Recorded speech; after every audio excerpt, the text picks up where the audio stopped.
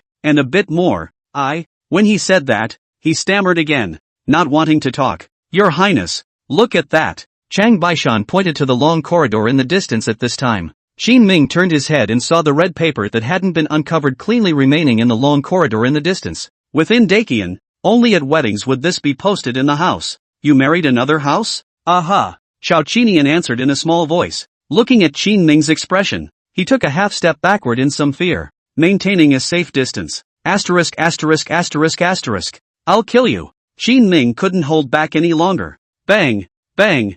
Bang! A dull crashing sound immediately came from the entire courtyard, which was also mixed with Xiao Qinian's miserable scream. Shang Baishan also felt outrageous, so it just stood over again, waiting for Qin Ming to output. Chapter 43, After the deed is done, go away and hide your accomplishments and fame. Xiao Qinian's vitality is really tenacious. After an afternoon plus a night of beatings, he was still able to get up from the ground with eyes swollen as big as light bulbs. Your Highness, I can pay you back, but you will have to hurry to find someone to take care of me. He's bad, but he's not stupid. Although this trip to carry out Princess Xiao Shufei's orders had angered Qin Ming, but when Qin Ming came over, he didn't press himself straight to death. Instead, it gave an opportunity to hold the evidence of his guilt not to be handed over to the court. That means that one is still somewhat useful. Plunder his house. Qin Ming didn't pay any more attention to Xiao Qinian. An explanation was given to Shang Baishan. Xiao Qinian was startled. Your Highness, this is all my heart and soul. Wouldn't it be better if I just paid you back for it? It didn't kill you, so just be happy. Shang Baishan tied him up and waved his hand outside. A column of soldiers walked in and began to take stock of Xiao Qinian's family fortune. What about the people who take care of me? I feel like I'm going to have an attack. Shine on your grandma and off. Chang Baishan had followed Qin Ming for many years and naturally knew his subtext, so he stuffed Xiao Qinian's mouth, threw him toward the gatehouse, and left him to fend for himself. This kind of goods that used the Jedi scheme deserved to die. Qin Ming left his incriminating evidence just to prevent one-hand Xiao Shufei from using Xiao Qinian to influence herself. Not trying to control him, Qin Ming couldn't look at people like Xiao Qinian. Come to the outskirts of town. Qin Ming saw that Li Yozhang was standing in the crowd, collecting the victims who had come out from the mountains. Why don't you go? The ones Qin Ming left here were all vaccinated sergeants. Li Yozhang and the others were not inoculated, and even if they had been, it would have taken at least a few days for the antibodies to develop. But even so, he came to the crowd to coordinate their entry into the camp. Li Yozhang didn't like Qin Ming, and seeing that it was him who came over, he snorted coldly and said, If His Highness can come, I can't? Are you and your people the only ones in this world who are not afraid of death? Seeing his stubborn donkey-like temper, Qin Ming grinned and said to Lu Chong in the distance, Take him, this lot, and bring him down for inoculation. Yes, Lu Gang has never inoculated Li Yozhang's people, mainly because Qin Ming didn't say anything. Now that Qin Ming had opened his mouth, he whimpered and inoculated Li Yozhang and the others. What is it? Li Yozhang was filled with caution when he saw Lu Chong come to him with a packet of powder and a wooden stick. God's medicine. Get it in there and you won't get smallpox. Don't worry, I'm just rubbing it in. I won't put it in, though the words are. But just after the words fell, Lu Gan took the powdered vaccine made by the dry seedling method and poked it directly into Li Yozhang's nose with a small wooden stick. Achoo! Li Yozhang only felt his nose itching, and he didn't even care about Lu Gang's words about tigers and wolves. He looked at Qin Ming in confusion, but he heard Qin Ming suddenly say, Seeing as you're still a man of conscience, I'll inoculate 300 of you with this vaccine. After that, you 300 men who are not afraid of smallpox, go and take care of the sick. What about you? Li Yozhang froze for a moment. Qin Ming, how is this like explaining the aftermath? Does he have to go? Qin Ming said rightfully. I'll leave you with another batch of vaccine and 20 dogs, and I'll be gone in a little while. Why so fast? Li Yozhong was a little hesitant, though reluctant to admit it. However, compared to Xiao Qinian, after Qin Ming came to Xiaxia City, it was as if they, the army, had a backbone. Finally, we know what to start with to get the plague under control. I have business to attend to, and leave these 20 dervishes enough for you. Qin Ming wouldn't tell Li Yozhong that he had just copied Xiao Qinian's home. In passing, the remaining 100,000 taels of silver relief money from the imperial court was also taken. Of course, the money really should be taken by Qin Ming. Qin Ming was the one who really controlled the spread of the plague. If he couldn't take it, there was no one in the court who could. Rubbing his chin, Qin Ming was already somewhat looking forward to the money that would arrive. Your Highness, making a scene? Lu Chong stomped over to Qin Ming's side and asked in a low voice. He was still smart enough to guess roughly when he knew that Qin Ming was going to run away. Well, get everyone into camp and set up, and run before dawn. Got it. I'll let them know. Lu Gang has been in the military for many years. There is also an understanding of the military stockpiles in various places. Half a day had passed since Qin Ming had captured Xiao Qinian. Counting the time, the armies around Lower Sand City might have already come over to support them. The reason for moving the sick over is to make them throw in the towel. Running away again in advance was Qin Ming's fear that the money he had snatched from Xiao Qinian's mansion would be withheld by those troops. Xiao Qinian said they were bandits. Qin Ming was agreeable to this. I've come to Lingnan. What if I'm not a bandit? In the distance, Chang Baishan emerged from behind an old tree and waved at Qin Ming. How much? 130,000 taels of silver. In addition to land deeds and deeds of fields that cannot be engaged, there are some cultural and play calligraphy and painting to wait to get out. I brought out all his cultural and play calligraphy and painting. Okay? Enough. Qin Ming nodded. They took advantage of the night and left Shimusha City like the wind with their big bags. Standing on the carriage, Qin Ming blew on the night breeze and suddenly felt in a good mood. What's it called? It's called leaving the matter behind and hiding your accomplishments deep in your heart. The original treatment of the plague in Linjiang City. Qin Ming also spent several thousand taels of silver. These big bags of stuff, even if it's a compensation for yourself. On the other hand, Pingyao County under the city of Qiantang,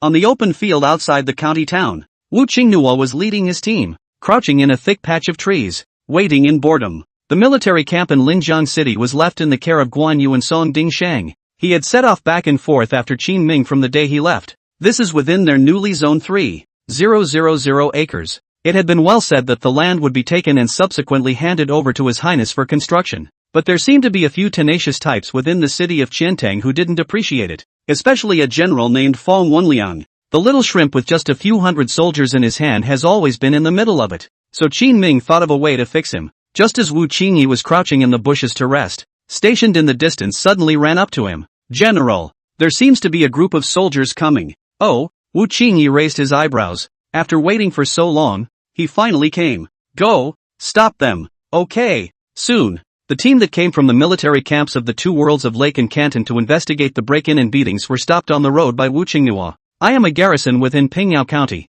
Where are you from? Wu Qingnua opened his mouth knowingly, his tone full of anticipation. Chapter 44. It's not your fault, but apologize. The number of soldiers in this group was not large, only 110. The general at the head wore armor and had a strong build. A country face seems to be born with a sad face full of sorrow and misery. I am Sun Chang, the guardian of the junction of Lake and Canton. 2 days ago, the king of Qin brought men to break through the pass, and it is said that he brought your guardian Fong Wenliang of Qiantang City along with him, and beat up the troops under my command, and came here especially to investigate. Sun Chang was not a general at the border, and being inside the empire, naturally there was nothing of importance. He's a general at least. When he heard that someone was so disrespectful, he made a special trip to come personally, wanted to reason with Wang Shoyan, the governor of Qiantang behind Fong Wenliang, to seek justice. Oh, General Sunday. Wu Qingyi didn't even raise his eyelids, and after hearing his words, he respectfully said, I've heard a lot about you,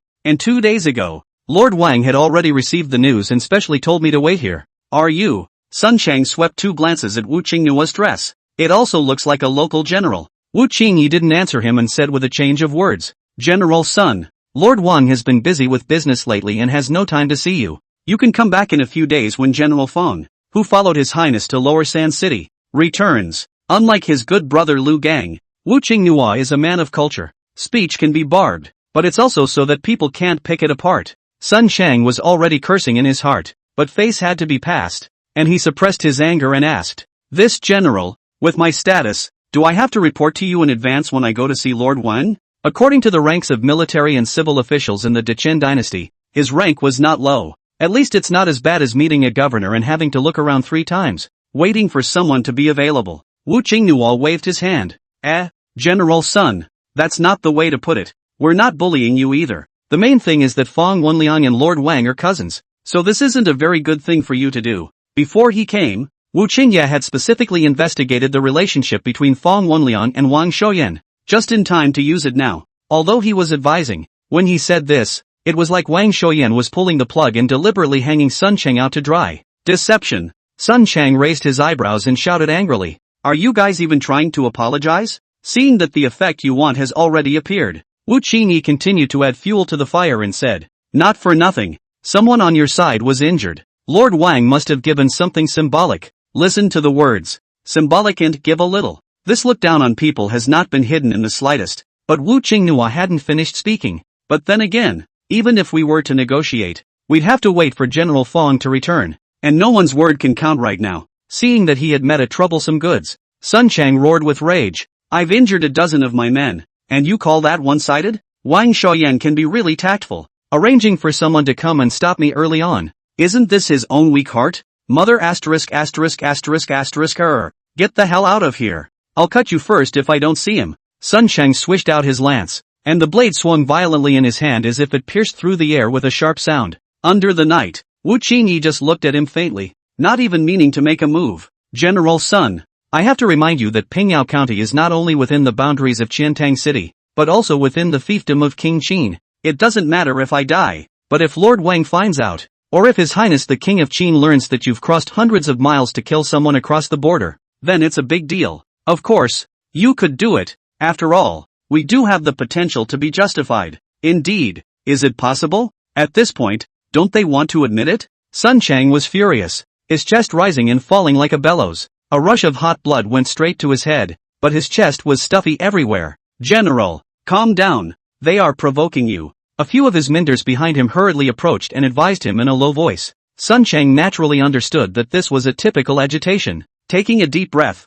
he suppressed the anger in his heart. Sun Chang said word for word, "Wang Shouyan, this old bastard, and Fang Wenliang, this, do you really think no one can control you? Just wait, when I come over next time, let's see which one of you dares to stop." Sun Chang is the guardian of the Huguang area is not false, but it is only 1,000 general. In his position, he was not yet free to fiddle with Wang Shouyan, but just because he couldn't, didn't mean that no one could keep these two woebegone goods in check. Wei Guangxuan, the Hushi capital secretary, was his brother, 2 whole levels higher than Sun Chang. Sun Sung is going back to get help. Next time he comes over, Wang Shouyan will have to kneel at his feet and cry. Wu Qingyi read his mind and reminded Wang Shouyan of his official position once more. "Lord Wang is the governor. This is a court official. You should not be impulsive."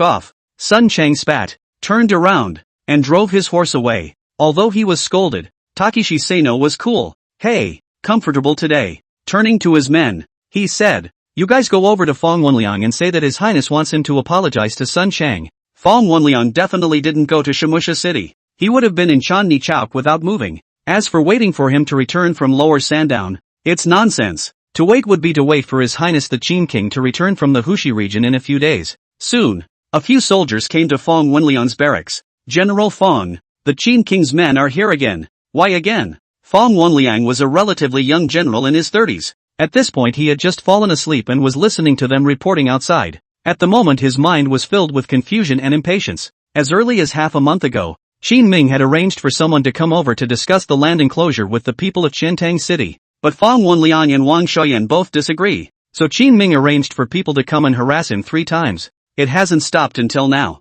"Tell them I'm busy, and if there's anything to be done, we'll talk about it tomorrow." "But General," they said that this time they have something important to discuss, and that if they are late they will delay the big event. Fang Wenliang bristled with disdain. What could be so great about them? After all is said and done, it's still trying to compete for land and resources for the Qin King. They say it's a lakeside problem. What? Fang Wenliang was then alerted for a few moments. To the west of the lake, there is the plague-filled city of Lower Sands. Could they be the ones who brought the plague over? In fact, it was said a long time ago that Shao Qinian had spread the plague to Linjiang City. It's just that a lot of people turned a blind eye at the time. Officials in the court are like that. If the fire doesn't burn to them, they just look at the wall and don't care. But once people try to make a scene on their side, they are definitely going to be severely resisted. Soon several people were brought in. General Fong, His Highness heard that you messed with Sun Chang, the guardian of the Huguang border, and asked you to apologize. Apologize? To whom? That sentence holds so much information. Fong Wenliang didn't even react to what was really happening. Chapter 45, The Black Cauldron is secure. It was only after a long time that Fong Wenliang remembered who Sun Chang was. Are you guys crazy? I have nothing to do with Sun Chang, hundreds of miles apart, and haven't even seen him a few times over the past 10 years. So what's the point of messing with him? Then I don't know. A few soldiers shrugged, threw that down and ran off. Sick. Fong Wenliang cursed a few times, but when he thought about it, he didn't feel right. Exactly at this time, several soldiers suddenly ran back from outside. General, our soldiers stationed on the official road, checking the incoming and outgoing merchants have been beaten up. A dozen people, all seriously injured. What? Dare to hit someone on the court's turf? It's simply audacious. Fong Wenliang was puzzled to the core. Why was there one strange thing after another? Go check it out. Control the assailant first and throw him in the jail. General, the one who beat up was Sun Chang of the Huguang Pass. We couldn't stop him. We finally had to let him go. Sun Sung. There's that name again. Fong Wenliang felt like he had stepped on dog out of the house today. Asterisk. Sun Sung is crazy. Just now we investigated that Sun Chang did come over, only to turn back when he reached Pingyao County, not realizing that he would beat up people. There were passing armies that displayed the clearance papers. The soldiers under Fong Wenliang also have a record of clearance. This is more proof that Sun Sung was here. Why is he hitting people? What is he here for? I don't know. It seemed to just wiggle around. Asshole.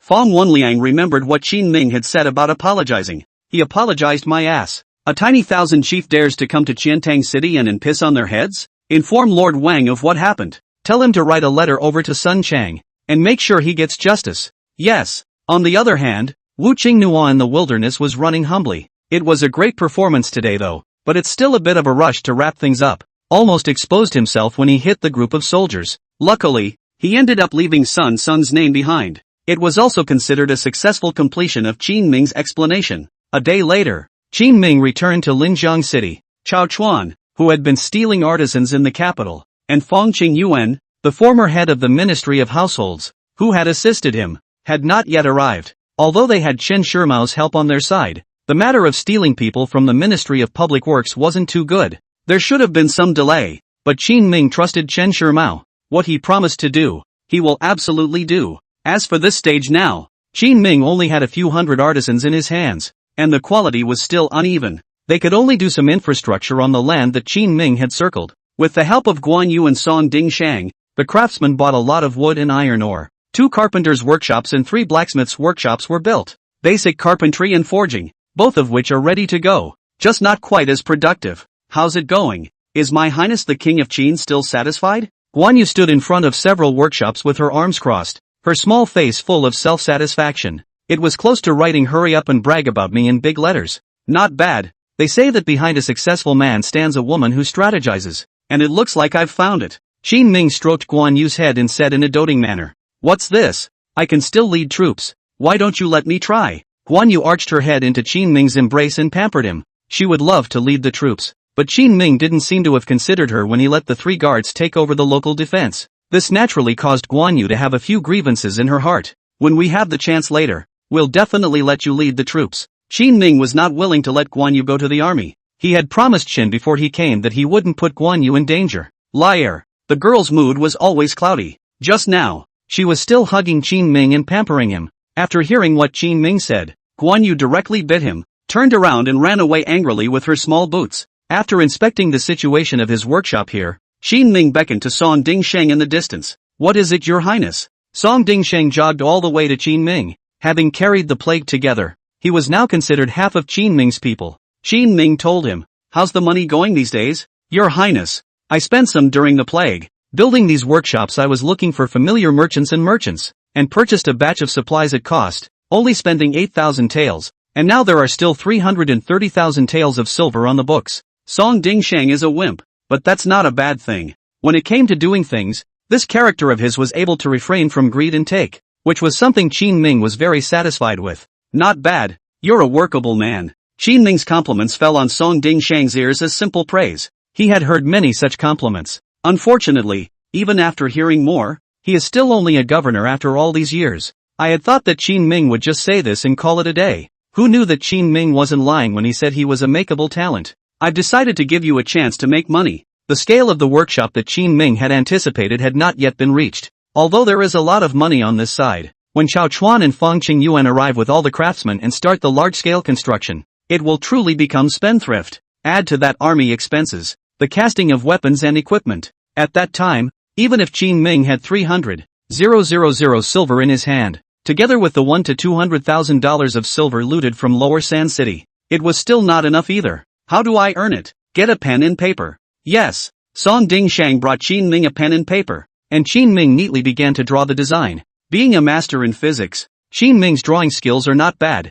The drawing of an organ was soon made. Get all my woodworkers here later and have them make this thing. What's this for? A loom. Something that improves the efficiency of weaving. So, how much can I raise it? At least it's a lot faster than it is now. Song Dingshang's heart was happy. Then they could make a lot of money. But then a thought occurred to him. Your Highness, are we keeping this drawing a secret? Of course it's confidential. If it's not, do we give it to the court to shout at them to make money together? Then I'll find a couple of tight-lipped, reliable local craftsmen to do it. Okay, you watch. Qin Ming waved his hand. Eyes had been set on a column in the distance that had just walked into the barracks. The person who came back was Takeshi Kiyono. Is it done? Qin Ming beckoned to him and asked in a low voice. Wu Qinyi came over to Qin Ming's ear and whispered. Almost there. Now we wait for them to dry out. Counting the time. When will Sun Chang's men arrive? Probably just 2 or 3 days behind. Sun Chang was several hundred miles from Qiantang City, and running back and forth would take 2 or 3 days at the earliest.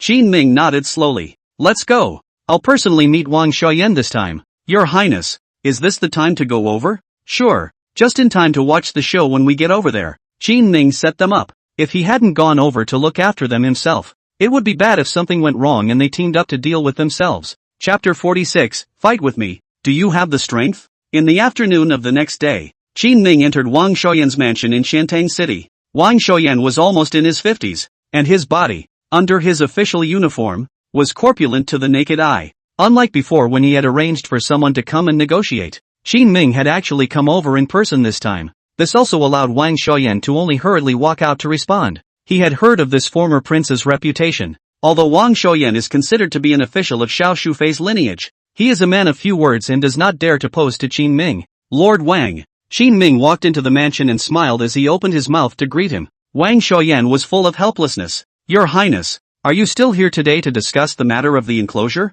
Yes. Qin Ming didn't avoid it either. Grumpily, he sat down in the inner hall and drank a cup of tea. After smoothly squeezing the warm hand of the little beauty who poured tea for him, he trailed off. I'm not discussing this matter. I'm informing, and I hope that Lord Wang will be obedient, or we won't get along too well in the future. Wang Xiaoyan's eyebrows jumped. Is there anyone who comes over to talk about things like this? This is too much of a bully. Just came over here looking like he's got it all together. Does this still put the court in the palm of your hand? Your Highness, this land is not mine, and I don't know how you talked Song Dingsheng out of it during the enclosure, but I, Qiantang City, only listen to the orders of the court. Wang Xiaoyan finished his sentence and secretly glanced at Qin Ming's expression.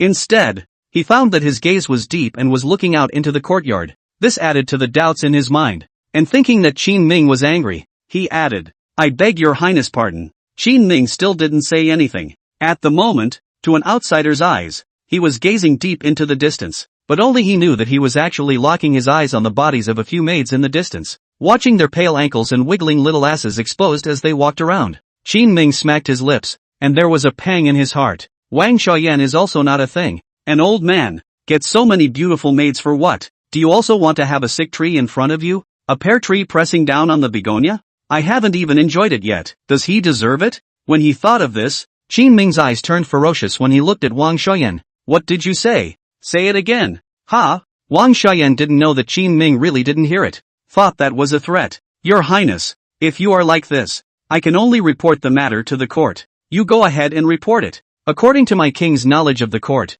knowing that there is a plague here, no one will dare to come over for a year and a half. You, Wang Xiaoyan was helpless. At this time, a burly figure suddenly came from outside. His voice was cold as he questioned Qin Ming. Your Highness, Lord Wang has said he can't give it. Are you trying to rob it by force? Qin Ming narrowed his eyes and sized up the young general in front of him. Combined with Wu Qingye's description, this would be the smelly and hard Fong Wenliang. He, Fong Wenliang, was stubborn, and Qin Ming was even better than him. Grinning, Qin Ming unapologetically said, "This king just robbed it by force. What are you going to do about it? Then I can only resist with my army." Fong Wenliang had long been quite dissatisfied with Qin Ming. Even dared to rush in and scream today. Qin Ming naturally wouldn't spoil him. To fight with this king, do you have that strength? My king's 3 guards are stationed at the border. They can be transferred back at any time. And the Wu Wei battalion is stationed at Linjiang City. Picking out any soldier at random is much better than the limpets in your army. Try moving one?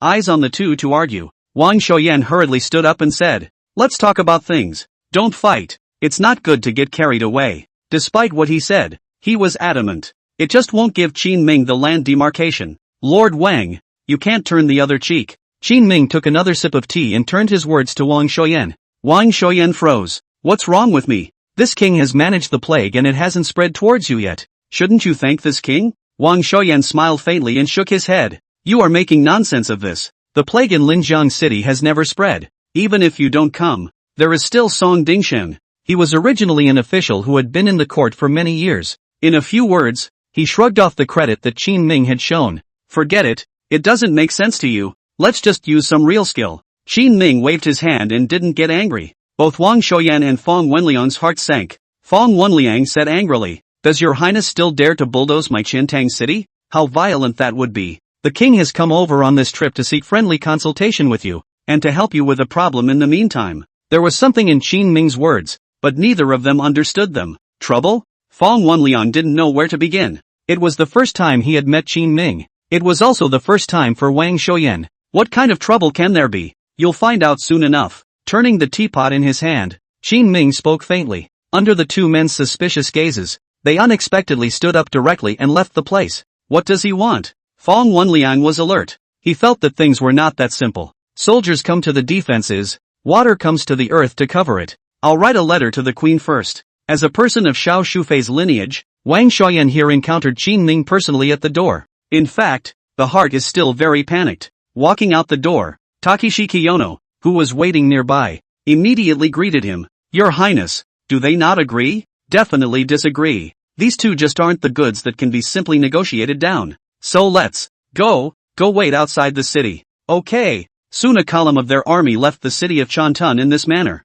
The guards in front of the city gates quickly reported the news to Fong Wenliang. Fong Wenliang still thought that Qin Ming was a pretentious paper tiger, and actually had little ability and did not dare to move Qiantang City. So he ignored it and went straight back to the barracks. And by this time, Sun Chang was already on his way with his good brother and his superior, Dusher Wei Guangsun, just in time to bump into the new delivery errand boy at the stagecoach. The errand boy ran around all day delivering letters, so he naturally knew these two adults. So the letter was delivered directly to the two men. Generals, Wang Shoyan of Qiantang City has sent a letter. Look, Wei Guangxuan nudged at Sun Chang. Sun still seems to be a little angry with Wang Shoyan. With a cold grunt, he opened the letter. Bang! This dog official. What a bully. Just looking at it twice, he cursed straight away, thumping the table twice. What was written? Wei Guangxuan hurriedly pacified Sun Chang and asked suspiciously. Sun spread the letter out and said, obviously he was the one who beat up our men, and now he's blaming me for beating up the defenders of Qiantang City when I came here at the time. How could an old man do such an undignified thing? This backpedaling is shameless. Wei Guangxuan's face changed. They're still shameless. I had thought that there was a misunderstanding in the matter, and that what my own brother had said might be a bit biased. But after actually seeing Wang Shoyan's performance, Wei Guangxuan finally believed Sun Chang. Don't worry, brother. I'll make that dog official kowtow to you to make amends on this trip. Chapter 47 Brother, don't touch it. Have a drink. After Qin Ming just found an inn in the city of Qiantang to settle down, the furious Sun Chang then approached Qiantang City with a column of soldiers. Since this time it was with anger, he was also worried that Fong Wenliang would fight back. The number of troops Sun brought with him was a bit excessive. There were more than 1,000 of them. It was the highest number he could muster within his purview. Of course, there must be credit for Wei Guangxuan turning a blind eye. Open the door. After leading the army in large groups, Sun Chang walked up to the soldiers guarding the city and growled in a low voice. The soldiers defending the city were puzzled, but he didn't dare stop. This was because Wei Guangxuan, who was following Sun Chang, was wearing an official uniform of the rank of Du Shi. The eyes could not have been worse, but they could have noticed that they were full of anger. You, report your name, and I'll go inform Lord Wang. Sun Sung rushed up with an arrow step and wanted to slap the inked soldier. Wei Guangxuan stopped him and said to the soldier, "Open the gates. We're coming to inspect." A man of the rank of Du Shi, with tens of thousands of soldiers under his command at his disposal, with Wei Guangxuan's status, it was considered a normal reason to inspect military camps in various places. The highest in a small city was the governor, and there wouldn't be anyone with a higher rank than him. Even if it wasn't an inspection, he was confident that he could walk across the street here. Okay. The soldiers guarding the city took a few dry steps backward. He wouldn't dare stop people, in case people get annoyed and just pull a random reason to hack themselves to death in the street. Then there is really no place to talk about it. The guys went into the barracks just to get a mouthful of royal food. It's not worth putting your life on the line. Just like that, the two Sun Changs entered the city and rushed towards Wang Shoyan's residence. On the other hand, inside Wang Shoyan's residence, right now he was having a headache because of Qin Ming. At this time, he was sitting in the pavilion in the courtyard, and Fang Wenliang had a cup of tea in hand, holding a dry stare. Alas, I had thought that Qin Ming would leave if he came over and failed to maneuver. Who knew this guy had wandered out of town and was back again? He even booked a room in an inn within Xiantang City, looking like he was prepared to fight a protracted battle with himself. All of this information was reported by Fang Wenliang. Fang Wenliang was as puzzled as Wang Shoyan, but his confusion was mixed with a few moments of anger.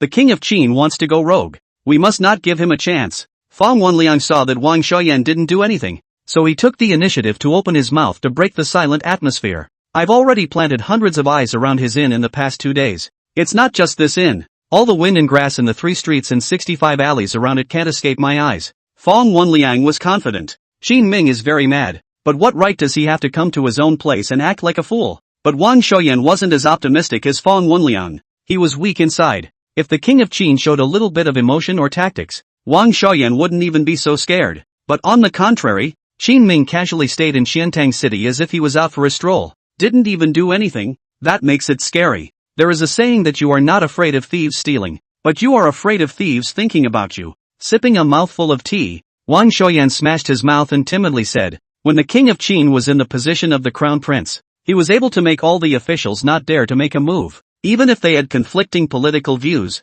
not many of them dared to play tricks with him. Do you know why? Why? Fang Wenliang was just a guardian of a small border town, so how could he know so many things? When he heard this, he just looked up at Wang Shoyan suspiciously. Wang Shoyan said leisurely, that's because many people who dared to play tricks with His Highness eventually realized that they secretly couldn't fight him. In the end everyone had to fight squarely. Fang Wenliang thought it was a bit outrageous. He snorted, which is so evil. A rumor spreads and he is rumored to be a god. Right, doesn't everyone have 2 eyes in their nose all the time? And who's better than who? Wang Shoyan didn't say anything, only the worry in his heart grew stronger. At this moment, he only hoped that consort Xiao Shufei's response would come soon. But what Wang Shoyan doesn't know is that Xiao Shufei's side won't necessarily help even if she knows about his difficulties. After all, something bigger had happened on Xiao Qinyan's side. As a family member, consort Xiao Shu would definitely help Xiao Qinyan first. Of course, this is all an afterthought. If a letter from Lingnan wanted to reach the capital,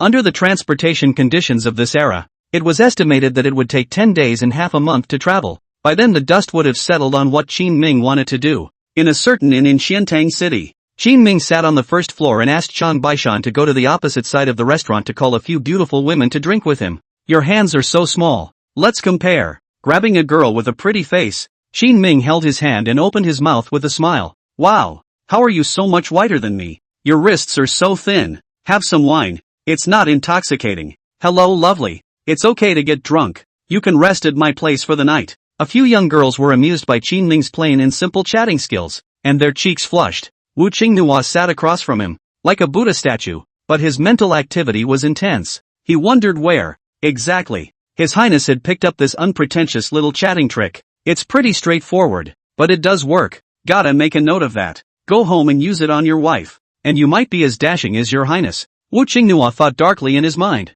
but his hands didn't stop, and he kept placing them on a certain girl's legs next to him. From time to time, he thought of something more flirty than Qin Ming, and when his heart got excited, he would secretly pinch the other party's thighs. Qin Ming is an open person. He called 5 of his own, and shared one with Wu Qinghua. Stealing a glance at the beauty beside himself, Wu Qingyi realized that the other party had no reaction and looked as usual. It just didn't seem as happy as the girls who followed His Highness around. Is he a boring man? No way. Takeshi Sano wasn't quite convinced, but seeing that the other man didn't react, he bravely squeezed again. So soft, the moody man opened his mouth. Prepare to make a few flirty remarks and tease each other as well, just like your highness. But at this time, this pretty girl suddenly turned her head to look at Wu Qingnua. A few moments of hesitation even surfaced on his face. Wu Qingnua's heart shook, thinking I haven't said anything yet? Could it be that the fierce aura accumulated from years of fighting on the battlefield had directly conquered her? The mood is better. Wu Qingyi waited with anticipation for the other party to speak.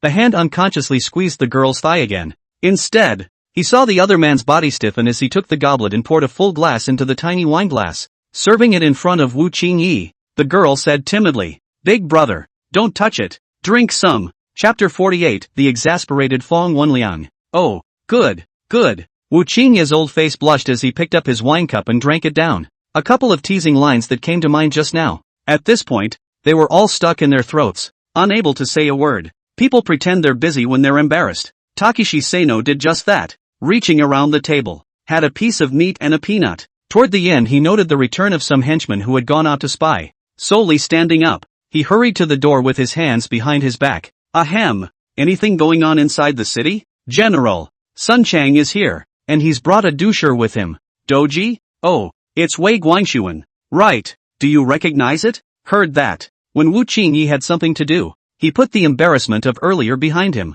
Quickly coming to Qin Ming's side, he whispered, "Your Highness, people are coming. A Qianhu Sun Chang, and a doucher Wei Guangxuan." Qin Ming, who was drinking, loosened his arm around the beauty's thin waist and slowly nodded his head. Go. Sir, you haven't paid the bill yet. Seeing that Qin Ming was about to leave, a few girls hurriedly pulled him back. Don't worry, why would I renege on my debt? We're not the kind of people who patronize for nothing. Old Wu, go get them. Qin Ming pointed to a few people staking out the street in the distance. He remembered that this was Fong Wenliang's inner circle. He had seen it himself in Wang Shoyan's mansion before. These people are really uncouth. 2. Stalking is even better. Still squatting on the street, he looked at Qin Ming with a big grin, afraid that he would not be exposed. But come to think of it, their local guards don't often get involved in border wars, and they're used to being a bully. When you really come out and do something, you look like an amateur. It just so happened that today Qin Ming was going to give them a good lesson. Come here. Wu Qingyi was a strong general of the Wu Wei battalion,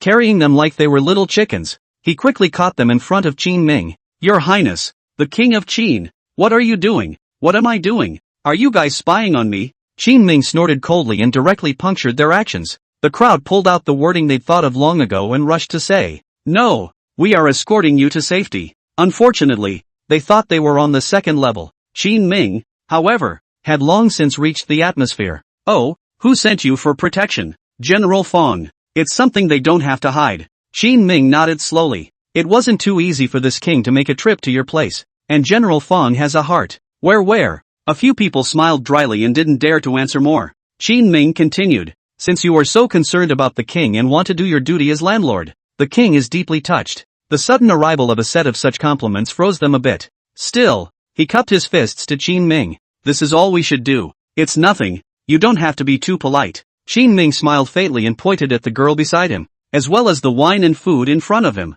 Since you guys are so intentional, this king will give you another chance. Today this king came out in a hurry and didn't bring much silver. You guys first helped this king clear the accounts of these girls. And the inn. What? A few people were in a bit of disbelief. Is this the royal family with the fine clothes? It's so uncouth. It's a demonic cult, isn't it? Your Highness, we are not generous. You order so much meat. It is too expensive. Productivity in this era is not working and resources are scarce. Like the meat that is always on the table in modern times, many ordinary families in this dynasty sometimes only had it once a year. Even the believers who followed Fong Wenliang were all satisfied with just a taste of meat every month. Wu Qingyi raised his eyebrows and shouted angrily. And you say you're not here to spy on His Highness's whereabouts? Don't even want to pay. No, we're here to protect your Highness. A few people waved their hands in succession and took a few steps back with fearful faces. Fart. Well said. His Highness is in trouble now. Can't pay to be detained. You still won't pay. Fong Wenliang is letting you protect him like this? Patting Wu Qingyi's shoulder. Qin Ming jumped out and acted as the good old boy. Old Wu, don't be anxious, These few brothers should not have enough money on them either, and are preparing to have their families send them. Arrange for a few brothers to stand guard here while they scrape together the money to settle the bill. And let's get busy. Understood. Soon, Wu Qinghua tied up these leaders who were spying on Qin Ming. After arranging for a few people to watch over them, he followed Qin Ming out of the inn. In fact, Qin Ming didn't really want them to pay. He just wanted to teach them a lesson. By the way, get rid of these people who are spying on you. As expected, just after Qin Ming walked out of the inn, just outside, a platoon of soldiers rushed in to untie their boss. But he was stopped by the people left behind by Wu Qingyi. A few of the smaller leaders who were under control panicked. It's all cuties. Leave us alone and go see what King Qin wants first. But what are we going to do when several of you aren't leading? A few soldiers who could be described as drunkards were also afraid of Qin Ming. It's hard to avoid some pushback at this point.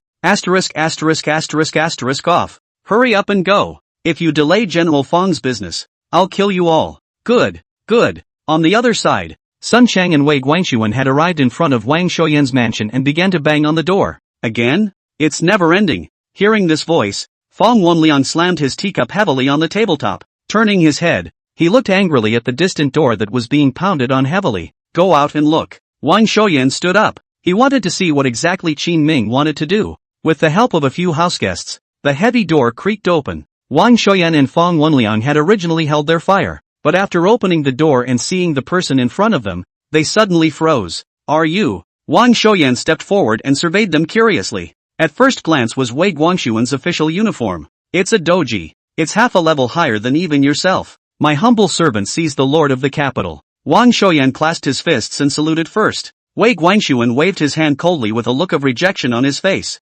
Alright, I brought Sun Chang here today to talk about things. What is it? The rodeo? The first thing that came to Wang Shoyan's mind was Qin Ming's land enclosure, but Sun Chang had already rushed up and pointed at his nose and cursed. Wang Shoyan, you really have a thick skin and shameless tactics. That Fang Wenliang is your relative, right? That's how you protect him. Fang Wenliang thought they were talking to Wang Shoyan. He remembered that Sun Chang ran over 2 days ago and beat up his own people. Thought I'd wait until they were done talking and ask how it went. Who knew that Sun Chang split his head and started cursing? Good death and talk about his relationship with Wang Shoyan. Heaven and earth. He, Fang Wenliang, had never asked Wang Shoyan for any favors for his promotion in the army. All mixed up on their own. He hates guys who say they climbed up the ladder. Today this Sun Chang is kind of disgusting. Sun Chang, I'm warning you, watch your mouth. Don't bite people like a mad dog. Chapter 49, His Highness the Qin King dancing in the minefield. Fang Wenliang, you're still calling on it? Sun Cost then held his breath.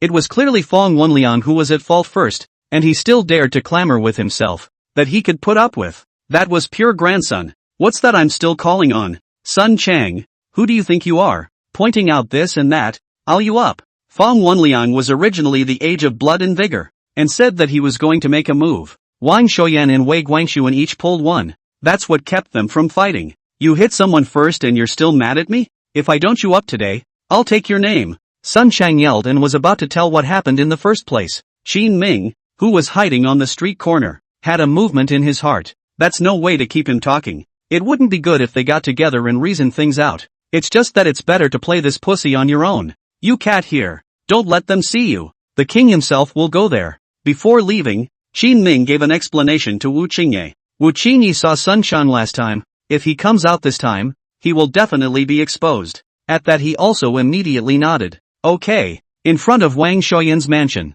both he and Fang Wenliang were puzzled. It was clearly Sun Chang who had beaten up the people, but now he was slandering their generals of Qiantang City. What does that mean? Fang Wenliang just wanted to retort. Qin Ming had come around the corner and interrupted their conversation. What's going on? What are you guys doing? Your Highness, the King of Qin. Wang Shoyan's heart thumped wildly. The scene was already a mess, and now a rogue commodity has come out to stir things up. Too bad luck. At the same time, he also set his eyes on Fang Wenliang. Didn't you say you'd keep an eye on Qin Ming from all angles? Qin Ming is in front of us, and there's not even a person to inform us. What kind of stakeout is this? Fang Wenliang also had two big heads at the moment. He didn't even have time to bother about why Qin Ming had suddenly come over. Just want to hurry up and the arrogant Sun first. See your highness, King of Qin. Wei Guangshuan still reacted quickly, hearing Qin Ming's name. Originally, his head was tilted up high, and he was acting as if he was the boss of the sky and the boss of me. All of them hurriedly came to Qin Ming and bowed respectfully.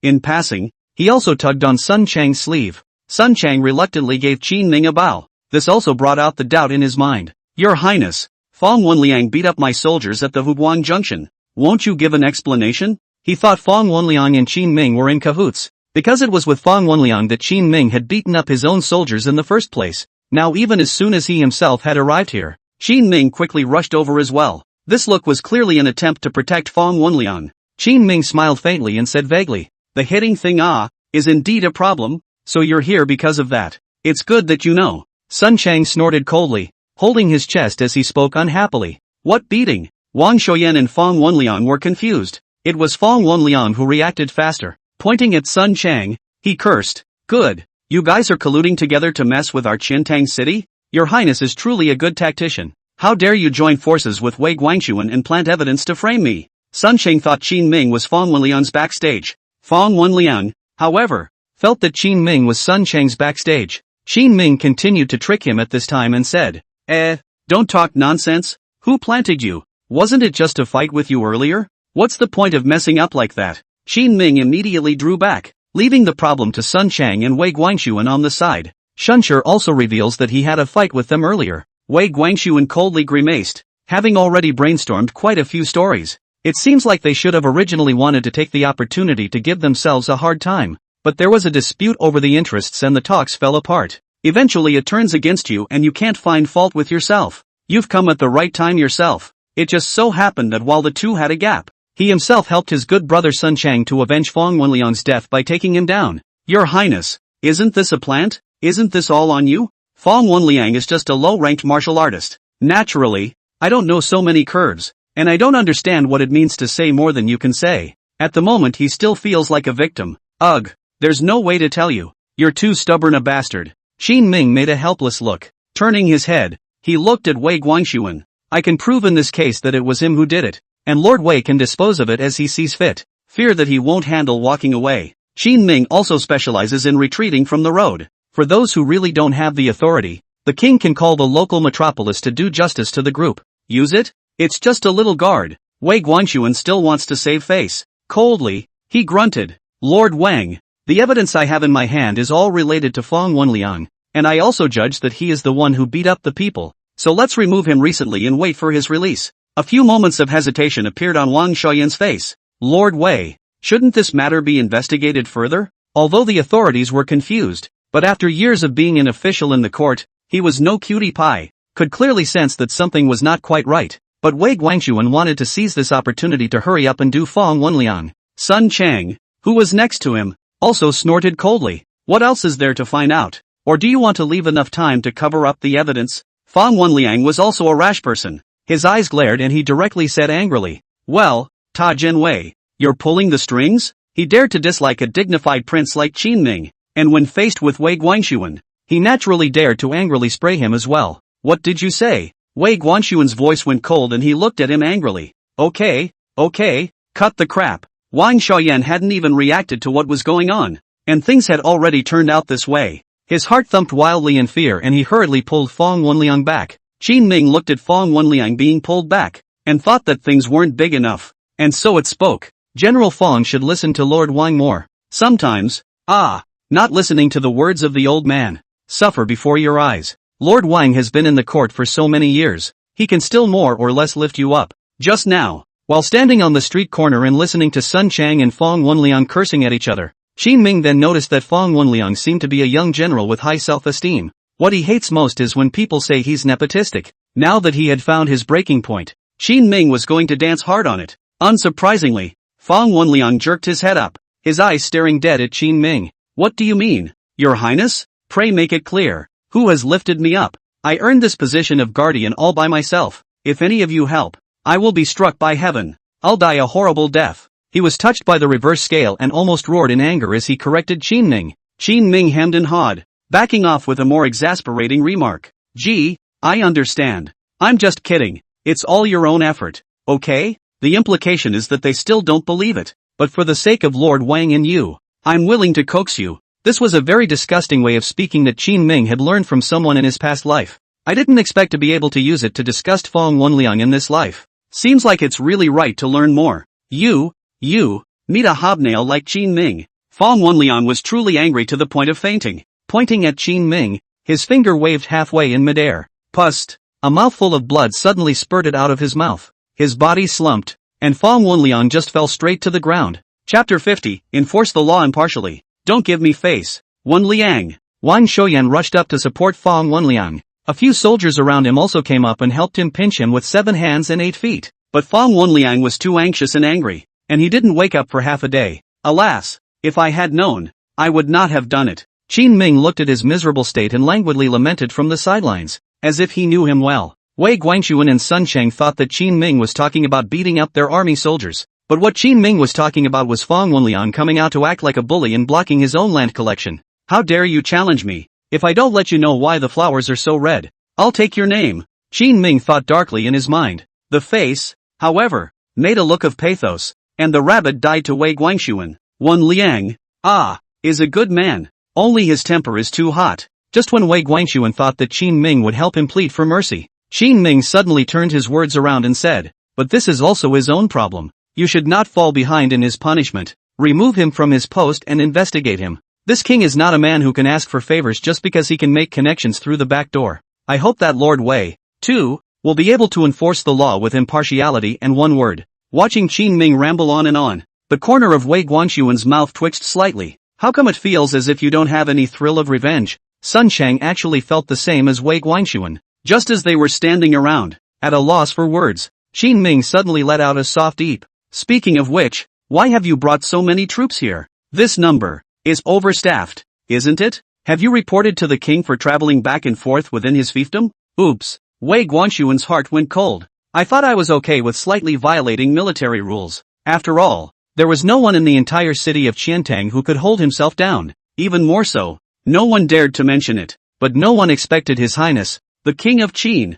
to come in person. Good grief. It also happened to notice the number of troops they had. Wei Guangxuan began to lie urgently. Qin Ming, however, didn't give him a chance to argue and directly interrupted him. Lord Wei, it's very difficult for this king to deal with you like this. This is a big deal, but not a small one. Your Highness, Your Highness. Qin Ming covered his face and sighed long and hard. Alas, the king has said that he is a man of uprightness, impartiality, and a man of his word. Can you just be given an accommodation? Wei Guangxuan hurriedly compensated with a smile. This, naturally cannot be. This time to avenge my brother's death. He did break the rules. Sun Cheng saw that his good brother was anxious because he was caught by the king of Qin, so he hurriedly walked out and said, Your Highness, this matter has nothing to do with Lord Wei. It was me who brought out the troops privately. Inside these people, the extra ones are the witnesses who were beaten by Fong Wenliang, and I brought them here to testify against him. Sun Cheng's head spun faster.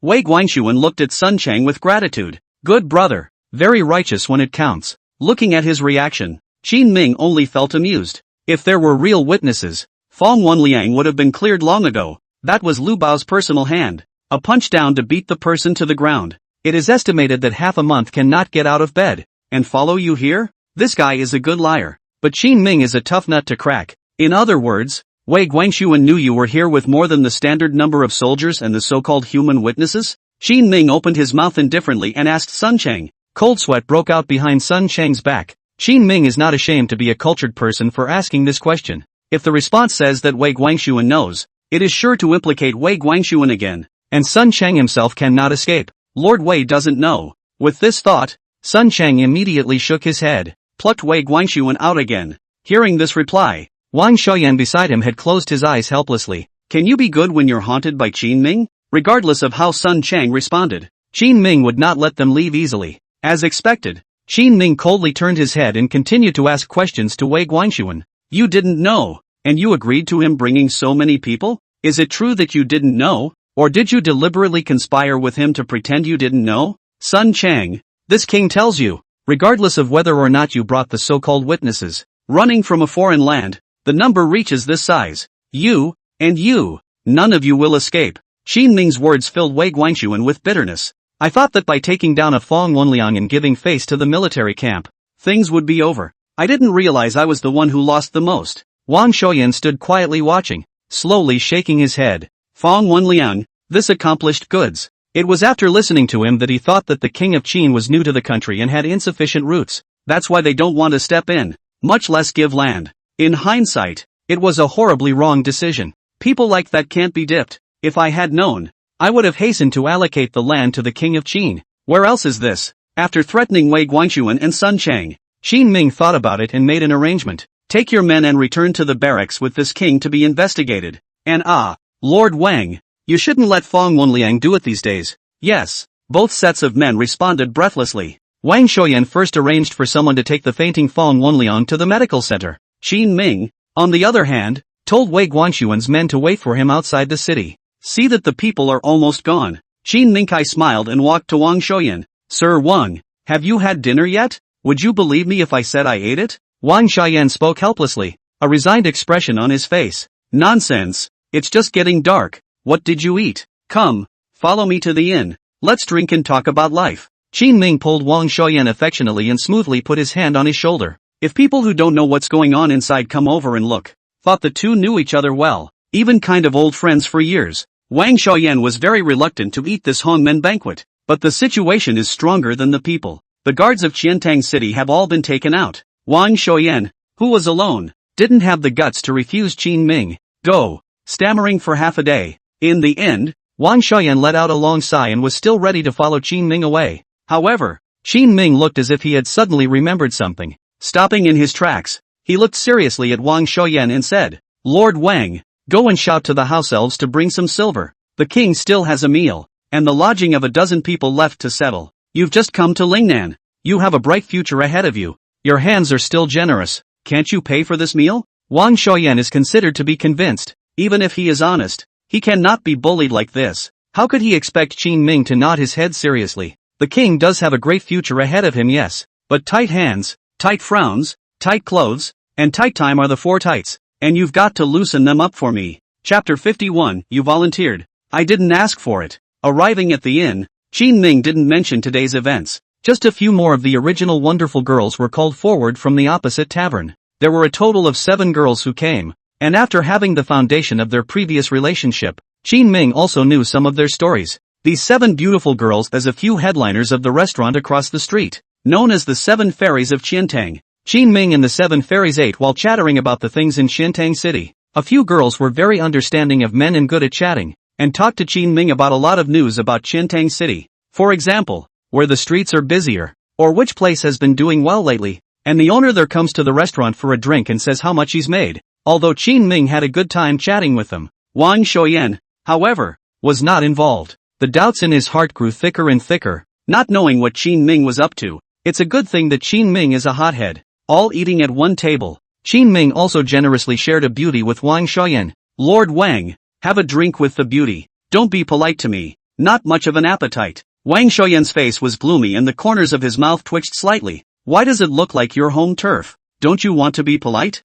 He thought that Qin Ming was calling him to come over for dinner, pay for the meal and the money to stay at the inn and forget about it. But looking at Qin Ming's meaning, it seems that the appearance fee for this drink and the 7 immortals will have to be given by Wang Xiaoyan as well. How can Wang Xiaoyan drink this? Qin Ming looked at him like he was a stone in a thatched jar, smelly and hard. There was no further counseling, so he turned his head and started blowing awesome with the 7 fairies. Secretly, I'm actually a royal prince. Then wouldn't we be princesses to have the honor of drinking with you? You are my princess. Qin Ming grinned and took the small hands of the 2 girls beside him, causing the other to laugh gently and break away. But when he said princess, he meant something else. Many fantasy girls, as children, fantasize about being princesses. Some do end up as princesses, but unfortunately they are accompanied not by a prince, but by the king. Ahem. Look at Qin Ming flirting with someone without any face at all. Wang Xiaoyan couldn't help but commit pharyngitis and covered his mouth and coughed twice, reminding Qin Ming to get down to business.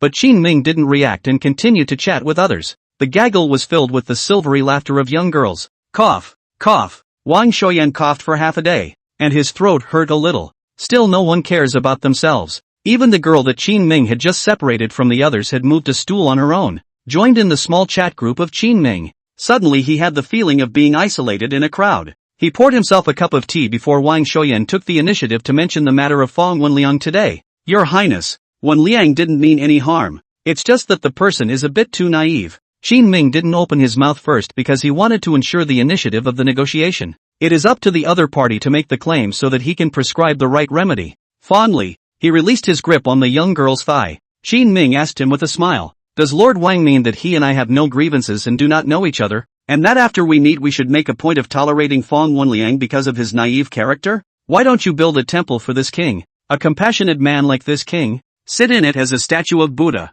and you can still generate a lot of income for this city of yours every year. Your Highness, don't joke. My humble servant doesn't mean that. Wang Shoyan accompanied the smile and shook his head in a hurry. Qin Ming, however, waved his hand. Since he's now in the hands of someone else, Wei Guangxuan, deal with him as you see fit. What's the use of Lord Wang pleading with me? Is this king going to approach Wei Guangxuan and ask him to release him just because of the 3 prosperous stores you gave him, plus the land you set aside? Qin Ming's words caused Wang Shoyan to freeze for a moment. He looked up, staring with confused eyes. What 3 prosperous stores? Just now my little princess did not say. In your place there is a street seems to be good business. Alas, forget it, this king is not that kind of person. Qin Ming waved his hand and picked up the wine cup in front of him and drank it all in one go. Wang Shoyan had lived for so many years, but it was the first time he had encountered such a rogue. Listening to this, it means that he wants 3 prosperous stores, plus land set aside for him, and this is the only way to release him? I'm sorry that I can't comply with your request.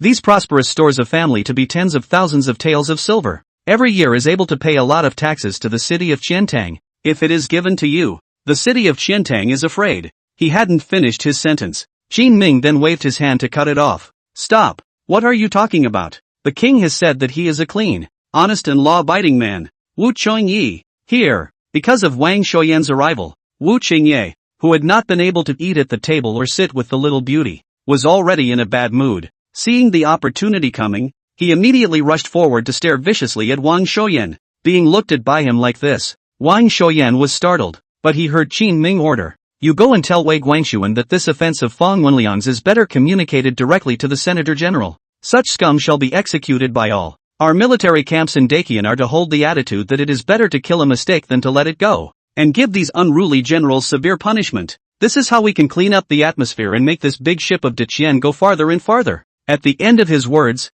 Qin Ming was moved by his own righteous words. It turns out that he is the pillar of this dynasty. I really dare not think, if there is no such a clean and honest, impartial law enforcement, conscientious good young people in the Dakian dynasty, that will become what will become. Yes, Your Highness, I'll go find Wei Guangxuan now. Wei Guangxuan has a hold on Qin Ming. If he went to find it now, he would definitely have to do something for Qin Ming in order to absolve himself. Wang Shoyan was terrified. He hurriedly pulled Wu Qingnua back, then turned his head to look at Qin Ming. Your Highness, have a word. Qin Ming covered his face and sighed long and hard. Lord Wang, this king actually really doesn't want your 4 prosperous stores, and 30 craftsmen plus a batch of land set aside. It's useless even if you give it to this king. What? 4 prosperous stores and 30 artisans? Wang Shoyan was a bit unable to believe his ears. How is it that the price offered just now is sitting on the fence at this point? Or is it human? Qin Ming can ask for this price. In fact, is also with the 7 fairies after inquiring,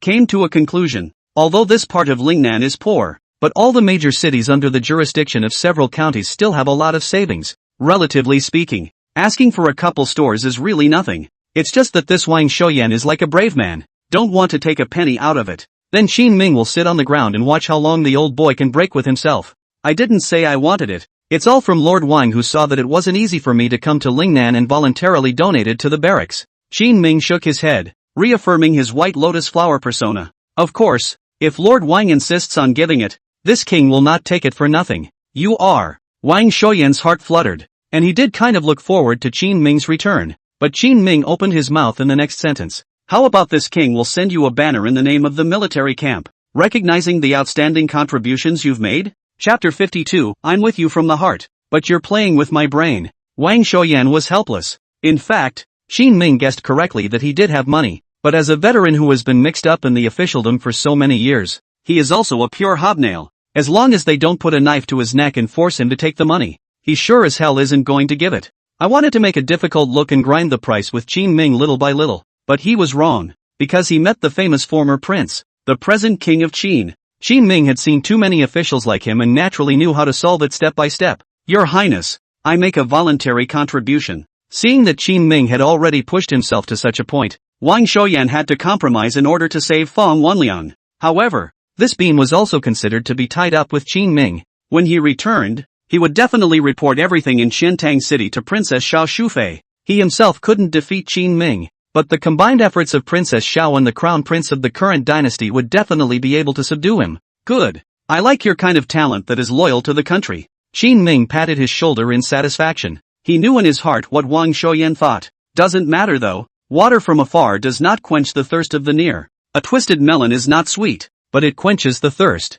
Old Wu, see off the guests. Now that things are done talking, it's a bit of an eyesore to put an old den here to drink with the 7 immortals. Qin Ming instructed Wu Qingnua. Wu Qingnua nodded. He had been impatient for a long time. After being originally disliked by one of the 7 fairies, he'd been trying to figure out how to revitalize his manhood from the afternoon until now. If it wasn't for Wang Shoyan, the asshole, stuttering for half a day, he would have been on the table. Wang Shoyan froze, not expecting Qin Ming's expulsion order to be given so quickly. Before leaving, he asked Qin Ming, "By the way, Your Highness, when do you think Wen Liang will be able to return to the barracks?" After paying so much, he was hoping that Qin Ming would allow Wei Guangxuan to press the matter. The two sides will be well water between them from now on. It's better for everyone. But when Qin Ming heard this, he looked at him suspiciously. What, back to the barracks? Doesn't Fang Wanliang have any land at home? Go back to farming. What do you mean by that? Wang Shoyan glared angrily at Qin Ming.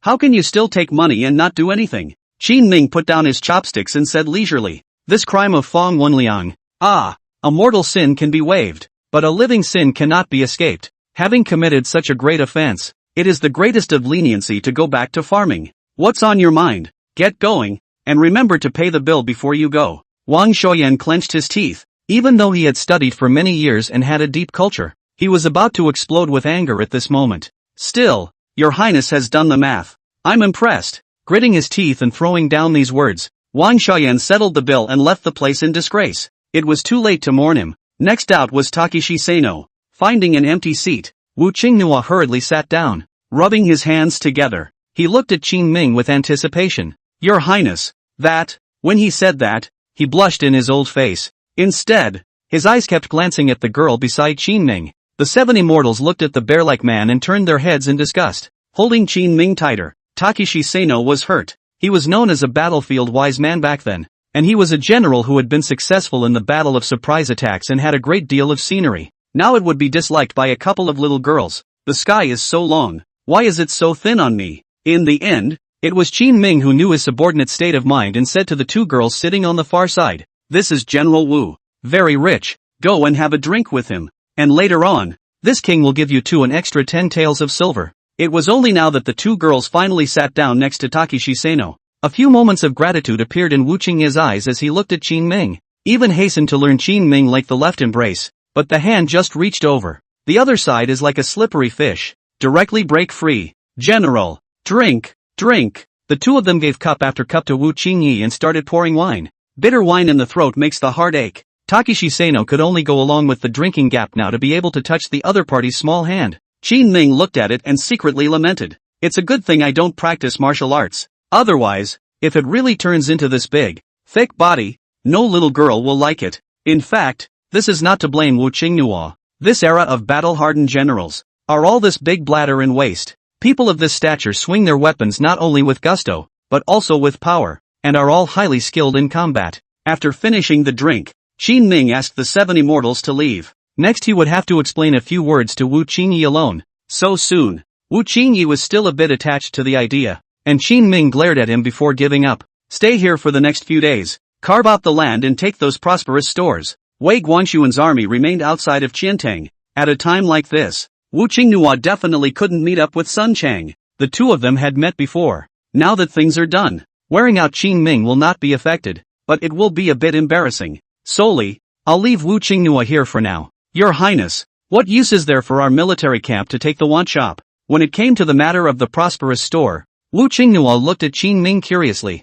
"It's not much use to take some real estate to balance out the assets the king has on hand." Qin Ming casually pulled a line that he wouldn't understand anyway if he said it, but it was out of Qin Ming's expectation. Takeshi Sano surprisingly put on a look of understanding. "Oh, assets. Like that. Nice nice. Many people sometimes come across something they don't understand but don't want to admit they don't understand it yet. It would be in this sentence form. It's not very well understood, but you can pretend you know." The corner of Qin Ming's mouth twitched. This Wu Qingye is quite humorous. "Okay, I'll go back first." "Okay, Your Highness." In the next 2 days I will help you. Not move hyping to produce a bit, and then also go back. Takeshi Sano scratched his head and stepped forward, persistently trying to act like he knew what he was doing. But even the words are misremembered. Old Wu was already heartbroken when he didn't get to touch the 7 immortals today. As the saying goes, people are hard to break up. So Qin Ming didn't bother to break him up again and waved his hand with his back to him. Walked out of Chantun City with a column of men.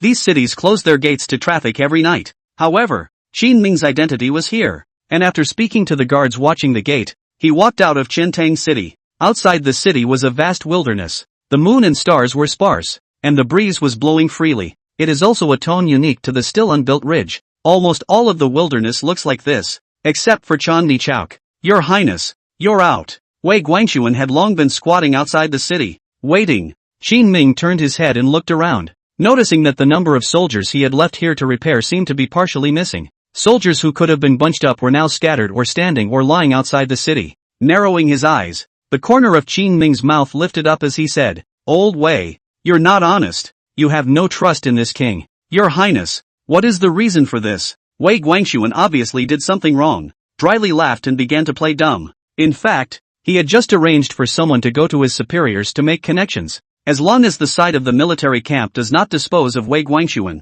then his matter will not poke much. At most, he will apologize to Qin Ming. Of course, arranging for people to sneak back some of them was also an attempt to downsize Sun Chang's army. Qin Ming didn't reply, but only let out a long sigh. Alas, this king and you are connected by heart, but you secretly play with this king's brain. Chapter 53, Choices are for children, and I want them all. Your Highness, I really didn't. Wei Guangxuan shook his head in a hurry. He'd hate to admit that he'd secretly arranged for someone to go back. That way Qin Ming would surely bite the bullet. Actually, Wei Guangxuan didn't know. Qin Ming made him come out specifically not to follow him this trip. The first was that he didn't want him and Sun Sung to see Wu Qingyi. The second gives him a chance to go back to shaking people down. Come back to the barracks with this king first, and let's discuss your punishment for crossing the border privately. Out of Wei Guangxuan and Sun Chang's expectations, Qin Ming surprisingly did not ask more questions. Instead, they were told to go straight to the barracks. It even just says crossing the border. It doesn't even say anything about overcrowding.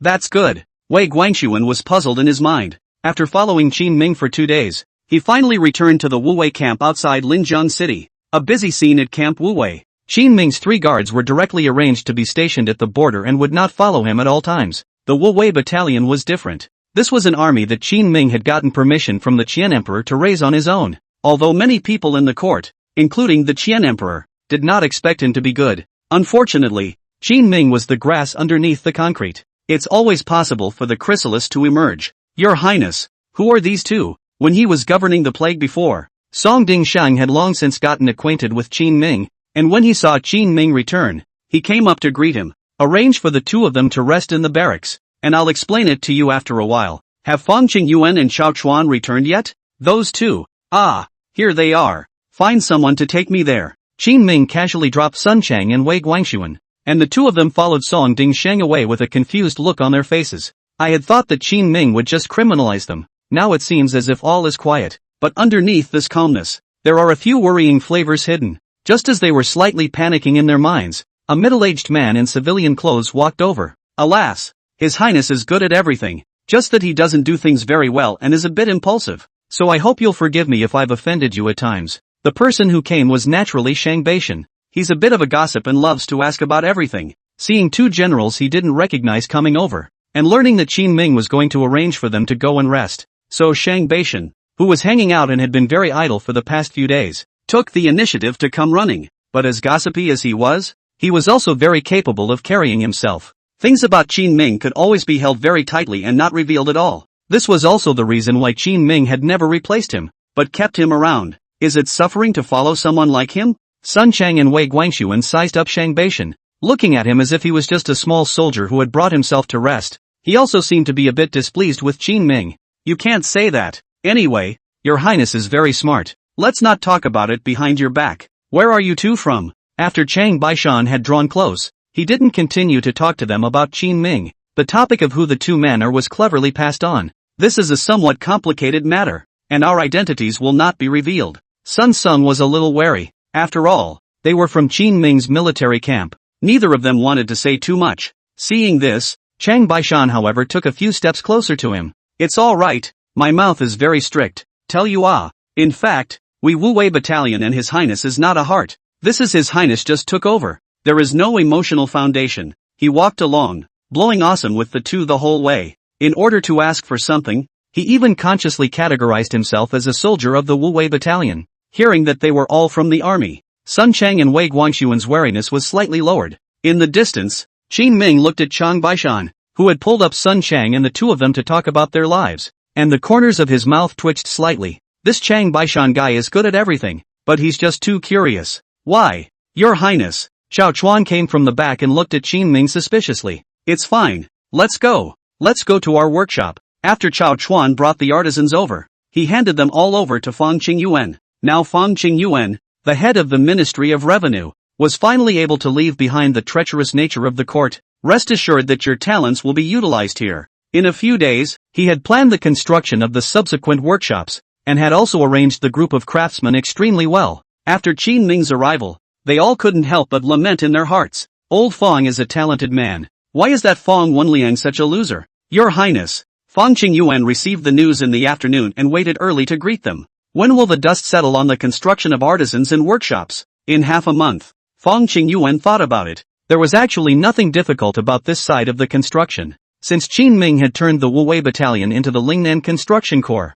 they were well staffed. The construction is also fast. Are you going to start making the army's weaponry after the workshop is completed? The materials may be a bit expensive. Fang Qingyuan was the one who took one step and saw three steps. The latter was thought of before the workshop was completely built. None of this is difficult for him. Actually, what he's trying to say is that it's about money. At these words, Xiao Chuan also fell silent. Xiao Chuan and him, one manages the army's accounts, the other manages the workshops. Once the two sides of the accounts were compared, it was actually clear that Qin Ming didn't have much money on hand. Raising an army is a huge expense, tens of thousands of taels of silver per month for sure, not to mention the start of the workshop and the input of all kinds of materials, 30 to 400,000 taels of silver. If there is only output but no input, it certainly won't work. It won't last a year. Qin Ming did not respond to this question, but brought up another matter. Old Fang, what do you think about textile machines? Xiao Chuan's heart fluttered. Yes, your Highness still has the spinning machine. If they point to this new tool, they can't say they'll make a profit. But Fang Qingyuan frowned tightly and said something that made Xiao Chuan's heart turn cold. The efficiency of the loom is indeed high, but silk, cotton and hemp and other types of weaving materials required in manpower, we do not have. Even if it is me to do, want to do this thing down also need at least 3 months. And do you think, Your Highness, that the proceeds from the textile machines can really fill the needs of the barracks and workshops? What he said was similar to what Qin Ming thought. With a single industry, it would be impossible to support such a large military camp as theirs. However, at this time, Qin Ming said with a faint smile, and what if I do all the weaving, dyeing, and garment making? Chapter 54, The Socialite of Wu Wei Camp. Fang Qingyuan's eyes lit up. Worthy of being His Highness, this vision was even a realm higher than his own. If that's the case, then it could really work. Speaking of this, Fang Qingyuan froze again. He jerked his head up and looked at Qin Ming incredulously. Your Highness, you've gotten a store in Linjiang City?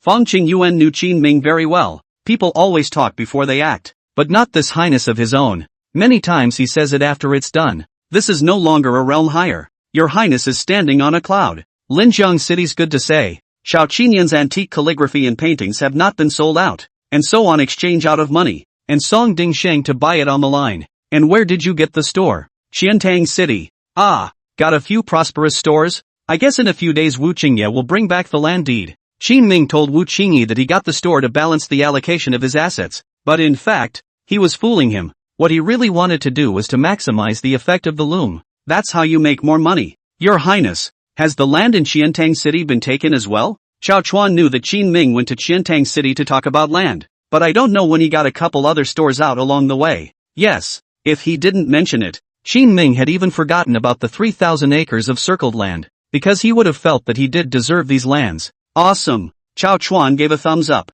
Compared to the storm clouds Qin Ming set off in Lingnan, the matter of him and Fang Qingyuan stealing someone in the court was actually nothing at all. Okay, that's good to know. Unlike Xiao Chuan, Fang Qingyuan, who was originally extremely knowledgeable about His Highness's abilities, simply nodded his head lightly and quickly accepted the situation. Qin Ming and Xiao Chuan both looked at him. And Qin Ming was even more curious. How? Lord Littlefong was dependable and serious. Don't you worry. I'll take care of it. Good. I was right about you. Qin Ming patted Fong Qingyuan's shoulder with satisfaction. Although this person is a bit naive, but when it comes to things are really on the way back, Chao Chuan had some concerns. He asked to Qin Ming, can Lord Fong really manage over? It's already troublesome enough for him to manage thousands of artisans now, isn't it? Chao Chuan thought it was outrageous. This kind of thing usually required several people to participate together. Qin Ming, however, waved his hand and said reassuringly, do not underestimate the strength of the former head of the Ministry of Households. The teacher specifically arranged for this king,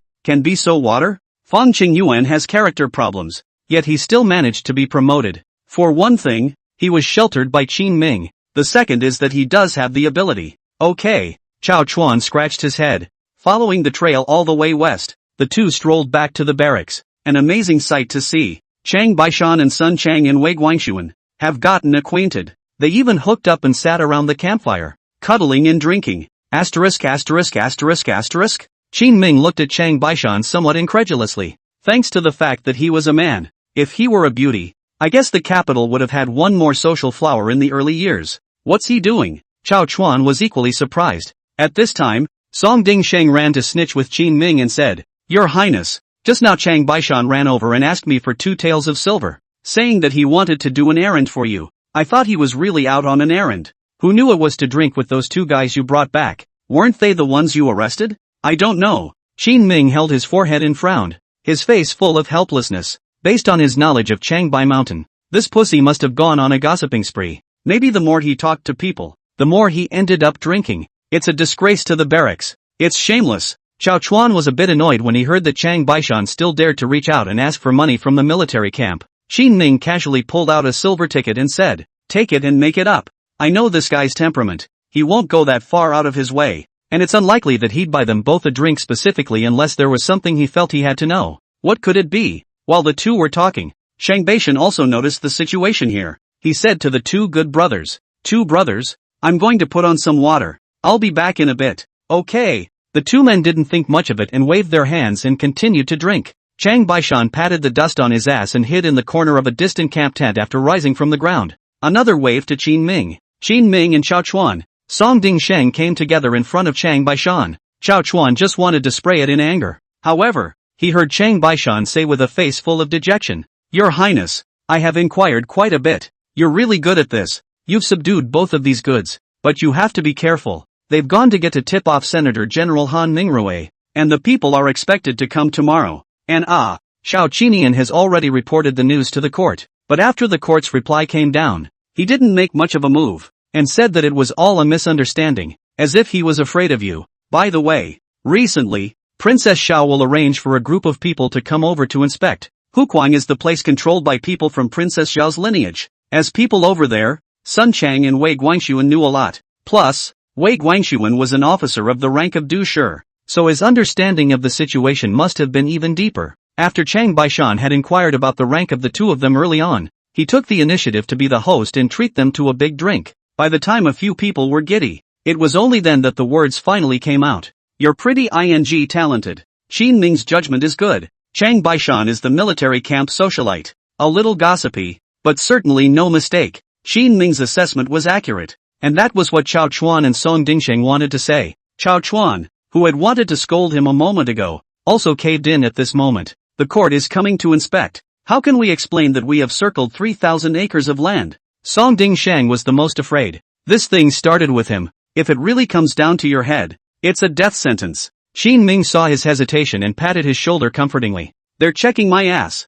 Find a group of people who haven't been vaccinated yet and have them inoculate the land we've set aside and see who dares to come. Qin Ming's rogue tactics are simple, yet effective. Song Dingsheng was instantly relieved. The night wind blew, and Chang Baishan looked at himself a little late for this water release. Just a quick wave of the hand. I'm going to go have a drink with those 2 brothers. Go on. Qin Ming waved his hand. The court is good, but this guy, Senator General Han Mingrui, Qin Ming is not familiar with, so he turned his head to Chao Chuan. Do you know anything about this Han Mingrui? Don't know. I don't think it came out of the same place as us before. Chao Chuan's Northern Army origins, fighting up battle after battle. The roots are right, but Han Mingrui was different. Chao Chuan had only heard the name but didn't know his experience. Luckily, Song Dingshang was a local and still knew his surroundings well as he opened his mouth. It's nothing really. Han Mingrui was working under a certain great general before. And that great general. You two know each other. Who? The two Qin Ming colleagues asked questions. At the same time, it is also a little strange. Have run to Lingnan. But there are still acquaintances in the court. Qin Ming remembered that he didn't have many familiar officials with the Ministry of Military Affairs. And there weren't many who had crossed paths in the military camp. This was mainly due to the fact that in the first place, he was in charge of the court as a supervisor of the affairs of the court. In order to minimize the Qian Emperor's suspicion of himself as a crown prince, the predecessor did not touch things like military power at all. Song Dingsheng gave them a strange look on his face, then spoke the truth. Great General Zhengde. Yi Shoujiang Ah. Chapter 55, Old Yi is a thick-skinned man. Qin Ming and Chao Chuan glanced at each other. The name was a bit of a surprise to them. Chao Chuan remembered the friendship between Guan Yu's father and Yi Shoujiang and spoke. If it's General Yi's men, then we still have to call out to Xiao Yu. She has more face. That's what I thought. Qin Ming has been dealing with the affairs of the military camp since he returned. Just in time to miss my own little beauty as well. Then it's yours? Song Dingsheng and Chao Chuan definitely couldn't invite Guan Yu. Aha. Qin Ming didn't really have any actual punishment for the two Wei Guangsons. The reason why they were specifically placed in their own barracks was to make Wang Shouyan of Qiantang City throw in the towel. With Wei Guangshuan in Qin Ming's hands, he could always stretch Fang Wenlian's guilt further and further. Wang Shouyan surely knows this. In order to avoid this possibility from arising, he would honestly hand over those prosperous stores to Qin Ming. Guan Yu's residence was arranged by Song Dingshang in a small courtyard in Linjiang City. 3 rooms plus a courtyard are already considered very luxurious here. This was also something that Song Dingsheng had specially prepared for Guan Yu in order to show his attitude and bring the relationship closer after knowing about her relationship with Qin Ming. Sekiyuki was trying to stay in the barracks to help dispose of specific matters, but living in the barracks was ultimately not very convenient, and she ended up being placed here. Entering Linjiang City, Qin Ming realized that it really wasn't quite the same as the capital. The capital city was brightly lit, day and night, even at night, but the people in Linjiang City all go to bed at sunset. Before it was even late at night, the street was silent, with only the candlelight of the night watchman swaying in the evening breeze. The sound of a careful fire candle trailed off into the night. Sleeping? Qin Ming took the key from Song Dingshang, tiptoed and pushed open the door, squatted in front of the bed and asked gently. The room was quiet, and Sekiyuki didn't say anything. Qin Ming smiled and boldly put his hand under the covers and squeezed. Ah! The young girl's clear scream immediately came out. Sekiyuki climbed up from the bed, her small face filled with redness. Qin Ming lit a bedside candle and cheekily sat beside Guan Yu. The young girl asked, beaming and arrogant, "This gentleman, am I familiar with you? Running into my boudoir in the middle of the night. Aren't you afraid I'll report you to the police?" Qin Ming saw her mind at a glance. It was assumed that Guan Yu felt that Qin Ming had been too busy lately and had left herself out in the cold. He hemmed and hawed at the thought. "I don't touch familiar people yet. It's better if you don't. It's more exciting that way." Qin Ming took Guan Yu into his arms and the two of them fought. After making a scene, Guan Yu bit Qin Ming before breaking away. "Just know to run outside. The 3 guards are always at the border. Don't you care? It's the court's army. It doesn't belong to me alone. Just let them live and guard the border." Qin Ming has not been meddling in the defense of the 3 guards. They also seemed to understand Qin Ming's mind and took good care of themselves. Even when he came to Lingnan, he still quietly traveled to the border to be stationed there. But they're your army too. Guan Yu was very strange. It was reasonable to say that Qin Ming had now attached importance to military power. It's impossible not to react to the border garrison at hand. Better wait. Qin Ming had seen too many princes and emperors who had cut their clans. That's why they don't move the troops on the border, or even draw a line with them. If a great deal of effort had been expended up front to arm this army to the teeth. Finally, the court came down with a piece of paper. Well, cut the clan. Then one has no place to cry. Are you worried about King Jin or His Majesty? Guan Yu guessed Qin Ming's mind and asked curiously as she lay on Qin Ming's chest in a pampered manner. All worry, there are not many good birds in the court. So are you a good bird? This is something I can let you try later when I get a chance. Qin Ming's old face blushed and muttered. Guan Yu was an innocent girl. Naturally she couldn't understand these yellow passages. What do you mean? Literally. Oh, after chatting for a while, Qin Ming informed Guan Yu about Han Mingrui's arrival in the past 2 days. Guan Yu seemed to know Han Mingrui very well, and together with the mention of him, the young girl's face was filled with dislike. Han Mingrui? That's a lousy gambler. Don't take after him. Rotten gambler? Sekiyuki nodded and continued the introduction. Yes, when he followed Uncle Yi around the war. The annual salary plus the reward when he went out to conquer. Got 1,000 acres of good land, a few big houses, and married 6 houses. Forget it. Anyway, it is just living a good life. Then he got addicted to gambling, and went out all day to gamble, lost all his family's things, and his wife ran out, and borrowed a lot of money in the barracks, and in the end he couldn't pay it back. Uncle Yi couldn't stand it, and after helping him pay back the money, he expelled him from the army and sent him here. Know the experience of this Han Mingrue. Qin Ming couldn't even help but feel emotional. Old Ji was a man of honor and helped him pay off his gambling debts. Sekiyuki hastily shook her head and corrected herself. What that time to go out to war. Uncle Yi under the generals are making a fuss. Do not pay the money, cannot even take the soldiers out. Uncle Yi also had no choice to help him to pay back the money. This incident would have been close to a big deal at the time. Thanks to Yi Shoujiang stepping in and giving money plus appeasement, the matter was only stopped in the barracks and did not spread out. Qin Ming did not expect that in the end. It was Yi Shoujiang who bore everything silently. The thought of Yi Shoujiang's black face, helping Han Mingrue pay back the money, Qin Ming just couldn't help but laugh. Sekiyuki looked at him in this gloating manner, climbed up and screwed him, crossing her arms. No laughing. Uncle Yi is a good man. I know, but if Han Myung-ri is such a character, come over tomorrow and I'll know how to deal with it. Qin Ming had thought that Han Mingrue had been following Yi Shoujiang for many years, and that he was an upright person in any case. Let's all get together and get things out of the way. Just keep the well out of the way. It seems obvious now that this guy has a weakness. Since none of the other parties were any kind of preachers, Qin Ming was going to make good use of it. The next morning, Qin Ming wandered outside Song Dingsheng's mansion. Song Dingsheng is having breakfast with his wife and children. Seeing Qin Ming coming over, he hurriedly stood up and said, Your Highness, what brings you here? This king has come to ask if you have a casino in Linjiang City? Casino? Song Dingsheng's body stiffened. Your Highness, are you okay with this? He was a little hesitant in his heart to say that he could take Qin Ming to any hookah liquor store. But this casino is no place for that. The point is that Qin Ming still looks interested. His Highness wouldn't have gotten into any bad habits, would he? Naturally not, the king. I came to you today to make a game of it. Qin Ming spoke faintly, already planning the first step to pin down Han Mingrue. Chapter 56, Professionals in the Casino. Doing the job? Yes. Go ahead and eat. Come out when you're done and let's go run some errands. Okay. Song Dingsheng finished the brown rice porridge in 3 or 2 gulps, put on his official clothes, and took a few steps out the door. Qin Ming, who was waiting in the corner, whispered to inform him of Han Mingrue's experience. After hearing this, Song Dingsheng only felt filled with shock. At the same time, he couldn't help but feel that there were really a lot of dirty things in the court. Rubbing his hands together, he asked curiously, Your Highness, I have a question. What's the problem? That Han Mingrue, has he returned General Ye's money yet? Bull asterisk asterisk asterisk asterisk. Surely not. This old bachelor can't even afford to live by himself now. How can we expect him to pay back the money? Qin understood him. It's a big world and not everyone has the quality and morals, though it's only right to pay what you owe. But there's also a saying that lice don't tickle. So that's how it is.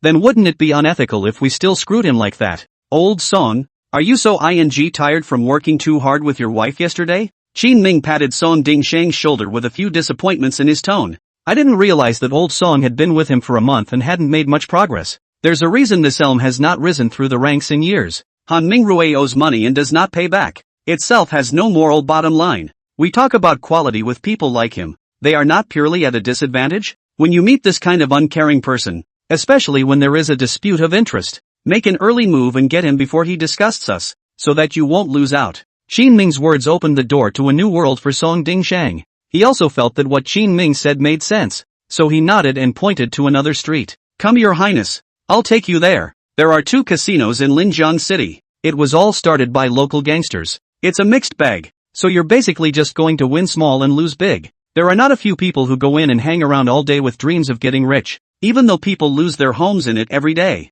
But that doesn't stop the enthusiasm of the gamblers. Some of them bet so far back that it doesn't matter if they win or lose. It's just a thrilling roller coaster ride. It's a gambling addiction. My lord, what brings your old man here? The cluttered and noisy casino is one of the few areas in Linjiang City that is open around the clock. As soon as Qin Ming came in, he saw several big-bladed stewards come before Song Dingsheng, nodding and greeting him. As the governor, Song Dingsheng had been in charge of the entire Linjiang City for many years. Many industries also require his nod to get up and running. This was the case with casinos such as this one, which would submit a considerable amount of money to Linjiang City every year. Get a few of the means and come with me. Song Ding Shang wasn't ambiguous either, and gave a direct order. The crowd froze for a moment, then nodded their heads in unison. Places like casinos are filled with people who are skilled gamblers all year round. Soon they had gotten half a dozen men. Some are playing pai gao. Some are playing craps. Qin Ming even saw a pinky chopped off. This brother is fierce. His hand is cut off and he still wants to come and play. He sighed in his mind.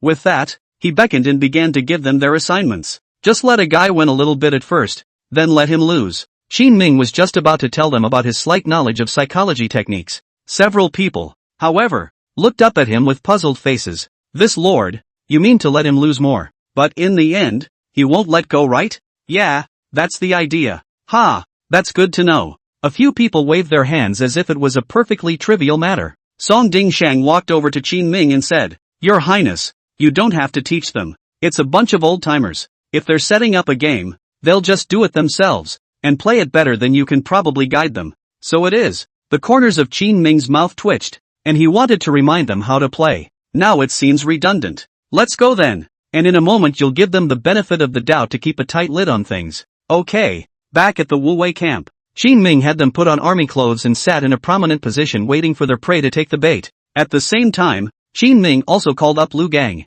Old Lu, take some men and patrol the barracks. Lu Gang, other than that, if he wants to make a move, he is really on. Sometimes not paying attention, he can even beat people to death. By calling for this fierce general to join him, Qin Ming was also considered to have an extra layer of insurance for himself. Lu Gang knew Qin Ming well and muttered on the side as he looked secretive. Your Highness, you must have no good reason for seeking me out. Buy you a drink tonight. Really? Lu Gan's eyes lit up, but then he immediately squirmed, stammering for half a day before pretending to speak without thinking. By the way, Your Highness, I heard that you asked Lao Wu to find some kind of 7 fairies. Who the told you that? Qin Ming froze for a moment. Wu Qingyi hadn't returned yet, and their flirtatious anecdotes had spread to the barracks? This can't be known to Sekiyuki. Lu Bao scratched his head. Your Highness, you still don't admit it. I've heard it from several soldiers. Ahem. Go and tell them to keep their mouths shut. If the king hears about it, he'll castrate them. Then you. Lu Gan was very persistent, still rubbing his hands together and refusing to leave. Qin Ming drew out a 10 taels of silver from his pocket. You're on your own. I'm not. Many thanks, Your Highness. You can rest assured, Your Highness. From now on, I will definitely not hit the west when you point to the east. I will go through fire and water for you. Lu Bao held back several words under his breath. To the uneducated man, this was the highest praise. If we make a scene today, we're counting on you. Don't worry. Lu Bao stomped and ran to the back in big strides to start gathering soldiers. At noon, the dusty Han Mingrui finally arrived. Xiao Chuan received the news and brought the man to Qin Ming. When he saw that Guan Yu did not appear beside Qin Ming, he froze for a moment. Your Highness, where is that girl Xiao Yu? She said Han Mingrui was too disgusting to want to see. Ha? What's with the little tantrums at a time like this? Xiao Chuan was worried. Han Mingrui is an army general of the rank of Senator General. This kind of person is going to take the opportunity to find fault in the Wu Wei camp, and if they make a big fuss and go to the court, they will also suffer. Qin Ming patted his arm, signaling that he didn't need to worry. A smile then lifted up on his face as he walked over to Han Mingrui to greet him. General Han, what are you? A Senator General, doing running to this king's tiny Wu Wei camp? Han Mingrui was an older man in his 40s with a slim frame. Not quite old, but his hair has long been gray. The wrinkles on his face were also deep, giving him an old-fashioned look. Your Highness, I have 2 generals in your custody. I have ascertained the situation and have now come to try to take them away. Han Mingrui's gaze swept around the barracks. After lingering on a few people playing cards in the distance, he withdrew his gaze and looked faintly at Qin Ming. Qin Ming secretly slandered in his mind. Little man, you're still pretending. It'll make you cry in no time. Chapter 57, 2 guards. Lord Han is in a hurry. Han Mingrui has a bad character and will not be rehired by anyone who knows his deeds. That is, with the military service accumulated over the years, he was able to mix a general in the Lingnan realm, but in the barracks, he was still a dog's ass presence. Over time, the bastard's skin gradually thickened and he simply swung for the fences. Anyway, no one cares, so just do what you're comfortable with, and fling your face at whoever you don't like. Like right now, Qin Ming he didn't even put in his eyes. It's kind of like one of those old cadres who can't get promoted for years in an organization. They themselves know that there's not much room for growth in the future. So much for not bothering to pretend. Love it. Xiao Chuan could see Qin Ming's displeasure and took the initiative to go up to Han Mingrui instead. It's not easy for General Han to come here, So sit down and talk. Chat about what? Your Highness. This is a matter that was originally run by you in an unseemly manner. Han Mingrue skimmed his mouth, full of impatience. They're at my disposal if they're at fault. And besides, don't you have any problems with the people on your side? Wei Guangxuan knew Han Mingrue's temper. Before going to him, he sent a few hundred taels of gambling money over. It was only then that Han Mingrue spoke specifically for him, and his attitude was still strong. At this moment, Wei Guangxuan and Sun Chang hid in the corner and watched towards the outside. Seeing Han Mingrue coming over from afar, they looked at each other, all with delighted faces. However, Sun Sung is in a lower position and doesn't see Han Mingrue often. Seeing that the other party was stopped, Sun Chang said with some hesitation, "How about this General Han? I see how he was stopped. It doesn't matter. It's just bargaining. We'll be released in the end." Wei Guangxuan waved his hand, confident in the connections he had found. It would be a hell of a thing if a Senator General couldn't stop Qin Ming. The entrance to the barracks. Chao Chuan was directly rejected by the other party after the invitation, and his hot face was stuck on his cold ass. This businesslike attitude that the other party put up made his face a little hard to bear. Han Myung-ri seems to be in a hurry. Except for a glance every now and then at a few soldiers who were pushing Paikiao in the distance, he wouldn't have much interest in the place. Seeing this, Qin Ming simply shrugged his shoulders. "Forget it, if you don't eat, you don't eat." Ha! Chao Chuan froze for a moment, then looked at Qin Ming in confusion. If today's matter was so easy to talk about, he wouldn't have had to puff and puff to pick up someone and report to Qin Ming in advance. Now it seems as if His Highness is unprepared. "Come with me and get your people out of here." Hoof! Han Mingrue snorted coldly from his nostrils and followed Qin Ming into the barracks with his arms folded. Chao Chuan was puzzled in his mind. Wu Qingya hadn't returned yet, and Qin Ming still needed to use Wei Guangxuan to threaten Wang Shoyan in Qiantang City. It's a time like this when you hand someone over, in case Wang Shoyan flips out. What should I do if those exotic stores don't give out? Your Highness. He wanted to say something else, but Song Ding Shang, who had followed him, tugged on his sleeve and whispered in a low voice, "Stop talking and keep up."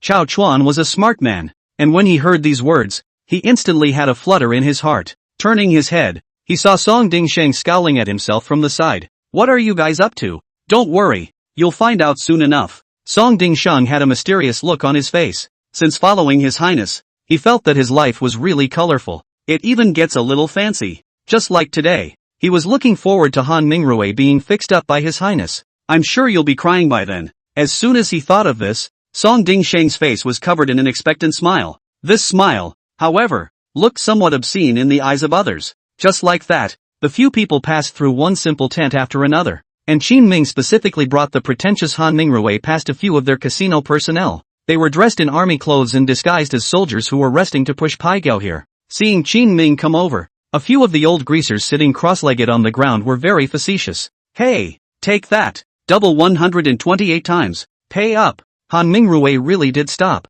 and he couldn't stop his eyes from glancing down into the card game below. Qin Ming didn't quite understand how such things were played. It is only known that the Paikiao of Diqian looks similar to the shape of a mahjong, but the shape is flatter and longer, and is usually a piece of wood. I was worried that they were performing too hard to wear out their welcome. Han Mingrue, however, caught a glimpse of the Paikiao scattered on the ground and muttered under his breath after nodding his head. 128 times, play this big. By the looks of it, you must be tickled. Qin Ming and Song Dingsheng glanced at each other, both of them sensing the change in Han Mingrue. But fishing is about patience. Qin Ming didn't pause in his footsteps, and even turned his head to look at Han Mingrue, who had fallen behind. Han Mingrue also realized that he was out of line, and with a reluctant glance at the card game below, he accelerated his pace and followed the group again. Qin Ming led him to the end of the barracks and suddenly showed a few moments of surprise. Turning his head, he asked Song Dingsheng, "What about those two?" Song Dingsheng hurriedly said, "Your Highness,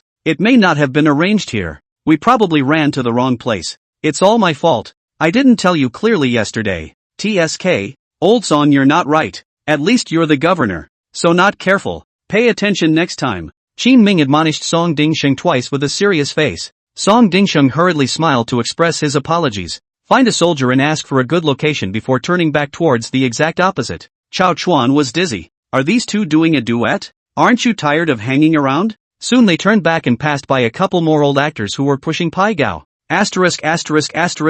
Q. 256 times. I've won it back. Ha ha, go out for a drink tonight. I'll pay for all the drinks. Going for a fart. Win and run. Fight till tonight today. but I have to go to the city later, so why don't you five play first? A hesitant look appeared on the face of one of them. Seeing this, the crowd all kept shouting and cursing. Han Mingrui's fingers trembled, and an unnatural red surfaced on his face, especially when he heard that 256 times. His breathing even roughened a bit. For a gambler, being able to roll over such a high multiplier is an easy thrill to bring. Han Mingrui, being a veteran gambler, simply scratched his heart when he saw that they were short of people this time, and had begun to walk away. General Han? Qin Ming coughed twice and realized that Han Mingrui didn't respond, so he walked right up to a few of the soldiers and gave each of them a not-so-gentle kick in the ass. Who told you guys to gamble when you're free? Can't you find something to do? Your Highness, there's no rule in the barracks that says no. A few people rubbed their asses in aggravation.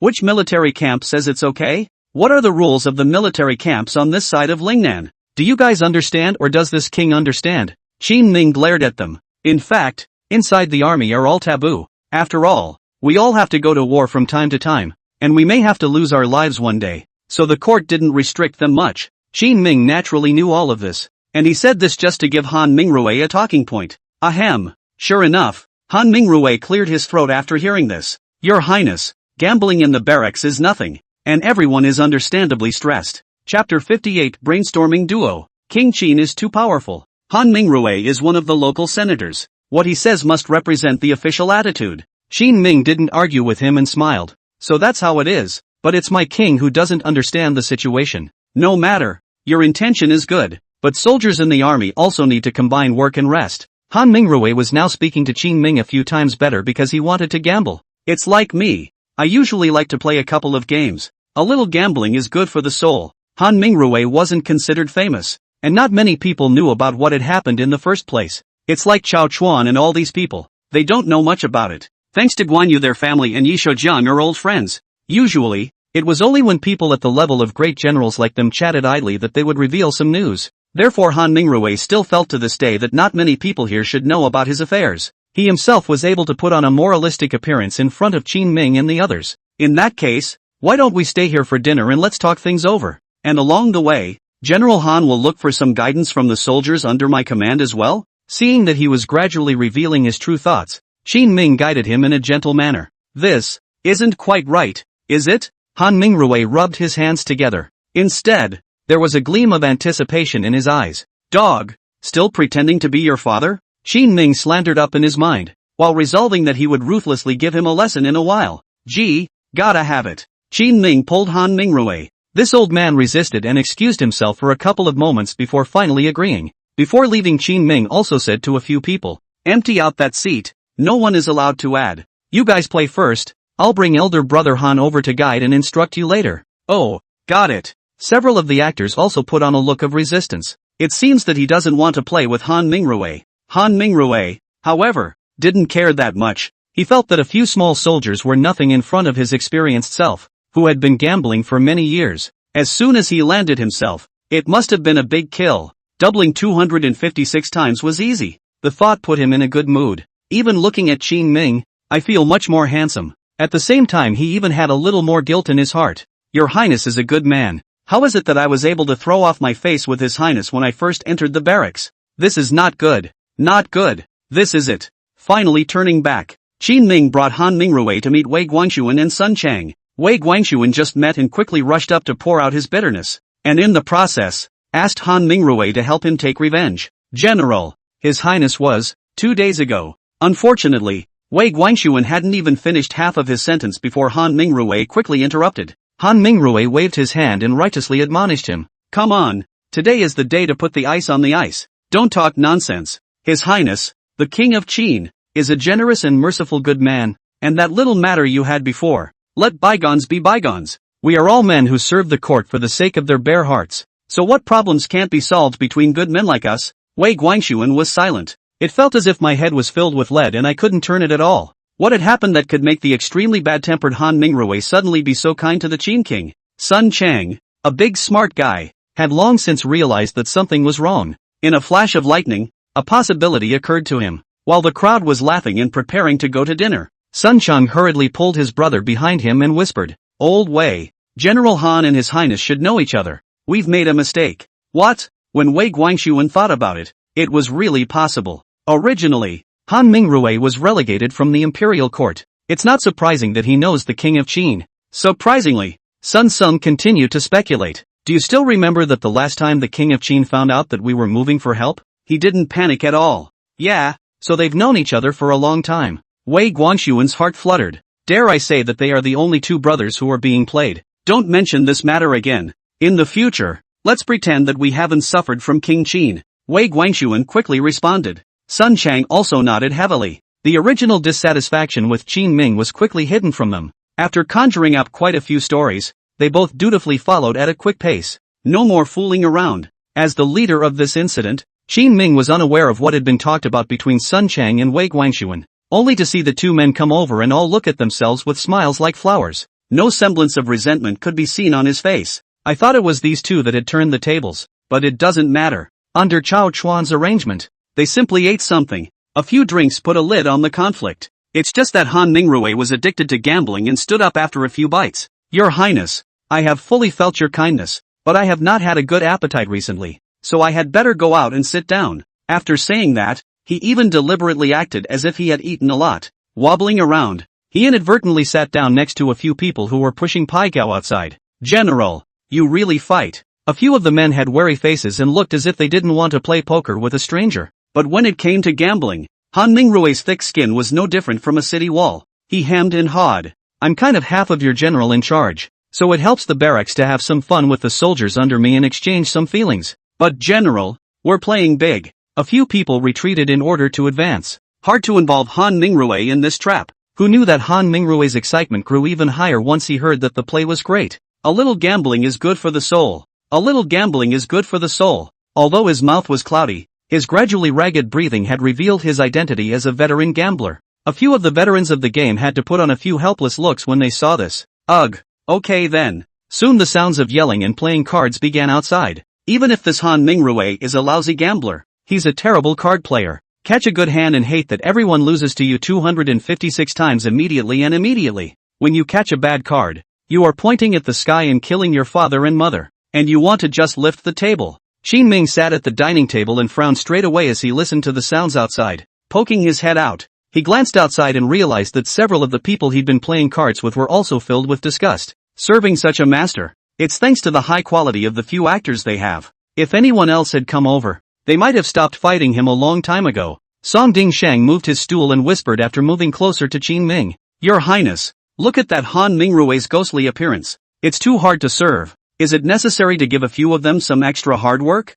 Plus, it's not easy for them. If I had to go and play poker with him, I'd probably be tearing him apart with my hands right now. Looking at Han Mingrui, who was laughing and sneering at everyone at the poker table because of his winnings, Qin Ming switched places for a moment. Without any hesitation, it was ready to add some hard-earned money to the cast of highly skilled card players. Of course, the wool comes off the sheep's back. The hard work required will have to be paid for by this very poorly qualified Senator General. Chapter 59, the first dashing brother of Wu Wei camp. What are they doing? Just when Qin Ming was eating here, a figure also poked its head in from outside. The person who came was Lu Gon. Chao Chuan frowned as he watched him come over. Old Lu, His Highness is expecting a guest. Why did you run in without saying hello? I'm just looking. And besides, what kind of hospitality has a bunch of people around to push Pai Gao? Lu Gang nudged his mouth, and the crowd also looked at the several people who were shouting and cursing loudly outside. Lord Han came over and said that a little gambling is good for the soul, so he played a couple of hands with them.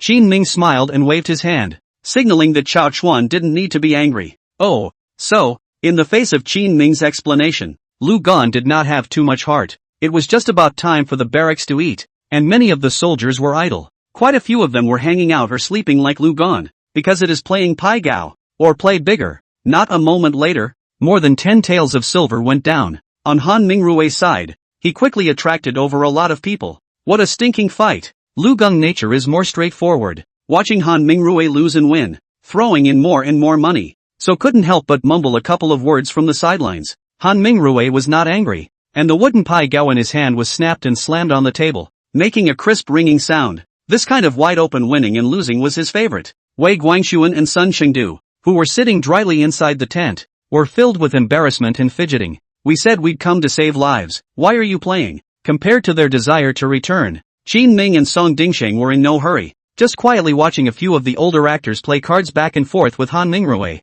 Time passed quickly and it was evening. The dusky setting sun shed pieces of afterglow onto the card table, which then reflected on the tired faces of the crowd. Han Mingrui still put his hands in his pockets like before, trying to gather some gambling money to continue playing. But at that moment, he suddenly frowned, recovering from his excited mind. Then he reacted. "Chow your grandmother. I lost all my money." The few casino personnel present all looked at him with speechless faces. Not losing it all until now is already considered to be giving Han Mingrui a lot of face. Originally, we all came over in high spirits, thinking that we had encountered a stumbling block. Who knew that as soon as Han Mingrui was on the table, after a few rounds they realized that this was a no-level goods. If they went at a normal level, they would have made Han Mingrui lose his pants in no time. In the end, he still saw Qin Ming and Song Dingsheng all sitting in the distance drinking tea, not in the least bit anxious. Only then did they give more face and took the initiative to return some money back, allowing Han Mingrui to hold out until now. "My lord, are we still fighting? It's getting late, so we'll just take this day off. We have to train tomorrow." "Yeah." Went back to bed early. A few people made a show of leaving as they watched Han Mingrui's interest suddenly being stopped. They are all specially trained in casinos and know the psychology of gamblers best. The moment they lose all their money is when these gamblers want to continue the most. This afternoon, Han Mingrui lost several hundred taels of silver. These are the favor fees that Wei Guangxuan gave him before, begging him to fish for people. Look at them all packing up to leave. Bang! Han Mingrui slammed the table and furiously roared at the few people in front of him. "No one is allowed to leave. General Han, what's going on?" Qin Ming probed his head and glanced towards the outside, and it was a sight to behold. Only Han Mingrui hung his head, his eyes red and bloodshot, his eyes full of unwillingness. The fingers holding Pai Gao trembled slightly. Wei Guangxuan and Sun Chang were also startled and rushed out to check. Seeing these two, Han Mingrui didn't pretend to be any more innocent. "Pull it straight to the side. Do you too have any money left on you? Give me an emergency." "No more, General." Wei Guangxuan knew what the hell Han Mingrui was. He had paid for the favor of inviting him to fish for himself, and now he had to come to borrow money, which was absolutely impossible. Many of the generals in the barracks have been more or less borrowed some money by him,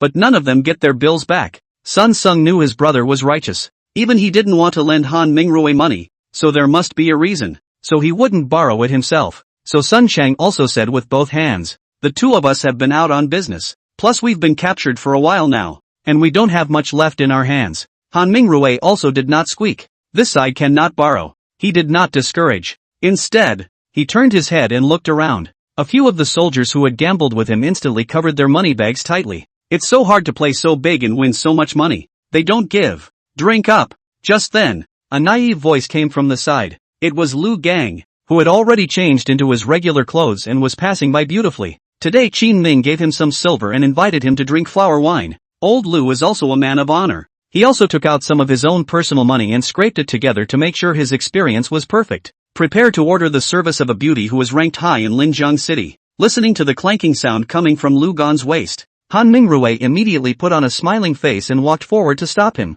"What's going on, old buddy?" Lu Gang squatted next to Han Mingrui today and watched him play cards for half a day. The two are kind of familiar with each other. Seeing Han Mingrui come over, Lu Chong immediately frowned in disgust. "What's it to you?" "Gee, I was just asking." Han Mingrui knows that it is not easy to borrow money, but it is good that he has a thick skin. The desire to win the money back is now very high in the mind. He didn't even care if he was humiliated. Grabbing Lu Barge, he wanted to discuss borrowing money. Thanks to Lu Gan's good mood, otherwise he would definitely not pay attention to him today. "Go drink flowery wine. Older brother is really dashing off. Like you, such a suave. Looks like Pan in person. Want to go to the restaurant. Is also able to attract flowers. K fighting for beauty." Han Mingrui gave a thumbs up in praise. This series of compliments made Qin Ming, who had been sitting and waiting by the side, unable to help but admire them. Gamblers are real good. Old Lu was very real, and for the first time in his life, he has heard someone praise himself in such an unabashed manner. He suddenly scratched his big head and laughed. "Have a vision. You're so discerning. I, the number one handsome man in the Wu Wei camp who has been hidden for years, was discovered by you just like this. I have long said that I am handsome." They have little vision, and they still do not believe it. Seeing that the time was ripe, Han Mingrui made his claim tentatively. "Older brother, you and I really know each other at first sight. But it's too meaningless for you to go like this. Why don't I make up some more money for you and go over and have some fun tonight?" "How are you going to make it up to me when you've lost all your money?" Lu Gan rolled his eyes, clearly not believing the other party's words. Pointing to the card table, Han Mingrue whispered. You give me 30 taels of silver. I'll play 2 big games. And if I win, I'll give you half of the winnings. And if I lose, I'll take it as if I asked you to borrow it. Not letting you suffer a little bit. Old buddy, okay? Chapter 60, Lose Your Pants. Once Lu Gang put it all together, he realized that what Han Mingrue said did make sense. Either way, one is not losing out. The most you can do is lend him some money and just pay yourself back later. Nope, he suddenly reacted. Will you really pay it back? It has to be. Besides, don't we still win? You'll make a lot of money if you win. Han Mingrue advised bitterly. A dashing and handsome general like you, brother, just spending a dozen or so taels of silver to find some mediocre fans really doesn't fit your status and demeanor. I can't even watch it. Lu Gan was coaxed and complimented at the same time, and soon didn't hold back. Taking out 30 taels of silver from his arms, he said rather preciously, you've got to save your game. You've got to win. It has to be. Alas. In the distance, I don't know whether it was Wei Guangxuan or Sun Chang, but he actually let out a leisurely sigh. Qin Ming and Song Dingsheng glanced at each other, and both of them almost failed to tense up as well. I should have known to save the money and buy a few strings of candy canes for Xiaoyu. Qin Ming thought darkly in his mind, but did not stop him. Originally he was going to lend some of the money to the other side himself. Who knew that Lu Gang, the douchebag, wiggled his way out? Then today is not just about teaching Han Mingrue a lesson.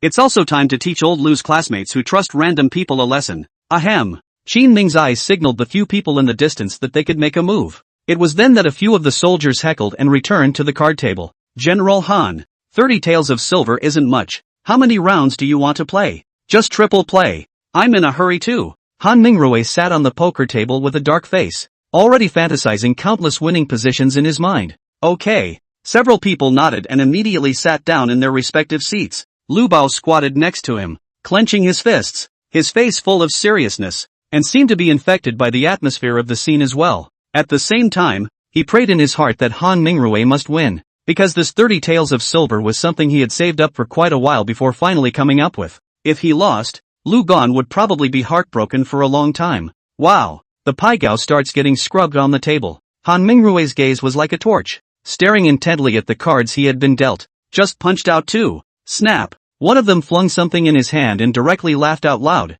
I'm outta here. Double it. A couple more out. Snap. Another one walks away. I'm doubling 8 times. Han Mingrue's heart had sunk. Only he and the last man were left in this sentence. Lu Gang was equally angry and stomped his feet. Are you a ing pig? How do you play your cards like that? Han Mingrue didn't have time to pay attention to him. His eyes deadpan on the last person. The final actor smiled slightly and took out his paigao, placing it in front of Han Mingrue. General Han, mine is bigger than yours. You still lost this round. Right. I'll double it 16 times. Phew. Didn't think it would be over in a handful. The other man patted himself on the back and stood up. A few people, however, didn't leave. As for the reason for not leaving, naturally it's quite simple. Because Han Mingrue hasn't paid yet. Losing. Han Mingrue's face showed a few moments of bitterness as he muttered under his breath. Lu Gang even flopped and sat down directly on the ground. Twice 8 times 16 times. You guys are still ing playing a triple poker game. Yes, it should be 768 times that now. The actor next to him dutifully reminded. You now owe us almost 3,000 taels of silver. Let's go by 3,000. Remember to pay it back. His Highness is still here watching. Qin Ming slowly nodded his head. Finally it was his turn to appear. He walked up to Han Mingrue. General Han, let's make an IOU first. Song Dingsheng waved into the distance. Soon, the soldiers who had been prepared long ago came to Han Mingrue with pen, ink, paper and inkstones. Han Mingrue gritted his teeth and finally returned from his state of exuberance. And now there was only endless loss in his heart. One afternoon. 3,000 taels. If it were before, he would have already started reneging. But the people present today are complicated. Song Dingsheng, governor of Linjiang City, Lu Gang, general of Wu Wei Battalion, and Chao Chuan, as well as his own men Wei Guangxuan, Sun Chang. There's also a most heavyweight, King Qin Ming, who sits in Lingnan. With so many people watching, there's no way he can run. Your Highness, are these your people? Passion fades, and clever intellect takes the high ground. The more Han Mingrue thought about it, the less he felt. Raising his head, he stared angrily at Qin Ming with reddened eyes. Qin Ming shrugged and said something ambiguous. They were originally this king's soldiers, so they are naturally this king's men. Wei Guangxuan and Sun Chang shrunk their heads. It was only at this moment that they felt Qin Ming's dreadfulness. Fortunately, He was quick to admit his weakness at that time, and still came back obediently with Qin Ming. Otherwise, if you make a scene, you're probably going to be at a big disadvantage. General Han, leave the IOUs. Qin Ming stopped making explanations and pointed to the paper and pen and the vermilion sand in front of him. Okay, I'll write. Seeing that the situation is gone, Han Mingrui had to tremble his hand and write down the arrears and interest. Interest, in this day and age, is more. It's fine to go up 50 or 60% a year, but Qin Ming gave him a favor and only counted 40%. Only after pressing his handprints with vermilion sand did Qin Ming put the note away. Take your men and go, General Han, and remember to go back and get it together and pay back what you owe. At this point, Han Mingrui also stopped pretending. He lowered his head and pleaded, could you accommodate me for a while? I don't have any money on hand right now. Accommodation? Qin Ming's face went cold. General Han wouldn't be trying to renege on his debt, would he? No, you misunderstand, but I really don't have much money right now. Han Mingrui's voice trembled, and a twinge ran through his heart. The excitement and comfort that came with gambling has all but been shattered. All that's left now is endless remorse. Qin Ming's voice was a few degrees colder. This is out of this king's hands. It's only natural to pay back what you owe. This king will only do it for the soldiers in the barracks and not let them be bullied. In the distance, Wei Guangxuan and Sun Chang's hearts fluctuated when they heard these words. Where is this bullying of his people? Isn't it obvious that General Han is being taken for a ride? Of course, you have another chance. Qin Ming suddenly changed his words and brought up another matter. What are the chances? Han Mingrui's heart fluttered as he asked with anticipation. Recently, the king may go to the Two Lakes region to trade and sell some things. Since you are a senator within the Huguang Junction military camp, a small favor should be fine, right? Construction has begun on Fangqing Yuan's textile industry. It's still too much effort to make money in Lingnan. After all, the place is already poor. So Qin Ming came up with the idea of using Han Mingrui to help transport the goods to other places to sell. Are you referring to? Han Mingrui scratched his head. He didn't know much about doing business. It's very simple. Help this king to transport goods. And by the way, do down the customs clearance paperwork, and use this to slowly offset the bill. How? He made a claim that dawned on Han Mingrui. That's fine, but can I pay back less on this one? This guy is getting his way again. But at this time, Lu Gan, who was sitting on the ground, suddenly climbed up. Asshole, give me my money back. The words fell, only to see the angry Lu Chong hit Han Mingrui's chin with a whole oil root. Bang! Han Mingrui flew straight out. Chapter 61, Just Sleeping. Won't do anything. Han Mingrui was at least a senior general in the army. He has fought many battles on the battlefield and is strong in his own right. But cold blood was hit on the jaw with a punch from Lu Gan. Even if it was stronger, it couldn't be topped, and it directly went black and fell to the ground, unable to get up. Don't with it! Chao Chuan rushed up with an arrow step and stopped Lu Chong, who was going to continue his violence. Having been a fellow officer for many years, he knew how hard the mangy man in front of him could punch. Song Dingsheng and Wei Guangxuan's men were startled and rushed up to check Han Mingrui's injuries. Seeing that he only fainted and didn't die, the crowd finally breathed a sigh of relief. 7 hands began to pick him up. Unlike the several people who were in a state of uproar, Qin Ming was happily watching all of this. Seeing that Lu Chong was finally held down by Chao Chuan along with a few soldiers, he slowly walked forward. Old Lu, interview you. How the hell did you lend out the money just now? Lu Chang's eyes reddened. The bitterness of losing money echoed in his heart, and a wave of aggression surfaced. But he wasn't a cutie either. Quickly reacting to the status quo, hurriedly, he said to Qin Ming, Your Highness, they are all your people. Will you give me back my money? Old Lu, you simpleton, don't talk nonsense. Chao Chuan hastily covered his mouth. Even though this is something we all know by heart, how can we admit it in front of so many people? Lu Gang also experienced a roller coaster ride of excitement, and at the moment, he was so sick and desperate that he could not say anything. Take him down. Qin Ming opened his mouth with a smirk, and Chao Chuan immediately pulled Lu Chong to leave. But the weight of 30 taels of silver made Lu Bao straighten up and stand on the far ground. Your Highness, that's money I've been saving for a long time.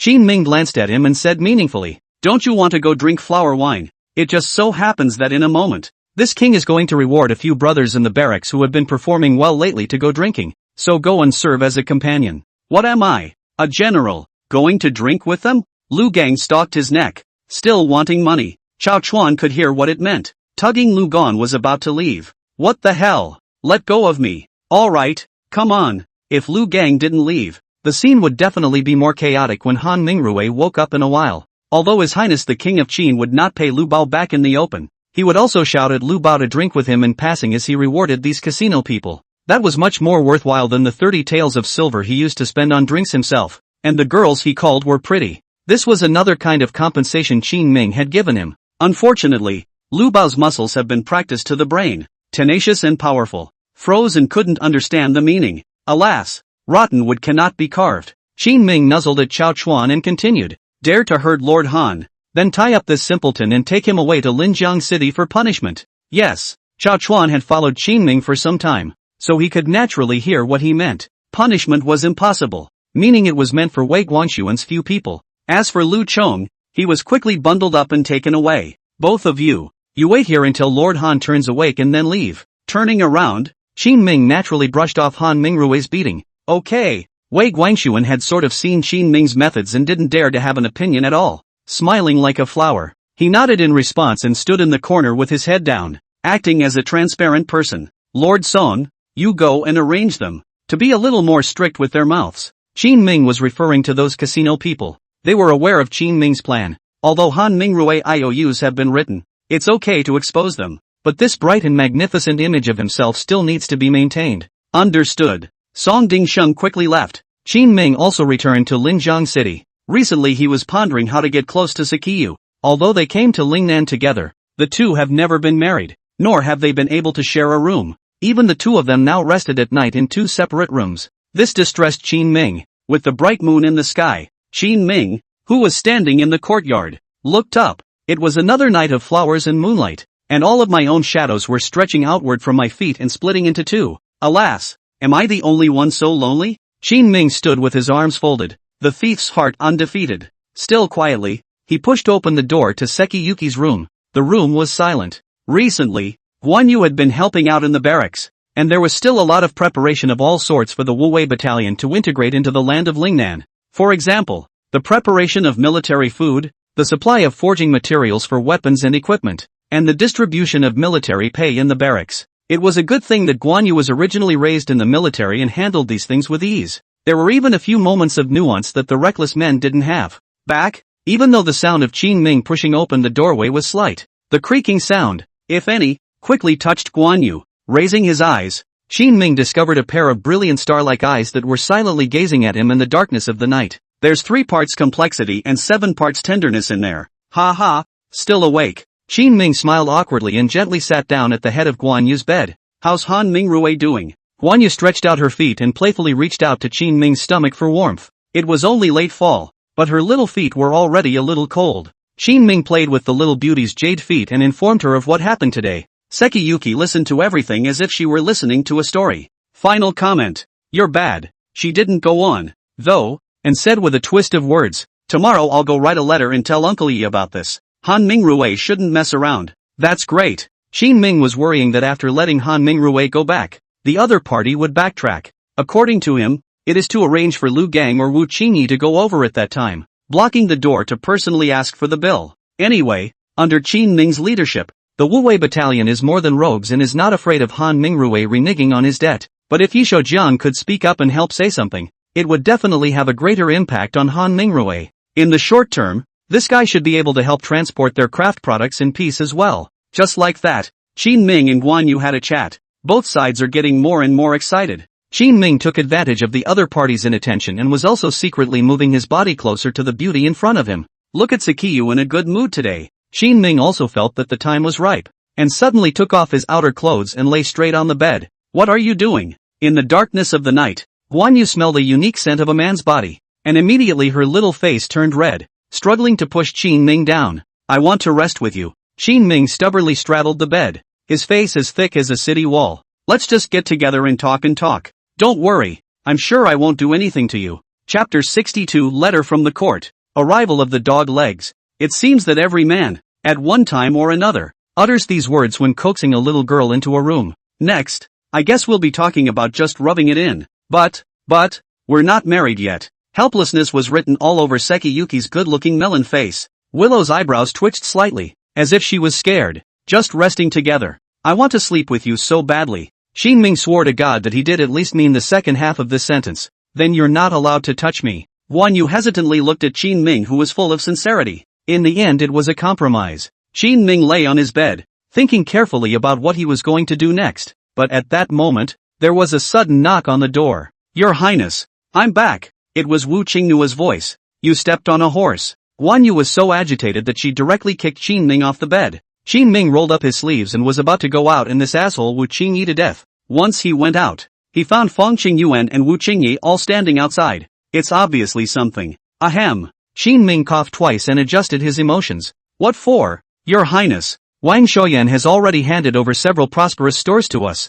and Lord Fong wants to go over there to open a dyeing workshop and a cloth factory." Bringing Wei Guangxuan back in the past few days has had a good deterrent effect on Wang Shoyan. He quickly surrendered the store. Wu Qingyi shook the land deed in his hand, filled with excitement. "Need a hand?" Qin Ming looked at Fang Qingyuan, and the other party's face could hardly hide his joy. They have people to work with, transportation routes, and now a store, so money will be made quickly. "I'd like to take a personal trip over there in the morning, and I came today to talk to you about it." "It's okay." Qin Ming thought about it, and it was better to put the matter of making money on the agenda earlier. "One more thing. Prime Minister Chen sent a letter." Fang Qingyuan took out a letter from his arms, the fire-painted seal on it still showing no signs of being removed. With his status, he could actually look at the letter sent by Qin Shimao. However, Fang Qingyuan is a very stubborn person, and is determined not to look at anything that is not his own. "Let's see." Qin Ming opened the letter and read it. Chen Shimao informed Qin Ming of the recent happenings at the court. Ever since Princess Xiao Shufei and King Jin had taken a favorable position, the entire court had begun to be in disarray. There were many who sought her defection and even more who were liquidated and persecuted. Countless promotions and relegations happened. The Chen Emperor still looks like a non-sticky pot. When something goes wrong, he says that it is incompetent below, and when nothing happens, it is that he has ruled the country well. Seeing the court in chaos, Qin Ming did not feel much. Anyway, it's not about himself anymore. The more chaotic the court was, the more he could take advantage of the time to do his best to develop. At the end of the letter, Chen Shimao also told Qin Ming about the recent movements of Princess Xiao Shufei against him. After learning that Xiao Qinian had been beaten, consort Xiao Shufei conceals Qin Ming's treatment of the plague and begs the Chen Emperor to drop the blame. However, under Chen Shimao's reasoned argument, Qin Ming's credit was able to shine through, and Xiao Qinian is now unable to redress his grievances because of his neglect of the plague. But despite having the help of Chen Shimao, Princess Xiao still caught the loophole. She found Huang Zhang, the right royal inspector of the Metropolitan Police, and asked him to bring officials to inspect the 3,000 acres of land circled by Qin Ming. Calculating the time, it should arrive in just a few days. It's not a big deal. After reading it, Qin Ming handed the item to Fang Qingyuan. Fang Qingyuan scanned twice and frowned slightly when he saw Huang Zhang's name. "Your Highness, this Huang Zhang is a notorious mad dog, and not the least bit approachable." Having been an official at the imperial court for many years, Fang Qingyuan had heard of but a few officials even though he didn't have any contact with them. Qin Ming had stayed at the court longer than Fang Qingyuan, so he naturally knew what kind of person Huang Zhang was. Huang Zhang is not an official of Xiao Shufei's lineage, is very neutral, and is very unforgiving to anyone he encounters. It was also due to this character of recognizing reason but not family that Princess Xiao Shufei took a liking to Huang Zhang and had him come over to tangle with Qin Ming, because no matter what, Qin Ming's land enclosure was not in line with the court's rules. In the hands of Huang Zhang, it will surely create a storm. It's easier when it's him that's coming. Smiling faintly, Qin Ming acted relaxed. "You have an idea?" Lifting his head, Fang Qingyuan looked at Qin Ming curiously. "Aha. Okay, I'll go then." Without staying longer, Fang Qingyuan quickly took Wu Qingye away. He was completely trusting Qin Ming. As long as Qin Ming said there was a way, he wouldn't think twice. Looking at the backs of the two of them as they departed, Qin Ming sat in the courtyard and pondered for a while. Then it was time to put his hand back on the doorway of the closed moon. But this time, the door to Sekiyuki's room was locked from the inside. It was probably because her sanity had just taken over the high ground again because of that delay. Ugh! Qin Ming let out a long sigh and turned around to leave the place. The night was silent, and the next day Qin Ming returned to the barracks. Fang Qingyuan has already gone to Qiantang City, and the materials he raised, such as silk and hemp, have long been sent over. He found a clearing and built a makeshift shed. Inside, there was a textile machine, calling all the idle women from the villages around Linjiang City and asking them to weave cloth. Payment of wages is standardized by the workshop. There are a large number of these people. In order to increase production, Fang Qingyuan then divided their scheduling into daytime and nighttime, laboring together. Just a few days to get hundreds of cloths. According to the market price, an ordinary piece of cotton cloth could be sold for 3 cents of silver. Silk is a rarity, with 4 taels apiece. Raw silk is hard to raise though, and they don't produce much silk. Only cotton and linen were woven in abundance, but at a selling price of 3 cents, you'll make 2 cents of silver at most. If you want to make money on a large scale, you definitely need to go for volume, or huge volume. It's a tough business. Qin Ming looked at what was in front of him and sighed languidly. Song Dingsheng followed and picked up the conversation. Your Highness, don't be in a hurry. We'll be able to earn more when we make the cloth factory and the dye house later, I hope. After Qin Ming briefly inspected the circle, his mind had begun to calculate a new way to get money, to see if he could assist each other with the textile industry and make money together. At this time, a voice suddenly came from the distance. Get out of the way, all of you. The Metropolitan Inspectorate has come by order of the Emperor to make an inventory. Qin Ming glanced toward the distance. Then he saw a group of people coming from outside the barracks. The menacing appearance of the women who were weaving made them stop their needlework in fear. This group of people is really not polite. Just come, and affect their normal production? Qin Ming could not earn any money, and when he saw them like this, his anger rubbed off. Thumping his way up to the crowd angrily. What's the call? What's wrong with coming from the court? Got a few more heads than the others? Or a few more arms? I'll cut you all down if you make any more noise. Chapter 63, Infighting in the Qin Team. Huang Zhang's helplessness. The crowd had come from the court. That's the way they do cases in the Metropolitan Police Department. There seems to be a sense of condescension no matter who you're talking to. Even when he's not usually working on a case, he's still got his nose in the air and looks at no one. But Qin Ming, who was to be investigated and prosecuted today, was even more powerful than them. The few people who were stopped were still a bit unresponsive for a while. At this moment, a figure passed through the crowd and slowly arrived in front of Qin Ming. After not seeing you for many days, your Highness has become so hot-tempered. This person was wearing a black robe, tall and thin, with a serious expression and an extremely hard tone of voice, and was not to be messed with at a glance. When Song Dingsheng saw this, he shrunk his head and hid behind Qin Ming. He was only a minor official, and he was still a bit intimidated by the sight of the people from the imperial court. In comparison, Qin Ming was much more arrogant. Pointing at Huang Zhang's nose, he cursed, Huang Zhang,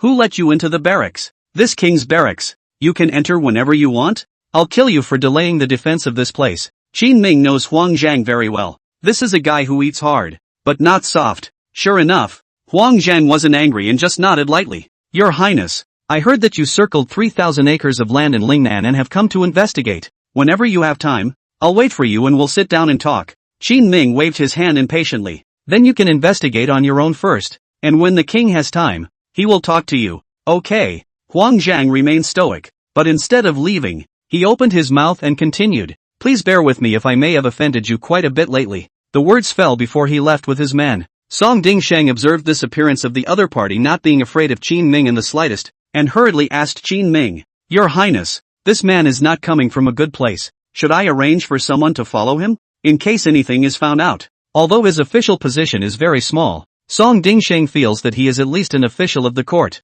He has been careful and prudent for many years, and it would be a great loss if he is implicated in this and loses his hat. So he chose to firmly support Qin Ming. No matter what, it was always right to support His Highness. You go and receive them, and by the way, find a few of the most poisonous vaccines and plant them secretly. Qin Ming unhurriedly explained the task to Song Dingsheng, but not a moment after going out, he ran back, full of anxiety. Your Highness, this yellow badge is poisonous. He went straight to the patients. Oh, Qin Ming froze for a moment, then laughed. He had known for a long time that Huang Zhan was a ruthless man. If there was anyone in the court who wasn't afraid of the plague, he was certainly considered one of them. I wanted to scare him with the vaccine first, but I didn't expect the guy to dive headfirst right into the patient. Let's not rush it yet. Let's hang him out for a few days. Now that things are like this, it's time to replan. Instead, Song Dingsheng was anxious as if he were an ant on a hot pan. What should we do? If he finds out anything, won't we all be finished?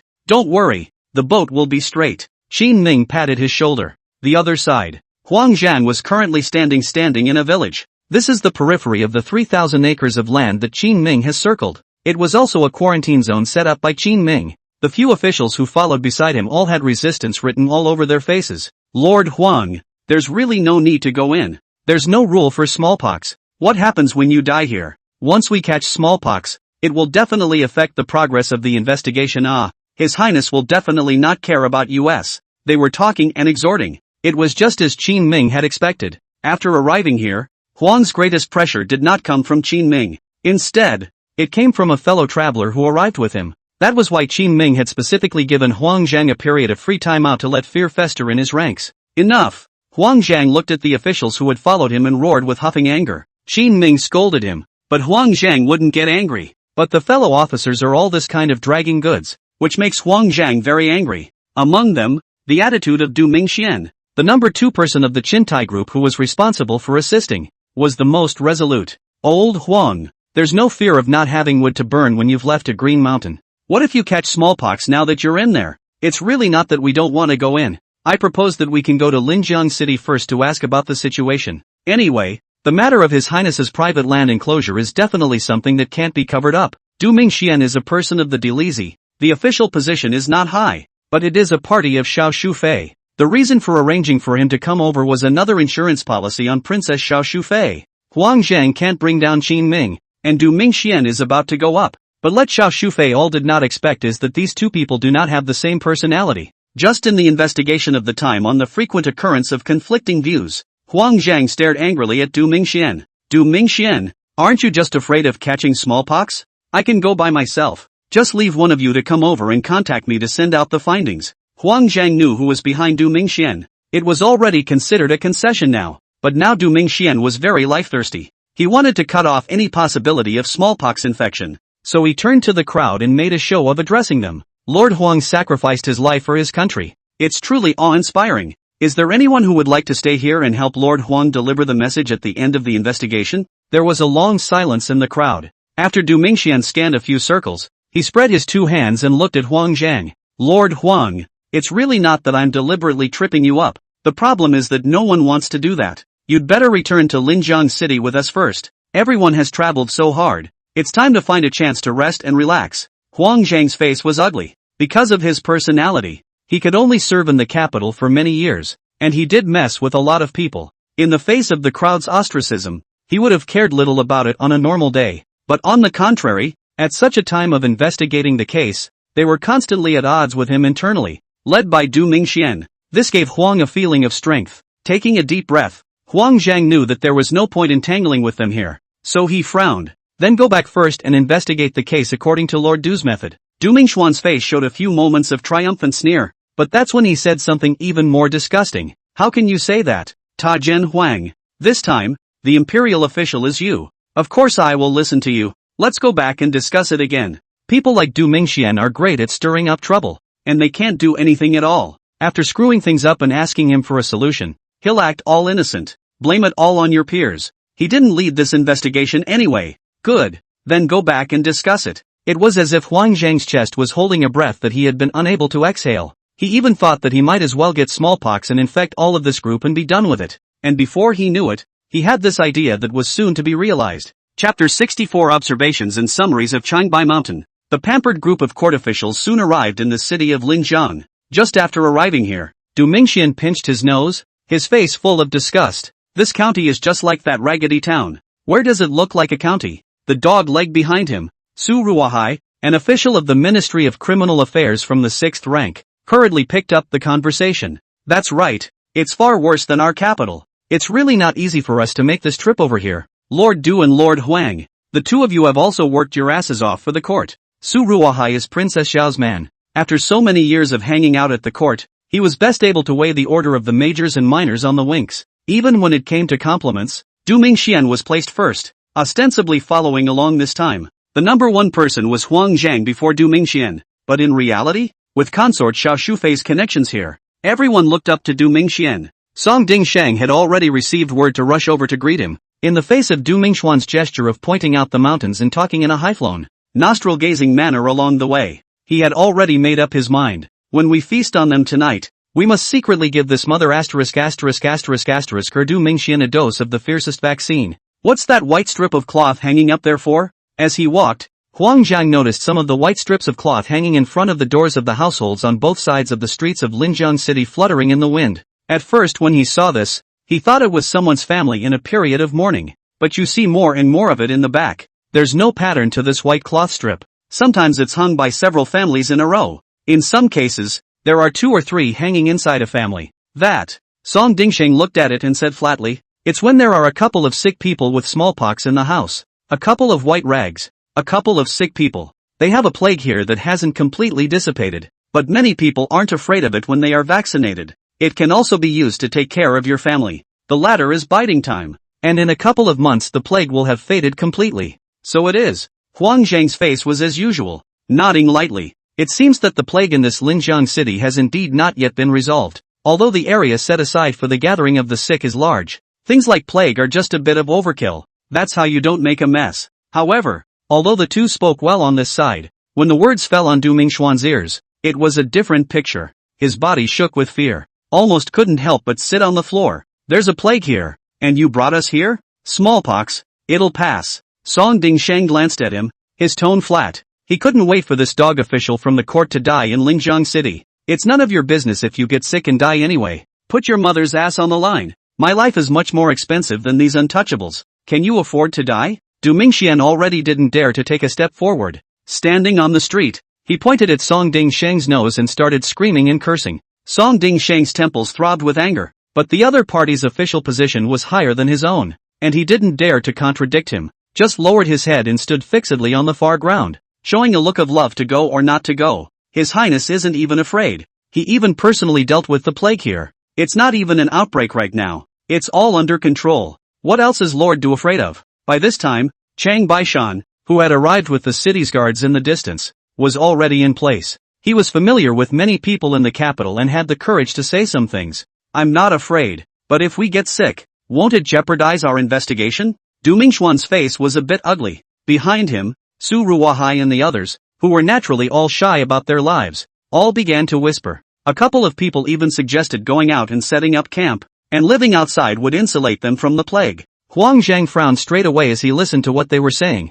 and finally couldn't help himself and angrily rebuked. Come on, there's plague everywhere, so what if you catch it? If you're afraid to die, all of you get back now. Du Mingxian felt little face when he was chided by one of his own people like this. Hurry up to take out the court party dispute that set. Counter-argument said. If Lord Huang says so, I really want to go back. It's just that it's something you need to explain to His Majesty yourself, so that we individuals don't go back with no way to deliver and have to be counted out for a while. In 3 or 2 sentences, Du Mingxian was about to gang up again. Huang Zhan was the most fed up with this kind of situation, so he immediately opened his mouth. Great to go back. I'll explain it to you. Beside him, Chang Baishan looked happy and crouched down to wait for them to fight internally. Shunshur also silently made a note of these people in his mind to facilitate going to Qin Ming to snitch on them after analyzing their internal conflicts. The crowd argued for half a day, with no one taking advantage. In the end, it was Huang Zhang who left them behind and followed Song Dingsheng to dinner alone. Song Dingsheng even scared as he was leaving. No wonder His Highness said to wait a while and hang them out to dry. It turned out to be a long time ago that he had seen that the people in the court were all in their own way. There's a saying that Pali is a piece of that should describe them aptly. In the evening, Chang Baishan wandered from the city and returned to the barracks to report this to Qin Ming. Your Highness, this infighting of theirs is already sticky enough. Should we go and add more fire? Sitting by the campfire, Chang Baishan was bored and flipped the fire in front of him with a branch. The sparks were blown away by the cold wind, and the dots drifted up into the sky and quickly extinguished. He raised his head and suggested up to Qin Ming in a low voice. Qin Ming also had this idea and said after nodding lightly, who do you want to start with? Guess what? I'll make sure you don't guess. There's absolutely nothing wrong with this guy I picked. Chang Baishan smiled dejectedly. Qin Ming looked at the flickering fire and suddenly smiled as well. It won't be Huang Zhang, and it won't be Du Mingxian. It should be a petty official of bad character, and his hands would not be too clean. Grass. Chang Baishan had been all set to show Qin Ming a few of his tricks. At that moment, he smashed the branch in his hand on the fire in displeasure. Since Qin Ming had already guessed it, Chang Baishan simply shook it all out. I'm going to go give them a gift, and when they receive it, I can use the opportunity to poke the matter to Huang Zhang, so that Huang Zhang can clean up his own house first. Qin understood and said with a glance at him, all know that you are my people. Go to send something to bribe after. People to a black and white may turn around and have to put things directly with the yellow chapter. We have to sin +1. Ah! Chang Baishan was suddenly speechless. When he had heard that Qin Ming had pitted Han Mingrui before, he had thought it was quite impressive. Would like to try it myself. Nah, he didn't read much and didn't hang around the court for long. The ploys used are also riddled with holes. But his statement inspired Qin Ming. Drawing a 500 taels silver ticket from his sleeve, Qin Ming handed it to Chang Baishan. Here's 500 taels of silver. Let Song Dingsheng go over there. He's more suitable. Him? Chang Baishan froze for a moment, always feeling that something was a bit wrong.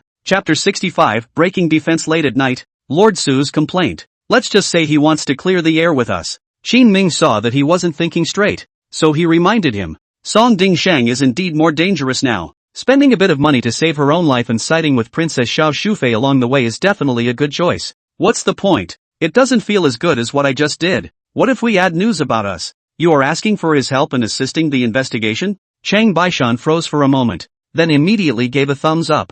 Worthy of His Highness. It's sinister. 500 taels of silver plus some real but useless information can penetrate the enemy. It's kinda worth it. By the way, tell him to conceal the situation from Huang Zhang when he reveals the investigation. Qin Ming thought about it and continued to explain.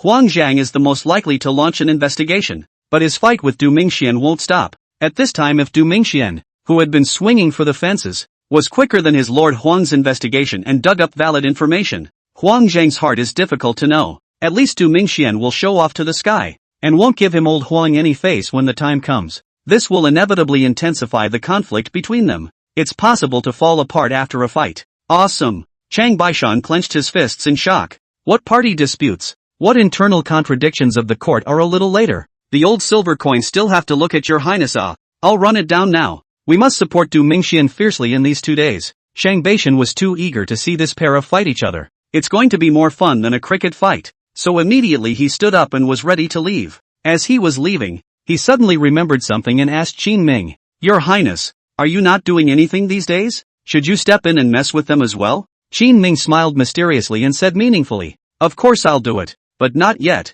because I'm in favor of Huang Zhang. Ha! Chang Baishan's heart was puzzled, and he thought of many things the moment Qin Ming said those words, and yet it never felt like I could catch the main vein. Just as he wanted to continue asking, he was pushed by Qin Ming. Hurry up. I want to see results tomorrow. That's good. There was no time to think about it more. Chang Baishan went to find Song Dingsheng with 500 taels of silver tickets. Late at night, the inn where Huang Zhang and the others were staying was silent. They were so sleepy that they couldn't keep their eyes open. They all went back to their rooms to rest after having some food. In this, Su Ruohai's room was arranged on the second floor. The other people's rooms, especially Huang Zhang and Du Mingxian's, were arranged on the third floor. Because the rooms on the third floor are nicer and comfortable to stay in, this made it a little difficult for Su Ruohai. What a coincidence that people are staying in the upper room, just when it's full. Only had a second floor room for myself. Laozi is from the Ministry of Justice, and his official position is not low? Dog Day Song Ding Shang.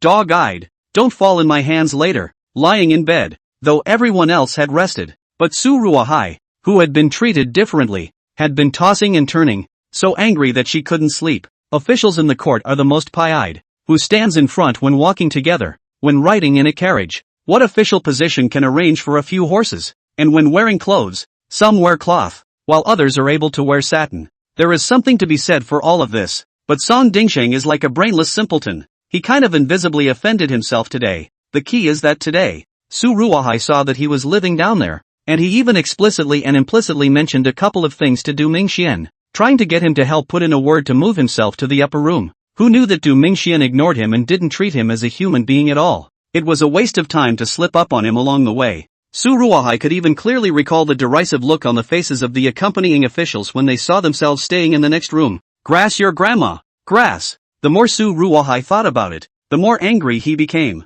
Standing up and stomping around the room for a while, he lay down and still couldn't sleep. Soon the time came to the third watch. Listening to the noise of the night watchman's drawn-out tones coming from outside. In the darkness, Su Ruohai was still staring at the ceiling with her eyes full of red bloodshot eyes, her face full of aggression. Knock knock. Just then, a voice suddenly came from the doorway. Su Ruohai stiffened and turned his head. The other party seemed to think that Su Ruohai was asleep. A few more knocks in quick succession. Who's coming over here in the middle of the night? Pretending to be a deadbeat for me? Su Ruohai got up from the bed with some impatience and muttered. The other party did not speak, but just continued to knock on the door. Putting on his shoes, Su Ruohai walked to the door and pushed it open. Upon opening the door, he saw the culprit that had kept him tossing and turning late into the night. Sun Din Sung, are you sick? What are you doing here in the middle of the night? Su Ruohai already had anger in his heart. Seeing that the other party dared to knock on his door in the middle of the night, there was a cold snort and a clip in his tone. Ha ha, Lord Su, can you let me in for a word? Can't. I'm going to sleep. We'll talk about what's going on tomorrow. Su Ruohai snapped and grabbed the door of the room, about to close it. but Song Dingsheng reacted faster. Hastily, he held the wooden door open, then grinned, revealing a slightly yellowed white between his sleeves. This color Su Ruohai recognizes. It's the color of a silver ticket. Silver checks are white paper when they first come out of the money changer. However, the paper yellows after a long time of use. Are you up to something? Ha ha, that's for sure. And out of all these officials, you're the only one I chose. Song Dingsheng had a mysterious face and put on an extremely sincere look. It was then that Su Ruohai finally figured everything out. Did you arrange for me to stay on the second floor on purpose? Yes, just something important to discuss with you. So it is. Hearing this, the gloom in Su Ruohai's heart was swept away. Come in. With a creak, the wooden door closed. The two men had a long conversation in the room. Su Ruohai received the money and was naturally delighted. After realizing Song Dingsheng's intention to defect, he patted the other party's shoulder with satisfaction. Old Song, you still have vision. I'll take this 500 taels first, and you'll be reported to me. Don't worry. With me, no one will look for trouble when you return to the court. Then thank you very much. By the way, Lord Su, I hope you won't tell anyone else about this matter. Song Dingsheng's gaze flickered as he opened his mouth with extreme seriousness. Sure, don't worry. I'm very tight-lipped. Su Ruohai agreed very quickly and sent Song Dingsheng away extremely enthusiastically. But after waiting for a while, taking advantage of the night color, he turned his head and came to Du Mingxuan's room on the third floor. Rubbing his hands together, he had suppressed his somewhat agitated voice. Knock knock. Lord Du, are you there? Chapter 66, Promotion and Fortune. The Bright Way. Disturbed by the late night, Du Mingxian rubbed his sore eyes and walked out the door rather impatiently. Su Ruohai, not sleeping at night, you're going to die. My lord,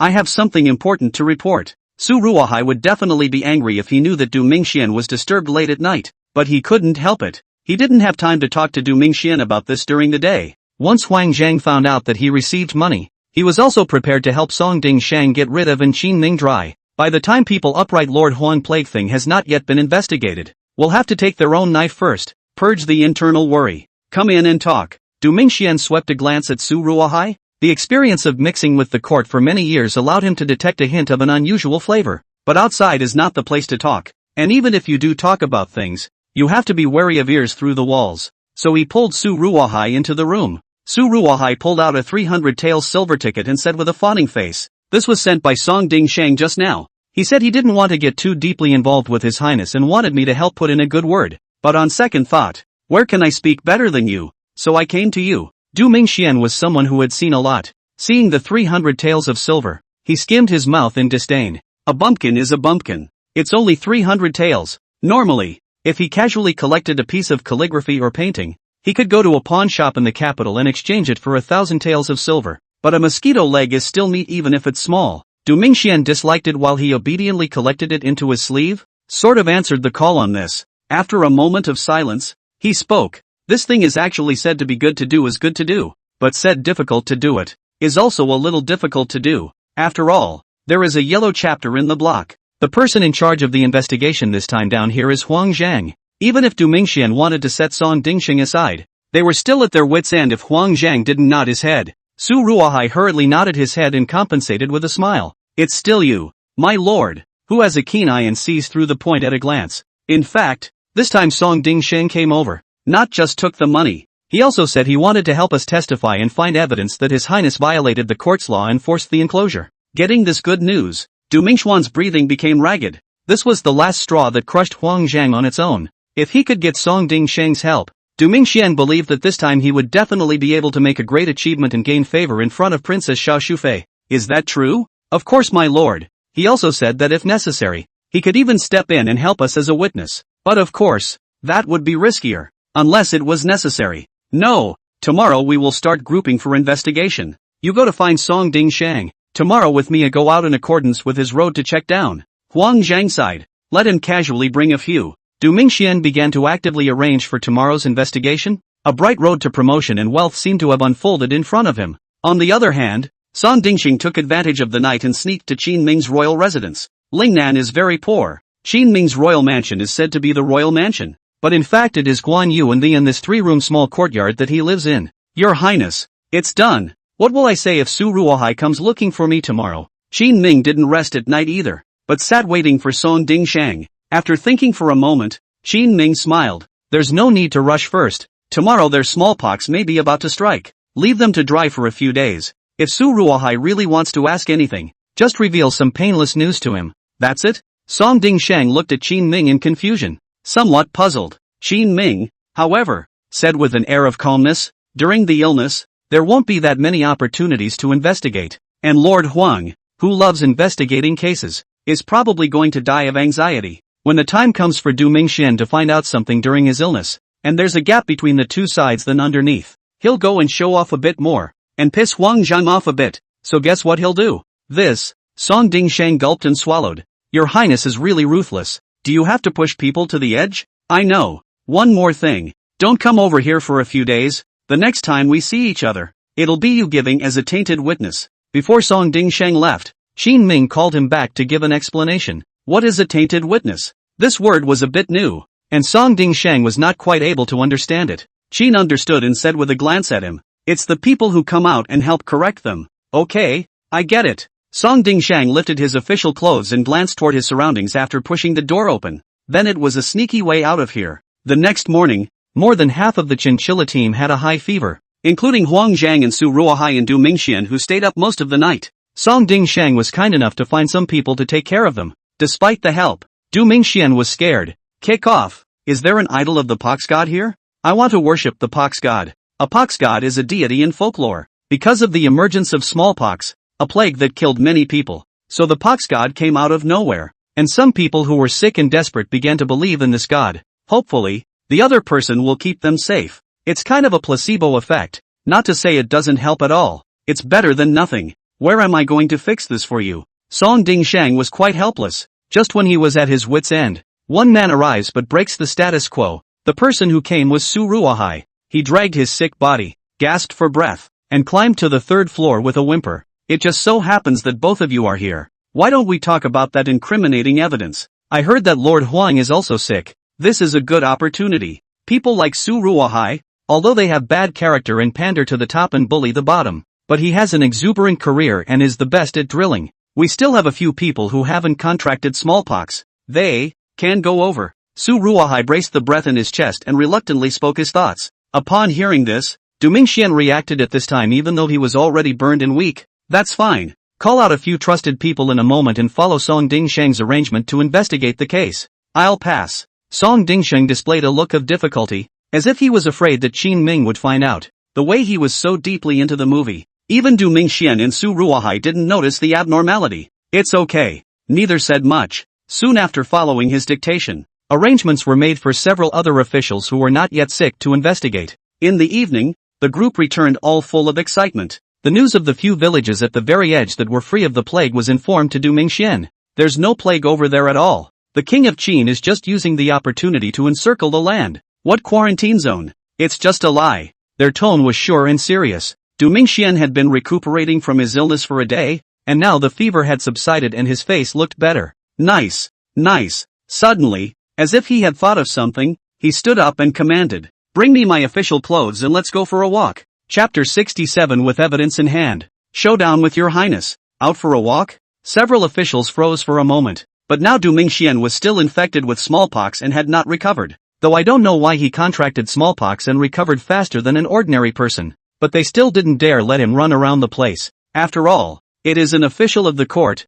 Run a trip down. Did not carry through? Really die how to be good? My lord, you can't be too big for your britches. Yes my lord, it is still the body that matters. If you have any. Alright, when His Excellency says go out and walk, listen to His Excellency. In the end, it was Su Ruohai, who had been accompanying them, who interrupted them. He knew best what Du Mingxian wanted to do. Looking at the state he's in, it's obvious that he's going to go over to Huang Zhang's side to show off a little bit. Sure enough, as soon as the crowd followed him out, they turned their heads to see him push open the door to the yellow badge. Lord Huang, how is your health? Du Mingxian, despite his illness, still puts on a calm demeanor, as if the victor visited the loser's presence. He opened his mouth to shush Huang Zhang. Huang Zhang sat up from the bed and swept the crowd suspiciously. What is this Du Mingxian playing at? Even if you came by yourself, you brought so many people with you. Not like a visit, but like a demonstration to himself. But now that everyone is sick, what does he have to be proud of? Lord Du, you are too kind. The heart of 1,000 turns Huang Zhang in the face but did not express, just a light response. the tone of voice, but there is a feeling of refusal. Ha ha, what's polite about that? By the way, Lord Huang, I see that you've been sick lately, and you haven't been able to investigate the case. It's really a pity. Du Mingxian laughed out loud and continued to add, so yeah, I took the liberty of arranging for someone to go down there and scout it out like I wanted. And guess what?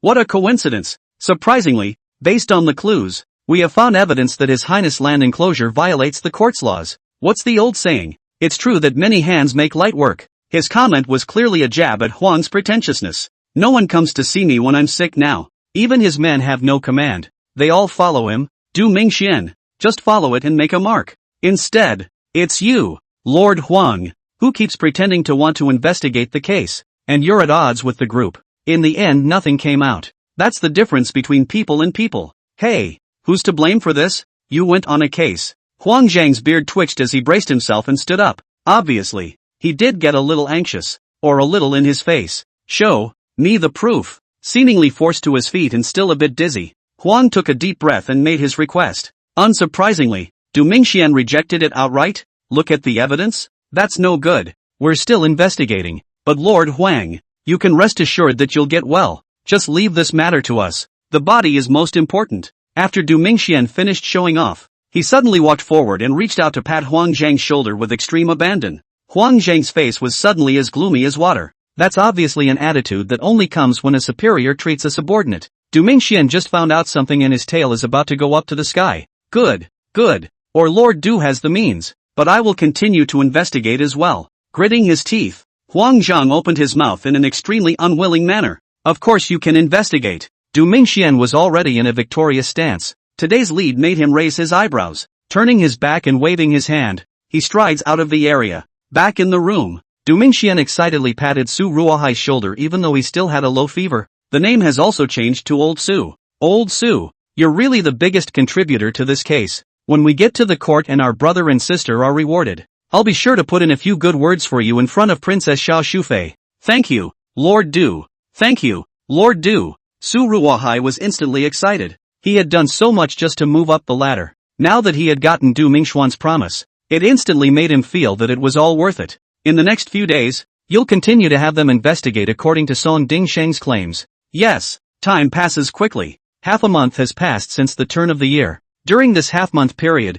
one after another, the officials who came to investigate contracted smallpox. Qin Ming, on the other hand, ran to the Wuwei camp every day as usual, and together with Guan Yu, handled their military affairs. Nothing seems to be happening. As for Du Mingxuan's group, they were getting more and more excited as they continued to uncover the truth. To say that there was anyone who was uncomfortable among their group of officials staying in Linjiang City, then there's only one yellow badge. He was older and had been in ill health ever since he got smallpox, and the key was that Du Mingxian still came over every day to report his good news. Say there's this progress, that progress. This gave Huang Zhang a sense of crisis, and he couldn't sleep the whole night. With things on your mind, recovery is slow. It took half a month of dragging straight back and forth before I was finally able to get out of bed and walk around. He hasn't been idle either, running around since he was able to get out of bed. Du Mingxian just calmly watched. He hadn't had any worries since he had Song Dingsheng's help. What can he find out with just him? Huang Zhang, a headless piece of who was banging around like a fly,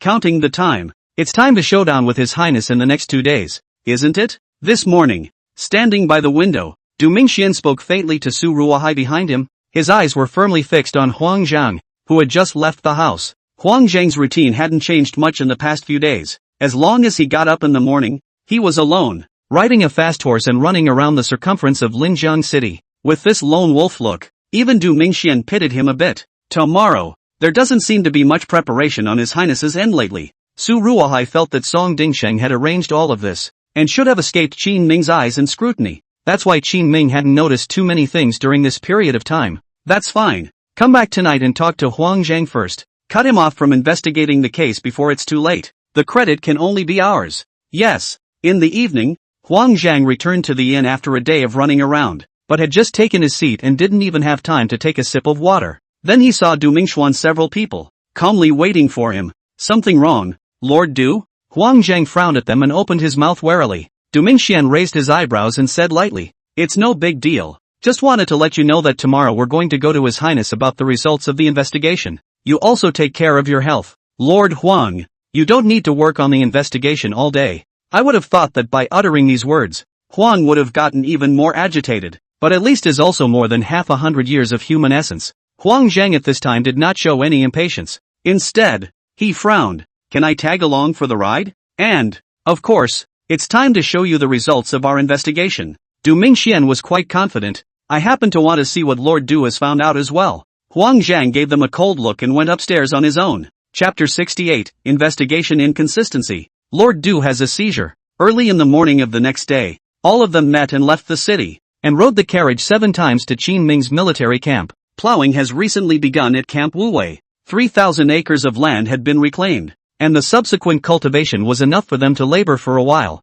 It was natural for Qin Ming to start raising mulberry trees and planting grain, and he also circled a patch of land. Prepare to be self-sufficient while building some real-sense textile mills and granaries along the way. These are his preparations for raising soldiers in the future. Seeing Huang Zhang and the others arrive, Qin Ming smiled and waved his hand in greeting. Gentlemen, why are you interested in coming to the king's place today? Before Huang Zhang could speak, the impatient Du Mingxian stepped forward with a straight face. Your Highness, you might as well return the land. After our investigation, there is no basis at all for your enclosure. Those places, too, have no smallpox patients, much less need to be used as quarantine areas. As he spoke, he also took out the recorded instruments of their investigation. Which village was visited on which day and what was the situation there? The records are all there. There was no plague at all in these villages they surveyed. Not one spot. Du Mingxian clasped his hands on his chest, his face full of self-satisfaction. Ironically, he had won this time. It's not just a win for King Qin, it's a win for Wang. Do you want to see it? Qin Ming realized that Huang Zhang was also probing and surveying the recorded instruments at the moment, so it was handed to him first. Huang Zhang did not refuse, and after receiving the paperwork and reading it, his brows tightened deeply. After half a day of silence, Huang Zhang suddenly opened his mouth. Du Mingxian, are you fabricating investigation documents? What? Du Mingxian froze for a moment. Huang Zhang, I know you didn't investigate anything and you can't bear it on your own face, but there's no need to slander us people for running around and working hard, right? Behind Du Mingxian, Su Ruohai and the others were all a bit angry as well. This disavowal from the other side is downright annoying. But Huang Zhang did bring out a letter of inquiry. After my investigation, there are several villages in here that are different from what you are all talking about. And all of them over there are plagued with the plague and need to be split off separately as well. No way. Du Mingxian coldly shook his head. He didn't believe Huang Zhang's investigation. After all, behind himself,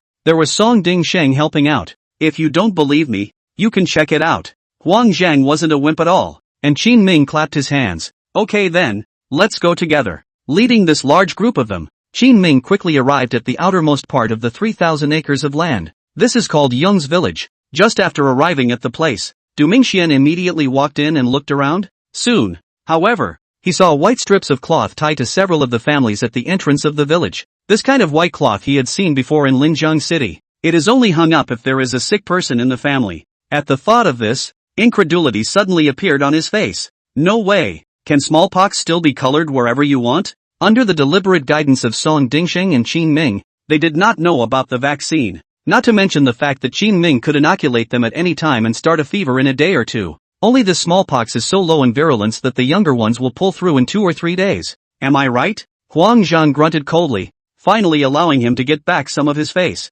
Huang Zhang, are you playing tricks with me? Du Mingxian still didn't believe it and rushed straight into these grass huts hung with white cloth strips. He felt that this was Huang Zhang knowing his findings from whoever, so he specifically arranged for smallpox patients to come over and disrupt his investigation. But after pushing the door open with a bang, Du Mingxian froze. Only a small doll whose face was burned red and being tended to was lying on the bed. What are you doing? The little doll was accompanied by a peasant woman in shoddy clothing. Seeing the aggressive group of people, he subconsciously protected the little doll in his arms. No, it's nothing. No matter how much of an asshole Du Mingxian was, he wouldn't make things difficult with a peasant woman. Turning around, he closed the door, muttering all the way inside his mouth. It can't be. How can it be? Huang Zhang, did you specialize in bringing smallpox patients to spread the plague? Snapping his head up, Du Mingxian stared at Huang Zhang dead in the face. Huang Zhang froze for a moment, seemingly not reacting to the fact that the other party would say such unthinking words. Qin Ming stood by and watched with amusement, so he reminded Du Mingxian, Lord Du, do you think the village people will agree? Your Highness is right, even if I wanted to do it, but the people of the Young family village won't nod their heads. Huang Zhang spoke coldly. Du Mingxian still couldn't believe it, so he took his men to walk through the villages he had investigated before, spent a day visiting all the areas. Without exception, they are all hung with white strips of cloth. What is certain now is this: his investigative paperwork, nullified. Lord Huang, how was your investigation? After leading them back to the Wuwei camp, Qin Ming opened his mouth and asked Huang Zhang. Upon this statement, Du Mingxian and Su Ruohai and the others immediately put their eyes on Huang Zhang. Didn't you investigate as well? Why haven't you said anything until now? Du Mingxian suddenly felt strange. After ridiculing Huang Zhang himself for so long, why is this guy still unwilling to open his mouth now that he clearly has stronger evidence than he does? The corners of Huang Zhang's mouth twitched, and his face clouded over. After a long silence, he said to Qin Ming, Your Highness, can I investigate for a few more days? Yes, but Lord Huang, that would be a waste of time. After thinking about it, Qin Ming still felt that the hint wasn't obvious enough. Then he pointed at Du Mingxuan's several people and continued to Huang Zhang. And by wasting time, I mean like they do. Huang Zhang gave a bitter laugh. There was also a bit more helplessness in the eyes that looked at Qin Ming. Qin Ming walked up and patted his shoulder. Ah, old yellow, at least you got something, right? It was only after these words fell that Huang Zhang finally hung his head like a deflated leather ball. In fact, Qin Ming had been manipulating their investigation over the past few days. Whether it was the loophole in Qin Ming's enclosure that Song Dingsheng had informed them of, or was it the plague that was later investigated when Wang went out and investigated again, all from the hand of Qin Ming. Not to mention those non-compliant lands of Qin Ming. These plagues, on the other hand, are the conditions that have manifested themselves after Qin Ming had let Chang Baishan go ahead and inoculate himself with an earthen vaccine. This makes the investigation of Huang and Du Mingxian inconsistent. Du Mingxian lost face and Huang Zhan was able to deliver, which was considered Qin Ming helping him out. It's just that in the meantime, it's hard to work Shang Baishan all over the place, because Huang Zhang gets up early. Shang Baishan often has to plan his route and go to each village a day or two in advance to make preparations. Sometimes they even have to run out in the middle of the night to remedy the situation. I'm afraid that Huang Zhang identified the same situation as Du Mingxian. Ugh. There was a quiet sigh. Huang Zhang finally realized that it was impossible for him to find out anything in King Qin's territory. Say something. Du Mingxian was a bit angry. He always felt that there was something wrong with things. Chapter 69, King Qin's Tactics. Huang Zhang's defeat in Lingnan. Say what? Huang Zhang was confused. Now that things had come to this, is Du Mingxian so stupid that he can't even see that the whole thing was manipulated by King Qin? He didn't know that in fact, Du Mingxuan's side of their experience was completely different from his own. Du Mingxian and Su Ruohai had help from insiders, so up until now, they didn't believe that the land Qin Ming had circled was okay. Talk about your findings. Tell them. Qin Ming reminded him before Huang Zhang took out an investigation document from his arms with extreme seriousness. It also has red handprints pressed by witnesses. Your Highness, there is no problem with the division of these lands. Those places do have plague and need to be separated as well. Everyone at the scene fell silent at these words. The corner of Du Mingxuan's mouth twitched, suddenly understanding everything. Good. You're in league with the King of Qin. I told you. How can there be a situation where the previous findings are overturned? It must be that you guys have been conspiring to screw me for a long time. Huang Zhan was originally extremely clean and upright. There has never been a case of favoritism over the years. When he heard his slander, he was furious. Du Mingxian, I'm warning you, don't spit blood without evidence or I'll rip your mouth off. Let's go to His Majesty. Make a scene. I'm afraid of you? Huang Zhang, you've truly deserved His Majesty's trust in you to start playing this game as well. Du Mingxian was still pointing at Huang Zhang's nose and screaming curses, but at that moment, a voice suddenly came. Du Mingxian, the one who was ashamed of the great Qian is someone else, isn't he? Turning their heads, the crowd saw Chang Baishan coming from the back with a face of fierce Song Dingsheng. The crowd froze. Qin Ming even pretended to be surprised as he asked Chang Baishan, Old Chang, what did you bring Lord Song for? Your Highness, Lord Song sent money to Su Ruohai and the Qin team 2 days ago, and I found out. Chang Baishan put on an angry face. Song Dingsheng's acting skills are even more exaggerated. Fluttering, knees on the ground, scraping and running in front of Qin Ming to hold his thighs. Then a snotty start to crying ensued. Your Highness, please spare me. I'm just trying to have more friends. Qin Ming shook off Song Dingsheng in anger. He then turned his head and cupped his fists at Huang Zhang. Lord Huang, this happened within my fiefdom. Let me be the one to punish the officials. As for Su Ruohai, who took the money, and the few people on their side who might be unclean, I'll leave it to you. Qin Ming glanced at Huang Zhang, only to find that the other party wasn't even angry, just looking deeply at himself. This old thing was too sharp and obviously noticed something was wrong. After all, Qin Ming's operation was just too coincidental, having just been vilified. Chang Baishan came with strong evidence, but like Qin Ming said, it wasn't like he didn't get anything out of it, at least for now. Qin Ming even helped him out. Turning around, Huang Zhang looked at Su Ruohai and Du Mingxian. He was the one who helped you with the recent investigation, wasn't he? Get the money out. I don't have enough on me. Su Ruohai cried out and opened his mouth a little hesitantly. He gave a big chunk of the money all to Du Mingxian. How can I give it now that I have only 200 taels of silver left on me? Fart. Before Huang could say anything, Du Mingxian then kicked Su Ruohai over first and rode on top of him with left and right wild swats. You! How dare you take people's money? Su Ruohai was dumbfounded, but in a trance. He felt as if he had an extra hand on his sleeve, still forcing silver tickets into his hand. In an instant, Su Ruohai understood everything. That, DMH, you're the one. How dare you let me carry it myself? We promised to shower in the snow together, but you let me turn my head white. Lord Du. Su Ruohai struggled to get up, but Du Mingxian hastily held him down again and said in a double entendre. Okay, stop it. Quickly give the money to Lord Huang. Su Ruohai stood up and stammered as he began to take the silver tickets from his sleeve. Just now, Du Mingxian was very afraid that things would get on his head, and that's why he made this move. Su Ruohai took a look at the thick stack of silver bills and suddenly froze, because what Du Mingxian gave just now was not 500 taels. Too anxious for fear of not having enough, he actually stuffed him with all the silver tickets in one fell swoop. Now that's a real clean slate. That much? Looking at the thickness of this silver ticket, it should have broken 10,000. Even Huang Zhan was a bit surprised at this point. Chang Baishan's eyes were quick to pick up the stuff. Noticing that the crowd was looking at him, he muttered, this money must have come from the wrong source, and since it was handed over by Lord Song, now that it's been recovered, it's just confiscated. The situation of our Wu Wei battalion, as you all know, is very difficult law. Faced with this kind of rogue goods, Huang Zhang had no way out, so he hoped that Qin Ming would make a move. And what does His Highness mean? It is also my king's intention that the stolen money be withheld first, after which you will wait for the investigation of Lord Song to be completed before making any plans. Qin Ming had just thought about how to withhold such a large silver check. I didn't realize that Shang Baishan would be sweet enough to help. What a good general I have. What came to hand? Qin Ming naturally wouldn't return it. Alright, I'll submit the investigation paperwork with the court as well when I return to the court. After such a mess, Du Mingxian no longer dared to say more for fear that Huang Zhang would settle the score on his head. As for Qin Ming, this rodeo has come to an end. At least for a short time, no one in the court would dare to come to investigate.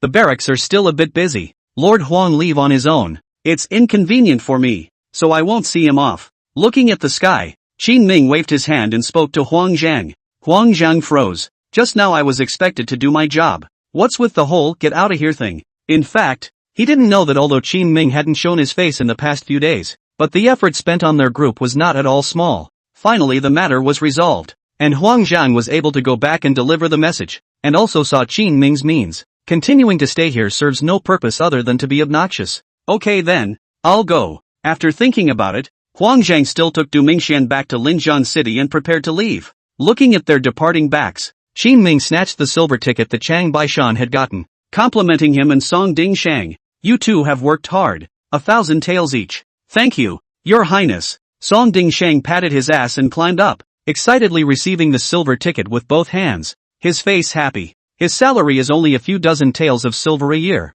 This is a direct profit of 1,000 taels. It must also be to follow His Highness.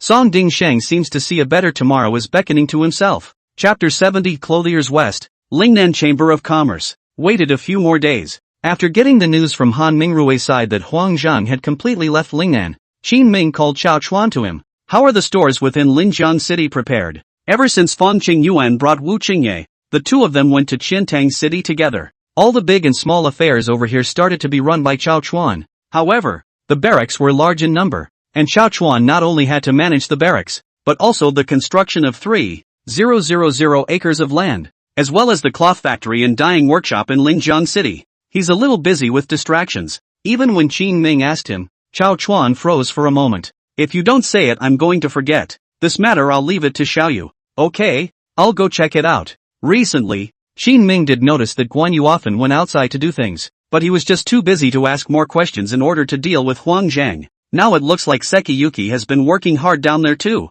After arriving at Linjiang City and crossing a few streets, Qin Ming saw the store that Song Ding Sheng had found for himself. Song Dingsheng is a man of honor. The stores chosen for Qin Ming were specially selected. The site is full of stores selling rouge and powder, rice, flour, grain and oil. There's also a saying as to why it was chosen. According to Song Dingsheng's description, the place is heavily trafficked. Most of the people who came were men for life and most of the women for beauty. Open the cloth store here and business will surely be good. As far as the dyeing goes, because it requires things like cress, yellow gardenia, and bluegrass to be hauled in from outside on a regular basis. After forming the most classic 3 primary colors, it is used to match to form different color dyed fabrics. He then opened his store in front of the West City gate of Linjiang City. Not only was it convenient to haul things over, but there was a stagecoach and dartboard next to it, which made it even easier for them to sell things over long distances. Old Song is getting smarter. Seeing his arrangement, Qin Ming couldn't help but feel emotional. It's actually quite normal when you think about it. Don't you see who he's with?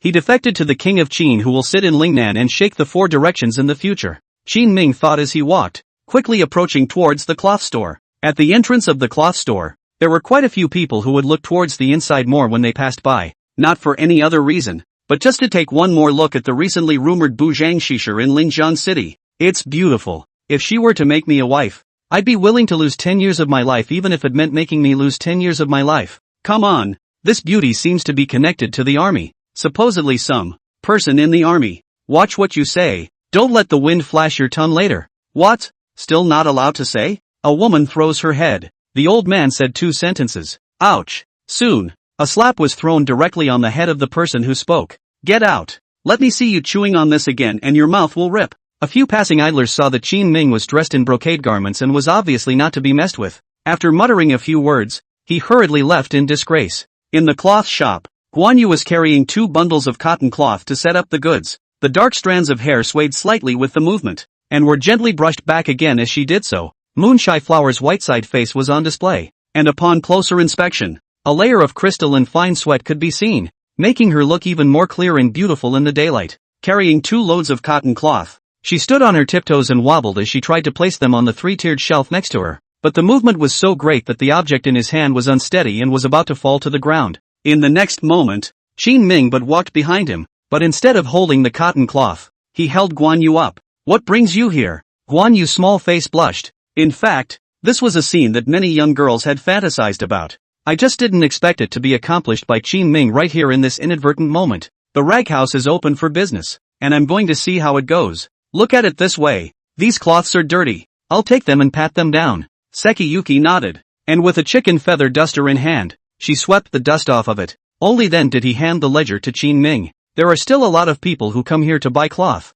and the daily income is very guaranteed, basically in the tens of taels upwards. Of course, this was mainly because Song Dingsheng had stepped in. There was originally only 1 cloth shop in the city at the behest of Song Dingsheng, but then the owner of the cloth shop, having made his money and struck a deal, wanted to leave for a richer place. In other words, many ordinary people in this era would probably not be willing to leave their homeland even if they were killed. But there's a saying that businessmen value profit over parting. So Song Dingsheng helped out with the order and sent the person away directly. It gave Sekiyuki a chance to hold the city's cloth shop business alone. Nice. Nice. Qin Ming nodded cheerfully as he saw the incoming money. Their textile industry is basically tied up from upstream to downstream. As the fame of the cloth house spreads out, it will then take some orders from other cities and towns externally. It's not impossible to earn hundreds of taels or even hundreds of silver taels a day by then. This way the monthly earnings will at least cover the expenses. Guan Yu was an attentive girl, and had run the rag house very well in the past 2 days. Those girls are the ones I recruited.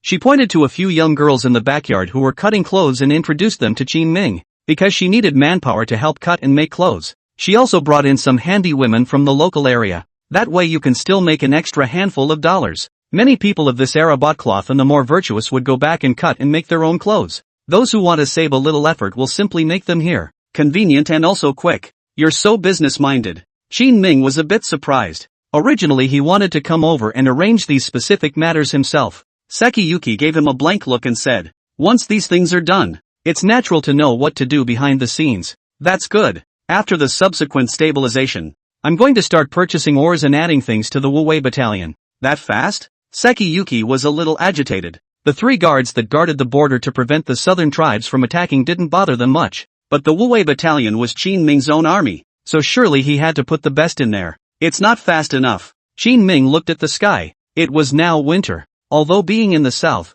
it doesn't exactly get cold, but they could also just take advantage of the year-end period to boost their army. It is the custom of the Great Qian that basically everything should be closed for the new year. Everyone goes home together for the reunion. However, since Qin Ming had even come here, he even let those soldiers drag their families to Lingnan. He wouldn't have stopped. The Wu Wei battalion was a remnant, but it was able to blossom on top of the ruins. By the way, since you're doing business here, have you had any contact with anyone from the local Chamber of Commerce? Qin Ming suddenly thought of an important matter, so he spoke to Guan Yu. Sekiyuki's big soulful eyes blinked and shook her head. I've seen them, but they don't seem to be too friendly with me. Should I move you out? Since Qin Ming had been doing business in the local area, there were often rumors and speculations though, but he never revealed his identity. Much less, by virtue of their status, take advantage of people when they are doing business with ordinary people. This causes Sekiyuki to be seen by others as a common business competitor. Since Guan Yu didn't have much of a halo around her, when facing her,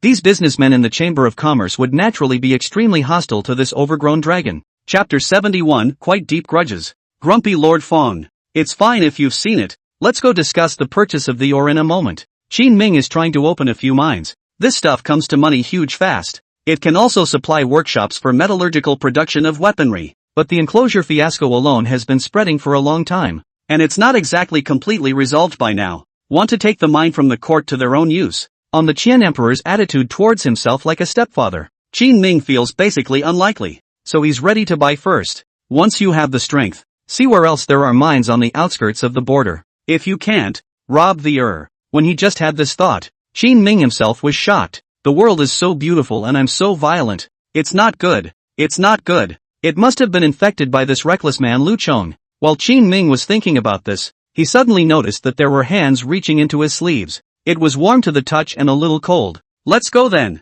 I've already explained to the girls about the store. Guan Yu pulled Qin Ming and was about to rush towards the local Chamber of Commerce branch. Linjiang City, Qiantang City, Guanhai City and other major main cities in Lingnan were all held by the same Chamber of Commerce. The name is called the Lingnan Chamber of Commerce. They are quite powerful here and call themselves the Lingnan Gang. It is said that back in the day, they were counting on the smuggling business to make a fortune, before it finally took shape later on. As for why smuggling, the reason is simple. The policy of this era, which emphasized agriculture and suppressed commerce, resulted in high taxes that they had to pay. Sometimes even half of the tax is taken away for doing business. This is why many people are afraid to go into business. But anyone who does must have deep pockets of strength. Not much strength to engage in that kind of profitable business. Do a few transactions. They have to lose all the money first. This is it. Soon, Guan Yu led Qin Ming through the long street to a secluded tea house. Follow the crowd at the tea house toward the back. Next door was a store with 4 big words on the title Lingnan Chamber of Commerce.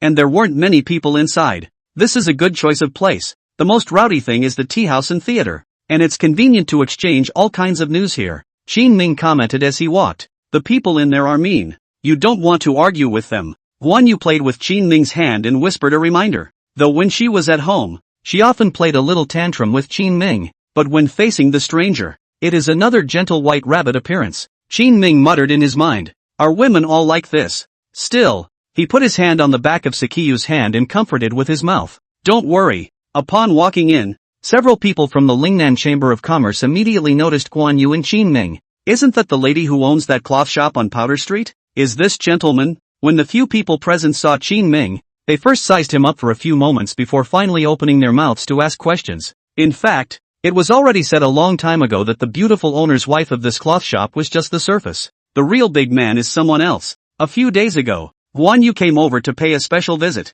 and was treated with hostility. I didn't expect to bring someone to the scene so soon. You are His Highness the King of Qin, aren't you? Just as the crowd was sizing up Qin Ming, a figure had stepped out from the backyard. It was a man in his 40s with graying temples and a look that was already showing a few signs of age. Kind of. Qin Ming didn't avoid his identity. Those present were all businessmen. If they didn't even have the means to know who they were, then they shouldn't do business. Even if you make money at the moment, sooner or later, you're going to lose the family fortune. Ha ha, Your Highness, don't be polite. We only learned about it recently. My name is Zhou Ci. I'm the steward of the Lingnan Chamber of Commerce branch here. I wonder what instructions Your Highness has come over today. Qin Ming didn't talk nonsense with them and directly took out a list. This king needs these ores. If the Lingnan Chamber of Commerce is willing to take this order, we can exchange more in the future. It was reasonable to say that Qin Ming would be the king of Lingnan from now on, and the Lingnan Chamber of Commerce would definitely want to befriend him. It's also good for their Chamber of Commerce.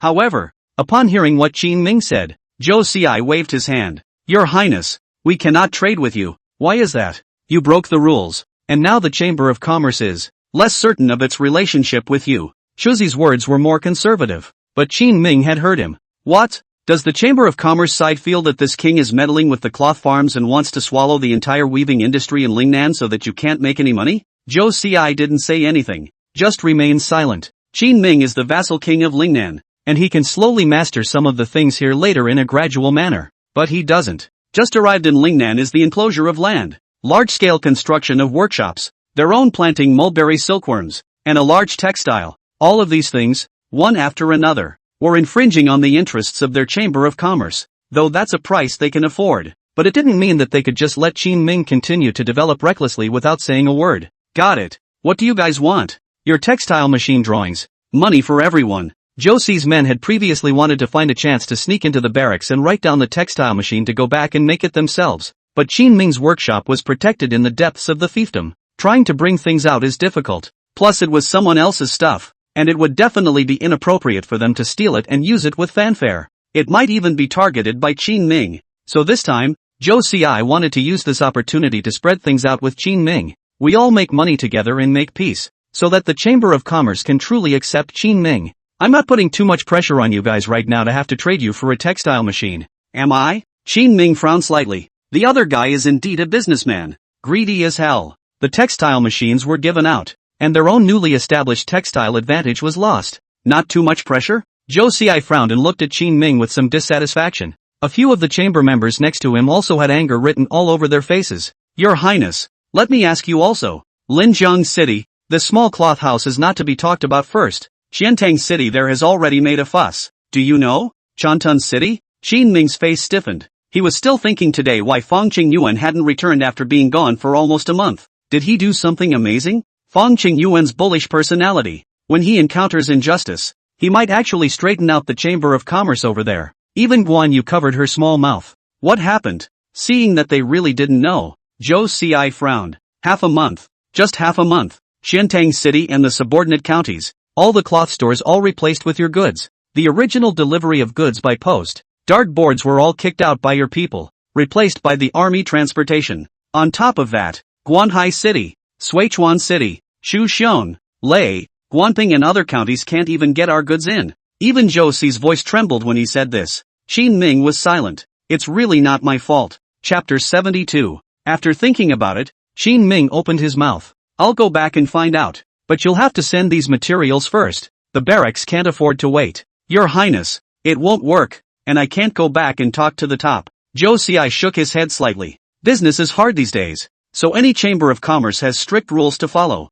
Since the word was handed over from above, it was impossible for him to violate it. The atmosphere of the scene fell into a freezing point because of Zhou Xi's words. Qin Ming's face sank, not expecting the local Chamber of Commerce to be so stubborn. Guan Yu grabbed Qin Ming's hand and made a wink. There's a saying that a strong dragon can't suppress a snake. Besides, they are also the local chambers of commerce that hold a great deal of resources. Tell you what, I'll give you an account. The goods have to be delivered first. Half of it first. And I hope that when the time comes your Highness can give a satisfactory offer. Zhou Xi pondered for a moment and slowly nodded his head. Could be. Qin Ming sighed in relief and continued. When you have time, call the people behind you for a chat. He was referring to the general merchant of this chamber. After all, Zhou Xi's status was not enough to talk to Qin Ming. Zhou Xi understood what he meant and let out a bitter smile. I'll try to ask. A general merchant is similar to the president of a chamber of commerce. He was only a member of a chamber of commerce branch, and he had to report to see the general merchant who held countless resources in Lingnan,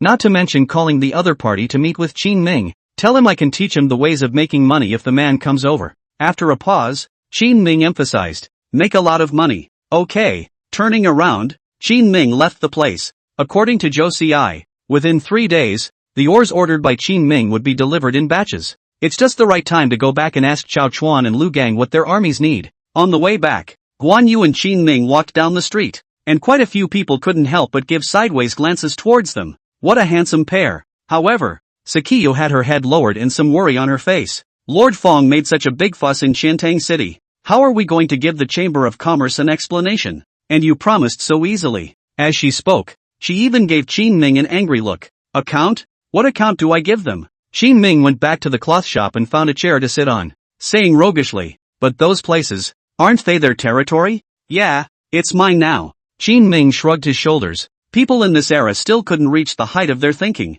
You can't think of making the cake bigger and instead blame yourself. The cake grabber. Though the mouth is good with them and will give an account. But since he had taken so much business from so many territories, he had absolutely no intention of giving it back. Lord Xiaofang is also a talent. Qin Ming originally thought of taking Linjiang City and Xintang City as well as the various counties under them, and it would be almost enough to have tens of thousands of taels of silver coming in every month. With this maneuver, he went straight to doubling their business. Let him expand a bit later as he pleases. Even to a monthly income of 20,000 or even 30,000 taels of silver is not out of the question. So what are we going to do if that Chamber of Commerce business chief of theirs comes? That's okay, I'll give him a couple new ways to make money. Qin Ming had quite a bit of business to do in his head. It was only the various expenses of the Wuwei camp and the workshops and textile factories that deterred him from investing his money in new business. But the Lingnan Chamber of Commerce is different. They are a behemoth in this part of the world and have a lot of money on their hands. To be able to do business with their money would be a lot more profitable.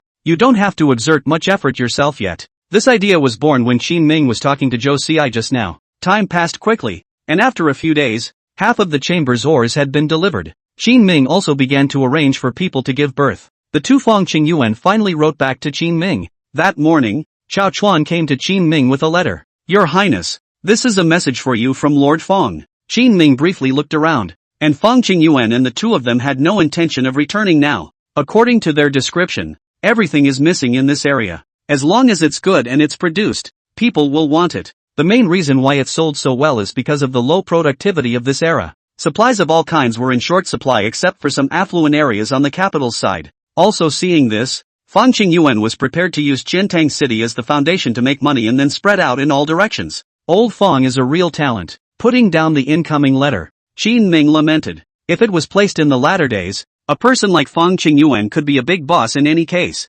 Chao Chuan also took it and looked at it, then frowned. Your Highness, how are you going to let him continue his fight with the Chamber of Commerce? Chao Chuan had recently gone to a cloth shop and heard about the conflict with the Chamber of Commerce from Guanyu. But he was a military general and didn't understand business, so there was no way he could intervene in such matters. It was thought that Qin Ming would start to reconcile from this because of Zhou Ci's words. However, he did not expect that Qin Ming would support Fong Qingyuan's expansion in his heart. Fong Qingyuan also expressed his gratitude in a reply letter, saying he would continue to work hard. What are you afraid of? The Chamber of Commerce doesn't have military power. Ha! Chao Chuan didn't understand what it meant for a moment. Patting his shoulder, Qin Ming said, they can't beat us. What are you afraid of? But we really need to use violence. The court is nothing. After this place is ours, a penniless place. The court is willing to manage, let them send people over. This is not no one to come. Qin Ming spoke to him in a serious tone. It was then that Chao Chuan realized that this highness of his own family seemed to be more roguish than he had imagined.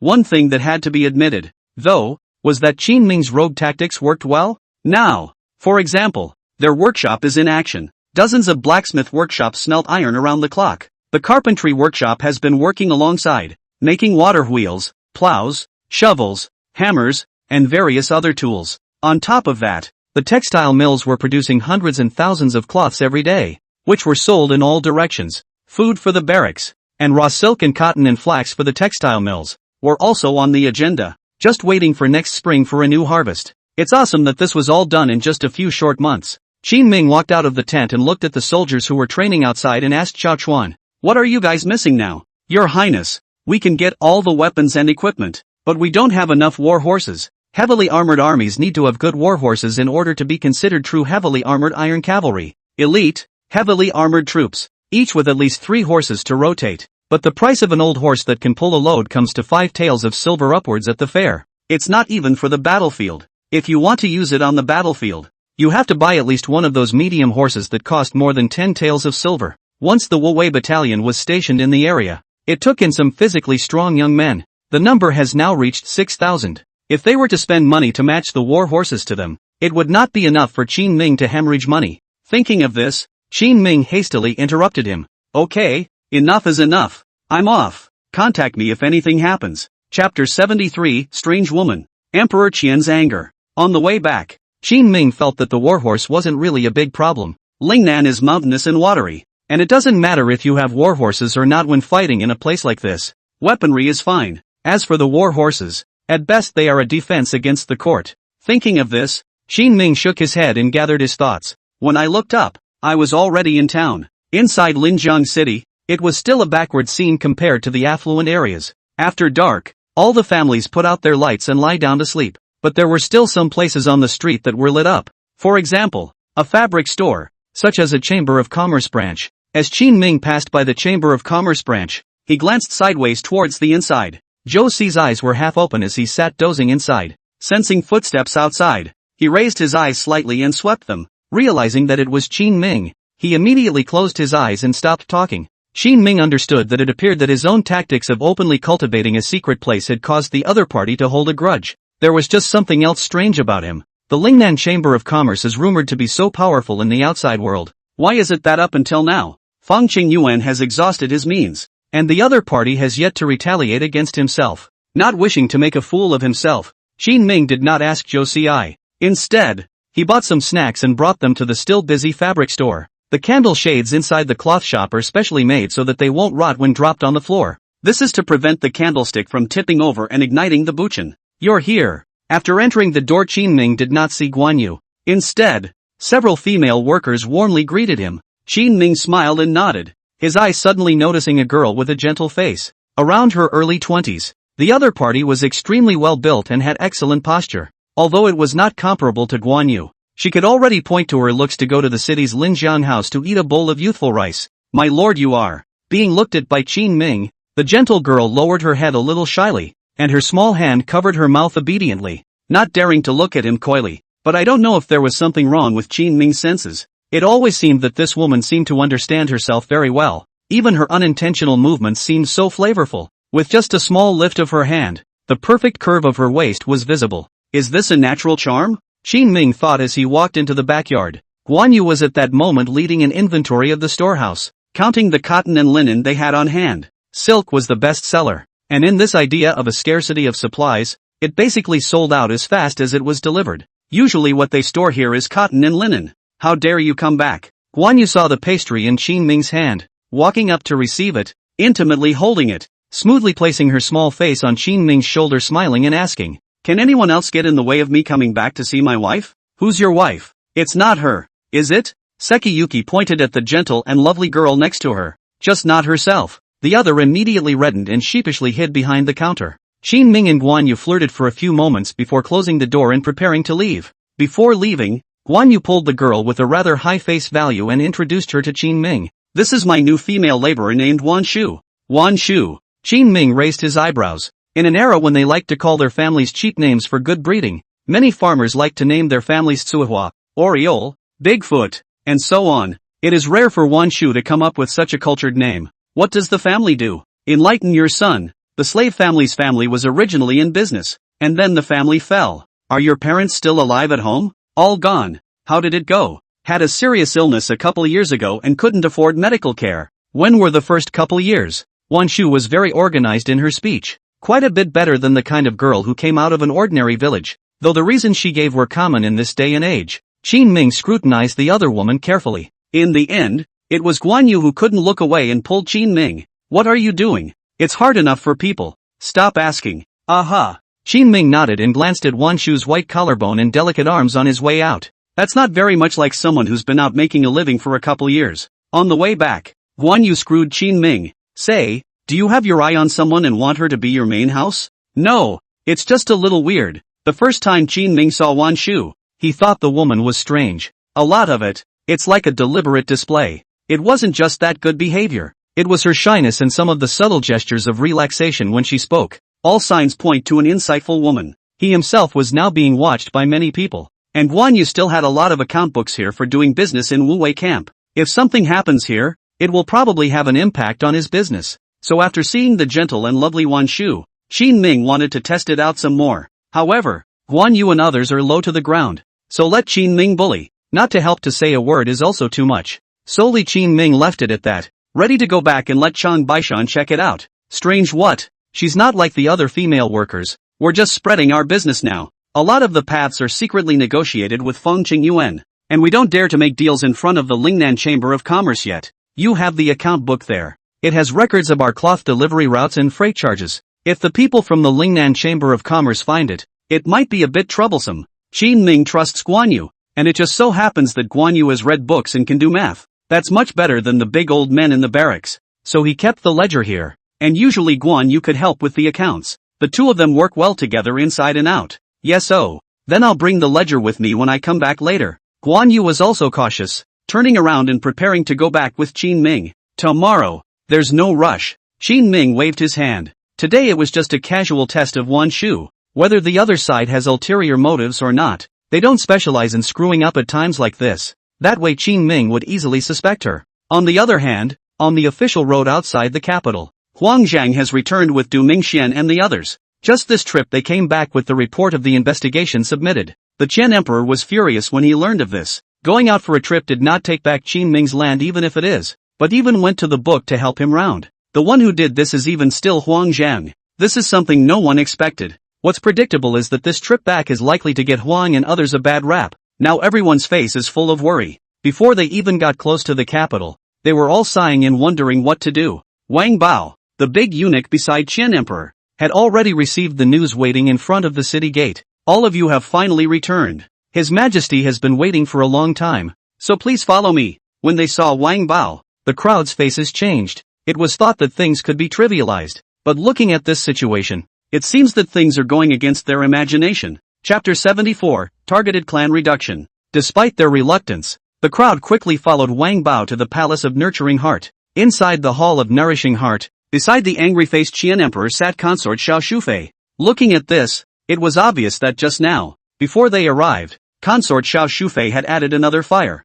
Your Majesty. Huang Zhang sighed and stepped forward to lead the crowd in a salute. The Qian Emperor did not reply and stared at him for a while. The atmosphere of the scene fell into silence. Du Mingxuan's heart thumped wildly. He was afraid that Huang Zhang would shirk his responsibility, and when the time came, neither he nor Su Ruohai would be able to escape. It was only after a long time that the Qian Emperor finally coldly snapped his face and slammed the letter on the table onto the floor. Huang Zhang, this is your investigation? 3,000 acres of plague-spreading area. Confirmed? Yes, Your Majesty. Huang Zhang didn't hesitate, just nodded. Did you find out that this is indeed the case? Or are you harboring the Qin King? Consort Xiao Shufei snorted coldly and directly added fuel to the fire from the side. Du Mingxian was startled. My lady, you don't say. Say a few more words, in case Huang Zhang tells the story about Su Ruohai taking money. I can't get out of it. In the face of Princess Xiao Shufei's cold words, Huang Zhang's violent temper came up. Only he didn't respond directly to Consort Xiao Shufei,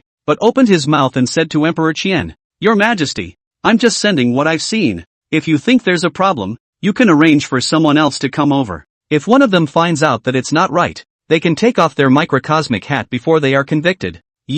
Both Emperor Qian and concubine Xiao were momentarily speechless. They really couldn't figure out why Huang Zhang would say that, but no one in the court, except him, would want to go there after hearing of smallpox. Those who are willing to go over there may not always be able to do so without favoritism like Huang Zhang. I wonder what the King of Qin is capable of, so that an official as upright and do-gooder as Lord Huan can say that the investigation is fine. Consort Xiao Shufei spoke coldly, and anger was also written all over her face. Do you mean to say, ma'am, that I'm charging for it? Huang Zhang raised his head and glared angrily at Princess Xiao Shufei. Concubine Xiao felt a chill in her heart, but her mouth was still unforgiving. The palace doesn't mean this, but to receive or not to receive benefits. Some people know in their hearts. How dare you say that? Or to Lord Huan? Huang Zhang behind the crowd of officials, at the moment the small heart directly hanging up. Okay. The Qian Emperor had long sensed that something was wrong and interrupted Consort Xiao Shufei with a timely remark. There's a saying that a mother is as good as her son. Ever since King Jin became the crown prince,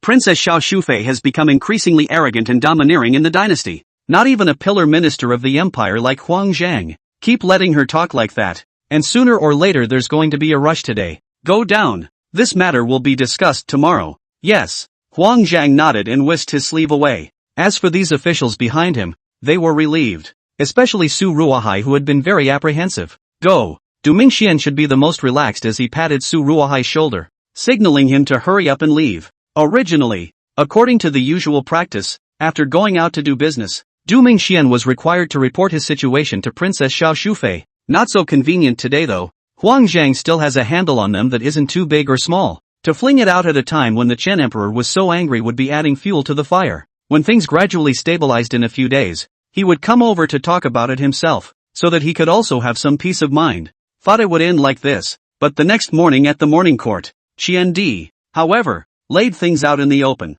As always, after the court, Emperor Qian had the Huang Zhang's Zhang folders sent out for the people to circulate. How is this possible? It's so weird. All eyes quickly converged on Huang Zhang. Did Huang Zhang, who has always been ironclad, harbor Qin Ming? Ladies and gentlemen, is it possible that the king of Qin encircled 3,000 acres of land, and that the who went to investigate didn't find anything wrong with it? After letting things fester, the Qian emperor opened his mouth to address the group of ministers. That's right. The king of Qin may have used some unknown means to conceal the truth. Lord Huan could also be deluded. Ever since Qin Ming left, officials from Princess Xiao Shufei's faction had been placed in the court. When the Qian emperor opened his mouth, there was naturally a lot of support. Your Majesty, can't the plague be real? Chen Shimao stepped forward, and he was the first to object to the rhetoric. How can it be true? 3,000 acres of land. He's really getting reckless. The Chen emperor didn't take Chen Shimao's words seriously at all. Seeing that the people in the courtroom had been discussing it continuously, he finally set his eyes on the auxiliary Jin King. Qin Yu, how do you think this matter should be resolved? King Jin was obviously instructed by Princess Xiao Shufei. Filled with anger, he stood up and raged. Father, Imperial brother is unruly and deserves to be brought down for punishment. But Imperial brother didn't mean to do that either, and the move was probably to guard the border. The crowd all looked puzzled after hearing these two sentences. The first half of the sentence is considered relatively normal, but why do you have to speak for Qin Ming afterward? What do you mean? The Chen emperor nodded slightly, seemingly satisfied with King Jin's benevolence. It was only then that the 100 officials realized that the king of Jin's set of words was not just to trap Qin Ming, and by the way, you have to earn your reputation. As expected, it was only after the Chen emperor asked again that Qin Yu finally spoke. My son suggests dismissing the Qin king's command over the 3 guards and replacing the manpower to take charge, which will reduce the pressure on my royal brother so that he doesn't have to resort to these tactics. Everyone felt that Qin Ming had used the 3 guards to forcefully take over these places. If they are understaffed, the 3,000 acres behind them will be out of control. Chen Shimao frowned and walked up. Your Majesty, with a new person in charge of the 3 guards, there will surely be turmoil at the border. And if the southern barbarians invade, what should we do? With my De Qian's army, dealing with them will naturally be a breeze. The Chen emperor seemed to be satisfied with Qin Yu's answer. Casually, he dealt with Chen Shimao and continued to look towards the Ministry of War. Issue a transfer order for Xiao Tianzi to be the general soldier and Yang Lian to be the vice-general soldier to take over the imperial army at the southern border. Yes, Xiao Tianzi is a relative of Princess Xiao's lineage, originally guarding the western part of the lake. This time he was arranged to go there nearby, obviously to put pressure on Qin Ming. This is already tantamount to cutting the clan in disguise. It was also exactly what Qin Ming had guessed in the beginning. In fact, if Qin Ming were here right now, he would probably mock them for not having any new tricks. Playing around with the same stuff is just laughable. Chen Shimao's face clouded over, but after hearing that it was Xiao Tianzi, he weighed the situation in his heart for a moment and didn't pick up on it. Qian Kai stabbed Chen Shimao with his finger behind him and whispered, "Guess how long it will take His Highness to take him down?" "I don't know. He's not good enough anyway. There's very few of that vixen's men left to take out." Chen Shimao responded in a voice that only the two of them could hear. Hey, Qian Kai smiled. Although it was a cut of the clan, he was relaxed. Among the crowd of people watching, there were also a few people, Huang Zhang and Du Mingxian, who had a few strange faces at the moment. Others don't know, but they do, whether the 3 guards take it or not. His Highness the King of Qin doesn't care at all. The court has the wrong focus. But when they looked up to the figure sitting on the dragon chair, headstrong, they didn't dare to say more. Chapter 75 Actor of the Cloth House. Cooperation terminated. Soon, news of the targeted cuts spread from the capital. Chen Shimao didn't even cover it up and sent the news directly to Qin Ming's side. Half a month later, Qin Ming's first round of production construction finally ended.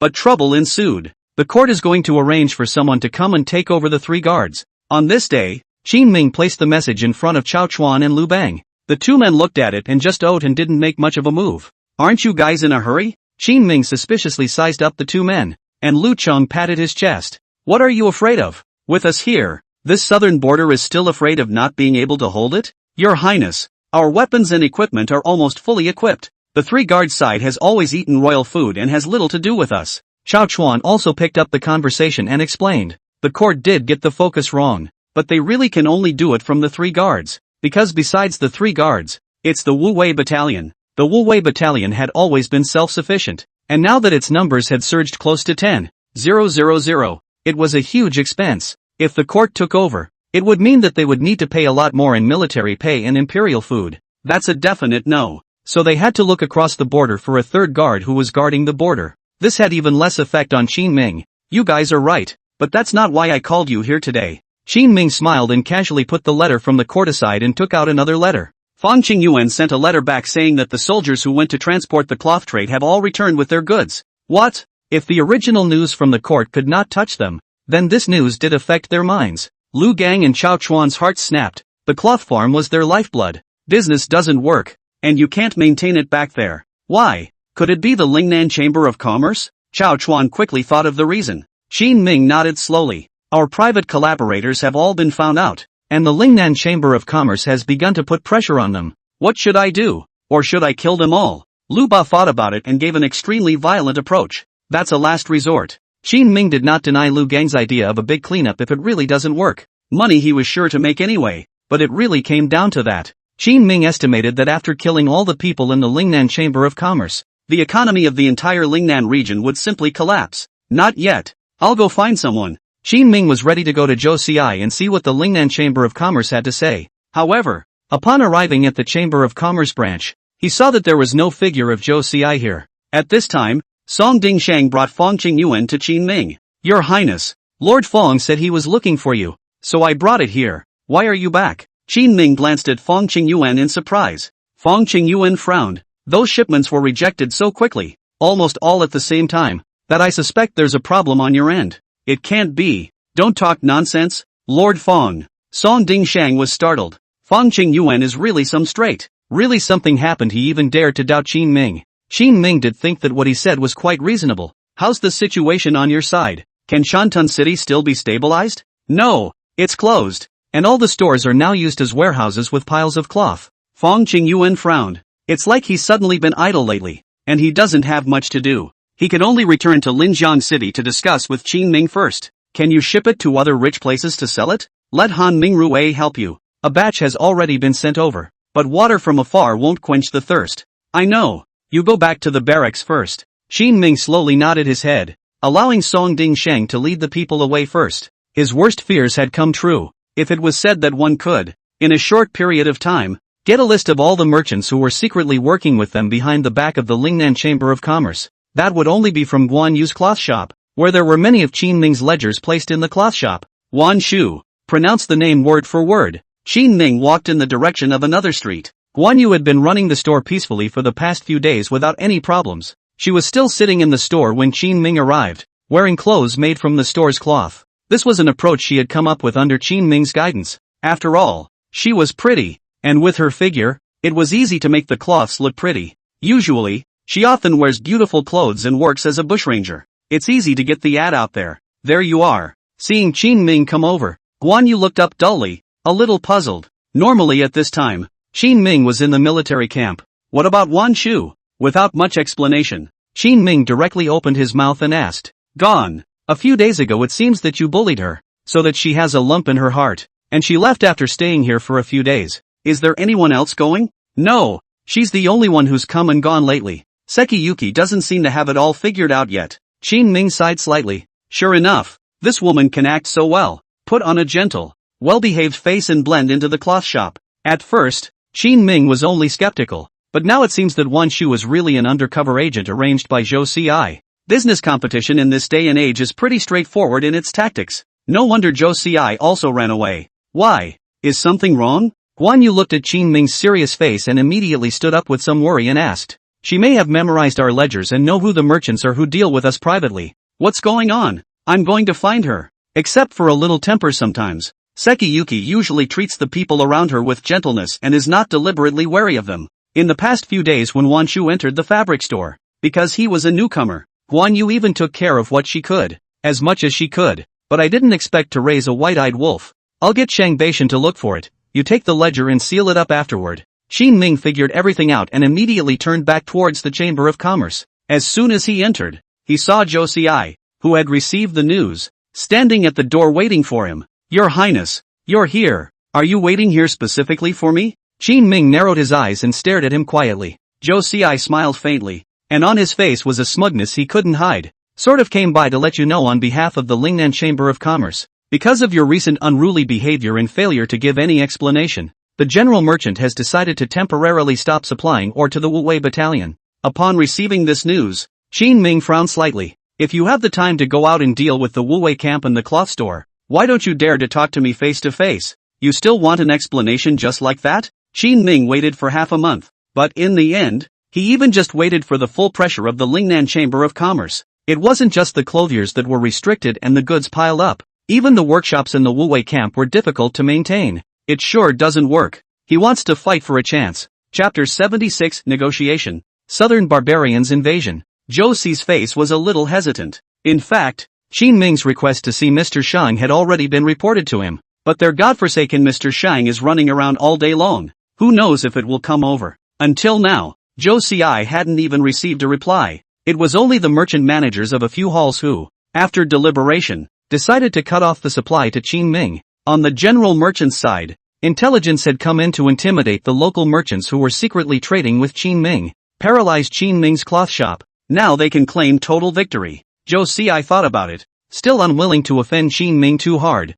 so he gave a solution. Your Highness, it's better for you to hand over the textile machine earlier now, and it's only right for everyone to make money together. Otherwise we're going to have to sell as much as you do now in the market. This is by definition the best solution. Unfortunately, he met Qin Ming. Call your business president and I'll give it. Qin Ming had managed to make a path with great difficulty, so he definitely wouldn't give it to them. This is also a reprieve. I'll try again. Zhou Xi stammered, and Qin Ming suddenly felt that something was wrong. Have you at this level seen the business president of the Lingnan Chamber of Commerce? Should have thought of that myself. Zhou Xi hadn't solved the problem for so long. Not because he didn't want to. Rather, he's not at a high enough level. Maybe it's even a struggle to meet a parish business manager. Not to mention Mr. Shang. As expected, after Qin Ming's words were asked, Zhou Xi's face was a bit embarrassed, but he still said truthfully, nope. So who are you in contact with these days? It's a girl who's been placed down from above. Oh, Qin Ming had already guessed the identity of the other party. Call her here, I want to see her. Shouting doesn't come. With the showdown just now, Zhou Xi also stopped pretending and told the truth with both hands. You, the head of the Chamber of Commerce chapter, can make this? Your Highness, Linjiang City doesn't have much oil in the first place. And that's not the case when I have to manage the chapters of several random places in the cities over there on the west side of the lake. Zhou Xi argued, but feebly. Lakeside across the border of Hunan and Guangdong is the western part of the lake, which is Xiao Qinyan's sphere of influence. It's just that last time, after Qin Ming made a big mess in Xiaxia City, he took Xiao Qinyan's incriminating evidence as a threat. Xiao Qinyan just stayed peaceful and didn't pick a fight. You report it like this, and say that if no one comes, this king will take over Lingnan's business by force. Your Highness, how could you? Zhou Xi angrily glared at Qin Ming. Nay, the army was in Qin Ming's hands, and even Zhou Xi had no way to stop it. They really can't tell the difference between the big and small kings either. There was not a single capable fighter on hand, and he still dared to stop Qin Ming's business. Ever since he left the court, Qin Ming had no inhibitions. His greatest desire was to create an army that could sweep away everything. It wouldn't hurt to sacrifice a chamber of commerce for this. Of course, the premise of the sacrifice was that they really wanted to fight Qin Ming to the end. You asked for me? Just as Qin Ming opened his mouth to threaten and prepared to make a truly shameless move against them, a voice came from behind. Turning around, Qin Ming saw a beautiful figure. Having shed her rough linen clothes, Wan Shu was now wearing a long pale yellow dress with a graceful and bright figure. She had some light rouge and powder on her face. There is a sense of seduction in the cleanliness, and it's a contrast to look at. It didn't match at all with the gentle and soft look that she had put on before. Here comes the culprit. Sure is an actor. Qin Ming, who had played an unknown number of people, suddenly realized that he was being played by someone else, and the man was standing in front of himself. The anger was immediate. Qin Ming resisted the idea of pinning her to the ground and spanking her. Go out and talk? Aha! Wan Shu followed Qin Ming into the tea house next door. The two of them found an elegant room on the second floor and sat down. Talk to me about anything and I can help the chamber make some of the decisions. Wan Shu looked at Qin Ming with a smiling face and seductive eyes. It's hard to imagine that this is just a girl in her 20s. I can't give the loom, but I can give you something else. For example, the way to purify salt, the way to make consumable oils, soy sauce, monosodium glutamate, etc. Qin Ming informed Wan Shu of his thoughts. Seasonings and whatnot are scarce in this day and age, and this kind of side food industry could make a lot of money if it got off the ground. After listening to Qin Ming's description, Wan Shu probably knew about his technique. None of what you're talking about compares to textiles, except for salt, which makes a lot of money. Salt is still strictly regulated by the imperial court, and the heritage of the various salt merchants is much deeper than our Lingnan Chamber of Commerce, so each person dares to touch them, not to mention robbing their business. When the time comes, don't say that the salt merchants won't allow it. The court will not allow it even more. This reply from Wan Shu made Qin Ming even more surprised. I thought she was just an ancient business spy, come to probe for information and forget about it. I didn't realize that Wan Shu knew quite a lot. Can't be fooled. Seeing that Qin Ming was unwilling to part with his handful of benefits, Wan Shu opened his mouth. Xiao Tianze will come over tomorrow, and the major tribes of the southern barbarians have already begun to move. They will take advantage of the change of military power to attack you. Qin Ming froze for a moment, but then realized, alas, the border is not well guarded. It's just that there is no money, no food and no weapons. The king's big deal is to die in battle at the border, just wrapping his body in horse leather. While lamenting, Qin Ming glanced at Wan Shu's expression with his eyes, only to find that the other man wasn't much touched. Come to think of it, national hatred and whatnot has had little to do with these businessmen since ancient times. Some merchants even can't wait to go to war so they can make a war fortune. Your Highness, don't pretend either. Wan Shu gave him a helpless blank look.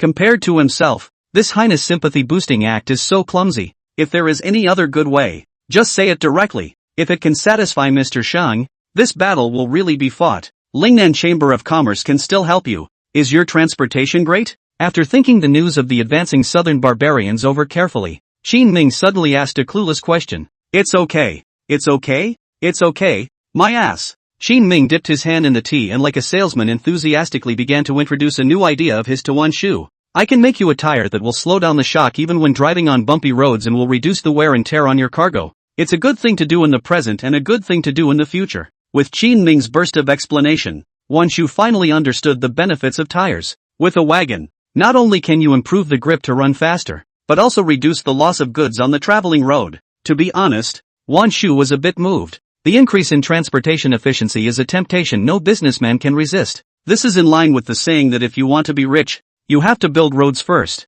But this tire you speak of, how do you make it? Wan Shu couldn't help but ask Qin Ming a question after seeing that he had been playing around for half a day and still hadn't made himself clear. That's easy. The name of the material is called rubber, and it's found in abundance in the southern mountains and forests. How about, help me fight the southern barbarians and I'll make it out for you. Qin Ming smiled and opened his mouth, regaining the initiative pipe. Chapter 77, Returning to Qiantang. Lord Wang's Beautiful Dreams. How are you sure the Ridge Chamber wants to help you? I'm not sure. Just making a suggestion. Qin Ming took what he had summarized and placed it on the table. In fact, just the seasonings he summarized are worth their weight in gold. Nah, the Lingnan Chamber of Commerce has a big appetite. Various offers were made, none of which were very satisfactory to the other party. Wan Shu suddenly smiled warmly. Your Highness is in trouble. We, Lingnan Chamber of Commerce, naturally have to work with you, but you will need to spend money on supplies for the war. After all, no one's food or comes from the wind. Could be.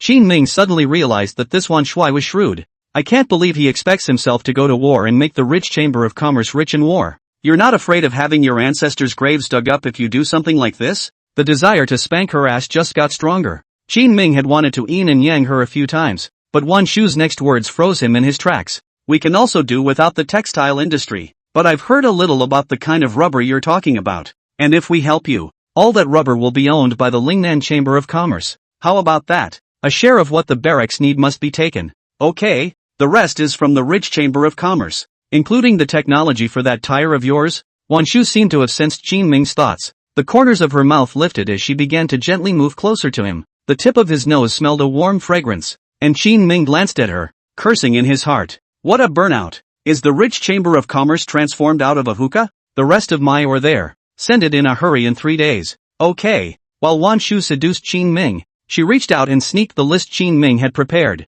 It's a record of how to make things like oil, soy sauce, and MSG. It looked like it was ready to talk and laugh and pocket these techniques of Qin Ming as well. Although it didn't make as much money as the textile business, he heard those beautiful blueprints depicted by Qin Ming. The perceptive Wan Shu still thinks that this kind of thing has a bright future. Seeing this scene, Qin Ming finally couldn't help himself. Snap! A slap in the face. Qin Ming picked Wan Shu up. You're too thick-skinned to steal my technology when you're earning money from Camp Wuwei? Ah! Put me down. Wan Shu looked at Qin Ming with shock. According to the intelligence, this King Qin was a righteous man. For many years in the court, they were not close to women. That's why she was thinking of using her advantage of being an exclusive woman to seduce a few points and increase her negotiation chips while taking more advantage. But it didn't occur to me that the one who ended up being taken advantage of would be himself. Put it down? Qin Ming grabbed a handful of her rounded thighs fiercely. Can't you make so much money that you can't have a quickie with the king? I'm not like that. A few moments of trepidation finally appeared in Wan Shu's expression.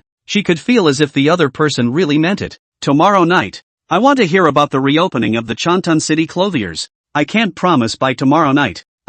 Well, just tomorrow night. Letting go of Wan Shu, the other party guarded his chest and looked at him with a wary face. Gone. Qin Ming packed up his things, especially the list he had summarized, and turned around. The list has a lot of things written on it that are not available in this era. As a master's degree graduate and a modern man who has seen a lot of things, there are a lot of things he wants to try. Unfortunately, the longer he stayed in this era, the more Qin Ming could feel it. Sometimes technology is not a hindrance. The real obstacle is people. Wan Shu straightened his clothes and prepared to leave at a quick pace as well. Qin Ming suddenly turned around, startling her. What do you want? Wan Shu took a few steps back, looking at the panicked look on her face. Qin Ming smiled with satisfaction, but did not step forward again. Next time call out your business president or I'll still bully you. Oh. Wan Shu turned around, left a complicated look and left downstairs. The next day, inside the city of Qiantang, on the busiest street, there was a cloth shop with its doors and windows closed for several days.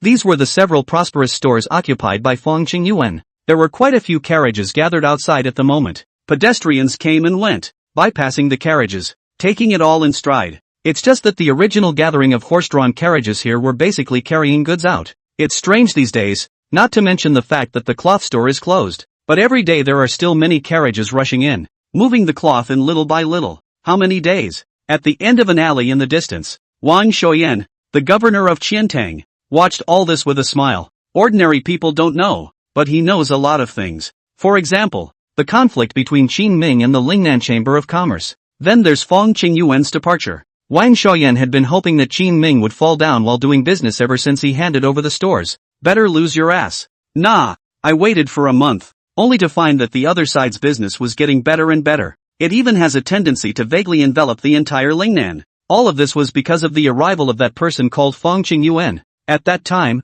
Wang Shoyan didn't even feel like he had a chance to see Qin Ming's store fall. Returning it to yourself is even more remote, and only likely to appear in dreams. But the other day he suddenly realized that his dream had come true. His men told him that the cloth shop in the city was closed and had been closed for several days. Even the man called Fong Qingyuan had left Qiantang City to go back. This can make Wang Shoyan happy. From the time he learned of this, he came every morning, rain or shine, to see if the cloth shop and dye house were open. Your Excellency, it has been closed for 10 days. Good. I'll write a letter in a moment to ask your highness what to do with this store. Wang Shoyan's eyebrows flew up. If Qin Ming was doing business, it was okay to take out these stores and give them to him. Now that the business didn't work out and the court had to arrange for Xiao Tianzi to suppress Qin Ming, he must have been burnt out. Wang Shoyan estimated that Qin Ming and Wu Wei Battalion must not have the money to invest in another business in the short term either. Then these few stores of his own can be claimed back in a logical way. What an eye-opener. Could it be that you heard my wish? Just as Wang Shoyan pondered whether he should go back today and offer incense to the Queen Mother, praying that he would just chop Qin Ming to death, a figure suddenly appeared on the street. The person who came was Fong Qingyuan. My lord, there's no need to write. That Fong is here. The henchman hurriedly pointed to Fong Qingyuan in the distance. Fong Qingyuan has been thinking about the way to break the situation in the past few days. But also Qiantang City and Linjiang City run both ways. So bearded and extremely haggard looking. This kind of face was placed in the eyes of Wang Shoyan. It was a sign of having reached the end of the road. Straightening his official clothes, Wang Shoyan put his hands behind his back, making an appearance like he was strolling idly to Fong Qingyuan. Yo, isn't this Lord Fong? I haven't seen you in a few days. Why are you so haggard? Chapter 78, Arrival of the General Troops. Beginning of the Cutting of Clans. After Chang Baishan informed Qin Ming of the news last night, Fang Qingyuan traveled day and night to rejoin Qiantang City. The eyes are still bloodshot. Hearing Wang Shuoyan's words, he raised his head,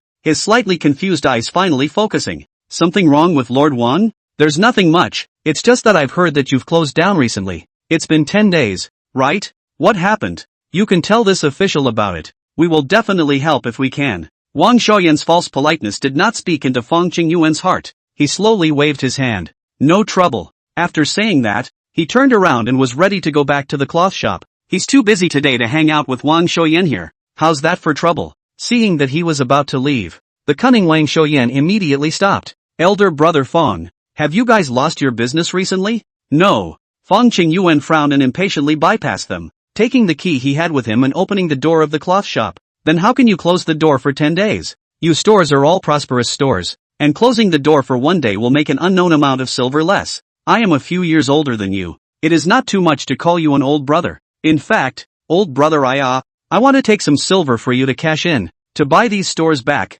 Wang Shuoyan got close while tentatively looking at Fang Qingyuan's face. Unfortunately, the other party didn't pay any attention to him. You guys, come over here and move the goods, and start conveying throughout the entire ridge today. Yes. A dozen or so people walked into the rag house and began to carry the goods piled up inside towards the outside. Wang Shuoyan watched this with dumbfounded amazement. You're not feuding with the Lingnan Chamber of Commerce? How business can still be so big, and talk about doing business all over the ridge? While he was confused, Fang Qingyuan turned around and said, Lord Wang, we won't sell this store. Please return. Not being a man of many words, he asked the man to leave and then turned back to the cloth shop. Soon, Wu Qingnua arrived quickly with his men. His wagon train hasn't stopped transporting all day. Wang Shuoyan, who left in the dust, was confused, but listening to the news reported by his men, he didn't know what to do. Had his dream been shattered again? On the other hand, today was when Xiao Tianza arrived. According to the usual practice, he needed to come and meet Qin Ming first.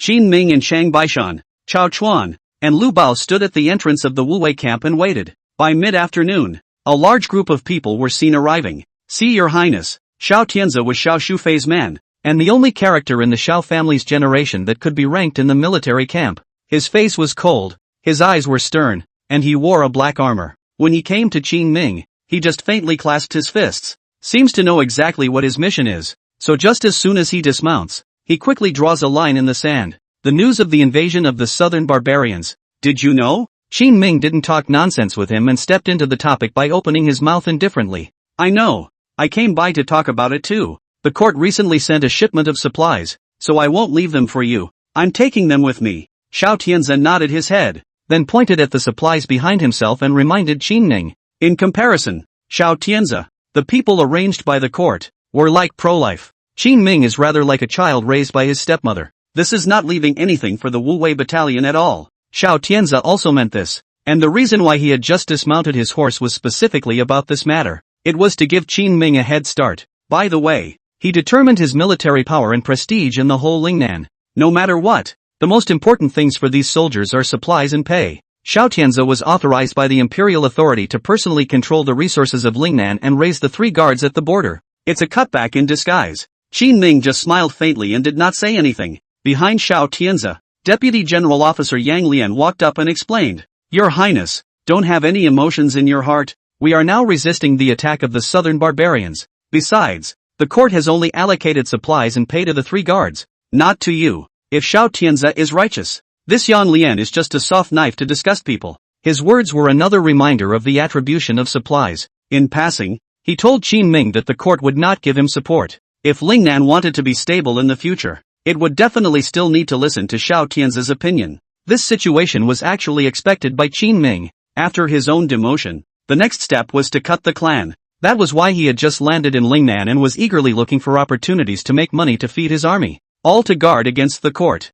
It was a bit of a tight squeeze, but in the end it was good to catch up. Before they came, Qin Ming had his own business, as well as workshops and resources to train soldiers. Could be. Smiling in a cloudy manner, Qin Ming didn't even get angry and just answered. There is still some busyness in the barracks, so I won't entertain the 2 of you. You'll report to the border for now. Qin Ming spoke these words as if he was arranging their positions. Only a superior speaking to a subordinate would use such a tone. Xiao Tianza and Yang Lian furrowed their brows and became somewhat displeased. I hear you've circled 3,000 acres? Xiao Tianza was not a good person. and directly opened his mouth to bring up the matter that had been making a lot of noise in the court recently. What's the problem? Qin Ming sensed his little emotion and asked indifferently. With the recent invasion of the southern barbarians, the 3 guards may not be able to spare their hands to protect such a large territory as yours. Then you guys are kinda losers. If this king had someone in his hands, probably the southern barbarians would have retreated a long time ago. Qin Ming didn't give face at all. The other party's meaning was too obvious,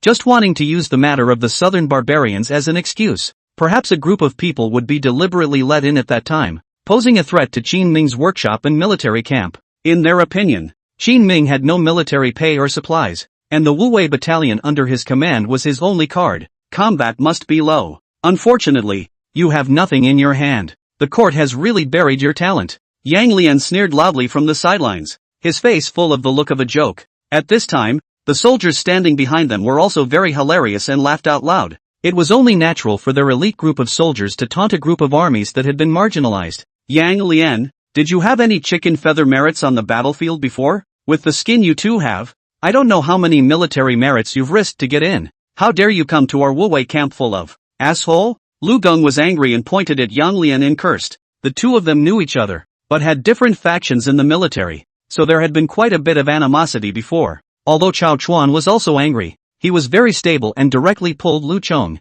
Being talked about black history amongst people, Yang Lian was also angry. Lu Chuan, you've been drinking the northwest wind in Lingnan and you're starving, aren't you? How did I come up here? What do you care? Chapter 79, Supplies arrive. Spanking on the spot. Xiao Tianzi did not stop them when he saw them making a scene. Instead, he clasped his hands to his chest and tried to keep things moving. Or maybe they were supposed to come over today to demonstrate. The lack of supplies for the Wu Wei battalion was mocked across the board. What they're thinking may be a little off. Though, Lu Bao grinned. I'm drinking the northwest wind? I eat much better than you, and I have a beauty with me every day. So it's your turn to taunt? Tough talker who doesn't. Yang Lian had contempt written all over his face. Who doesn't know in the court now that your Wu Wei battalion has been sent to Lingnan along with the King of Qin, or His Highness, the King of Qin, raising his own soldiers? They didn't believe that in just a few months, Qin Ming would be able to nourish Wu Wei well, not to mention the fact that it was still the time when the southern barbarians were invading and were about to go to war,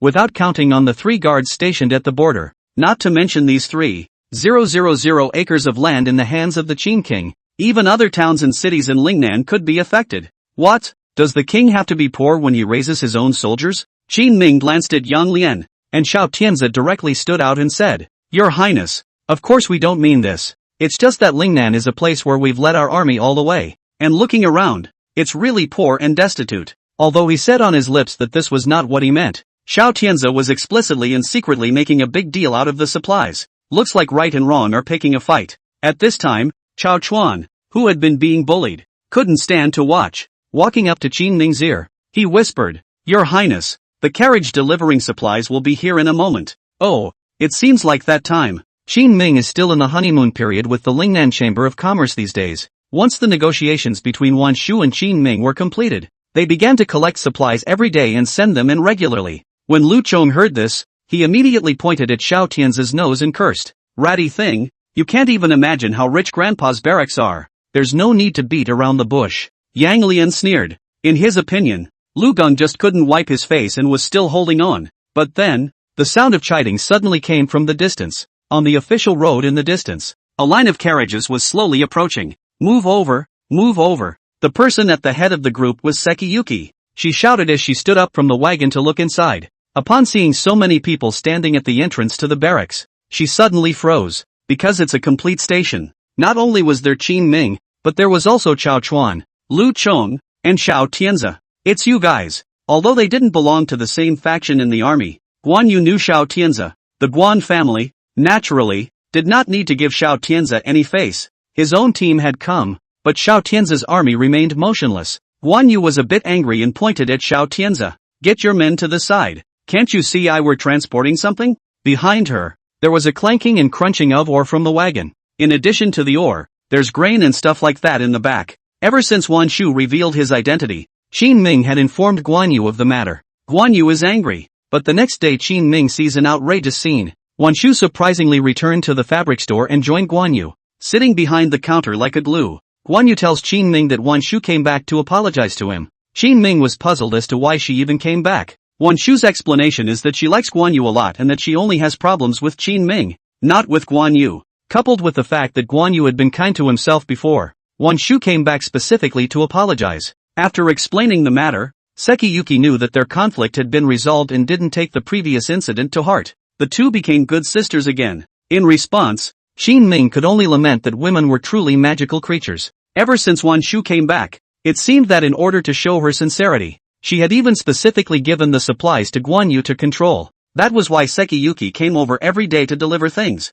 Where did you get all this stuff? Xiao Tian's face stiffened a bit. Even Yang Lian, who had taunted Qin Ming together just now, had a hellish expression on his face. How is this possible? There's no need to tell you, General Shaw. Qin Ming spoke faintly. Lu Gon had long ago been unable to hold back and rushed straight up to push through the crowd. Didn't hear what Luna said? Get out of the way. All of you. Xiao Tianzi gazed at Qin Ming for a long time and finally spoke. Your Highness can manage the barracks so well. It's really admirable. I wonder which area you want to guard this time when you join the war. One plan didn't work. Xiao Tianzi still had a backhand. In the end, all the pressure came from the southern barbarian invasion. He was prepared to directly pull Qin Ming into the battle. Just the acreage. Qin Ming wasn't ambiguous either. The Wuwei battalion had been expanding in numbers for some time. The 3,000 acres of your own land plus those areas on the periphery are all guarded by yourself. It's also time to see what the strength of the Wuwei battalion, raised at great expense, is. Good. Xiao Tianzi looked deeply at Qin Ming.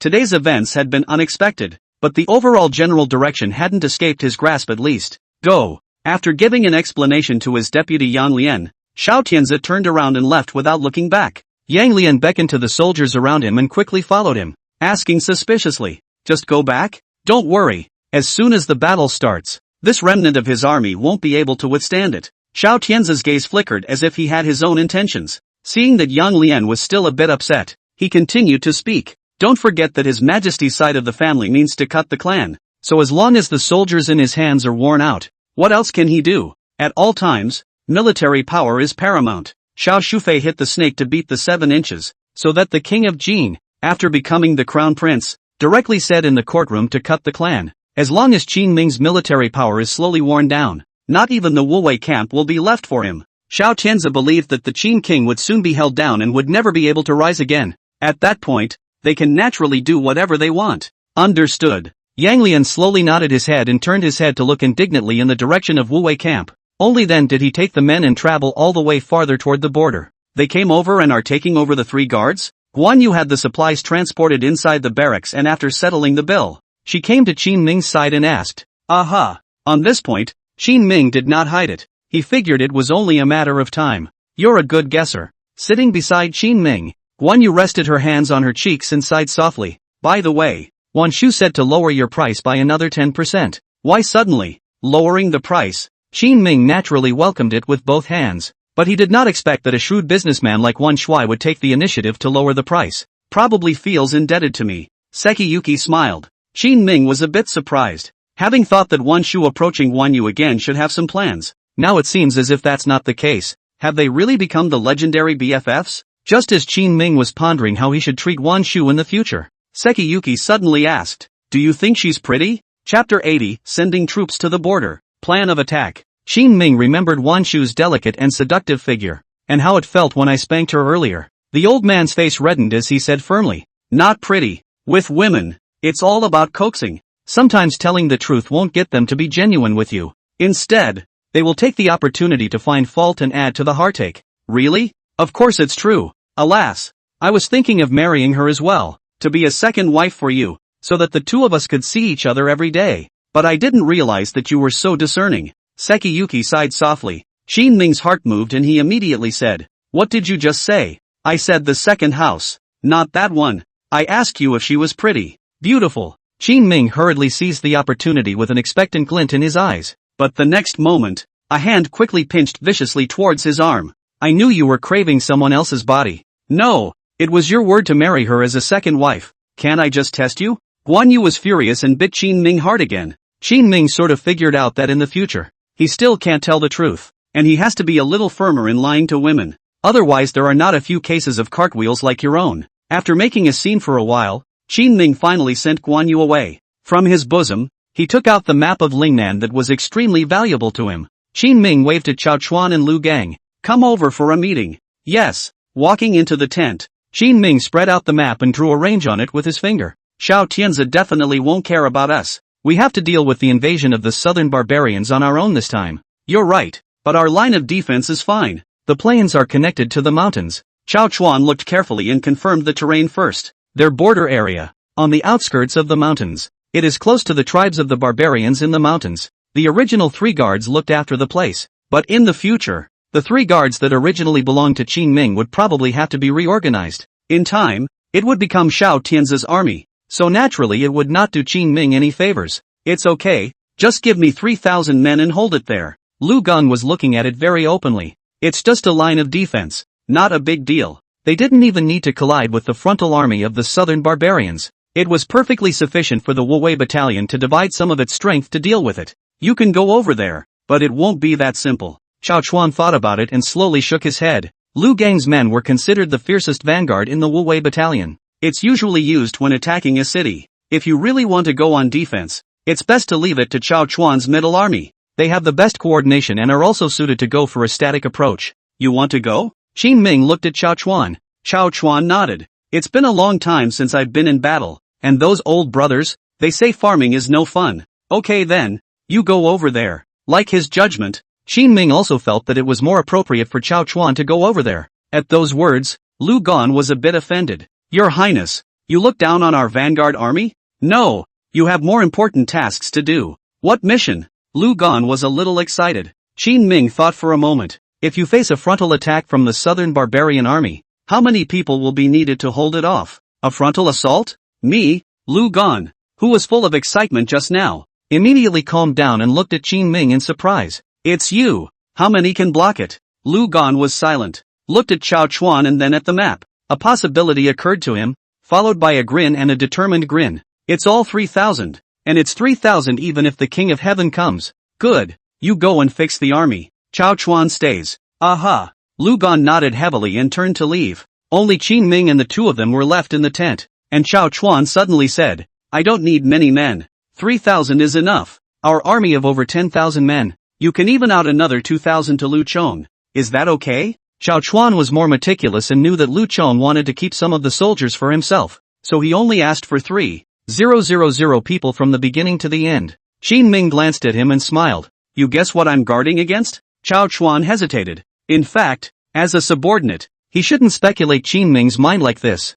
but it's about Lu Bao's life. Eventually he spoke up. You are worried that Xiao Tianzi will draw the bulk of the southern barbarians to our line of defense and destroy the Wuwei battalion in one fell swoop. That's why Lu Gang was told to bring his men to hold down the border with the 3 guards. He's our insurance in case of a situation. Lu Gang, although people are very reckless, but after many years in the military, he had participated in too many wars and was experienced enough to see Qin Ming's thoughts at a glance. He doesn't need that much. Qin Ming waved his hand. Now the enemy on Lu Gang's side is just a possibility. But Chao Chuan was different. He was the one who was sure to face quite a few barbarian attacks and had to arrange enough people. That's why Lu Gan didn't want that many people. That would greatly affect Chao Chuan's defense. In a few days, let Shang Baishan take over Wu Qingnua's transportation duties, and then let Wu Qingnua go over to support you. In a pinch, you guys can go help him. Only when he heard this did Chao Chuan's tightly knit brows finally stretch. After arranging all this, Qin Ming did not let Chao Chuan leave. There's actually another reason why you've been given so many people.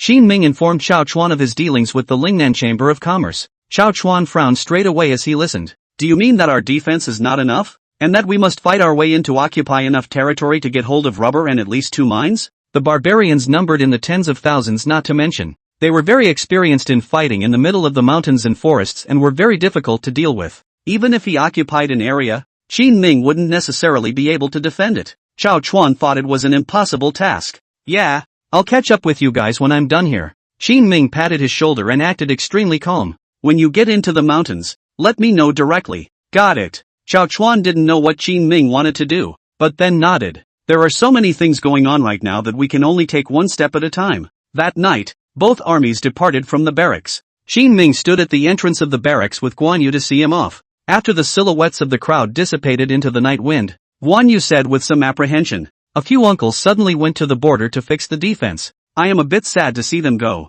Then take the opportunity to see more. Qin Ming smiled and opened his mouth. smoothly taking out a cylindrical object from his arms. Hearing what Qin Ming said, Guan Yu's big eyes flickered as she asked suspiciously, "What 2 more looks? You'll know it when you look closer." Qin Ming smiled and placed the items in front of Guan Yu. This was the artifact he had prepared in order to win the war in the mountains. Chapter 81 War Artifact. Expanding Advantage. Guan Yu placed the long strip of something Qin Ming handed over in front of her. Looking through the transparent glazed piece at the very top, he could only see everyone's every move in the darkness in the distance. Although they were thousands of feet apart, Guan Yu was incomparably clear as far as the eye could see. "What's this? It's so clear to see." Guan Yu looked at Qin Ming with a face full of joy. As a girl raised in the military, she knew exactly what a wide field of vision meant on the battlefield.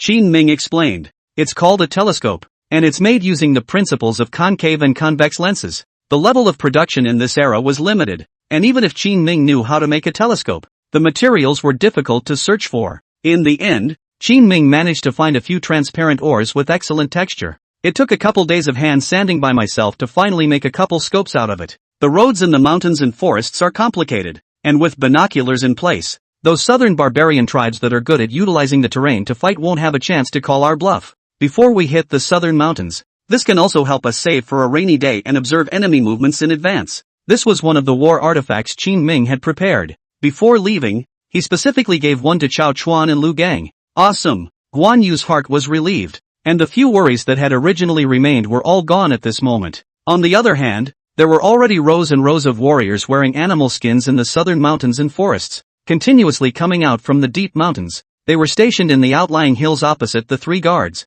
As a vassal king of Lingnan, the area Qin Ming needed to defend was a large one. The most important passes are Chongzhou, Ningming and Jingdong. These 3 places were interconnected, not just transportation hubs, but also stocked with soldiers. Originally, all 3 lines of defense were garrisoned and guarded by 3 guards. When Xiao Tianze came over, he withdrew all the soldiers from Ningming Pass, which was located in the center. Himself and Yang Lian only guarded Chongzhou and Jingdong passes, sandwiching Qin Ming in the middle. At the fork in the official road, Yang Lian and Xiao Tianze stopped here, ready to part ways. As he was leaving, Yang Lian once again asked Xiao Tianze to say, "General, do I just need to hold Jingdong Pass and drive the men to Qin Ming's side? If Qin Ming's people can't bear it and let someone enter Lingnan from Ningming Pass and plunder it, won't we be implicated?" His fears were still valid. "When I first came here, if I made things too obvious, it would not be easy to explain to the court." However, Xiao Tianze said with a ruthless face, "What are you afraid of? Princess Xiao Shufei's side can cover for us. Isn't this guy's 3,000 acres of land behind Ningming Pass? Even if the southern barbarians break through the pass and enter, at most all his foundations in Lingnan will be rooted out, and it will be enough for us to guard the rest of the place without causing too much chaos." Yang Lian came to a realization. This chief soldier of his own family is too ruthless. This was to single-handedly uproot Qin Ming. "Well then, I'll be there now, soon." All the soldiers located at Ningming Pass were evacuated, and Chao Chuan led 5,000 men to take over. The battle reports from the southern barbarian army also began to be sent towards Qin Ming's side one after another. Originally, the 3 guards were at the border, and their relationship with Qin Ming wasn't exactly close. Qin Ming didn't even know much about the border. It was better now, as Chao Chuan and Lu Chong, who had been wandering the wilderness waiting for the right moment, were finally able to send the information from this side of the world. That day at noon, running back and forth to help the barracks to do a good job of coordinating, Chang Baishan quickly walked through the door.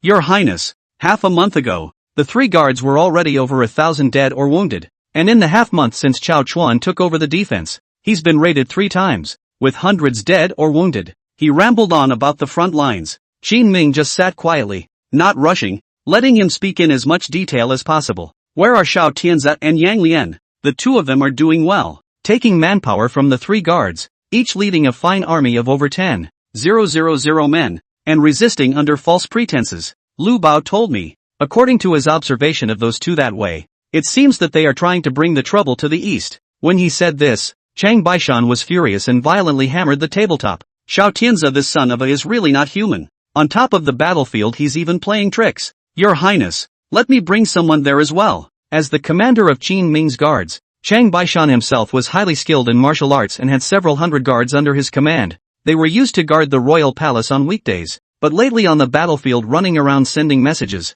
All of them were righteously indignant. "Greet Xiao Tianze's family 800 times a day. Don't worry, Wu Qingyi has already passed. Wait and join me." After hearing his words, Qin Ming held a long pole in his hand and slowly shook his head. Your Highness, those barbarians at Jingdong Pass and Changsha Pass realize that they can't take it, and will definitely come to our Ningming Pass. It's a bloody battle. Chang Baishan was filled with indignation. He didn't understand why Qin Ming, who had been able to pacify the war in the north in the first place and had made a great contribution to the court, and now it's always in the back getting ready, not even going to the front. You know what the problem is? Qin Ming shook his head and saw that the sky was already gray, so he took Chang Baishan out of the barracks to chat. What key? Chang Baishan looked at him strangely. Qin Ming slowly said, the point is that we have very few soldiers, and according to the original idea of the battle, it's just a case of each one of us guarding the defense, but we need to do more than that. It doesn't matter if we have fewer soldiers, but I need every team in the Wu Wei battalion to be able to put up a stronger fight than the 3 guards.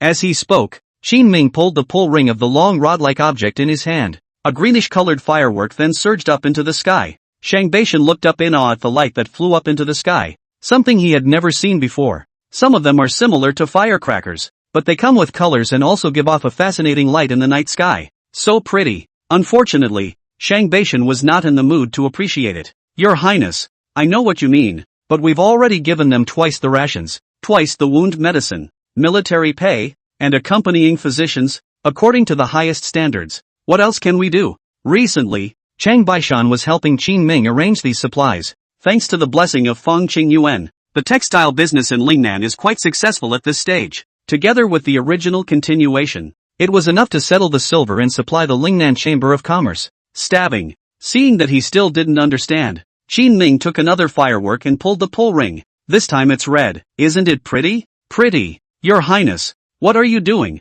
Chang Baishan, who usually would often be out of tune, was a little annoyed for a few moments at this time. Seeing that his mood was about to go wrong, Qin Ming smiled helplessly. Old Chang, you've been smart all your life. How come you're so stupid when it comes to the critical time? I'll show you a few more. Bang, bang, bang. Qin Ming released all of the several colors of fireworks he had prepared high into the sky. Chang Baishan froze. Your Highness, are you going to spray them with this? Chapter 82, The Gathering of the Barbarians and the Danger of the Border Pass. Of course not. This is for you to use to pass information. Qin Ming pointed at the fireworks high in the sky. There were no skyscrapers in this era. The bright lights of the fireworks were able to travel great distances. Each color represents a command so that all the troops in the wilderness can be linked. It doesn't matter if there are fewer people, but we can rally quickly this way, which allows us to use more power. Qin Ming spoke slowly, his face reflected by the firelight. The breeze blew, and Chang Baishan jumped in sudden realization. Awesome, awesome, Your Highness. He had long felt that with Qin Ming's temperament, he definitely wouldn't keep guarding the rear. But Chang Baishan couldn't guess what exactly Qin Ming was doing, so there's always been a lot of anger in the back of my mind. Now that he finally had an answer, he was thrilled. One more day and my bright beads will be delivered in bulk. To give off different colors, you need to put bright beads inside the fireworks of Qin Ming. Sequins are a generic term for what are actually various metallic elements. Just add it to gunpowder to reveal different colors. A lot of the material from this era is less than complete, though. Many of the bright beads need to be hand-rubbed by Qin Ming himself with basic materials. This delays progress. After being urged by Chang Baishan today, Qin Ming wasn't prepared to continue delaying. In the early morning of the next day, after Wan Shu delivered the stuff, just directly to Chang Baishan, take your men and ask for another batch of prisoners from Song Dingsheng. Why did you take the prisoner? They are the warriors who have no inhibitions. Tell them that if they win this battle, the king can pardon their sins and enroll them in the barracks for military pay.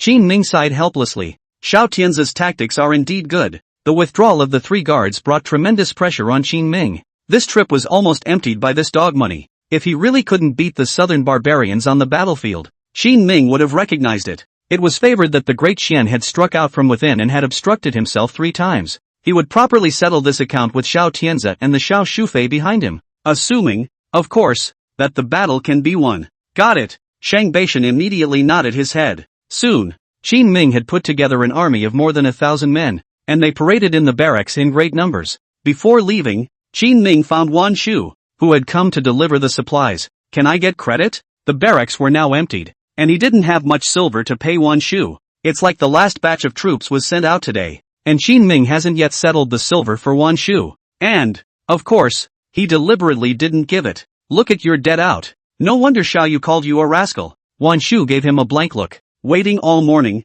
she didn't wait for Qin Ming to bring someone over to settle with her. As smart as she was, she had long guessed that Qin Ming didn't have any money. Looking at this man who had traveled all over the place to guard the border, even going so far as to cheat and deceive, and who had the cheek to come over and show his hand, Wan Shu's eyes were a little complicated. You have to win. Otherwise the Lingnan Chamber of Commerce is considered to be out of business. And now everyone knows that we're on your side. Ever since Qin Ming did not know whether it was intentionally or unintentionally, he had exhibited the connection between the Lingnan Chamber of Commerce and himself in front of Xiao Tianzi. The Lingnan Chamber of Commerce would have been on board. If Qin Ming loses the war, his family and life are all empty and he is liquidated by the court. They can't run away from the Lingnan Chamber of Commerce. Scared? Qin Ming saw Wan Shu's concern and suddenly smiled. This was one of the few times he had seen Wan Shu like this. Gone. Wan Shu grunted, turned around and left without looking back. Only the tassel around his waist was swaying backward by the wind. When you win them, come back and tell you a secret.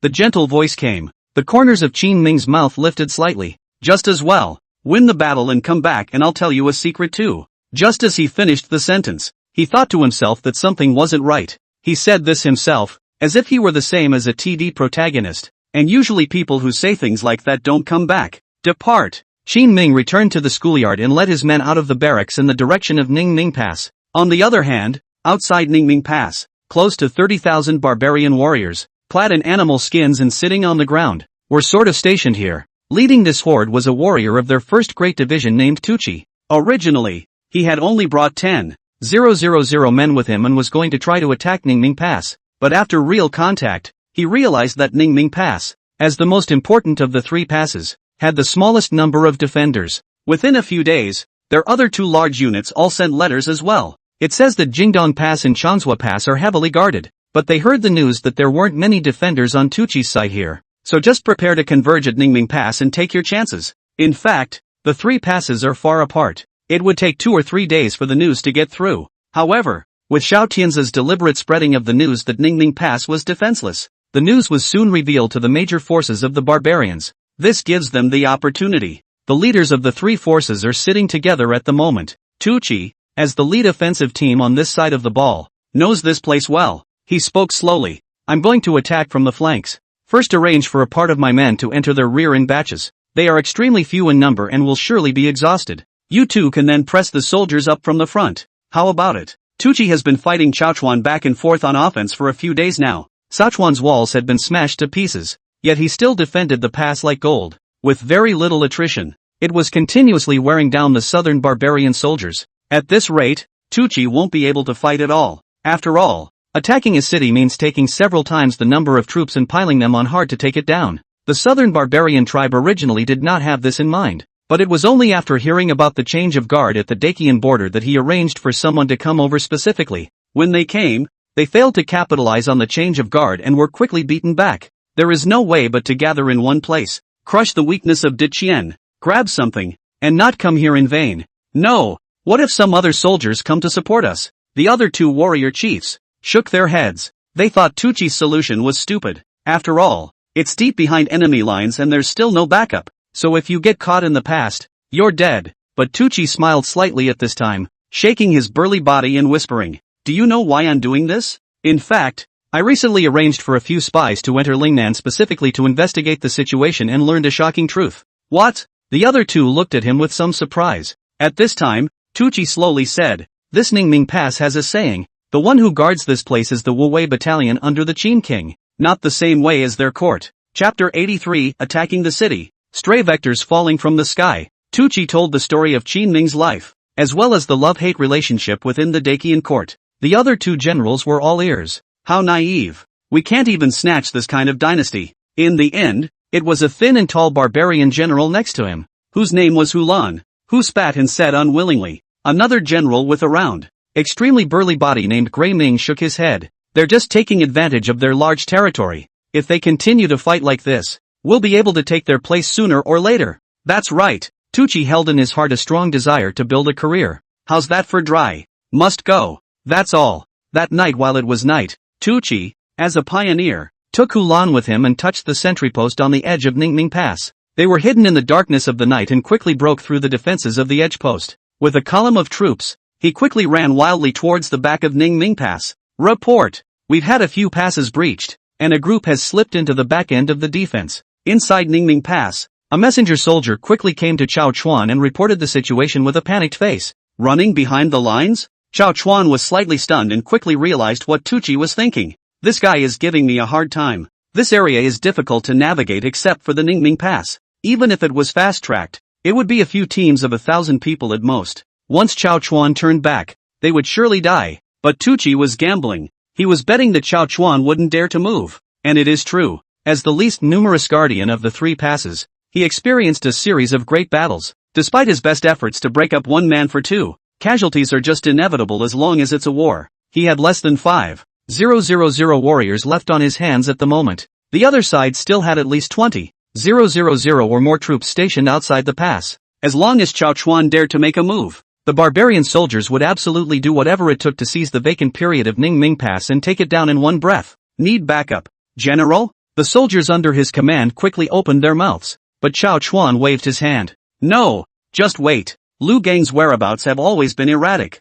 His Highness is still waiting in the rear. What Chao Chuan needed to do was to hold the fort for them. That's enough. Yes. The soldier nodded quickly, but at that moment, the sound of a horn sounded. Kill. Knock. Knock. Knock. That familiar dull thumping sound. Chao Chuan reacted almost instantly that this was the enemy's stone-throwing equipment being powered up. Get on the wood branch. Wooden supports were the supports they used in battle to prevent the walls from collapsing due to attacks from the opponent's large siege equipment. Yes, outside Ningming Pass, a group of barbarian warriors dressed in animal skins or cloaked in leaves were brazenly charging forward. After approaching the city wall, they took out iron claws wrapped in thick hemp rope around their waists with extremely sharp front ends, slamming it into the wall. A man jumped up and secured the rope with a tug. Those behind, with the aid of the anchors secured by those before them, pull on the rope and continue upward. Little by little, upwards to continue fixing the anchor point. Soon the walls were covered with their iron claws. The barbarian warriors, who had gone before and after,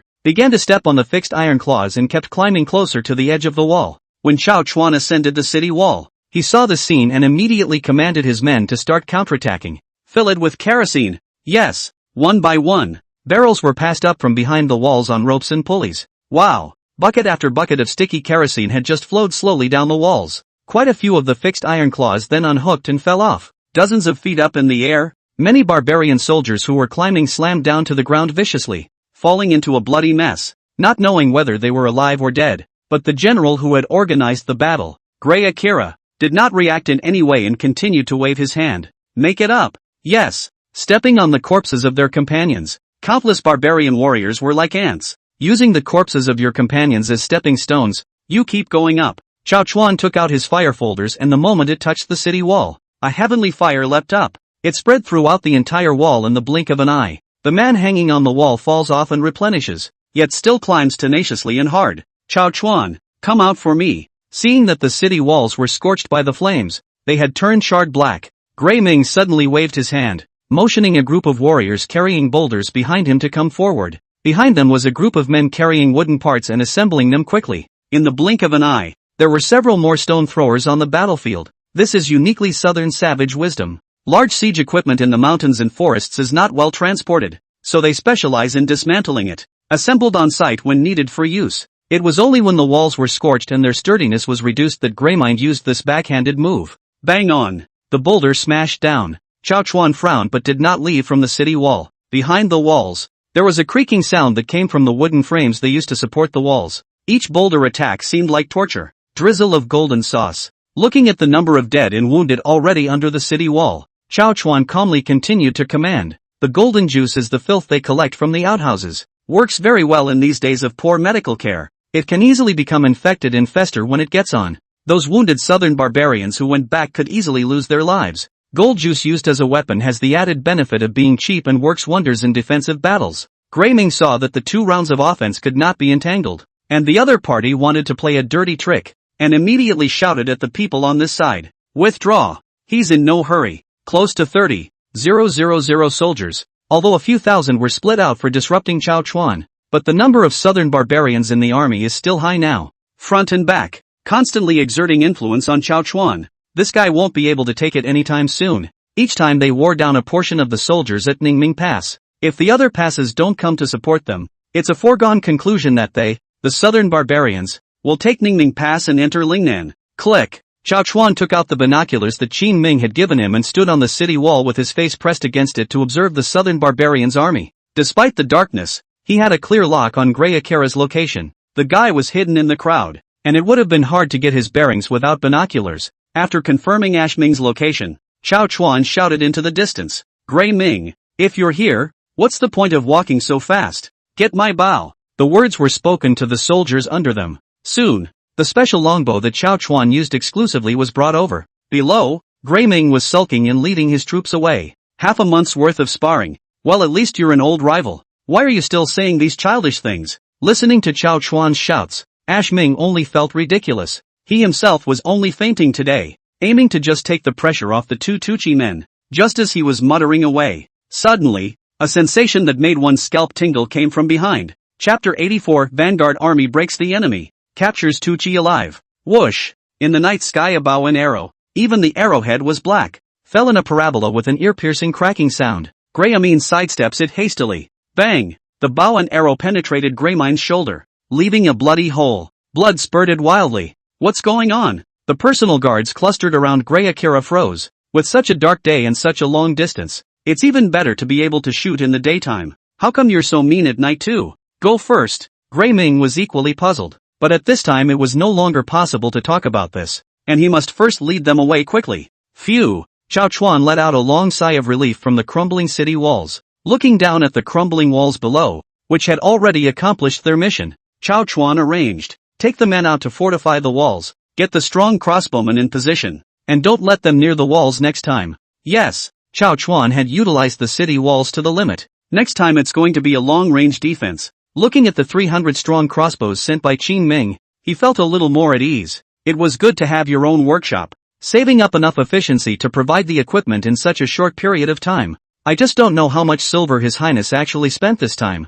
On the other hand, Tuchi has entered the rear of the South Ming Pass. He doesn't know anything about this place. After all, there weren't many original examples of attacking deep into the opponent. Good thing he has a good sense of direction. He didn't get lost along the way. But he soon realized something was wrong. There always seems to be something shiny in the distance, but when you look closer, you don't see anything. How true that your highness guessed right. Lu Gon sat on a hill and quietly looked at the group below. That shiny thing just now was his telescope. All of them are in ambush. In a moment, when they come over, they will strike directly. A wave behind him. The soldiers who had long ago observed everything with their binoculars and ambushed here all returned a gesture to Lu Gon. They were lucky, to say the least. Originally, Lu Gon was in the mindset of trying it out, and arranged binoculars at each pass to observe. I didn't realize that just a few days after settling the people, a soldier would come and report that he had seen enemy troops entering. The excited Lu Barge then brought his men around in advance and came to stand guard in front of them. By the way, what about that thing your highness gave us? Lu Chong suddenly remembered something and asked a soldier carrying a small wooden box in the distance. Here it is. Then you stay here, and when the fight starts later, signal your highness for support based on the direction they're fleeing. Lu Gon is not very trusting of this firework. However, Qin Ming delivered the stuff early and gave him a string of secret messages. Different colors of fireworks can mean different things. For example, the 3 golden fireworks are emergency support. The 2 blue smoky flames are being fought. The 4 colors of red, orange, yellow and green indicate the 4 directions of southeast, northwest and north. Used in tandem, it means that emergency support is needed in a certain direction. For example, the red and gold colors are eastward support coming in. In order to prevent their secret messages from being deciphered by the enemy, Qin Ming would change the meanings represented by each of their colors every half a month. It would have been a great means of getting the message across, but Qin Ming overestimated Lu Gon. This was a grounded blind son, whose head was spinning when he saw the corresponding meanings of the strings of fireworks. In the end, they had to find a few resourceful soldiers to help them learn and send information. Coming, just as Lu Chang's heart was thumping wildly, recalling the feeling of a long-lost battle. Hands down the voice came. Lu Gon, carrying his own chopper, then jumped out of the bushes with a loud laugh. Brothers, kill, kill, swish swish swish. The sound of a blade piercing flesh and blood came. The soldiers at the forefront of Tuchi's ranks fell in an instant. Lu Gon led the vanguard army, and the soldiers in it were all fierce. It didn't take long to make a hard charge into the enemy line and cut down a piece of it. Lu Gon was even the first to stop Tuchi. Who are you? Tuchi had a hell of a look on his face, but it was too late. A few of his personal guards immediately protected him and said, "You go quickly, we'll take the rear." Without any hesitation, Tuchi immediately drew back. You still want to leave? Lu Gang shouted violently. The chopper in his hand swung round and directly threw out more than 10 meters away, bringing up blood all the way, splashing under the dark night. Click! Tucci's warhorse's hindhooves were cut off by the blade, and he fell to his knees with a thud. Along with Tucci, he flew out and rolled on the ground a few times before coming to a stop. Crazy! It was the first time that Tucci had seen someone who dared to throw out all his blades in battle. Kill him! Without the slightest hesitation, Tucci quickly gave the order, trying to get a few of his personal guards along with the southern barbarian warriors to finish off Lu Chong. Blowing awesome you? Lu Gan laughed out loud and dodged the sudden thrust of a lance. The lance was then clipped to his armpit and lifted violently. One of his own guards who had just tried to sneak attack him was instantly lifted 3 feet off the ground. Still not letting go? Lu Gang licked the blood from the corner of his mouth and suddenly slammed the man down. Click! The sound of bones cracking came out, and everyone felt their scalps go numb. The lance was snatched from him like that, and then he continued to laugh loudly as he rushed into the most crowded battlefield to kill. Go! Go! Tucci saw that the other general was so horrible that even his soldiers were so bloodthirsty. He didn't dare to stay, and went all the way towards the back ready to flee. But at that moment, there was a stabbing sound. The sky suddenly became bright with several brilliant fireworks hanging in the night sky. Tucci was full of surprise. Lu Gan, on the other hand, pushed away a few of the enemy soldiers surrounding him and glanced up at the sky. Muttered, "Your Highness, what's the point of playing with this kind of women's favorites?" Soon, Tucci's men were routed and began to flee. But at that moment, a group of people suddenly came running from a distance, and after chasing after the fleeing Tucci, they pinned him to the ground. "No, Your Highness came so quickly?" Lu Gan was a bit strange, but upon seeing the visitor, he froze. "Old Wu, why did you come from the front?" The person who came was Takeshi Kiyono. He had come from the location of Ningming Pass. This made Lu Barge wonder. "I calculated that when they met you, they would definitely not be able to hold out and would have to rout. And after learning some news today, I brought 200 light cavalry to stand guard outside the pass." Wu Qingnua hemmed and hawed and spoke triumphantly. He was the most tactical, and with the fireworks that Qin Ming had given him, as well as this type of combat, he had adapted quickly. "You can even guess that? It's nothing, just use your brain and you'll know they can't beat you, and when the time comes, I'll be able to catch the people with only so many people." Although Wu Qingnua's mouth was modest, his expression was still very revealing. Looking at the captured Tucci, Wu Qingnua suddenly said, "By the way, they have a couple other teams. Did you meet them?" "No, it wouldn't be at His Highness's, would it?" When he said this, Lu Gan and Wu Qingyi looked at each other and both froze for a moment. The two of them were touching, and were still outnumbered. But there are thousands of people coming from the other side. Doesn't that mean that His Highness's side will have to fight more with less? Just as the two were pondering in their minds, 3 golden fireworks violently bloomed in the distant night sky. This is emergency support. Chapter 85, 2 armies fighting. One touch and you're dead. Wu Qingnua's reminder caused Lu Chong to tremble. "I'll go for support. You're short on men. Take Tucci here first and pass slowly." Qin Ming's army didn't have many war horses.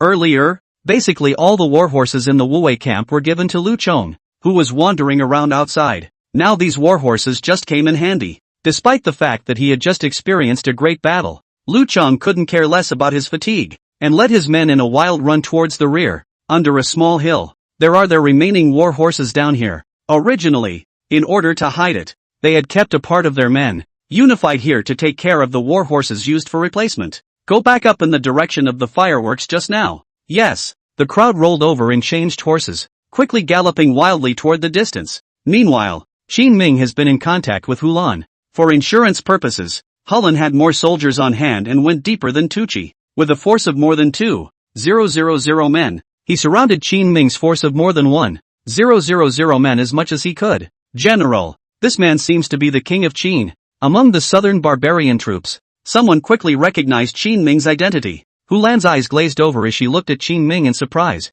It seems that Tucci was right. This king of Qin is not favored at all in the court. Even the number of troops brought out to fight is so shabby. The thought of it set his mind at ease. "Here comes the credit from heaven. All of you charge with me and capture the king of Qin alive." Wow! A large group of soldiers on war horses began to charge. Chang Baishan protected in front of Qin Ming and whispered, "Your Highness, stand back." As the words fell, he led his soldiers and began to meet the enemy. The south is mountainous and unsuitable for training war horses. Compared to the northern war horses that Qin Ming had bought from the market, most of the southern barbarians' war horses were short and flexible. The offense is also weird and varied. As they approached, Dozens of brightly shining blades stuck to the ground about to cut off the hooves of Chang Baishan and the others. But Chang Baishan waved his hand. Behind them, the crowd spurred their horses and leapt up. From the heights, the horses' hooves stepped hard on each other. In an instant, there was an endless stream of sounds of bones breaking. In the rear, the several hundred death row inmates that Qin Ming had specially recruited over were already showing signs of routing.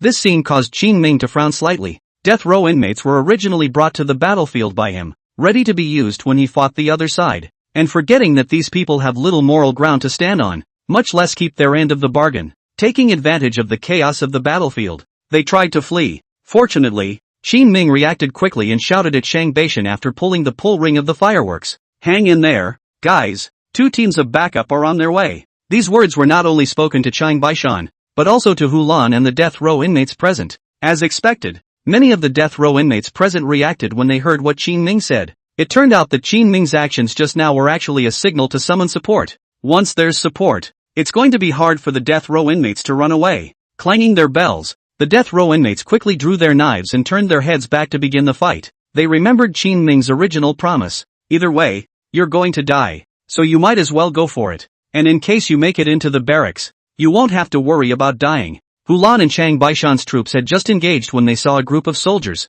who didn't even have war horses, charging into the position carrying long swords. The men were not afraid to face their dwarf horses. There were all sorts of tactics used, some of which were just crawling around low in the crowd, sneaking in a few stabs every now and then. Some are a few people who get together and hug and kill them one by one. There are also some that just fling out some dirt and mesmerize people before they even arrive. Then a knife came up and wiped out the enemy's neck. What's even more outrageous is that some people kick specifically towards people's midsection. As long as the kick hits, it's an opportunity to kill with a single slash. Dirty hands, lowlife. It was the first time Hulan had encountered this kind of army, though they played in a strange and dirty way that had never even been seen on the battlefield. But he had to admit, it worked. These strange soldiers didn't continue to rush even after finishing off the enemy. Instead, one eagerly cuts off the other's ears. It was their way of calculating military service. The higher the number of ears cut off, the more people killed. It's almost as if the hooligans are piling on. Hulan, their tribe, had always been united against the outside world, and the army that had been put together was well trained. Haven't really seen this kind of unit. In the distance, Qin Ming slowly nodded his head. In fact, Hulan didn't know that the real army was more rogue and darker than he thought. Furious, he quickly rushed into Qin Ming's army, ready to capture him alive and take him away. Just as the battle was raging, Chang Baishan rode his fast horse and charged violently. "Dare to touch my highness, how many heads do you have?" A long spear smashed down on his head. Hulan gripped the long sword in his hand with both hands and blocked the move. Buzz! The tremendous force shook Hulan's tiger's mouth open and cracked, and blood gurgled out. Swish! Before Hulan could regain his senses, Chang Baishan stabbed him through the small of his back. "You? Who are you?" Hulan puffed out a mouthful of blood. In all the time that his border general had fought, it was the first time he had seen someone so fierce. Chang Baishan laughed out loud. "Remember, I am the former captain of the Crown Prince's guards." Chang Baishan, speaking of their group of people who felt their way into Lingnan,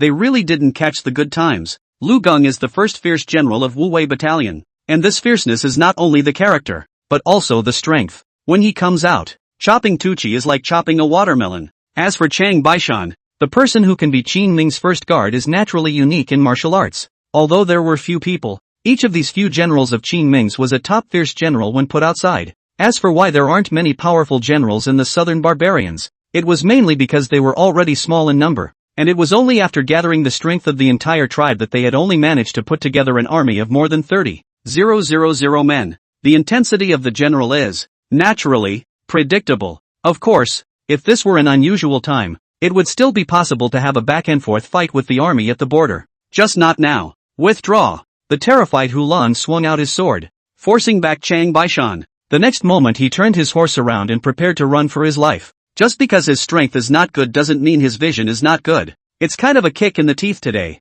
just by exchanging less than half a move. The pressure brought by the other party was incomparably huge. His first thought was that he had to run, but he had just turned around, and with a puff, there was another bloody hole in his shoulder. Put! Chang Baishan was like a machine gun, steering his horse to stick to Hulan and keep stabbing. Quick! It's too fast! Hulan had never seen such a fast shot. It was only a matter of a few breaths, and his body was barely protected except for a few vital areas. A dozen bloody holes sprouted directly from other places. Panicked, Hulan fell straight off his horse. Well, at this point, he finally returned to the army. Countless southern barbarian troops immediately rushed up to surround Changbai Mountain. General! General! Hulan was relieved to see that it was a few of his own guards approaching him. Before he passed out, he said with all his strength, "Run! Run!" Chapter 86 The Surprise Attack Plan. The critical 6 days. With Hulan passed out. Stomp! The cluttered hoofbeats rang out, kicking up endless dust in the darkness. The southern barbarian army seized the road and quickly dispersed.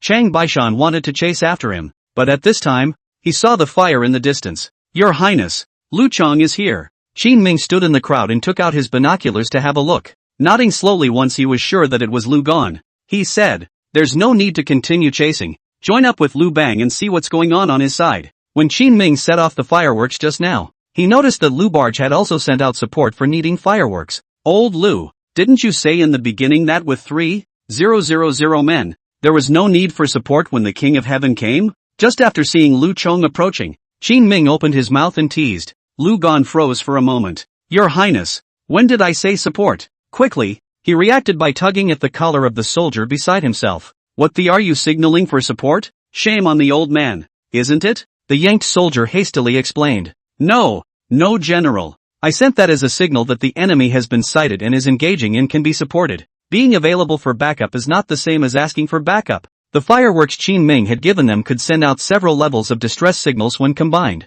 What Lu Gon sent out just now was indeed a painless and lowest level request for help. It was only after hearing a good explanation from the soldiers under him that Lu Gon finally let go of his hand. Then he came to Qin Ming with a face full of showmanship. "Your Highness, guess who we caught?" "Toki." Qin Ming didn't even think about it and reported the other party's name, because Chao Chuan was now guarding the border. Qin Ming knew a lot of information about the enemy army. Gee, no fun. Lu Bao sked. Filled with speechlessness, Chang Baishan opened his mouth. "Now that a group of soldiers have been routed, we need to clean them up early, or it will be bad if it affects the Wu Wei battalion in the rear." Lu Gon also nodded. "Okay, hurry up and support old Chao. That guy doesn't know if he's still alive now." Qin understood and said with a glance at him, "Crow's mouth, what if you really die? Cool, I have his original home anyway, big deal. I'll help him pension off his parents later." As he spoke, Lu Gon pulled a piece of parchment from a slit in his chest armor. It bears the place of origin of a few close friends. It was their previous agreement that if anyone died, the rest would go to the other brothers. Looking at the old parchment, Qin Ming was silent for a moment and suddenly smiled. "When this battle is over, go back and let me make a copy." "Yes, let's go and support Chao Chuan." Qin Ming waved his hand and prepared to lead his soldiers to Ningming Pass. The two of them, Lu Gon, were a bit puzzled. "Aren't we supposed to clean up the remnants first? Letting them go is likely to affect the production of our workshop." Qin Ming shook his head. "Koyuki is in camp." Chang Baishan and Lu Chong all stiffened. Then he understood Qin Ming's arrangement. It turned out that Qin Ming had already calculated the possibility of Lu Chong not being able to clean up the enemy army and being entangled, so he made several preparations in this very risky war. "It's still your highness." Chang Baishan gave a thumbs up and turned to greet the soldiers as they prepared to leave. Lu Gon had always viewed Guan Yu as a child, and hearing that Qin Ming was going to give her the task of defending against the remnants of the army, the knife that was not quite believable at the time. "Your highness, how can things get this way? Although Xiao Yu also has strength. But what? I trust her." Lu Gon thought for half a day and couldn't come up with a reason. He only sighed and turned to lead his troops out. 2 days later, Qin Ming appeared with them inside Ningming Pass. Looking at the city wall that was already cracked, Qin Ming frowned and said, "How many others are there on the other side?" Chao Chuan, who walked down from the city wall, spoke. "There are at least a little more than 20,000 men, and I have not been out of the city to dissipate too many of them. Gray Ming is also a very solid general, and their army hasn't lost too many men so far, especially after Chao Chuan started taking out his strong crossbow a few days ago." Gray Ming then started to use a stone thrower and smashed it twice towards Chao Chuan's city wall when he was fine. Strive for a fine line of harassment, because he knew that sooner or later the walls would not be able to take it. Reinforce it. Reinforcement? That would take a long time, and we don't have that time right now. Chao Chuan shook his head and immediately rejected Qin Ming's proposal. The reinforcement of the city wall is a big job and requires a lot of materials. It's okay,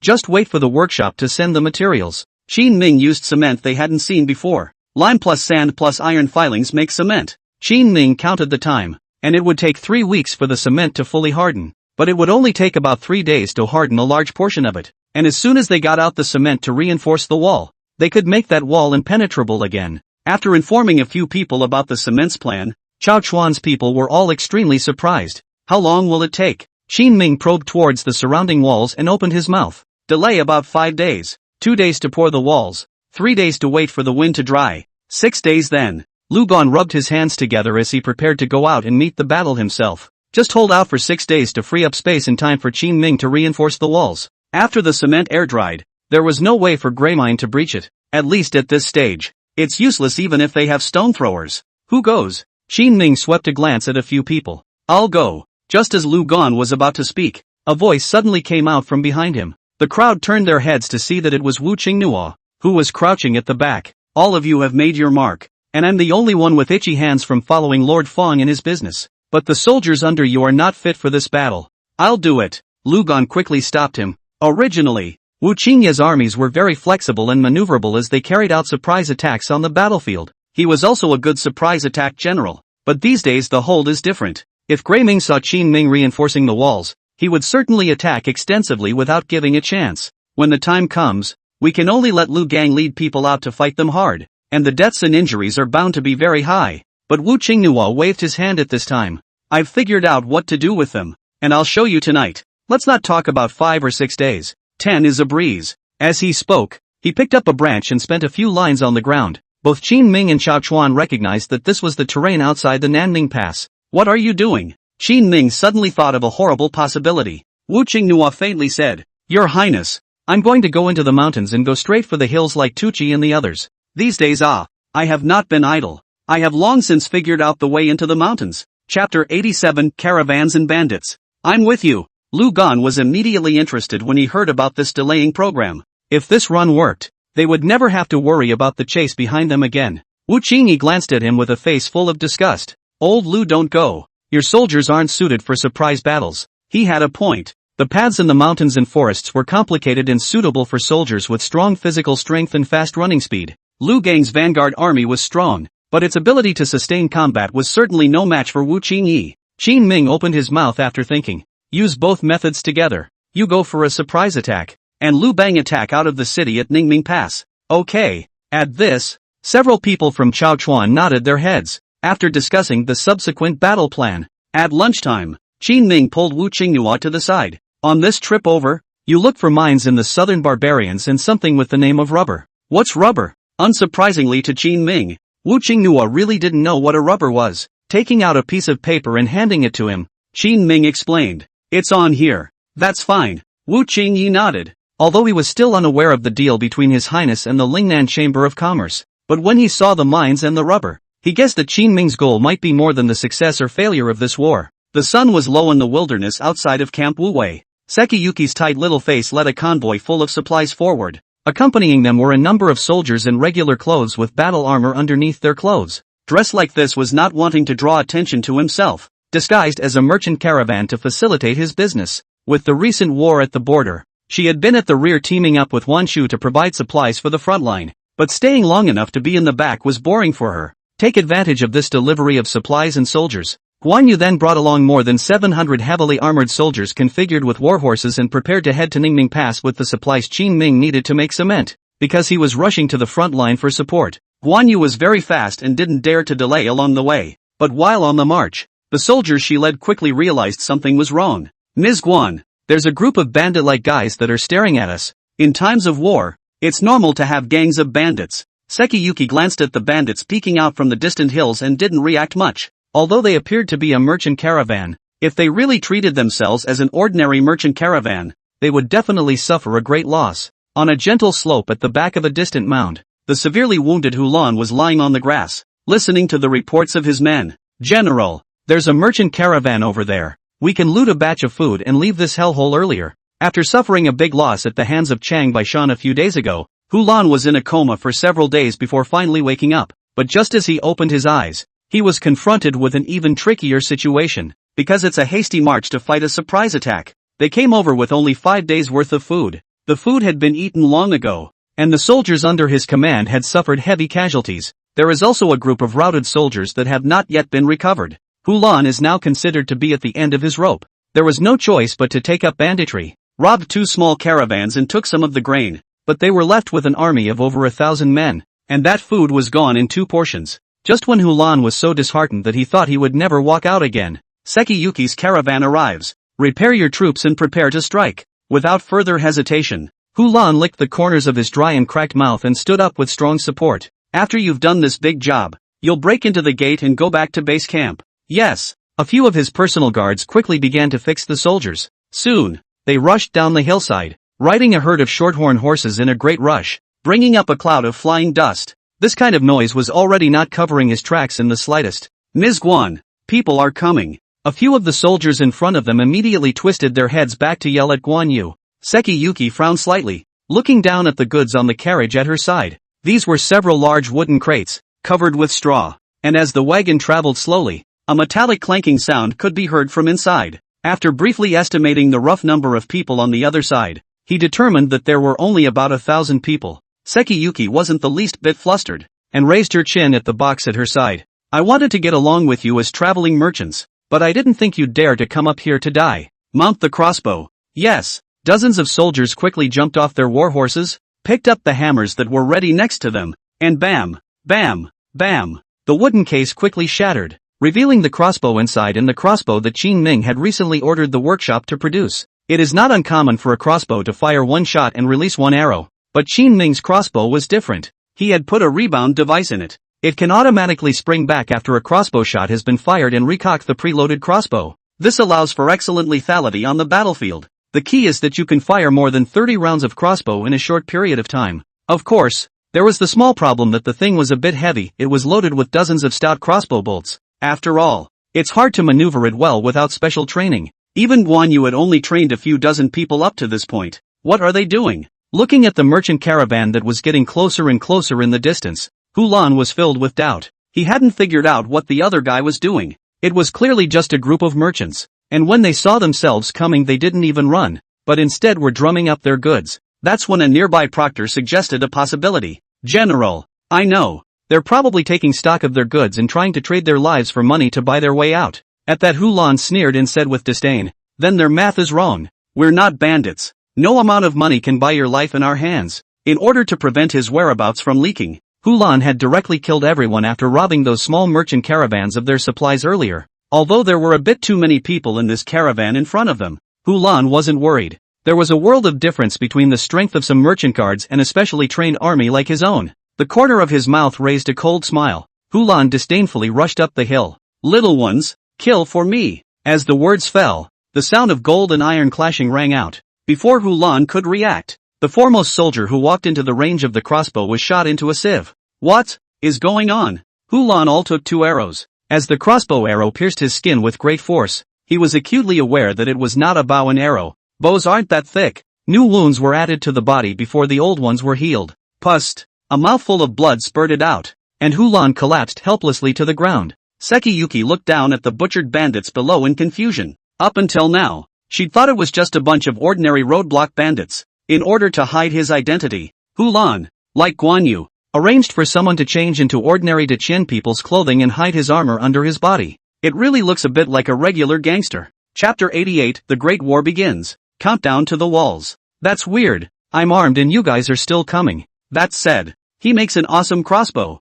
Thinking of that tall figure that she thought about day and night, Guan Yu's heart warmed, but she didn't stop moving her hands, commanding the soldiers who were still idle beside him. He spread out towards the 2 flanks. After Hulan's death, the remaining remnants of the army instantly collapsed and were currently preparing to escape. But after running 2 steps, they were suddenly startled. The group of merchants in the rear ran even faster than them. The war horses of these people were specially selected by Wan Shu after Qin Ming left, since he didn't have to rush to find a war horse for the army. Wan Shu called Guan Yu to join him and picked extra carefully. The ones that were found were clear and top-quality horses. Screams and pleas for mercy began to spread across the battlefield, but soon the chaparral was quiet. Find someone to tell Song Dingsheng to clean up and let's go. Sekiyuki didn't know Hulan's identity, and even if he did, he wouldn't waste time on him who was already dead. Turning to give an explanation, he led the men on their way. It's as if this is just a delivery hiccup. After the crowd had moved away, Hulan, who was lying on the ground with wide eyes,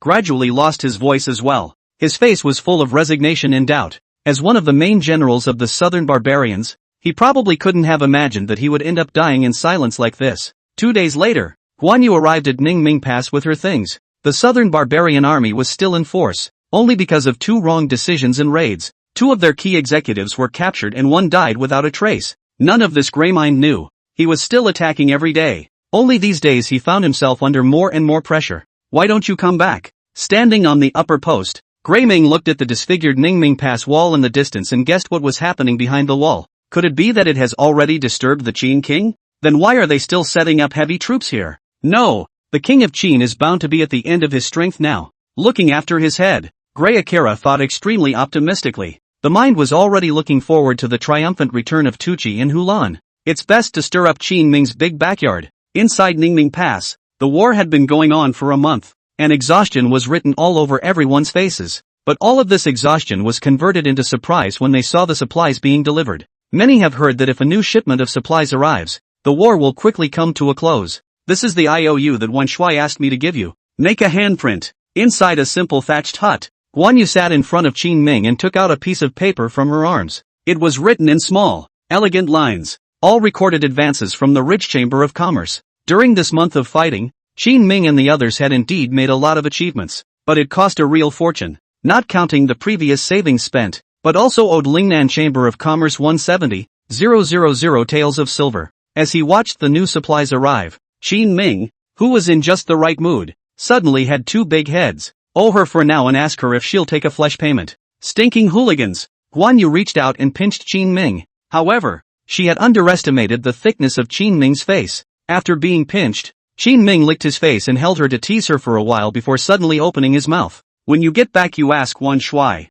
if he can give another batch of supplies. The account is on credit. I'm embarrassed to ask for more. Sekiyuki flatly refused. However, after Qin Ming said sweet words for a while, he still rushed back again with a red little face. Your Highness, what is it? After sending Guan Yu away, both Chao Chuan and Lu Bao rushed forward. Shang Beishan followed behind, heatedly laughing. His Highness stepped in. Surely you can get it I see that Wan Shui just as he was gossiping with the crowd about Qin Ming's philandering. Sensing that Qin Ming's gaze was glaring at him, he immediately stopped. This king's soft food is only for you, so don't talk nonsense down there. Okay, got it. Chang Baishan immediately nodded and stood next to him with a hefty smile. At this time, Chao Chuan opened his mouth. Your Highness, the cement materials are coming together and have already begun to be made, so the walls can be reinforced tonight. Shall we, then do it tonight? In order to prevent a long night, Qin Ming had put a lot of effort into this trip. Wu Qingyi changed into the latest batch of top-quality horses sent by Guan Yu.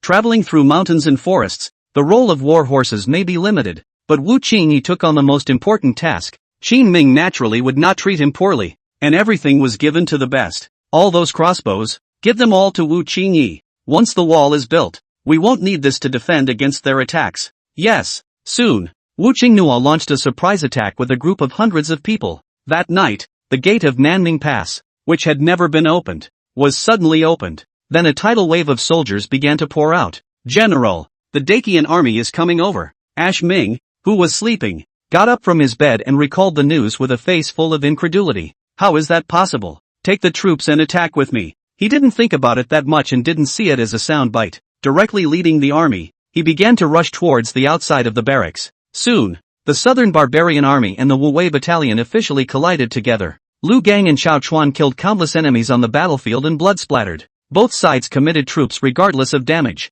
With his shoulder bandaged, Grimming looked at the mounting losses with some hesitation. At the same time, Qin Ming stood on the city wall and looked at everything below. Although it is a good idea to raise an army, but this time their attrition was too great. Watching those soldiers that he knew very well, some of whom he could even name, die one by one on the battlefield, Qin Ming was silent all night. This was the first time he had participated in an official war since he came to this world. The entire battlefield was like a giant meat grinder, crushing everything and making life like grass. It was a bloodbath like nothing he had ever seen. Your Highness, Chang Baishan could see the anxiety and sadness in Qin Ming's heart and walked up to accompany him as he stood on the city wall, looking for topics to try to help distract him. We've already started repairing the walls. The first batch of cement has been put into use, and everyone is making fast progress. So it doesn't even look like it will take 6 days. 6 days of these dead and wounded soldiers, and in a moment you will go and take down the list. Take down the list? Your Highness, there will be people in the army who will take care of this. What do you need this list for? Looking at Qin Ming's gloomy face, Chang Baishan suddenly panicked a little. He felt as if something big was about to happen. As expected, Qin Ming slowly said word by word from his mouth, "I'm going to help them collect their debt." Chapter 89, Frontline Suppression. Unexpected visitors. All that army damage is really unnecessary. If the 3 guards can support, if the court is not hooked up and dug in before the battle, Qin Ming actually didn't need to be so rushed to meet the battle. Yet they still do it. Qin Ming was naturally unconvinced in his heart. The cost of war should not be borne by the Wu Wei battalion. There was also Xiao Tianze and Yang Lian who had been pretending to be dead. The battle at Ningming Pass lasted nearly 2 days later. Between Grey Mine and the Wu Wei battalion, no one has been able to gain any advantage. At noon that day, in Grey Ming's barracks, a henchman ran in a panic. "General, there's a surprise attacking party that went around behind us." "What? How many of them are there?" Grey Ming's heart trembled. The past few days had been spent tangling with Qin Ming. It had even made him forget that at the other 2 passes, there were armies guarding themselves. Only a couple hundred. So, that's okay. Grey Akira rubbed his sore temples. Walking out of the barracks, he stood on the hill and looked toward the walls below. Ever since Ning Mingguan used that gray paint and painted the entire city wall, Grey Akira's heart just kept beating. He didn't know what that thing was, but his intuition told him that it was definitely not good, and if he let them completely coat the entire wall, he might not stand a chance. He has been on a frenzy of offense for the past few days. Nah, that guy named Lu Barge was even crazier than he was. Every time they go over, it's like they're chasing themselves. This was coupled with the fact that Chao Chuan's army had been guarding the front of the city wall, not allowing anyone to get close at all. This puts a lot of pressure on them. Originally, Grey Ming wanted to use a stone thrower and smash the other side's walls, but Lu Barge, the mad dog, managed to charge into his camp and block every time. First arrange a team of 2,000 men to suppress that roundabout. Grey Akira's eyelids fluttered. This time it was the right eyelid that throbbed. There is a folk saying that the left eyelid jumps wealth, the right eyelid jumps disaster. His right eyelid has been jumping like this for the past 2 days. It should just be a bad break. I think. Greyman said something that he kind of didn't believe himself. Have the scouts who went to contact Tucci returned yet? The henchman stammered with some hesitation on his face. Reporting to the general, the scouts said that they did not find any traces of the 2 generals. It was not found. Or did you not look hard enough? Greyming thumps the ground and hammers it into the side of a large tree. Leaves rustled as he stared angrily at the men in front of him. Nope, didn't find. As bizarre as this news may sound, this is indeed the case. And they're not holding anything back. People just disappear into thin air without a sound. There was actually another possibility that it had already been suppressed by Qin Ming. But from the beginning to the end, Grey Ming did not believe it, nor did he allow himself to believe it. Inside Ning Ming Pass, in an earthen house, Qin Ming was squatting with a bowl in his hand. Inside were some mixed veggie noodles cooked in water, with a few vegetables floating on top of the grayish broth. That's their meal in the barracks. It must be hard to swallow for many high-ranking officials who are well-dressed, but on the battlefield, it's already considered a delicacy to be able to eat such things. It's always much better than the kind of dry food you eat when you're marching. Your Highness, in a few more days we should be able to hold this pass completely. Lu Ban ate while taking out the dry rations for their march. It's a big cake, very dry and surprisingly hard when dehydrated, and also very hunger-resistant. When marching, many people will carry them in their chest and back clothing. It can also provide some defense when a knife or gun is stabbed at you. I'm going back in the next few days. Qin Ming stood up and spoke to Chao Chuan and Lu Bang. Going back now? Ha! We'd like to celebrate with you if we win. Chao Chuan felt strange in his heart. Qin Ming had already taken care of things at Ning Ming Pass. It was logical that there was nothing left for him here. But to rush off right now is ultimately fishy. Sharp as he was, he could detect that Qin Ming seemed to be something else that he had yet to tell himself. But what exactly? He didn't know and couldn't guess what was in this highness's mind. What's a win when you're just holding down the fort? Qin Ming shook his head indifferently as he gazed into the distance. Behind him, Chang Baishan saw this and immediately got up as well, leading the people to leave with him. Your Highness has been secretive these past few days. What is he doing? Taking advantage of Qin Ming's departure, Lu Ban sat beside Chao Chuan with his bowl and asked curiously. Chao Chuan shook his head. Forget it, don't pry into things we shouldn't know. His Highness's vision can be different from ours. We are only looking at the battlefield, but he wants to control the entire Lingnan. If you didn't guess it, you didn't guess it. The whole thing is so high and mighty. Didn't get an answer, and got a lecture from the other side. Lu Bao skimmed his lips and muttered twice, continuing to soak the dry biscuits in the clear soup noodles and ate them. In the evening, Qin Ming rode a fast horse and led Chang Baishan and hundreds of guards out of the city gates. Begin counting people and determining routes. Your Highness, where do we go first? Chang Baishan yawned and turned his head to look at the surrounding official roads.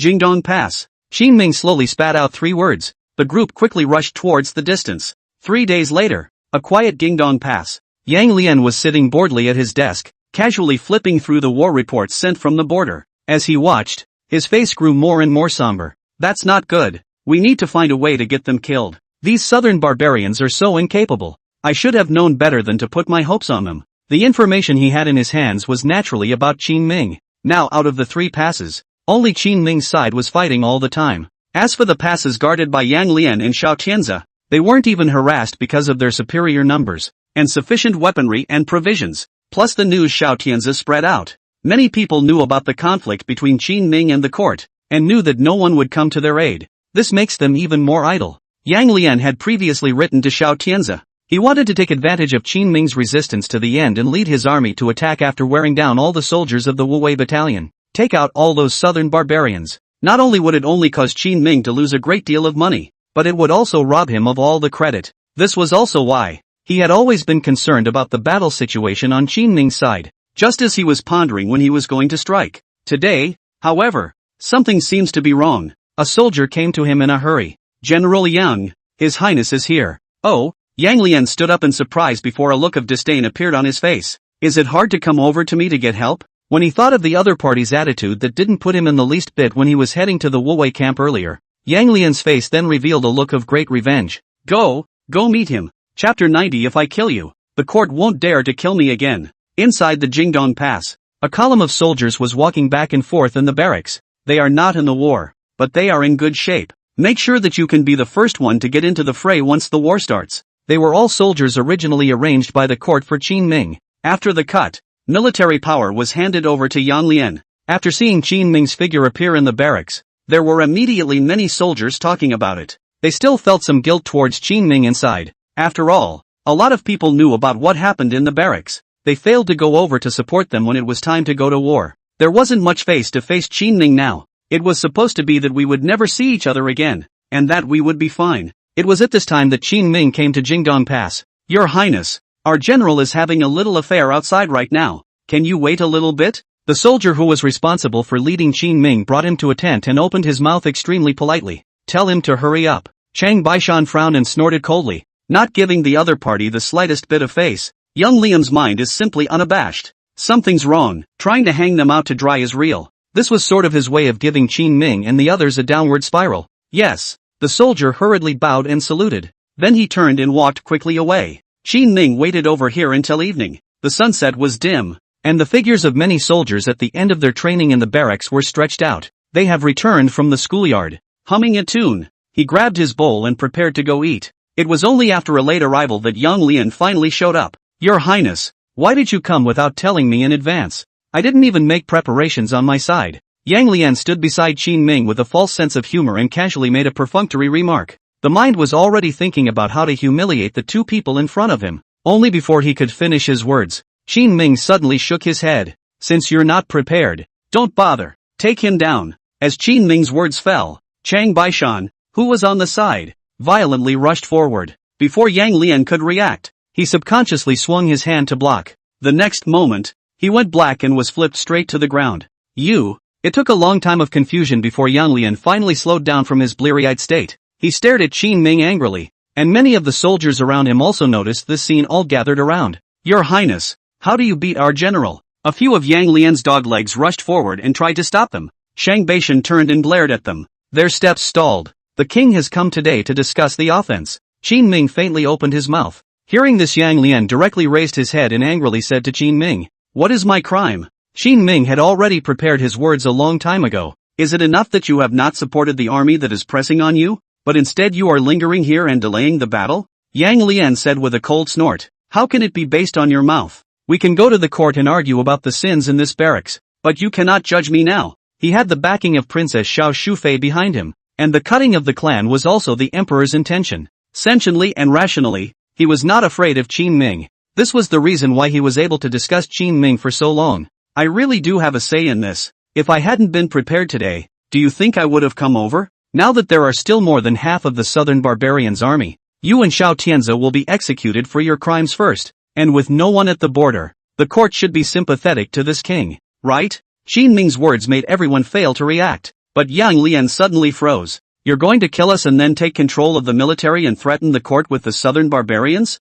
I didn't say that. Qin Ming faintly shook his head. It's just that the general is out in the open. And there are some things that I should decide for myself. So I won't bother the court. Since there are filthy goods like you in the barracks, it's only natural that this king has decided to clean up his house. Of course, if the court really thinks it's wrong and wants to punish this king will just suffer. It's just that in that case, when the southern barbarians attack and break the 3 passes, it'll be up to the court to arrange for someone to come over again to clean up the mess. All the soldiers around them were all silent. In fact, they also wanted to go to support them, only to be held down by Xiao Tianzi and Yang Lian. Yang Lian shouted angrily, "You madman! You dare to threaten the court! Neither His Majesty nor the Queen will spare you. I never seem to get a pass." The corners of Qin Ming's mouth lifted up as he waved his hand at the distant Shang Beishan. Shang Beishan understood it by heart. All get out of the way. Those who delay the battle and are afraid of death will be executed according to the military law. Don't move. Several generals under Yang Lian had already received the news and arrived with a large group of people,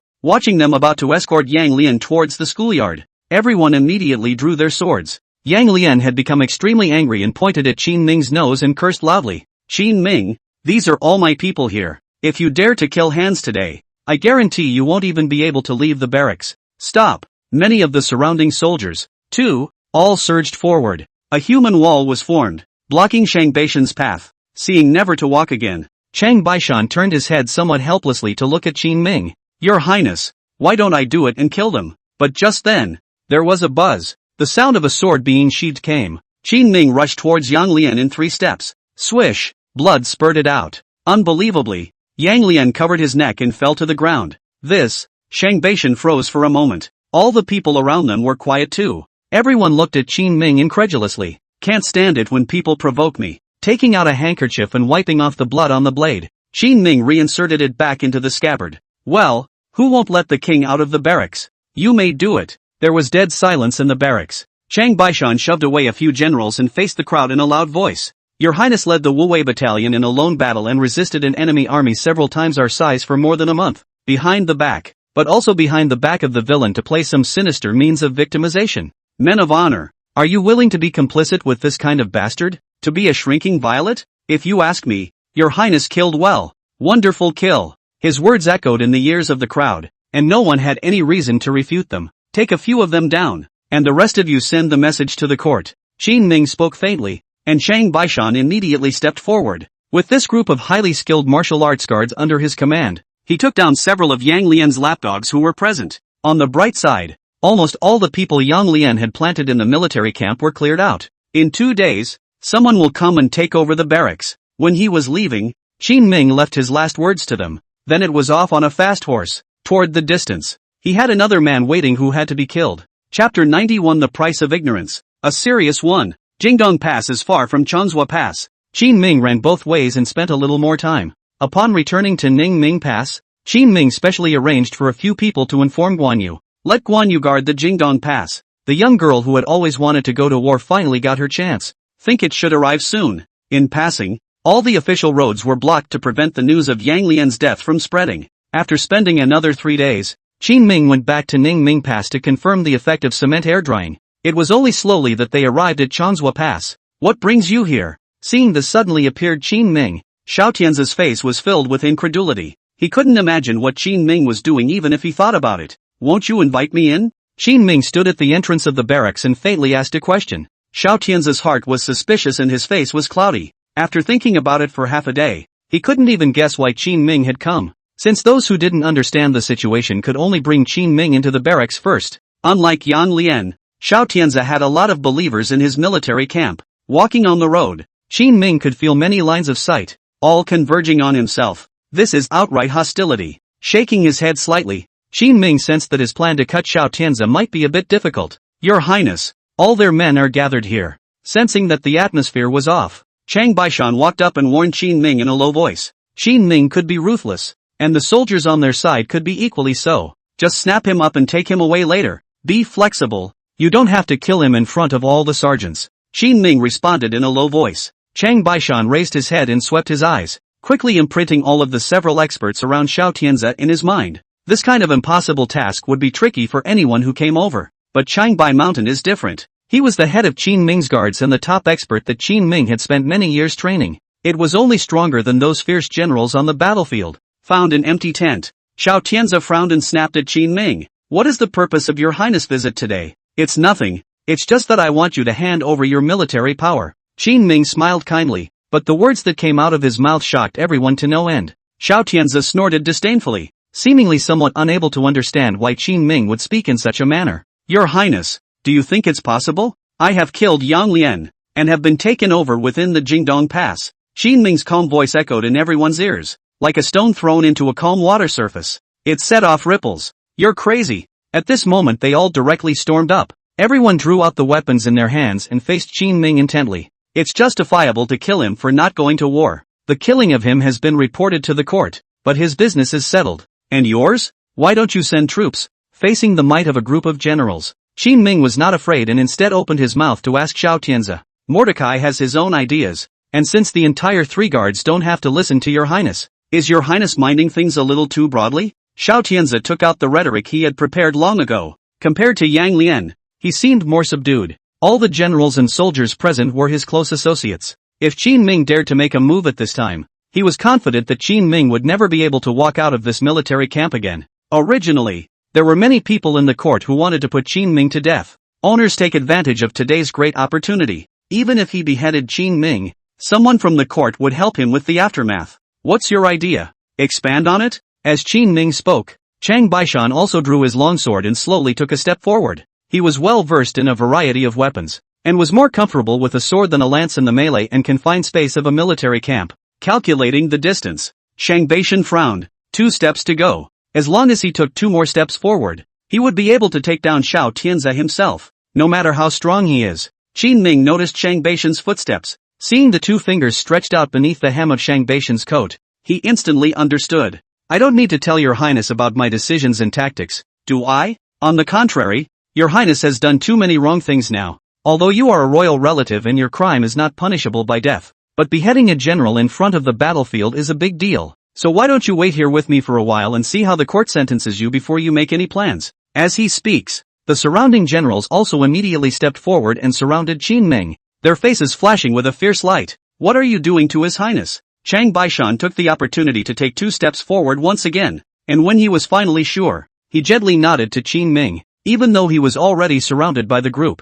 Qin Ming did not have the slightest bit of fear. Instead, the corners of his mouth raised in a smile. Recognize him? Qin Ming pointed at the Changbai mountain in front of him. Not recognizable. Xiao Tianze glanced at Chang Baishan. He only thought of Chang Baishan as a guard by Qin Ming's side. There was nothing to say about that. If someone from the capital was standing beside him, they would definitely remind Xiao Tianze. The guard beside Qin Ming was not an ordinary person, but Chang Baishan. Unfortunately, Xiao Tianze was not a general under the command of the capital's military camp, and had even less insight. You want to take down the king? Your highness, the last general wouldn't dare to take you down. But the matter of you beheading a general in front of the battlefield still needs to be properly explained before you can leave from the barracks. After all, that Yang Lian is also one of my people. Xiao Tianze was unwilling to delay and waved his hand. The crowd around him immediately swarmed. Do it! Bam! The sounds of tables overturning, china breaking, and chaotic footsteps melded together. The whole tent was extremely rowdy. Stop it all! With Chang Baishan's yell, everyone turned their heads to look over. The several generals who were fighting the guards around Qin Ming suddenly stared in disbelief. Only Xiao Tianze, who was seated at the farthest distance, had his right hand completely disappear from his wrist at this moment. A large bloody hole surfaced in front of the crowd, with crimson blood spraying down inside. Xiao Tianze looked at Chang Baishan incredulously. You, just now. He just wanted to take the opportunity to pick up his weapon, but the cold light drifted down and his hand was gone. Immediately afterward, a short knife was inserted into his dantian and violently picked upwards. Blood splatters. Xiao Tianze's entire body directly bowed into a shrimp shape, almost fainting in pain. He'd never seen anyone so ruthless, and the point was he was too fast. So fast that he didn't even react. Let's see who dares to move. Chang Baishan snorted coldly and dragged Xiao Tianze's neck towards Qin Ming's side. Look at the broken pieces of entrails that fall to the floor. The surrounding generals, at this moment, all stood in place in fear, not knowing what to do. If you knew him, maybe you wouldn't be so cocky. Qin Ming looked at Xiao Tianze, who was approaching him, and spoke indifferently. Go get the medic over here. Hurry! That's when someone finally snapped back to their senses and roared loudly to the outside. Chapter 92 Reinforcements arrive. Chopping Xiao Tianzi. Qin Ming indifferently watched their movements and put forward his conditions. Get us a new batch of horses and send us out of the barracks. No way. The court will not spare you for such tyrannical behavior. They now only felt that Qin Ming acted like a bandit. Even if we are guilty without support, the court should decide. When is it your turn to resort to lynching? Everyone began to verbally attack Qin Ming, constantly accusing him. How dare you reason with me, courtiers? Qin Ming quietly watched them, and his face gradually became gloomy. Did anyone say anything wrong when my king's Wu Wei battalion suffered such huge losses and fought the enemy alone? Remember, since this king has come over today, he is not here to reason with you. I will kill Xiao Tianzi, and all the stewards present. Likewise none of them will escape. As Qin Ming's words fell, the soldiers outside had already begun to gather. Xiao Tianzi, who was grimacing from the pain, covered his stomach and stared at Qin Ming with a sinister face. Qin Ming, you won't be able to leave today. Can't walk away? Qin Ming faintly shook his head. By this time Shang Beishan next to him had pulled the fireworks. 3 golden flames rushed up into the sky, illuminating the somewhat dim night sky. Wow! Outside the barracks came a dense clatter of horses' hooves. Where is my lady's fiancé? The crisp voice echoed in the crowd's ears. The corners of Qin Ming's mouth lifted up as he led Shang Beishan and Xiao Tianzi towards the outside of the barracks. He specifically slowed down and waited several days to arrive. It's the group that's waiting. Soon, a group of people broke through the defense of the outer perimeter of the barracks and squeezed hard into the barracks. Guan Yu, dressed in armor and riding a warhorse, guarded Qin Ming's side with a group of light cavalry. Is everything okay? Seeing Qin Ming covered in blood, Guan Yu immediately jumped off his warhorse to inquire with concern.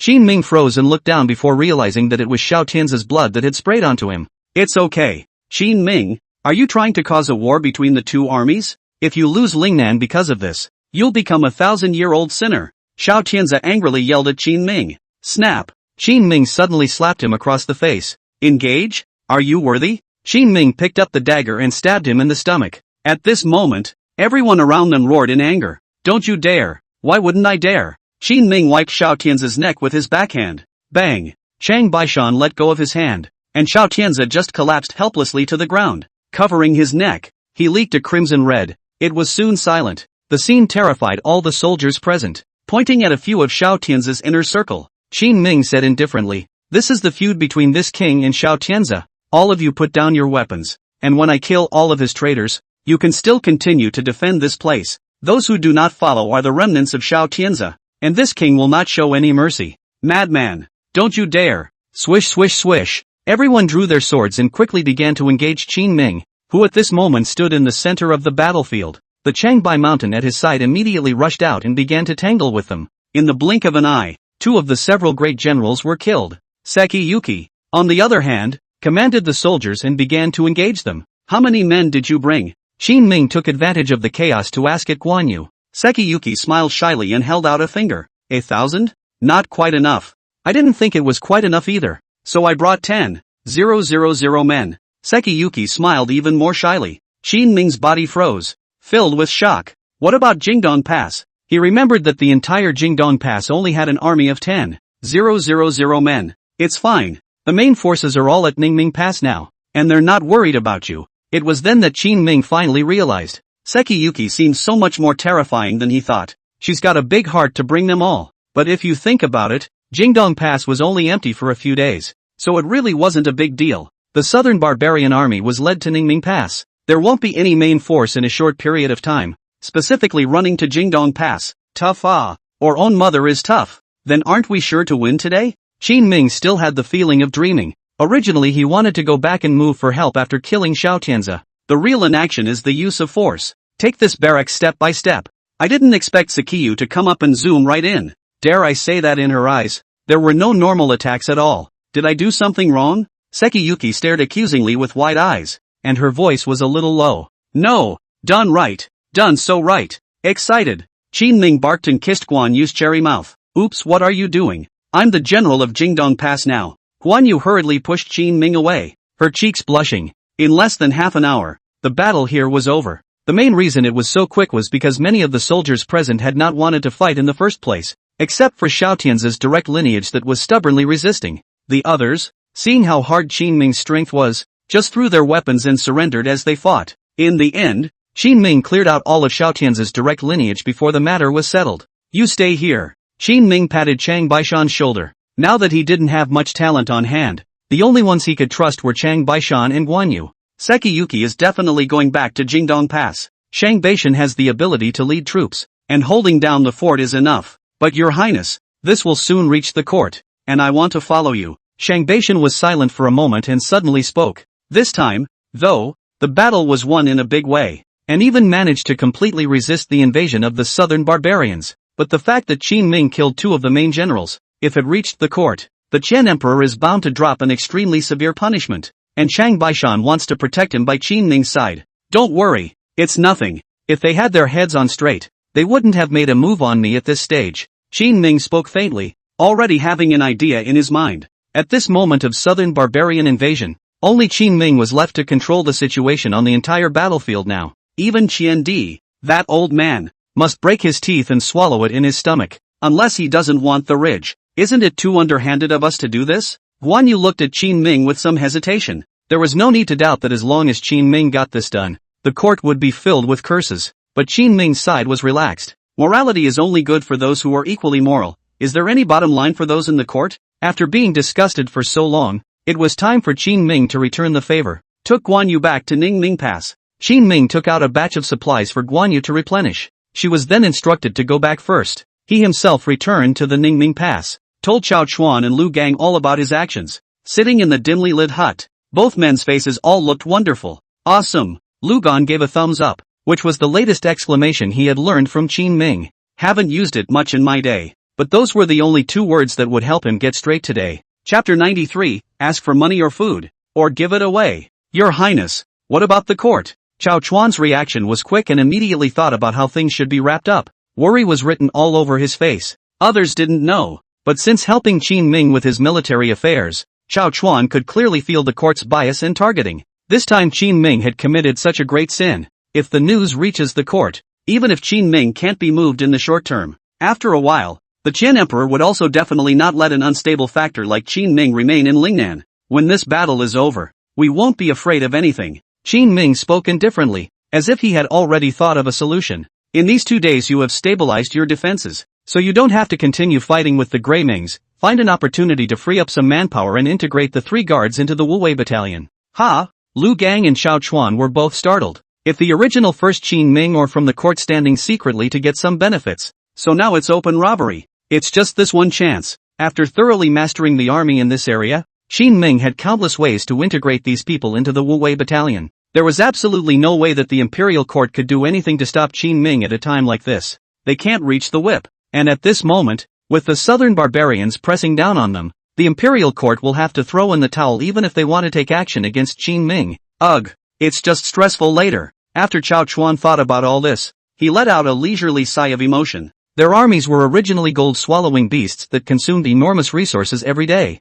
Now the 3 guards merged into the scale of Wuwei battalion, directly expanded 2 times towards the top. Consumption is bound to double. Just don't know, Your Highness, that a small textile factory, whether it can hold up. Just as he was worrying over nothing, Qin Ming glanced at him. Pressure? What pressure? Do you have an idea? Chao Chuan's eyes lit up and immediately looked at Qin Ming with a face full of anticipation. Qin Ming, however, did not reply and walked straight to the table. Spreading out the rice paper, he snapped the paperweight on top. Then swish swish swish swish, grinding ink and writing. The words were very ethereal, and the dashing feeling jumped off the paper. What are you doing? Chao Chuan asked curiously. Lu Bao also came forward to look at. Just he literacy is not much. Looked at a moment only see a food. Military pay. Qin Ming finished writing something and put this letter in front of them. Ask the court for a year's worth of provisions and pay. In a few moments you will find someone to deliver the stuff to the court. Seeing Qin Ming so arrogant, robbing the barracks wasn't enough. Even try to extort the imperial court for military pay and food.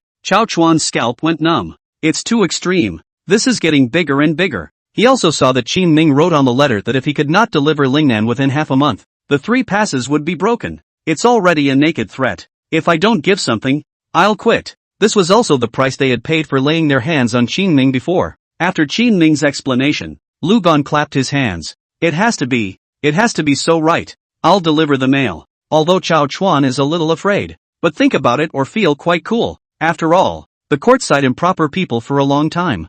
Need to give them a taste of Ridge's counterattack. The letter was soon returned to the court. The concrete walls of the city are pretty much air-dried. Now all that was left was a tug-of-war between him and Greyminster. The southern barbarians already know that they can't take any advantage of this trip. Many of the southern barbarian warriors in the barracks now had thoughts of retreating. Every day is just like going to work. Go to the battlefield with the same 2 shots. Come down and go back to rest. Greymind, on the other hand, looks sad every day. Intuition told himself that the 2 fellow officers were dead. The situation was so unfavorable that he had already wanted to leave. But every time you have to go. Qin Ming then opened the city gates in a fiery manner and released a large number of pursuers towards them to die. It's like they're afraid they're going to leave. Now they can't leave or stay. What did the tribe say? Looking at the men who went back to scout and returned, Ash Ming asked anxiously. The tribe side has been overwhelmed by a bunch of people lately, and they are not free to help you retreat for a while. Why are they still those flies? Grey Ming had received news some time ago, learning that a group of Qin Ming's army had entered the mountains. It was said that there were only a few hundred of them, so he didn't care and just arranged for some people to go back for support. But it's this group of a few hundred that's like having clairvoyance, more familiar with the mountains than their natives. Often, they were halfway through rounding them up when they realized that the people had run out. It puzzled them. Sometimes they happened to catch it, but the other side would just duck into the woods and start firing cold arrows. Their cold arrows are truly terrifying. A few breaths can release dozens of them. This jungle guerrilla warfare has left the soldiers holding down the fort in the back tribes out of temper. But it's not possible to ignore it, because these guys would run over there and mess with the various tribes from time to time. Grabbing food, grabbing weapons, burning mountain fortresses. It's just not a good idea to do anything. That's basically it. The henchman described the situation to Greymind rather helplessly. Grey Akira was listening with his head in his hands. 1 by 2. He had never seen such a shady person in his life. On the other side, above the walls of Ningming Pass,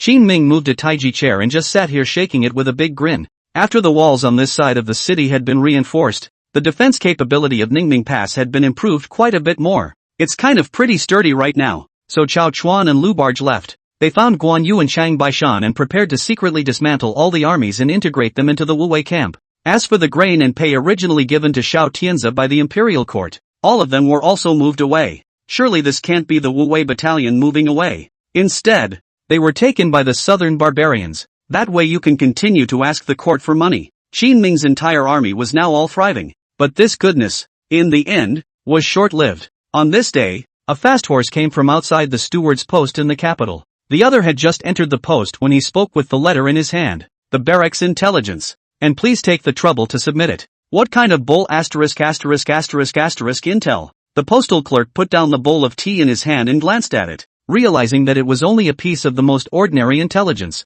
It doesn't have the word expedited on it, nor does it have any seal. His attitude fell apart for a few moments. Put it there. Okay. The stagehand nodded, changed horses at the post, and headed toward his original post. The day wore on into the evening. The stagecoach operator lazily moped around all day, preparing to send the cobbled-together assortment of letters to his superiors. He looked down just in time to see this piece of intelligence from Lingnan again, casually flipping through the intelligence, which was not of a high level. He suddenly let out a light giggle and his face changed drastically. My lord! My lord! Rushing out of the stagecoach, he hoofed it towards the outside. Chapter 94 Recalculating in the Autumn. The pissed-off Princess Xiao Shufei. On the second day, inside the palace, the Qian Emperor looked at everyone present with a grim expression on his face. Outrageous? After killing Shao Tianzi and Yang Lian, this rebellious son still dares to write over to ask for something. The ministers all bowed their heads, not daring to speak. What Qin Ming had done was indeed beyond their imagination,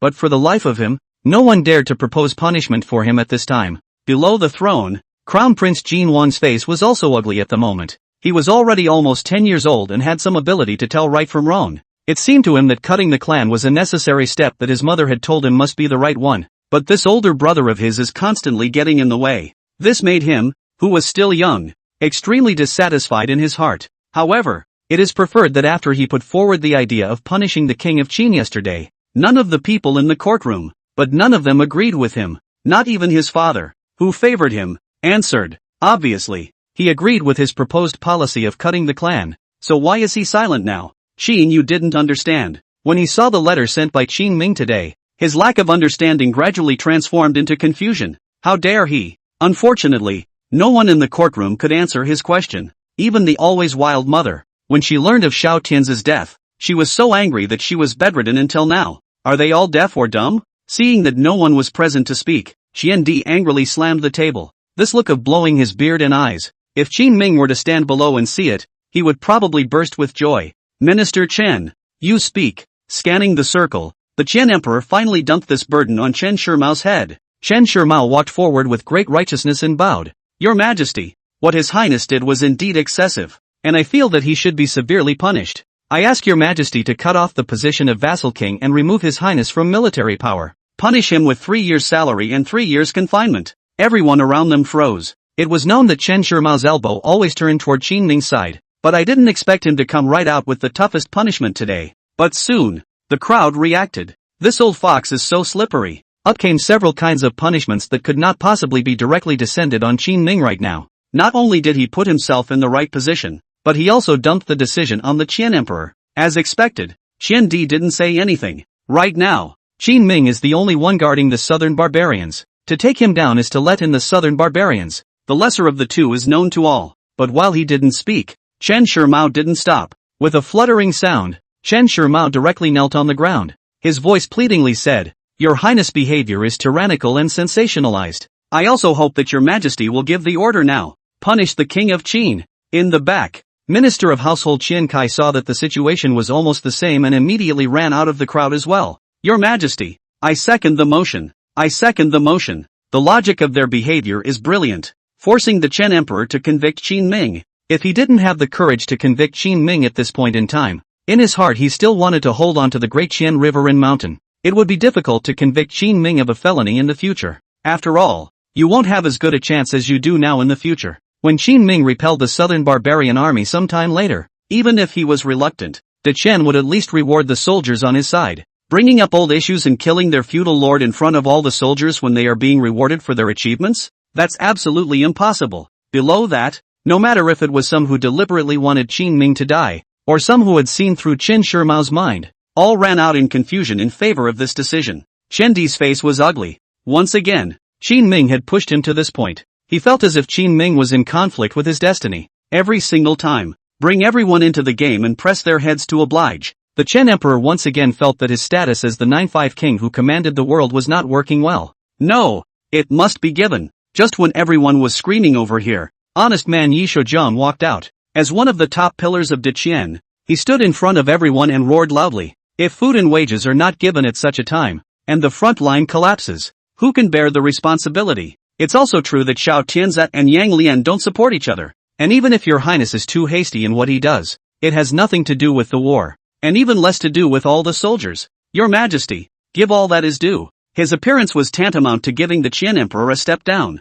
Chen Shimiao made a color at Qian Kai. Immediately understanding, the other man silently stood up, patted the dust on his own pants leg, and rejoined the group. As soon as he stood up, more people followed along back into the group. These are Qian Kai and Chen Shimiao's people. Eventually, the Qian Emperor opened his mouth with a cold snort. This son's behavior is truly punishable. Although these words were spoken harshly, there was little reaction from the courtiers. Anyone who has ever been an official knows that the statement of desire to raise and then suppress is a mandatory lesson for those who hang around in the court. As expected, after saying this, Chen Di added to himself, but the front line is tight and the southern barbarians are pressing in, so let him take the credit for his crimes first, and then do something about it when the southern barbarian army retreats. Your Majesty is wise. Yi Shoujiang bowed down and shouted in a loud tone. Your Majesty is wise. Chen Shimiao bowed similarly. Behind him, a group of officials followed. Your Majesty is wise. Your Majesty is wise. In the harem, inside the Hall of Nourishing Heart,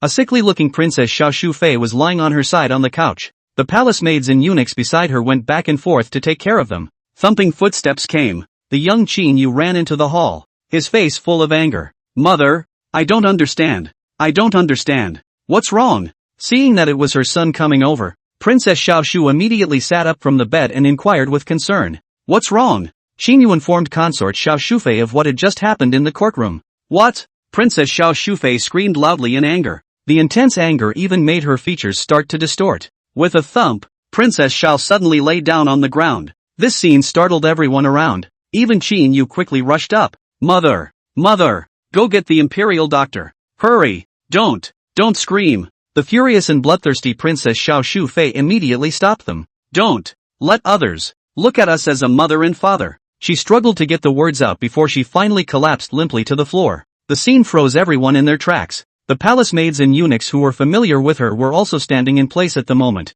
full of hesitation. But Chinyu couldn't care less. And he couldn't think about so many things. Go get the eunuch over here. Only now did the palace maids and eunuchs panic and run to call the eunuchs. Soon, news spread in the palace that Princess Xiao Shufei had been infuriated. But it's not the same as the somberness of the Foster's palace. There is joy and peace in the courtroom. Chapter 95, Negotiations begin. The straw that breaks the camel's back. The events within the capital quickly reached Qin Ming's ears. Learned that the Qian emperor did not go to court for 3 days. Xiao Shufei fainted and bedridden for half a month. Qin Ming looked at the letter in his hand, his face devoid of sadness or joy. If we had known, why did we have to do it in the first place? Chao Chuan, who had returned with the army, found Qin Ming and talked to him about the recent situation. Your Highness, Greymind has arranged for a messenger to come over to negotiate, as if to ask for peace. Let him come. Qin Ming nodded slowly. He still had an agreement with the Lingnan Chamber of Commerce. All those mines and rubber. Get them early. At noon,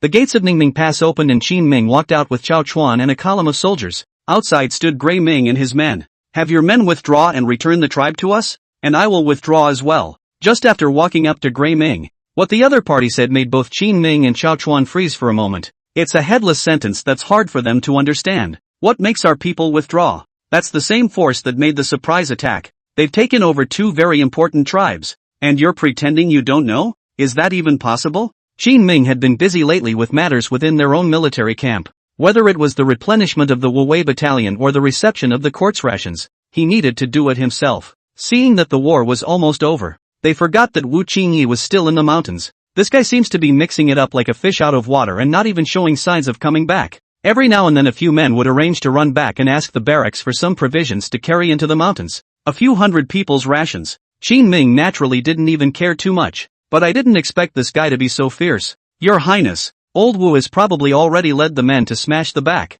Otherwise they probably wouldn't have bowed down yet. Qin Ming didn't expect the move that he had casually played out in the first place. Surprisingly, it was able to display such power at this moment. Withdrawal is fine, but I need you to give me 5 mines. And rubber. Grey Ming's face turned ugly. Rambling? 5 mines? Why don't you just kill me? You can go back and discuss it. Qin Ming did not back down, which was a negotiation technique. Start by making an offer that the other party cannot accept, and then gradually reveal your intentions. That way the other person is also able to accept it better. Actually, what Qin Ming wanted in his heart was 2 mines, which would be enough for their military camp. If we mine harder, we can still sell a little and subsidize the Wuwei camp.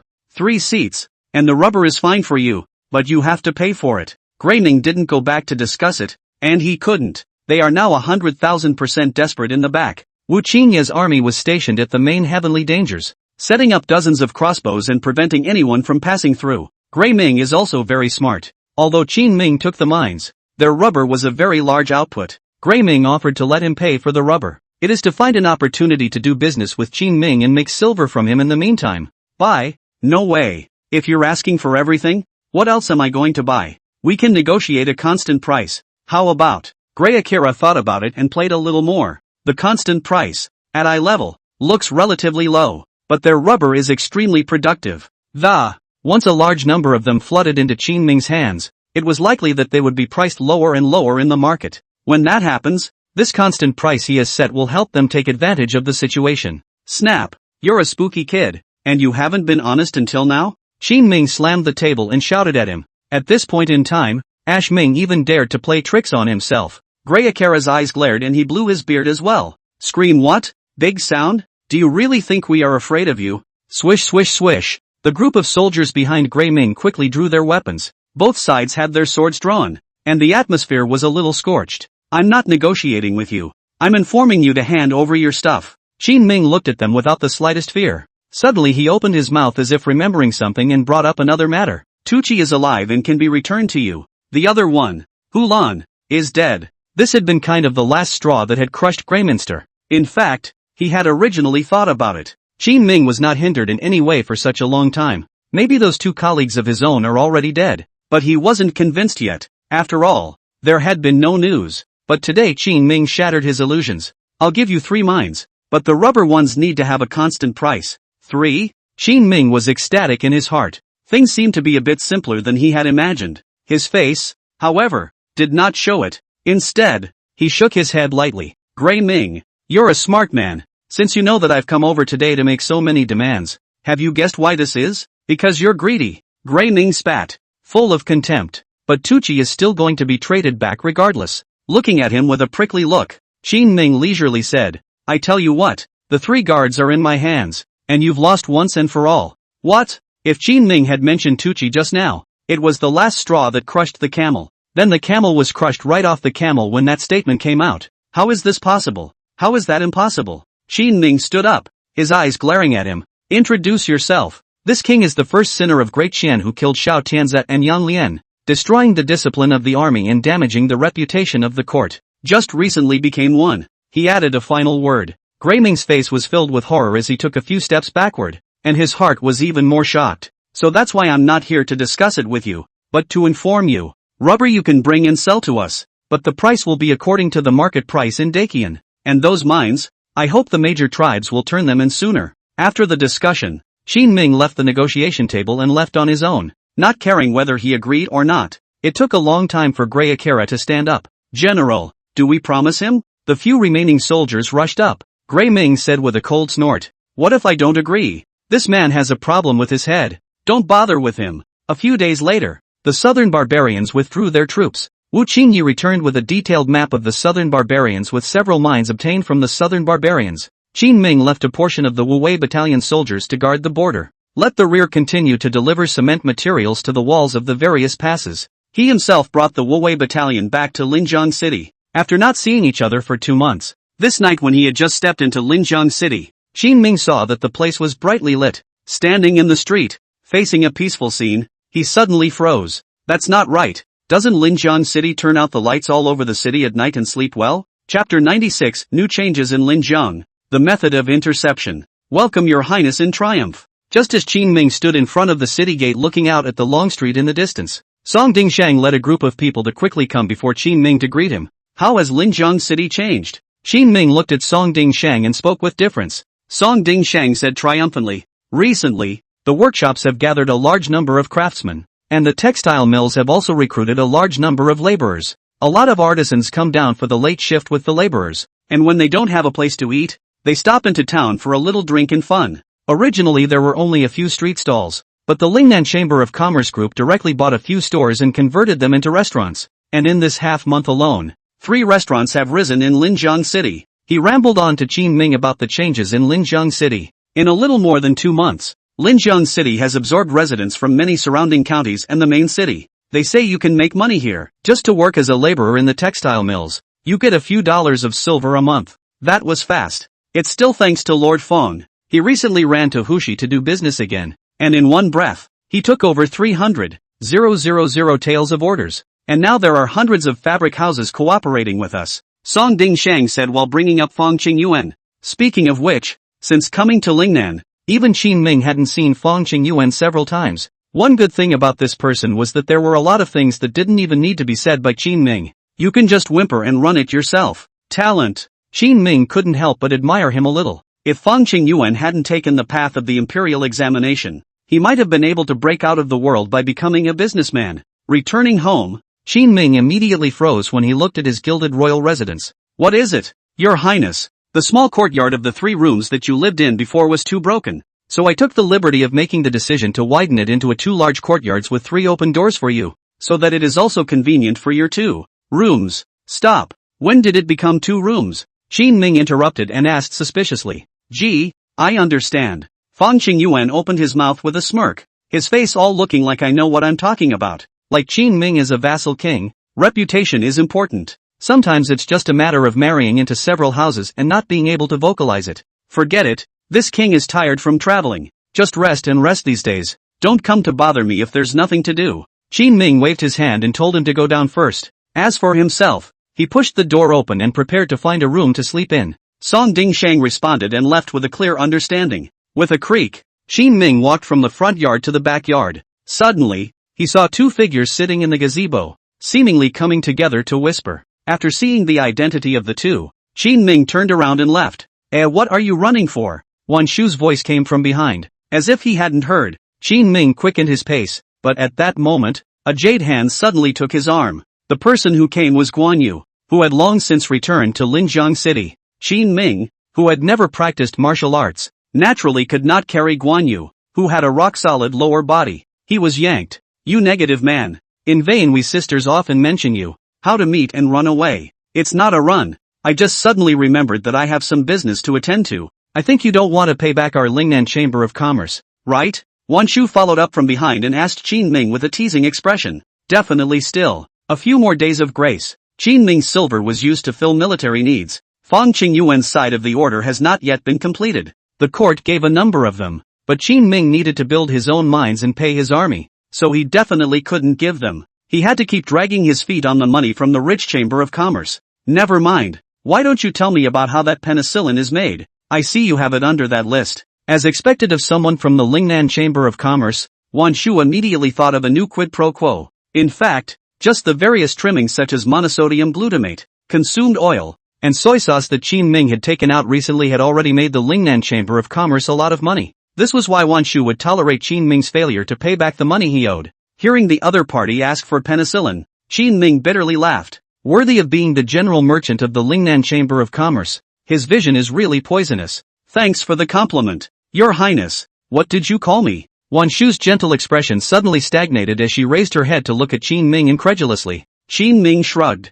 "Mr. Shang, before we left for the expedition, didn't I say that I would tell you a secret? Actually, I knew it long ago." Wan Shu was a bit stunned, then lowered his head and said with some reluctance, "Was going to tell you myself." In fact, the secret she wanted to tell Qin Ming in the first place was this. Come to think of it, the person who could mobilize so many resources, and who could casually help Qin Ming to forgive a loan. If it's not Mr. Shang, what could it be? I think we can talk about cooperation in the back. The war is over and the Imperial Court is definitely going to start targeting Lingnan. Now that he's been caught, Wan Shu's identity has been revealed. Qin Ming also took the opportunity to talk to her about what was going on behind the scenes. "What are you going to do?" Guan Yu looked at Qin Ming curiously. Wan Shu was similarly curious as to what Qin Ming would do. "It's simple. Feed the troops." Qin Ming's purpose was already self-evident. All 3 guards were integrated into the Wu Wei battalion. He now had close to 30,000 soldiers on hand, with the rest still being recruited. The next step is to count on the rich Chamber of Commerce to grow the business. Easy for you to say. Don't you think that the court will give you a chance to develop? And even if they do you have the money? Wan Shu was right. Trying to raise an army is costly. In a few months, the Southern Ocean caravans will be here again, and silk is in short supply with them. Qin Ming spoke faintly. At this time, Wan Shu suddenly understood what he meant. It had been half a year since Qin Ming had arrived in Lingnan. He planted a plan to grow silkworms and has long since advanced it. These months just shift the focus from cotton and linen to silk. It will be easy to make a lot of money. Saying yes, Wan Shu's eyes lit up. "We don't have a port here, and if we want to trade with them on a large scale, we'll need wagons to pull the goods, so it's time to use your tires." "No problem. It just so happens that I have to make a trip to the southern barbarians recently. He has taken over the mines, and he is going to see them for himself and help improve the tools they use for mining. This will increase production." "That's fine, but I'd recommend hiring some of the local tribesmen," Wan Shu suddenly said meaningfully to Qin Ming. "You want to use money to tie them to our ship?" Qin Ming frowned and quickly understood what Wan Shu meant. Standing up for the army. It was impossible for Qin Ming to cooperate with the southern barbarians. However, Wan Shu is a businessman and has nothing in his eyes but profits. Chapter 97, Freight Tricycles. Yes, it's like treating water. It's better to block than to block. That's good. Qin Ming didn't hesitate and directly nodded his head. This surprised Wan Shu a bit. She didn't expect Qin Ming to agree so quickly. Putting this matter aside, Wan Shu continued. "You're confident in intercepting something from Diqian? That's going against the Imperial Court." Qin Ming seems to be at loggerheads with the court. It was not in her interest as a businesswoman to have to bring the Lingnan Chamber of Commerce along herself. Qin Ming waved his hand and said, "I didn't say I was going against the court. It's just that since those Southern Ocean caravans can do business with the Imperial Court, who says they can't do business with me? You are also a businessman. You should understand that business is all about freedom. You're trying to steal the court's share of the trade, so that's good." Wan Shu was relieved. With the current power of Qin Ming, it was difficult to go against the court. Qin Ming is not trying to leave the court with nothing to do. His main purpose, in fact, was to part with a portion of the court's order, so that he can profit from it himself. Say it and do it. That night, Qin Ming's workshop began to move. producing parts for the carriage in large quantities, make wagons so they can get their goods to the harbor quickly. While arranging for people to make it, Qin Ming was not idle. He called over a few of his skillful craftsmen. Guys, any technical difficulties? The crowd scratched their heads. Your Highness, there's no trouble. Isn't it just making a carriage? No.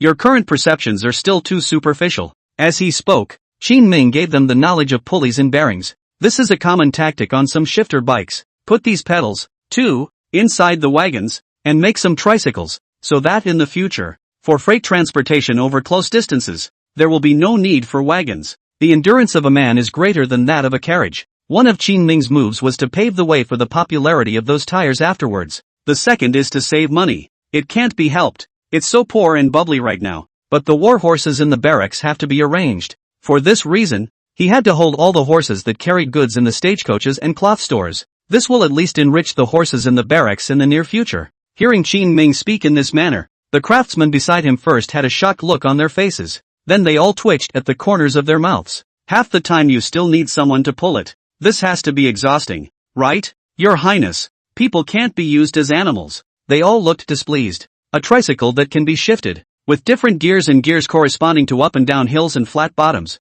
is not tiring, Qin Ming quickly explained. Hearing this, the crowd was filled with suspicion. 2 days later, an extremely simple tricycle landed. A tricycle with 3 gears intrigued the crowd. A number of craftsmen were gathered around to keep ogling it. What are you looking at? Go straight up and try it. Qin Ming's urging. An artisan stepped out of the crowd and stepped on the pedal. It does seem like, is taking it easy. Yes, as long as the road is in good condition. It lasts longer than a horse rushing, and you can travel a little closer each day. And the key is to save money. Qin Ming smilingly patted their shoulders and summoned the 3 Chao Chuan over again. In a moment, arrange for the soldiers in charge of logistics to come over and learn the use of tricycles, so that we can use this for the transportation of our supplies in the future. Your Highness, you are a genius. Looking at a small tricycle, it can carry hundreds or even thousands of pounds of cargo. Even Chao Chuan was filled with joy at this time. In this day and age, transportation power is paramount. Nothing can be done without the collection and distribution of materials. Get up off the ground. Get up off the ground. Let me try. Lu broke to see Chao Chuan riding a tricycle will not let go. Waiting on the side of the anxious, he rushed up. Grabbed the grip. You guys, what a monkey wrench. Chao Chuan stood up with displeasure. Lu Gang hurriedly went up and rode the tricycle towards the outside of the barracks. Chang Baishan, who was following Qin Ming, frowned. This guy is so reckless. Nothing is going to happen. I'll go check it out. Qin Ming nodded and told him to go ahead and follow. Soon, Chang Baishan returned to the barracks with a face full of anger. Flipped. What? Several people froze. Shang Baishan explained. Your Highness, Lu Chong thought I was going to grab a tricycle with him and pedaled forward on the official road playfully. The official road was rough, and the boy tripped over something and tumbled right into the field next to him.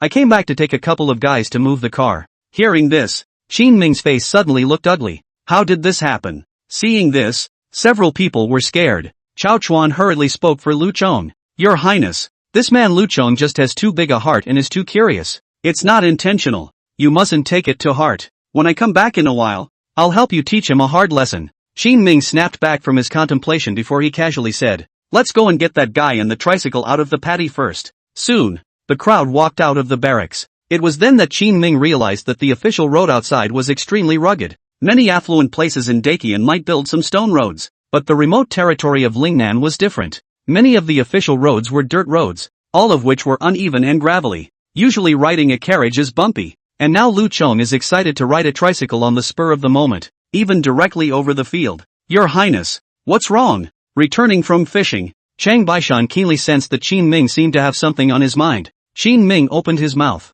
Today's rollover was not because of old Lu, but the road was too bad. Shang Baishan frowned. You're not thinking of fixing the roads in Lingnan all over again, are you? You can't do business on these roads. Even a hard-working man like Old Fong took his business to the west side of the lake after a while of messing around over here. And you know why? Why? Chang Baishan asked suspiciously. And Qin Ming explained to him what Fong Qingyuan's heart was thinking. Qin Ming had thought that Fong Qingyuan had taken the initiative to run over there to do business with someone because he held a swan's will and wanted to expand his business to other places as soon as possible. Everyone else is thinking the same thing. It was only after today with this whole Lu Barge thing that he finally felt otherwise. The reason why Fong Qingyuan ran to others was because he made more money. The other reason is that the business environment on their side is really bad. Other than that, the roads alone are difficult. Thinking of this, Qin Ming uttered the maxim, if you want to get rich, build roads first. After these few days of repairs, let the expanded Wu-Wei battalion get back to work on the ground. Xiao Chuan came forward and was astonished when he heard Qin Ming's arrangement for Shangbation. Your Highness, what are we going to use to build the road? Although they had labor, they were short of materials and had to find gravel and silt to build the road. This was when the preparations Qin Ming had originally made came in handy. Just use cement. Chapter 98, to get rich, build roads first. Qin Ming originally had the workshop make a batch of cement with the help of the Lingnan Chamber of Commerce. It's still being done because of the reinforcement of the walls of those two passes in Jingdong. Hearing this, Xiao Chuan immediately brightened up, and Shang Baishan also came to a realization. So that's a good idea. Don't forget, there are tires back there to go with it, so we'll have absolutely great transportation when the time comes. Qin Ming reminded them. Xiao Chuan said with a face full of anticipation. If the original 3-day journey could be shortened to 2 days, wouldn't we be invincible in Lingnan? Of course, concrete roads and tires speed things up, and with the tricycles, and switching people to ride for transport, you don't have to rest for a while. Like a horse, wagon transportation is not really that great. A horse has to eat a lot of food every day and take a long rest as well.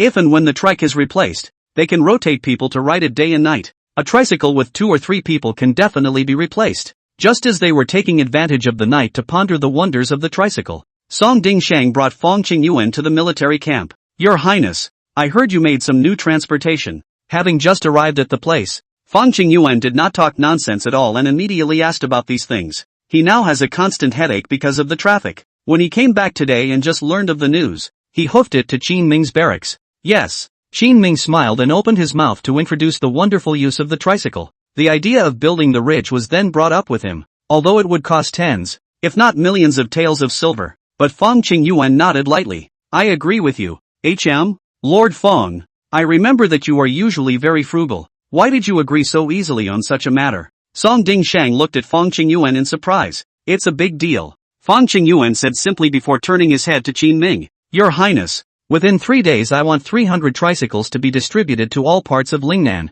This might be a little difficult. There's a tire making behind it. Qin Ming was now waiting for Nanban to trade rubber with himself. In the short term, it's just a matter of making some look-alike goods first, and then we'll have to improve the tricycle later on, allowing it to be more adaptable to long-distance transportation. It's not required to travel 1,000 miles a day, just a few people rotating on 3 wheels for 100 miles a day. I can't wait. Fong Qingyuan frowned, his tone decisive. Did something happen to you? Qin Ming gave him a surprised look. Fong Qingyuan took out a letter. Your Highness, business all over the world has recently been robbed by a chamber of commerce in Huxi. They stole your textile technology and shipped a large amount of goods towards us. If we don't get it under control, we won't be able to make any money in the future. Upon hearing this news, Qin Ming immediately frowned. Huxi, isn't that Xiao Qinyan's territory? Originally it was his, but he made a big mistake over there before, and now he has been transferred to the north, and it is estimated that after a while, he will be able to enter the court through Princess Xiao's connections. Hearing that this guy could even be promoted with an illness, Qin Ming immediately frowned. It seems that the chaos on the courtside has intensified. Even this kind of person can blend in, so it can be good? Who is the new governor of Huguang now? It's called Wu Dingbua. It's said to have a great connection with that chamber of commerce, but this person does things in a tricky way. You can't deal with him well. It's better to settle this chamber of commerce first. Mentioning this person, Fong Qingyuan's face was gloomy. It seemed that he had suffered some losses at his hands, which was why he had returned to this side urgently. It is indeed outrageous to have people from Lakeside come to Lingnan to do business. People are already rich. Do not let Lingnan to go there to make money even if. Instead, he was still thinking about the 3 melons and 2 dates in Lingnan. This person, Wu Dingbua, Qin Ming had slightly heard of. This is a guy who has been lukewarm for years. Originally, it was a party official, managing the affairs of Jiangsu and Zhejiang, with a few political achievements. I just didn't expect that this guy was actually Xiao Shufei's person. The visitor is not good. Yes, Your Highness, let's be quick. Fong Qingyuan spoke with extreme seriousness. Despite being targeted, he still wanted to find a chance to break the game. 3 days then. 3 days to give you a batch of tricycles to use first. A strong dragon does not suppress a snake. Trying to reach out long enough to come to their own turf and do business, definitely could find a way to take them down. But about the textile machine leak, and a massive one at that, Qin Ming always felt something strange. I've got something to do. I'll go back first. After speaking to them, Qin Ming turned around and left the barracks to return to Linjiang City. This area has begun to gradually become prosperous. Because of the large number of people who congregate, trade and economic flows are very rapid, and every night is brightly lit. With a thud, he pushed open the door of the Lingnan Chamber of Commerce chapter. Qin Ming found Wan Shu here. What are you doing? In the middle of the night? Seeing Qin Ming rushing to his front with an arrow step, warm spit sprayed on his face, and Wan Shu instantly blushed a little. The drawings for the textile machines were stolen, and they weren't even leaked over here, but at the Chamber of Commerce in Lakeside. Qin Ming's words made Wan Shu instantly understand the meaning. You're doubting me? Apart from your Lingnan Chamber of Commerce, there haven't been many people of great power who have noticed that the Weaving Bureau's looms are different from those on the market. I didn't do it. Wan Shu frowned her willow eyebrows and glared at Qin Ming. Turning around, he was about to close the door to his room. Holding onto the doorframe, Qin Ming blocked the other party from closing the door. What if someone else from the rich Chamber of Commerce did it? Can you be sure? Wan Shu was silent. Just as Qin Ming thought, even the Lingnan Chamber of Commerce could not be ironclad within itself. Not to mention a young girl like Wan Shu was at the helm of this Chamber of Commerce. It's not unusual for someone down there to play tricks and try to pull her down. You mean that someone within the Lingnan Chamber of Commerce stole your textile machine drawings and found a chance to send something to Wuxi? Other than the Lingnan Chamber of Commerce, I can't think of anyone else who could have this kind of means and send it to Wuxi in one breath so far apart. Qin Ming nodded. This made Wan Shu even more furious. So that's what you thought of us all along. I'm sorry, but Feng Qingyuan doesn't go out of his way. And any problems he didn't find out about when he was doing business are most likely coming out of me. You're so conceited. Do you really think that everything in the world can be as you think it is? That you can know everything? I'll look into it, and if I'm wrong, I'll apologize to you. Qin Ming looked at Wan Shu with a burning gaze. Wan Shu snorted coldly and pushed him away, then closed the door of the room with a bang.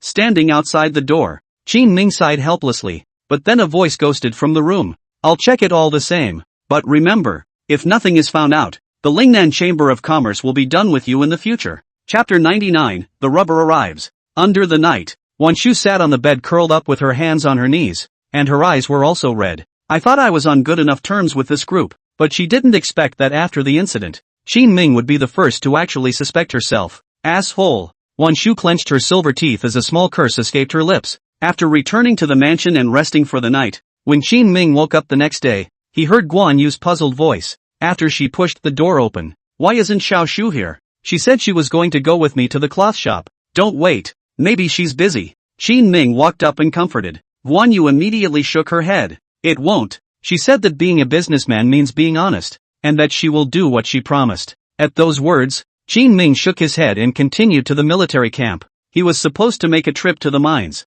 At the mines at the border junction, they had arranged for a group of people to go over and mine. Qin Ming happened to go to see how the color of the ore over there was. However, because Feng Qingyuan's side was in a hurry to catch up with the work, Qin Ming could only personally keep an eye on the place, strive to supply him with all the tricycles he needs within 3 days. Your Highness, are you going to the mines? Yes. Just after arriving at the place, Qin Ming was stopped by Feng Qingyuan. I want to be in the ore business. In the face of their emissions crisis, Feng Qingyuan proposed a new approach. No matter what, those who hold the resources are able to amass great wealth. As it is now, they can go to large-scale mining and just sell the ore. How? Qin Ming looked curiously at this talent in business. Feng Qingyuan was explained by him. If you want to build a road, you should first build the road from the border to Linjiang City, so that they can transport the ore over quickly. And as for some of the waste residue from the mining process, it can be incorporated into the cement to lower the cost of building the road. That's a good one. Qin Ming's earthen cement requires a mixture of lime,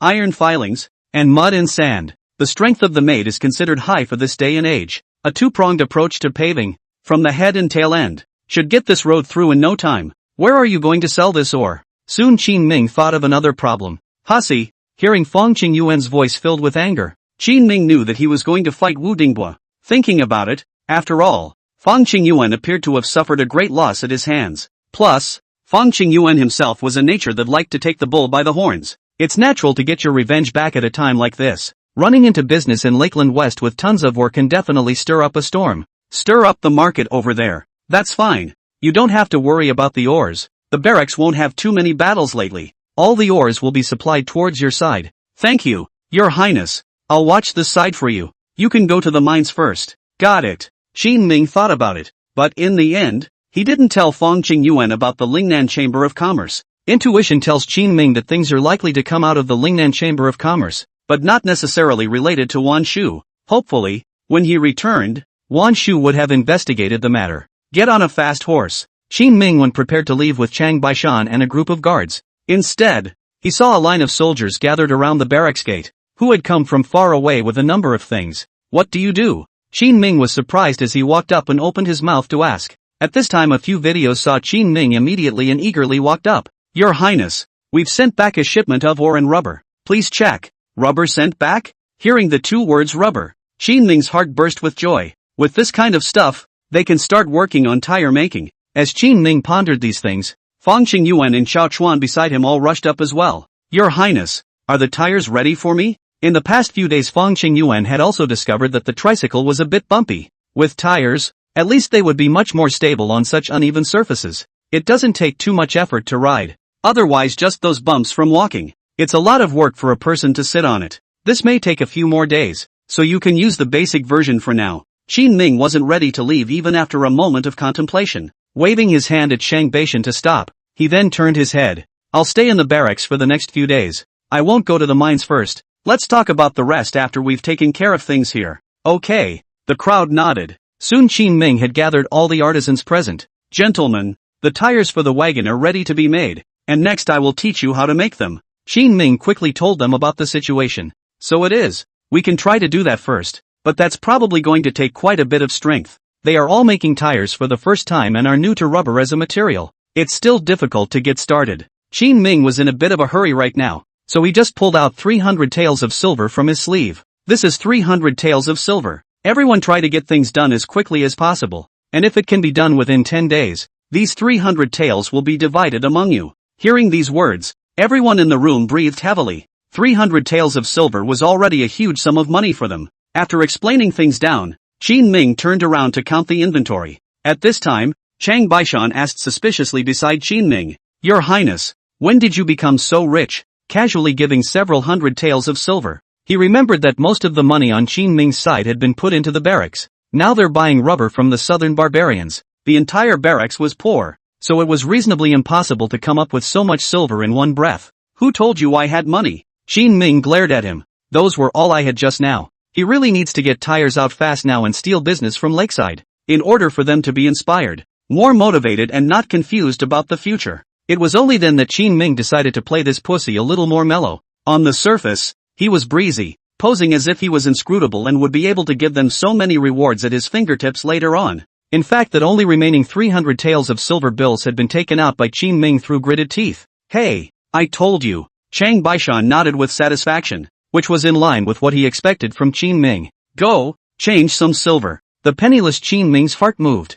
and suddenly thought of a way to exchange silver. They have a lot of ore on hand. It just so happens that a lot of this resource can be delivered later. Sell it now and make an absolute killing in the market. At that thought, he immediately pulled Chang Baishan and ran towards their warehouse. Chapter 100, The Shameless Hushi Merchant Guards. On the other side, Fang Qingyuan had already started arranging for deliveries. Today he got over 30 tricycles and is ready to start investigating the caravans that are coming in from the west of the lake. My lord, they've lowered their prices so much now that they're even trying to sell their goods at cost. When he said this, several of his men were all filled with righteous indignation. The other side seems to be very aware of the problems in Lingnan. It's okay for these chambers not to make money, just recoup one cost. But as long as they slowly simmer, sooner or later they can simmer Fang Qingyuan and their textile business to death. Because Fang Qingyuan can't not make money. If they don't make money, they won't be able to stabilize a base as big as theirs. They don't have much else to support besides this industry. The ore business hasn't taken off yet. Any more of this and they'll be in trouble. Listening to the report from his men, Fang Qingyuan snorted coldly. Who is the man who came this time? It seems to be called Zhuge Fazai, a hallmaster of the Hushi Chamber of Commerce. So it's him. Fang Qingyuan was originally driven out of Hushi by Zhuge Fazai. That guy, since he found out that Fang Qingyuan was doing business in Hushi and making a killing. Just keep finding people to target him in the open and in the dark. At the end of the day, even the few fabric houses that Fang Qingyuan had negotiated down didn't dare to do business with him. In fact, when Fang Qingyuan came back, he did not tell Qin Ming that he did not come back after doing business. He really couldn't keep his business going before he came back. However, Qin Ming was a smart man. He hadn't been asking too many questions and had guessed Fang Qingyuan's situation. Sort of gives him some face. Unfortunately, Fong Qingyuan himself couldn't get over this hurdle, and he had been tossing and turning all night for the past few days. It's hard to get a good night's rest, and the thought of the previous business failure is always in the back of your mind. When other people fail in business, the big deal is to go back to the drawing board and scrape together some more money to start a different business. But it's different on their side. With such a big military camp behind them, Fong Qingyuan can't afford to make a mistake. You guys go ahead and try a shipment at their price. And drop the price a little bit if you can. By switching to tricycles, our transportation costs should go down a lot. Originally they were very costly just to transport by horse. Not to mention running from the west side of the lake to the south side of the ridge. Fong Qingyuan easily found the other party's focus. Yes, the few soldiers who were quickly present immediately arranged for the people who were transporting the goods below. Riding his tricycle, he headed in the other direction. There was some anxiety in Fong Qingyuan's heart, but it was well hidden from him. Sitting over here, he quietly looked at the ledger, carefully inventoried what other chances he had to turn the tables. People in Hushi are rich, at least much richer than Lingnan. That's why they were able to spend a lot of money quickly in a short period of time. Copy everything from Qin Ming. Your Highness, I have something to discuss with you. After carefully preparing his mind, Fong Qingyuan finally came to Qin Ming without holding back. Looking at the other party's reaction, Qin Ming slowly nodded his head and pulled a nearby chair. Sit down. It just so happens that you haven't mentioned anything about Hushi to me since you came back. Only Song Dingshang has been praising you for being great. Qin Ming slowly opened his mouth, and there wasn't the slightest bit of blame in his tone. Fong Qingyuan sat down disheveled on the stool. He then told Qin Ming all about the bullying he had received over there, as well as the fact that he had returned in disgrace. I can't believe this is happening. Now that they've come to us to do it, do you have any ideas? Qin Ming naturally understood how difficult it was for Fong Qingyuan. The other guy has always been a hard worker, very honest and smart. Even he couldn't get things done, and that was indeed too much targeting. Qin Ming would not doubt his ability. Hearing Qin Ming's question, Fong Qingyuan looked up sharply. I might discount the price and start selling our cloth. How long is it going to last? I don't know, but the more effective the tricycle is, the shorter it lasts. I know, just let go and do it. We'll definitely get this scene back. Qin Ming pondered for a moment and spoke directly. Hearing this, Fong Qingyuan slowly let out a sigh of relief. Thank you, Your Highness, for your support. Don't say such raw words to me. Qin Ming patted his shoulder. Then it was time to join him over here and wait. In the evening, a train of tricycles pulling goods came back their way. Seeing the goods on the tricycle, Qin Ming and Fong Qingyuan immediately brightened up, like when merchants like them go to make deliveries. If they can sell their goods, when you come back again, you will also bring some low-priced goods from other counties. Go to their market and make the difference. So if the cargo on the tricycle is their cloth, that means they didn't sell their stuff, but now all they bring back are fruits and vegetables and such. Sort of a supplement for the barracks, and saves the people in the barracks from having to run to the market specifically to buy it. How's it going? Can you make money? Fong Qingyuan walked up quickly, and a look of excitement appeared on his face as well. It can be, my lord. Our transportation is easy and our costs are so low that the price of a zhang of cloth is now 3 cents lower than it was. Even so it still makes some money. As they spoke, they were both very excited. Even Fong Qingyuan was extremely shocked when he heard this news. Your Highness, we're done. If we can get it done for a lower price than Zhugafazai, that means they have a market that has been able to stabilize. Qin Ming, however, was not so optimistic. Can it go any lower? That probably won't work, unless we can run faster. Several people were a bit hesitant at the moment. Just as they were talking, another group of people returned to the barracks. They were crying and full of helplessness. My lord, it's bad. Today we met Zhuge Fazai. That guy even dropped 5 pennies. As they spoke, a touch of anger surfaced on each of their faces. Isn't that selling at a loss? Fong Qingyuan's face was ugly. Now that their competition had entered a white heat, the other side is going to get themselves killed even if they are burning money. Just wait until you can't stay up and they can take over the textile business completely. By that time, all the people in Hunan and Guangdong will be theirs, and making money will be like drinking water. This would be the very first monopoly. Old Fong, let me give you another sum of silver. Qin Ming went to sell a batch of ores today, and his hands are a little bit wider. Don't rush. Let me think about it. Even though Qin Ming wanted Fong Qingyuan to do the same, Fong Qingyuan shook his head. Where do they get the money to stick it up nowadays? Chapter 101, Haters Meet. The two discussed the matter for a while, but did not come to a unanimous agreement. They had no choice but to return to Linjiang City to rest first. Wait until tomorrow to see what the market does first. However, when they had just returned to Linjiang City, Qin Ming saw Fong Qingyuan suddenly standing on the long street and froze. Old Fong, What's wrong? Zhuge Fazai. Fang Qingyuan almost gritted his teeth and said the other party's name. Follow his gaze. Qin Ming then saw a middle-aged man with a big belly, lightly shaking his folding fan. He walked over with a tart face. A fan in the middle of the night. This man is really showing off. Qin Ming frowned slightly, sizing up this guy who had forced Fang Qingyuan out of Hushi. Herborist Zhuge Fazai. Meet your highness. Zhuge Fazai first greeted Qin Ming, then looked at Fang Qingyuan with a teasing face. Hey, isn't this my brother Qingyuan? Why have you come back? I was saying earlier that I would find a place in Hushi to treat you to a meal. If it wasn't for you, I wouldn't have known there was such a good business to do. Ha ha, thanks to you. A few of his men who had followed him over laughed along with him. Fang Qingyuan clenched his fists and gritted his teeth without saying anything. Qin Ming, however, snorted coldly. Does it feel good to steal? Your highness, what do you mean by stealing? It's just that our people have researched awesome textile machines on their own. Zhuge Fazai opened his mouth with a smile.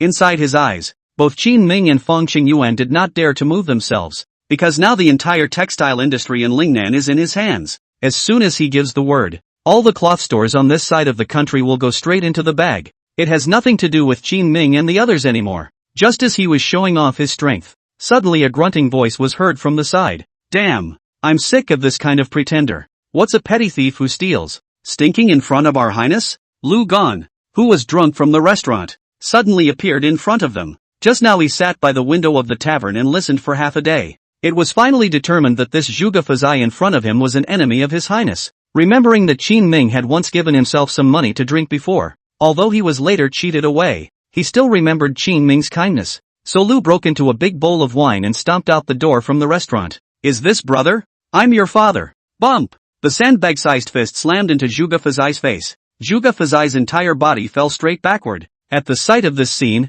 everyone around them froze. What's going on? A few of Zhuge Fazai's guards immediately rushed up, but Lu Chong suddenly pulled the robe on his body, revealing the armor on his chest. Let's see. Who dares to touch me today? Even you, Master Jun, dare to beat me? Seeing that the other party was a soldier, and still in the barracks with a low official position, now the crowd was a bit cast down. Zhuge Fazai covered his face and sat on the ground with snot and tears. Your highness, do you not care if someone in your fiefdom beats someone in the street? What beating? The king didn't see it. Qin Ming shook his head and looked towards the surroundings. At this time, Lu Chong was also pulled back to continue drinking by a few women in the restaurant. Qin Ming squatted in front of Zhuge Fazai. That one in the palace is still really capable. Can't move the military power? And start playing dirty tricks on business again? Go back and give them a message. Lingnan's business. This king will do it. Hearing this, Zhuge Fazai immediately turned ugly. He found that inside the eyes of many people, the extremely high status of Princess Xiao Shufei. Surprisingly, Qin Ming did not have any reverence for it. Okay, I'll remember you guys. Wait. Zhuge Fazai climbed up from the ground, covering his swollen and bloodied face, gritting his teeth and speaking to Qin Ming and the two of them. I want you to know that there are many things in the world that can be solved without violence. Qin Ming already guessed that this guy wasn't holding his farts when he looked at him like this. However, he did not have any fear in the face of this guy's threat. Whatever you're pulling, I'll play along. Your highness is indeed a fastidious person. In that case, you will wait. As he spoke he grunted coldly and turned his head directly away. Looking at his departing back, Fang Qingyuan frowned and reminded Qin Ming in a low voice. Your highness, this guy is very sinister. We must be careful. I'll arrange for a few people to follow him later. No, I don't even have to guess what he wants. Qin Ming sneered twice and left with Fang Qingyuan. Other side. After running away, Zhuge Fazai hid under an alley, covering his face and hissing. Several of his men stood helplessly on the sidelines. Zhuge Fazai was furious and snapped his palm on the face of one of his men. You bunch of losers. Why didn't any of you dare to go up when that guy hit me just now? I spent so much money to raise you guys, but I didn't expect to raise a bunch of limpets. Get out. All of you. The crowd had taken a beating, but no one was willing to leave at this point. After all, although Zhuge Fazai had a foul temper, and had even either hit or scolded them, it was only after slapping a few times at them that Zhuge Fazai finally stopped, and the anger in his heart calmed down a little. It looks like they have a new tactic to try to deal with us. You guys will go out of the city now and see what they have gotten out of the inside of their barracks. As a businessman, though Zhuge Fazai had a bad temper and a bad character, but he has a keen sense of smell. This was why he had been able to do business for so long, consistently making money and even become the Chamber of Commerce's hallmaster. Today, seeing Qin Ming and Fang Qingyuan with this look of a settled mind, he then guessed that the other party must have a means against him. In order for him to have more information, he had to investigate ahead of time. Yes. Several of the men under his command hurriedly bowed their heads in response after taking a beating,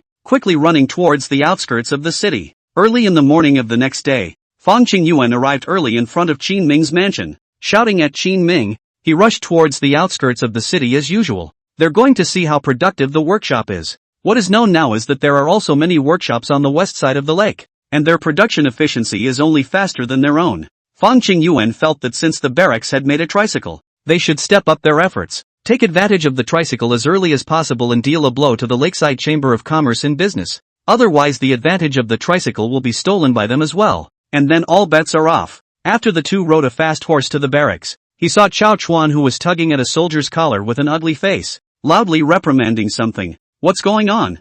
Qin Ming walked forward. Chao Chuan loosened his hand and said to Qin Ming with an extremely ugly face, "Your Highness, in the middle of the night yesterday, when they were rushing back from their night journey, they lost a tricycle." Oh? Qin Ming raised his eyebrows, and the face of Fang Qingyuan, who had followed Qin Ming over, suddenly turned ugly. Chapter 102. The drawings leaked again. Your Highness, it must be yesterday's Zhuge Fazai who moved. This guy is too shady. Thinking back to the threat Zhuge Fa Kai made to them yesterday when he was leaving. At this moment, Fang Qingyuan was as anxious as an ant on a hot pan. They have a great workshop that makes a lot of similar tricycles in a short period of time. Fang Qingyuan's words caused the few soldiers present to all freeze. They hadn't reacted just now, but now they also understood that it seemed like they had made a big trouble. It was really dark last night and they came in a dozen or so and flipped us over into the field. By the time we caught up with them, they'd already carried their stuff onto the wagon and were off in a huff, and a couple of them fought us. They rushed to tell the story of last night. Can you guys recognize anyone?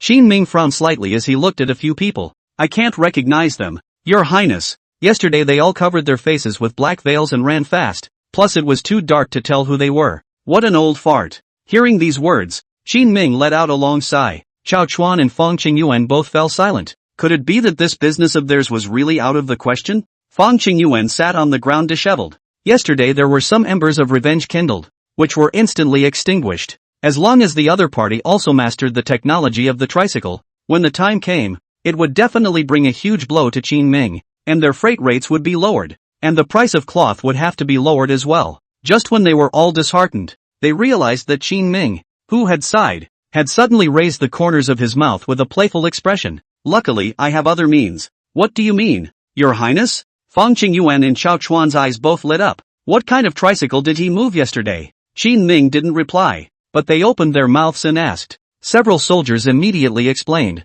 It's just a regular tricycle. Good. In that case, we'll put on rows of tires in a few days. Qin Ming smiled slightly. The words that were spoken, however, caused Chao Chuan to be a bit puzzled. Your Highness, what does this have to do with tires? Fang Qingyuan came to a sudden realization. Are you trying to screw them out of a deal? Yes. It's not too late to wait for them to make the tricycles, and then once they start making deliveries, let's put those tires on them so that the tricycles are fast and save energy, and as usual, we can suppress them. Qin Ming's words made them all freeze. So it is. Hearing these words, Chao Chuan laughed out loud, and a few people had a look of understanding on their faces. On the other hand, he had his men carry the tricycle back to the courtyard where he was staying. Zhuge Fazai was already extremely excited. This king of Qin really does have a pair of brushes. To think of such a time-saving and labor-saving tool. With this thing, we'll just find a few laborers and let them transport things on the official road. It's still cheaper than horses. Ha ha. This statement caused a few of the men around him to hesitate a bit. Hall Master, Hushi is very far from Lingnan. Even on horseback it takes 7 or 8 days. If they change this thing and travel day and night, although it's quicker, it's going to be exhausting. What? You guys still afraid no one will do it? Zhuge Fazai glanced at them and said disdainfully. Doesn't it cost much more for horses to eat grass than for these untouchables? I realized you guys just don't know how to save. This day in and day out. No wonder you brainless bastards can't be hall masters. After being reprimanded, the crowd had to lower their heads, not daring to say anything else. Take advantage of the time during the day when all the stores are open. Zhuge Fazai found a few master carpenters and asked them to dismantle the tricycle, studied the structure inside, drew diagrams, and quickly had them sent back to Lakeside. Fast and furious. It must be delivered within 3 days, and I want to see it delivered within 10. Zhuge Fazai's face showed a touch of smugness of having his revenge avenged. With this thing, doing business over here, the price of one's goods will be lower. At that time, even if Qin Ming and Fang Qingyuan came over, kneeling on the ground and begging for a high hand. And he's definitely not giving it a chance anymore. The thought that in a few days, they might well come over to them and admit their guilt. At this moment Zhuge Fazai only felt relief through his body. Go out for a drink. Walking down the street, he still ran into Qin Ming and Fang Qingyuan coming back from outside the city again at this time last night. Gu, if it isn't your highness. This time Zhuge Fazai fortunately didn't even look for Fang Qingyuan to humiliate him, and directly came to Qin Ming's side with a big grin. What? You didn't get enough of a beating last night, and you're going to put your face on it again today? Qin Ming looked at him coldly. A look of anger and repulsion was put on so as not to alert him. Now both sides knew what Zhuge Fazai had done. Zhuge Fai naturally had no need to hide it. Ha ha, your highness. I came over today to thank you. Over the past few days I've noticed several uniquely shaped tricycles in your town, and it just so happened that I researched them, and somehow last night I suddenly figured out how to do it. That's why I'm telling you in advance today. I hope you won't be surprised if in a few days our Chamber of Commerce also gets a tricycle. Ha ha ha ha. His rampant laughter echoed through the streets. Fang Qingyuan immediately couldn't help himself. You shameless rotten bastard. Having a businessman like you is simply the shame of Hushi. Pissed off, are you? It's okay. You'll know the price of punching me when I get my stuff back in a couple days. Zhuge Fazai was extremely conspicuous, with the productivity of their workshop in Hushi. Definitely something that can be made in a matter of days. Plus there's the governor of Huguang behind it. As long as this errand is done and succeeds in smashing Qin Ming's business, then he definitely can't make a note in the credit book when he gets back. The next round of the Lakeshore Chamber of Commerce's merchant general is none other than himself. You'll pay for it. Qin Ming spoke faintly, sounding like he was threatening Zhuge Fazai. But in the eyes of Zhuge Fazai now, this kind of threat from Qin Ming didn't have the slightest bit of strength at all. Instead, it was like a joke, and he didn't give a damn about it. Zhuge Fazai pointed to the restaurant next to him and asked Qin Ming with a smile. Your highness, I'm in a good mood today. I'm going to drink flower wine soon. Why don't you come over with me? I can buy you a drink. I've heard that you haven't enjoyed yourself for so long since you came to Lingnan. It can't be that there's no money, can it? It was common knowledge that Lingnan was very poor and Qin Ming had no court to rely on. Just as he was taunting Qin Ming, a voice suddenly came over. When His Highness comes into the restaurant for a drink, we never charge for it, and it's too late to welcome him. It's just that he's too busy with politics to come. Chapter 103, Don't Let Him in the Door. Turning his head, Qin Ming saw a gentle figure, was standing on the side of the door of the tavern, looking at himself with haunted eyes. Zhuge Fazai, who was still ridiculing Qin Ming just now, was a bit displeased at this time. He had just finished saying that Qin Ming couldn't afford to go to the restaurant, but he didn't expect to be snapped in the face when he turned his head. Who are you, little girl? General Merchant of Lingnan Chamber of Commerce. Wan Shu. Zhuge Fazai's heart chilled and he hurriedly changed his words. So it's your old man. It's a pleasure to meet you. I apologize for being rude just now. They do business with people who have to sell face to each other, regardless of Lingnan's poverty. Wan Shu, who was able to run the Chamber of Commerce here and sit on the seat of the General Manager of Commerce, was very powerful. In terms of the level of the Chamber of Commerce, it was also much higher than Zhuge Fai. He naturally did not dare to be reckless. Unfortunately, Wan Shu didn't give him any face. I'm sorry, I don't see the point. These restaurants are owned by our Lingnan Chamber of Commerce. From today onwards you will not enter. Memorize this man's face, and if he dares to enter the tavern in the future, kick him out. Wan Shu turned around and explained to his men. Understood. A few heads poked out of the back immediately. After carefully recognizing Zhuge Fazai's appearance, he then turned around and went back to continue his busy schedule. Zhuge Fazai's face turned ugly, but he didn't dare to do it. After all, it's a matter of the relationship between the two chambers of commerce. If the relationship between the two chambers of commerce is in trouble because of one of our own hall masters, he couldn't afford to be blamed from the top when the time came.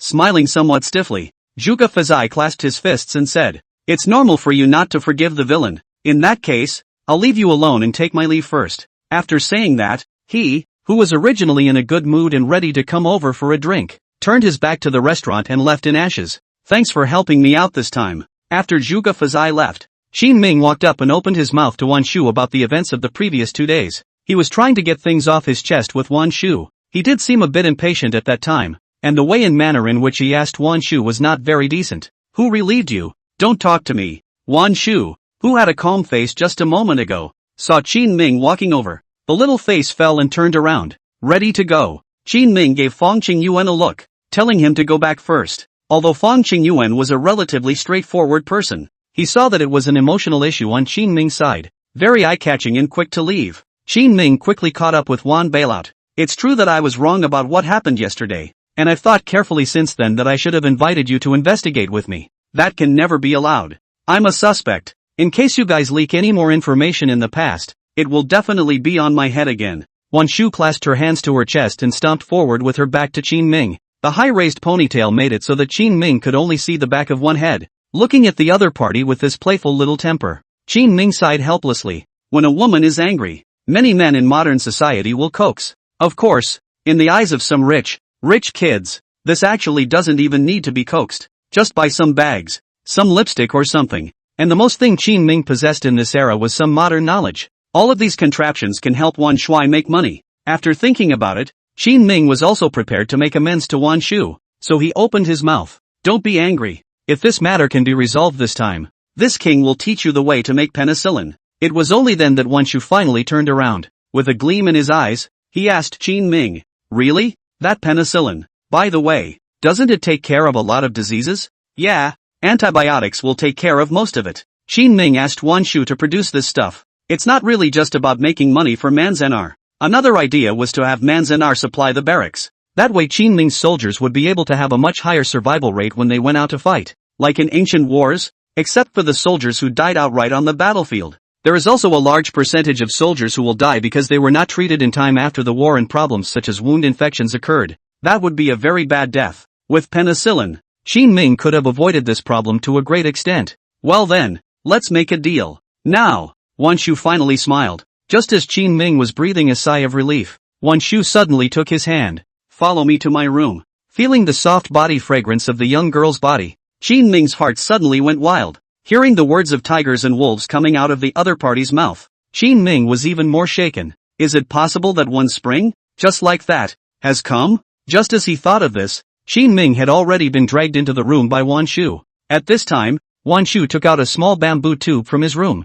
It was clanking inside, making Qin Ming a bit strange. This can't be some kind of medicine, can it? I'm young. I shouldn't have to take medication. Qin Ming's words caused Wan Shu to instantly turn her little face red with shame. What are you thinking? It's a means for us to pass on information. As he spoke, Wan Shu also threw out the bamboo strips of different lengths inside. There's a hall master by the name of Zhang San, and he's the one who sold the information to Zhuge Fazai, or to be precise, to that governor of the two canton behind Zhuge Fazai. As he spoke, a touch of anger also surfaced on Wan Shu's face. In fact, he had long since stopped being angry with Qin Ming, because after investigating, Wan Shu realized that it was really the Lingnan Chamber of Commerce that had leaked the news. Since I'm right, how about penicillin?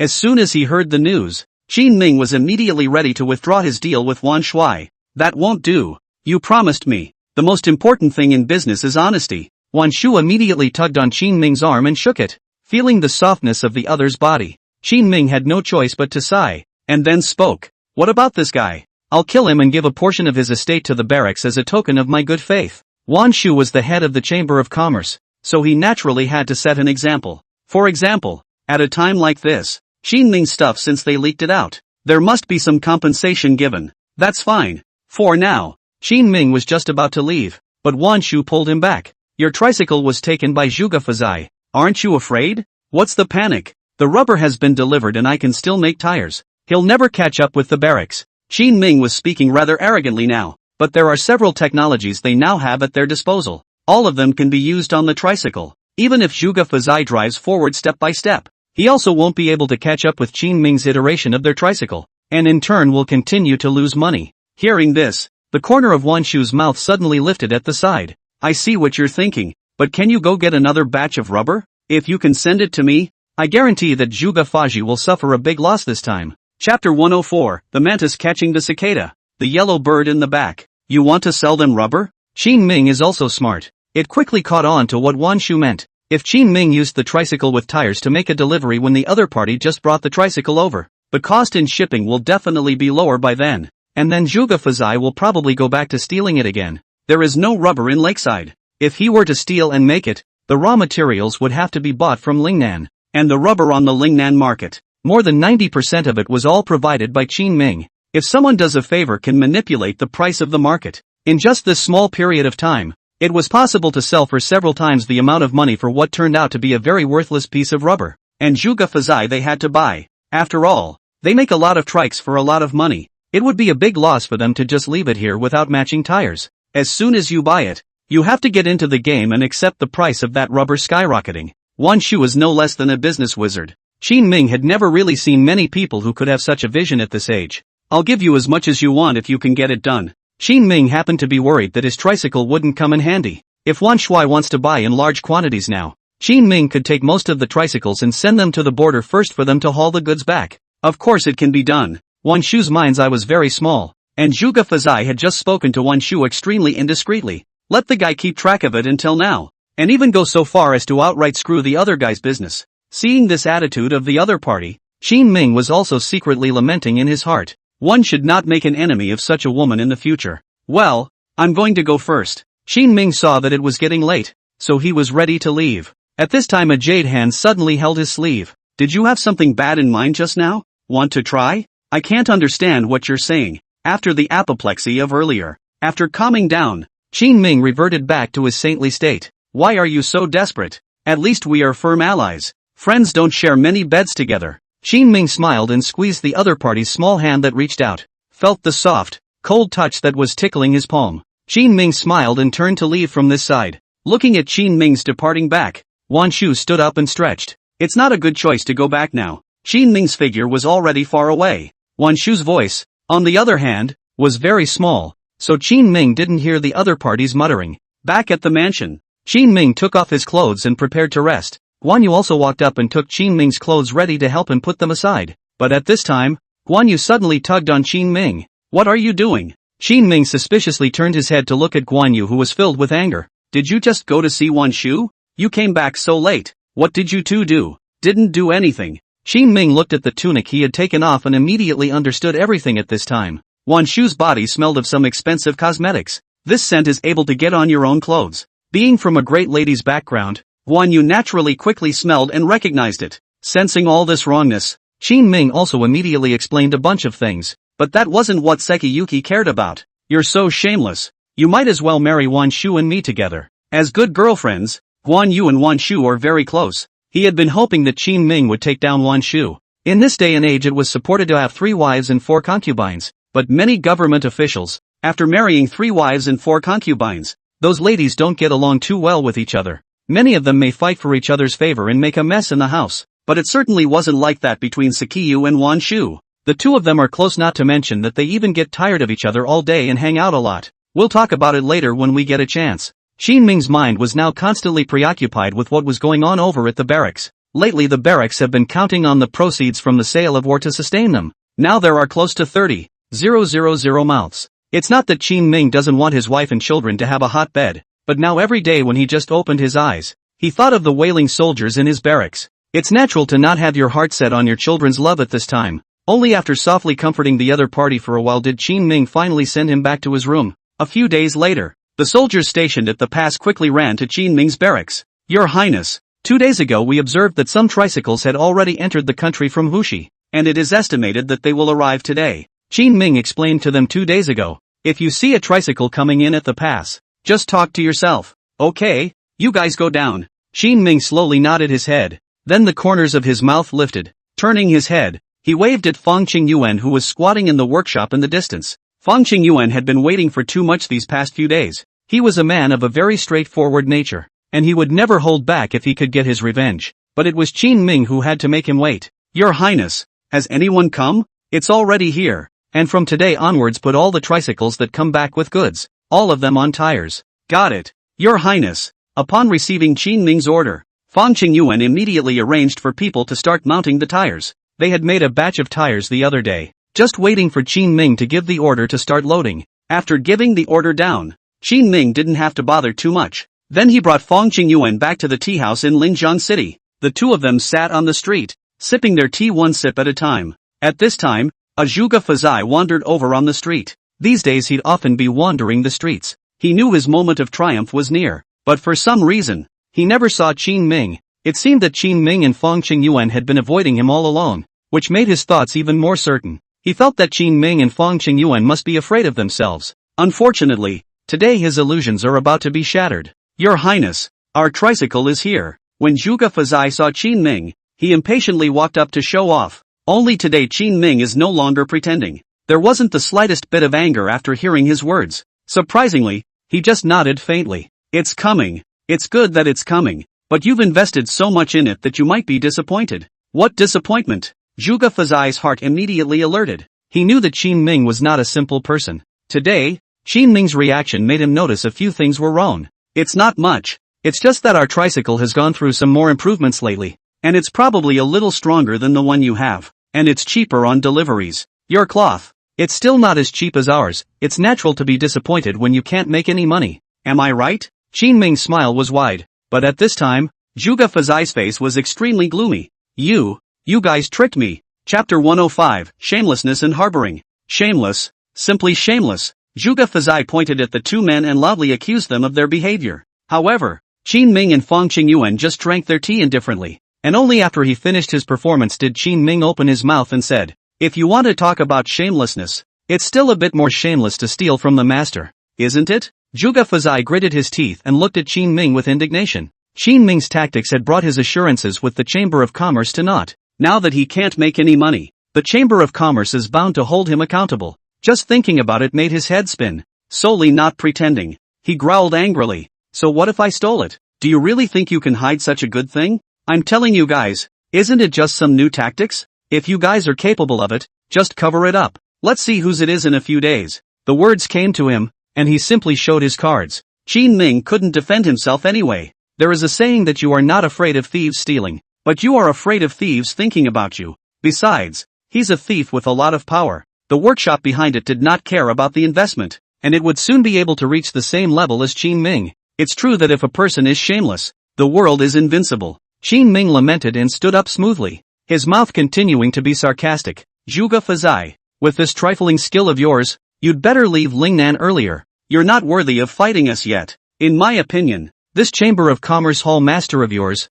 are all blowing up. Can't see the slightest bit of real skill. What did you say? Zhuge Fazai's proudest identity, having lived until now, was the hall master of the Lingnan Chamber of Commerce. This status allowed him to enjoy countless benefits. It's not just some resources, it's also that sense of self-appointed superiority over others. But Qin Ming questioned his strength today. It made his heart fester to the core. Your Highness, are you trying to play nice? Taking a deep breath, Zhuge Fazai coldly looked at Qin Ming. Originally, taking into account the other party's status, although Zhuge Fazai would sometimes show off, he had always aimed to resolve the matter in a smooth manner. It didn't bring a lot of emotion with it. Now it was different. He was going to truly strike out at Qin Ming without fear. However, at this moment, Qin Ming laughed and added fuel to the fire. Playing with the fundamental king at all? Are you worthy? As the words fell, Qin Ming slowly left with Fang Qingyuan. Zhuge Fazai almost gritted his teeth in anger and rushed towards his residence in a rage. You guys, go get an update on the barracks and investigate. Zhuge Fazai's order was given, and several of his men lightly began to look for opportunities to search the barracks for changes. Soon, on the next day, the tire information was brought to Zhuge Fazai. Hall Master, this is it. Look at the resilient, printed tires. Zhuge Fazai could even imagine how strong the grip of this thing would be. Strange that something like this can be made, he muttered angrily. Even as an enemy, he had to recognize Qin Ming's talent. Hall Master, this is made of rubber. If we want to buy it, we need to acquire it from Lingnan. But recently, because of the emergence of tires, the price of rubber is already very high. We may not be able to afford it. The words of his men caused Zhuge Fazai's face to turn ugly. How come everyone is against me? He clenched his fists in anger and hammered the table. A few of the men in front of him cringed, waiting for his decision. Don't buy it yet. Let me think about it. Zhuge Fazai didn't buy it in the end. He's a businessman who likes the idea of making a small profit and knows the consequences of taking a high position. But on the next day, when the southern barbarian caravan arrived, when Zhuge Fazai came to the market to look again, he realized that the price had changed again. 3 coins of silver a caddy? Why don't you guys go rob? Rubber itself is not worth much, and the original price was even only about 30 cents a pound. The reason for this price is not that the rubber is really worth 30 cents. Rather, when this stuff is shipped over, the road cost is not low, and the price naturally goes up. But no one has bought it before, and it is a priced item. Once there were tires out there, the demand started to increase. Not high transportation costs plus the military camps and local chambers of commerce go nuts. It's plausible that the price shot right up to $3 and silver. The southern barbarians are also thick-skinned, and when they see that everyone needs it, they raise prices like crazy. It was a good thing that both Qin Ming and Wan Shui had stocked up quite a bit. Now you don't have to worry about the market. You can produce it yourself. Like the more ruthless Wan Shui. Or even hoarding not to come to use. Just to speculate in the market. The price of rubber has gone up like crazy. And Wan Shui has a part to play in it. Of course, all of this was unknown to Zhuge Fai. Paul Master, why don't we hurry up and buy it and send it back to start work? The price of cloth from the Lingnan Weaving Bureau has dropped again in the past few days. A few of his men spoke to him full of worry. Facing this situation, Zhuge Fai had one head and two big ones. Don't worry. Wait a bit. This price is not normal. Surely it will change back again. He didn't think rubber was used for much, and the southern barbarians were sure to pull it down with their massive deliveries. But when he came here again a few days later, he found that the price had come to 5 coins of silver. This, Zhuge Fai's face was ugly, and today the cost of his constant procrastination became apparent. One of his men rode back, on a fast horse, as soon as he had returned to the house after looking at the prices. It's not good, Paul Master. That guy Fang Qingyuan stole the business of 7 of our cloth stores in Lingnan in one breath. How? Zhuge Fai was incredibly shocked in his heart, but it really couldn't be helped. Their prices were not as low as Lingnan Weaving Bureau. The major clothiers are not cuties. Since there is a low price, it is good to take advantage of it directly yourself. As for the strife between Lingnan and Hushi, they closed their eyes and pretended not to see it. Get it? After a long period of silence, Zhuge Fai suddenly opened his mouth and said 2 words. At that, the men froze. What's the buy? Paul Master? Get the rubber. It can't wait. The henchman hastily blocked it. Paul Master, 10,000 times no. That rubber price has gone sky high. Snap. A slap was thrown in his face. Zhuge Fai growled. The old man said go get it. The original advantage that was so great was played like this. Zhuge Fai no longer had the face to go back. He had to bust a move. There must be no mistakes this time. As long as he could mess with Qin Ming, even if he burned more money in the early stages, he could earn it back. If the bucket does not fall, Zhuge Fai didn't dare to think about it. On that day, the market was swept clean of all rubber. The financial power of the Hushi Chamber of Commerce shocked Qin Ming and Fang Qingyuan, but it made the rich Chamber of Commerce smile. Your Highness, this is the money sent by the general manager of Wanshang, saying that it is for you to share. In the evening, a few delivery boys from the Chamber of Commerce chapter pulled 3 large heavy boxes and placed them in front of Qin Ming's house. Chapter 106. Sold so quickly. Qin Ming did not know how Wanshu speculated on the price, but he followed Wanshu's request in advance and found some people to pretend to be southern barbarian merchants to supply Linjiang City. He also took a batch of rubber and put it in the hands of Wanshu to sell. Zhuge Fai would never have dreamed that all the things he had bought were actually in the hands of Qin Ming and Fang Qingyuan. Once the southern barbarian invasion was over, Qin Ming made an agreement with Gray Ming. Rubber is naturally under his control. He didn't have to air these things with the court, and he didn't have to. Zhuge Fai naturally didn't know. Sighing, Qin Ming lamented Zhuge Fai's naivety, keeping 1 box for himself and holding the remaining 2 boxes of silver to them. Send these to the barracks. Yes. On the second day, Qin Ming came to the military camp. Lu Gan was still practicing his troops, and Qin Ming was satisfied as he looked at the army camp that was getting better and better. Calling Fang Qingyuan from the workshop and Chao Chuan who was in charge of logistics, Qin Ming said to them, Zhuge Fai has gotten a large amount of rubber, and we've made 100,000 taels of silver. The barracks will take $70,000 up front and build you a road. There should be another batch of rubber to sell in the next few days, so we'll make plans then. Chao Chuan nodded. This much money was enough for them to build out some of the main roads. However, Fang Qingyuan was a bit worried. Your Highness, so if we wait a while longer and they have tires too, won't we have no advantage again? Qin Ming looked at him and smiled. Old Fang, be flexible, the road is ours. Still no advantage? What do you mean? Chao Chuan and Fang Qingyuan both looked at him suspiciously. At this time, Qin Ming said, this mountain was opened by me. This tree was planted by me. If you want to walk on the concrete road, leave the money to buy the road. Qin Ming built what is considered to be the highway of this era. Whether it's a horse-drawn carriage or a tricycle, it passes quickly. Time is money, and it's only right that they pay a bit of cost when they help someone save money. Chao Chuan thought about it and nodded seriously. Your Highness is right. We're not a bodhisattva. It's only right to collect some money after we've repaired the road. Fang Qingyuan was smart enough to think of Qin Ming's other idea. Your Highness, these roads are repaired. We do not charge for transportation. The cost is reduced. Zhuge Fai overall though fast, but still have to spend money over. The cost will still be high. Nice. Seeing that Qin Ming had so quickly pitched them a fortune in road repair, he had also helped the military camp find a camp to collect tolls. At the moment, Chao Chuan and Fong Qingyuan both felt that he was a ghostwriter. Although many times His Highness did things in a very uncouth way, his methods were really hard. Build roads. This thing Zhuge Fazai and the people behind him want to learn also cannot learn. Collect tolls, or to expand the construction of official roads. They do not have this status. But Qin Ming could. After all, Lingnan was his fiefdom. I'm going to fix the road. I continue to enlist the support of local clothiers. The two left in droves. Qin Ming smiled and left the military camp to return to Linjiang City. Inside the cloth shop, Wan Shu came over early and sat down to chat with Guan Yu. It seemed that they were waiting for Qin Ming, and just after seeing him coming, Guan Yu and Wan Shu waved at him. Qin Ming sat down next to the two of them, and Guan Yu curiously said, "Just now, Xiao Shu said that you helped her a lot this time, and has been praising you. That's natural. I'm such a great guy. It's impossible to say anything without a couple of compliments." Qin Ming himself earned 100,000 taels a few days ago. Wan Shui is doing business, but also took the business of the entire market. It definitely earns a lot more than Qin Ming. When are you going to make that magic penicillin? At this time, Wan Shu approached Qin Ming and asked with a smile. Wan Yu also seemed to know about penicillin, and at this time pulled Qin Ming's hand and said, "Doesn't penicillin cure a lot of people? Why don't you use it out?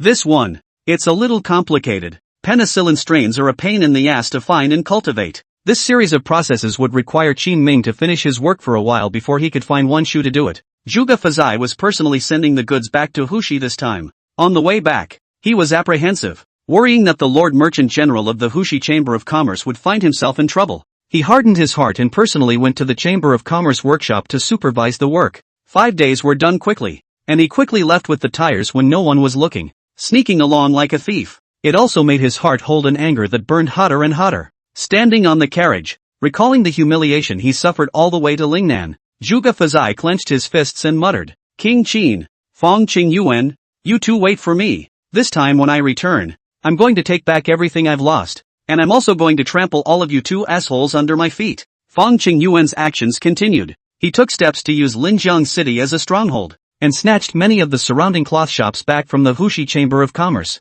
But today, while he was in the Linjiang City cloth shop to hand over to Guan Yu, he suddenly saw a familiar figure. Zhuge Fazai is back. He brought a couple of wagon tires with him, this time with a big grin, ready to be mounted on his side of the trike. "Shameless man, pretending to be something you're not? What we use, you steal too? Good things are for everyone to use together. I'm giving you face by using your things. Don't give me face." Zhuge Fazai's attitude was extremely arrogant. "I'm telling you, the brothers are putting the tires on tonight, and it's time for you to die." Zhuge Fazai screamed with open teeth and claws, his face filled with resentment. However, compared to him, Fong Qingyuan appeared rather calm. "Gone." Speaking faintly, he turned away with the goods. Seeing that he wasn't as angry as he thought he would be, Zhuge Fazai suddenly felt like he had nowhere to vent his anger. "Fong Qingyuan, you're still pretending to be deep at this point? I'll let you die." Zhuge Fazai didn't notice anything wrong, because according to his investigation, the tricycle hadn't changed much in the past few days.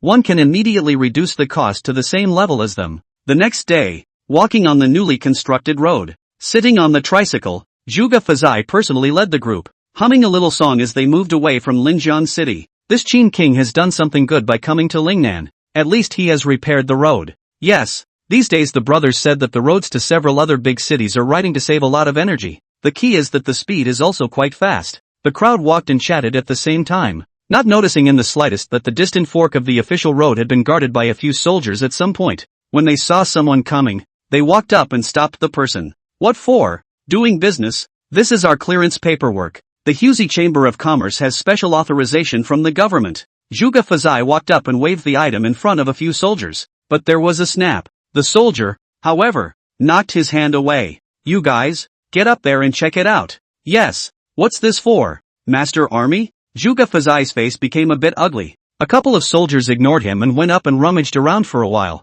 "Boss, it's business. 30 cars in all." "Okay, the tolls for businessmen will be raised by 40% of the standard rate." This leading soldier spoke indifferently, extending his hand to Zhuge Fazai. "The toll?" Zhuge Fazai stared at him, confusion mixed with a few moments of anger. "What a toll?" Chapter 107, Road Fair Soars, Hall Master Falls. "This road was built by Our Highness, not by the court. So it's not normal to give a little toll? We've spent a fortune just fixing this road, so we have to recoup some of the costs." A few people present spoke up as a matter of course. Hearing what they said, A flash of anger immediately surfaced on Zhuge Fazai's face. I've never heard of a road that still needs to be charged. This is the first time you've done it. Aren't you afraid that I'll report the matter to the court and make you suffer? It's good to report it to the court. Our Highness said that we are now waiting for the court to give some silver subsidies, so that it will be easier for us to repair the road. With this amount of skill you have, you still report it to the court? If you have the ability you can report it and see who dares to come. Before coming, Qin Ming had explained to them that there was no need to be afraid of such threats. He really wasn't worried about the court. Instead, expect the court to come over sooner. This thing of road repair is not pleasing to the eye. If the people of the Imperial Court really dare to come over, Qin Ming will definitely peel off a layer of oil from them. If you dare to do this, absolutely no one will come to your Lingnan to do business in the future. Seeing that he couldn't talk to them, Zhuge Fazai could only start arguing with them from another angle. One was counting on having tires to keep the price down, but now you have to pay another road toll, and your own costs go right up. If they really let them pull this off, there would be no way for them to compete with Fang Qingyuan in the future. It was only at this time that he finally felt how insidious this brat Qin Ming was. His tactics are like a chain of events that he lets himself jump into loop after loop. Hearing his words, the few people around him immediately waved their hands and corrected themselves. Bull asterisk asterisk asterisk asterisk. We've done the math on all these costs. Normal business, taking our highway costs and time can be reduced.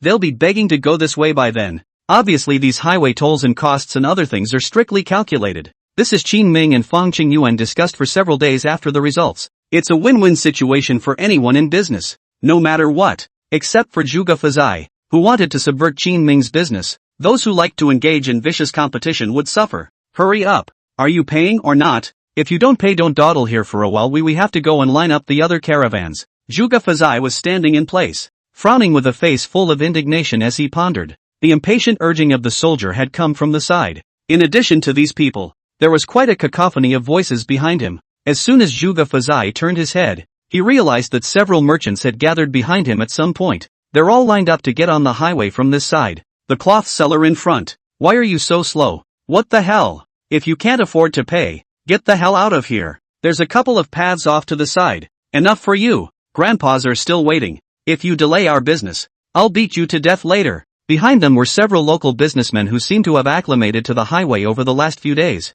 Now that they saw Zhuge Fazai standing here and constantly breaking things up with people, they were also a bit impatient at this time. While constantly urging, he also came up and pushed and shoved at Zhuge Fazai. Damn, do you know who I am? Dare to treat me like this? Zhuge Fazai had never been belittled like this since he became the hall master of the Hushi Chamber of Commerce. Seeing as they thought they were really broke and couldn't pay the toll. Just put yourself right down. Zhuge Fazai was so furious at the moment that he slapped the face of a person who was walking towards him. You who? How dare you hit someone? The few people from the merchant caravan who were still clamoring a moment ago immediately clamored at this moment. So what if I hit you? Giving you a slap is a reward for your face, and a good cure for your doggy eyes. Zhuge Fazai had originally brought dozens of tricycles with him and had many men under him. Seeing that they wanted to play hard to get with themselves, Zhuge Fazai naturally wanted to move against them based on the number of people. There was confidence that these people were absolutely no match for his own men. But the next moment these people who were just yelling with Zhuge Fazai suddenly all rushed to the side of this group of officers and soldiers.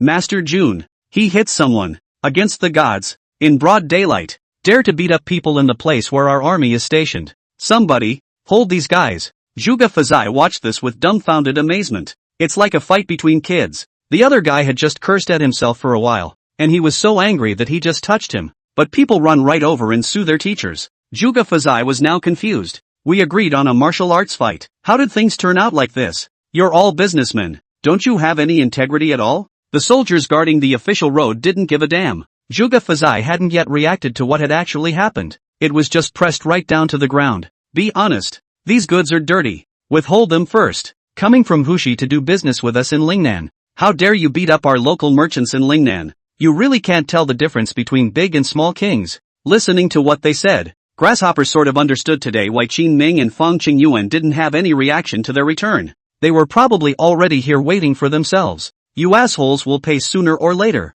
You think you can do business properly just because you took me down? I'm telling you the Hushi Chamber of Commerce will avenge me. Before being held down, Zhuge Fazai yelled and opened his mouth to the crowd. The soldiers paid no attention to him, though, and took him away quickly after twisting him aside. The news reached Fang Qingyuan's ears at noon, and Fang Qingyuan also excitedly came to the barracks to report the matter to Qin Ming. Your Highness, We're finally free of their influence now, and we'll be able to make money out of the road repairs behind us. Then, arrange for a group to travel to Lakeside recently. For Qin Ming, this was not the end, rather it was just the beginning for him. Going to compete with them for the market? Yes, Zhuge Fazai is just a small minion. There are other high-ranking people behind him. In Qin Ming's eyes, although Zhuge Fazai was difficult to deal with, but if there was no one behind him, this guy wouldn't have dared to run here to stir up the storm. Since that's the case, Qin Ming, who I just had a round of being pitched by them, was also ready to continue to strike at this time. What are we going to do? Fang Qingyuan looked at Qin Ming curiously. When Qin Ming explained to him, if someone goes through our highway to do business in Lakeside, they won't be charged for the highway. Encourage them all to go into business in Lakeside? That's a good idea. Fang Qingyuan's eyes lit up. That night, a message was put up on road signs on all major roads. Trade to the west of the lake via this road may not be subject to tolls. Chapter 108 Tax Relief. Once the notice is out, the next day Wan Shu came to the barracks to find Qin Ming. You want to take your business to Lakeside? To be precise, I want to make my money back from Lakeside. Qin Ming explained seriously. It's just that when you do business in Lingnan, no matter how big you get, there's only so much money here. But Lakeside is different. Go there for business and you can make people's money back. It kind of expands their local pie. So it is. The corners of Wan Shu's good-looking mouth lifted up in a wry smile. I wonder if there's a chance for my little girl to give your highness a hand. How do you want to help? Give the rich Chamber of Commerce a tax break so we can go into business and make our money back. The taxes on commerce in Dakian are too heavy. Under the policy of emphasizing agriculture and suppressing commerce, the commercial tax could be as high as half at most. That's why they would love for the court to exempt them from taxes. As long as it's tax-free, it's profitable to do anything. Qin Ming froze for a moment. This woman was the greediest he had ever seen. Formerly rubber, then penicillin, and now even tax exemptions are coming. If you marry this, you'll be counted to death. Thinking of this, Qin Ming immediately shook his head. Tax exemption is not possible. Abatement is. Reduced how? A 10% waiver? Wan Shu's eyes lit up. Qin Ming glanced at her and continued to shake his head. Don't think I don't know what you're trying to do. Exempting 10% and lowering the cost would be enough for you to go out and compete more peer-to-peer with impunity. By the time the scale of your dealings is too large and discovered by those people in the imperial court, I can protect you within Lingnan. But in the future, this Lingnan, will you still be able to get out? So how do you give me a free pass? Wan Shu stared at Qin Ming, wanting to hear his opinion. It's simple. How about giving you some tax-free credits each month that will help offset some of your taxes? So stingy? How do you have the nerve to open your mouth? A mold of incredulity appeared on Wan Shu's face. I'm stressed enough with free highways. Don't forget it. Qin Ming pushed the freshly sharpened ink aside, and Wan Shu immediately pounced on him. Humph. Yes, of course. But at that price, can we talk more? Maybe I can trade myself and you for more? The soft body, just like this, gently leaned against Qin Ming's body. A faint fragrance lingers in the tip of the nose. Not pungent, but rather attracts reverie. Here comes warm breath. Let a person's heart itch. This, Wan Shu, was definitely using high-class goods, and even someone like Qin Ming, who didn't know anything about rouge and powder, could smell it. First, he took advantage of the chaos and touched the other's thigh before Qin Ming picked him up and placed him upright. Impossible. This little bit of my family belongings can make trouble with Lord Merchant General who has a huge family fortune. I think you're afraid of being found out by you, aren't you? Wan Shu gently took her small fist and smashed it on Qin Ming's arm. Qin Ming looked at her in this flirtatious manner and saved himself to tease. Suddenly, he gently stepped forward and grabbed a handful of her soft waist. Wouldn't that be more exciting? Wan Shu's face changed slightly, and he hastily took 2 steps back. What Qin Ming said took her by surprise. Straightening her clothes, the red-faced woman hastily changed the subject. How much of a reduction are you going to give me? How much noise can you make? As far as I know, there is no conflict between Lingnan Chamber of Commerce and Hushi Chamber of Commerce, right? If you make a big mess and make a grudge, the damage caused will not be small, which is not in line with the style of a businessman like you. True, but compared to them, Your Highness, you are significantly more valuable, and we merchants are very good at making choices. Wan Shu explained seriously. She has a good eye, so I don't think she can go wrong. 30,000 taels then, and raise it for you later when you perform well. Only 30,000 taels after all this talk? I bah. Hearing this price, Wan Shu spat and left with a flutter of his sleeve. Qin Ming was still a little worried in his heart as he looked at the delicate back of the woman who had left. This little isn't going to quit in a huff. That would be a bit of a loss. In the evening, Chao Chuan and Lu Bao ran back to the barracks, followed by a row of empty tricycles. Seeing this scene, Qin Ming stepped forward with some confusion.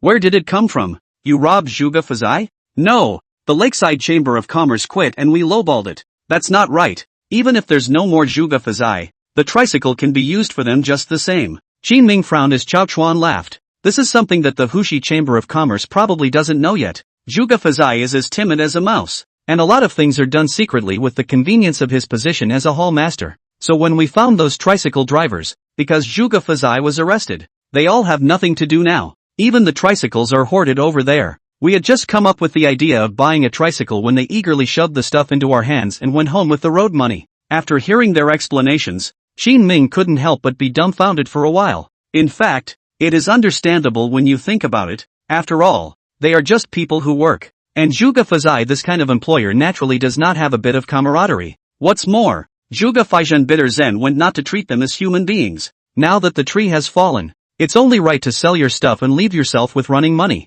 That's just right. The mine has recently sent over a batch of stuff. We don't need to take the tricycle anymore. Let's start casting weapons and equipment. Qin Ming waved his hand and began to arrange the affairs of the military camp. Originally, their weaponry had been depleted considerably in the southern barbarian invasion. Now the Wu-Wei battalion has not only expanded, but has also added more than 20,000 soldiers. With so many people, things ended up being a bit of a pain in the ass. Military food and silver. Qin Ming recently at least got some of it together, but the weaponry, it was really stretched. I can only ask Wu Qingyi to ship things over earlier and make some for myself to replenish the barracks. Your Highness, Wu Qingyi seems to have done a lot of work in the southern barbarians. Why don't you go and take a look? At this time, Chao Chuan asked tentatively. It was at this time that Qin Ming remembered that he did say before that he wanted to take a trip to the border mines to come. Just for a few days then. I'll wait for the Lingnan Chamber of Commerce to get things done before I leave. Hearing Qin Ming say this, Chao Chuan frowned. Is there anything left to be done,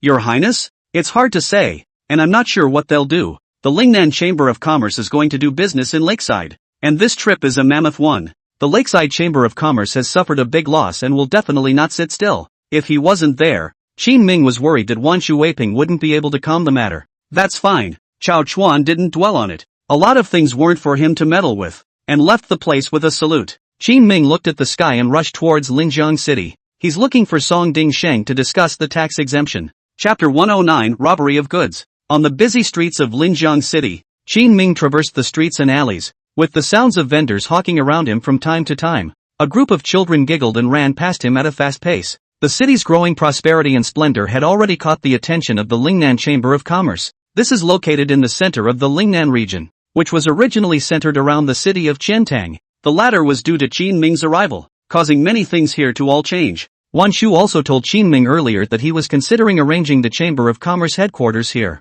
This not only facilitates future business, but also facilitates the policy inclination of Qin Ming in the future. Your Highness, you're here. When he came to the courthouse, the magistrate had already seen Qin Ming many times. It didn't stop them, and they even hurriedly walked up to greet Qin Ming. Qin Ming nodded slightly and walked straight into the courtyard at the back. Song Ding Sheng was still very busy, and when he came over today, Qin Ming saw that he was burying his head in front of a bookcase to deal with local affairs. Now he's more than just the local's greenhorn. It also has to take into account the building of the local economy. It's sort of a two-handed approach to politics and economics, and it's a busy day. However, upon seeing Qin Ming arrive, he immediately stood up. Your Highness, taxes have been good lately, haven't they? Qin Ming asked him as he casually found a seat and sat down. The Great Qian's business taxes are very heavy. As long as the commerce here was thriving, Linjiang City's tax revenue could go up several times over. Yes, but don't worry, Your Highness. All the taxes we've raised recently will subsidize the barracks.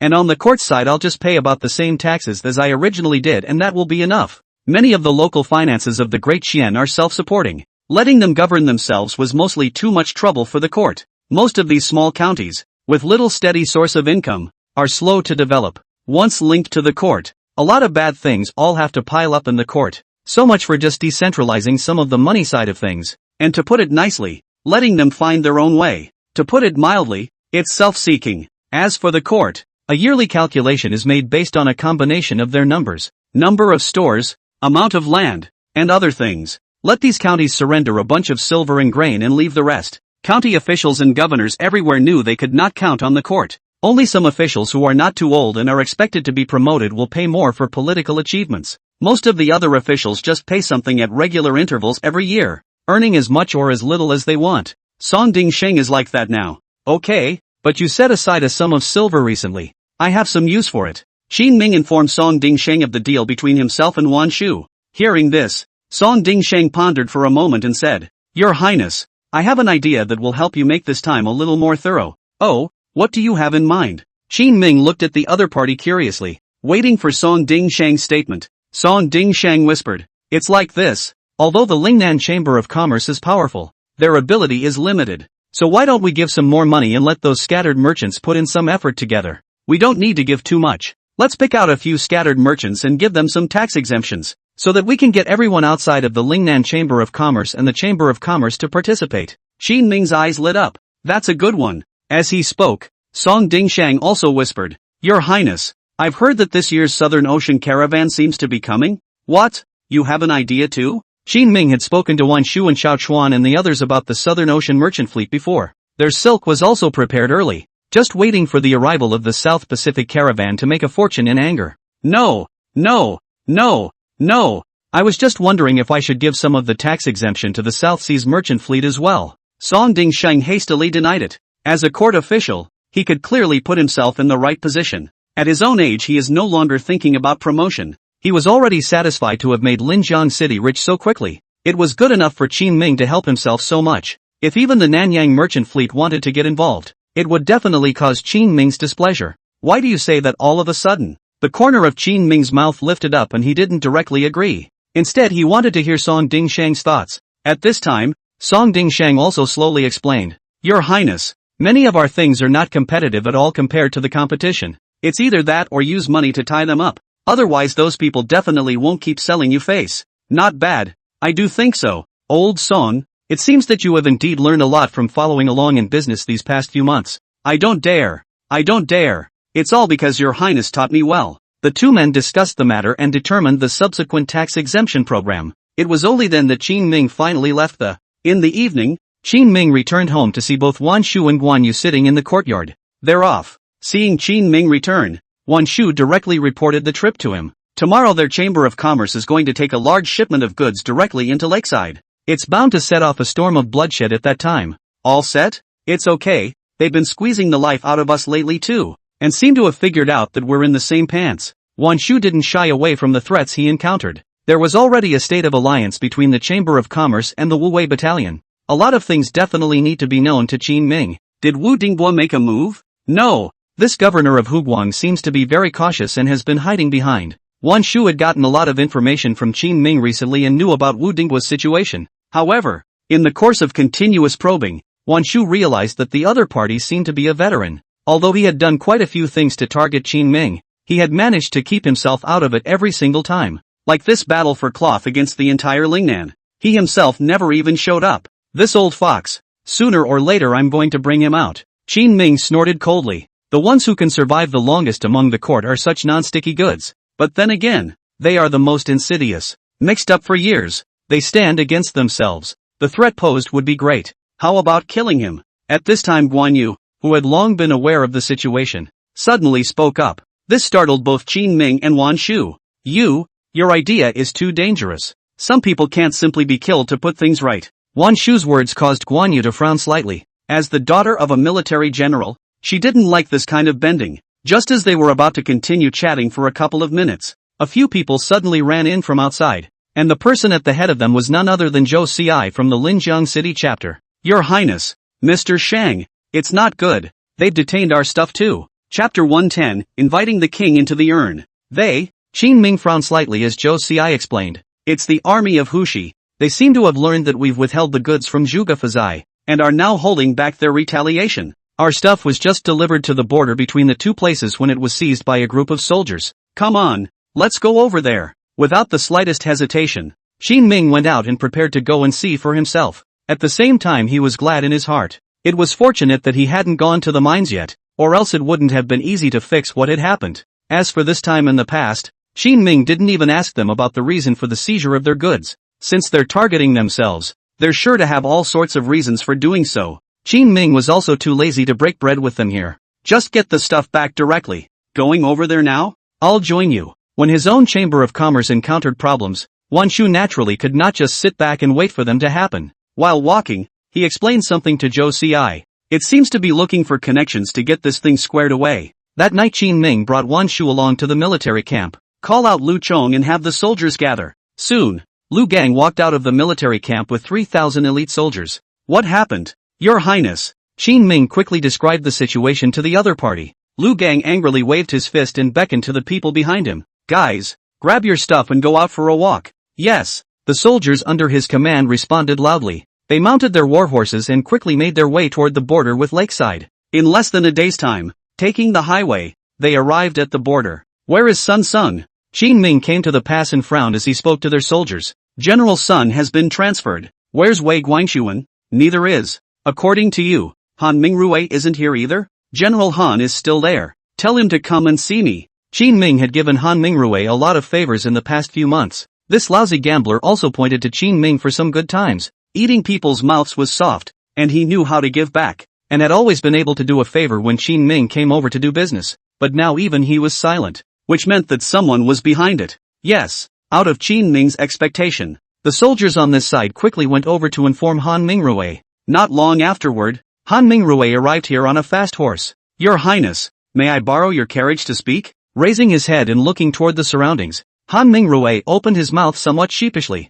I don't know if it was because I was weak for taking Qin Ming's money, or if it was because I was worried that the surrounding soldiers would see that I was close to Qin Ming. Come in. Qin Ming led him into the carriage with him. Just after sitting down, Han Mingrui began to pour out his grievances. Your Highness, these past few days have really worried me to death. There is so much pressure from above. I can't help you anymore. As for those favors you gave me before, and all that money I owe you, I can find another chance to pay you back. But lately I still hope that you can be lenient for some days. As he spoke, he also hung his head helplessly. Obviously, Han Mingrui has been under quite a bit of pressure these days. On one hand, he had to appease Qin Ming, and on the other hand, he had to hide the communication between himself and Qin Ming, afraid of what others might see. Where are my goods? Qin Ming didn't pay any attention to the guy's confidences, but quickly stepped into the topic. This is not your goods. This is the goods of the Lingnan Chamber of Commerce, and they have a legitimate reason. So don't make too much of a fuss here. Just give the stuff back and let us in.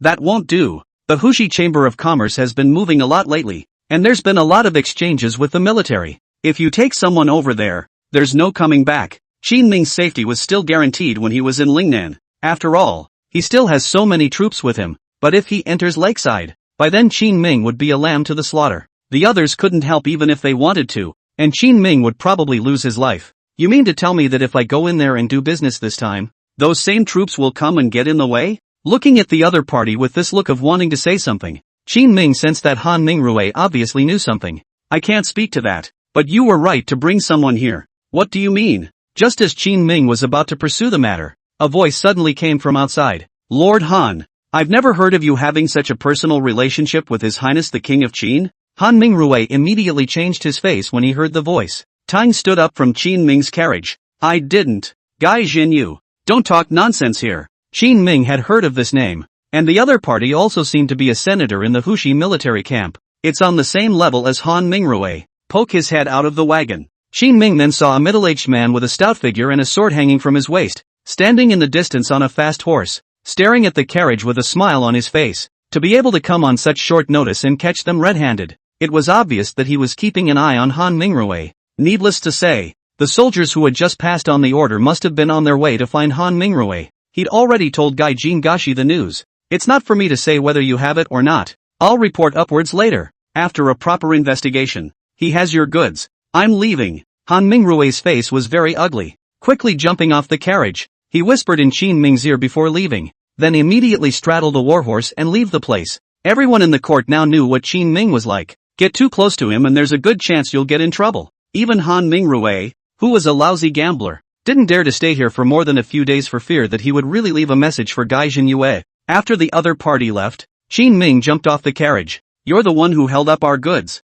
Yes. Gai Jinyue was not afraid of Qin Ming in the slightest and nodded calmly. Take it out. Qin Ming didn't talk nonsense to him and held out his hand to make him hand over his things. Gai Jinyue froze for a moment, seemingly not expecting Qin Ming to be so direct. But then he laughed. Your Highness, even if I return all the goods to you, you can't get into this Hushi. Words are not enough. Not coincidentally, I'm a big talker. So let's try it. Qin Ming and his eyes converged in midair, instantly rubbing out countless sparks. The atmosphere of the scene also became a bit gloomy. Suddenly, Gai Jinyue clapped his hands. The last general is a humble person, but it is not good to stop you. If you really want to take the goods Wuxi, you can go and try by yourself. Men, carry the things out for His Highness. This turn of events by Gai Jinyue caused both Lu Barge and Wan Shu, who were waiting in the rear, to frown. They didn't read the guy's mind. Soon, however, as the boxes of goods were carried out, Gai Jinyue owed a slight bow and pointed behind him. Your Highness, do you dare to take it?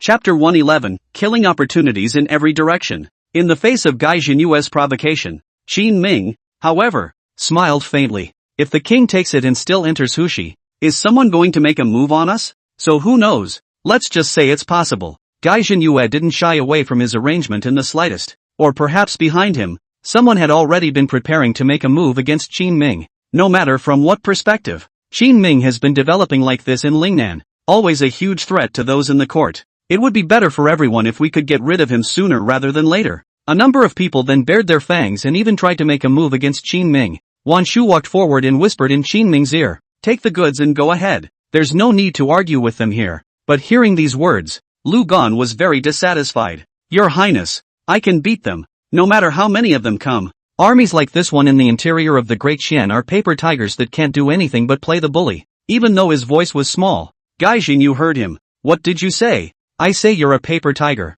Lu Gang spoke coldly, and disdain was also written all over his face. Compared to an army like theirs that has been fighting on the border for years, many of these armies within the Great Qian dynasty are indeed pampered. They basically don't have any exposure to war except to quell civil unrest. Generally speaking, they are the sons and daughters of some princes and nobles, in order to gild the lily for easy promotion. It's only then that they specifically put their own children inside the military. Let them mix up the credit in this safer zone. This helps them to be promoted later. Qin Ming remembered that his brother, who had become the crown prince, seemed to have hung on to an imaginary position in the army. It seems to be a position under the Senator General that manages munitions. Is it a paper tiger? You can try it yourself. It's better than your armies that can't even take care of their supplies. In the eyes of many in Lakeland West, the army in Lingnan is a bunch of mudslingers because they can barely pay their barracks. The combat power is naturally predictable. But what they didn't know was that Qin Ming had spent the past few months in Lingnan. The army has long since been configured extremely well. The weaponry on the surface would have covered most of it. Not to mention that Lu Gan, as the general of the Vanguard Battalion, the soldiers under his command were naturally the first to enjoy the treatment. Alright, get in there. In the end, it was Qin Ming who made the decision. Qin Ming has been running the territory of Lingnan since he got it and ran it. The power in his hands was also much stronger. With military power, he didn't come here with his tail between his legs. Since the people of the court already had the idea of making a move on themselves, even to the point of threatening their lives, Qin Ming didn't mind putting his strength on display. If they wanted to make a move against themselves, they naturally had to weigh it up. In fact, Qin Ming had already had some strength before, but the order to cut the clan had not yet been issued at that time. Before disintegrating this tactic of the other party, Qin Ming naturally would not expose his strength. Not anymore. He had taken control of the area and responded to the court. The courtiers themselves knew that no matter who they arranged to come over, it was impossible to affect Qin Ming's military power. Otherwise, it is unlikely that they would have set up manpower specifically in Lakeside this time. They didn't know if Qin Ming would come over, but as long as Qin Ming came over, they would definitely be hit. Don't be impulsive. At this time, Wan Shu tugged at Qin Ming's coat corner from the side. She was worried that Qin Ming was having an emotional upswing at the moment and hadn't controlled himself. Don't worry, I'll take care of myself. Qin Ming faintly shook his head. At a time like this, even Wu Dingbo would not be able to tear his face straight to himself. They likely used some roundabout and unseemly tactics. As long as they didn't come to the stage, Qin Ming naturally had countless ways to deal with them. Since your highness is also coming, then please. A look of mockery appeared on Gai Jinyue's face. Then he sidestepped directly behind him, allowing these few soldiers to open the entrance to the pass. Qin Ming's few people just waltzed in right in front of him. Sitting in the carriage, Wan Shu looked at Qin Ming with some confusion. It's not like your style of doing things. They're sure to lay a dragnet on you in the back, and once you're dead, there's nothing left. I won't die. You underestimate the strength of the Wu Wei battalion. Qin Ming came over this time to show off his wrist. Since the other party had this intention, Qin Ming naturally had to go along with them. Isn't it a little too soon now? Wan Shu was silent for a while before he suddenly opened his mouth and asked Qin Ming. No, that's enough. Just as Wan Shu was about to say something, Lu Gan suddenly poked his head in. Your Highness, a group of people are staring at us from above the mountain peaks in the distance. I've just passed a couple of forks in the road, and I've spotted quite a few stalkers as well. This is what he saw with the binoculars Qin Ming gave him. Ever since he came down from the battlefield, Lu Bao had been treating this as a treasure. He even had Qin Ming set him up with an upgraded telescope that could see farther. Whenever he went to a place, if he felt there was danger, he would use this to check in advance. I sure found something wrong today. It looks like they're trying to disguise themselves as mountain bandits and make a move on us. Qin Ming guessed the other party's intentions after thinking about it. But now there was a problem. It was not known exactly how many troops the other side would commit. Your Highness, why don't I take the initiative and go over and take them down?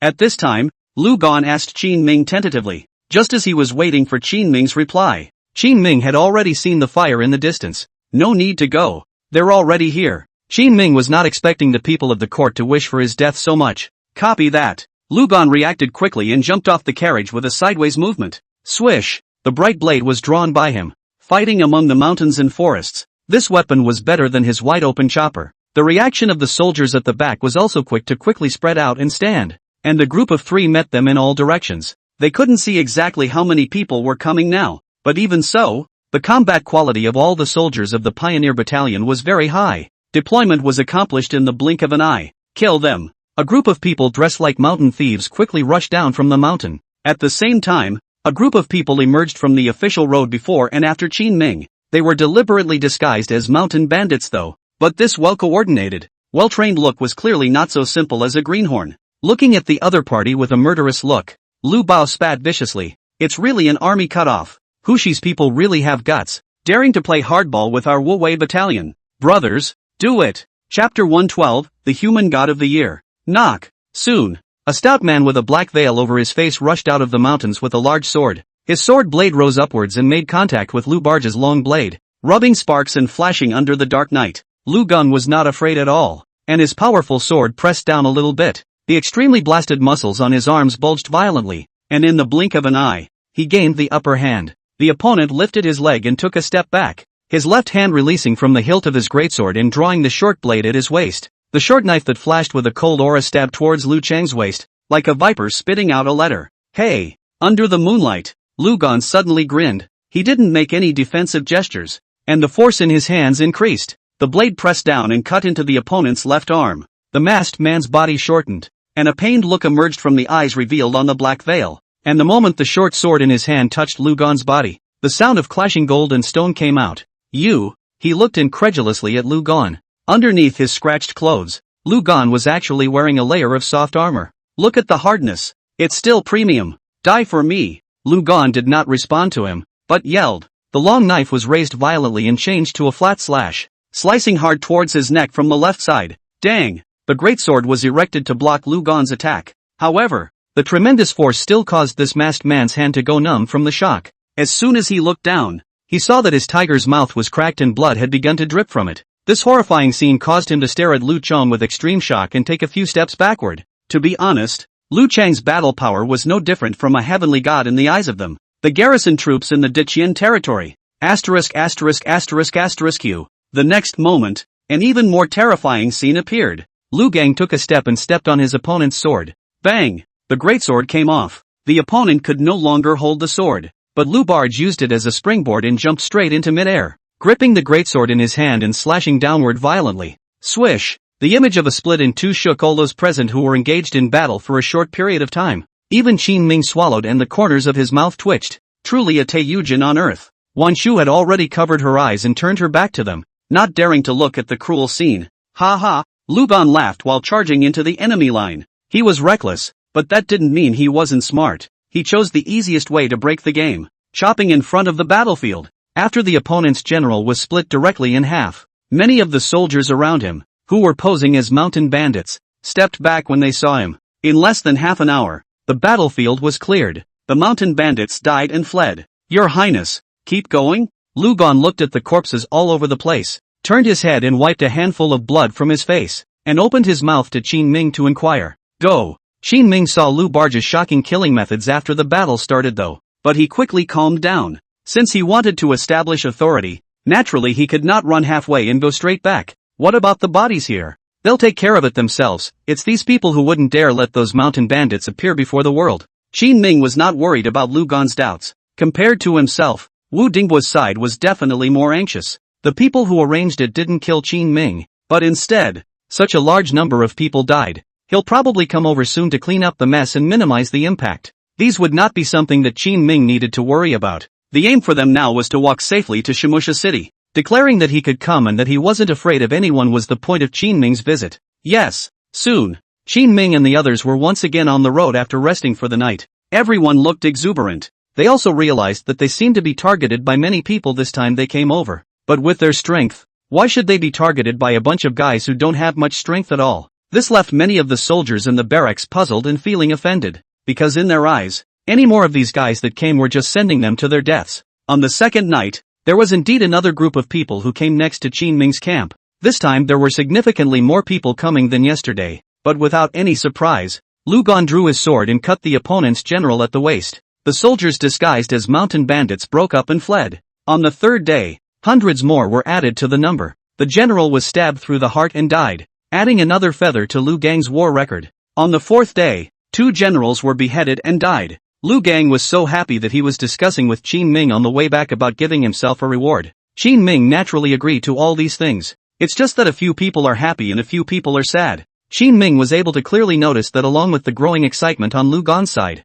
Wan Shu, however, stayed silent, as if he was talking less and less. Even when it came to eating, Wan Shu just sat with himself in the carriage and ate. Don't even dare to go down. She seemed to be a little afraid of Lu Gan. Come to think of it, after all, Wan Shu was only a woman in her 20s. In just a few days, he saw so many people die in the hands of Lu Chong, and the deaths were all so overbearing. Even the more knowledgeable and accepting Wan Shui, all of them had trouble relaxing their minds and sitting at a table with Lu Gan for dinner. Almost there. Finally almost there. Wan Shu, who has been a bit of a nervous wreck these past few days, finished his meal, took out the map and put it on the dining room table and looked at it twice. A long sigh of relief. Scared, Qin Ming smiled and stepped closer to the other party. He was ready to comfort, but Wan Shu frowned at him and asked, "Are all the struggles in your court this bloody?" "Not really, it's just that I'm special, and a lot of people want me dead right now, but there's no way to make a move on me, either financially or in terms of military power." Qin Ming shrugged. "There's no choice but for them to come over and kill me, so I guess they can feel at ease. But your counterattack was too direct." "It's good to be direct. Lingnan is mine and this army is mine. Do I have to hide it? This way to kill up here is what I want to show them. It's best for everyone to develop in peace and harmony without affecting anyone. And if anyone dares to make a move against me, then I will definitely not let them have a good time either." Looking at Qin Ming, he so directly stated what was on his mind. Wan Shu suddenly thought of something, his body stiffened a little surprised. "It does seem that you have had quite a few commissions at court, that's for sure." Qin Ming put down his rice bowl and gave it to his men to scrub. After waiting a while, they were taken back on their way. By late afternoon, they finally arrived at Shimusha City. The city of Xiaxia was the most prosperous area in Hushi, and it was also the location of Wu Dingbo's official residence. Looking at this city, the corner of Qin Ming's mouth raised in a smile. From a distance he saw a group of people who had long been standing under the walls waiting for him. No need to guess, their faces were definitely ugly. Chapter 113, The Face of the Barracks. Among those who greeted Qin Ming was Wu Dingbo, the newly appointed governor of Huguang, He Jiaming, the general merchant of the Hushi Chamber of Commerce, and Huangfu Taiping, the general soldier of Hushi. They hadn't seized the opportunity to successfully finish off Qin Ming. Having seen his strength again, he knew that this matter was no longer a possibility, and now he had to come out to receive him in person. "Your Highness has come a long way." As soon as they met, Wu Dingbo, whose face was still a bit heavy, spoke with intent. It was a bit rough, but the king came anyway, and didn't run into any obstacles that were too tricky. Qin Ming's tone was flat, as if he was just making small talk with the other party. There was a tacit understanding between the two sides that they didn't bring up the previous battle in the mountain forest. However, when these words came out, they made Huangfu Taiping unable to stand it. Listening to him, he was obviously saying that those soldiers under his command were nothing. As soon as he thought about this,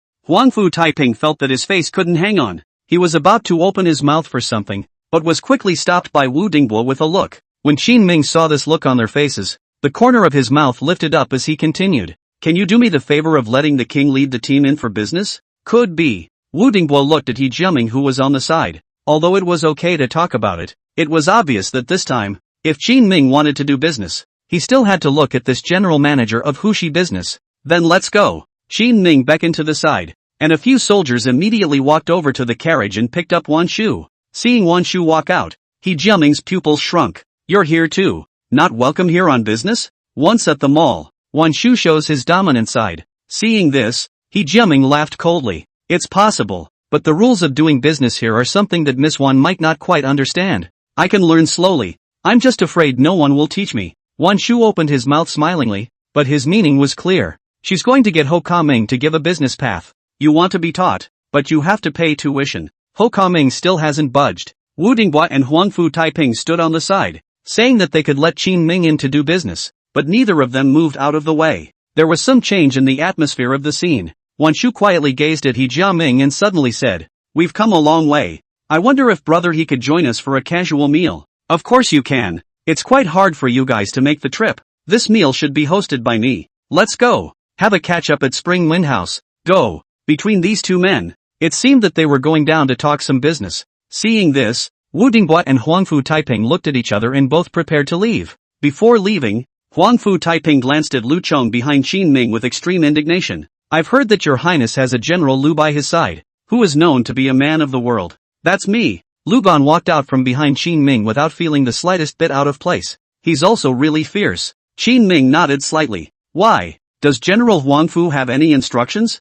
"I don't dare to be instructed. It's just that recently there are some restless people in the military camp who have been feeling that General Lu's reputation is greater than his strength. What those people down there said doesn't count. It's just a joke." But they also reminded this official that General Lu is a strange man. "If he has time, can he go to my army and give us a few pointers?" Although there was support in the court and the damaged soldiers were compensated, but the loss of their barracks wasn't just that. It was also the loss of face. The opponent's provocation caused Qin Ming to frown. In Lakeside, they only counterattack after the other side initiates the fight. But it was not a wise move to have traveled to the other side's barracks with such a big grin. But Lu Gan is a very rash person. Once provoked, it's easy to have to agree to the other side. Just as Qin Ming was about to speak out against Lu Gan's voice came. "What the? I owe you?" This action caused Huang Fu Taiping to freeze for a moment. As far as he knew, Lu Chong was a reckless man and had a bad temper. Today, he himself came over and specifically questioned the other party in words.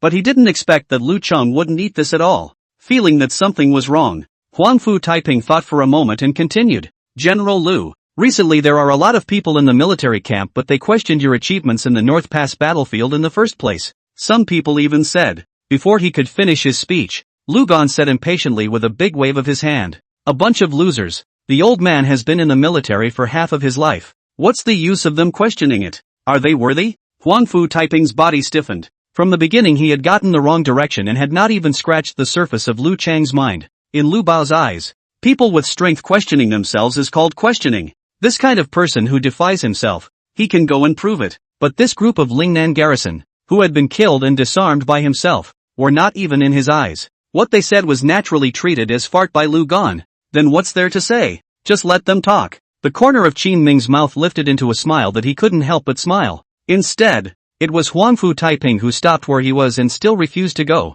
After waiting for half a day, he suddenly said, 10,000 taels. "What 10,000 taels? Come to our barracks to try. Since it's a reward for teaching, if General Lu can really teach them, then this official will take 10,000 taels of lottery as a reward. How about it?" 10,000 taels of silver was definitely a big number for Qin Ming and the others. Huang Fu Taiping knew that they were very short of money right now. As expected, Lu Gan somewhat hesitantly looked at Qin Ming first. "No need." Qin Ming patted his shoulder. He didn't want Lu Chong to be in danger just for 10,000 taels of silver. "Your Highness, I want to try." Lu Gung spoke in a low voice, and his face also carried a few moments of anticipation. The pioneer battalion hasn't been paid for 2 months. Hearing this, Qin Ming's exhortation that had just reached his lips immediately stuck. They spent a lot of money when they originally fought outside the pass. Qin Ming had only just recently snatched back the business of the cloth store from Zhuge Fazai. Naturally, they haven't had time to pay them yet. It was good that the soldiers in the barracks were nice and never said much, but just because they didn't say much doesn't mean it was good for the heart. Lu Gang, as their general, naturally wanted to help get some silver, and knowing that it wasn't easy for Qin Ming, he wanted to play some role himself. Nah, he doesn't have much of a business mind and he doesn't know how to make money. Now that he had finally gotten a chance, he wanted to do his part for the money of the barracks. I promise. Seeing that Qin Ming didn't stop himself, Lu Gan finally opened his mouth at this time. It's a deal. Huang Fu Taiping's face showed a few ruthless colors. As long as Lu Chong dared to enter the military camp, there would be many experts within their camp. I'm not afraid of not being able to cure him. Of course, Lu Gan was confident in his own strength. After Huang Fu Taiping left, Qin Ming took the merchant caravan to enter Shimusha City with Lu Gang. With the efforts of the crowd, soon all their cloths were almost sold. The level of affluence here is really not much higher than that of Lingnan. I just don't know what exactly Wan Shu, who went out to dinner with He Jiaming, talked about with the other party. It's amazing how well this deal went down. Chapter 114, The Idea of Farming. In the evening, Wan Shu returned inside the inn where Qin Ming and the others were staying. How so? Qin Ming pulled out a stool and let Wan Shu sit beside him. Displeasure was written all over Wan Shu's small face. Nothing, no loss, no gain. What do you mean? Qin Ming knew Wan Shu's character. Even she said it wasn't profitable to come all this way to trade, so it just really wasn't very profitable. It means that we pay something to each other, and although we can do business, we don't really make too much money, and he has to sell us a bunch of stuff. Sell what? Qin Ming looked at Wan Shu with some confusion. It is reasonable to say that if the other side is dumping goods towards Lingnan, there is not that much of a market. After all, they don't have any money in their hands either. Chickens and ducks, and pigs and cows and sheep. Upon hearing this, Qin Ming came to a realization. The man is quite sinister. The other party knew Qin Ming's strength and the economic level of their side. Since normal goods, there is no way to make money from Lingnan. Then sell something more relevant to life. Poultry, for example. That way there is a market for it no matter what. You promise? Promised. But don't worry, I won't let them affect the market price. And even if something goes wrong, the Lingnan Chamber of Commerce will cover for you. Since Wan Shu was willing to support Qin Ming, he would naturally do things well. However, Qin Ming suddenly remembered large-scale farming. Until now, their soldiers have lived on a diet of mixed brown rice. It takes more than just weaponry to raise an army. And food. There is a big difference between a soldier who eats meat every day and one who is starved every day. Productivity was low in this era and farming was equally inefficient. Sometimes there is a chicken plague or duck plague, and one breath can kill the products of farming directly. But if penicillin gets out, at least it will prevent infection in birds and improve survival rates. For example, a small amount of penicillin can be used when chickens are infected. With some more specialized care, these birds and animals should be able to produce scale very quickly. It's a good deal. Say yes first. After thinking about it, Qin Ming opened his mouth and said to Wan Shu, since it's business, it's all about win-win. At this stage, at least the Hushi Chamber of Commerce is not completely dependent on the imperial court. Otherwise, when Qin Ming had just come over, they would have definitely swooped over with their teeth and claws and made a move on him. Have you got something new in mind? Wan Shu was smart enough to see Qin Ming's eyes flickering and immediately guessed something. Not really, just wanted to try it first. Something to do with penicillin? Yes, I know. Although he let the other party earn away a sum of money, Wan Shu's heart settled down quite a bit when he heard that Qin Ming had some new ideas that he could implement. The two of them discussed the matter, and then ordered people to bring a large number of chickens, ducks, pigs and cows back to Lingnan. And early the next morning, Qin Ming was with Lu Gang, entering the military camp in Hushi. Your Highness, they're coming from a bad place. I saw several experts walking through the barracks. Lu Gan frowned at one of the soldiers with a bad face as he passed by. Obviously, this time, in order to regain face, Huang Fu Taiping had pulled in quite a few experts.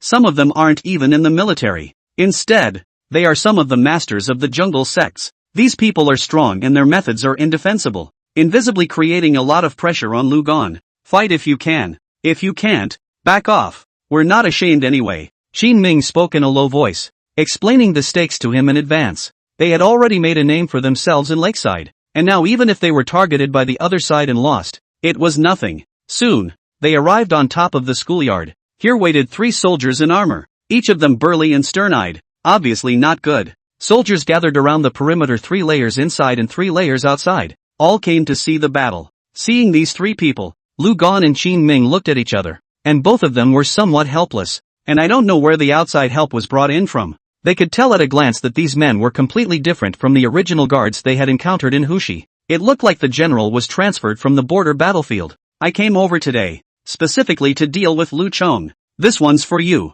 Qin Ming looked at them and suddenly took off his coat and handed it to Lu Gan. Your Highness, Lu Gang has knowledge of Qin Ming's clothes. Xin Ming had once specifically found a few masters from the workshop to make some organs to put on his body due to his own lack of strength. Sleeve arrows, boot-lined blades, sewn on gold silk soft armor. Lightweight and practical things were basically all packed in Xin Ming's body. Once he took off this robe, he invariably added a lot of battle power to Lu Chong. Of course, all this is invisible to outsiders. I'll give you these uses first. Xin Ming informed Lu Gan of his situation while waiting for him to prepare. Hearing that Xin Ming had so many insidious tactics, Lu Gan froze. Your Highness, this raising needle, the Jedi sword, and the blind scatter, were all your own ideas? Untalented. Indeed, the king summarized it himself. Xin Ming's old face blushed and he graciously admitted it. Walking in the jungle, it is definitely necessary to prepare some means. He had never had the chance to use these means of surprise because he had Chang Baishan by his side.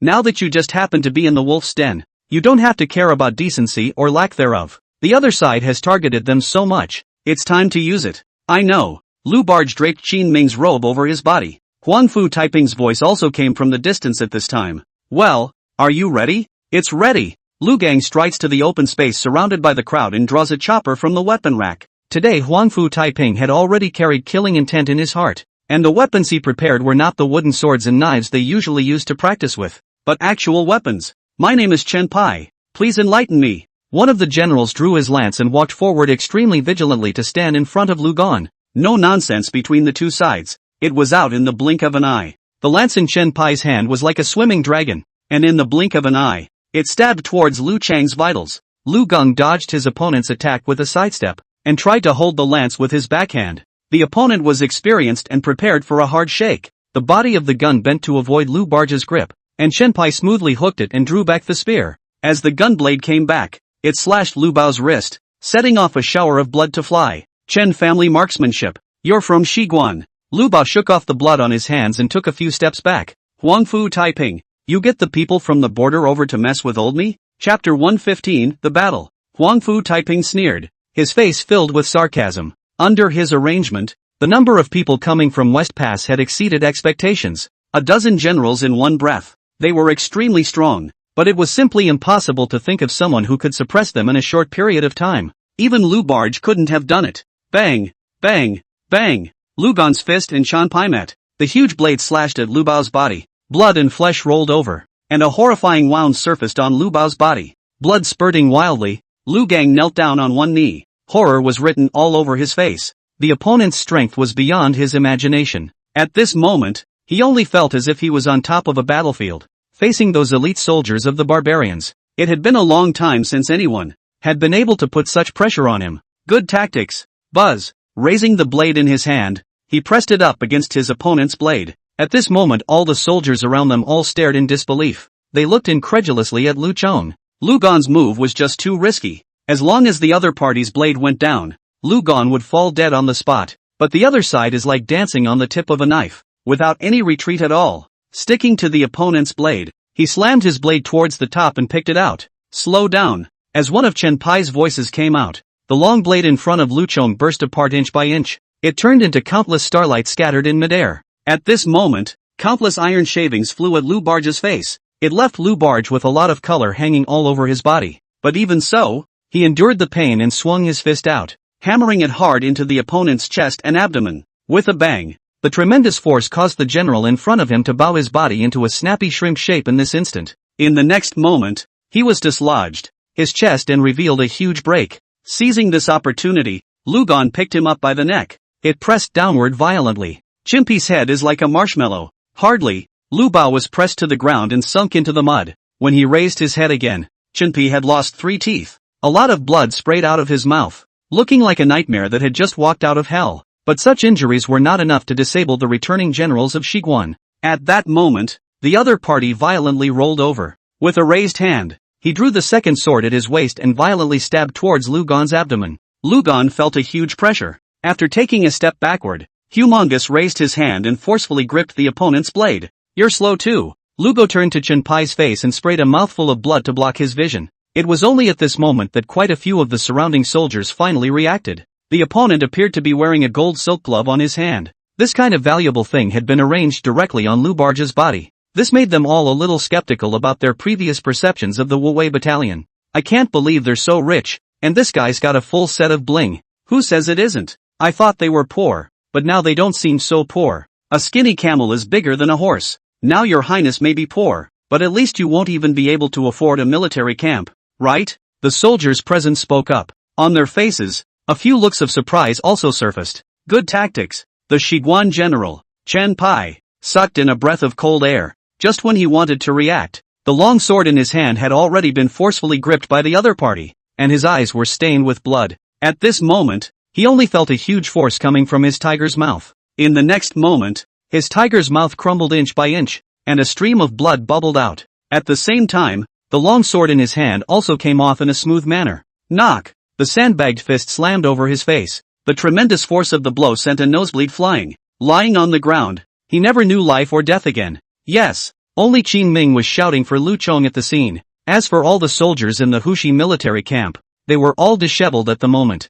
They were all extremely angry. But in a one-on-one fight like this, there was nothing they could do to help. One could only watch as these strong generals Huangfu Taiping had called out fell to the ground. At the same time, Qin Ming also noticed that Lu Barge's body had received quite a few injuries. Both sides were generals who had been stationed at the border for years, and each of them was extremely strong in battle. And now they were facing Lu Chong, although they would fall short in one or two short-term battles. But under this kind of wheel warfare, Lu Gon will soon have problems. Right now, Lu Chang's physical strength has been greatly depleted, and after just 2 or 3 battles, he is already out of breath. This was even tougher than the enemies he encountered on the battlefield inside normal days, and the consumption was naturally much greater. Looking at him like this, Qin Ming was also a bit worried. As for these soldiers that Qin Ming had brought with him, they were even more worried. They themselves knew that the amount of time one could last in an all-out fight was very short. At the most, it's only an incense burner. But Lu Gon was forced to be delayed by their will battle. There was hardly any chance to get off the field,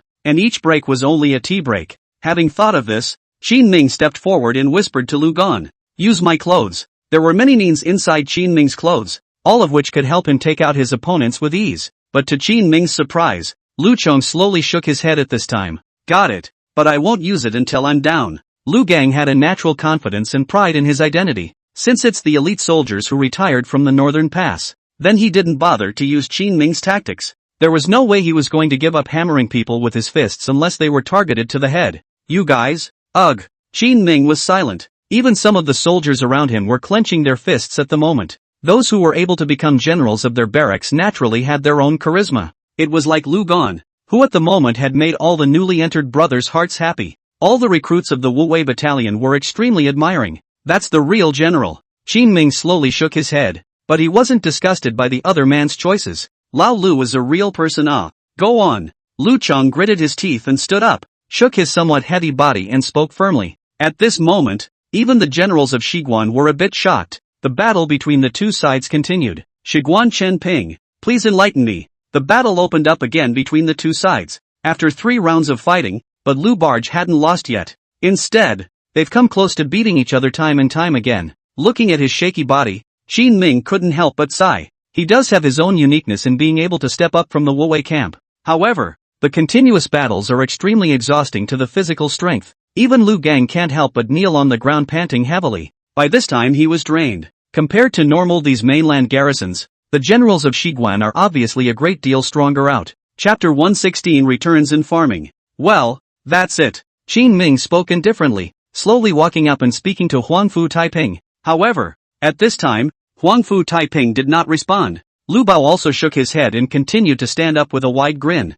"Keep going. It's been a long time since I've fought like this." Hearing his words, everyone present couldn't help but stand in awe. Just after Lu Gang forcefully carried the pressure and fought again for 3 rounds. Finally, a few of the generals from West Pass backed off. Forget it. After a wheel battle to wear down Lu Gon's strength and win in the end, they can't hang on to their own faces. After all, Lu Gon had defeated several rounds of their offense with the power of one man. If this continues, even if they were able to win against Lu Gon, it would still be a victory. It would be bad for their reputation if word got out instead. At the thought of this, all of them did not want to continue with their hands. At least that way they can still keep their poise. Generals like these who have actually experienced the battlefield and emerged from a mountain of corpses, actually don't care at all about these internal struggles within the court. If it wasn't for the fact that Huangfu Taiping had given enough money, they wouldn't have even bothered to come. Inside their eyes, the struggle within the court, it's really nothing compared to the home country, which is very much It's simply not worth it for them to fight their way to the top.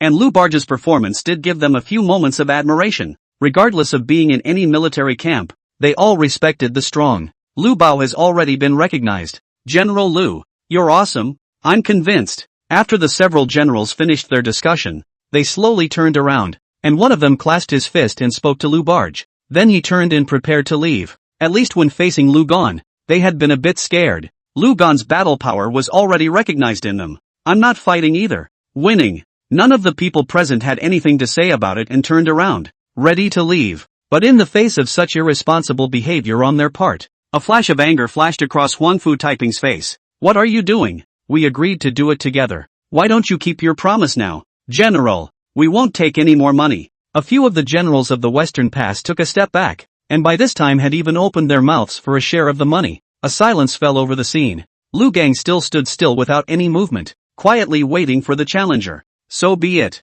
Qin Ming stepped forward and took the initiative to end the incident. In the face of such a situation, even Huang Fu Taiping did not dare to continue saying anything. After all, their side is not in charge. Looking for a fight backfired by being humiliated by the other side, and even took out so many people in one breath. How could he possibly be in a position to have the face to open his mouth? Look at Huang Fu Taiping's silence. Go. Qin Ming slowly walked out of the barracks with Lu Chong, who was already covered in wounds. At this time around these soldiers of Hushi, there wasn't even anyone to stop them. They just stood still, silently making way when Qin Ming and Lu Bao came over. It was no longer necessary to say who had won on this battlefield. As soon as Lu Gang came down, he was surrounded by soldiers, assisting him as he left. At this moment, everyone knew that he had come over to fight for the money of the barracks. There was also a greater admiration for his behavior. 10,000 taels of silver. Remember to send it. Before leaving, Lu Gon also opened his mouth to Huang Fu Taiping and reminded him.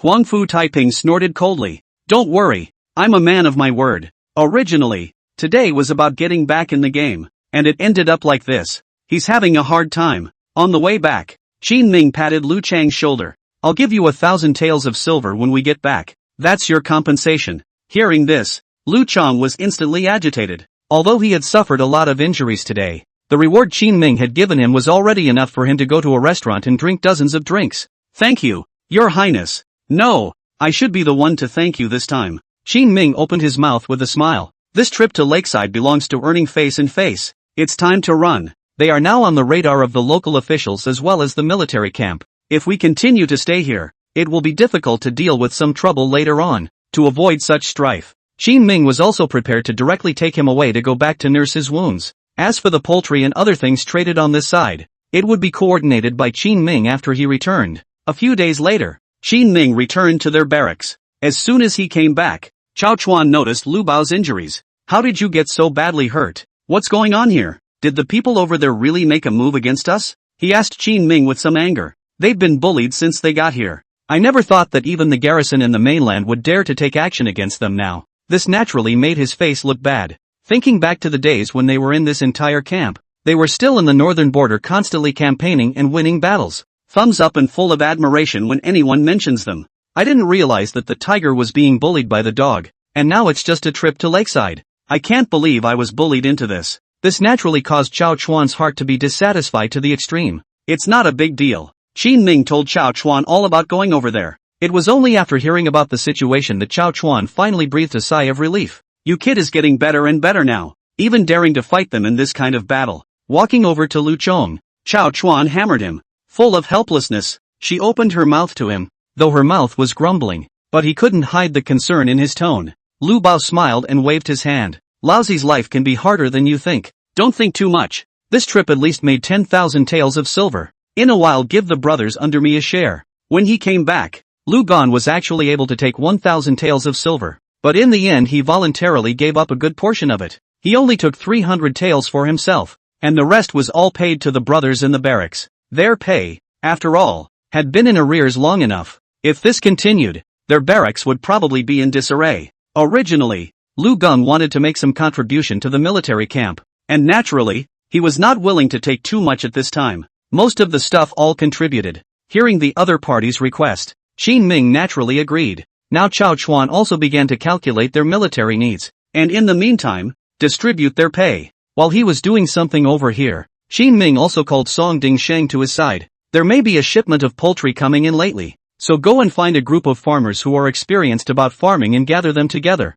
I want to hire them. Your Highness, what's going on? Suddenly letting them come over. We might not be able to afford to keep them. Hearing what Qin Ming said, Song Dingsheng immediately looked at him with some hesitation. Chapter 117, Breaking the Gateway. Song Dingsheng wasn't worried about those poultry arriving. Anyway, worst case scenario is that people can't raise it and kill it in place to split it up and eat it. But by the look of this Highness, it was clear that this was not the case. He's trying to make the chicken lay eggs. The eggs lay chickens, and the children and grandchildren are endless. You mean the farmers? We can't afford to feed them? Qin Ming quickly guessed what he was thinking. Within the Great Qian, although farming is predominantly and traditionally practiced, it is also combined with animal husbandry. But the reality is that most people can't afford to raise things, let alone farm them on a large scale. They were already poor and couldn't afford chickens, ducks and pigs and all that. Inside Song Dingsheng's perception, raising a shed of poultry is estimated to take care of a family of 3. That way they would have little time for farming, and Qin Ming would have to pay them and give them money and food. It's not very appropriate and it's very wearing on itself. Farmers? That's a rare word. Sighing slightly, Song Dingsheng frowned as he spoke in a more pragmatic manner. At this time, Qin Ming was not worried. If we specialize in training a group of people who have mastered farming techniques and let them specialize in this, what do you think the probability is that it will work? The barracks have been somewhat compensated for their weaponry by the battles of the southern barbarian invasion. Qin Ming's goal at this stage is for them to not know that they can get enough to eat, and eat well. It's better to have meat on your bones. That's the best way to make an army stronger. In this era, the whole army can eat meat from time to time. How strong is this kind of army? Qin Ming does not dare to think about it. That's a solution. But how do you cultivate it? It's very simple. And that's why I've asked you to find experienced breeders who can compile their own experience and get some young people to specialize in farming after teaching them. Teaching requires the selection of a master teacher, while learning requires the selection of a young person. A master teacher is experienced enough to teach quite a bit. Young people are flexible and receptive and can learn and apply things quickly. That's fine. I'll go back tonight and check. Song Dingsheng came over today to help pull or to sell in Linjiang City. In the evening when Qin Ming settled the affairs of the military camp and returned to his own mansion within Linjiang City, just then he saw a train of carriages pulling up right in front of his mansion. There were 2 young girls in the doorway wearing the same pale pink gown. One crosses his arms and the other holding his arms is directing. Both of them were stunningly beautiful. One naive and lively, the other gentle and dignified. What's this for? Eyes on his 3-entry king's mansion, stuffed with one thing or another. Qin Ming frowned as he walked forward and helplessly opened his mouth to ask Guan Yu. Recently Xiao Shu will move in with us. When Guan Yu saw Qin Ming, she jumped forward and took his arm, leaning her soft body against his. The opening is a heavy news item. Why did you come over to stay? Lord Shang, don't you even have a mansion? My mansion is being built. I need to reorganize it and borrow it for a while. Your Highness won't be so stingy, will you? As she spoke, Wan Shu also walked up to join Guan Yu in holding Qin Ming, surrounded by 2 stunning women. Qin Ming only felt that the pedestrians passing by on the street appeared to have a few moments of indignation and sourness in their eyes. What's with the sudden need to remodel the mansion here? I'm going to move the Chamber of Commerce headquarters. Recently dealt with a few guys who were in the way. The original headquarters in Yeyang City is no longer meaningful. It's just as well to move all of them with the Chamber of Commerce, and reside here in the future. Oh, Qin Ming remembered the original incident within the Lingnan Chamber of Commerce that had leaked the drawings of Qin Ming's textile machine. There was a lot of fuss about that one. Even now, Qin Ming has not been able to regain all the lost markets back to completion. When Wan Shu said he would clean up his own house, Qin Ming didn't care. Now it seems that this woman has gone down pretty dark. It should have dismantled the entire hall that was on the Yeyang City side and disposed of a large number of people. It has even led to the fact that there is no one on hand today, which is why they simply moved away. Stay then, but I'm a very conservative person. I sleep with the lights off in the middle of the night and never do anything over the line. Qin Ming gently pinched Wan Shu's waist through the other party's clothes. Wan Shu smiled. What? His Highness the Qin King hasn't even gotten married to Xiao Yu yet, so he wants the 2 of us to come over together to take advantage of you? Oops, don't talk nonsense. Guan Yu's small face reddened and she jostled with Wan Shu. Early the next morning, Qin Ming cleaned up a bit and took Song Dingsheng to a vacant lot in the countryside after dinner. A number of soldiers were gathered here, and a proposed shed was being erected. Unsurprisingly, this would later be the place where they would teach their farming skills. In spite of the humble conditions, the shed also leaks on all sides, but this could not stop the enthusiasm of those who came to learn. Early in the morning there were young people from several surrounding villages who had been told in advance by Song Dingsheng to come here and wait. Excitement was written all over their faces and they were talking to each other about what they had learned today. It's no wonder they haven't seen the world. Anyone else must have been thrilled to get the opportunity to learn the craft, because this era was still conservative. Some technologies even had a gateway. There is an old saying that teaches the disciple and starves the master. That's why everyone who wants to learn a trade has to go to great lengths. Some people serve apprenticeships for decades. In these decades, it's okay to meet a good master, but when you meet a worse one, you're really using people as cattle and horses. No human rights at all. In contrast, it is possible to learn a farming craft for free with Qin Ming. You even get an errand in the back, which is undoubtedly pie in the sky. There are quite a lot of people coming. I just notified 2 or 3 villages yesterday, thinking to try it out first and continue it if it works. Song Dingshang looked at the line of a dozen columns, and at this moment, he couldn't help but open his mouth in surprise. This kind of thing is actually very good. The labor force of this dynasty of ours, a lot of it is wasted. What Qin Ming said was always hard for Song Dingshang to understand. He wasn't worried, though, and soon a couple of old men came to teach on crutches at his arrangement. They weren't any private school teachers. They were all old local farmers. He himself is experienced because of his previous years of raising poultry and pigs,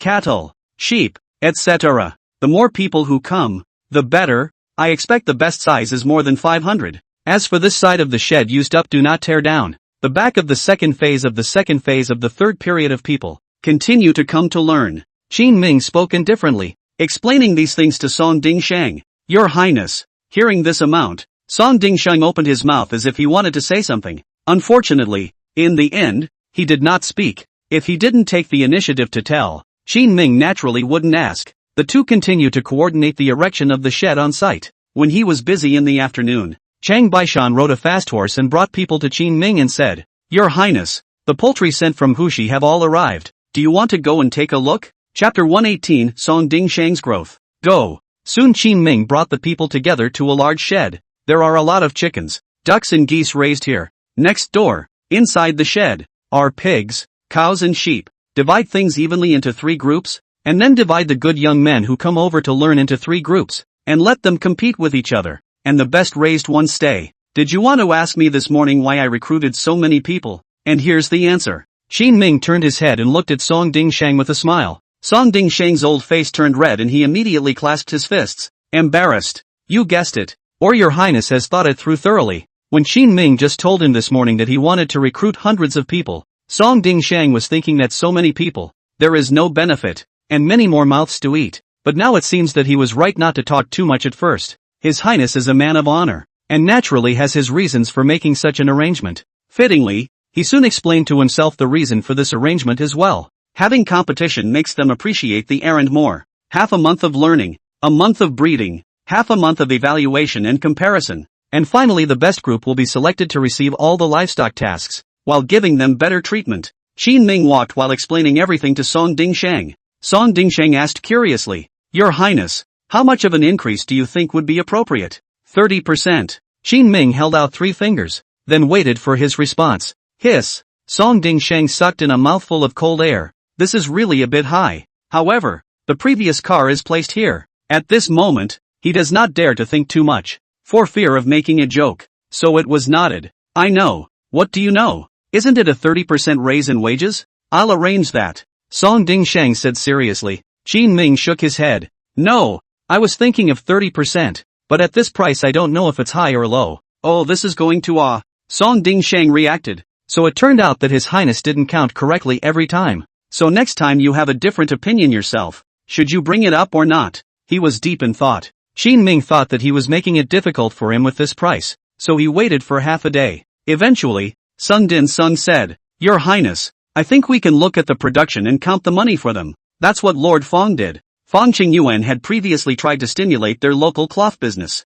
A series of thoughtful inward policies have been specially introduced. Although Song Dingshang's methods were not outstanding and his head was not exactly flexible, but he has an advantage. It's just going to be a copy. If you see people being great, you can borrow a few things and blend them into your own. This is good. Qin Ming sniffed and immediately praised him. The square-headed, square-brained Lord Song could be so spiritual one day. It's really quite wise. Hey. After Song Dingshang was praised, he drifted quite a bit. There are more and more things that can be plagiarized in the mind. That's right, Your Highness. We can also assign them some daily fixed tasks. such as calculating how much each person can do each day through their average output each month. And if they can exceed this standard line each day, we can give them increased bonuses. Excitedly, Song Dingsheng pulled Qin Ming to incorporate what he had seen and heard into the construction of this animal husbandry. Qin Ming's eyes brightened the more he listened. You boys have talent. Okay.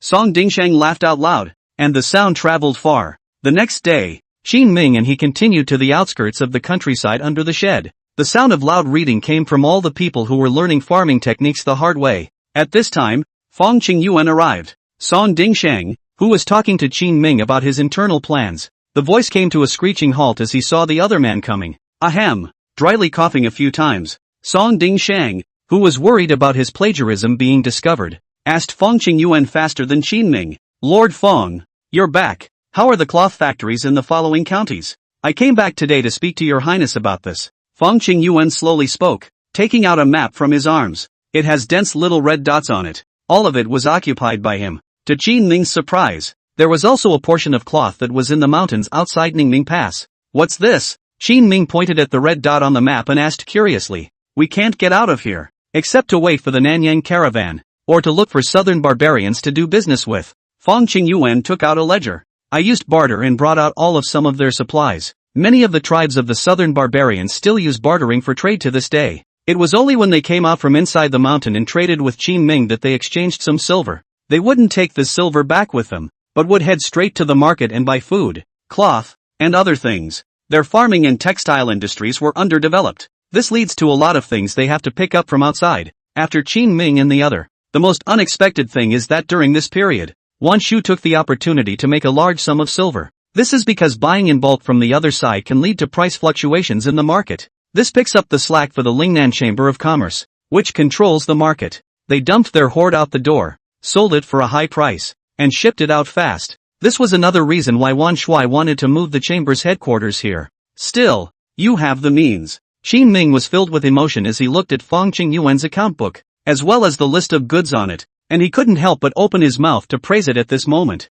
Song Dingsheng, on the other hand, is red-faced and full of tension, sitting next to him not daring to mention the construction of animal husbandry on his side. After all, yesterday he had blown his bowl out of the water with His Highness, making His Highness really think that he really knew what he was doing, and praising himself. What a management type. Just as Song Dingsheng had been beating the drums in his heart. What's coming is coming. Qin Ming wanted Fong Qingyuan to pull him under the shed, pointing to some farms being built in the distance, and told him about his recent situation. That's a good one. Fong Qingyuan briefly looked at Song Dingsheng's strategy. Song Dingsheng's throat was in his throat at the moment. Sit still and drink water. A moment later, he gulped down 3 glasses, but to his surprise, Fong Qingyuan didn't have much of a reaction even though he was familiar with it all. After just making a few suggestions for improvement with Qin Ming, he added a few more measures to stimulate everyone's motivation on top of the original, and then left. This left Song Dingsheng with a feeling of disappointment. It turned out that his fear of being discovered in the lending was nothing in the eyes of others.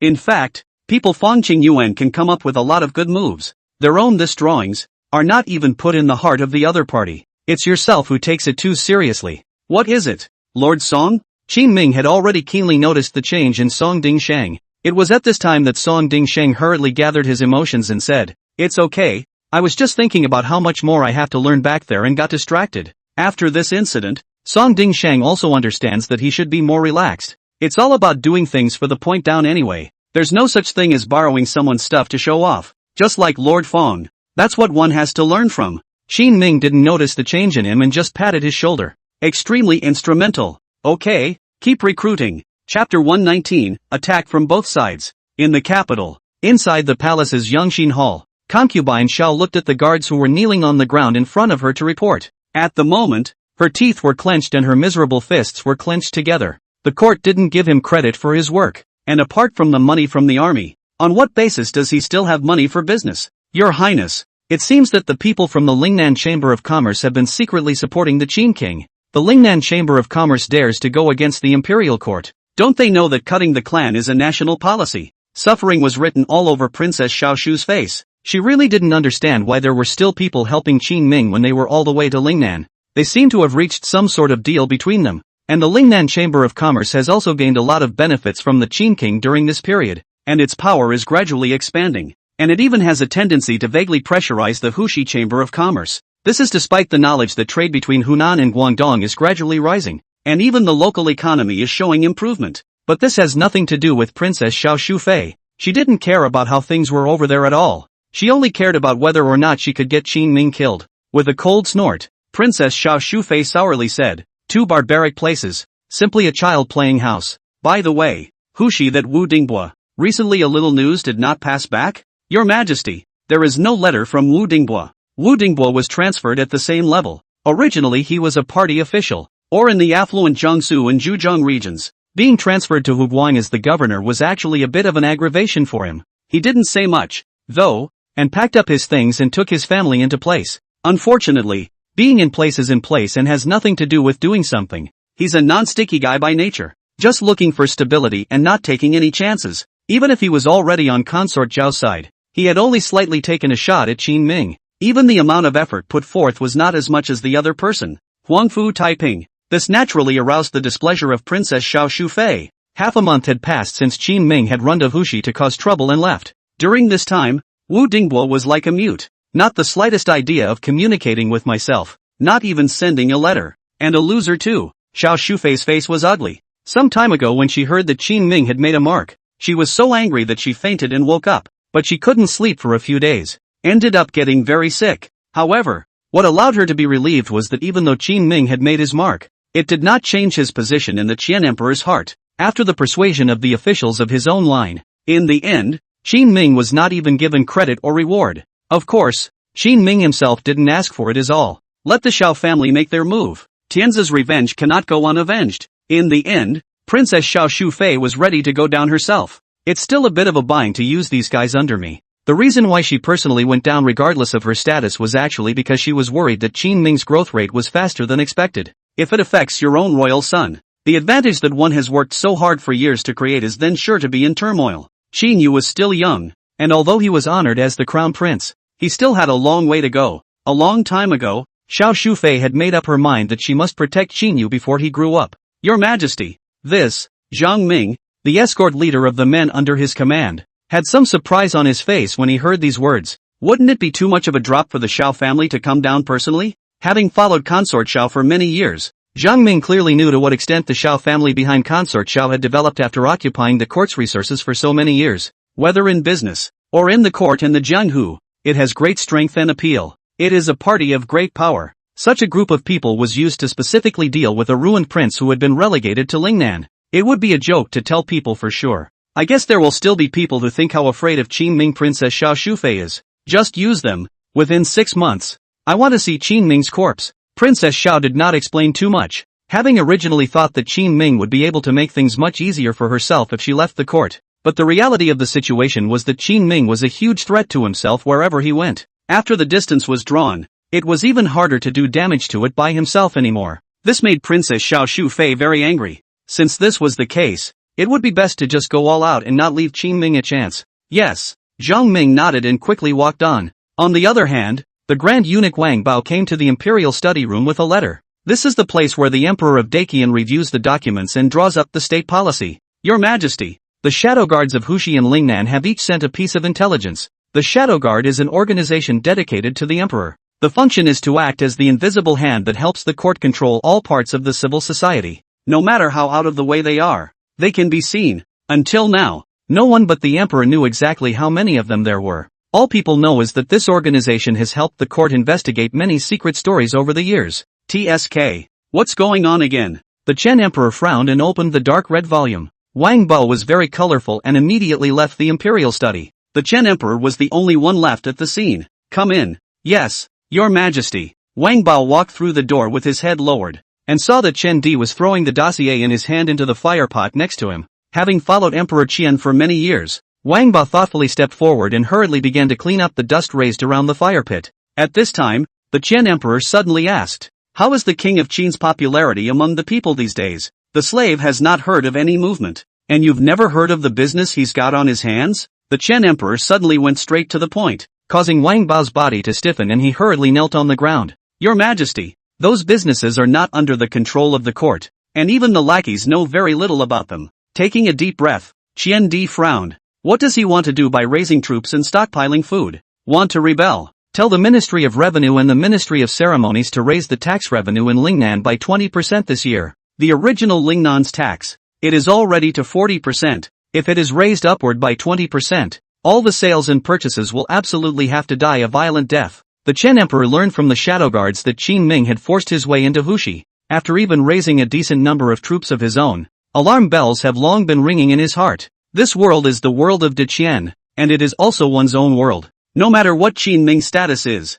anyone who dares to pose the slightest threat to himself must be promptly nipped in the bud. Wang Bao shrunk his neck and was terrified in his heart. The raised 20% tax was not just a warning to Qin Ming, it's also a warning to everyone in Lingnan. If this order is given, it is estimated that many people in Lingnan will starve to death this year. At the end of the day, it is the people who have to bear the bitter fruit. However, this had nothing to do with Wang Bao. If he advised Qian Di now, he would probably find it hard to live himself. After thinking about it, he still kept his head down and hurried to get things done. 120. Smuggling routes. Within Lingnan, columns of tricycles interspersed with horse-drawn carriages drove by on Qin Ming's newly constructed cement road. Lately they have been building more and more roads, not to mention the faster flow of goods. It also facilitated trade between several major local cities. Although the local governors did not dare to approach Qin Ming on the surface, their behavior was honest. Privately, he had the merchants in his town scurrying towards Linjiang City all the time. It's so cozy in this day and age without a dirt bike, squatting on the side of the road. Qin Ming looked at the pedestrians coming and going and lamented. Like concrete pavement is subject to wear and tear. Sometimes encountering some loads of heavy vehicles moving forward may be crushed, but not in this day and age. Their tricycles and also their wagons couldn't carry much cargo. Little damage to the road surface. Qin Ming repair a road maintenance costs naturally lower a lot. Being able to collect tolls while still keeping costs down. Qin Ming thought that this deal was quite good to do in ancient times. Of course, in order to be able to let them go, Qin Ming had arranged a group of people himself, help patrol alongside these highways. After all, it was still not too peaceful these days, and sometimes it was very likely that one would encounter some bandits who would hijack the road while traveling through the mountains and forests. This is likely to block their progress and cause congestion. The army happened to have nothing to do. Qin Ming let them weekdays when they came out to train their physical fitness. Just run along these roads and see if there are any petty thieves you can tackle directly in the meantime. It did seem like a bit of a hijacker at first, but later, after Qin Ming had killed a few rounds, he never saw such a person again. Your Highness, a letter from the court. Just as Qin Ming was observing the road on this side, Chang Baishan came to him with a letter. What is it? As Chang Baishan was his own chief of guards, Qin Ming would not put up a defense against him. He would also be asked to help read the information coming from the court. The court has made a move, and His Majesty wants to increase taxes in Lingnan. How much of an increase? 20%. Someone tipped off the old undead. Qin Ming frowned slightly and quickly guessed the situation. They have been very low-key in their development. Only he himself had flaunted it a bit the last time he went to Wudingbua for goods. I didn't expect the court's counterattack to come as quickly as it did. The last time he killed Xiao Tianzi and Yang Lian at the border, he could be credited with great merit. But this time, it caught up with them. The fire that Qian Di was holding back naturally had to be lowered. Your Highness, what do we do? 20% tax is not a small amount. Chang Baishan clenched his fists, and after following Qin Ming for a long time, his guts had grown. Anyway, all his family members have been received in Lingnan. Do not fear what the court. The big deal is to join Qin Ming in going against the court. It's okay, I would have guessed they would. Qin Ming waved his hand indifferently. Chickens, ducks and geese, the poultry, produce eggs that are used to offset the extra food they pay. They now have a fledgling livestock industry. The eggs produced help subsidize the extra food paid by local farmers. Qin Ming himself arranged for the peripheral governors to do the accounting, so that he could gouge out another batch of grain to return to the people. The food issue is at least nothing to worry about. They have another problem now though, taxes like business taxes. These things also added 20% out of thin air, directly drying up Qin Ming's profit margin. Chen Di was close to sticking his hand into Qin Ming's pocket to grab the money. What about taxes on other industries? Chang Baishan obviously saw the point as well, and waited with a worried face for Qin Ming to continue. However, Qin Ming spread his two hands and directly spat out two words. Smuggling. What? Chang Baishan looked at Qin Ming incredulously.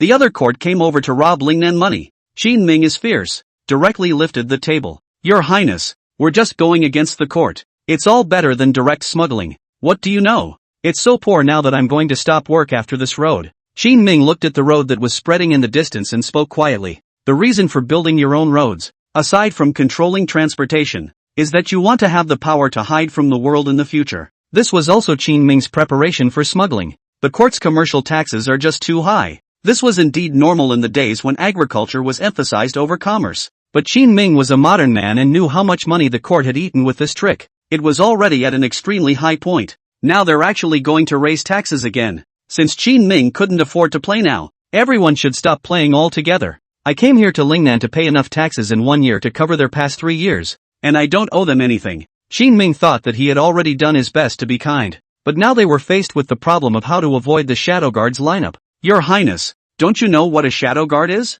Of course I know that, so it's only natural to think about the means to deal with them. Qin Ming looked at the soldiers who were running around the perimeter training, and the corner of his mouth lifted up a smile. Chang Baishan spread his 2 hands out, as Qin Ming's initiatives fell into place. Now he really couldn't see what exactly Qin Ming was going to do either. That's fine, just call me if you need me. Since he couldn't figure it out, Chang Baishan simply didn't think about it. He could only squat directly beside Qin Ming and look at the distant road with him. After the two had just finished talking things over, Wan Shu found Qin Ming in a carriage in a hurry. Come up here, something big is going on. You know? Of course I know. Lifting the 20% tax, Qin Ming opened his mouth alone. In fact, it was useless for them to fight even more below. The court just needs someone to come up with some specifically targeted policies. At that time, it would be impossible for them to resist even if they had the means to do so. Now Wan Shu also finally experienced what it was like to be targeted by the court. Otherwise, it wouldn't have been possible to run to Qin Ming so quickly and talk to him about this matter. So you're not in a hurry? Wan Shu looked at Qin Ming in surprise. Smuggling would be nice. I need your help checking something out lately. Qin Ming walked onto the carriage and mentioned the matter of the shadow guards to Wan Shu. At those words, Wan Shu instantly shook his head. Impossible. Those people from the shadow guard, they can't even finish checking. I'm a small Lingnan Chamber of Commerce, and you can't protect us once they notice after we make our move. Old standing will go with you. Qin Ming naturally wouldn't stay out of it. This time, checking the shadow guard's trail was just to make himself less passive. As for the ideas behind it, Qin Ming would not tell them all yet. You made a move too? If the court knows that you're going against them and even trying to smuggle, it'll all be over. Wan Shu wanted to stop Qin Ming, but Qin Ming gave her a meaningful look. Sometimes a flawed plan can be a lot of change. Do you believe that? At this moment, Qin Ming moved closer to her and slowly spat out a few words in Wan Shu's ear. 121, Commencement of Smuggling. Wan Shu left the construction site. Chang Baishan squatted on the side of the road, his mouth gnawing on a wild fruit he didn't know where he got it from, and was filled with curiosity. Why did you leave? She has her own errands to run. Qin Ming moved closer to him and pulled out from Chang Baishan's arms, taking an unknown wild fruit and eating it as well. The flesh is very mildly sweet in the mouth and quite juicy, which sums it up as not very tasty. Let's go to work. After finishing one fruit and patting his shoulder, the two of them rushed towards Linjiang City together. In the past few days, Linjiang City was in a state of panic. Soldiers from nowhere began to carpet the streets over and over again. In addition to Linjiang City, Xiantang City, Wangyue City, and many other large cities as well as their subordinate counties, a message had been spread. Recently there have been flower pickers out and about, disturbing people's livelihood. The officials will launch an operation and need the assistance and cooperation of all the people and officials. When this news came out, the people gossiped about it after tea. What the hell? Why is there a flower picker all of a sudden? I haven't heard of any flower pickers either. It feels like they came out of nowhere. You don't know anything about this, do you? Nyo Erden from the next village has not even touched his daughter-in-law recently, but he is pregnant with a child, which is said to be the work of a flower thief. A couple of older women on the street corner who liked to gossip were spreading what they had heard with great fervor. Not only this flower picker is said to be highly skilled martial arts. The front door building Wang Family Pastry Workshop Home, just married Wang de Miss, is defiled by the flower picker. The palace sand are gone. The same room when the night was found. It was sent back by the man. Do not want to be married to her. What a bad guy reputation. At a time when people on the street are making a mistake. Across the street in a tea house, sitting on the second floor of the elegant room, Chang Baishan opened the window, perked up his ears and listened to their words. His heart exclaimed dog blood. He loves to hear about all these parents and old men picking at the dust and such, but even he was a bit shocked by the intensity today. Your Highness, preventing the people's mouths is even better than preventing the river. Let them make it up for a while longer. And that flower picker will have to carry all sorts of sins on his back. Chang Baishan knows the inside story. This news of their flower picker is complete bull ********.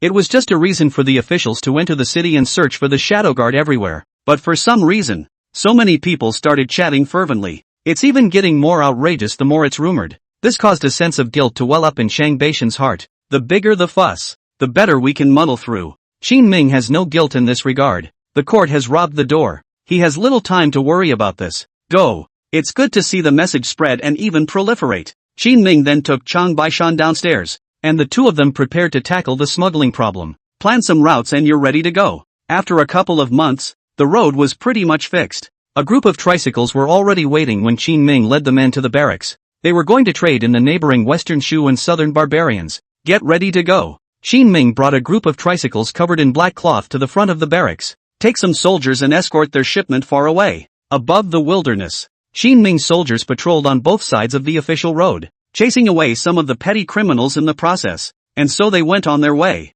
It quickly gained some attention. Your Highness, someone is following. Chang Baishan sat on the carriage with binoculars and soon observed some figures hiding in the distant mountains. Because of Qin Ming's recent searches, many of the shadow guards knew that they couldn't stay inside the city. One can only run into the wild to investigate Qin Ming. It just so happened that the court's order was given, and Qin Ming was directly preparing to head to Western Sichuan with another batch of things, which caused alarm bells to ring in the hearts of countless shadow guards. Anyone with a discerning eye could see that Qin Ming seemed to be going for smuggling. As they lamented in their hearts that Qin Ming was ridiculously bold, they investigated more frequently. Kill. Qin Ming spoke faintly, waiting so long to make a bureau that they had to come to before forcing people out. It was natural to take out the shadow guard as much as possible. Lingnan is a barren land. The number of shadow guards will not be too many. Just take out most of their people and then take control of the entire highway. Qin Ming would then be in a position to start his own real smuggling business. Yes, slaying the shadow guard was a big deal.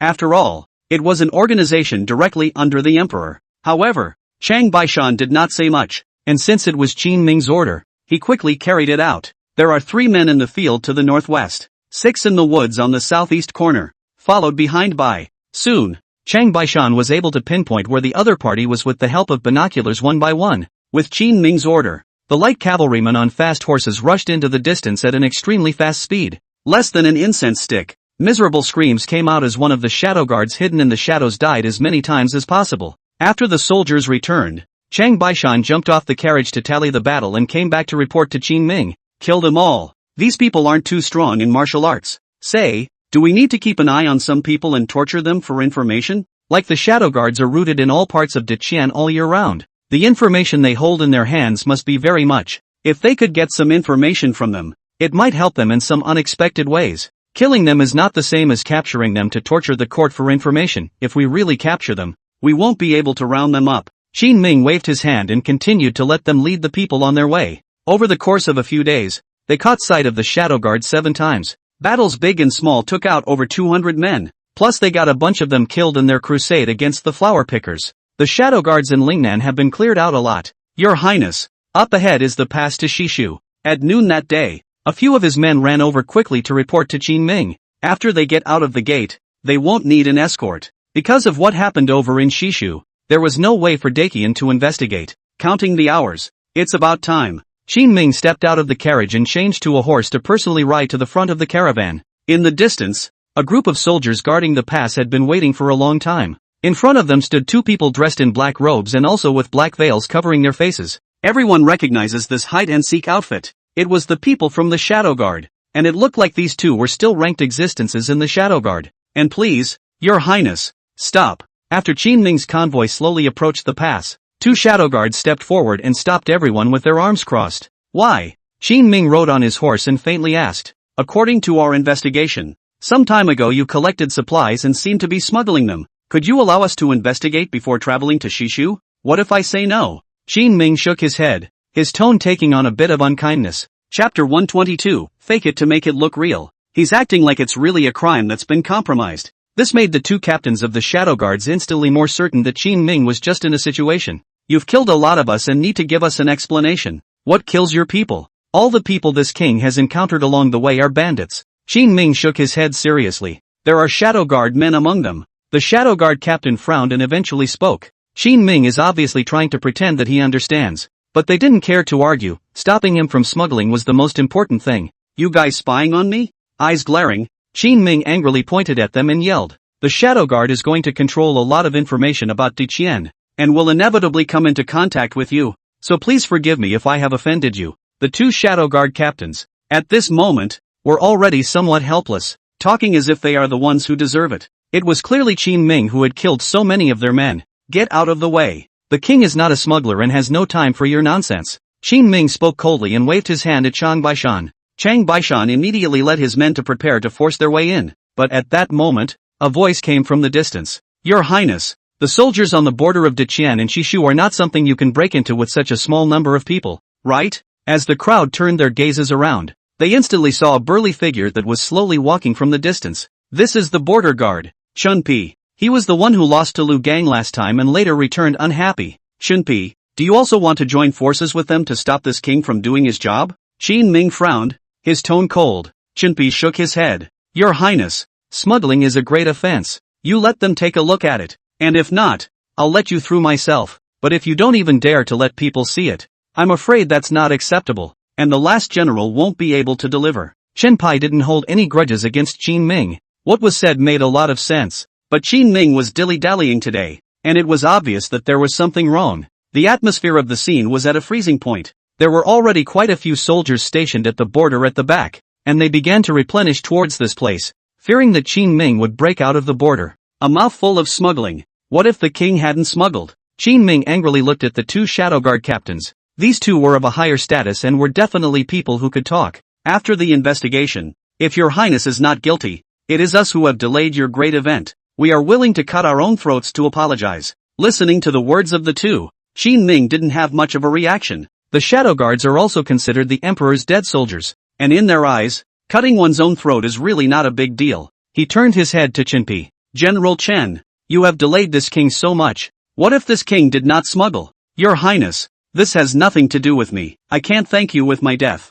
Can I? Chunpi glanced at Qin Ming with a face full of oddities. Speak up. Why are you thinking about your own life? Let's put it this way. If there is no smuggling, please give more convenience to my king's trade in the future. How is it? Got it. Chunpi nodded helplessly. At this time, Qin Ming took the initiative to jump off his horse. Drawing the sword in his hand, he hissed. He split the black cloth covering the cargo. The line drifted away, and the sunlight hit it, revealing a trail of light from top to bottom. The king used it to build the road, but you guys are stopping it here. Let's just say it's delayed, right? This is lime. The faces of the two Shadow Guards suddenly changed drastically. They hadn't expected Qin Ming to make such a big deal out of it, attracting almost the entirety of the Lingnan Shadow Guards. The last thing delivered turned out to be all lime, or the line used to build the road. But your Highness, what are you doing with the lime? Chunpi was full of confusion. It's just a matter of building a road to make it easier to do trade. Qin Ming casually replied back. Bam!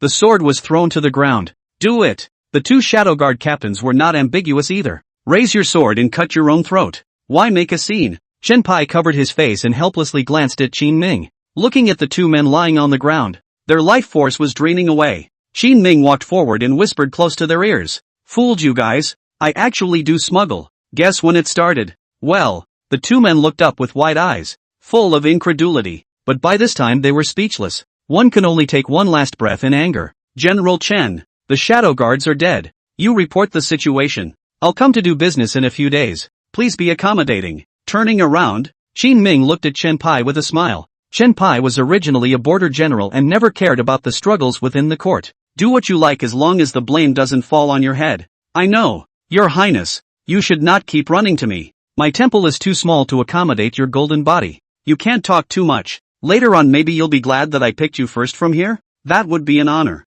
Chunpi turned around and waved goodbye. Qin Ming, on the other hand, took the soldiers and turned back again. As for cement and road repair, that was just an off-the-cuff comment. At least this trip down, Qin Ming had already taken out most of the Shadow Guards in the entire Lingnan. Your Highness, you are ruthless. As he sat in the carriage and hurried along, Chang Baishan poked his head into the carriage and excitedly praised Qin Ming. You'll find it harder when you get back. Qin Ming smiled and opened his mouth, which caused Chang Baishan to instantly become offended. Wouldn't it be nice to just say it? You have to sell it. No. Qin Ming faintly shook his head. Chang Baishan is good at everything, but he likes to gossip too much. Take the opportunity to rub this temper of his the wrong way. Ugh. Chang Baishan sighed and had to speed up. The way back was smooth, killing some of the last scattered Shadow Guards that surrounded them, and in 7 days' time, they were back at the barracks. Wan Shu is also here. When she saw Qin Ming, she excitedly greeted her. Done. All done? Aha. Wan Shu nodded heavily.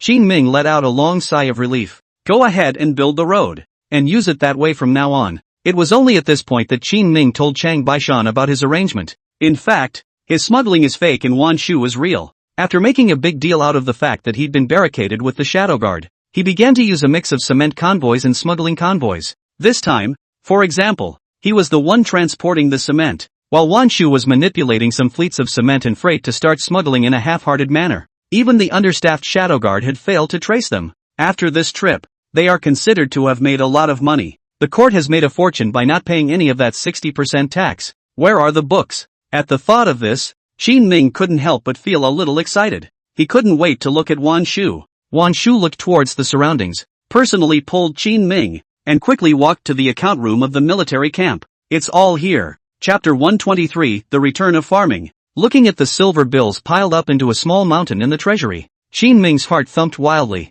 Picking up the ledger, he briefly scanned it twice before noting the numbers recorded in the bottom right corner. 330,000 taels. Just less than half a month's preparation and a run. And a gain of 330,000 taels of silver. It's like picking up money, though it's enough to make them desperate. However, Wan Shu reminded Qin Ming in a low voice, this business can be done 2 or 3 more times at the most, and after that it can't continue. A few more times of doing this and they could swap out most of the barren supplies in the entire Lingnan. The rest is circulated internally for construction and barracks expenses, etc. That way most of the money won't be used to pay taxes. They only need to maintain the most basic trade and pay a portion of that so-called 60% tax to the imperial court, and that's enough. According to Qin Ming's understanding of Emperor Qian, this old thing was definitely unwilling to leave behind the reputation of a tyrant. If the 60% tax keeps going, other people Qin Ming does not know, but the people below, surely must curse every day. Still have to zap the little man at home. This old thing of Qiandi's, running these last 2 or 3 times will be enough to last until the tax increase order is lifted. When he settles the matter himself this time, he will have millions of silver. This money can not only pay back the Lingnan Chamber of Commerce accounts owed to them during the previous Southern Barbarians invasion, but also make up for the previously owed salaries in the barracks. It even leaves a few extra months of leftover money. Yes, but recently the merchants in Jiangsu and Zhejiang seem to be reducing their contact with us. Jiangsu and Zhejiang, they are the territory of the Shao family, right? Qin Ming frowned slightly. These 2 places were very rich, and the local Shao family had mastered many businesses in just a few years because of the support of Princess Shao Shufei. Not only does it provide the court with more than 1 million taels of taxes every year, more so, the family was ranked among the top in the whole of Deqian and was extremely powerful. Shao Shufei was able to have a strong backbone in the court, and part of the backing was derived from the support of the Shao family. Yes, Wan Shu saw that Qin Ming knew about the Shao family's situation, so he didn't say anything more. I'll look into it. Don't do anything rash yet. When he thought of the Shao family's position in Jiangsu and Zhejiang, Qin Ming frowned slightly. One thing leads to another. That couple in the palace. Did they discuss it? Finding Cao Chuan, Qin Ming informed him about the matter concerning Jiangxia. Recently, Jiangxia and Zhejiang came over. If they took our highway to do business, pay more attention to them. Don't worry, Your Highness. I'll pay more attention to them. Cao Chuan is very practical in his work, and now he is the one who holds the military affairs in the Wuwei camp. Lu Gang practiced his troops, and the stationing of Guanwei soldiers in the mines and other places, and their dealings with the southern barbarians were held by Wu Qingnua, who had been guarding the mines. Seeing Camp Wuwei so thriving and slowly getting on track, the future is promising. Qin Ming's own pressure was much less. Walking through the barracks, Qin Ming took a bowl of their mixed grain porridge and finished it in 3 or 2 gulps before arriving at the farm. Song Ding Shang has been keeping watch lately. The enhancement of the animal husbandry industry has a great impact on the entire Linjiang city. Meat, which was rarely available, is now slightly more plentiful. How's the farming going these days? Qin Ming walked forward and asked Song Ding Shang. Song Ding Shang's face showed embarrassment. Your Highness, there were a couple of chicken plagues 2 days ago and a bunch of them died. I'm raising them all separately now so that at least they won't die in one big batch just because of a disease. After some fiddling around, Song Dingsheng and the others have begun to decentralize their farming. The farms were cut up and divided into several directions in the southeast and northwest of Linjiang City. In these areas, pigs, cows, sheep, chickens, ducks and geese are equally distributed for farming. By this means the spread and development of diseases in these poultry animals is prevented. It's a dumb way to do it, but healthcare in this day and age is so low. Just like the penicillin that Qin Ming had told Wan Shu before, it was actually useful for farming. It's just a shame that it hasn't been made until now. The difficulty lies in collecting penicillium from moldy foods and fruits and culturing it. This kind of requirement for the environment is more stringent. Once they are just starting to make an attempt,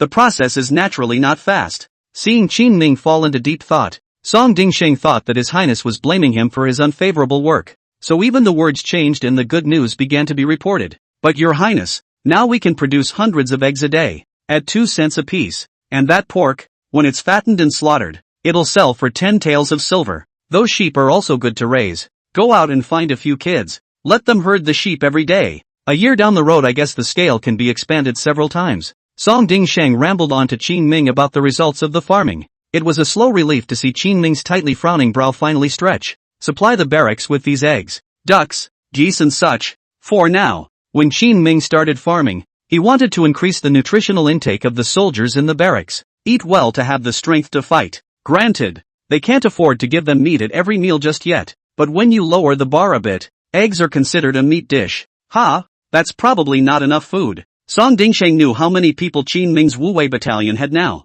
With so many mouths to feed, on the current scale of farming, it would supply 1,000 or so people at most. It's okay, take as much as you can and get the stuff out on the basis that you keep your costs and make half the money. In the next 2 days, the Lakeside Chamber of Commerce is expected to once again sell the low-priced poultry and livestock from over there, and I'll replenish you with another batch for breeding at that time. Ho Ka Ming, the merchant general of the Hushi Chamber of Commerce, is a ruthless man. He knew Qin Ming's situation and guessed that no one should dare to do business with him. So they took the least valuable poultry and other things from their side and sent them to Qin Ming to make money. An old sow of about the same weight in Lakeside might be worth only 8 taels of silver. But send it to Lingnan, where supplies are poor, and it will sell for 10 taels. The poorer you are, sometimes the more expensive certain rarities become. Qin Ming naturally knows that this guy's mind is to see that he has no choice, and wants to take the opportunity to play the autumn wind and take advantage of it without avoiding it. What the other side doesn't realize, though, is that for others one must count on purchases that give others an advantage.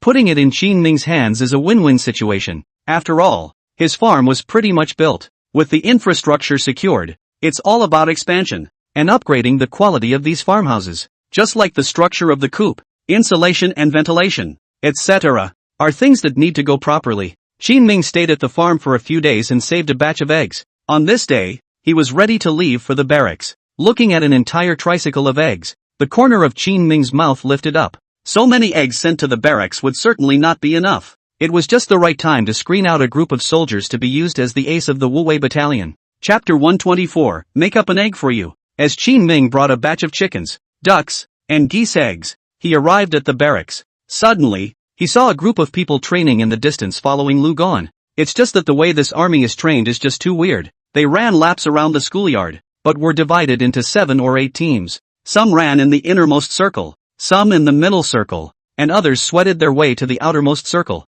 Sweat dripped in the daylight, but each team was not slowing down, especially the outermost armies, although they were the toughest runners and had a lot more laps than everyone else. But although they kept cursing on their lips, their pace did not stop for a moment. This scene made Qin Ming a bit strange, so he shouted Lu Gon in front of him. The soldiers under you, why are they divided into so many groups? Training soldiers. Lu Bao was very good at it. As soon as Qin Ming asked, he explained with his head in his hands. Your Highness, they progress at different rates. Some are strong in their own right, and when I train them, I add to it. Some of the new recruits who just entered the barracks and can't keep up with the pace. I'll reduce the intensity of their training first, and then I'll look for an opportunity to bring the intensity up for them step by step. It's good to teach according to the material. Qin Ming was naturally not too clear about the specific training of the military camp, but Lu Gang and the others are all familiar with each other, and it is naturally much easier to do things. Here's a batch of poultry eggs. You'll send them over later to add to their diet. Taking Lu Bao through several tents,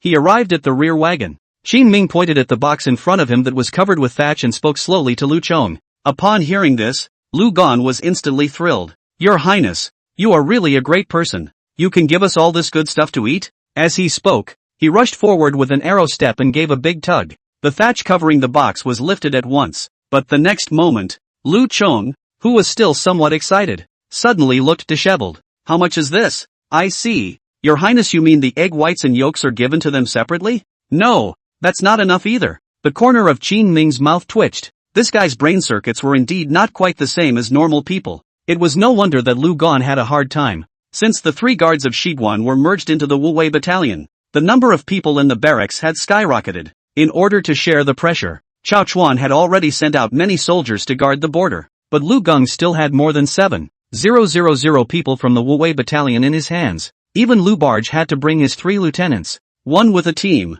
to finish the training. For so many people, only a few hundred foul eggs were given. Lu Chong, who has always been extremely straightforward, naturally did not know how to divide it. Facing his statement, Qin Ming smiled. Of course I'm not asking you to distribute all of this to them. You go and see who needs it and distribute it to them to supplement their nutrition. Let's say you have soldiers who are specifically screened for extra training. What do you usually do to compensate them? What Qin Ming implied was already obvious, but he didn't calculate correctly. Lu Geng is a rash. Didn't hear himself at all. Compensation for what? Don't they have any resentment in their hearts when you make them take extra practice? No. It would be nice if they didn't miss me enough to buy a few more drinks. And they're still not convinced? Lu Geng shook his head firmly. It was then that Qin Ming realized, there's not that much bending over backwards in the barracks. They were soldiers of the Wuwei battalion, and all of them understood a simple truth. Whoever practiced more would have a better chance of surviving and making a mark on the battlefield. Anyone who slacks off in the barracks, which will survive this time, will definitely die much faster than others the next time they go to war. Rather, I'm being petty-minded. Qin Ming's expression was stunned as he spoke with a bitter smile. But since he was here, Qin Ming didn't mind sending Lu Geng a favor. After learning about the barracks, his mind was made up. Come with me and call them to assemble. Yes, Lu Geng gestured to a few of his men in the distance, and a few of them understood. Immediately, he greeted the soldiers who were training around him and gathered towards the schoolyard under the high platform. More than 7,000 people quickly took up a small portion of the wide schoolyard. Lu Chong looked at Qin Ming with inquiring eyes and saw him nod before he took the initiative to walk forward. His Highness himself came to inspect today, and after watching the next round, he thinks you're all doing very well. Still, there are some admonitions that need to be given to you, and your Highness is invited to say a few words next. Walking down, Lu Geng looked at his quiet men. Rolling his eyes, he lifted his foot and kicked one of the Chippendales in the ass. Damn it, His Highness is about to speak and you don't applaud first? Oh yes, wow. Immediately after the reaction of this 1,000-man commander, all the soldiers began to applaud. Qin Ming looked at this group of silly and cute soldiers and smiled as he walked up. Alright everyone, there's no need to be so polite with the king. I came all the way here today to tell you something good. Immediately after that, Qin Ming informed them of the policy of the farm subsidizing the barracks' poultry eggs. However, between the words, he said that it was Lu Geng who had specifically applied with himself. Count on selling Lu Geng a favor. Now all the military camps were boiling with more respect for Lu Chong. Drop pro Mother Lu. I'm not dreaming, right? What barracks can eat eggs? Your Highness is so magnificent. No, is it really possible to supply so many mouths? All of the soldiers below were murmuring, and even many of the officers in front of them had a flash of anticipation on their faces. After driving everyone's emotions up, Qin Ming turned his words around and continued, but there's one thing to tell everyone in advance. Next General Lu will screen out a group of soldiers who have performed well and group them together for training. And only those who can enter this grouping will have eggs to eat every day. Ha! These words made many in the audience hang their heads. At the end of the day, it's an elite strategy. It's just a way to feed that small group of highly battle-hardened elites well. They sighed, but those elites who were originally the ones who had been following Lu Chong for a long time were thrilled. Your Highness is such a great man. Ha ha, you'll have foul eggs every day from now on. Sensing the change in their emotions, Lu Chong hesitantly looked at Qin Ming. He knew that Qin Ming had taken the initiative to bring this matter with differences to light so that there would be no barrier between himself and these soldiers. Plus he had specifically mentioned earlier that he had found the foul eggs he wanted. This made Lu Geng feel bad in his heart. Your Highness. However, at this time, Qin Ming waved his hand. He hadn't finished his sentence. As for the rest of you, it's actually not like you don't have foul eggs to eat. I'll be replenishing everyone's eggs for 3 days. Once these words came out, the soldiers who were just now still lack of interest and felt that they couldn't enjoy the bargains, suddenly swept away the gloom. Joyful voices resounded throughout the barracks. Chapter 125, Lies Not to be Broken. Your Highness can still talk. Lu Geng rubbed his chin, secretly lamenting in his heart. After Qin Ming left, a group of soldiers immediately surrounded Lu Chong. General Lu, you are truly capable. You can ask for something as valuable as an avian egg from His Highness. Aren't you underestimating General Lu by saying this? What can't our General Lu accomplish? The soldiers who surrounded him kept bragging about Lu Geng. Lu Geng's face was written with smugness. Geez, little thing. When he was obliged by them, he even took what Qin Ming said seriously and really thought he had gone to ask for something. But all of this Qin Ming didn't care about anymore, because he had returned to the rag. It was Sekiyuki who specifically called him over today. On the way here Qin Ming specifically bought some sugar gourds on the street. In addition to giving them to Sekiyuki, they had to bring some to the women workers in the fabric house. Upon Qin Ming's arrival and seeing what he had in his hands, the people in the cloth farm burst into another fit of joy. There you are. The excitement on Guan Yu's face flickered as she watched Qin Ming come over, and she quickly resumed her dignified appearance, only glancing towards Qin Ming out of the corner of his eye. It's something she learned from reading a book recently. It is said that in order for a man to like him, a woman needs to be a little more reserved. This is also in line with the Confucian description of what a lady of the house should look like. But her heart was in the right place. But this made Qin Ming whole won't. Did you fall asleep yesterday? Or have your eyes been slanted for the past few days? I remember it was normal when I left the house this morning. Snap. Sekiyuki slapped the scroll down in his hand. Don't you think it's gentler when I look at you like that? Gentle? Qin Ming thought of that figure who had marched in on a white horse carrying a lance to rescue him when he had killed Xiao Tianzi. It doesn't seem to have much to do with gentleness. But soon he convinced his heart that his woman, coaxed with kind words, was finished. That's the key to family harmony. Haven't you always been gentle? Qin Ming walked forward and grabbed Guan Yu's hand with a serious face. Harm. Just listen to my acting skills. Sekiyuki's face swished red. Crap. How did this guy say that? So what should I do back? Lowering her head, she stretched out her bejeweled little thumb and flipped through the catalog of the booklet a little bit. Snap. Qin Ming pressed her hand. Brought you a candy cane, which I made for you myself. You personally? Yeah. That old man was boiling the syrup, so I got my hands on it and tried it, and even removed all the seeds from it with a knife, so you can taste it. Welp. So meaty. A few female workers crouching in the corner eating candy canes in the distance had already been listening to the conversation between the two with their ears open. Hearing Qin Ming label himself in such a way, a few people were shouting at once, but the eyes were full of envy. Alas, that family of ours has been married for 7 or 8 years and hasn't brought me back a fart, which is so loving. Sister-in-law Wang, you should be satisfied. That guy in our family, that thing can't even work anymore. No, you've only been married a couple of years. It's also my fault. Some years ago I wanted to have too many children. Who knew he was a silver bullet? Overworked and became that way. Now do not say grace. Alas, the women workers were of all ages. In this, especially some middle-aged women, the things they usually talk about are extremely revealing. You're not allowed to listen. Sekiyuki blushed as she listened to them discussing knowledge about gunfighting techniques. Walking up, he covered Qin Ming's ears and tried to pull him to the backyard. The corner of Qin Ming's mouth twitched. Although these great aunts said something revealing, some of their summarized remedies specializing in that area were spoken with great care. To be honest, Qin Ming is very heartfelt. It's not because he can't. He's very young and strong. But men want to be strong and strengthened, and in the process give themselves health care. I was just about to say I'm old enough to listen to it, but thinking that Guan Yu was still an unmarried yellow girl, he finally obeyed her. The two of them came to the backyard and found a small room, and Guan Yu, who was gripping the sugar gourd tightly in her hands, suddenly leaned into his arms. Did you eat? Not yet. Then you sit here and I'll go get you some food. For the sake of productivity, the cloth factory took charge of these female workers' meals at noon and let them stay here to eat. A couple of chefs who do catering have been brought in for this purpose and come over to cook every day. Because the flavors are so good and the meal prices are high, you get a 3-course meal at every meal. The women workers at the clothier basically stayed for dinner. The thriftier ones will also go and help clean the kitchen when they leave for the night. The purpose, naturally, was to ask for some of the leftovers from the noon meal to take back to their own families after the cleaning was over. Soon, Guan Yu brought 2 porcelain bowls with a smile on her face. It contained one with vegetables and one with brown rice. As for her, she was squatting next to her, watching Qin Ming eat with a face full of happiness. Why don't you eat? I ate. Where else would you have gotten your dishes? So, Qin Ming nodded. Then a clicking sound was heard. It was Sekiyuki, who was hiding behind the door in front of him, who was eating a candy cane he had delivered. The sugar plums weren't exactly exquisitely made, and the icing was slightly too thick, but she was pleased. Sekiyuki has a thin skin. Just now, Qin Ming's words of bringing something specially for herself had been heard by those great aunts in the cloth farm, so she was naturally embarrassed to eat outside. That would most likely make her embarrassed to be teased by these well-informed, exposed talking older women.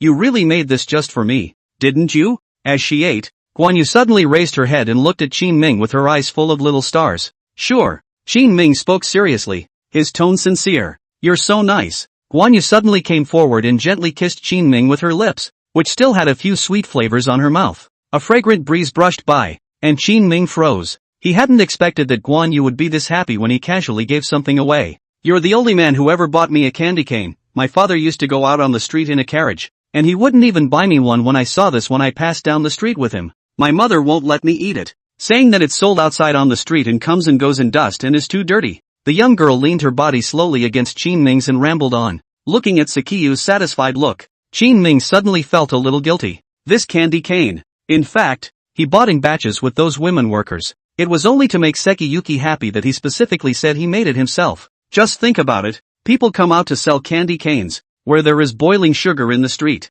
It's just that Sekiyuki doesn't understand. The older women who have seen it all have probably seen it all before. However, he didn't poke at it, but just praised Qin Ming one by one. "I'm glad you like it. I'll buy you more in the future." Qin Ming took Guan Yu into his arms and said seriously. Chapter 126, A Double Strategy. After dinner, the afternoon's work at the booth began. Guan Yu and Qin Ming sat at the counter and did the math. It was then that she opened her mouth to talk to Qin Ming about the situation here. "We've been overstaffed in our rag house lately, and it's about to fill up. That's normal. Coming to work at our cloth farm is much more profitable than even farming." Qin Ming nodded. He had expected this situation. Their clothiers use a system of more work for more pay. Each month a standard is set, and by doing more above the standard, you can start enjoying a commission, somewhat similar to the management system of a modern company. In this day and age, there aren't that many things to do, much less many opportunities and means to make money. Naturally, when you catch this rag, you're going to power through it hard. Everyone's performance was awesome. Thanks to their efforts, the production of cloth and dye houses is increasing. Combined with the rich Chamber of Commerce's horrific sales capabilities, earnings are also steadily increasing. But now that they know they're making money, a lot of farm women who are idle at home are piling in. With more and more people, it is only natural that they need to be relocated. No, in the future, don't be in the city. The weaving bureau is directly converted into a textile factory. Everyone goes there to work. After thinking about it, Qin Ming was still ready to build a specialized production plant. Their weaving bureau outside the city was not really very formal. It's just a couple of big shacks put up so people can get out of the sun and rain. But the conditions were not great, especially when night shifts were offered and people were made to work in the dark. Also thanks to these women workers who came to do the work of hard work. Or else if modern people came over, they would have already made a fuss. It just so happened that smuggling had finished its round, and Qin Ming's hand was slightly wider. Give them a piece of land to enclose to build a textile factory to upgrade the textile industry again. Moving out? Sekiyuki was a bit hesitant when she heard that she had to move out. Moving out of town makes it inconvenient for many people to come and do things. It's even a long walk every day. You don't have to move, and even if you have to move later, it won't be that much work for them to go over and do their work. Why? Because we have a car. Car? Guan Yu looked at Qin Ming suspiciously. Qin Ming smirked. There's been an extra batch of rubber recently, just in time to make bicycle tires. This matter was also something Qin Ming had thought of long ago. Later, if their weaving bureau is upgraded to a textile mill, a single textile mill can accommodate thousands of people. It definitely wasn't that easy to supply it up with just one Linjiang city. Now that the roads have been fixed, equip all the locals with bicycles. With bicycles they were not only better able to come to work, but they were also able to use the money they earned to run from big city to big city when they were off during the week. As for the price, naturally it would not be too expensive. A bicycle Qin Ming only earns 1 or 2 silver. The cost is also 1 or 2. With the wages of these women workers in the textile mills, after food and drink, they could save up in a few months. After Qin Ming's explanation, Guan Yu instantly understood what it meant to be a bicycle. This is good. After settling Guan Yu's matter, Qin Ming returned to Chao Chuan's place and asked him to bring the artisans to build the factory. This factory of theirs was constructed out of cement and stone and is very sturdy and covers a large area. Your Highness, you have a good idea, but how are we going to recruit people? Chao Chuan hesitantly looked at Qin Ming before bringing up another trouble. With your bikes, you do make it easier for people from farther away to come to work and come. But you haven't thought about the other thing, have you? Our bicycle. It costs a full 2 taels of silver. In this barren place of Lingnan, everyone's pockets are cleaner than their faces, so who can afford it? Song Dingsheng also came back from the farm at this time, and listening to Qin Ming, the first half of the day was still very happy. After all, the people can get rich very quickly and move around on a large scale, which will help the county a lot. Owners are earning for nothing, but Chao Chuan's statement later poured cold water on him. Yes, Your Highness, 2 taels of silver is really too expensive. If we can make it cheaper,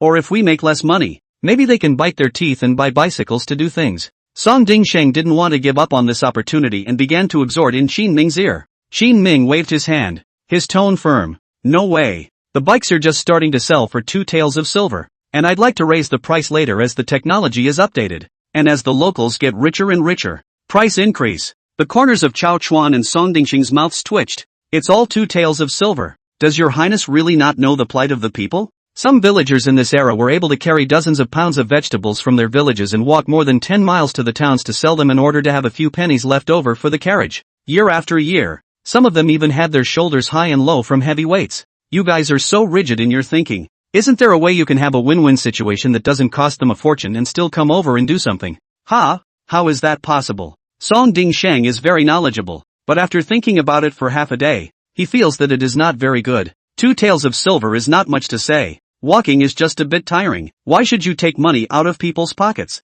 Chao Chuan also shook his head. Your highness, no, let the barracks advance the money. Let's collect a few hundred people first. It won't cost too much. Do you think our barracks are ingrates? Giving work to people to do and advancing money for their bicycles? Qin Ming looked at these 2 goods and rolled his eyes. Our bikes are also technology. They are meant to make money, not charity. With the money we can make these people better off. But if the pads go out and thousands come in, can you pad them all? Chao Chuan hesitated. Your highness, do you really want to make money? And of course, I'm going to make a killing. Qin Ming drew out a contract from his arms. This is the deed he drew up with the money changer. See, I've made a deal with the money changer that all the workers who come to work in the textile factory can borrow money from the money changer to buy bicycles. You can pay back some of the account every month. Just pay it off in a year. This initiative will allow those who come over to work without physical pain, and deducting some of their monthly wages will be enough to offset the bill. It also promotes recruitment. Some people look at other people with bikes and get hot under the collar themselves. Then you'll come over to work on the bike too. Is the Lingnan Chamber of Commerce's money bank so kind? Oh yes, it's fine if it's you. Your highness is awesome. Song Dingsheng froze for a moment. He suddenly thought of the relationship between Qin Ming and Wan Shu. This was followed by a look of deep concern on his face. It's still his highness who has the ability to sell his flesh to get things done. And he's still handsome. Qin Ming keenly sensed that the old boy was thinking of something wrong. What the hell were you thinking? This money is certainly not borrowed for nothing. I'm asking these installments to pay interest. And as for the interest earned, we'll split it half and half with the money changers. Hiss. Now. Chao Chuan and Song Dingsheng all sucked in a breath of cold air. It turns out that what his highness said about a win-win situation wasn't really a dream. This bike didn't just fulfill those who came over to work. It also allows them to make an interest on top of the bike themselves. Worthy of his highness. Chapter 127, The Half-Moon Period. The farthest county from Linjiang City was named Yinshan County. It's surrounded by mountains on 3 sides, which aren't very high,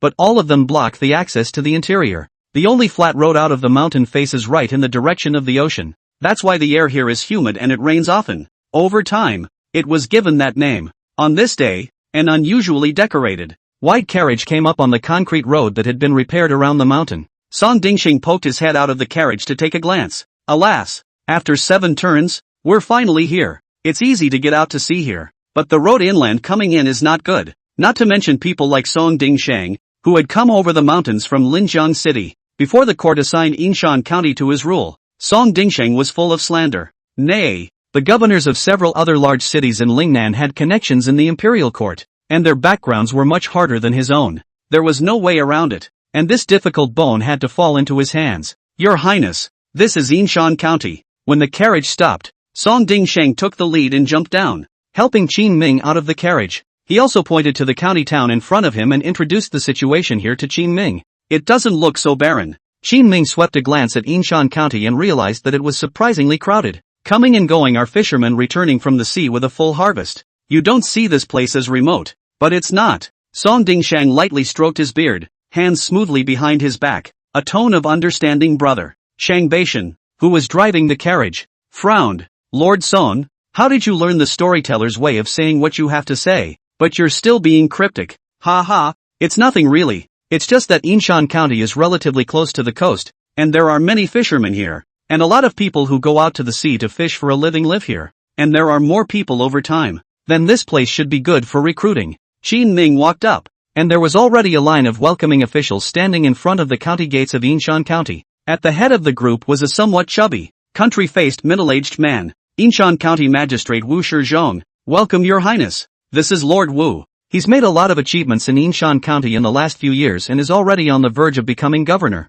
Song Dingxing knew the local situation well and whispered an introduction in Qin Ming's ear before he even got close. Shady Hill County is geographically unique and many times governs itself. Most of the credit for being able to govern this place well must go to Wu Shizhong himself. Qin Ming nodded his head, already knowing a few things about this Lord Wu who had good abilities. Stepping forward, he smiled. No need to be polite, Lord Wu. This king came over today just to recruit some people. Your Highness, I am aware of your matter, but the manpower of Yinshan County is a valuable resource, so I am sorry to follow your orders. Wu Shizhong is a wannabe officer and has a real chance of promotion in the future, so this kind of losing out by sending people from his own county outward, he didn't want to do it. Qin Ming ran to the furthest Yinshan County, but he wanted to conquer the most difficult area, and the rear face of the river city surrounding the county will be good. I didn't expect to hit a soft spot right after I landed. Seemingly noticing that he had spoken a bit heavily, Wu Shizhong continued to speak. Your Highness, I don't hold it against you, but it's just too much trouble for the people of Yinshan County to recruit over there, plus it's a long way to travel, and your transportation costs for them to run back and forth are too high. Wu Shizhong was a bit annoyed with Qin Ming. He has already explicitly rejected it twice inside the letter. He even wrote thousands of words in a voluminous manner, analyzing the pros and cons and letting Qin Ming know how wasteful it was to recruit people to work from Yinshan County. Not only was it a waste of Qin Ming's money and resources, it was also a waste of their manpower in Yinshan County. Originally, if this area wanted to grow, it would have needed the population within the county to pave the way. But Qin Ming still brazenly came to ask for people. Look at this raging appearance. Seems to want a lot of people. There's a highway. You're only 30 or 40 miles from Linjiang City, and you'll be there in an hour's time by carriage. An hour wagon? Wu Shizhong somewhat did not believe his ears. I had originally heard that Qin Ming had done well in Linjiang City and had built the place up quite nicely. He also had some respect for Qin Ming. Who knew that when I saw it today, what it said would be comparable to what not to eat minced meat. Taking a deep breath, Wu Shizhong spoke. Not to mention the fact that there are not so many carriages dedicated to traveling back and forth between Linjiang City and Yinshan County every day. Even if there are, the people we have here who go to work at the weaving bureau, do they have the money to sit on them?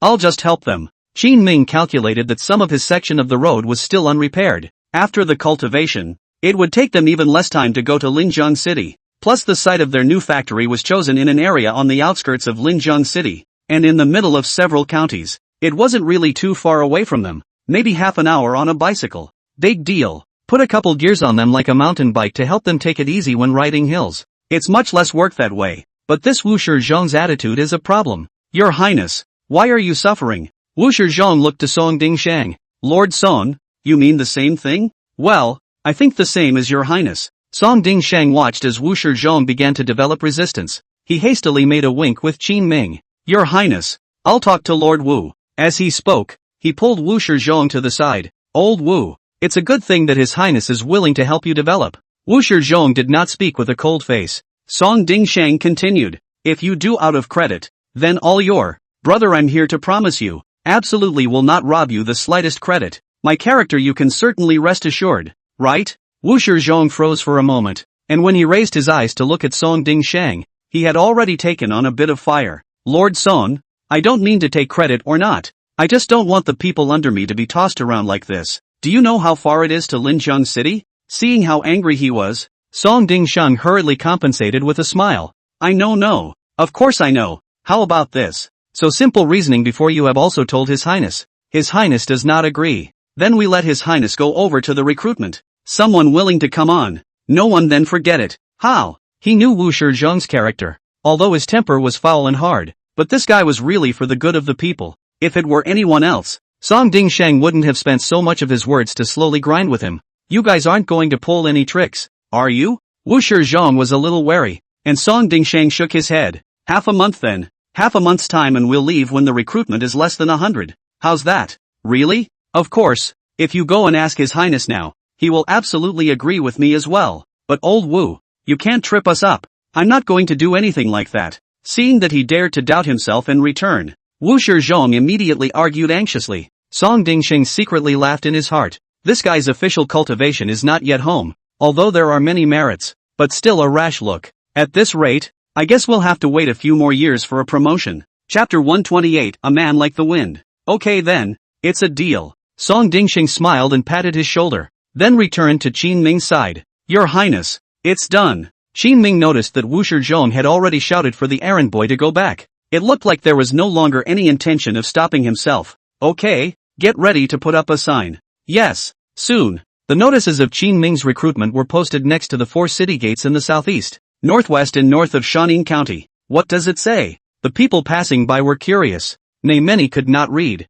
had to gather around a tea-house owner and listen to his explanation. It's written that His Highness the King of Qin has recently set up a textile factory, which is said to be able to accommodate thousands of people. It's going to come to us to recruit people, with a guaranteed 3 coins of silver a month, and a maximum earning of 1 or 2. A textile mill that holds thousands of people. How big does that have to be? That's awesome. The people present gave their thumbs up and praised Qin Ming, but after watching it, they went their separate ways. Even a trip out to sea can sometimes involve a full day at sea and getting out for dozens of miles. But a place like Linjiang City was extremely distant within their perception. Everyone just looks at this kind of thing as a news story. No matter how high the wages are, not many people will actually come to this faraway place to work. Your Highness, it's not working well. In the evening, Song Dingsheng returned to the inn and reported to Qin Ming what he had seen. Most of the people were indifferent, passing by to see what was going on and withdrawing. No harm done. Didn't we have someone ride over on a bicycle a few days ago to give them a show? Tomorrow put the bicycles we shipped over on the street and let old Chang ride around a bit.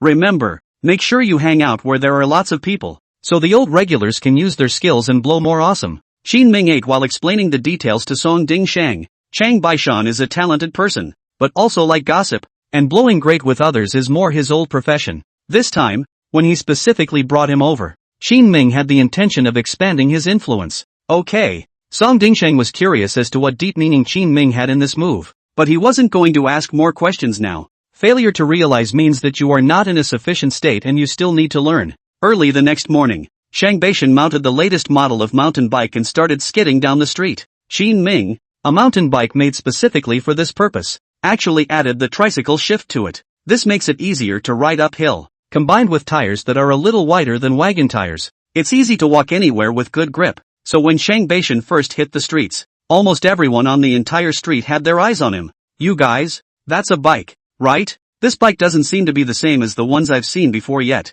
Worthy of 3 tails of silver. It looks just awesome. Just as the crowd looked at Changbai Mountain with envy and jealousy, he stopped suddenly and turned to correct a few people. No, I'm not a 320 silver regular bike. This is called a mountain bike. It can adapt to all kinds of terrain and run faster than a regular bike. Mountain bike. What a bossy name. Brother, can I touch it? A couple of young lads had pressed on, but Shang Baishan had whetted their appetites. No, I'm going to have a cup of tea at the tea house out front. If you guys want to touch and see, you can meet me at the tea house. As soon as the words were out of his mouth, he stepped on the pedal and left in an extremely pretentious manner. A few youngsters didn't think much of it when faced with this wind-like man. Immediately, he started from the south of the city towards the tea house a few blocks away. Soon, Shang Baishan parked his mountain bike in front of the tea house. A couple of the shrews had been eyeballing him for a long time and watched him come down and lock the car. Emboldened, they quickly stepped forward as if to remove it. Damn it, how dare you steal from me? Swish,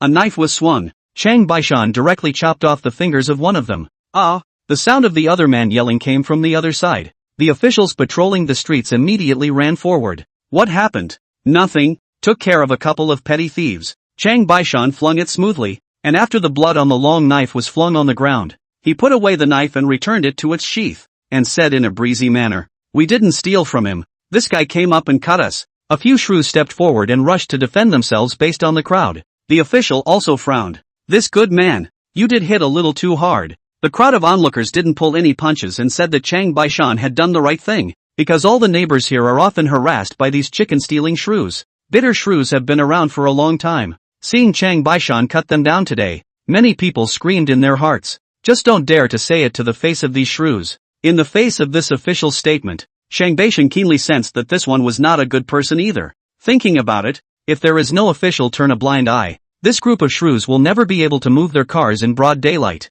Then Shang Baishan's eyes glared and said, "I hit hard? I don't think you're a thing either. Come with me." The words fell, and in front of the crowd, he tugged the official's collar and walked into the alley. Soon the official came out with a face full of horror. "This lord. No, warrior. I know I'm wrong, and they do deserve to be cut. Okay, no more for you. Get the hell out of here. Okay." Just now, Chang Baishan pulled him into the alley. explaining his identity and the Qin King behind him. So at this point this official was scared out of his wits. A few tiny shrews. He naturally didn't dare to care. The crowd of onlookers grew. Chang Baishan saw that he had made such a big commotion. His heart was all happy. If His Highness knew about this, he would definitely praise himself for being awesome. After thinking about it, he still felt that he had to take advantage of the opportunity to publicize himself more as a mountain biker. Bam! Chang Baishan threw down the long sword in his hand. Now the obstruction is gone. Come on. I'll give you guys a chance. Come on together. If you can beat me, I'll let you guys leave today. If you can't, it's just as well that I'll clean you up by hand. Trying to leave at this point is no longer practical. A few shrews looked at me. I looked at you, and eventually nodded to each other. They're fuming. It charged directly towards Chang Baishan. In such a hurry, you don't even give a chance to introduce yourself? Looking at a bunch of youngsters who don't speak martial arts, Chang Baishan's face was full of pity. His own name is the first expert of the Danei, the head of the Qin King's Guard, the supernumerary general of the Wu Wei Battalion, and the second marshal of Lingnan. The first marshal was His Highness, hadn't even been read out yet. A fist had come crashing down head-on. Without dodging, he raised his hand to catch it and twisted it gently. Click! The first man's wrist was then dislocated in response. Chapter 129, The Bicycle Warrior. Immediately afterward, in a matter of 3 strokes, Chang Baishan overturned the few guys in front of him to the ground amidst the roars of the crowd. In pursuit of the best publicity, Chang Baishan deliberately whacked them on the skin. This tactic allows them to be injured without dying, only to perceive the pain to a greater degree. As expected, the shrews lay on the ground, rolling around in pain. The screams and wails traveled far through the crowd of onlookers. Yes, I don't know who started it, but the people on the sidelines in Shaanxi County actually began to applaud and applaud. Almost everyone felt that Chang Baishan was doing the people a favor. Seeing that the atmosphere was brewing nicely, Chang Baishan didn't forget Qin Ming's instructions. Striding to the front of the crowd of onlookers, he gave himself the name of Bully with 1,000 clouds of bravado. Remember my name. My name is Bicycle Warrior. Cycling. Warrior? When the name came out, the crowd looked first at him and then at the mountain bikes parked in the distance. And it dawned on them. So it is. Bicycle Warrior. So fitting for this warrior. The Bicycle Warrior is so cool. The Bicycle Warrior punishes the shrews. And it will be a good story to spread. Can I touch your ride, Bicycle Warrior? A couple of youngsters who had just tried to touch his car had come up from behind and had witnessed the whole thing. Now the reverence for Changbeek Mountain is as continuous as the river. Even the eyes that looked at his seat were filled with longing. Sure, but you guys look and feel to finish early. This warrior has to go on a chivalrous journey. As he spoke, Chang Baishan laughed loudly and waved his hand. Now not only a few young people, but also many local people who are older, all gathered around to fondle. Worthy of being made there in Linjiang City, this texture, it costs 3 taels of silver. It's too expensive, or I'd buy one. What are you thinking? Look at this look. Can you buy it for 3 taels of silver? Yeah, a bike like the Bike Warrior would definitely be more expensive. Listening to the crowd's mouthful of compliments, Chang Baishan was secretly pleased in his heart. However, he was mindful of Qin Ming's teachings, and his face was taut and didn't show it at all. It's called faking it without leaving a trace. It was taught by His Highness. Seeing that things had pretty much festered, Chang Baishan opened his mouth and asked the crowd, "This warrior is here to be chivalrous and righteous. So if any of you have any grievances, feel free to inform me. I'm not talented. Although I don't have the ability to shake the heavens and move the earth, I can still make some contribution in the smallest way." The crowd stirred and came forward. "Warrior, I have an injustice. 2 years ago the village bully Wang Erga robbed me. My mother-in-law is with a wild man. My mother remarried and took all the family money with her." Chang Baishan laughed loudly and ordered the teahouse's junior to bring paper and pen. Quickly perfect the record of what they said. Over the next few days, Chang Baishan set out to rid the people of their evil. Song Dingshang, on the other hand, reported Chang Baishan's trip over. "Let's go and start promoting the loan program." In the past few days Qin Ming could clearly notice. Hundreds of people passed by their recruitment booths, looking at the bicycles placed in rows, all full of anticipation. But then it went away glumly. This is actually normal. After all, they can't afford to spend this kind of price. And today, that's all been changed. Great news! You can borrow money to buy a bicycle in installments when you join a textile factory today. Interested parties can come in for a test drive first. Qin Ming spread the news to all corners of Yinshan County. Pair that with the reputation of the ever-white mountain bike warrior. Soon there were long lines of people shooting up in front of the recruitment booths. "Do you guys want to come to work? Or do you want to come for a test drive?" The corner of Song Dingshang's mouth twitched as he asked with some hesitation. "Test drive. Still no one wants to cross dozens of miles to work. But after learning that there is such a thing as a test drive, everyone is pressed to try and take it for a spin on their own. This is a balance that needs to be mastered. Song Dingxing called for a young waif and helped him onto the bike under the envious gaze of the crowd. But being a good teacher, he just wanted to teach the other guy. This young waif, to his surprise, just rode right in to pick up and scurry away. My lord, we've long since worked out that this is called a break, isn't it? The other party smiled and opened his mouth. And Song Dingsheng suddenly had the feeling that his long-prepared teaching had fallen flat. In fact, he doesn't realize that people who spend money on bikes like these are basically people who would have researched it themselves long in advance. This is the only way to make up your mind to buy. As consumers, many of them know even more than Song Dingsheng. Plus they are young and learn quickly when they first get started. Yes.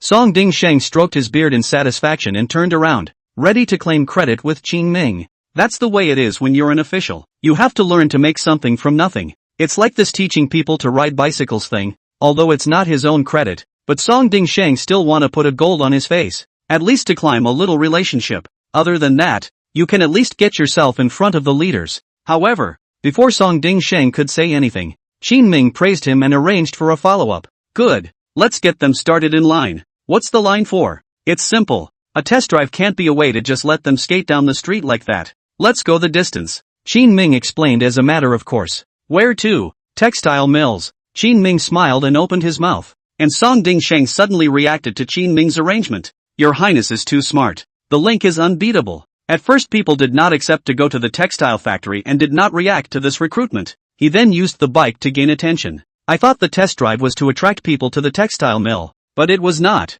Qin Ming was very humane and didn't force them to have to buy it or have to go to the textile factory. Rather, it is a subtle way to shorten the distance of the textile mill in their minds. When they actually rode over, they found that they were at the place in less than an hour. It's bound to feel like it's not really that far away and that you can actually come over here and work and make a lot of money. With the high payout here, within a few months' time, you can lift a bike and save yourself a large amount of silver. Brilliant.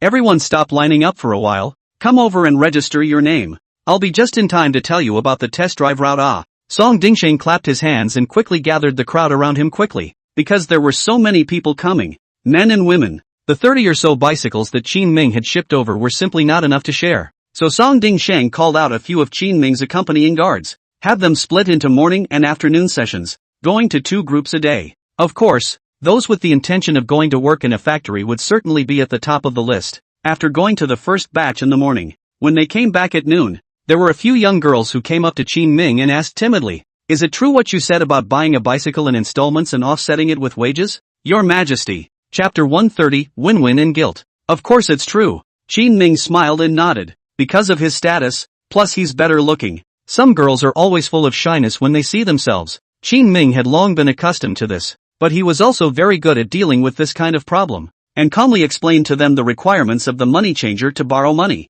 It also stated the details of installment payments and monthly deductions for labor. Several people spoke up after hearing this. So when can we go? At any time. Write your names here, and when the king leaves take you with him to recognize the way. Okay, thank you, Your Highness. Several girls also had to go home and talk to their elders, and women's voice was very low in this day and age. Not to mention this unmarried yellow girl, despite all the conditions laid out, and even having them experience it for themselves and conclude that they can go, yet they are still unable to make their own decisions. Okay, come sign up anytime you've discussed it. We'll be around anytime during the day for a few days. Watching that the situation had gradually gotten better, Song Dingsheng excitedly said to Qin Ming, Your Highness, the population of Yinshan County is in the tens of thousands again. If we can get 1,000 young men out of here, we'll make a fortune. They have many other counties to choose from. Recruiting hundreds or thousands of people from here would be great. Qin Ming smiled and nodded. Before sundown that day, the second trip came back with people signing up.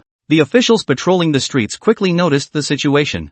I came to Wu Shizhong's mansion in the evening for dinner. Lord Wu, they've recruited someone. How was it recruited? Wu Shizhong was eating. He had ignored Qin Ming's side of the recruitment for the past few days. I thought that if I hung them out to dry for a few days, His Highness and Lord Song would know what to do. But now things are clearly not right. I'm surprised they recruited anyone. The official hurriedly reported what he saw to Wu Shizhong. So it is. Wu Shizhong froze in place for a long time after hearing this. Suddenly, he smiled. I was the one who looked away. I thought that His Highness was a man of paper, but I never thought that this Highness had such unique means. Bike warrior, test drive tour, staging, Wonderful, wonderful. Wu Shizhong stood up, his face filled with admiration. My lord, what are we going to do? Just let them get rid of the people? The official watched as Wu Shizhong was caught up in emotion and shock, and was a bit hesitant. You have to know that Qin Ming was able to get rid of hundreds or thousands of their young and strong laborers in one breath. This will definitely have an impact on Shady Hill County.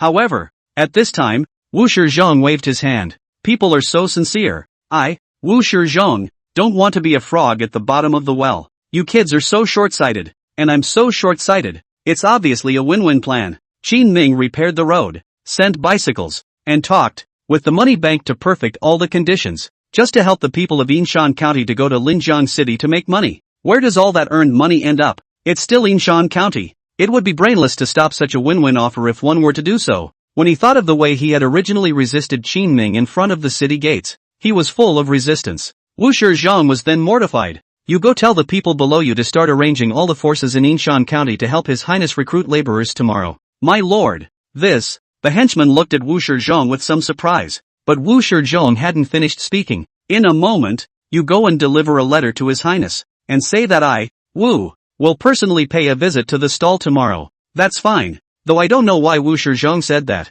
but the men also knew that their own county magistrate was a character who said nothing. Naturally, I dare not disobey. Hurrying all the way towards the outside. Early the next morning, Qin Ming set up his usual two stalls waiting for registration. One he was sitting on, the other was Song Dingsheng sitting on. But today is a little different. It was because the men had actually pulled another chair over after setting up Qin Ming's chair, just as the people who had lined up here early were wondering who the spot was reserved for. Wu Shizhong brought a column of manpower with him and hurriedly arrived in front of Qin Ming. Your humble servant sees your highness. Here, sit down. Qin Ming didn't count the things that happened 2 days ago. Instead he smiled and patted his shoulder and pulled out his chair for him. Wu Shizhong was flattered and sat next to Qin Ming. Today, he had completely lost his previous untamed appearance. Instead, he had been unashamedly by Qin Ming's side, learning about his maneuvers. All of them were from Linjiang City, so Qin Ming was naturally happy to give him pointers. As for the people of Yinshan County, at this moment,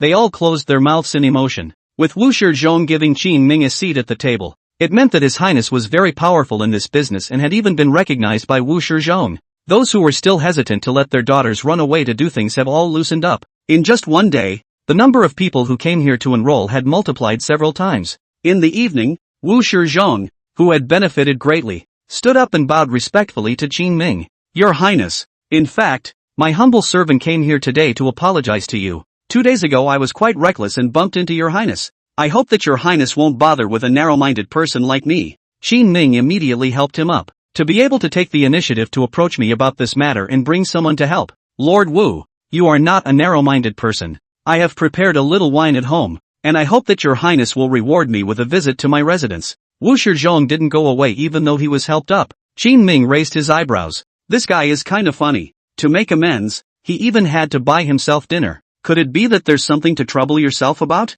Go. Thinking of this, Qin Ming didn't refuse anymore. Taking Song Dingsheng with him, he rushed towards Wu Shizhong's residence. Wu Shizhong's mansion was not that big, only 4 rooms, slightly better than an ordinary family. From this we can also see that this Lord Wu is not the kind of official who fishes the townspeople. Following him into the room, Qin Ming saw a middle-aged woman in a cloth dress organizing her desktop. There were a few dishes on it, all home-cooked, and 2 jars of wine next to it, and Song Dingsheng exchanged glances. Both of them sensed that something wasn't quite right about the day. Your Highness, if you please. Wu Shizhong sent Qin Ming to the main seat, and then arranged Song Dingsheng in the second seat. Only then did he take his own seat. Rubbing his hands together, he was half expecting to say something before he finally said, the 2 of you have been tired all day. Let's eat first. It's all made by the insider herself. I hope you don't mind. In the end, it was Song Dingsheng who couldn't look away and spoke directly. Lord Wu, if you have a request, you can just say it.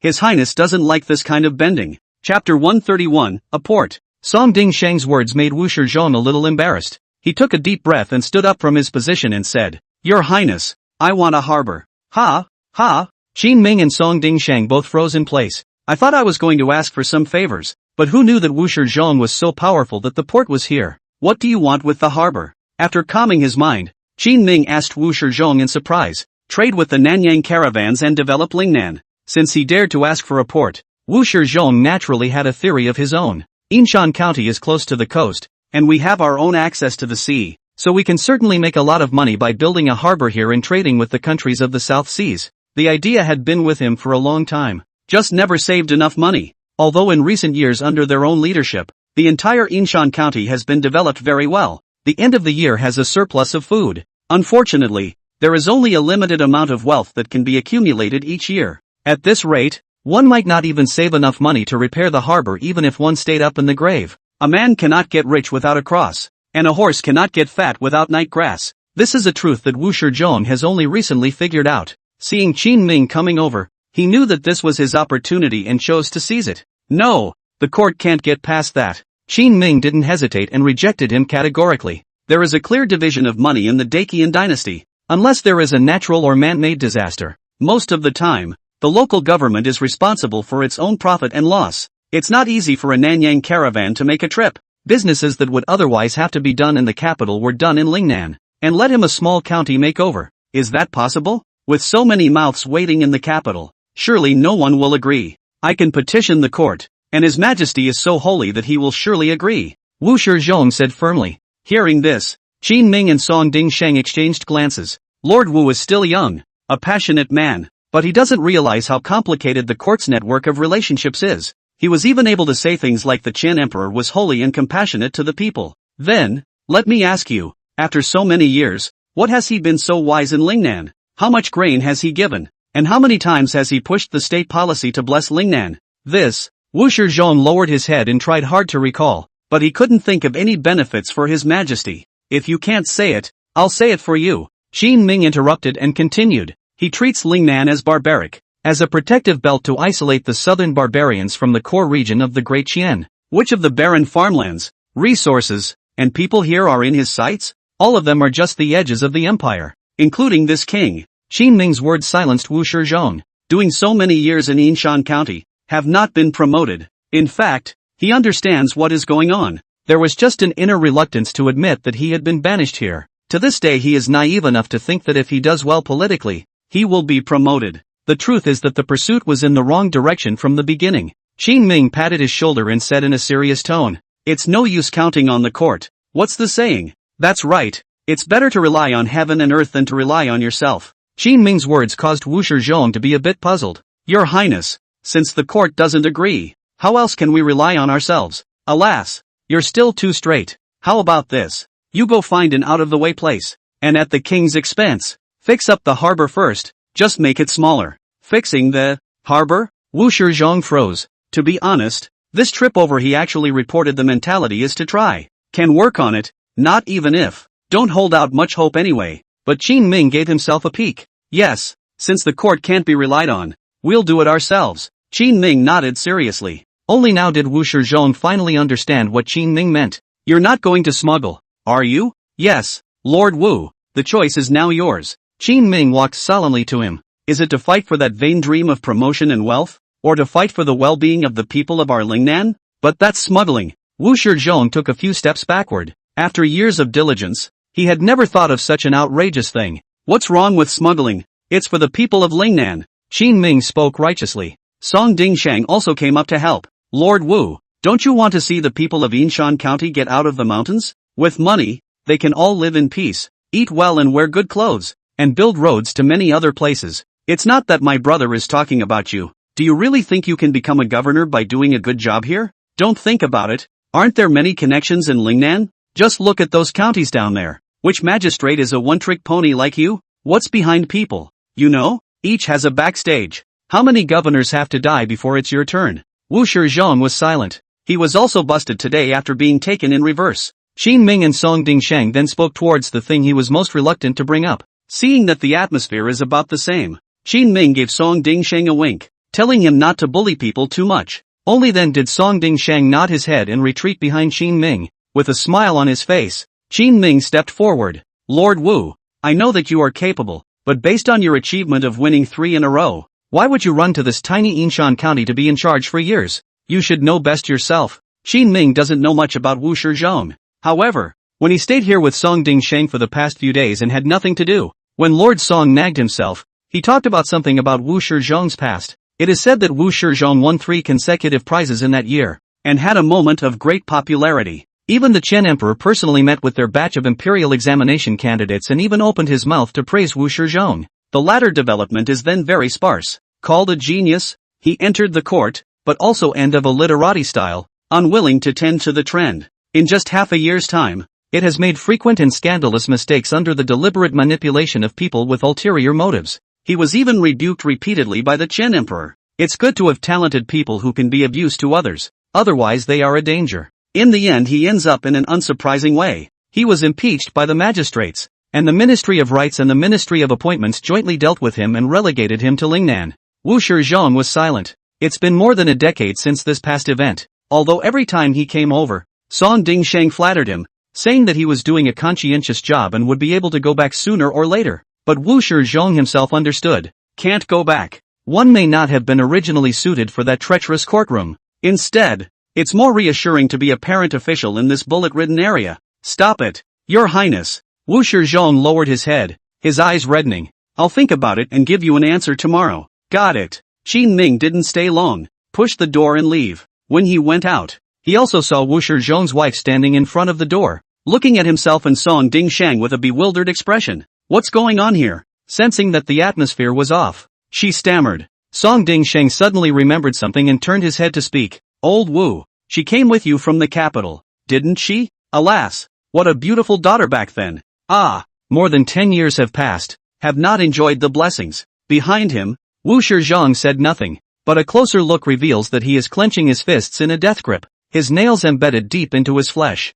Chapter 132. Something in the rainstorm. Your Highness, will I hurt him too much by saying that? Song Dingsheng walked out the door with some guilt in his heart. In order for the smuggling port to be built, he must be made to cooperate. Qin Ming's gaze was firm. This time when he came over, he actually had another layer in mind. It's about the harbor. Shady Hill County is a great place, surrounded by mountains on 3 sides at the back. It's not easy to get in from the outside, but it's very close to the coast. If a harbor is built here for smuggling, the court will have a hard time checking it, and then have Wu Shizhong, who is the local parent official, keep an eye on the place. When the Nanyang caravan came over, their own tens of thousands of silks, which had been prepared long ago, would have a place to go. Even if he hadn't told Qin Ming about the harbor, Qin Ming would have told him to go along with the smuggling. Only today he took the initiative to bring up the harbor. Qin Ming then smoothly told him about the smuggling. Old Song why Your Highness? Song Dingshan was a little excited in his heart. Qin Ming had sometimes called him Lord Song before.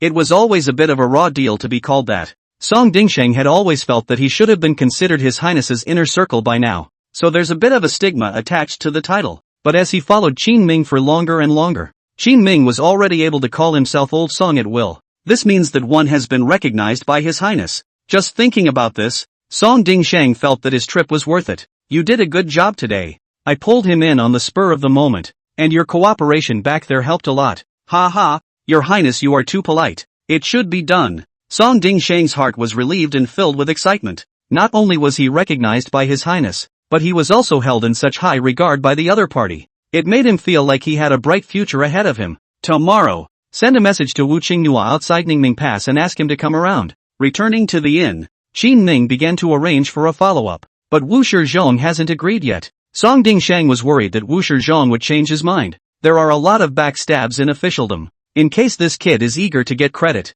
and stirs up the matter of Qin Ming's smuggling to the court in exchange for credit, and uses this to get himself back to the court, then they will be in big trouble. Whether he agrees or not, we're going to have a harbor. Of course, it's best if he agrees. If not. As he spoke, Qin Ming turned his head to look at the room from which a gurgling sound of snoring was coming from the distance. That's where the bicycle warrior, Shang Beishan, lives. Is that necessary, Your Highness? Song Dingsheng had a chill down his spine. I don't have much of a son or daughter here, and all the industries will be delayed if the harbor doesn't get done. Qin Ming's tone was resolute. Got it. I'll arrange for someone to keep an eye on him tomorrow, and if this kid has anything else on his mind, report it to you first. The two men discussed the situation and then said their goodbyes and went to their respective rooms. Seeing that it was getting late, Qin Ming, who had drunk a few glasses of wine, went back to his room to rest. The next day I woke up and washed up, and just as I pushed the window open, a gale of wind hit me. It's a rainy day today.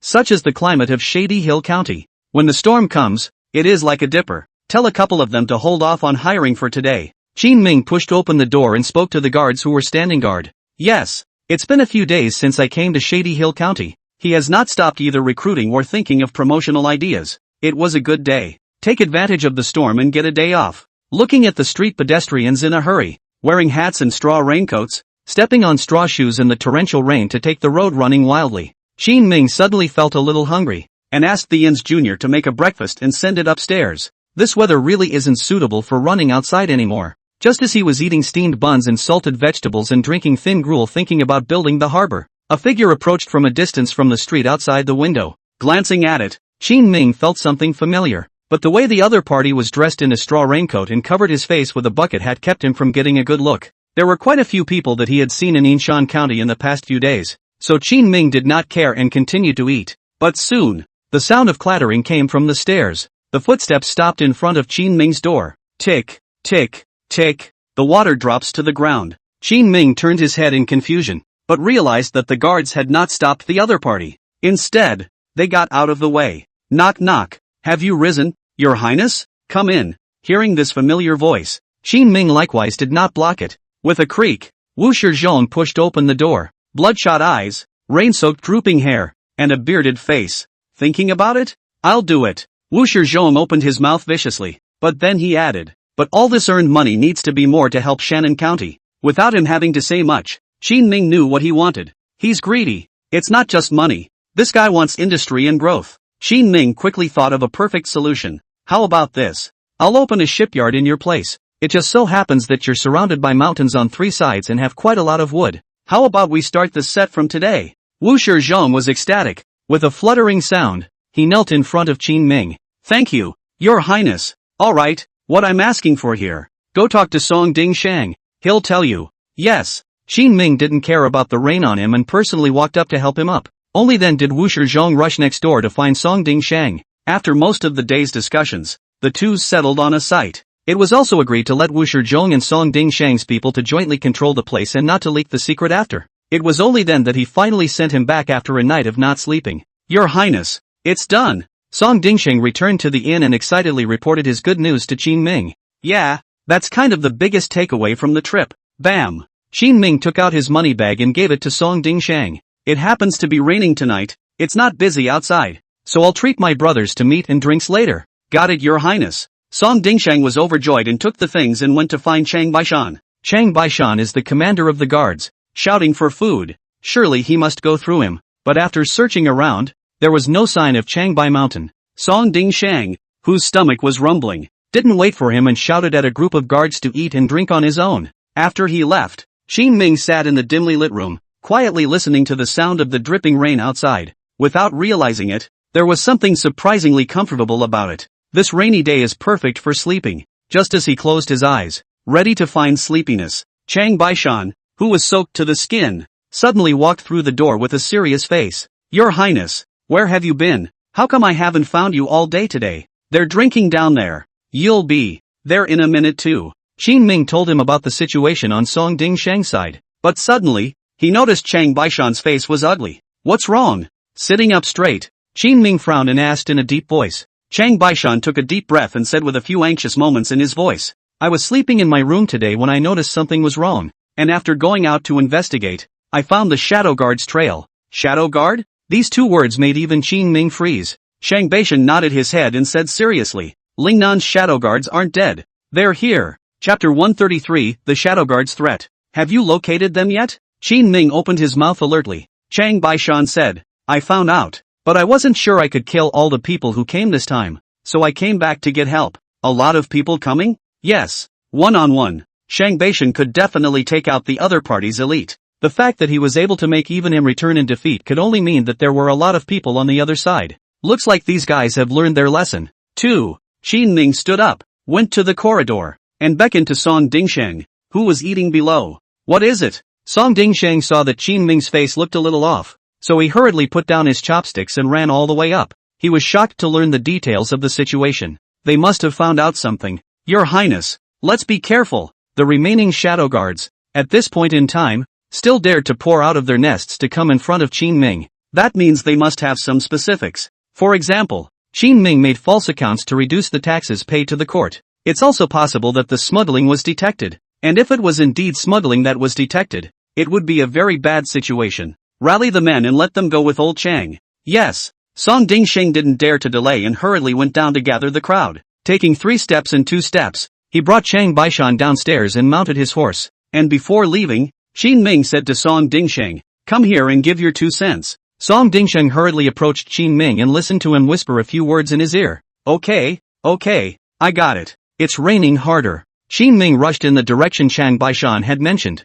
Asked him on the way. Engaged them? A fight was exchanged. And they laid a deadly hand on me. But I escaped. The bastards. Qin Ming frowned as the shadow guards came on strong, causing alarm bells to ring in his heart. As an intelligence organization, they knew a lot about Qin Ming. He also knew that Chang Baishan was the #1 expert beside Qin Ming. If he wanted to deal with Qin Ming, he needed to take out Chang Baishan and remove his left arm. Your Highness, it's nothing for me to be ambushed by them, but what kind of attitude we're going to face them with now? This is something you need to think about. At this time, Chang Baishan reminded Qin Ming from the side. Kill them, of course. Do we make peace? Qin Ming opened his mouth as a matter of course. A man who achieves great things can't spend all day holding on to nice fantasies in his mind. Making peace with them is absolutely impossible. The one standing behind the shadow guards was the Qian Emperor. I know. Chang Baishan nodded slowly. Soon, the crowd made their way through the pouring rain and arrived outside a dilapidated temple at the end of a street in the south of the city. There are a total of 13 people here. And the person at the head has very high martial arts skills, which should be even higher than the 2 shadow guard captains who killed themselves in front of us before. Speaking here, Chang Baishan continued. I suspect, this is the commander of the Lingnan Shadow Guard. Got it. Qin Ming, wearing a straw raincoat, jumped off his horse and came straight to the door of the straw house. Having come, why are you still cowed and afraid to meet directly with the fundamental king? We are aware of your highness's tactics, and we don't quite dare to show our faces directly when we meet on your turf. A man wearing a black robe and covering his face with a black cloth pushed open the door and slowly walked out of the broken temple. This should be the Shadow Guard commander that Chang Baishan was talking about. The position of commander is to be in charge of all the shadow guards in the entire Lingnan. What is the point of spying on the king? Qin Ming didn't talk nonsense and looked at the other party coldly. At the same time, Chang Baishan took a step out and blocked Qin Ming's side. In the pouring rain, everything around you is hard to notice, but Chang Bai Mountain can. Only just now when the other party appeared, there were several silhouettes out in the darkness, each occupying a favorable position, ready to launch an attack on Qin Ming and the others. Your Highness, you smuggled and made a fortune. The Shadow Guard commander's voice was raspy, obviously making a disguise. Not one to shy away from the downpour. He slowly walked out of the eaves of the room and paced in front of Qin Ming. We lost a couple hundred men, but it doesn't matter. At that time, your means of concealing the sea was really powerful, and it also made us lose the direction of the investigation for a while. Until later, I heard about the entanglement between you and the Lingnan Chamber of Commerce. If these matters are reported to the court, His Majesty will surely give us great credit, and you will end up in a miserable situation. There was some smugness in his tone. Shadow guards are the best at scouting for information. Even though Qin Ming had saved up such a big game, in the end, he still hadn't escaped his fiery eyes. After finding out what Qin Ming had hidden, they were naturally excited. Qin Ming frowned. So what? I don't want to present it directly to your Majesty. That wouldn't be good for you either. Now there's a way to have the best of both worlds. Would you like to hear it? As he spoke, the Shadow Guard took out a ledger. This is the court's expenses for the last 6 months. If you are willing to disperse your army and support the court's construction, Shadow Guard can make His Majesty forgive you for this time. How about it? This commander's words were beautifully spoken. Helping Qin Ming out was tantamount to taking his life in disguise. Without an army, Qin Ming is a lamb to the slaughter. And just like that, he had to be asked to support the court with all the money he earned. It was simply a ploy to kill 2 birds with 1 stone. But on the contrary, it was said by him as if Qin Ming had taken advantage of it. Do you think it's possible? Qin Ming raised his head and looked at the winning fellow. Chang Baishan took a step forward, and the few guards around him were all ready to make their moves. And at that moment, this commander laughed. Your Highness, this is not Linjiang City, nor is it in your barracks. There are quite a few of us from the Shadow Guard. If you really want to kill us to silence us, are you sure you can do it? If just one person escapes, your guilt will still be reported to His Majesty. By then, not only you, but the Lingnan Chamber of Commerce and the Wuwei Battalion will all be severely punished. The Shadow Guard commander's voice was even more smug. In his opinion, Qin Ming had no choice now. Scatter the army in your hands and at least you'll survive. If you don't disperse the army plus compensate the court, within a month, Being relegated to the status of a commoner is a possibility. Facing the other party's provocation, Chang Baishan also frowned slightly. He whispered to Qin Ming, "Your Highness, we really can't stop all of them." The other party knew Qin Ming's methods. Before Chang Baishan arrived with Qin Ming, preparations must have been made. Look at your condescending tone. The people of the court, they really are all carved from the same mold. Facing this group of shady rats, Qin Ming's face was as normal. This made the Shadow Guard commander a bit strange. And it was at this moment that Qin Ming suddenly asked, "You guys brought a lot of people with you this time when you came over to investigate the case, didn't you?" Since he had already won, the Shadow Guard commander wasted no time in hiding and said in a condescending tone, "Yes, this time the rest of the Shadow Guards have come to check on you. This is a situation that hasn't been seen in decades, and it's not a bad loss for you. All hands on deck?" Qin Ming suddenly laughed. "Just in time. If this king kills all of you today, Lingnan will be clean." Chapter 134, My men, where are you going? Ha ha ha ha ha, what gives you the right? The Shadow Guard commander seemed to have heard the funniest joke in the entire world. Do you really think that this Yinshan County is all your Qin Ming's people? There has to be a limit to your arrogance. In the face of this guy's ridicule, Qin Ming suddenly nodded seriously. Untalented. The magistrate of this Yinshan County is really my king's man. What? Everyone froze at this statement. The Shadow Guard commander shouted incredulously. No way. You don't need to play a trick. We've long checked that Wu Shizhong of Yinshan County has never even had contact with you. Don't be afraid. Everyone. This traitor Qin Wang is trying to disturb our minds. At his words, the scene fell silent. But those Shadow Guards hidden in the shadows didn't really need to hide. Their trail had already been discovered by Chang Baishan and the others when they messed up just now. While the Shadow Guard commander was pointing at Qin Ming and yelling at the top of his lungs, Qin Ming appeared calm. Shrugging, he continued. You all can try to see if you can still get out of this Yinshan County, and then you will know if what the king said is true. Qin Ming spoke truthfully, even telling them all about what was about to happen. Now all the Shadow Guards were panicking a bit. The shadow of death had fallen over them. Chang Baishan twisted his head and swallowed, his face full of astonishment. Your Highness, that guy with the smelly face in Yinshan County, when will he talk to you? We'll talk about this afterward. Killed him first. Qin Ming didn't want to explain too much. Got it. Chang Baishan and a few guards were ordered to immediately draw to the front. The battle power of the Shadow Guards was 100,000 miles away from Qin Ming's personal guards. Even if these few present were captains, or senior Shadow Guards like commanders, they still weren't enough to look at. You dare to make a move against the Shadow Guard? Is it a rebellion? The Shadow Guard commander who had just been arrogant in front of Qin Ming, looking like a victor, before he could last more than 30 moves in front of Chang Baishan, he was stabbed through the small of his back. At the moment he was drenched in rainwater and fleeing frantically backwards. This looks like a fallen dog. Don't spare a single one. There are already guards stationed in front of the city gates. Just chase them as much as you want. They definitely won't get far. Qin Ming loudly explained to the distant Chang Baishan from the rear. Standing on the roof of a distant house, Chang Baishan waved his hand with his back to Qin Ming before he gradually disappeared in the also rainy curtain. It's a good thing it's raining. After a downpour, no trace of anything is left behind. Take off the straw raincoat. With a few guards, Qin Ming strolled idly with his oil paper umbrella open in the direction of the North City Gate. In front of the city gate, Song Ding Shang was already here, waiting with hundreds of soldiers. Waiting with him was Wu Shizhong. At this moment, Wu Shizhong's face was very red, not knowing if it was because of excitement or fear. Just now Song Ding Shang had found him and asked him to mobilize the few hundred soldiers in the county to guard each of the gates without letting anyone go. Don't know what happened though, but when he heard that it was an order from His Highness, he did not say much and immediately ordered the whole county to be blockaded.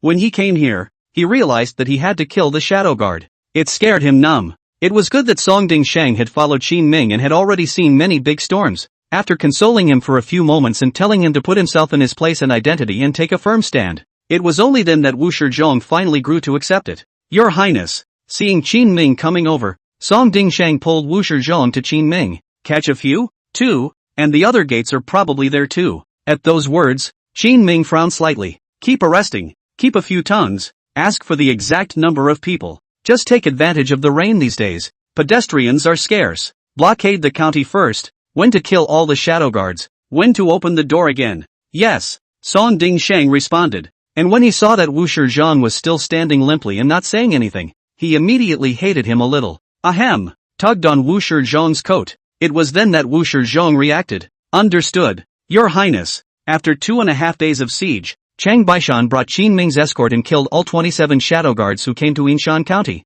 Looking at the bright red handwriting on the death list, Qin Ming slowly sighed in relief. Song Dingsheng said from the sidelines, "Your Highness, the textile factory has sent word that it's mostly constructed and ready to begin mass production, and now it wants you to send people there. The textile industry is upgrading again, expanding in size and numbers, which is a good thing." After Song Dingsheng finished speaking, Qin Ming's tightly furrowed brows eased a few points. "Been here long enough? Let's go." Yes. In front of the city gate, Wu Shizhong stood here in a trance with a few officials to see Qin Ming off. Ports, recruiting, smuggling, killing shadow guards. There were so many things that had happened in the last few days. The real side of the court that he hadn't been exposed to in more than a decade. That Wu Shizhong still hadn't finished digesting it until now. "I'm counting on you back there. Spirit up." Seeing his expression, Qin Ming smiled and walked up to pat his shoulder. The last time he had Song Dingsheng go over to Wu Shizhong, it was actually to get him tied to his big boat. After Wu Shizhong made the move to kill the shadow guard, he was completely considered Qin Ming's man.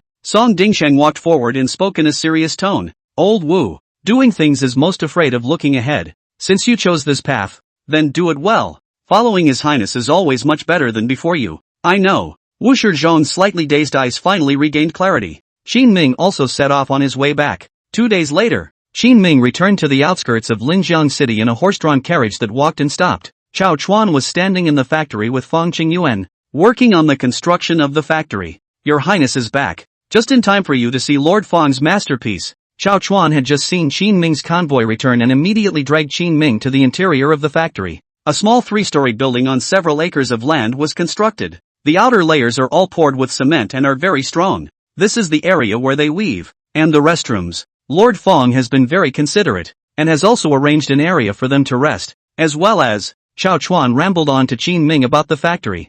Fang Qingyuan's thoughtfulness, rest, work, and accommodation areas are all partially divided, and can be put into production first. Qin Ming then saw some textile workers, doing their work in the factory building they had finished constructing. "How much production can we expect now?" Suddenly, Qin Ming thought of a more important issue. Just in time, Fang Qingyuan came down from upstairs. "Your Highness, after adopting your way of large-scale standardized production, the output of the textile factory is gradually increasing, and is even higher than before by a large margin. But while the output is high, I've discovered a very interesting pattern." Qin Ming raised his eyebrows and asked curiously, "What laws?" Chapter 135, Great Qian Graduate Student. At first we put in a lot of people and production grew fast, but as the number of people put in more and more, the amount of production didn't grow as fast. Fang Qingyuan took out a small notebook and explained his findings to Qin Ming with extreme seriousness. This seems to be called diminishing marginal effect. Qin Ming used his little knowledge of economics to speak casually to him.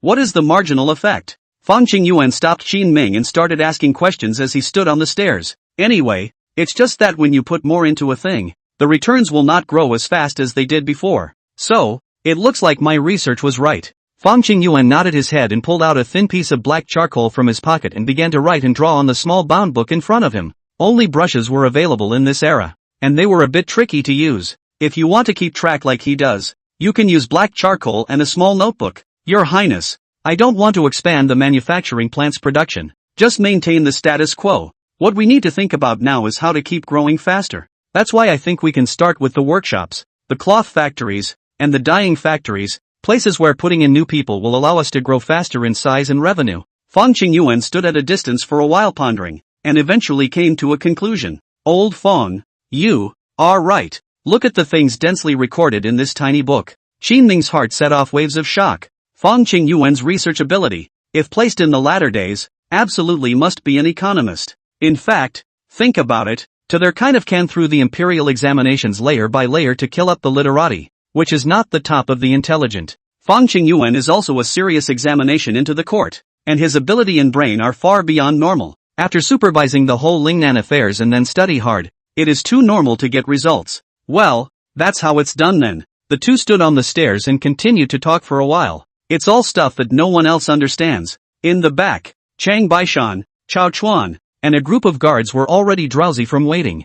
Through the chat with Qin Ming, Fang Qingyuan summarized against his own theories before he finally excused himself and left. "Your Highness, didn't you want to ask Lord Fang about the specifics of his production operation, and this makes him run away?" After he left, Qin Ming also reacted. "Never mind. I'm relieved to have old Fang here." Qin Ming had thought that he still needed to guide himself here, but after coming into contact with Fang Qingyuan, he understood. after bringing the whole ridge up the road. It's the same whether he's there or not. A few days later, Fang Qingyuan worked out the plan for the diversion of personnel, and also posted the announcement in front of the main gate of the textile factory. Effective immediately, all those who come to do something will be uniformly assigned. Allocations are made at the cloth mill, the dye house, and the shipyard. At lunchtime, Qin Ming and Song Dingsheng received the news and stood in the crowd outside the gates listening to their reactions. The news is still important, and many people have gathered to discuss it. That's a good one. I'd like to go to the fabric store. It's close to my house there, just a few minutes by bike. I hope I don't get assigned to the shipbuilding workshop. I'm from Yinshan County, and shipbuilding is placed on our side, so it would be great if I were assigned to the shipbuilding workshop. People have mixed feelings about the initiative. Song Dingsheng nodded his head. Your Highness, now that there are already many industries surrounding Linzheng City, it is expected that Lord Fawn will distribute the personnel according to the proximity of their homes. Yes, hopefully this will move forward peacefully. Qin Ming scanned the growing crowd and said with slight concern, this matter concerns issues related to productivity, and many workers are illiterate, so Fang Qingyuan didn't explain too much to them. He just posted the conclusion in advance so that people could be prepared. But with thousands of people in a textile factory and suddenly having to switch places, someone is always going to be upset. A voice came from the crowd just as Qin Ming's words fell. Damn it, are you trying to lower our wages and treatment? I'm not leaving anyway. The man who spoke. His name was Li Erniu. He was a villager from Guangshui village, north of Linzheng City, and was said to be quite prestigious in the village. When he came to the textile factory, he was quickly promoted to the rank of captain because of his outstanding performance and the number of people who served him. Against him, Song Dingsheng raised his eyebrows and beckoned to a few officials around him, ready to rush over and take down Li Erniu. At a time when the textile mills are separating people and blessing several other industries, it would be nice if someone jumped in and obstructed it. This could have a huge impact on their reputation and the operation of the textile mill. What's more, His Highness is still standing here. Song Dingsheng definitely can't let this unruly people cause trouble. Wait. Seeing that he was going to go up with his men to detain Li Erniu, Qin Ming immediately stopped Song Dingsheng. Don't irritate him. There are so many other people there. Qin Ming spoke in a low voice. Song Dingsheng turned his head towards the surroundings and looked around. It was now just after lunch break. Many people had nothing to do, so they came to the factory gate to chat, and more people gathered. If they were to make a move against Li Erniu at this time, Qin Ming and the others would not only lose their reputation,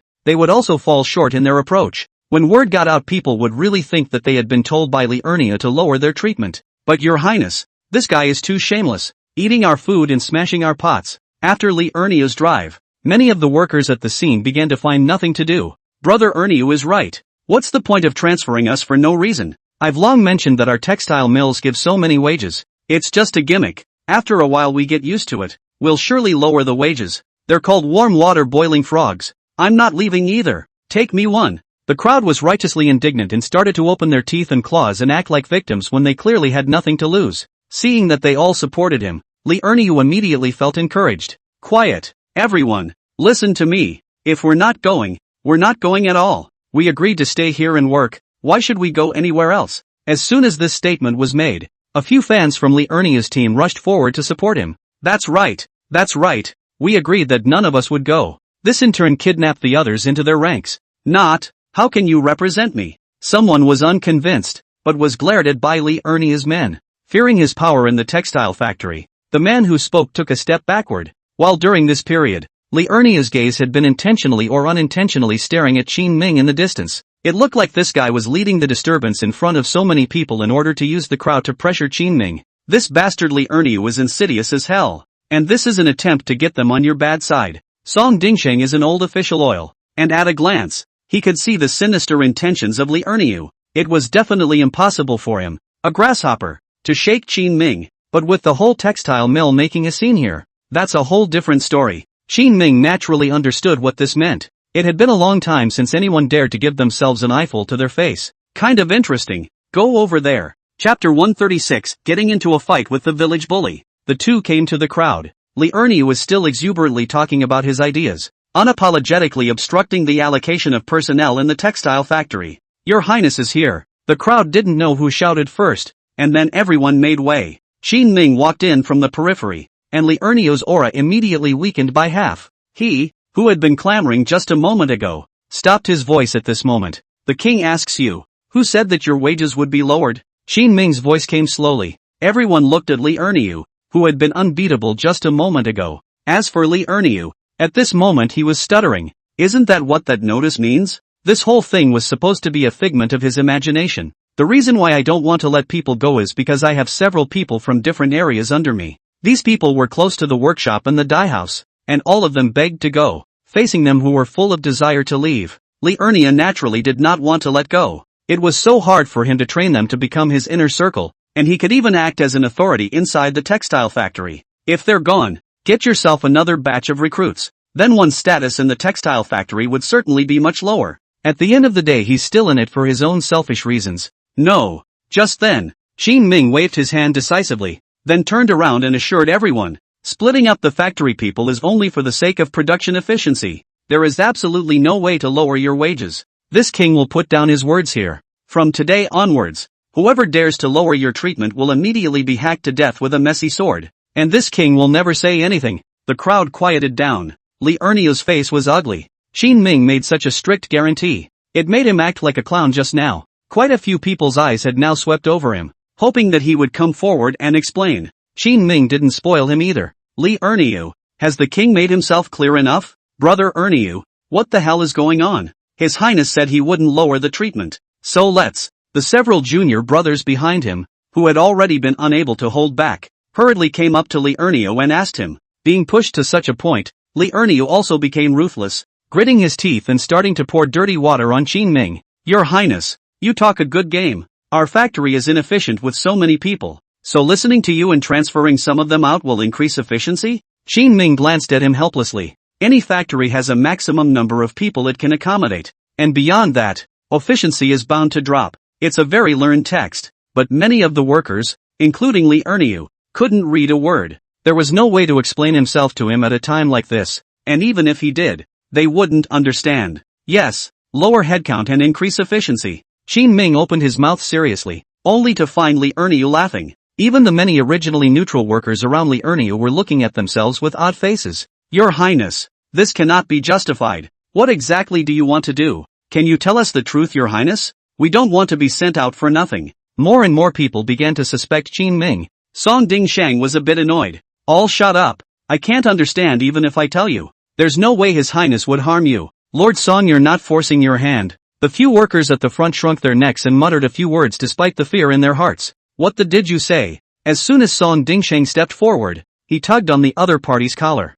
Okay, don't do it. Seeing that things were not going right, Qin Ming reminded Song Dingsheng. When dealing with outsiders, Qin Ming didn't mind using the fastest means to physically eliminate the other party. But now these factories were filled with Qin Ming's own people. If they directly let Song Dingsheng make a move in front of so many people, they would definitely be centrifuged at that time and their reputation would be ruined. Your Highness, you'd better tell us properly or people won't believe you. Seeing the situation reversed, Li Erniu took the initiative with a slight look of interest. Everyone was now waiting for Qin Ming's response. Shaking his head slightly, Qin Ming said helplessly, Li Erniu, you're one of the production leaders, right? Yes. Li Erniu shrugged his shoulders and looked at Qin Ming with suspicion. How about this? Give you twice the number of people than this king? And in 3 days' time, let's compare production. How about it? You want to compare productivity with me? And with only half the people? Li Erniu somewhat couldn't believe his ears. Yes, this king is going to prove to everyone present that sometimes having too many people isn't always a good thing,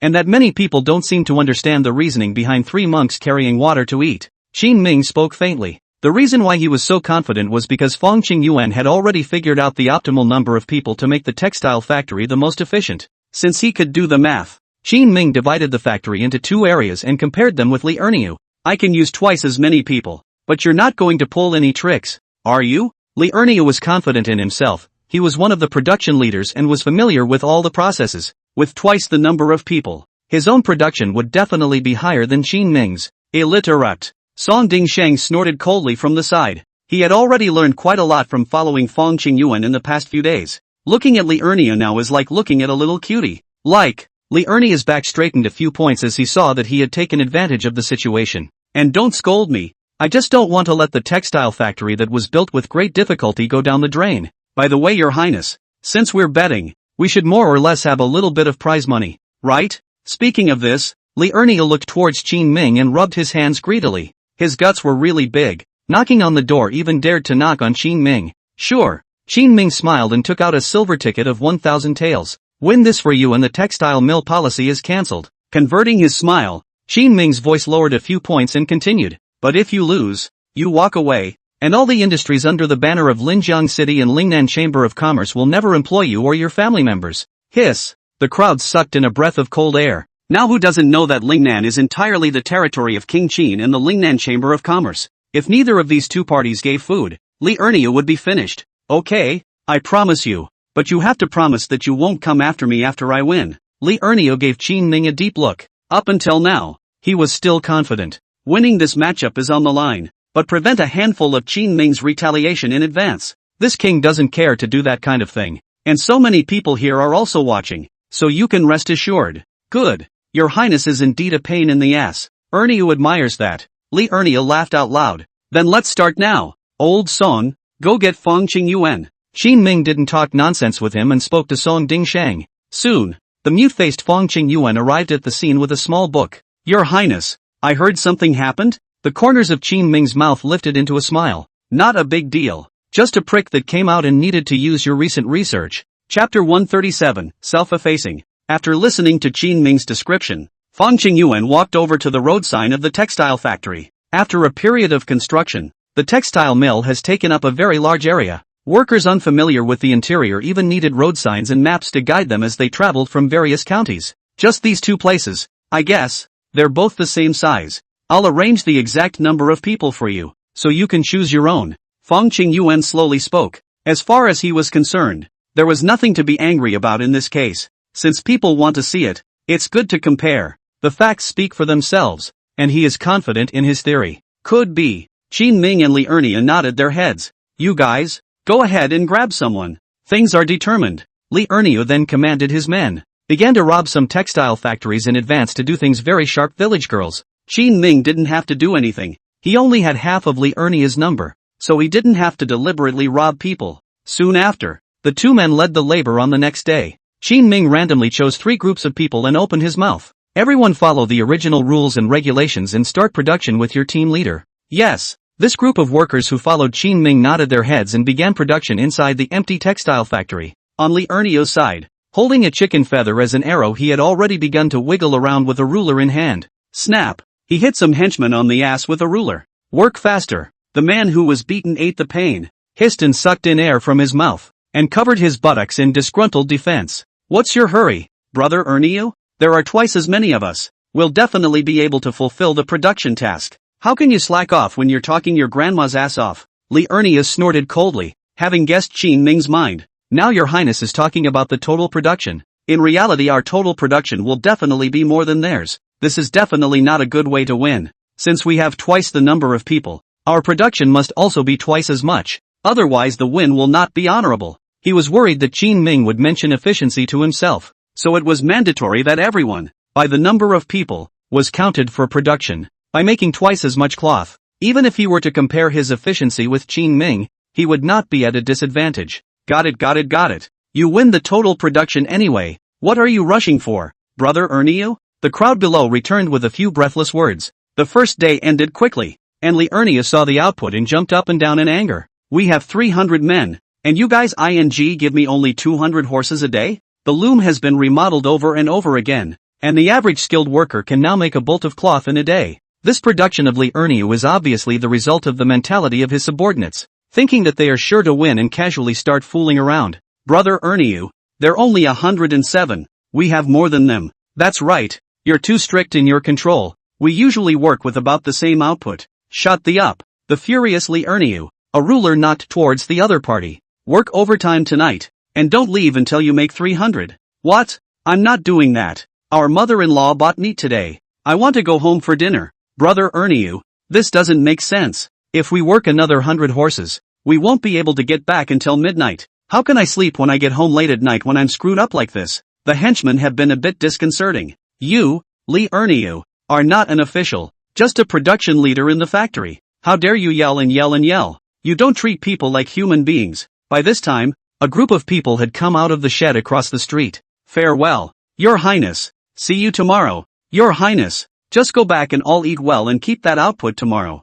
Qin Ming smiled and waved with them. Look at Li Erniu almost get into a fight with one of his own people. In order to maintain order, he then led Song Dingxing to Li Erniu's side. A smile tugged at the corners of his mouth as he admonished him. You need to rest when you need to rest. Otherwise how are you going to do things back there? Qin Ming's words caused the eyes of everyone present to light up, but Li Erniu's face was immediately unable to hang on. He turned his head and glared at his men, gritting his teeth viciously. Your Highness, they're my people now. You can't intervene as a rule, can you? That's true. Anyway, within 3 days they'll all be under your command, so the king won't talk too much. Qin Ming shrugged and shook his head slightly. Now, all those who followed Li Erniu were suddenly filled with frustration. Let's go. Go to the cafeteria and eat and continue weaving. When Li Erniu drove the crowd forward with the ruler, it was like driving livestock. The 300 men on the production team dared to speak out, had to go to the cafeteria to eat first, then continued back to work. Your Highness. Originally they were so many in number that they were going to be in a mess when they were in charge.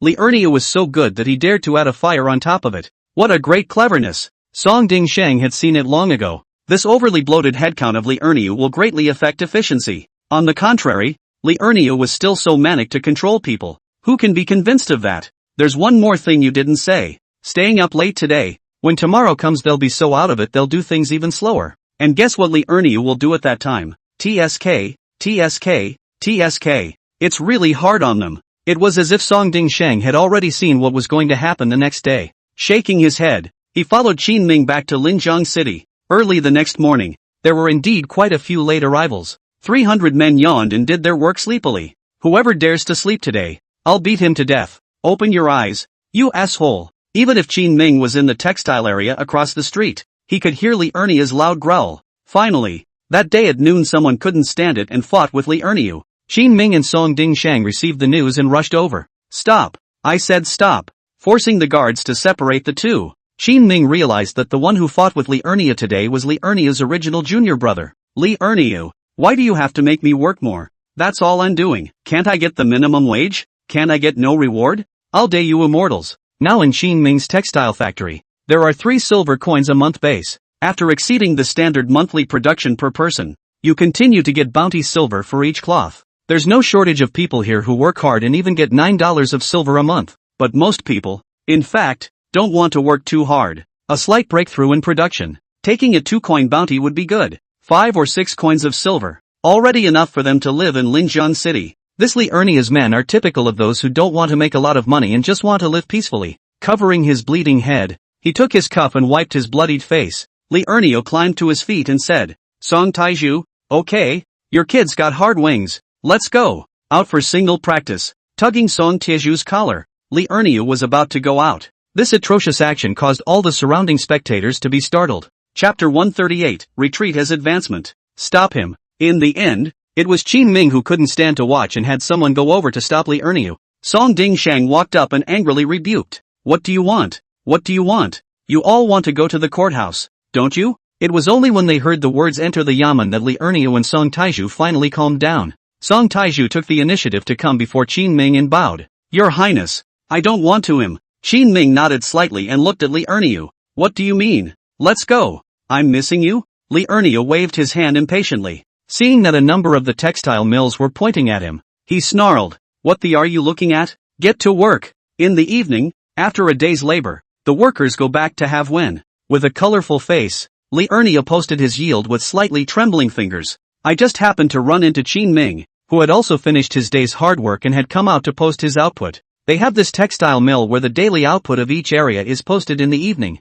One is to have a comparison to create incentives. Secondly, it's easier for them to account for everyone's efforts and count it in the bounty. So little? Qin Ming had just finished posting something and turned around. Just noticed the production behind Li Erniu. Surprisingly only 150. With yesterday's, it's only 350. But Qin Ming had produced 342 pieces of cloth yesterday plus today, compared to yesterday's 107. Qin Ming's men, today, even made 2 more cloths. Just having a bad day. Li Erniu was still talking tough. At this time, the people who came out from behind him did not even look at him. Without even saying hello, he turned around and left. On the contrary, here in Qin Ming's place, when everyone went home to rest, they would smile and wave goodbye to Qin Ming. Other than that, just from the management point of view, Qin Ming has already won too much. With a light laugh, Qin Ming opened his mouth. You're going to lose. Tomorrow isn't even here yet. Don't be too confident. Your Highness. Li Erniu was enraged,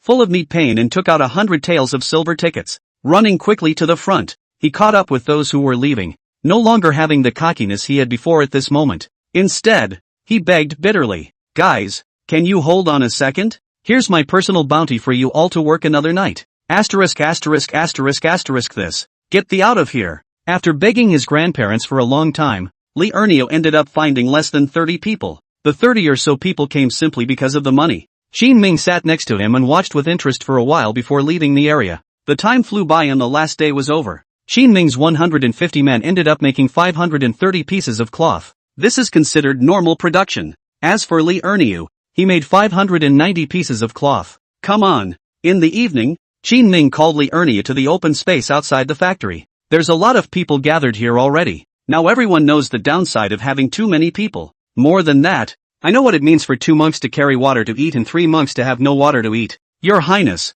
the competition this time is high and low. Twice as many of them are only just a little more than us. Song Dingxing smiled, having already figured out how to banish Li Erniu. However, Qin Ming shook his head. Lord Song, the art of doing things, you still haven't mastered it. Ha, watch this. I'm only going to teach it once. Qin Ming patted his shoulder and crossed the crowd to the very front. Ladies and gentlemen, it is true that the king has lost today. Our output, compared to Li Erniu, is tens of cloths short. The king will fulfill his promise and reward him with 1,000 taels of silver, giving up the diversion of the textile factory. Everyone froze at this statement. Song Dingshang was even more shocked. Shang Beishan scratched his head. His Highness is crazy. Now discerning people cannot all see. Textile mills to a certain extent is no good. On this he still want to call off the diversion program? Song Dingshang took a deep breath, glanced at him, and said quietly, General Chang, you're thinking wrong. His Highness is the one who is going to ruthlessly rub Li Erniu on the ground. What do you mean?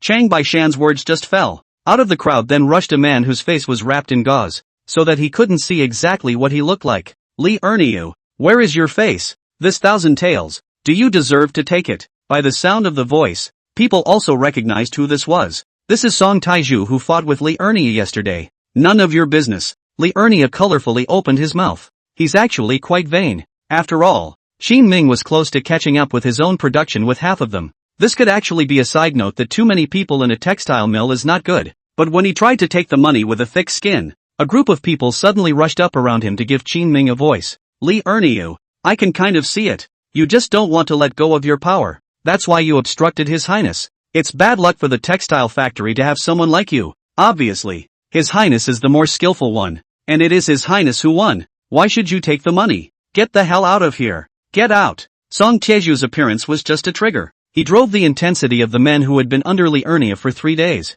And Qin Ming personally stayed in the textile factory for 3 days. And his men were even more respectful. They were naturally more willing to stand up for Qin Ming. For a while the situation appeared lopsided. Asshole, I'll punch you in the face. In the crowd, I don't know who hammered Li Erniu first. This was followed by a second and third punch. Your Highness, to stop or not to stop? Song Dingsheng hurriedly walked forward and asked in a low voice. Qin Ming glanced at him and said indifferently, Stop what? Can you squeeze in? That's definitely not going to squeeze in. Chang Baishan also understood and exchanged a glance with Song Dingsheng, and the two of them immediately hid far away. Finally, after a ravaging, Li Erniu barely braced himself from the ground covered in blood. You assholes. Who moved just now? When I catch him, I'll let his whole family die out. Hearing his threats, the crowd didn't say a word. Only Qin Ming walked up and said, You'd better go. Who am I to go? Li Erniu was so humiliated that he growled angrily. Qin Ming's expression was as usual as he faintly asked him back.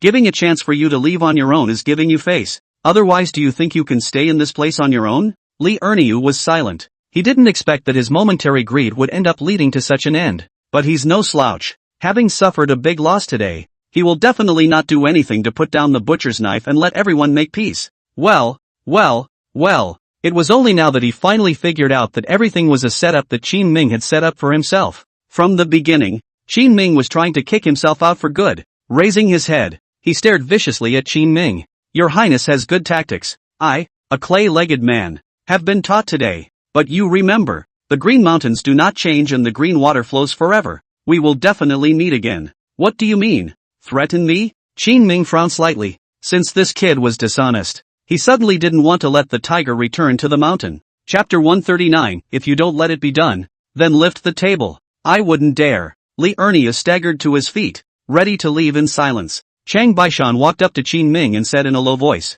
Your Highness, Li Ernia is not a good person. He is originally from the ground. If he goes back and pulls some tricks, it might affect our big event. In terms of cutting off the roots, Qin Ming would definitely not disappoint. Nodding slightly, he instructed Shang Baishan, Well, arrange for a couple of people to keep an eye on him. With this matter out of the way, Song Dingsheng walked out into the crowd and shouted, Don't gather around. Everyone, go back and pack up and get ready to find a place to work close to your own home. As per the new policy of the textile mills, gone.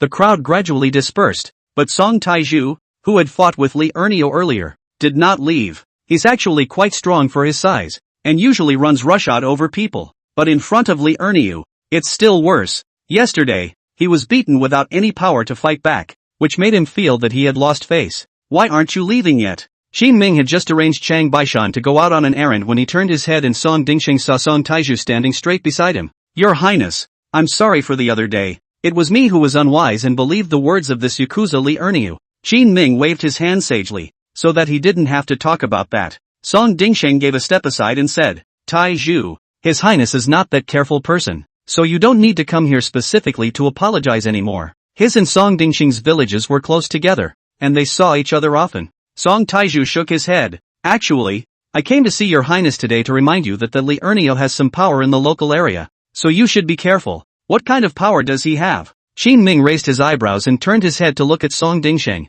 Song Dingsheng thought for a moment and suddenly realized what Song Taizhu meant by that, so he explained to Qin Ming, Your Highness, Li Ernia was the village bully of Guanshui village, and his brother-in-law is a landlord over there in Guanshui village called Li Lianshan. Oh, that. Qin Ming nodded his head faintly. To put it mildly, without a powerful background, it would be difficult for Li Ernia to become a village bully. Is this Li Lianshan trouble? Before Song Dingsheng could open his mouth, Song Taizhu took over. Your Highness, their family's methods are all very dark. There's a saying, not afraid of thieves stealing but afraid of thieves thinking about them. You must be wary of him in advance. You hate him that much? Qin Ming didn't continue to talk to him about Li Ernia. Instead, he gazed at Song Taizhu carefully. This kid specifically ran up and urged himself to take action against Li Ernia with his words, obviously wanting to kill someone with a knife. Qin Ming remembered that originally he was one of the juniors who followed Li Ernia. It's a little strange to suddenly be like this. Sensing Qin Ming's skepticism, Song Taizhu clenched his fists. His face was suffocated red, and only after a long time did he say, Last night he ran to the village and called my daughter-in-law a rotten crotch. Taizhu's family wasn't rich back then, so he really couldn't get a daughter-in-law. So he picked one up from the stragglers outside. Song Dingsheng sighed slightly and spoke in a low voice in Qin Ming's ear. Many of the exiles who come over in exile these days are out of their depth. I don't know where Li Ernia heard the news. After the fight with Song Taizhu last night, whether it was real or not, he still ran to someone's village and made a scene. My daughter-in-law wanted to throw herself into the river last night. I'm sure I won't let him go. Song Taizhu clenched his fists in anger. After walking up and patting him on the shoulder and giving him a few words of relief, Qin Ming sent Song Taizhu away. Song Dingsheng said from the sidelines, Your Highness, this Li Ernia was really underhanded as well. To be able to start a rumor about someone's daughter-in-law is too disgusting. Well, the scourge has to be dealt with sometime. Qin Ming would not have let go of such instability. Early resolution is best. Waiting for the evening, he arranged to go out. Chang Baishan hurriedly ran back to the textile factory. Your Highness, something has happened. That fast? Yes, that Li Ernia was too capable of making trouble. And when he went back, he found a local landowner called Li Lianshan, blocking the road we're building in the mountains. The road repair has been going on for months. Qin Ming's army drove over there, and the material was laid out and finished. It's never been too much of a hindrance yet. Counties and villages everywhere also understand that building roads is good for them. Sometimes there are even villagers from the village who specialize in giving water and fruits to the soldiers who are working. Go! Qin Ming followed Chang Baishan to the foot of a mountain outside Guanshui village. There were quite a few people gathered here, surrounding Qin Ming's 30 or so soldiers. Just as he got close to Qin Ming, he heard them arguing. Our ancestral graves are here. No one can dig them. Damn, you guys are so full of, a whole mountain is your ancestral grave? Of course, there are our ancestral tombs on the mountain. And wherever you dig, you'll be spoiling the feng shui of our ancestral tombs.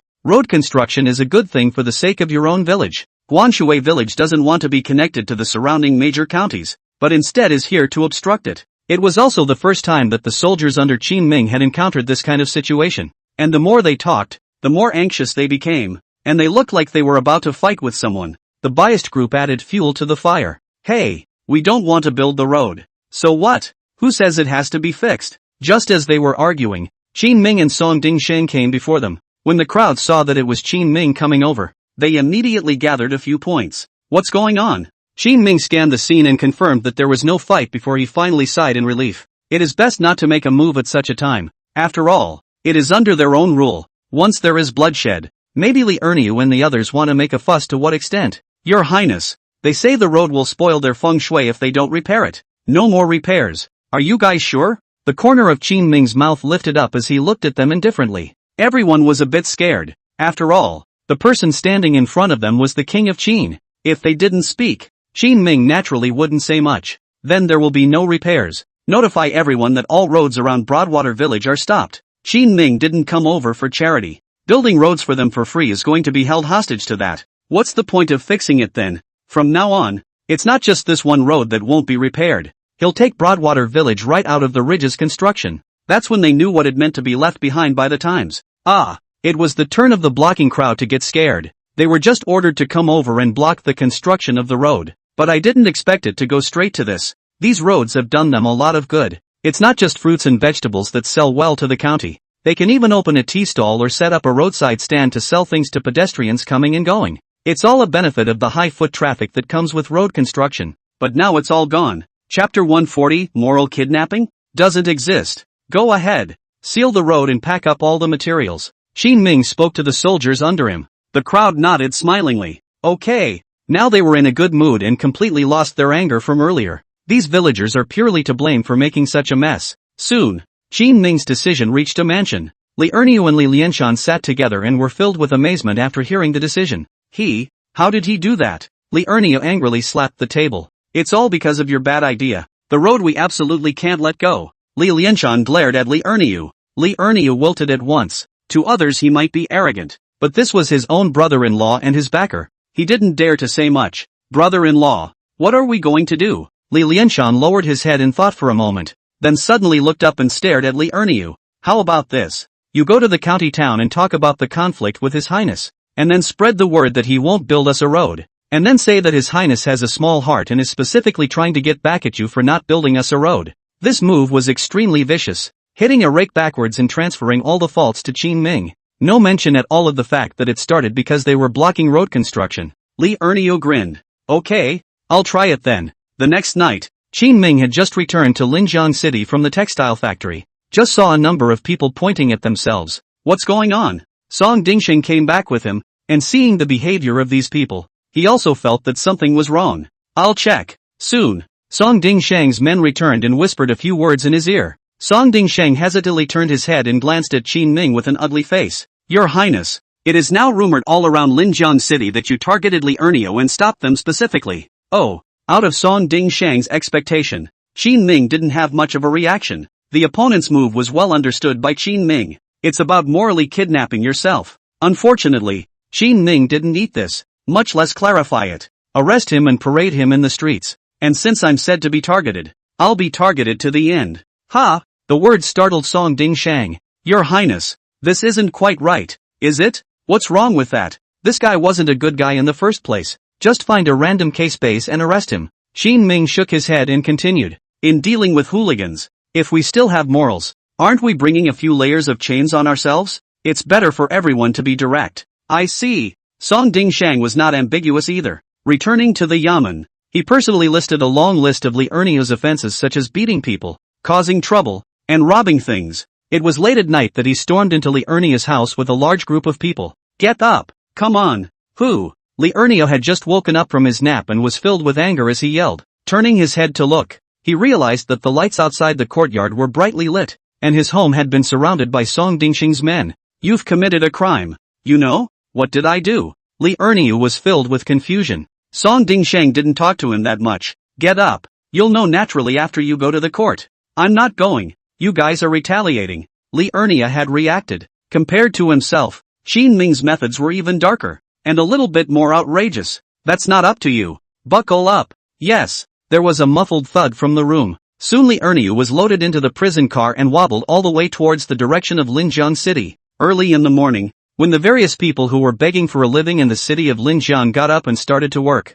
from a distance, he heard a bustle in the street. It was only when he came forward that he realized that it was Song Dingsheng himself who was leading the prison car and waving it around in Linjiang City. Those who had heard a lot of rumors yesterday all had chills down their spines at this moment. It seems that your highness is really... Shoo, hold your tongue. Do you want to be like him? Now a lot of people who love to gossip are all silenced. Everyone is not a little cutie. Regardless of whether Qin Ming was really targeting Li Erniu before, his behavior has now been confirmed. If anyone else dared to continue to fight against him, they were not taking their lives seriously. That's scary. The walkers on the street did not dare to do so, though their hearts were eager to discuss it. They have bowed their heads and walked away quickly. After bringing Li Erniu into the courthouse, Song Dingsheng deliberately asked his men to open the county courthouse gate wider.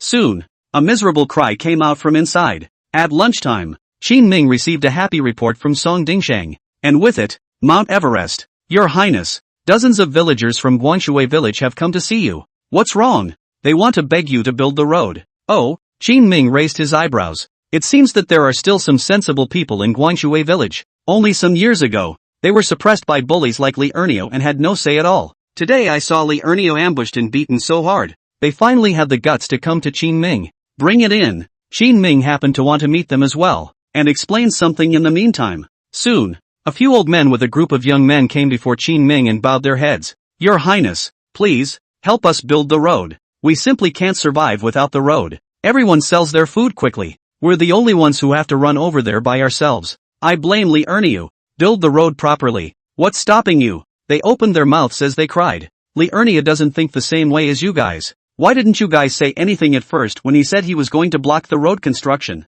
Qin Ming was not overwhelmed by their cries and instead asked calmly. A few people rushed to say, we don't dare to Li Erniu is so crowded, and now also he was arrested by you, so we dare to run to say. In that case, this king has also explained a task to you. Qin Ming slowly nodded his head and then spoke. In the future, when you go back, you guys keep an eye on Li Erniu, and if he makes any more movements, report them directly, and someone will take care of them. Qin Ming's move was considered to have completely locked out the possibility of Li Erniu's flight of fancy. In fact, apart from Guanshui village, there are many other villages where village bullies are found inside. Li Erniu is just a typical example. What Qin Ming explained to them today wasn't just giving them an imperial sword to deal with these village bullies at any time. What's more, it's given other villagers an example. Enough to knock the mountain down and make village bullies everywhere dare not presume to bully the common people. Thank you, Your Highness. Thank you, Your Highness. The people were thrilled to see that Qin Ming was willing to promise to rebuild the road and could even protect them,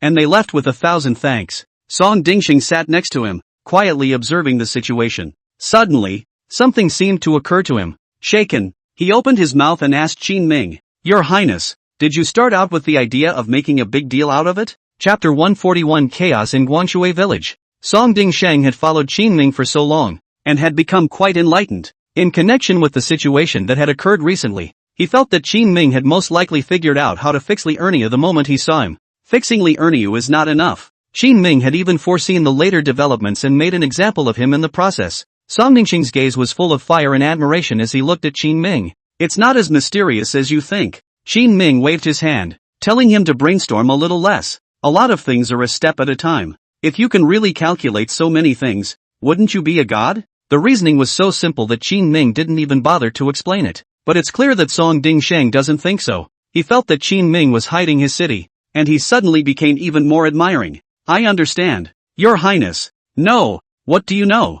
Ha ha. Song Dingsheng hemmed and hawed, but didn't say anything. This godly nerve-wracking look made Qin Ming rather helpless. I don't know when Song Dingsheng became like this. Come on, check out the farmhouse. After the textile factory was stabilized, Qin Ming did not continue to spend time here. On the outskirts of Linjiang City, apart from the textile mills, there are farmhouses and workshops. Recently, they got several batches of chickens and other fowls from Wuxi under Wan Shu's lead. The daily egg production was already not low, and with a little milk or something like that, it was already enough to replenish Lu Bao's elites with nutrients. The extra, even the second echelon under Lu Gang could be tainted. Just after arriving here, Qin Ming saw that Chao Chuan was leading people to collect eggs here. How's it going? Seeing that it was Qin Ming coming over, Chao Chuan said excitedly, Your Highness, This farm of ours is doing very well. The daily output can supply the army, and there are even some that can be sold on the market. Sell to market? Qin Ming raised his eyebrows as Chao Chuan pointed at a group of carriages transporting poultry beside him. Yeah, it's like these hogs, chickens and ducks and stuff like that get shipped out a little bit every day. So, does it make a lot? Not much, just a few hundred taels of silver, but also run every day. Not very stable. As he spoke, Chao Chuan scratched his head. He didn't have much talent for doing business, so he could only use this stupid method of arranging for people to go to the market every day, which was considered to be earning hard-earned money. If we keep selling like this, will we raise fewer and fewer animals? Song Dingsheng opened his mouth to Chao Chuan curiously. Chao Chuan shook his head. This you can rest assured. The chicks that hatch out and the sows that have been mated can help add a lot to the farm. And even if they are taken out and sold every day, the number will not be reduced, and will even grow gradually yet. While he was talking, Qin Ming also turned his head to look at the farmhouse that was being topped off in the distance. It's too slow to make money. After his conclusion was stated, Song Dingsheng and Chao Chuan's heart sank. Thinking that Qin Ming felt that they were not doing their job well, they lowered their heads.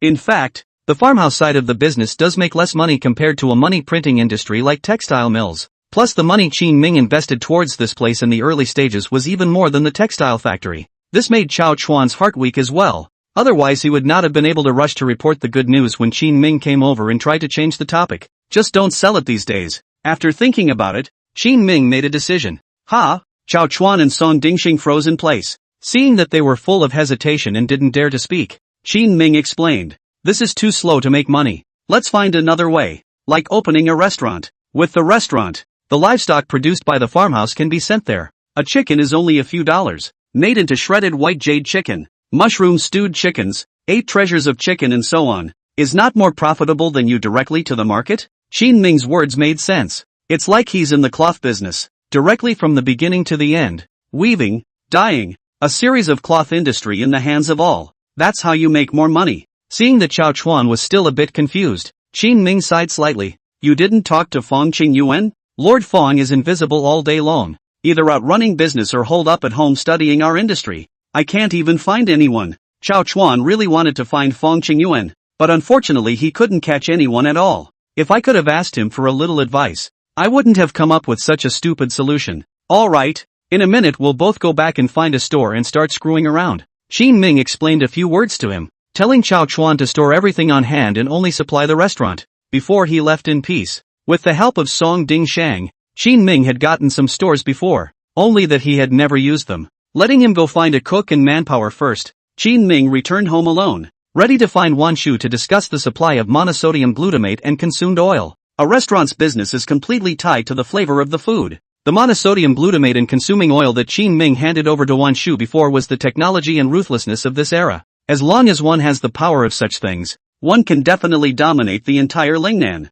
It's not even a question of opening a branch. But when Qin Ming had just arrived in front of his house, he saw Chang Baishan squatting at the door waiting for him. Behind him were a couple of young guys with swollen noses. Why are you here? What's going on with them? Your Highness, these are the villagers from Guanshui village. The landlords over there have been coming to their door to pick a fight for the past few days. And when they were too angry to refute a few sentences, they were beaten up. Chang Baishan sighed helplessly. There is a saying that the king of hell is easy to mess with and the devil is hard to deal with. It's like these local landowners. There are a million ways to disgust them. Who moved it? It couldn't have been that brother-in-law of Li Erniu, could it? Qin Ming's heart stirred, remembering the landowner called Li Lianshan that Song Dingsheng had told himself about earlier. This guy is Li Erniu's backer. Since he disciplined Li Erniu, that guy has been honest. But Li Lianshan still continues to be a bully. As a landlord on the side of Guanshui village, this guy didn't fight with Qin Ming on the surface, secretly, but still threatening the people of Guanshui village.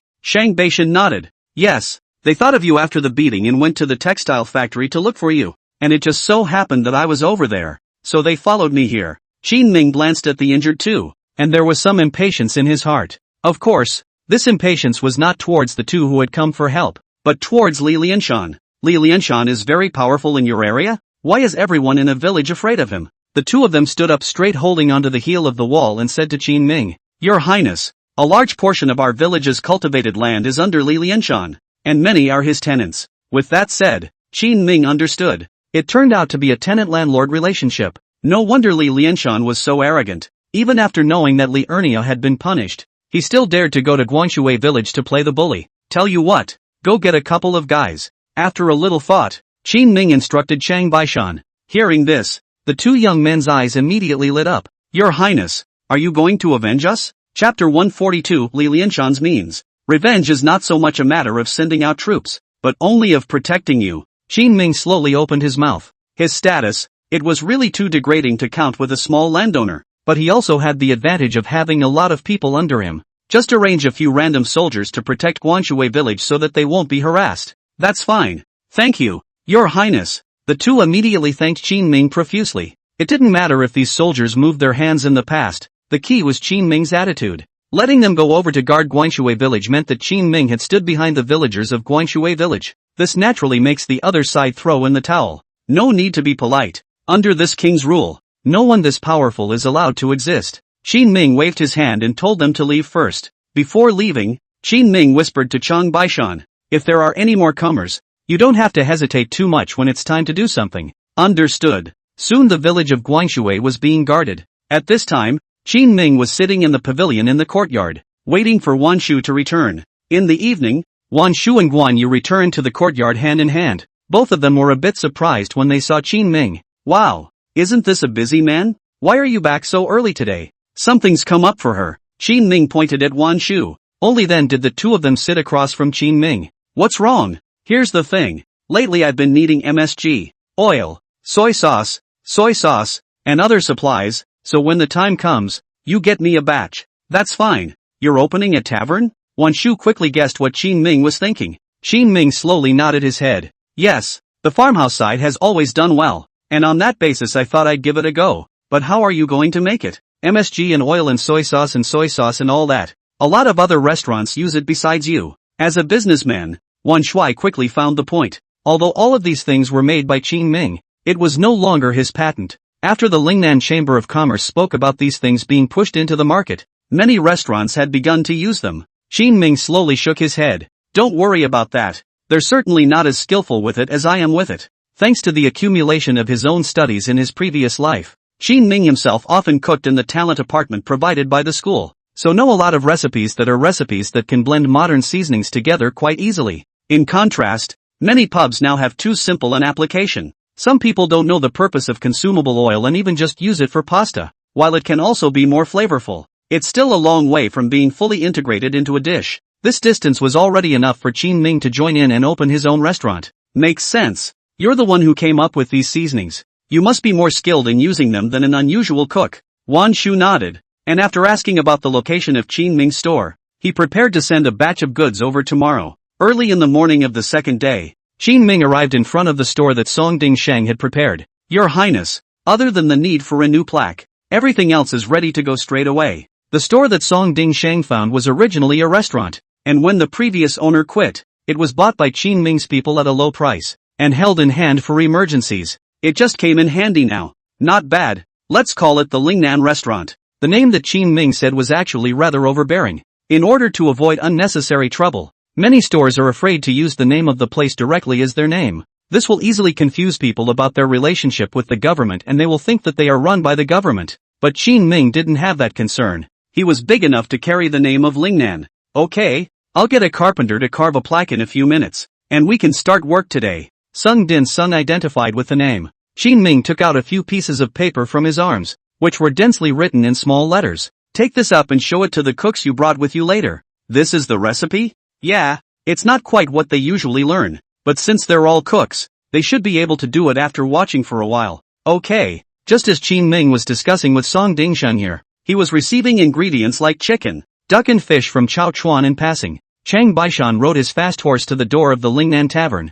Your Highness, Li Lianshan went over there himself, and grabbed a few tenants under his command and brought them to the field to beat them in front of us. Have you done it yet? Qin Ming frowned slightly, having thought that Li Lianshan would be slightly more restrained when he saw his people pass by, but it didn't occur to me that he would stomp on his nose. It moved, but he took out a couple of tenants' IOUs and said he was here to collect a debt, and that's why we couldn't stop it. It's only right to pay what you owe. But Li Lianshan didn't come over today with an IOU to collect a debt. Rather, it was to re-establish his authority in front of the people of Guanshui village. Let them understand that even if Qin Ming was behind it, he had the same means to mess with this group of villagers. It is still a means of conforming to the decrees of the court. Go! Qin Ming snorted coldly. Since the other party was so uncouth, he didn't mind getting his hands dirty and disciplining them. Okay. Taking Chang Baishan with him, Qin Ming arrived at Guangshui village. Just as he arrived at the place, he saw a few skinned villagers tied up in a field in the distance. They had been knocked unconscious and were hanging by their drooping heads from the scarecrows.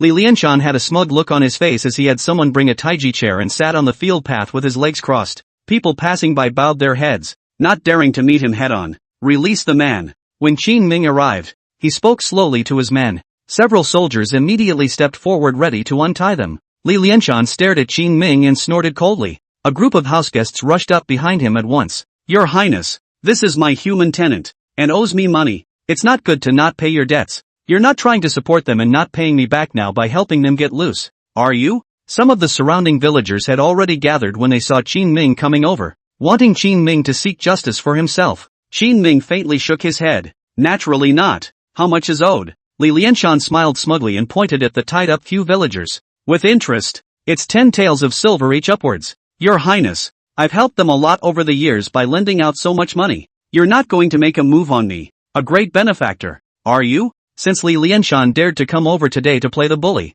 he naturally had already prepared everything. Whether it is the court's jurisprudence, or their own moral high position, all hold the dead. Even if it was Qin Ming, there was no way he could just find a reason to arrest him like he did with the village bully Li Ernia before. You guys really owe that much silver? Qin Ming frowned slightly, and he knew the annual output of these people. It's impossible to owe that much. Before these tied-up villagers could open their mouths, Li Lianshan said decisively, 1,000 times true. It can't be half adulterated. Look at this handprint. At the sight of these IOUs, there was a flurry of agitation among the villagers below. Qin Ming's heart fluttered and he immediately detected a few things wrong. If there's anything you want to say, you can just come out and say it. And this king promises to protect you all. Chapter 143, Are you worthy to be compared with this king? Even though Qin Ming was saying this, the reaction of the people at the scene was not quite right. They remained silent. After Qin Ming had already arranged for people to arrive early yesterday, Li Lianshan still made his move after learning the news,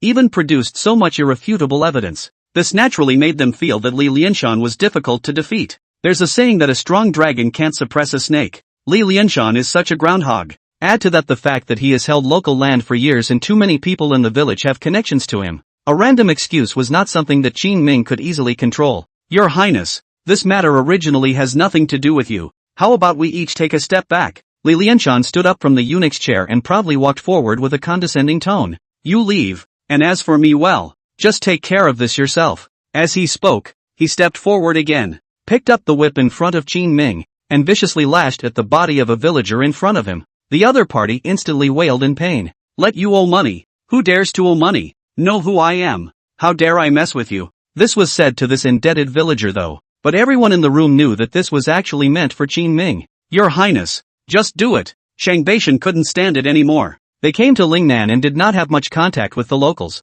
For the past half year, many times people had also silently accepted Qin Ming's transformation of Lingnan. But when you really run into these local magnates, you can realize that these people are difficult to deal with. Chang Baishan no longer wanted to be aggravated, and doing it directly was the best choice. There's no need to rush. Qin Ming slowly shook his head and turned to the villagers present. Guys, is there anyone who still owes Li Lianshan money? A dozen more people came out of the crowd at once. Obviously, they were Li Lianshan's backhanders, and even if Qin Ming resolved the captured ones, Li Lianshan could still make trouble out of them at any time. What's the interest rate on the money he lent you? Your Highness, it's usually 9 in and 13 out. The men answered the situation honestly. 9 in and 13 out means that if you borrow 10 taels of silver, you have to pay 10% in favor of the loan, and then pay back an additional 30%. Of course, that's only if you pay it back in a month. If it drags on longer, doubling it after a year is possible. The interest rates on this kind of private borrowing are very high. Qin Ming nodded his head indifferently and proposed a new approach to them.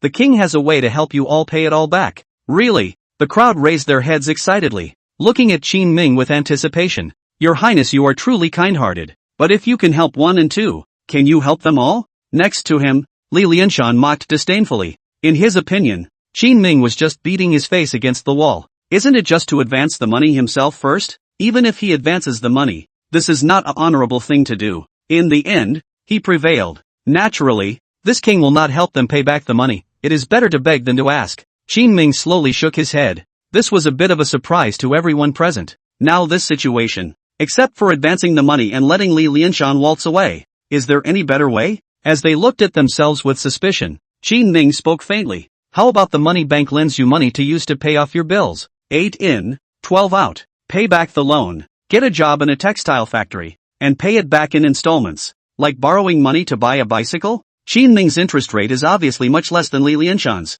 In one fell swoop, they're all accounted for. It also turned a number of people in the village of Guangshui into factory labor in the process. This move caught Li Lianshan off guard for a moment. You. On the other hand, the group of villagers who owed money surrounding Qin Ming were all excited. Great. That's great. Thank you, Your Highness. Thank you, Your Highness. They are actually hard-working and willing people, but they've just been so squeezed that they haven't had time to address their own family's finances. Perennially in debt, they naturally can't walk away from their farmland, but only sink deeper and deeper into it. But if you can pay off the debt you owe Li Lianshan, you don't have to be subject to him and keep farming for him. The villagers can then choose to work in Qin Ming's textile factory and earn more money. Li Lianshan, what else is there to say? Qin Ming ordered someone to get the money changer to come, then glanced at Li Lianshan. Li Lianshan saw that Qin Ming even pulled over the money changers, and not wanting to mess with the local money changers, he could only grit his teeth and said, Your Highness, what you have done is indeed good, but today's matter, is there a suspicion of pulling the wrong side of the fence? We are all local dignitaries. How will others look at us when we spread the word? After Li Erniu was severely repaired, Li Lianshan lost a lot of face. Just now, he had wanted to make Qin Ming bow his head, get back his own face, and then in the future, he would not interfere with Qin Ming's well. However, he did not expect that Qin Ming would not give any face at all. Who is a titled character with you? Do you deserve to be compared to this king? Qin Ming spoke coldly. Li Lianshan clenched his fists, and a few points of resentment flashed in his eyes. Yes, it is true that the grass people are not worthy to be compared to the king of Qin. There are still some things to do, so I'll take my leave. Before leaving with a group of family members, Li Lianshan was still upset and turned his head to Qin Ming. Your Highness, this Lingnan is as big as it is small. We are all heads down. I'll collect their accounts next time, and you don't need to be in a hurry to count the money. His words ostensibly meant that he was not in a hurry to go to the money changers to collect the debt, but in fact there was another layer of meaning. It's just that this thing isn't finished. Alright, whenever you come to collect the debt, this king has time. Qin Ming spoke indifferently and watched Li Lianshan leave this place. At this time, several tied villagers were also untied by the crowd and placed on the ground. Flop flop. A group of villagers knelt on the ground and kowtowed to Qin Ming in gratitude. Thank you, Your Highness, for helping us out. Otherwise we really wouldn't know what to do. Your Highness, you saved my father today, and the great favor will surely be repaid from the spring. Your Highness, you must be careful. This Li Lianshan's methods are very dark, and he will definitely not stop. The crowd spoke up, some expressing their gratitude, while others were a bit worried about Qin Ming's situation. Alright, everyone doesn't need to gather here. Go back. Have Shang Beishan evacuate the crowd. Qin Ming then took him back to the county with him. Song Dingsheng had been busy with the opening of the restaurant today. Because it was a restaurant owned by Qin Ming, it was also named after Lingnan. Many people in Linjian City came in with a taste for the flavor. In the end it turned out to taste really good. The newly opened restaurant was then packed with people. When Song Dingsheng saw Qin Ming returning, he quickly walked forward and said, Your Highness, the cooks in our restaurant have been arguing all day today. Chapter 144, Older, More Bossy? What? Qin Ming froze for a moment, still not clear about the situation. Song Dingsheng explained, those recipes of yours, such as stir-frying with consumed oil, MSG and so on, some old chefs feel that they can't be messed up like that. After all, they've never even seen it before, and if they do it like that, it might affect the restaurant's reputation. But there were other young cooks who were willing to trust your recipes, and tried them out, and outright outclassed those older cooks. Hearing this, Qin Ming's face was filled with black lines. There's an old versus new argument about cooking a dish? And then what? Song Dingsheng shrugged helplessly and said, then it's those old cooks who see they're wrong, admit it on their lips, but hold their breath in their hearts. And today they've been arguing openly and secretly with those young people all day. It's like these new dishes from Qin Ming that are fused with those new seasonings in a variety of styles. In an era of comparative antiquity, when learning to cook required a decade or more as an apprentice cutting pears, it was naturally a bit of a novelty. This naturally aroused the suspicion of the cooks. These old cooks, in particular, are reluctant to accept it as nonsense. But the truth of the matter was that it didn't want to be what they thought it would be. Qin Ming's recipes were not only very good, they were also sold out. Now all the old cooks, who held themselves to be senior, couldn't get their faces right. Come on, get in there. It just so happened that today was the first day, so they closed a bit earlier. Taking advantage of this opportunity, Qin Ming wanted to follow the usual method and go in to persuade them. But just as he walked into the kitchen in the back, he saw a couple of older cooks, still arguing with someone. Bunch of brats. Heads, I've eaten more salt than you've eaten rice. I've eaten more salt, but I haven't seen you sell more than a few servings of your food, have I? That's just it. It's not as much as if we'd taken those recipes from His Highness and made them. A couple of the younger cooks were also very unconvinced. Both sides are like barrels of dynamite. A little goes a long way. Stop it all. Your Highness is coming.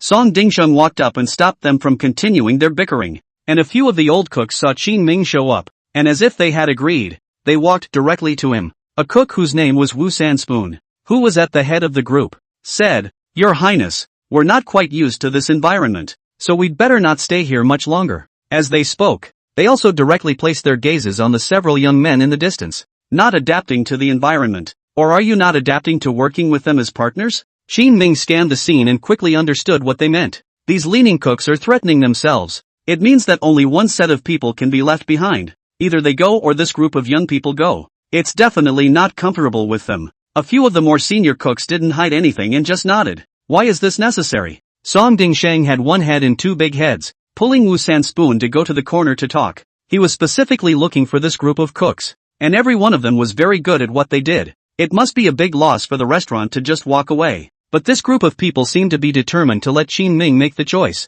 Wu Sanspoon also shook off Song Dingsheng and stood straight in front of Qin Ming with his hands clasping his chest. They all seemed to be very confident, feeling that Qin Ming would definitely leave them behind after comparing them in terms of seniority. Qin Ming glanced at the several young cooks crouching in the distance, clenching their fists, and finally made a decision. Fine, go if you want to. What? It was the turn of a couple of old cooks to be amazed. Wu Sanso was even more wide-eyed as he questioned Qin Ming. Your Highness, are you sure you want to keep them? Lord Song didn't give you a lecture on our qualifications? It's really ridiculous. Lingnan Restaurant has no respect for talent at all. Toward the end, they were even a bit exasperated. Facing the questioning of Wu Sanspoon's few people, Qin Ming coldly said, Gentlemen, what the tavern needs are people who work together, not people who lean on their elders and violate the rules. Today you first objected to the recipes, and then took the initiative to pick a fight, cursing all day long, and now that this king is here, how dare you lean on your elders and force this king to drive them away?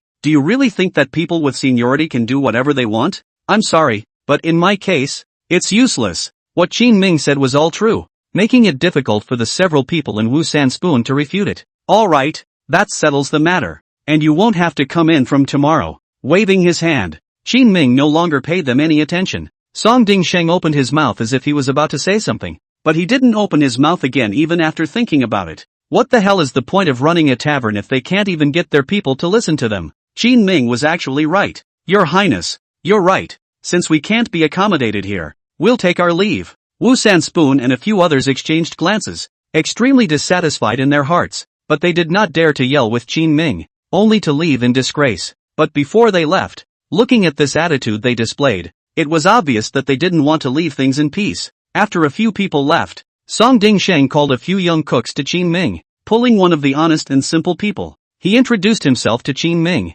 Your Highness, this is Cook Yi. He's the one who was the force behind making a lot of your recipes today. One man. Qin Ming knew he was cook material just by hearing that name. Walking up and patting their shoulders, Qin Ming said to the several people, Everyone, you don't need to take what happened before to heart. Do your work well and this king won't treat you poorly. As for these recipes, they're actually not finished. There are still some big dishes that I'll write for you again when you're familiar with them, as our signature dishes. Really? Thank you, Your Highness. The crowd was extremely excited at the words. Signature dishes are the untold secrets of many restaurants. Many masters do their work behind closed doors and don't allow anyone around to watch. Sometimes you learn that you can just go out and be on your own. It is for this reason that many times some people who have been apprentices for half their lives don't always learn. Qin Ming was good. He just gave it to them. This naturally made partner Yi's few people grateful and full of anticipation. Alright, all of you go back and rest first. We'll continue tomorrow. Qin Ming casually took a red packet and gave it to Cook Yi, telling him to go and split it with a few of his brothers. Then it was time to wait for the tavern to open the next day, because he was just starting to operate the restaurant. Early in the morning when the sky was just getting light, Qin Ming and Song Dingsheng agreed to come to the Lingnan Grand Restaurant, take someone to pull the ingredients that need to be used today from the farmhouse and bring them all into the back kitchen. As he sat down to catch his breath and drink tea, Song Dingsheng suddenly tugged on Qin Ming's clothes. Your Highness, it seems that something bad has happened. Look who it is. When Qin Ming turned his head, he realized that Wu San Spoon, who had a sinister look on his face, was leading several of the cooks that Qin Ming had kicked out yesterday into the welcome house across the street. This eating bastard has found a new master, and is still a competitor of the Lingnan restaurant. Chapter 145, Stealing a Recipe. Where did you find someone so dishonest? Qin Ming looked at Song Dingsheng with an odd expression on his face. Song Dingsheng scratched his head and skipped the topic and said, Your Highness, all of these cooks are not of low status in Linjiang City, and having been angered yesterday, I guess it's only today that they're holding back their retaliation and have specifically run across the street to us. So it is. Qin Ming suddenly reacted to why these few cooks had been putting up a fight. In fact, it has mostly to do with the scarcity of talent in this day and age. It was like what he had heard before, that some apprentices wanted to become cooks and had to apprentice under someone for more than 10 years. This morbid squeeze in time span naturally makes people with skills extremely rare. After learning the ropes, their tempers and attitudes can be bad. It will be like this purely because it was squeezed too much some years ago and now it has to be doubled to make up for it. Suddenly, Song Dingsheng thought of a problem. Your Highness, they won't steal all those recipes you summarized, will they? It's still possible. Qin Ming brought the recipes yesterday and did not put up a defense against them. He thought that as long as he was one of his own, it never hurt to learn more. But I didn't expect to raise several white wolves in just one day. We'll see about that later. If they change the menu, they're bound to be seen. The two waited for a while. As expected, Wu Sancho soon came out from the back with a few people. Then they added a couple of dishes to their menu that sold well on this side of the Ridge restaurant. Qin Ming sighed slightly. By this time, the easy companion had gotten the message. He angrily rushed out from the back kitchen and stood in front of the door of the welcome house. Wu San Spoon, don't you have any face at all? How dare you steal even His Highness's food? Wu Sancho glanced at him, his face showing disdain. Kid, what kind of seniority do you have to judge old me? Let me tell you, the culinary sea is endless, and the master is the master, and I have borrowed from His Highness's recipes. But is that stealing? Everyone is out to do business. These recipes are not difficult. After eating them a few times, how to make them will be learned sooner or later. Do you still want to find people one by one at that time and say that they have all stolen your Highness's recipes? Being a cook for so many years, technology aside, Wu San Spoon's mouth is considered to be at home. After being sophomoric by him, Cook E reddened his face, half unable to speak. By this time,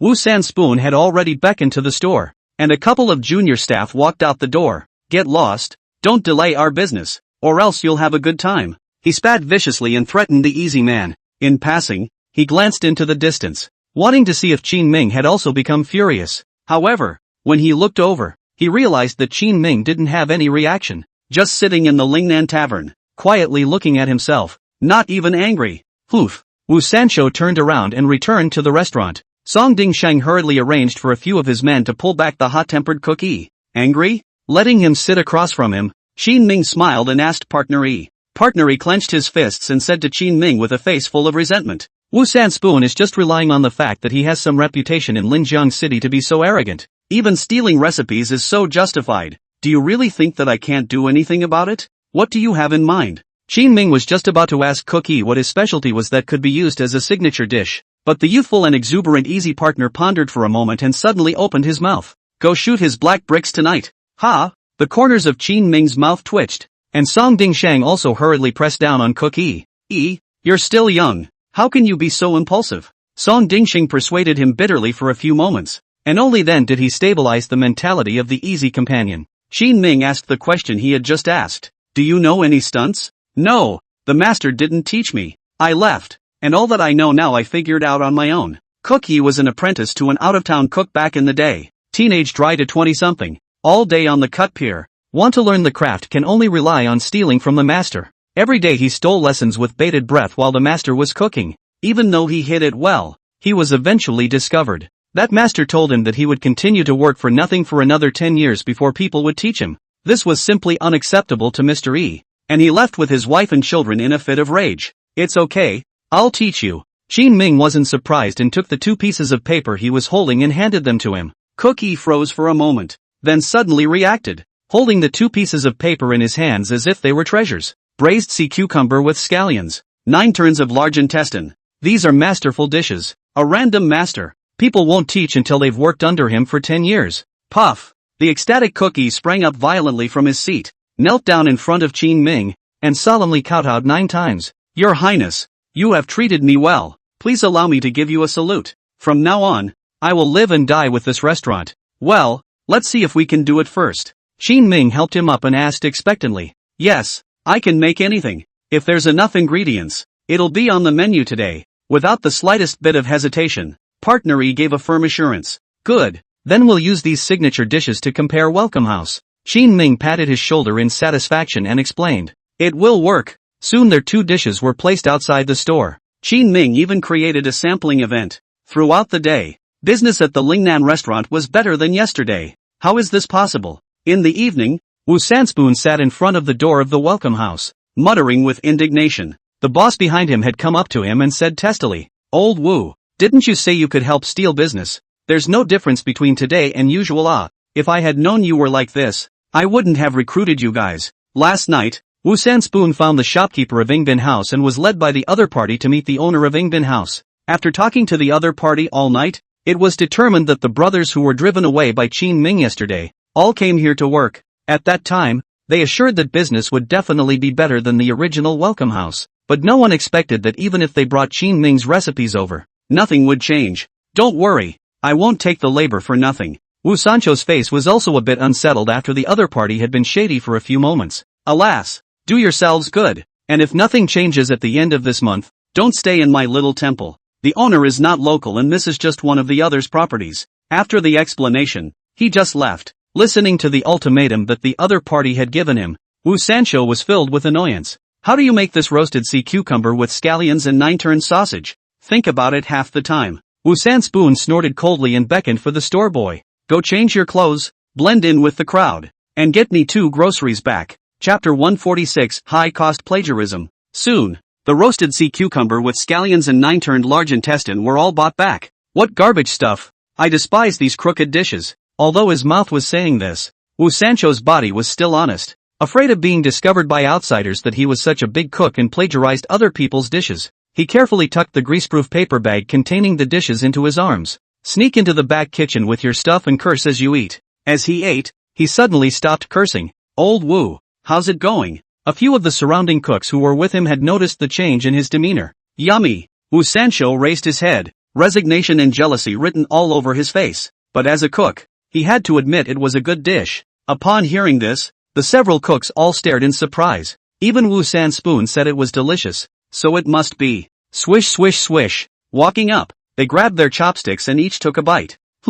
That's kinda funny. This flavor is probably because His Highness still hid some recipes he didn't tell us. They quickly reacted that this flavor was definitely not something that an ordinary cook could make, unless there is a recipe given by Qin Ming. It was thought that after getting the recipes given by Qin Ming, they would be able to make a lot of money if they came out and started their own business. Unexpectedly, Qin Ming had actually kept a hand on them. Asshole! Bam! Wu Sancho slammed the plate in his hand on the floor, the crumbs splattering out a long way. You have a great tongue. Can you taste how it's done? Seeing how angry he was, several of the cooks hurriedly glared at Wu Sanspoon. If they could learn it, they wouldn't be that much worse off with Lingnan restaurant. No, I haven't even delved much into that King Chin recipe. At this moment, Wu Sancho was chagrined. In the beginning, if he had not been so arrogant, he would have taken a closer look at Qin Ming's recipes and thought about them more. Maybe if you see this dish today, you can make it yourself. It's okay, let's work on it. At this point, a cook in the crowd suddenly spoke up and wanted to try to replicate the dish himself. But soon his idea was rejected. But it costs money to try the dishes. So how can so many ingredients go to waste? I'll give it. Just try to do it all you want. Wu Sancho suddenly stood up and spoke through clenched teeth. There was no way around it. The pressure from the owner of the Welcome House was just too much. If you can't help the other side to increase the number of guests, you will have to roll your own at the end of the month. He, Wu Sanspoon, was a man of honor in Linjiang City, and he was blown away by 2 main families within a month. How can I get along in the future? Okay, see if someone is willing to take on the loss of ingredients. The cooks who were there took out their handy-dandy things and started trying to replicate it. At night, Qin Ming, who had been busy all day, was sitting in one of the rooms of the Lingnan Grand Restaurant, eating with Song Ding Shang. Chang Baishan jumped in from outside the window, his face somewhat wary as he reported to Qin Ming. Your Highness, the 2 dishes you took out today were bought by Wu San Spoon. This shameless goods, trying to play tricks again. Just now, when I was watching them, I saw the junior of the Yingbin house sneakily push a cart of goods from the market and send it in through the back door. It looks like he's trying to steal the master again. Although Wu San Spoon is not a good person, he has a few skills. If one were to dive into Qin Ming's 2 dishes, it was estimated that one could learn them in a few days. But the cost of this study might just be higher. See cucumbers, large intestines. These raw materials are very expensive. Qin Ming almost laughed out loud after hearing Chang Baishan's report. Yesterday, all day long, couldn't even take the time to look at my recipes. And today, when I got kicked out, I started to get angry instead. The man's head is not good enough to be feared. No, Your Highness, he's stealing our recipes. If we really let him make them, what about our Lingnan restaurant? Song Dingsheng couldn't even eat anymore and put down his chopsticks with a worried face. Shang Baishan was also confused. Stealing a master is a serious matter in this day and age, and no one wants to have their best work taken away from them easily. That would really teach the disciple and starve the master. Stay calm. Qin Ming took a bite of braised pork with a mouthful of peasant brewed rice wine, and in the process, he drew a few pieces of paper from his arms and slapped them on the table. With all the stuff I have, can he learn it all? What is this? Song Dingsheng and Chang Baishan froze for a moment. He then hurriedly walked over to Qin Ming and looked through the papers. Drunken chicken with hua diao, Wunsi tofu, mandarin fish with squirrel, and Buddha jumps over the wall. So many dishes were placed in front of them that both of their scalps went numb. Looking at their expressions, Qin Ming continued to faintly say, "You guys say so many things, can he learn all of them from a tiny Wu San spoon? With his little wealth, he can't even afford to buy the ingredients, let alone copy us. How much would that cost? You should have said so." Song Dingsheng sighed in relief. The big stone in his heart had fallen. His Highness' preparations were indeed well thought out, and the next step would be to see how Wu Sanshou reacted. If this kid keeps stealing lessons, they have ways to play him. Your Highness, these leftovers, can I bring them back to my wife and children later?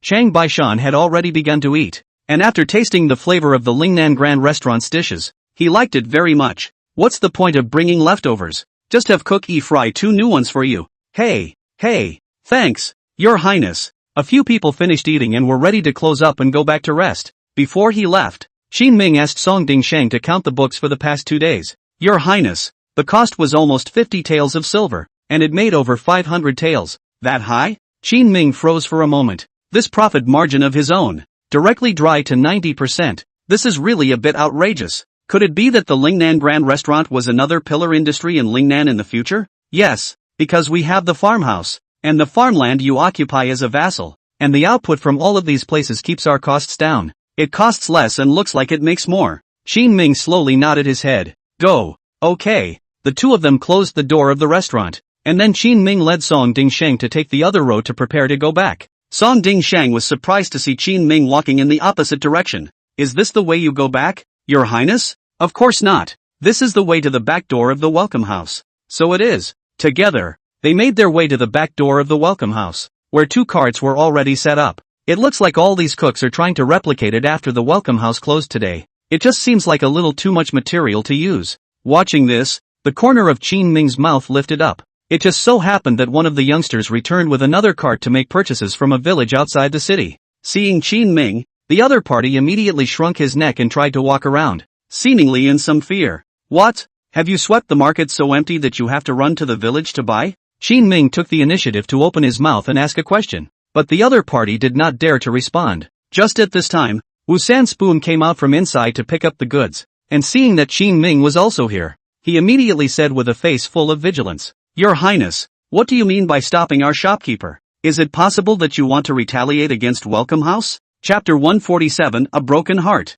Qin Ming waved his hand and said, Naturally not. This king just heard that you were trying out the dishes, and since they are all peers, he wanted to come and see what good things Chef Wu has made again. Don't worry about that. After Wu San Spoon responded with a cold snort, he took out a 100 taels silver ticket from his bosom and handed it to Xiao Er. It's not easy to be a cook these days. It's costly. The smile at the corner of Qin Ming's mouth didn't strain again, and he spoke out to tease. Wu Sanshou was red in the face and closed the back door with a bang. Qin Ming and Song Dingsheng laughed and left together. Their laughter carried out far into the night sky. Inside the backyard, Wu San Spoon clenched his fists, his eyes full of resentment. Laugh.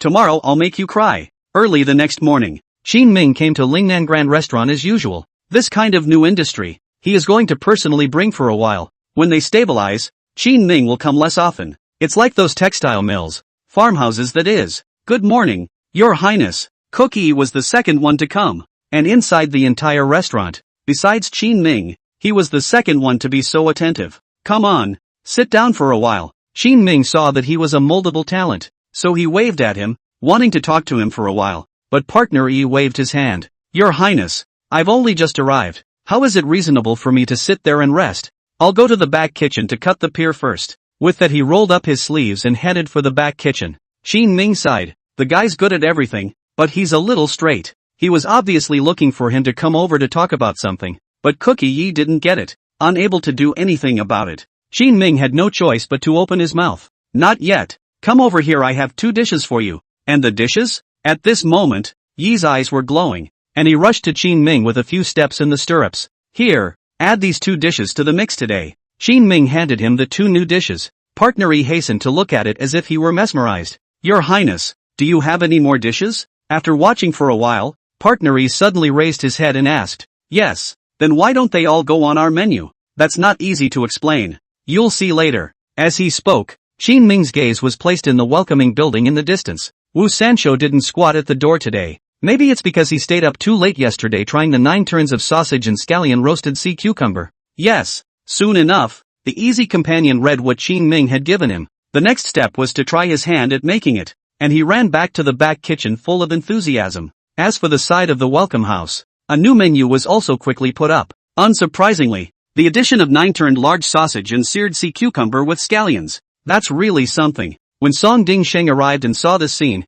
his face was also filled with pity. The opponent has gotten into Qin Ming's rhythm. What follows is endless learning and investment costs. Sooner or later, it's going to get dragged down. After all, Qin Ming would always be one step ahead of them. Old Wu. Inside the welcome house, a few cooks full of panic ran to Wu Sanspoon and shook him awake. Wu Sanspoon, who was sleeping in a pile of straw, opened his eyes and said with a face full of confusion, What's the matter? Didn't I get those 2 dishes out? Last night, Wu Sanspoon let them go back to rest and studied by himself until almost dawn before he finally imitated Qin Ming's dish. It's still a bit off in flavor, but it's good enough to be on their menu. I didn't realize that when these people came over today, they were still full of worry and fear. This puzzled Wu Sancho. Old Wu. They brought out 2 more dishes. What? Wu Sancho stared with bloodshot eyes and stood up from the straw with a prancing sound. Impossible. Are they gods? Where can a pampered vassal get so many good dishes? At that moment, one of the cooks suddenly said, Maybe it was brought from inside the palace. It can't be. I know a lot of dishes in the palace. Not like this. Wu Sanspoon spoke decisively. A silence fell over the scene. Only after a long time did Wu Sanspoon take out a 10-tael silver ticket from his bosom. Go on, get another one of each. I'll try them. But old Wu, this costs money and destroys your body. You can't go on like this. A few people saw that Wu Sanspoon had fallen into a demonic barrier, so they hurriedly opened their mouths to persuade him. Unfortunately, the obsession in Wu Sancho's heart has become a reality. I said, go get a copy. Ugh. Unable to argue with him, the crowd had to buy one over. Today's dish is drunken chicken with flower carving and mandarin fish with squirrel. All high-cost dishes, but there's no way around it. Wu Sanspoon can only grit his teeth and shell out the money, buy the ingredients and try to make it himself. Soon, Junior pulled another cart of ingredients from the market. The plagiarism at Welcome House also began to continue. Seeing this scene, Chang Baishan, who was crouching on the roof of a distant house, shook his head slightly. It really made your highness guess right. This guy is not good in the head. Back at the Lingnan Grand Restaurant, Chang Baishan reported the news to Qin Ming. Qin Ming thought about it and said to him, You go to Chao Chuan and ask him to bring a batch of chickens raised in our farmhouse and send them to the market, saying that this is an ingredient specially supplied to the Lingnan Grand Restaurant, and sell them at a higher price. Since we want to make money, naturally, we have to go full circle. Qin Ming had already made a name for himself in Linjiang City in the past few days. It's just the right time to put another layer of labeling and packaging on the output of your farmhouse. This will attract a lot of people to buy it even if it is sold at a slightly more expensive price. For example, Wu Sanspoon. Okay. Shang Baishan quickly went on his errand. That morning a batch of farmhouse output was taken to the market to begin selling. They didn't send over too many things, and most of the purchasers were Wu Sanspoon. Qin Ming was also lamenting when he learned of this news. not realizing that he had completed a closing of the loop without even realizing it. Seeing that things were getting better, on the third day, Qin Ming brought out 2 more dishes. At this point, Wu San's spoon, who spent out several hundred taels of savings, finally couldn't hold back. In the morning, he rushed straight inside the store. Qin Ming, are you trying to screw me over? Is it targeting me to put out 2 channels a day? He stayed up 2 or 3 days and nights in a row and spent so much money. The mind is now fried. Old Wu, calm down. A few cooks from the welcome house rushed over and tried to stop him. Qin Ming sat in the position of the shopkeeper and said in a calm and relaxed manner, Old Wu, what are you talking about? Our restaurant has only been open for a few days, so naturally we have to bring out something every day to attract diners. What's wrong with that? On the contrary, it's you. You've been copying our dishes for the past few days, and finally realized that you can't finish copying them and then came over to scold me. Have you ever been so righteous? Qin Ming's words made all the people at the scene powerless to refute them. He's telling the truth. You just watched me leave here and held a grudge and had to me over. I'm telling you, Qin Ming, I won't let you go even as a ghost. The exasperated Wu San spoon had already started cursing blindly. It was naturally impossible to argue with him here. Waving his hand, Chang Baishan had already come over with a few guards. Before they could do anything, though, a growl came from the back kitchen. Wu San spoon, you old bastard still dare to come over? I'll shoot you to death. Chapter 148, What's wrong with beating up people? Great support. The person who rushed out was the furious partner E. For the past 2 days he had been carrying a lapis lazuli tile with him. If it wasn't for Qin Ming and Song Dingsheng stopping him, Cookie would have gone to shoot Wu San spoon a long time ago. Seeing that he still dared to come over today, Qin Ming and Song Dingsheng were able to sit down and calmly talk to Wu San spoon. But not Cookie Yi. Partner E. You are a dog. You're not fit to play hardball with me? Wu San spoon was equally furious to the extreme. Seeing the situation, E-man also do not talk nonsense with him, copied the lapis lazuli slate brick through the crowd. Bam bam towards the Wu 3 spoons on the door of the head came up 2 times. Wu San spoon immediately went black, and gurgling blood flowed from his brain. This scene shocked everyone present. Qin Ming gave Song Dingsheng a wink. Song Dingsheng immediately waved his hand for the officials guarding the street to come over and take the 2 away. The crowd of people gathered in front of the store had grown larger and larger. Patron E yelled to the crowd as he walked away. I'll admit to losing money today and beating the board, but this Wu San spoon, plagiarizing our restaurant's dishes and stealing them every day. I have to get him. Okay, calm down. Song Dingsheng held his head with a headache with a face full of black lines. In front of so many people,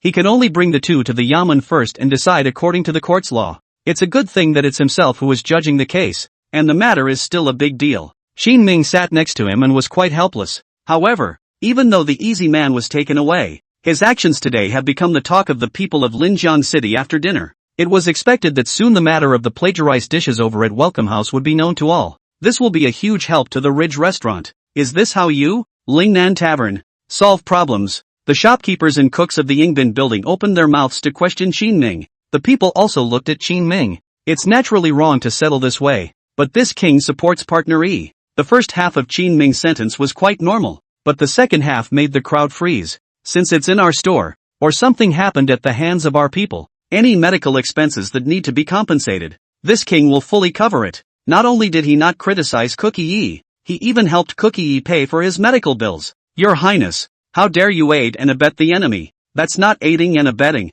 That's called being a hero for a hero. Watch your language. Qin Ming smiled faintly. The easy partner who was escorted away was in tears of excitement. Thank you, Your Highness. The people are talking. Some people were good to their men even though they felt that Qin Ming did things too ostentatiously. If they were to choose, they would definitely choose to come work under Qin Ming. This is a move to win the hearts and minds of the people. After Qin Ming expresses his tough attitude, no matter how much money he loses, he will help partner E to beat up Wu San spoon. The crowd gradually dispersed after watching the fun. The people in the welcome house were afraid of Qin Ming's power and only dared to follow and shout a few curses when there were many people. When they saw the crowd disperse, they made a run for it. By evening, Song Dingsheng finally finished making peace with Wu San spoon and E cook. The 2 men were each fined 10 taels of silver, not too lightly, and hit with 10 big slaps. Let Cookie pay for his medical expenses and let Wu San spoon promise in the presence of many people that he will no longer copy the dishes of Lingnan restaurant. Only then were the 2 men released from the courthouse.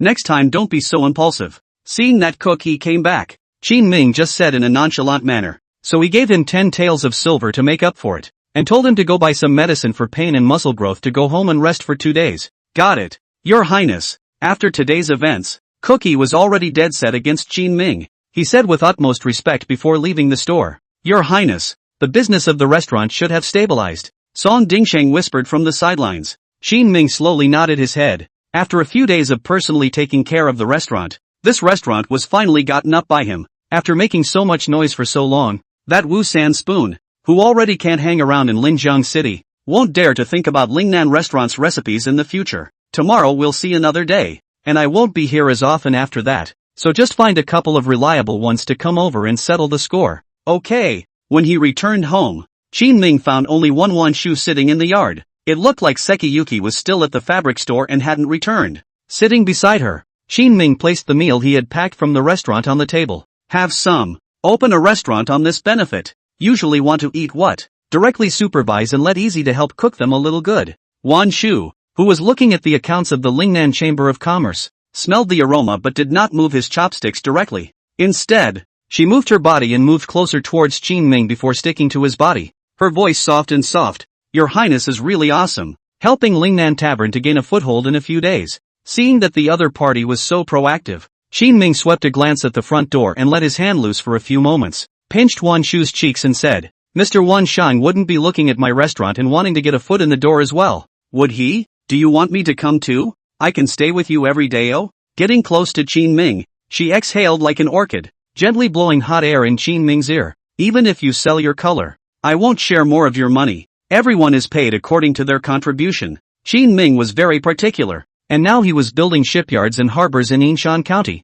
and building roads all over the place, wanting to achieve full coverage of villages everywhere. The hundreds of thousands of taels of silver previously owed to the Lingnan Chamber of Commerce, and then borrowed some more, are still being paid back in installments at the moment. This naturally made him shorter when facing Wanshu. Every time he saw the other party, Qin Ming would find a reason to run away, not wanting to be alone with her. If you sell your color, I'll forgive some of the debt to you. Wanshu smiled and suddenly placed his hand on Qin Ming's belly. Gulp! Qin Ming swallowed a mouthful of saliva, and as a courtesy, his hand was not honestly placed on Wanshu's jade leg. Something's up. I'm a decent man. Wanshu laughed and sat back, avoiding Qin Ming's salty hands. He then crossed his legs, his embroidered shoes swaying, and looked at Qin Ming with a sly face. It's nothing, just noticed that you've gotten into trouble with the big local families and wanted to warn you. The big local family? Qin Ming carefully recalled his memories and pretended not to notice as he continued to place his hand on Wanshu's leg. Aside from Li Lianshan,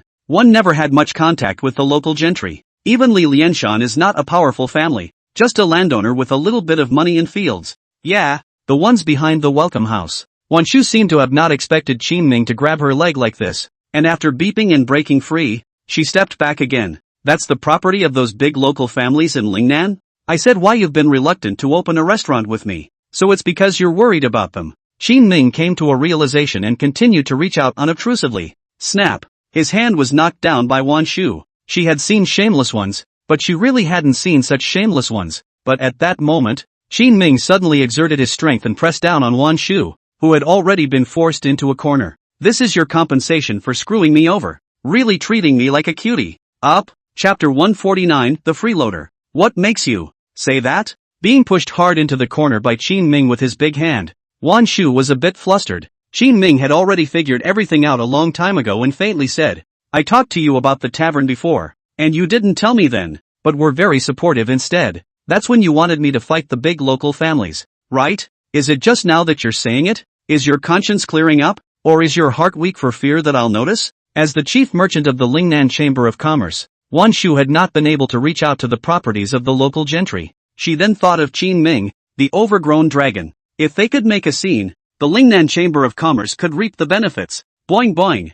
Wanshu's face was red, but he didn't struggle. The corners of Qin Ming's mouth raised in disdain, and he was just about to let loose a bit more when a creaking sound suddenly came from outside the door. Wow! That smells good. Swish! The two separated as quickly as if they had been electrocuted, pretending as if nothing had happened. These are 2 new dishes I brought back from the restaurant. Qin Ming opened the oil paper bag, and inside were 2 colorful and flavorful dishes. There's good food again. Guan Yu rushed over in a few steps and jumped into Qin Ming's arms, hanging onto him like an octopus. Feeling the warmth in his arms, Qin Ming's heart was relieved. Why don't you go get the dishes and eat something together? We've both been waiting for you for half a day. Oh good. Guan Yu secretly kissed Qin Ming and left with light footsteps. not noticing the abnormality. After she left, Qin Ming reminded Wan Shu, who was sitting next to him, in a cold voice, I won't bother with you about this matter, but if you dare to make a move against Xiaoyu, I won't do anything to you. Soon, the three finished their meal. Qin Ming went out to Chang Baishan's residence in Linjiang City. What do you know about the people behind this welcome house? After your investigation 2 days ago? Chang Baishan was puzzled as he walked out of the small courtyard. Just a very ordinary guy, not to be feared. Oh, Qin Ming raised his eyebrows. This seemed a bit different from what Wan Shu said. That's fine. Arrange for a few people to keep an eye on their movements in the next few days. Don't make any mess. Although Chang Baishan had doubts in his mind, since it was Qin Ming's request, he answered and prepared to arrange for a few people to continue to keep an eye on it tomorrow. The next morning, Qin Ming came to the restaurant. To his surprise, Cookie had come over today despite his limp. It was only yesterday that you got 10 slaps on the wrist. What are you doing? Your Highness, I can still stir fry. And even if I can't, I can at least cut duns. Cookie hurriedly explained that he actually wanted to contribute more to this restaurant. Upon hearing this, Qin Ming nodded. Okay, go ahead and get busy. After waiting for 2 hours, it was almost noon. Their first wave of guests arrived as well. Qin Ming sat in front of the store and looked at the welcoming building in the distance. Chang Baishan also returned with a few people and reported, Your Highness, I didn't see their boss come over. It said that people have several industries, running around every day to manage it. I guess they won't necessarily come over in the near future. But today their side of the guests did have a lot less. They all came to us. After yesterday's incident, many people in Linjiang City now already knew that Welcome House was copied from Qin Ming. If they were to eat, they would naturally choose Qin Ming's place. After all, Qin Ming was the one who created those dishes. Okay, keep staring. Although Qin Ming's prices for these dishes were relatively high, most people wanted to come and try the place after hearing how good it tasted. This also allowed Qin Ming to earn a lot of silver. Just as Qin Ming was about to leave, a table of diners suddenly made a scene. You have worms in this dish? That's disgusting. Qin Ming froze for a moment, then walked over quickly with Chang Baishan. Upon arriving in front of them, they saw that there was a fly inside the other's dish. A redo for you guys. This table is excused. Without the slightest tug of war, Qin Ming glared at Chang Baishan. Chang Baishan immediately went to the counter and got some money back, handing it to these troublemakers. That's more like it. A few of the landlubber-looking men immediately took the money into their arms and nodded their heads in satisfaction. But on the strength of their reasoning, they are still loud. You're such a big restaurant. You can't cook this kind of food all day long. That's right. It's fortunate that a few of us were nice enough to talk, or else your reputation would have been ruined today. Well, what you guys said. Qin Ming didn't retort and responded with a smile. After remaking a meal and replenishing the table's money, they finally finished eating and left. This is a small problem. Qin Ming is ready to wait for the end of today's work to have a small meeting. Let he cooks and their attention to this situation. But just as he turned around, Qin Ming heard noisy voices coming. We found bugs here too. Pay up. Their cries soon attracted diners from around the area. This Lingnan restaurant, didn't it say that it was the best restaurant in Linjiang City? Yeah, and that's all that's netting this mess. No more food. No more food. Go go go. Again and again. Many people saw this scene and all left. It was only at this time that Qin Ming noticed that things didn't seem to be that simple. It was as if these people were coming over in groups with organization and premeditation. Arriving in front of the few people who had just spoken, Qin Ming whispered, Guys, did you eat the bugs too? Yeah, look. As he spoke, several people pointed with their chopsticks. Qin Ming took a deep breath and said to Chang Baishan, Refund and change the food. Your Highness, I think something is wrong. As things developed to this point, Chang Baishan also realized that the situation wasn't quite right. Qin Ming slowly said, There should be someone behind this. You arrange for a few people to sit in the store pretending to be ordinary diners. Keep an eye on those who are eating. Observe their movements. And if someone is really making false accusations, catch them in the act. Got it. After Qin Ming and Chang Baishan took care of the second table, they dispersed their manpower to keep an eye on it. The point man behind that seemed to notice the difference as well. There was no movement at this time. Nothing came up until after the noon rush. Is it just a coincidence? Qin Ming frowned as he sat in the lobby, pondering in his mind. In the evening, Chao Chuan brought someone over to deliver the ingredients that would be needed for tomorrow. Your Highness, the Nanyang caravan is arriving recently. The textile mills are producing a lot. Lord Fong said that the stockpile of silk can no longer be piled up. Do you want to step in and contact the Nanyang caravan? Go. The few freeloaders at the tavern were a minor matter compared to the Nanyang caravan. Qin Ming stood up and followed Chao Chuan towards the textile factory. The tens of thousands of silks he had accumulated earlier were finally able to land. Chapter 150, The Southern Ocean Caravan Returns. Arriving at the textile factory, Qin Ming saw Fang Qingyuan standing at the entrance seemingly waiting for a long time. How much stock is there? Qin Ming couldn't wait to open his mouth. Fang Qingyuan said, Your Highness, there are already 93,000 pieces of silk. The market price is 8 taels of silver apiece, and the price will be slightly higher if the Southern Ocean merchant fleet buys a lot of them. It should be around 9 taels. This price made Qin Ming couldn't help but nod his head in satisfaction. Let's go to Shady Hill County. When the matter was finalized, Qin Ming did not stay, and while arranging for the delivery to Yinshan County, he himself prepared to go over. A few days later, they arrived outside of Yinshan County. Wu Shizhong is already here waiting. This is Lord Feng, right? Wu Shizhong had great respect for Fang Qingyuan, and just after walking up and saluting Qin Ming, he landed his gaze on Fang Qingyuan. You know each other? Qin Ming glanced at Fang Qingyuan in surprise. The other man shook his head. Wu Shizhong explained, Lord Feng helped us plan the future course of development for Yinshan County before, allowing us to develop with the help of shipyards and ports. And I was amazed at the time after reading what Lord Feng had written. Fang Qingyuan's ability is very strong. From the Ministry of Household, he is naturally handy for a small county to carry out planning. But even if Wu Shizhong was extremely adoring of himself, he didn't have any reaction. Actually, I was taught a lot of things by Your Highness, he explained seriously. Your Highness taught you that? Wu Shizhong froze for a moment, then looked at Qin Ming incredulously. Regarding what Fang Qingyuan had said, Qin Ming had accepted it with aplomb. He had indeed taught Fang Qingyuan quite a few things, plus the other party's own efforts to reach this point today. A few people exchanged pleasantries before entering the city. This time it's also considered smuggling, so there are a lot of things to keep quiet about. Sitting in the room, Qin Ming asked Wu Shizhong to remove everyone around him. Only the 3 of them were left before they finally opened their mouths and confided in him. I understand, Your Highness. Wu Shizhong nodded heavily. Since following Qin Ming, the lives of the people of their county had been worlds apart from before. With the money, there was even a proposal to remove one of the 3 mountains that surrounded Shady Hill County. For a price, they can recruit enough labor to move mountains. Anyway, these 3 mountains weren't that high, so if they worked hard for half a year and knocked one down, they would be able to intercommunicate with Linjiang City in the future without any more obstacles.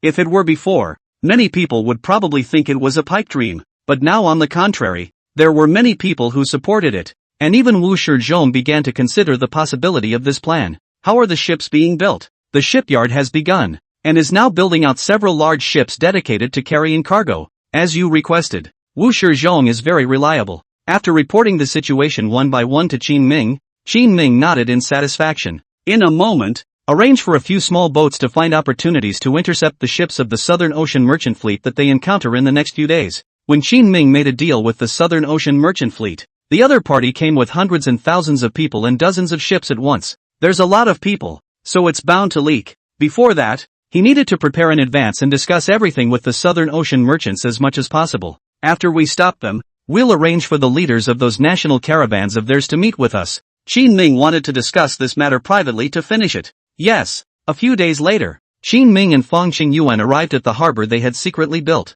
It says it's a harbor, but all the facilities are actually very simple. There were only a few sheds for hoarding goods and a group of laborers for transporting them. Your Highness, it's average construction, but it's good enough to be used as a harbor. Wu Shizhong also knew that this area he had built out was a bit out of reach, so he hastened to tell Qin Ming about some good places. Qin Ming smiled and nodded. If it works, and building it too well will in turn draw attention to it. Recently, Lingnan has been extremely smooth, so smooth that the court side didn't care too much about it, although Qin Ming killed all the shadow guards. However, the Chen Emperor's side was wrapped up in other matters and couldn't get away to make a move against Qin Ming. For this reason Qin Ming had also arranged for a group of people to go out to investigate. Only then did he realize that a certain strange sect seemed to have appeared in the Qianzhong region, with the name of Tianyi sect and a large number of followers. The imperial court sensed the crisis and did not want to let this kind of jungle sect develop, so a siege of soldiers was arranged. I guess it's going to be a busy time. Has their fleet been found?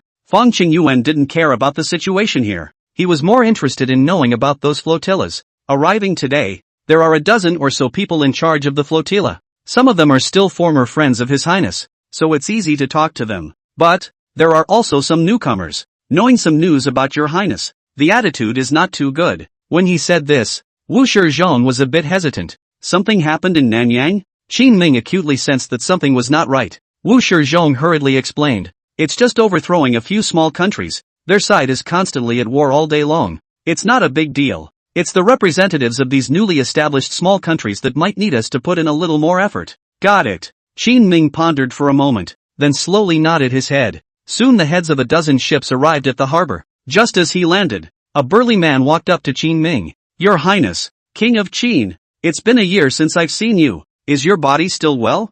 Thanks to you. It's not bad. This pugnacious man's name was Hu Haishang, a native of the Southern Ocean prickly Heavenly Kingdom. Behind him, Ji Xuan from Penglai Kingdom, Chu Huaishan from Tianming Kingdom and the others were all old friends of Qin Ming's, and had helped him quite a bit in the imperial court before. There were several countries over in the Southern Ocean, and of these, the Assassin Sky Country, the Penglai Country, and the Tianming Country were all very powerful. Naturally, it also holds a very high level of power of speech. Many times the voyages of the Southern Ocean caravans were led by a few of them. At this time, Ji Xuan walked up and said, Your Highness, we've heard about what happened to you in the Deqian court, so if there's anything you need help with, you can just say it. Yes, we have received a lot of favors from you before. We are not as insidious as those people in the Deqian court. Since you have been good to us, then we will definitely return the favor. Listening to their claims, Qin Ming smiled and waved his hand. No need to go to that trouble. I'm doing just fine here, and I have a batch of silk on hand that I'd like to deliver to you recently.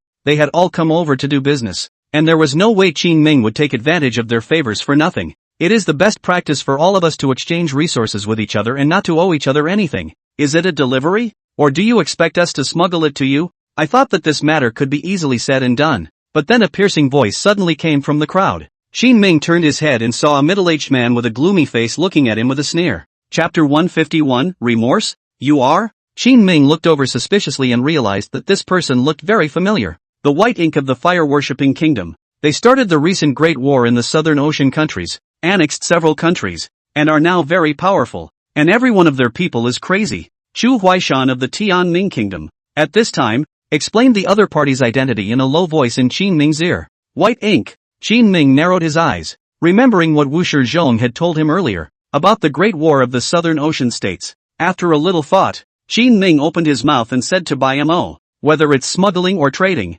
whatever you think it is, but I'd like this to be kept private, and all of you are in it for the profit, aren't you? Bai Mo's narrow eyebrows raised, full of disdain. If they weren't all coming, our fire-worshipping kingdom's fleet wouldn't have wasted time specifically to make a trip to this barren Lingnan. Bai Mo, you don't know who established this route for the Southern Ocean caravan? And you still dare to speak out of turn here? Hu Haishang of the stabbing Heavenly Kingdom spoke in a cold voice, his face already carrying a few moments of anger. The reason why the Nanyang merchant caravan was able to feel its way along the sea was because of Qin Ming's help in the first place. Now Bai Mo was putting up a high profile, not even putting Qin Ming in his eyes. This made Hu Haishang and Chu Huishan and the others angry, but Bai Mo didn't care about that much. He sneered and glanced at Qin Ming with a teasing face. Hu Haishang, don't use the past to pressure me either. What does that have to do with our fire-worshipping kingdom? Who doesn't know now that you, King Qin, have long been banished from Lingnan? What else is he worth? To be able to make me risk my life to help him smuggle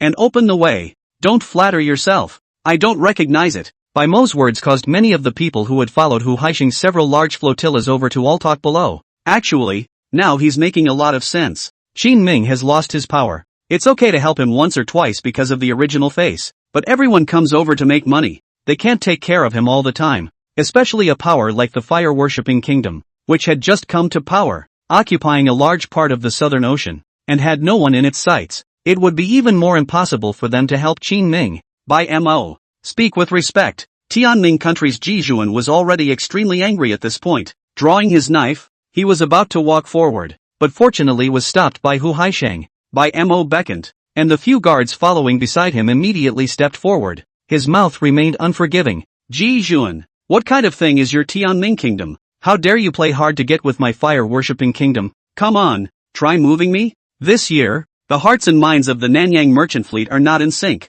and they are about to make a mess. This is a situation that has never been seen before, and all because the fire-worshipping kingdom is so powerful. Having annexed several small countries, they are now a bit of a hubristic powerhouse. You can leave if you don't want to trade, but I'd like you to keep your mouth shut when it comes to buying and selling. Then don't bring me along. Hurry up and finish your business. Don't delay us in the fire-worshipping kingdom. Bai Mo didn't want to sell Qin Ming's face at all. In his opinion, The court of Deqian was the existence with enough status to trade with himself. With him taking the lead, there were already quite a few representatives of merchant caravans whose hearts were restless and wanted to retreat. Ji Xuan hesitantly looked at Qin Ming at this time. Your Highness, how much can you trade out this time? No matter what they argue about, it all comes back to business in the end. Speaking of this, Hu Haishang, Chu Huishan and the others also looked over curiously. Qin Ming said indifferently, the trade was in silk. About 90,000 hides. Over 90,000.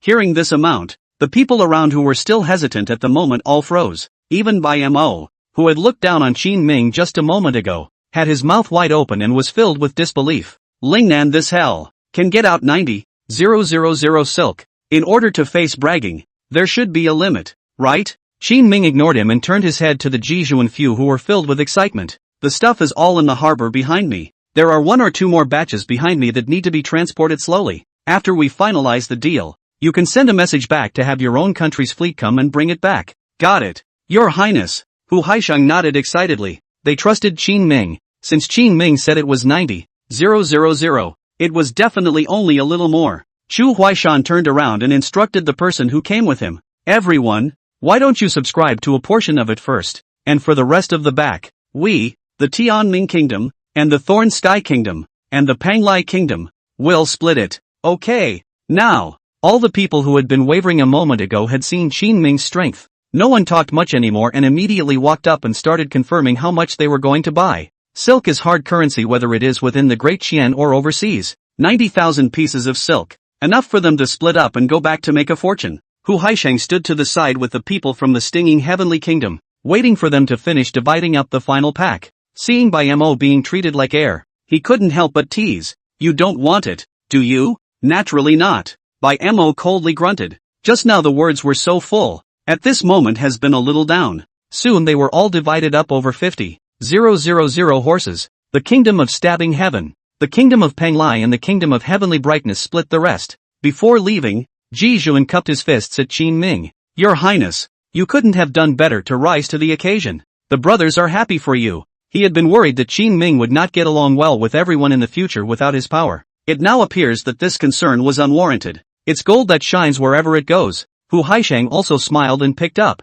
If there is such hard currency as silk in the back, there is no need for us merchants to come to your door once a year. You just tell us and we will come and collect it at any time. Alright, since all of you have come over, why don't you follow me to the city for some meals, so that I can do my best as a landlord. Qin Ming came over this time and brought not only silk, but also a few cooks from the restaurant, just enough to entertain them. That would be respectful. The representatives of the merchant caravans present immediately nodded at his words. I'm not going. Bai Mo spoke coldly and did not give Qin Ming this face. Really think of yourself as a human being, Hu Haishang muttered. The crowd then ignored him and followed Qin Ming out on their own. What's the point of being godly? Isn't it just a fallen prince? Looking at Qin Ming's departing carriage, he completely treated himself as air. Bai Mo snorted coldly, his face filled with resentment. A couple of his men came up and asked tentatively, Lord Bai, should we go back to the sea and wait for them to return? Or, Bai Mo said impatiently, what's the point of going back? We're all ashore.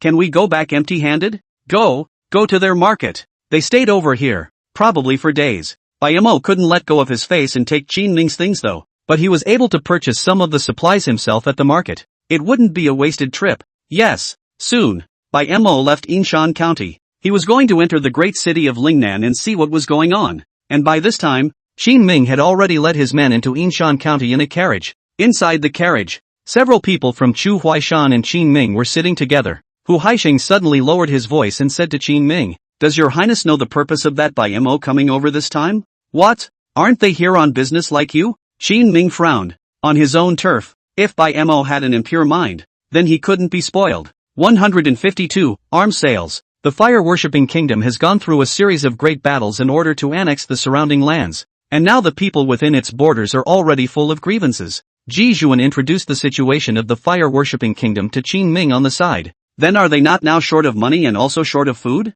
Qin Ming had experienced the battles at the border, when just repelling the three forces of the southern barbarians had already cost them a great deal. Food and silver are like running water, slammed out without regard to loss. It is expected that the consumption of the fire-worshipping kingdom is also extremely huge. Yes. Ji Xuan nodded. They had seen the war in the fire-worshipping kingdom with their own eyes. They are so short of money and food right now that they will never come close to you. Hu Haisheng and Chu Wishan opened their mouths to explain. And in the process, they also observed Qin Ming's face. He thinks that it is impossible for me to provide the money and provisions that the fire-worshipping nation needs? Qin Ming's face looked a bit odd. More than that, they want weaponry. The current turmoil in the fire-worshipping country can only be solved with weaponry. Oh, so, Qin Ming's face became even more brilliant. Fong Qingyuan, who had been sitting next to him and had been silent all this time, all frowned slightly. No one understood the current Qin Ming situation better than he did. Wu Qingnua is still holding the mines in Nanban.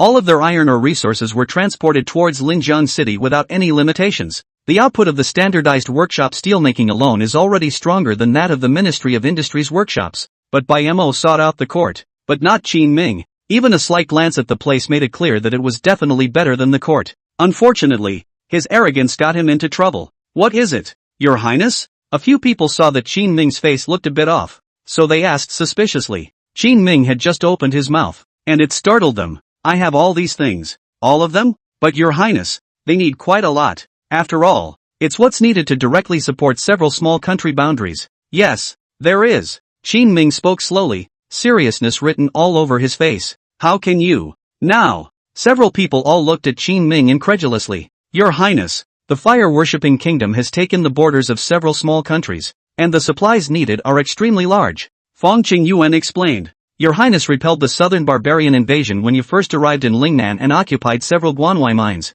plus the establishment of textile factories, farmhouses and cultivated fields complement each other, so you have an extremely large amount of supplies on hand.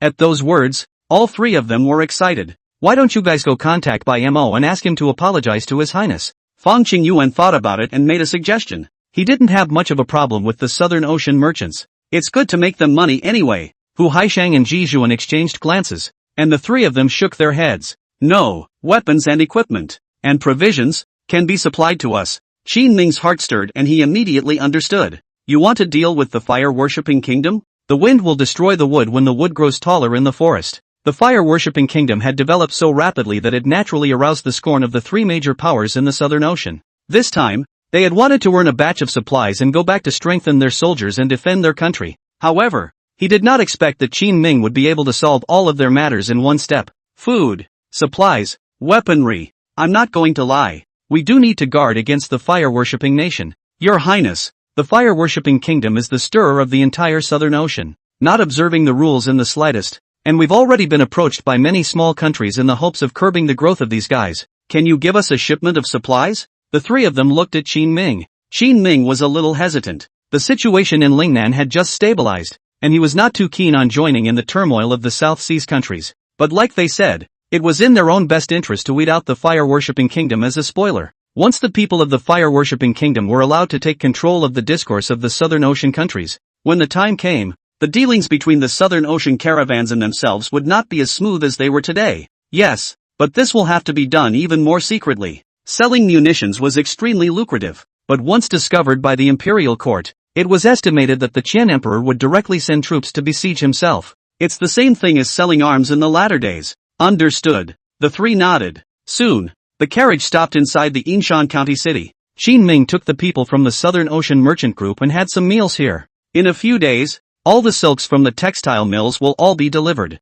In addition to silk, these caravan men also wanted some linen and cotton. In one breath, all of Qin Ming's production capacity for the past 6 months was emptied. Looking at all this, Qin Ming was satisfied. Early in the morning of the second day, Qin Ming had wanted to show them around his textile factory, but Shang Beishan suddenly came. Your Highness, a representative of the fire-worshipping kingdom went to Linjiang City last night and even colluded with Li Lianshan. According to our investigation, the people who kept picking fights at our place 2 days ago, trying to eat for nothing, were also arranged by Li Lianshan to go there. What? How did they hook up? There was so much information that Qin Ming didn't even react. Li Lianshan has the support of the Sun family behind him, and the Sun family is a local powerhouse with a lot of power. Shang Beishan quickly explained everything. Qin Ming suddenly remembered the news Wan Shu had told him earlier. That welcome house we messed with the other day, it's owned by the Sun family? Yes. This is an industry controlled by one of the Sun family's collateral lineages, and it's not the Sun family's real industry yet.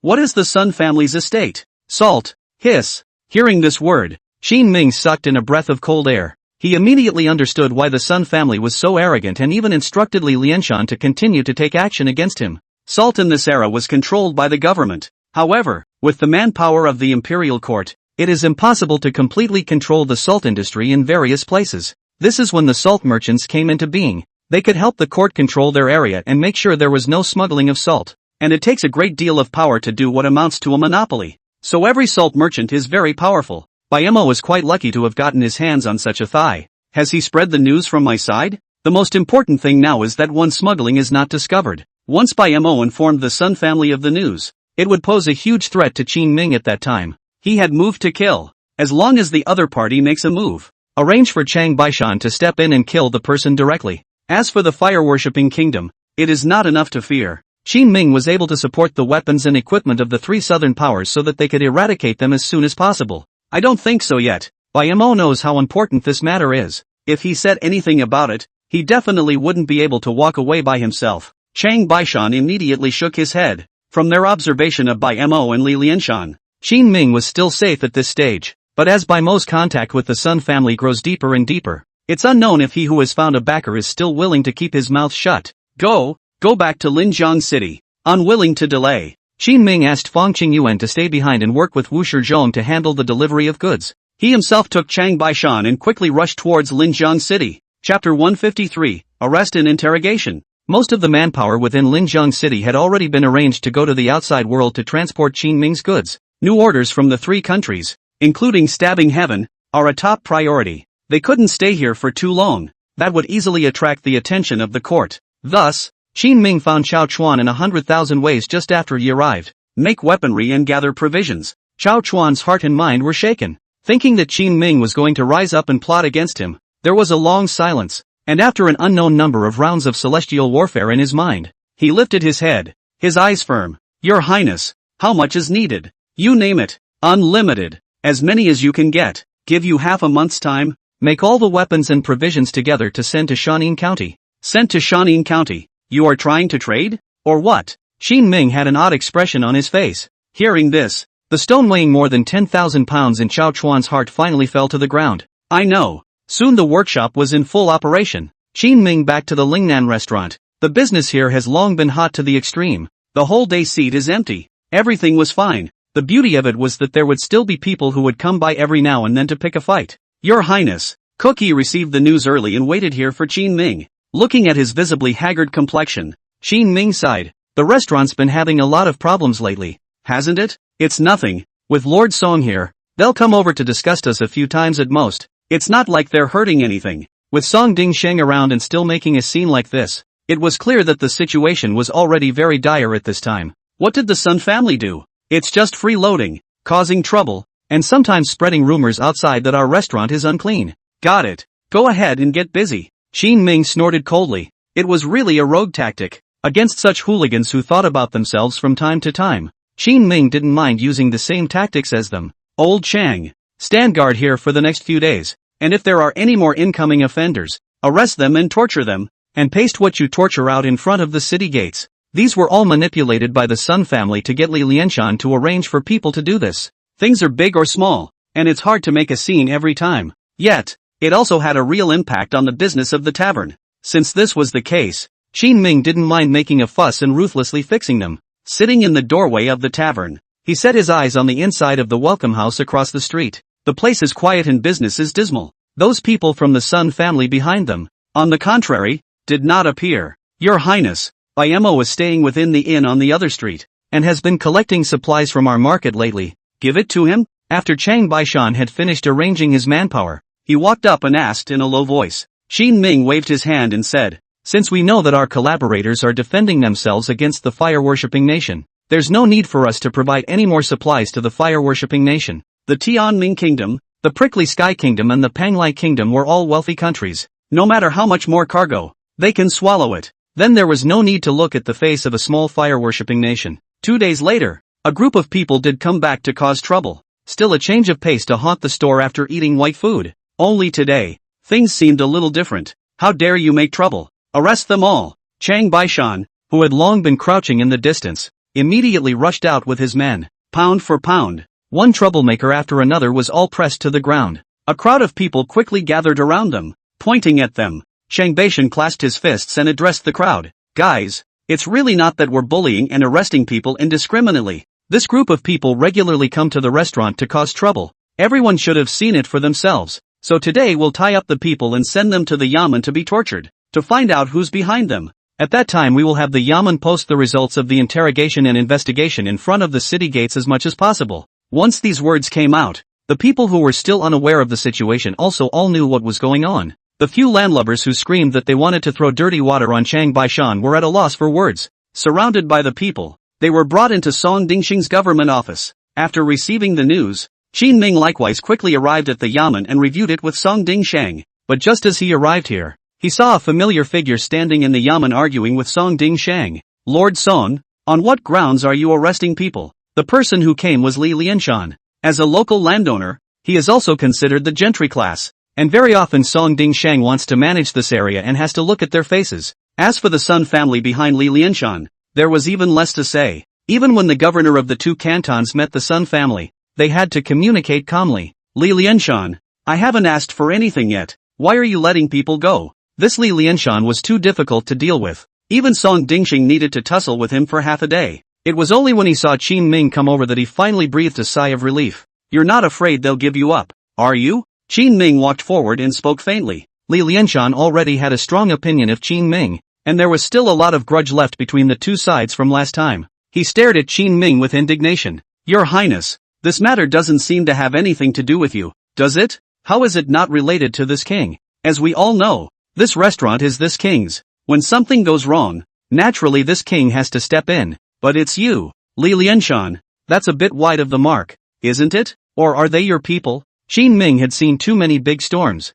In a few words, he toppled Li Lianshan back and dumped the problem on him. Li Lianshan didn't come over today without preparation, and opened his mouth with a cold snort. They're my distant cousins, so naturally I have to look after them. But you're being biased when you say they're my people, aren't you? I suspect that you directed yourself and had to get these people involved with me so that you could smear my reputation as Li. Li Lianshan can mix in the local area for so long, and also involved with the Sun family, naturally not so good to deal with. After all, he was a guy who could bull ***** even Song Dingsheng for half a day. Wouldn't it be better to ask? Qin Ming smiled and waved his hand at Chang Beishan. Chang Beishan immediately led his men forward, ready to take them away for interrogation. Seeing that they were going to be official, Li Lianshan immediately pounced forward. Today's events have not been made clear. What gives you the right to take people away? In case you give in, won't you taint the innocence of a good man? A number of people had already gathered outside the courthouse as he swooped down in front of a few landlubbers and shielded them.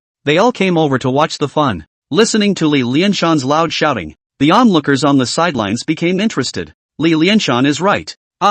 It's better to torture him face to face. Yeah, what if I go down there and what if I give in? Song Dingsheng's face was ugly. The people didn't want them brought down now, and their own regular torture techniques certainly couldn't be used in front of so many people. But if they don't bring it down to use some means, there is absolutely no way that these mixed-up landlubbers will reveal the mastermind behind the scenes. He walked over to Qin Ming and whispered, Your Highness, the situation is not right. If all these people are dissatisfied, a lot of rumors will surely spread by then, and it won't be good for our restaurant. Now they are in a dilemma. Li Lianshan had a mocking smile on his face. He had gotten his way today. Qin Ming sniffed and said faintly after a little thought, Then don't bring it down. I've got it covered. Chapter 154. Li Lianshan was defeated again, and the Sun family came to their door. Need to take care of the watchers, can't torture them, and still have to ask for things. This is an impossible task. Song Dingsheng hesitantly looked at Qin Ming. What do you have in mind? Song Dingsheng said with some curiosity. Why don't you go find some feathers and take their shoes off? And we'll use a safe and harmless method today. Well, soon. Song Dingsheng found a few chicken feathers. Li Lianshan, who had been waiting by the side, said triumphantly, Your Highness, what are you doing? Holding a few chicken feathers ready to learn that old Taoist priest's fortune-telling? Naturally not, as you will soon see. I'll wait then. Li Lianshan laughed wildly. Today he was able to get the scene back in front of so many people. He was so relieved that he was practically going to ascend to heaven. Qin Ming didn't bother to respond to him. He then handed the item in his hand to Chang Beishan. Dao, tickle their feet with this. I got it. Chang Beishan and Song Dingxing quickly understood everything. The two men arranged for their men to quickly step forward, ready to start tickling the feet of these landlubbers. What is your highness doing? I don't know. It's kind of fun to watch. The people on the sidelines were also curious at this time. But others are pessimistic. It's just tickling your feet. It's nothing. Is the magistrate's office such child's play now? Ahem. Li Lianshan gave a wink to the landlubbers kneeling on the ground. A few people understood and were ready.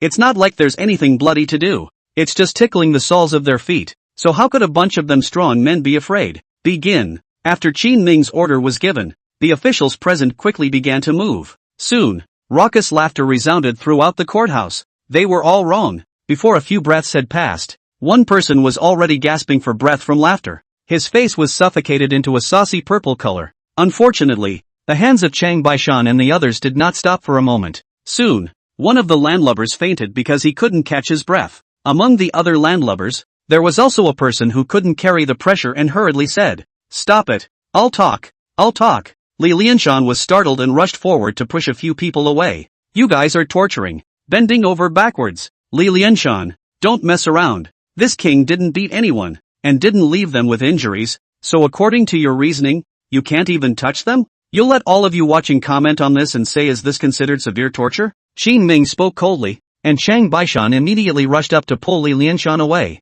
Just now, it was hard for them to put pressure on these people and pry their mouths open. Because of Li Lianshan's delay, it gave them another chance to catch their breath. This time it's all over again. I don't see any problem with what His Highness said. It's not like it's a severe torture, so it wouldn't make sense that such a tactic couldn't be used, would it? The people on the sidelines were very sensible and all stood on Qin Ming's side. The corner of Qin Ming's mouth lifted up as he teasingly looked at Li Lianshan. Li Lianshan, you're not afraid that this king will actually ask something, are you? If you have something to do with this, why don't you hurry up and admit it now, and save these distant cousins of yours from suffering? The corners of Li Lianshan's mouth trembled, and his tone wasn't as arrogant as it was just now. So what if there is a relationship? They are all my distant cousins. Really say we have no relationship at all? That is certainly impossible. I, as their relatives, usually give some money and food to succor. Is not also very normal? They took my money and food, and when they saw me being bullied by you, they just helped to take out their anger. Anyway, it has nothing to do with me. Talking about it, he couldn't talk about it himself. The eyes of the masses are sharp. Before he could finish, a hush came from the crowd. Shame on you. So it's really Li Lianshan playing tricks. Asshole, it's a shame that Linjiang City has people like you. The crowd's tirade soon followed. Li Lianshan's face was red. Standing in the yamen even did not know where to put his hands. After living for decades, he had never been subjected to such a heavenly humiliation. It's what Liam Li said. It's because we're usually often favored by him. And when we heard that he'd been disgraced by His Highness, we were so angry that we took the initiative to go over and pick a fight. By this time, some of the landlubbers who were still getting their feet tickled had already reacted. Hurriedly, he smoothed this matter along the path that Li Lianshan had said. Although Li Lianshan was removed, this matter was obviously inextricably linked to the other party. Song Dingsheng looked deeply at Li Lianshan. 20 lashes each. Although this board was on the bodies of several landlubbers, it was actually equal to hitting Li Lianshan's face.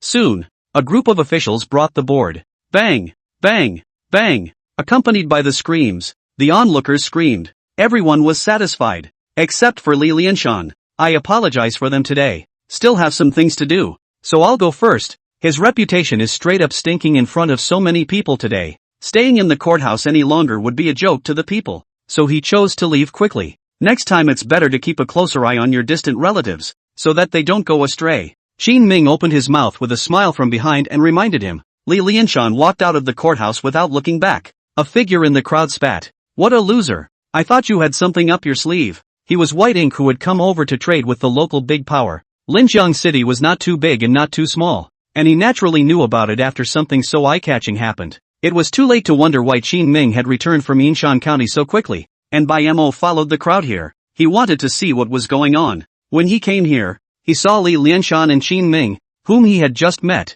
fighting together. I thought that Li Lianshan would be able to give Qin Ming some color. Who knew that it would end up being so humiliating? Will working with him work? Bai Mo was now hesitant. After hiding into the crowd, he went straight back to the inn. A few of his men who were waiting for him in the inn rushed forward to ask when they saw him return. How's it going, Lord White? There's nothing to see. You guys go and contact the Sun family. This deal is over, so I won't stay here much longer. Bai Mo was disappointed with the local forces in Lingnan, and in his opinion, these people were not worth investing too much of his time and energy in. On the other hand, inside the courthouse, Song Dingsheng had already summarized these people's confessions. You guys, come over here and make a couple copies of these and post them in front of a couple gates, in order to maximize the effect and deter the petty elements within Linjiang City, so that they would think less of Lingnan Grand Restaurant. Song Dingsheng and Qin Ming also discussed the situation and notified the people of today's situation. After Qin Ming returned to Linjiang City, he didn't stop and has been busy with the restaurant for the past few days.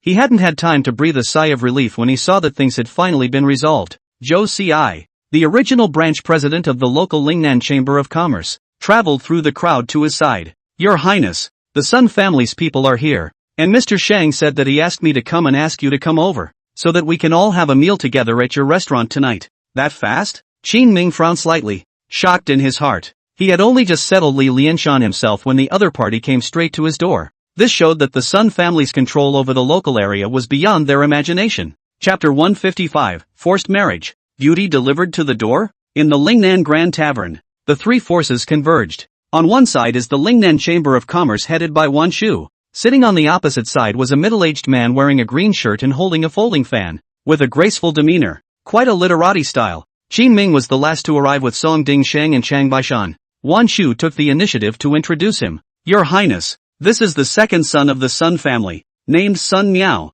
Hello, Mr. Sunday. Qin Ming glanced at Sun Miao and the people behind him and took the initiative to open his mouth to greet them. The Sun family's current meaning was still unclear, and without knowing the other party's exact thoughts, Qin Ming was not willing to come up and treat them as enemies directly. Sun Miao stood up from his seat and bowed and clasped his fists very facetiously, complimenting Qin Ming. I've long heard of your Highness's great name, and when I see you today, you really do have a handsome and talented demeanor. You are welcome. Today you came suddenly. The restaurant has not been prepared. Can only be slightly prepared thin wine? I hope do not mind. Between a few conversations, both sides had already sold each other a few points of face. After taking his seat, Qin Ming looked at Wan Shu. Today, this bureau is considered to be Wan Shu's initiative to open up, so it is natural to listen to what they both mean to each other. Your Highness, the Sun family has come here today, mainly because of what happened a few days ago. Wan Shu took the initiative to start the conversation, or the previous welcome house thing. Qin Ming thought for a moment and explained to Sun Miao. What happened previously at the welcome house was not my wish. Sun Miao nodded and did not pursue the matter, but instead began to speak for Qin Ming. I already know about this matter. The main reason is still on that Wusan spoon. It's not that your Highness is deliberately targeting us. If the Sun family is so reasonable, then there is no need for this king to bother with words. It's just that when you come here today, Mr. Sun should not just want to talk about this matter, right? The welcome house was just a small property for the Sun family. If one were to stand against Qin Ming because of a small restaurant conflict, one would really be underestimating the Sun family. Naturally not. I came here today to put aside my old enmity with your Highness. Sun Mo beckoned. Behind them came several young men, all of whom had a small, heavy-looking case in their hands. Knock knock. The boxes were opened in turn. Inside the first few boxes, they were all filled with gold bars. The last box contained a piece of paper. This is 3,000 taels of gold, and the land deed of the welcome house, as an atonement for us letting Li Lianshan go out of his way before.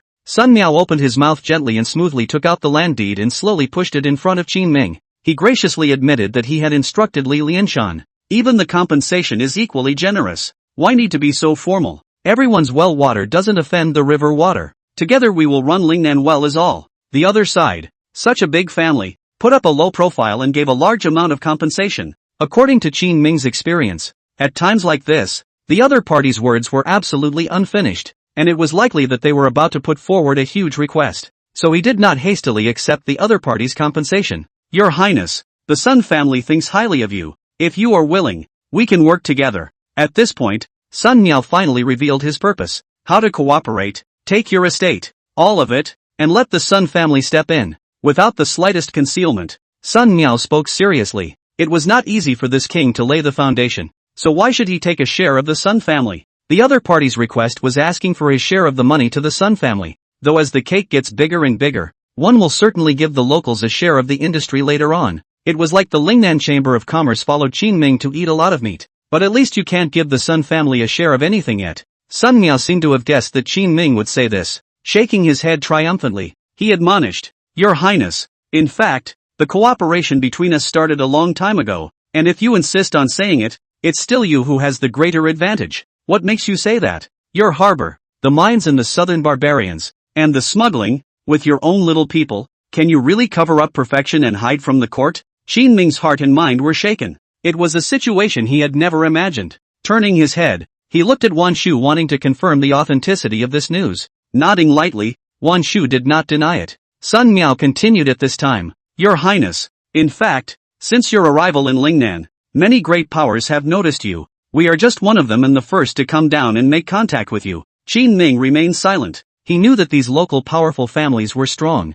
but he hadn't thought that they could even cover the sky with one hand. Even their own development is within their plans. How to cooperate? After a long time, Qin Ming slowly raised his head. It's very simple. I have a younger sister named Sun Luyan, with a beautiful appearance, and then with the power of my Sun family behind me, I think it won't be a wrong match for you. Our request is that you marry your sister-in-law, and the Sun family will protect you in the future. You don't have to worry that we don't want anything else. If we really do, just think of it as the Sun family seeing your ability and vigor and placing a bet on you. Sun Miao spoke sincerely. When Qin Ming first arrived in Lingnan, he divested himself of the crown prince position and also lost the support of Guan Yu's father. Built so much from nothing in the ridge. This caused those forces that had been watching to falter. The current Qin Ming was more than enough for them to personally come down and make contact. Why does it have to be a union? Before Qin Ming could say anything, Wan Shu frowned and slapped the table. As we all know, the king of Qin was relegated to Lingnan with a man named Guan Yu. It was not true that the Sun family was giving Qin Ming power by proposing a marriage at this time, but it meant that the position of Qin Ming's crown princess would be occupied. Seki Yuki could only be a side consort. But it was clear that she was the one who had followed Qin Ming for so long and shared his pain. That's not fair. Wan Shu and Guan Yu's relationship wasn't fake, and at this point she was willing to shoot for her, no matter who was standing across from her. But what about Qin Ming? Having fallen to Lingnan, none of the major powers had ever come into contact with him. Now there was finally an olive branch outstretched, and with just a position as a crown princess, one could obtain enough resources to deceive the heavens. The Sun family was a top-tier power that could help Qin Ming conceal his large-scale smuggling from the imperial court and develop peacefully on his own. The Guan family, however, has long been in decline. From a profit standpoint, there is simply nothing to hesitate about. Your Highness, this doesn't need to be considered. Any person who achieves great things must have something to give and something to take, and the cheapness can't always be taken up by you alone. With the help of the Sun family, I don't know if I can let you settle down in Lingnan, and in a few years, I can even look for an opportunity for you to return to the position of the crown prince, and with the power of the Sun family, you should also understand that what I say is not false. Seeing that Qin Ming hadn't responded all this time, Sun Miao started to advise him in a persuasive manner. He wasn't afraid of Wan Shu making a scene, no matter what. This matter always depended on Qin Ming's own choice. Wan Shu interrupted Sun Miao one after another. Angrily, she looked at Qin Ming. The development of things had gone beyond her control. Qin Ming, are you really going to give up on Xiaoyu? Chapter 156, The Truth Behind. Sun family's threats. The overexcited Wan Shu even forgot the identity of Prince Qin Ming and called him by his first name. At the back, Song Dingsheng and Chang Baishan glanced at each other, and both of them shrunk their necks. They were Qin Ming's close friends, and no matter what His Highness did, in the end they would follow. As for the matter of choosing the Sun family or Guan Yu, they couldn't intervene and could only hide away. However, as Chang Baishan ducked into a corner, he looked up at Qin Ming. He knew His Highness's temper, but now was not the time to get carried away. If you look at it with reason, the best choice is, in fact, the Sun family. In the face of the crowd's questions, Qin Ming slowly drank a mouthful of tea and earnestly arched his hand and clasped his fist at Sun Miao. The Sun family is nice, but I'm sorry, I'm not blessed. Count on you having a conscience. Wan Shu grunted and let out a long sigh of relief. Just now, she had secretly decided in her mind that if Qin Ming really gave up on Guan Yu, her Lingnan Chamber of Commerce would never work with him again in the future. No matter how much money she lost, she didn't want to see Qin Ming again. It's a good thing Qin Ming didn't give up on Xiaoyu. A flash of joy appeared on Shang Baishan's face.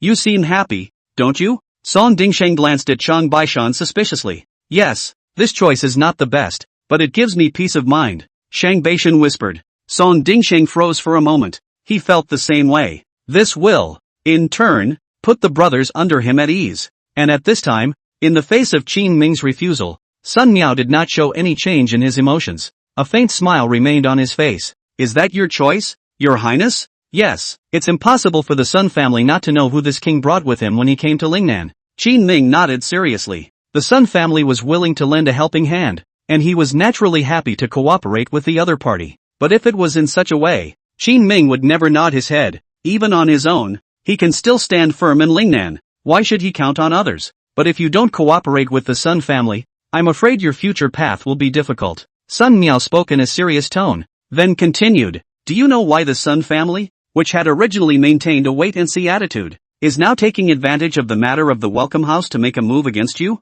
Why? Qin Ming frowned slightly. Wan Shu and the others also noticed the abnormality. It was reasonable to say that the Sun family was now throwing out an olive branch since they had all chosen to do so. The previous tryst was not really necessary at all. After all, no one understood Qin Ming's ability better than they did. This is an account we give to the Xiao family. Of Xiao Shufei. Sun Miao opened his mouth indifferently, but his words contained a shocking thunder. The Xiao family. Qin Ming's face sank. As the original Dacian crown prince, he knew too well the strength of the Xiao family. I didn't realize that this group of people had struck out as well. Yes, it was the Xiao family that asked us to make a move. The Sun family didn't actually want to target you. In order to give them an explanation, we used a little bit of tactics in a painless manner. But Your Highness, you have to know that if the Sun family really strikes, just based on your current crimes of smuggling, selling munitions, hoarding grain and grass, and various other crimes, it won't be this kind of child's playground tactics that can get by. Now the Sun family had been protecting Qin Ming.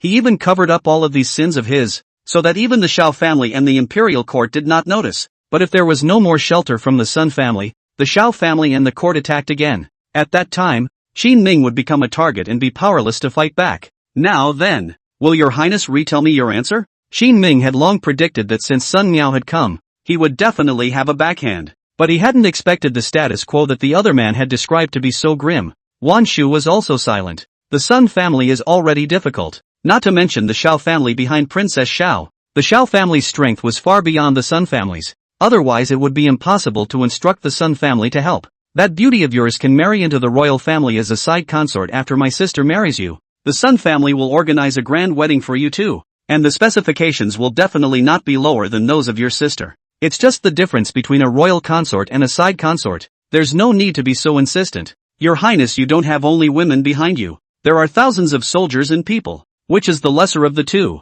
I think there's no need for me to say more. Sun Miao's tone remained calm, but there was a sense of victory in this calmness. The words had been said to this point, and even the upcoming crisis was something that Qin Ming could hardly solve. If Qin Ming was still being stubborn, then the Sun family's attitude was ambiguous. Maybe once he turned his head, he was going to help the Xiao family. After all, if Qin Ming did not join the marriage, it would be difficult for the relationship between the two parties to go further. And he would not be worthy of the Sun family's trust. Even Wan Shu, having realized the seriousness of the matter, chose to remain silent at this point. But Qin Ming suddenly laughed. I'm sorry, no one can make me in this life. No marriage means no marriage. What? For the first time, surprise surfaced on Sun Miao's face. Qin Ming's headless remark was strange, but the meaning of the expression was understood by him. Wan Shu snapped his head up, his eyes trembling as he stared at Qin Ming. However, he found that Qin Ming didn't have any fear, but instead calmly ate his food. She breathed a deep sigh of relief and a smile lifted the corners of her mouth as she thought of Sekiyuki.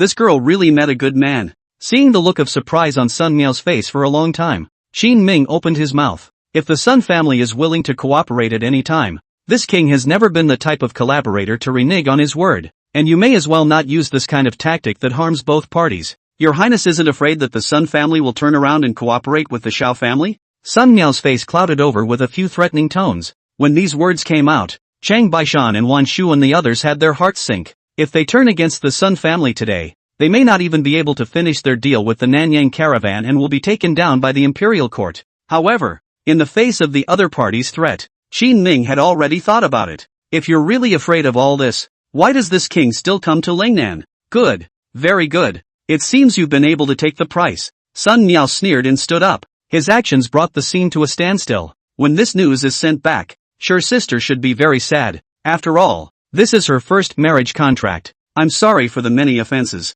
Qin Ming nodded his head indifferently and waved his hand at Chang Baishan to send him off. It was just that Sun Miao did not leave at the moment. The gold he sent, the land deeds, etc. were not taken back either. Looking at him in this odd way, the crowd was surprised. Qin Ming opened his mouth. Is there anything else, Mr. Sun? I haven't finished my words yet. The matter of her sister can be put aside. The Sun family is willing to cooperate with you. Sun Miao's words turned, and the somber look on his face dissolved into nothingness, and he actually laughed.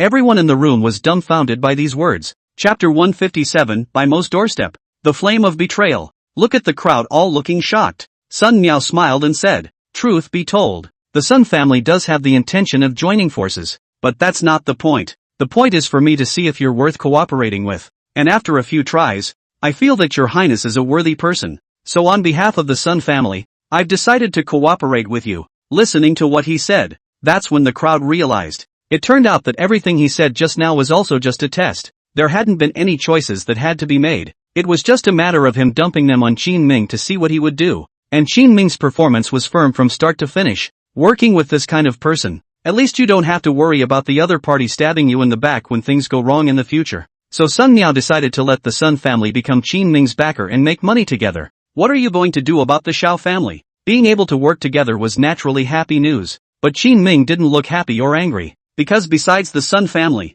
they now had the Xiao family as a big trouble that needed to be solved. Where Qin Ming couldn't see. No one knew just how much preparation these great families had made. Sun Miao said easily, just keep covering up. You still have time. But I have a question. May I ask your highness to clear it up? What's the problem? What would you do if you developed a fear of the court? His gaze was deep, as if he wanted to see Qin Ming through. Qin Ming's heart fluttered and he quickly understood what he meant as he spoke quietly. As you would expect. And can we be the first patriarchs to support you? Sure. I hope you won't go back on your word when the time comes. Sun Miao smiled and pushed the golden land deed in front of Qin Ming before taking the time to say to Wan Shu. Merchant General 1. A large batch of goods will be delivered next. And the smuggling will be done through the Lingnan Chamber of Commerce to work with your highness. Then thank you, Mr. Sunday. Wan Shu nodded, not reacting too much. Although today's matter was accomplished, she was disgusted with Sun Miao's behavior of taking Wan Yu to task. If there is meat to eat, the Sun family will give you a ride. It's just this favor, please don't forget it. Naturally. Wan Shu replied coldly and lowered his head to eat his food. Sun Miao's move was wonderful. Removing the Sun family and still relying on the Lingnan Chamber of Commerce to exert its full power to add the Sun family's power to Qin Ming. In the meantime, he also sold a favor to Wan Shu. Qin Ming looked at this kind of person who came out of a big family, and at the moment, his heart was quite helpless. I had thought that Lingnan had been taken, but now it seemed that things were far from as simple as I had imagined. Personally sending Sun Miao downstairs, Qin Ming remembered someone. That by Mo from the Southern Ocean Merchant Caravan. You've heard about it, right? A small fire-worshipping kingdom is not enough to be feared. If your highness is interested, I can help you drive him away. May I hear it? Sun Miao smiled and approached Qin Ming, whispering a few words in his ear. Qin Ming nodded slightly. Give him a chance. If he's really ready to take credit for our smuggling, there's no need to hold back. Understood, your highness. Sun Miao turned his back to Qin Ming and waved his hand as he got into the carriage and led the people away. On the other side, Bai Mo had already found Li Lianshan. Contact the Sun family for me. Li Lianshan thought that this guy had come to talk business with himself and wanted to buy his grain. Who knew that the other party had just come over? And with a tone of command, he told himself to contact the Sun family. It is not Bai Mo's fault. In his eyes, Li Lianshan is just a small landlord. But he himself is the representative of the Southern Ocean Merchant Fleet. The status gap between the two parties was extremely huge. And speaking to him, Bai Mo was naturally bossy. But he forgot one thing. He, Bai Mo, came to Jiangchang with his tail between his legs after being cold-shouldered by Qin Ming. The journey was like a dog's death. Without any help from anyone. Lord Bai, the Sun family is very powerful. Usually it's their part to find me. How can I find them? Li Lianshan didn't give him a good face, and his tone was extremely hard, with an attitude of rejecting people. Bai Mo was a little anxious. In the past 2 days, the people from Yinshan County have sent a letter saying that they will be leaving in a few more days. Tell him to get ready to go with the flotilla early. 2. In such a short period of time, if he hadn't gotten a large amount of supplies, he would not only lose face when he went back, but he would also be blamed by the higher-ups of the fire-worshipping kingdom for not doing his job properly.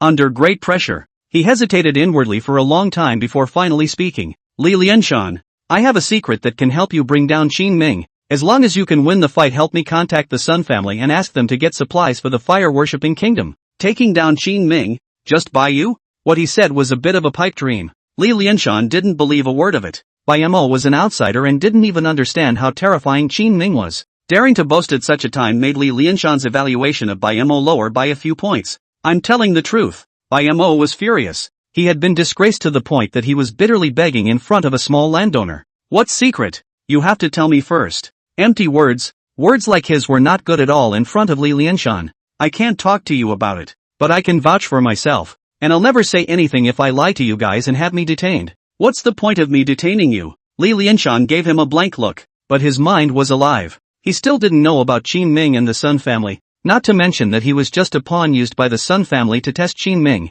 The current Li Lianshan still believed that the Sun family was standing against Qin Ming. Since this was the case, if he really brought Bai Mo to the Sun family and used this fellow to deal Qin Ming a fatal blow, he might be able to make a great achievement and obtain a reward from the Sun family. At that time, one's position in Lingnan would inevitably rise. You believe me? This really can't be told to you first. Bai Mo was still a little scared in his heart. After all, it was a heavenly smuggling case. Tell the Sun family that their power is so great that they can definitely be kept even if they leak out the information themselves. But if he told Li Lianshan, in case the guy leaked it out or abandoned himself, before he could climb up the Sun family's ladder, he was about to be madly retaliated by Qin Ming. This will never work. That's fine. I'll take you to meet the Sun family's second son, but you get credit for this thing. As he spoke, Li Lianshan's eyes signaled and spoke meaningfully to Bai Mo. Bai Mo, as a boat runner, had seen too many people in the 5 lakes, so he naturally understood what the other party meant. Don't worry, as long as I take me to meet the Sun family's people, I will definitely help you put in a good word, and all the credit this time will be yours. Not bad. You stay here for the night first, and we'll leave early tomorrow morning. Early the next morning, Li Lianshan brought Bai Mo along with him and arrived in the inn where Sun Miao lived. Because it was a bit late last night, Sun Miao didn't leave after being entertained by Qin Ming. Instead, they stayed and prepared to leave today. This just gave Li Lianshan the opportunity to come over and pay a visit. Please inform Mr. Sun that Li Lianshan has come to pay his respects. Just arrived at the place, Li Lianshan changed his previous arrogant and domineering attitude in the local area, and his face was full of smiles. Even though he was only speaking to the guards who were standing guard outside the door, his attitude was extremely humble. You're Li Lianshan? The guard looked at him with an odd expression. Li Lianshan was puzzled in his heart. Was he famous? Without giving it much thought, he continued to laugh. Yes, I'm Li Lianshan, the local landowner. Come in. The guard did not speak again and opened the doorway, surprisingly letting the two of them in directly without informing them. Chapter 158, Bow your head and admit your faults. Inside the inn, Sun Miao held a volume in his hands and leisurely looked at it. Mr. Sunday. Li Lianshan fawned and stepped forward, clasping his fists and saluting. Sun Miao raised her head and glanced at him, saying faintly, Li Lianshan, what are you doing here? It's like this. Do you still have an impression of that Bai Mo from the fire-worshipping kingdom from before? He said that he had long admired the Sun family's great name and also admired you, Your Excellency, and specially entrusted me to come over to pay my respects today. That was a beautiful thing for him to say, but it didn't do much good. Sun Miao turned his head to look at Bai Mo behind him. You're Bai Mo. What are you doing here to see me? Bai Mo knew the power of the Sun family, and especially respected them after learning that they were salt merchants. So when he faced Sun Miao, he didn't have the arrogance he had when he faced Qin Ming. He also followed Li Lianshan's example and said with a smile, It's like this. Your Excellency, our fire-worshipping kingdom wants to start a trade with the Sun family. If we combine our strengths, we're bound to make a lot of money. Sun Miao did not respond to him directly, but called out to one of the guards around him and whispered a few words in his ear. The other nodded and then walked out of the room. Duke, Bai Mo and Li Lianshan stood in place awkwardly for half a day, and seeing that the other party did not respond, they took the initiative to open their mouths and ask. Sun Miao waved his hand, very disrespectful and directly mocked. Lord Bai, you do business with the court that is. Why are you looking for our Sun family? It's not clear who makes money when we do business locally, versus trade with you. Or is there something special about you that makes our Sun family have to help you? He followed his lead and guided Bai Mo to show more of himself. It was like what Qin Ming had said. If Bai Mo really had the intention to trap Qin Ming, this guy is going to have a bad day. Actually I know something that will be of great help to the Sun family. Bai Mo hesitated for a split second, but soon greed took over his mind. He himself was a new representative of the Southern Ocean Merchant Fleet, and had not endured any favors from Qin Ming at all before. Why should I keep the smuggling secret for Qin Ming? As soon as he thought of this, he directly revealed the bottom card in his hand. Do you think there's anything the Sun family doesn't know about in this part of the world? Sun Miao's tone was filled with disappointment. In Bai Mo's opinion, the other party was looking down on the information he had provided, but Sun Miao's disappointment came from Qin Ming's mandate. It seemed that this guy was really going to betray Qin Ming. It's not like everyone is a god. Even the Sun family would have a lot of things they don't understand, right? Baek Mo remains adamant. All you have to do is help me raise the goods, And I will give you the secret then. No way. It's only business if you pay with one hand and deliver with the other. Otherwise it's considered that you're taking advantage of the Sun family. Sun Miao's answer was decisive. Seeing this, Li Lianshan hurriedly glared at Bai Mo,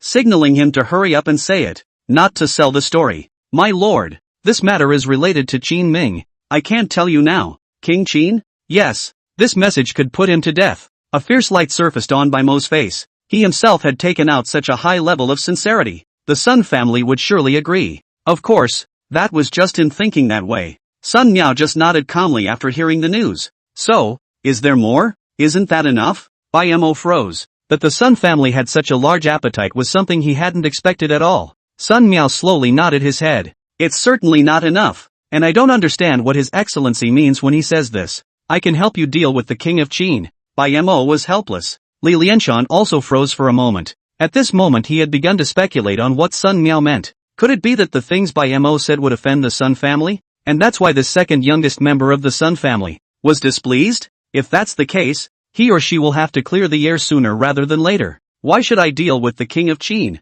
Sure enough, Sun Miao's next sentence directly blinded Bai Mo dry. Even Li Lianshan didn't react for a moment. At this time, the guard walked through the door from outside, and without avoiding the two who had come to visit, he spoke directly. My lord, His Highness is here. Come on in. Who? Li Lianshan and Bai Mo didn't believe their ears. Their eyes were wide with disbelief and their jaws were about to drop to the ground. Turning his head, he saw Qin Ming walk in from outside with Chang Baishan, and carrying 2 cages of buns. Have you eaten? Qin Ming raised the bun in his hand at Sun Miao. Not yet. Together. That would be respectful. The two sat down and began to eat breakfast. This scene directly shook Bai Mo and Li Lianshan to the point of speechlessness. Duke, when are you going to talk to? After waiting for half a day, Li Lianshan opened his mouth and asked with a trembling voice. Sun Miao glared at him and said, there's no grudge. Let's make peace. And you, come over here and apologize to His Highness, the King of Qin. Li Lianshan clenched his teeth, unable to believe that Sun Miao would make such an outrageous request of himself.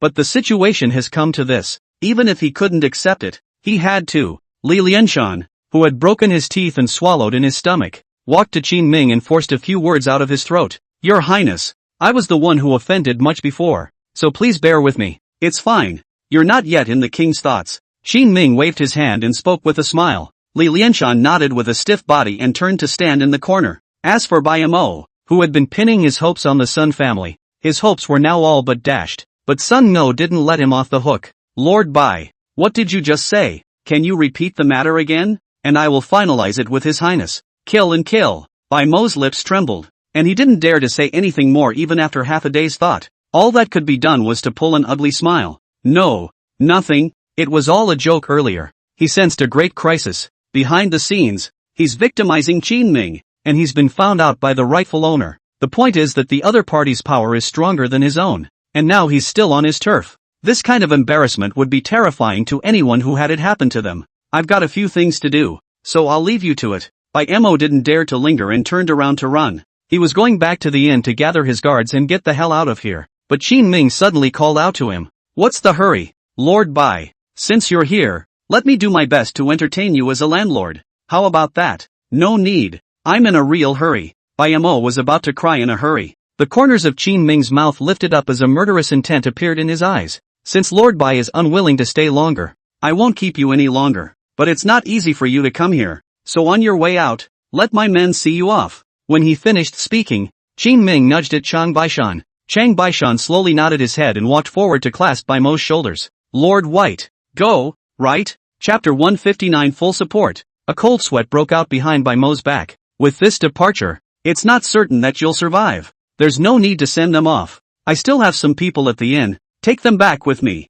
His voice trembled as he waved his hand back and forth. Seeing this, Sun Miao but smiled. I've already arranged for someone to send them back first. Your Highness is so gracious to send them back. You'd better not be polite. Lord Bai, you guys, follow along. As the words fell, several guards and Chang Baishan left with Bai Mo. Although he was nominally sent away, several people didn't give Bai Mo a chance to speak at all, forcing the person out the door as if they were escorting him. Qin Ming and Sun Miao sat opposite each other, and after a tea time had passed, the two of them finished their breakfast, and several people from Chang Baishan returned. Seeing this, Qin Ming stood up and said, Mr. Sun, This king still has some is to deal with, so I won't bother you. Good. Your Highness, take your time. Neither of them mentioned by Mo again. Walking out the door, Qin Ming said to Chang Baishan, prepare the horses. Your Highness, going to Yinshan County? Well, to the shipyard in Shady Hill County. There is a saying that if you don't get rid of the grass, it will grow again in the spring. Since he had taken this path, Qin Ming naturally wouldn't leave too many unnecessary handles behind. 2 days later, Qin Ming arrived within the city of Yinshan County and called Wu Shizhong over. Your Highness, you asked for me? Wu Shizhong was puzzled. If Qin Ming wanted to explain his things, he could just say it directly, but he even came here specifically. Did something big happen? How many big ships and small ships does the shipyard have together now? 2 large ships, 6 medium-sized ships, and a dozen small ships for you, Your Highness? Well, I killed Shiromo, Qin Ming said casually. Wu Shizhong banged so scared that he almost threw out the teacup in his hand.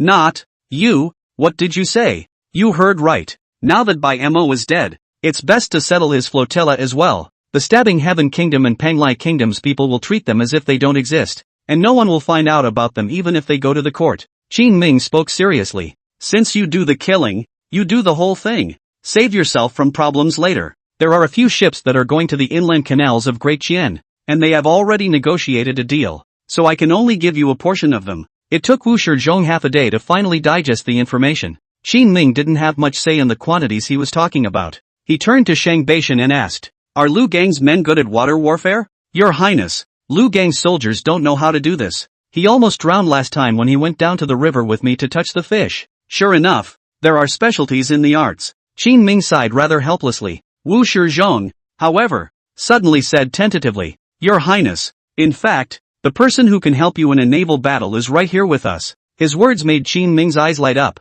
and he knew who Wu Shizhong was talking about. Go. The 3 came to the inn. Hu Haishan, Ji Juan, Chu Huishan and the others were all waiting here. They are simply awesome these days. It's not just merchandise you get, it's munitions. In this day and age, it's hard for any country, no matter what, to supply them with munitions in large quantities. But the resourceful Qin Ming can. Your Highness. Seeing Qin Ming come over, everyone stood up with extreme respect and greeted him. You 3 come with me. Qin Ming scanned the circle and found that most of the people from the Southern Ocean merchant team were sitting down there drinking tea and blowing awesome. It's not a good idea to talk about things when there are a lot of people, so he waved at a few people and prepared to go in and talk. What is it, Your Highness? Looking at Qin Ming's extremely serious appearance, all 3 of them were somewhat alert at this point, and the moment Qin Ming opened his mouth, it was a heavy bomb. Akumo was killed by me. I need the help of all 3 of you to completely clean up the fire-worshipping nation's fleet. In the future, if there is any trouble, I will also help the 3 of you with military supplies and assist you in overthrowing the fire-worshipping kingdom.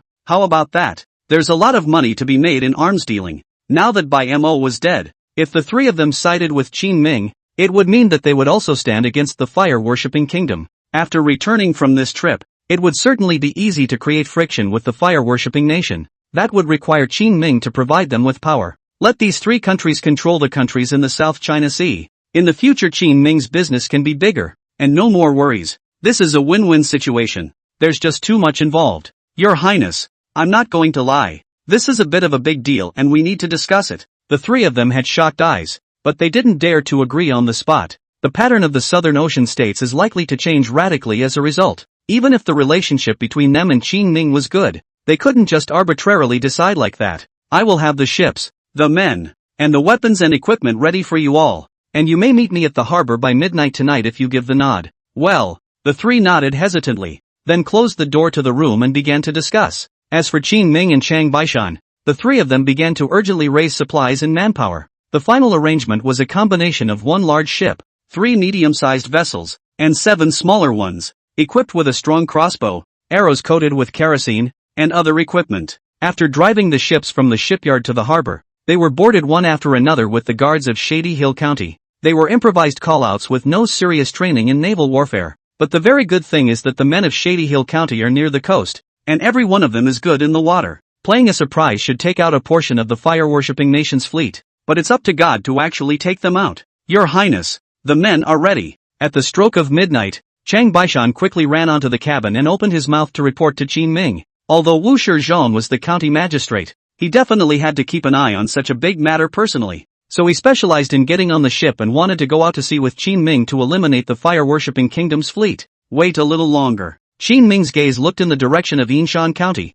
his tone calm. However, the two of them, Chang Baishan and Wu Shizhong, clenched their fists. The time had come, but at this time there was no sign of those from the South Seas caravan. This meant that they were not willing to support Qin Ming. Your Highness, it's better to go. Chang Baishan walked over to Qin Ming and spoke in a low voice. Qin Ming, however, slowly shook his head. A man from the South Seas merchant fleet would not be so devoid of vigor. Qin Ming had already given them a blueprint for a maritime hegemony. If this was the case and he still didn't dare to take on this task, then it could only mean that Qin Ming's vision of people was faulty. As expected, as his words fell, there was a clamor of hoofbeats in the distance. Your Highness, we're here. Ji Xuan's voice came from the distance. It's not just us who aren't coming, it's them. In the night, Qin Ming followed his voice and looked back. It was found that in addition to the three major countries in the South Seas, there were also representatives of merchant caravans from various small countries that had all rushed over. Your Highness, can you take us with you? Chapter 160 Explosive Arrow.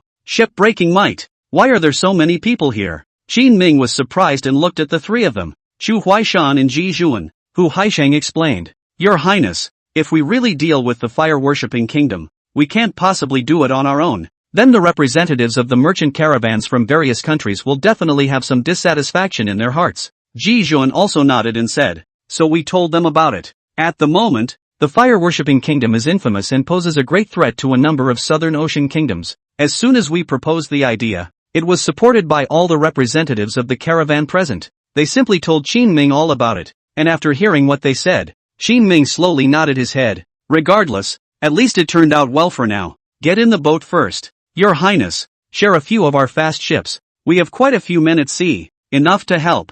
Soon, Qin Ming divided all the people. As for weapons and equipment, they were all supplied without restriction. The crowd extinguished the fire and began to sail quickly across the ocean. It soon approached the flotilla of the fire-worshipping nation. Do it! Qin Ming whispered to Ji Xuan, who was standing at the bow of the boat, and Ji Xuan took out his fire folders, lit the torch, and stood at the bow of the boat and began to rock. Do it! The other flotillas that received the signal drew closer towards the fire-worshipping kingdom's flotilla. Knock knock! Hundreds of ignited rockets cut through the night sky and smashed heavily on the hulls of the fire-worshipping nations. This scene angered the people of the fire-worshipping nation to the extreme. What are you doing? When we get back, the fire-worshipping kingdom's army won't spare you. Everyone on the ship of the fire-worshipping kingdom roared in anger. The fire-worshipping kingdom is the most brutal force among the Southern Ocean countries. After annexing a few of its neighboring circumscribed countries by virtue of strong-arm tactics, it is already being watched by many. It's kind of their fault for being able to get into this situation.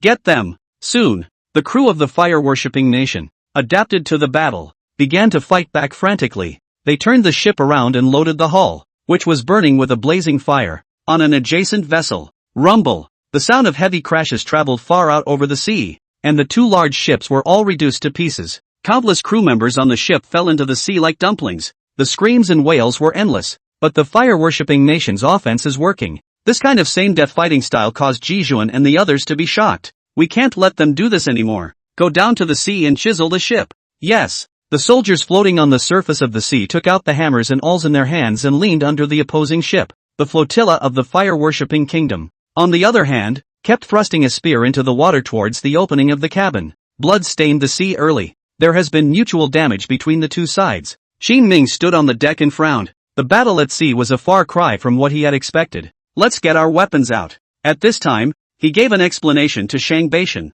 The other nodded immediately. Soon, a dozen bows and arrows were taken out. These bows are skeletonized on the inside and have a spring-like thing at the very tip. When the bow slams into the opponent, the spring-loaded structure in front of it pushes the flint directly. The spark can ignite the gunpowder inside the skeletonized bow and arrow, thus causing a violent explosion. It was the latest bow and arrow researched by Qin Ming's workshop, and because it was difficult to make, the production was very low. Originally, Qin Ming was thinking of using it as a base card in the future. The people of the fire-worshipping kingdom were very difficult to deal with, and in the battle at sea, the Southern Ocean merchant fleet was surprisingly unable to annihilate them all in one go. While dragging it out, in the end they would surely be taken out. But the overall loss of the Nanyang merchant fleet will be very large. So Qin Ming was prepared to solve these problems as quickly as possible. Release the arrow. As Qin Ming's order was given, a dozen or so bows and arrows were hidden in the night. smashing towards the other side's ships like ghosts. Boom! The violent explosions were unrelenting.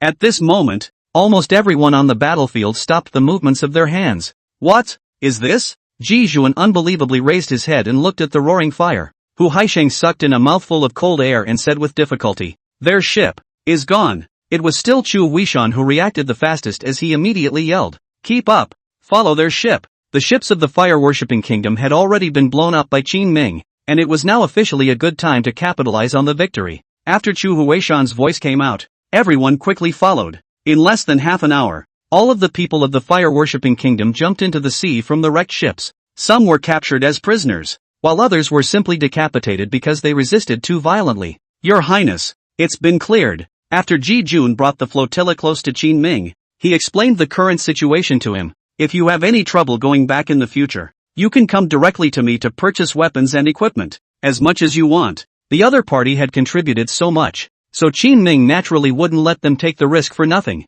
It is only after a direct commitment is made that there is peace of mind between both parties. "Okay, I'll tell the others about this when I get back." Ji Zhuan's heart was greatly settled and he nodded seriously. The crowd gathered the fleet, and Ji Zhuan's few people were not going to return to Qin Ming's harbor. Hu Haisheng's decision for them was to leave straight away, and when they finished trading at the imperial court, they would turn around and come back to pick up the goods that Qin Ming had gathered over straight away, and make their way back on the way. Qin Ming sent them all away before he finally returned to Yinshan County by himself. "Your Highness, you will rest for a while." At this time, the sky was already bright, and after Qin Ming returned to the inn, Chang Baishan was ready to let him rest. Got it. Before resting, Qin Ming prepared to simply eat something. Just as he sat down at the dinner table, his eyes were drawn to a silhouette. It was a very pretty girl, not too old, pavilion sitting there, exuding an aura of purity and refusal. Melon face with big eyes, snowy skin, and a head of hair just draped over her shoulders.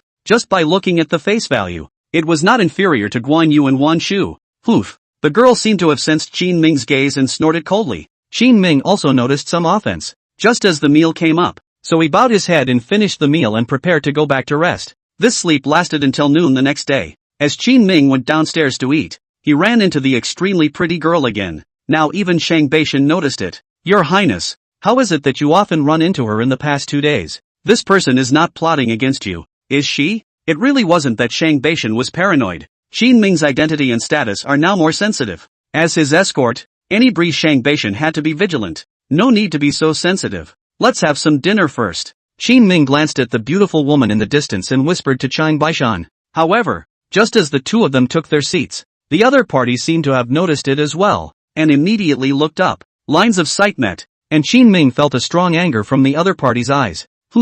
Chapter 161, Shenluyan. Chasing 700 miles wildly. Why is there so much hostility towards you when there is no grievance? Qin Ming frowned slightly and pondered in his mind for a few moments before failing to find the other party's figure. Looks like someone you don't know. Now Qin Ming had been operating in Lingnan for a long time, during which he had encountered too many things. Inadvertent feuds are possible. Go back when you're done eating. There are still quite a few things to do in Linjiang City. Seeing that the other party didn't do anything practical, Qin Ming didn't think any more about it. Anyway, Chang Baishan followed him, and the other party couldn't just casually make a move. Speaking of Linjiang City, Chang Baishan suddenly remembered something and whispered to Qin Ming. "By the way, Your Highness, the Sun family has a batch of goods that have been dragged to the harbor, and it's said to be a large batch of aged grain." "Stale grain? They're good at saving things." Qin Ming bristled. The Sun family sent grain over to the Southern Ocean merchant fleet to trade, so be it, but they had more on their minds. Directly take some grain that has been piling up inside the warehouse for several years and send it in.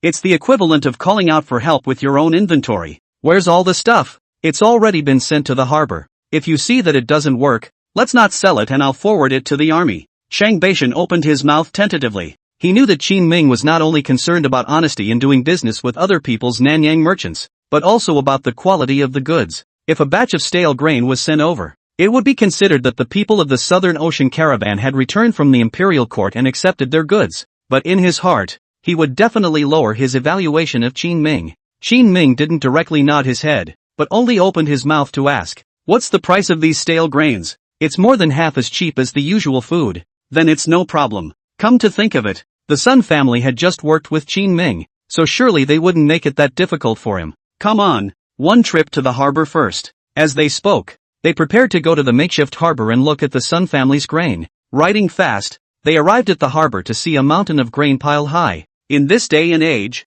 such scenes are rare. It really stinks of wine and meat at the Vermilion Gate. The Sun family just took a portion of the stale grain. And there's so much of it. Qin Ming stood beneath the tall pile of grain and lamented. Where is your chief? Can he be brought to meet with his highness? Shang Beishan didn't stay idle, and quickly pulled up a man who was directing the laborers to unload the goods. The person leading the group on our side has entered the city. Your highness, please wait a moment. I'll call out for a notification. If it's not there, forget it, you can just talk to the king directly. Qin Ming waved his hand. Be prepared to talk to this person in charge about the price first. Hey, your highness. The other party nodded his head in a hurry and waited for Qin Ming to speak. You're all stale grain, or trading on such a large scale. How about this? I'll take them all. Can you change the price to 30% of the market price? This is too little, isn't it? Originally, the other party had traded with Qin Ming at 45% of the normal grain price in the market, but when Qin Ming opened his mouth, he had to discount another part of it.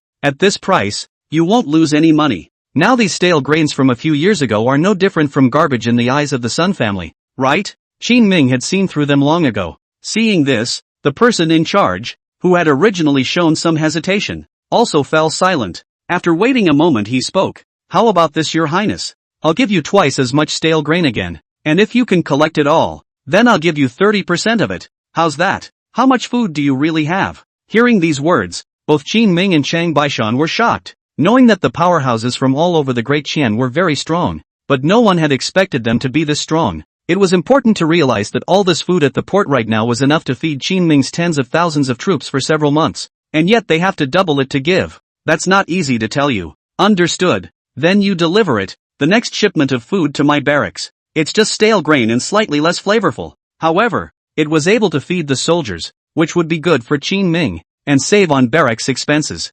30% of the price of the port's grain can still be given to the South Pacific Merchant Fleet, and they will not be suspicious. After all, these grains are really cheap. Okay. This man, who was in charge of grain transportation, also nodded. Just as Qin Ming was about to say goodbye to the other party and leave this place, a voice suddenly came. The grain has been delivered to the harbor and you're only here to negotiate the price. Is this a clear case of bullying? Qin Ming and Shang Beishan, as well as this person in charge, froze. They turned their heads and suddenly realized that the person who had come was actually the cool little beauty they had originally met inside the restaurant. She is? This person in charge who had just talked to Qin Ming was equally confused as Qin Ming was when he saw this. Giving Qin Ming a smile, he hurriedly walked up and explained to the little beauty. Miss, actually, shut up. How dare you talk business with someone on your own when I'm not here? Eat your heart out. You bastard. The girl glared at him, a cold look that made the man in charge shrink his neck. Walking up to Qin Ming, this cool as an iceberg girl opened her mouth with resentment.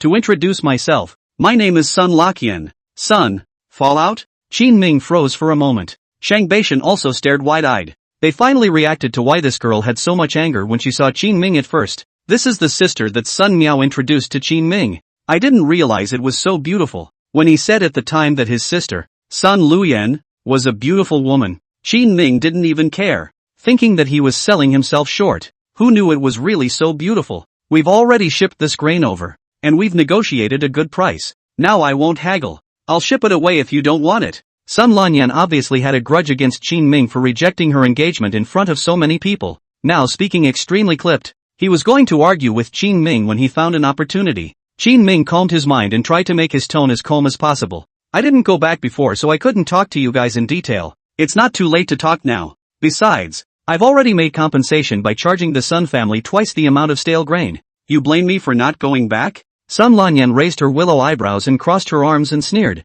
She comes from a wealthy family and has never suffered any indignities since she was a child. This time, my brother went out to help him negotiate a marriage contract, only to come back and tell him that it didn't work out. It was the person who actively refused, and not just one rejection, but several rounds in a row. This made Sun Laqian very sad, but soon the sadness turned to anger and aggression. After she had her people investigate Qin Ming, she took over the family's task of transporting grain and chased wildly for over 700 miles to reach Yinshan County. After squatting for 3 days, I finally squatted Qin Ming. She wanted to see what this man was capable of. How dare he reject a proud daughter of heaven like herself? Chapter 162, King Qin's Chain Pit. Having seen the other party's unruly willfulness, Qin Ming was unwilling to dwell on it too much. After thinking about it, Qin Ming opened his mouth. Okay then, let's go with your price, but I need to give it in installments. How about that? Qin Ming was highly educated in his last life and his mental arithmetic skills were over the top. Giving it in installments looks like it's giving 40% upwards,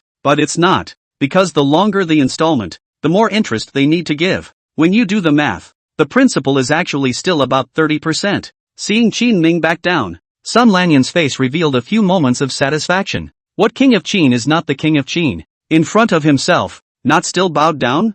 Humph. How long are you going to give it in parts? Half a year's time, during which all your stale grain is to be given to me? How's that? Qin Ming opened his mouth with a smile, and next to him, Chang Baishan glanced at Sun Luyan with an odd expression. He wanted to laugh, but was afraid that if he didn't act as subdued as Qin Ming, it wouldn't be good if the other party found out that his family was taking advantage of him. 6 months. That's fine. This era is not too much borrowing concept. Like Sun Lanyan, this kind of in the boudoir people do not know the miss. Business experience is even less pathetic. She didn't even associate Qin Ming's delivery of the money in installments with interest and borrowing. Naturally, he felt that he had earned it, and that he had also fully suppressed Qin Ming and gained face for himself. This time we can make a deal face to face. Miss Sun, you shouldn't have any second thoughts, right? Qin Ming reconfirmed Sun Luyan's attitude. A few moments of impatience flashed through Sun Lanyan's cool eyes. We Sun family members are most concerned about honesty and rules, and we will never break an agreement. Well then, good cooperation. Qin Ming extended his hand. Sun Lanyan, however, coldly grunted, don't want to touch you. Oh, that's fine. Qin Ming touched his nose. She looked so pretty, but I didn't expect her personality to be so well behaved. It was fortunate that he did not agree to Sun Miao and marry Sun Lanyan in the first place, otherwise one is really at a disadvantage. Just thinking about this, Qin Ming's heart was filled with gratitude. Drawing back his hand, he turned and prepared to leave. Sun Lanyan had absolute confidence in her own face value, and when she saw that Qin Ming was actually ignoring her, her heart suddenly became a little unbalanced again. You know, if you had agreed to the marriage contract proposed by my second brother, now, not to mention 30%, these Chen grain can be given to you for nothing. This is the strength of the Sun family. But now well, you'll have to spend money. Standing behind Qin Ming, Sun Luyan said condescendingly. Qin Ming froze for a moment, suddenly realizing that Sun Luyan spoke like a child. In order to comfort her, Qin Ming had to put on a look of pain. Really? Really? Of course it's true. Are you sorry? Sun Lanyan's heart was full of relief at the moment as he watched Qin Ming really show remorse. Qin Ming laughed in his heart, quickly stepped forward and held Sun Lanyan's hand affectionately. Miss Sun, what do you think of me then? Ha? You look okay. Even if Sun Lanyan had a bad personality, she was still just a young girl raised in a deep bosom. Now that she was being molested by Qin Ming like this, her little face immediately turned red. So do I have a chance? Qin Ming continued to attack, and Sun Lanyan lowered her head, and that high and cold iceberg aura she put on almost melted. She mumbled in a small voice, but you've rejected me, and so many people in the family know that. If you could go to the family and propose marriage in front of them, we might. Ha? So troublesome. Then forget it. Qin Ming suddenly let go of his hand and let out a long sigh. You tricked me. Sun Lanyan finally reacted. Her shyness disappeared, and she raised her head and stared at Qin Ming with a face full of anger,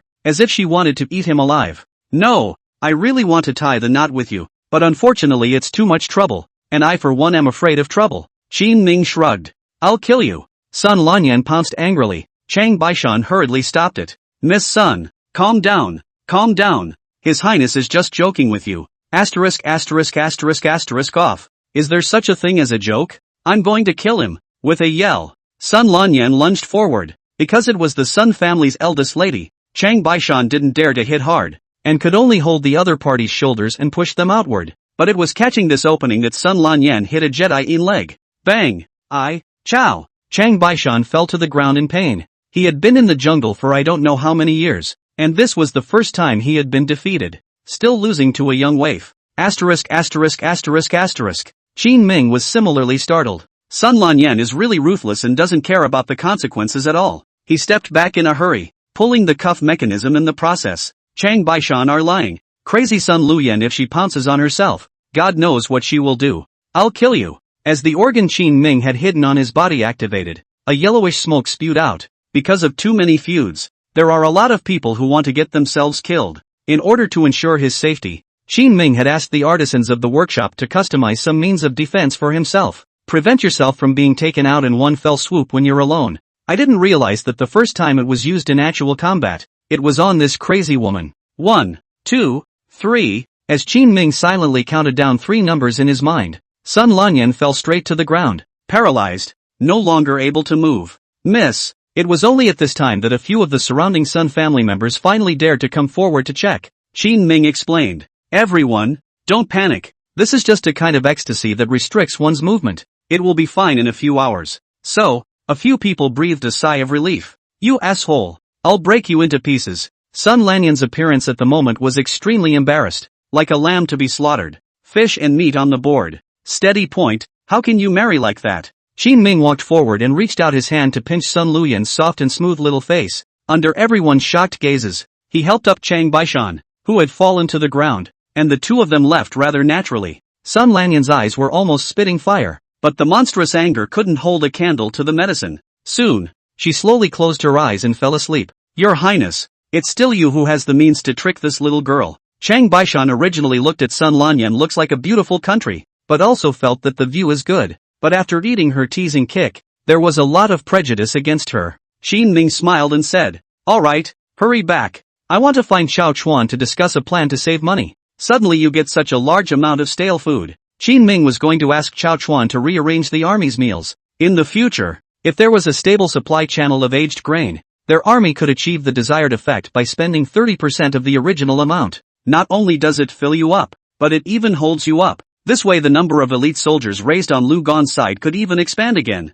Chapter 163, Avenging the Silly Sister. The two quickly returned to the outskirts of Linjiang City. Qin Ming came to the farmhouse, found Xiao Chuan and talked to him about Chen grain. I'll taste it. Drawing a dagger from his waist, Xiao Chuan slashed the grain bag on Qin Ming's wagon, reached in and grabbed a handful of grain and stuffed it into his mouth. It's okay, a little worse than before, but it's better than cheap, and with our supply of poultry and eggs, it should be enough to keep them full and well fed. That'll do. Qin Ming breathed a sigh of relief. Xiao Chuan was in charge of military affairs, and even he said it was okay, so it was really okay. On the other hand, after Qin Ming left, the furious Sun Lanyan only woke up leisurely on the next day. Where is that asshole? Just after opening her eyes, Sun Luyan clenched her pink fists and sat up from the bed. The few men waiting at the side were busy. Miss, His Highness has been gone for over a day. What? Didn't he say it would be over in a few hours? Sun Lanyan realized that he seemed to have been tricked again. In fact,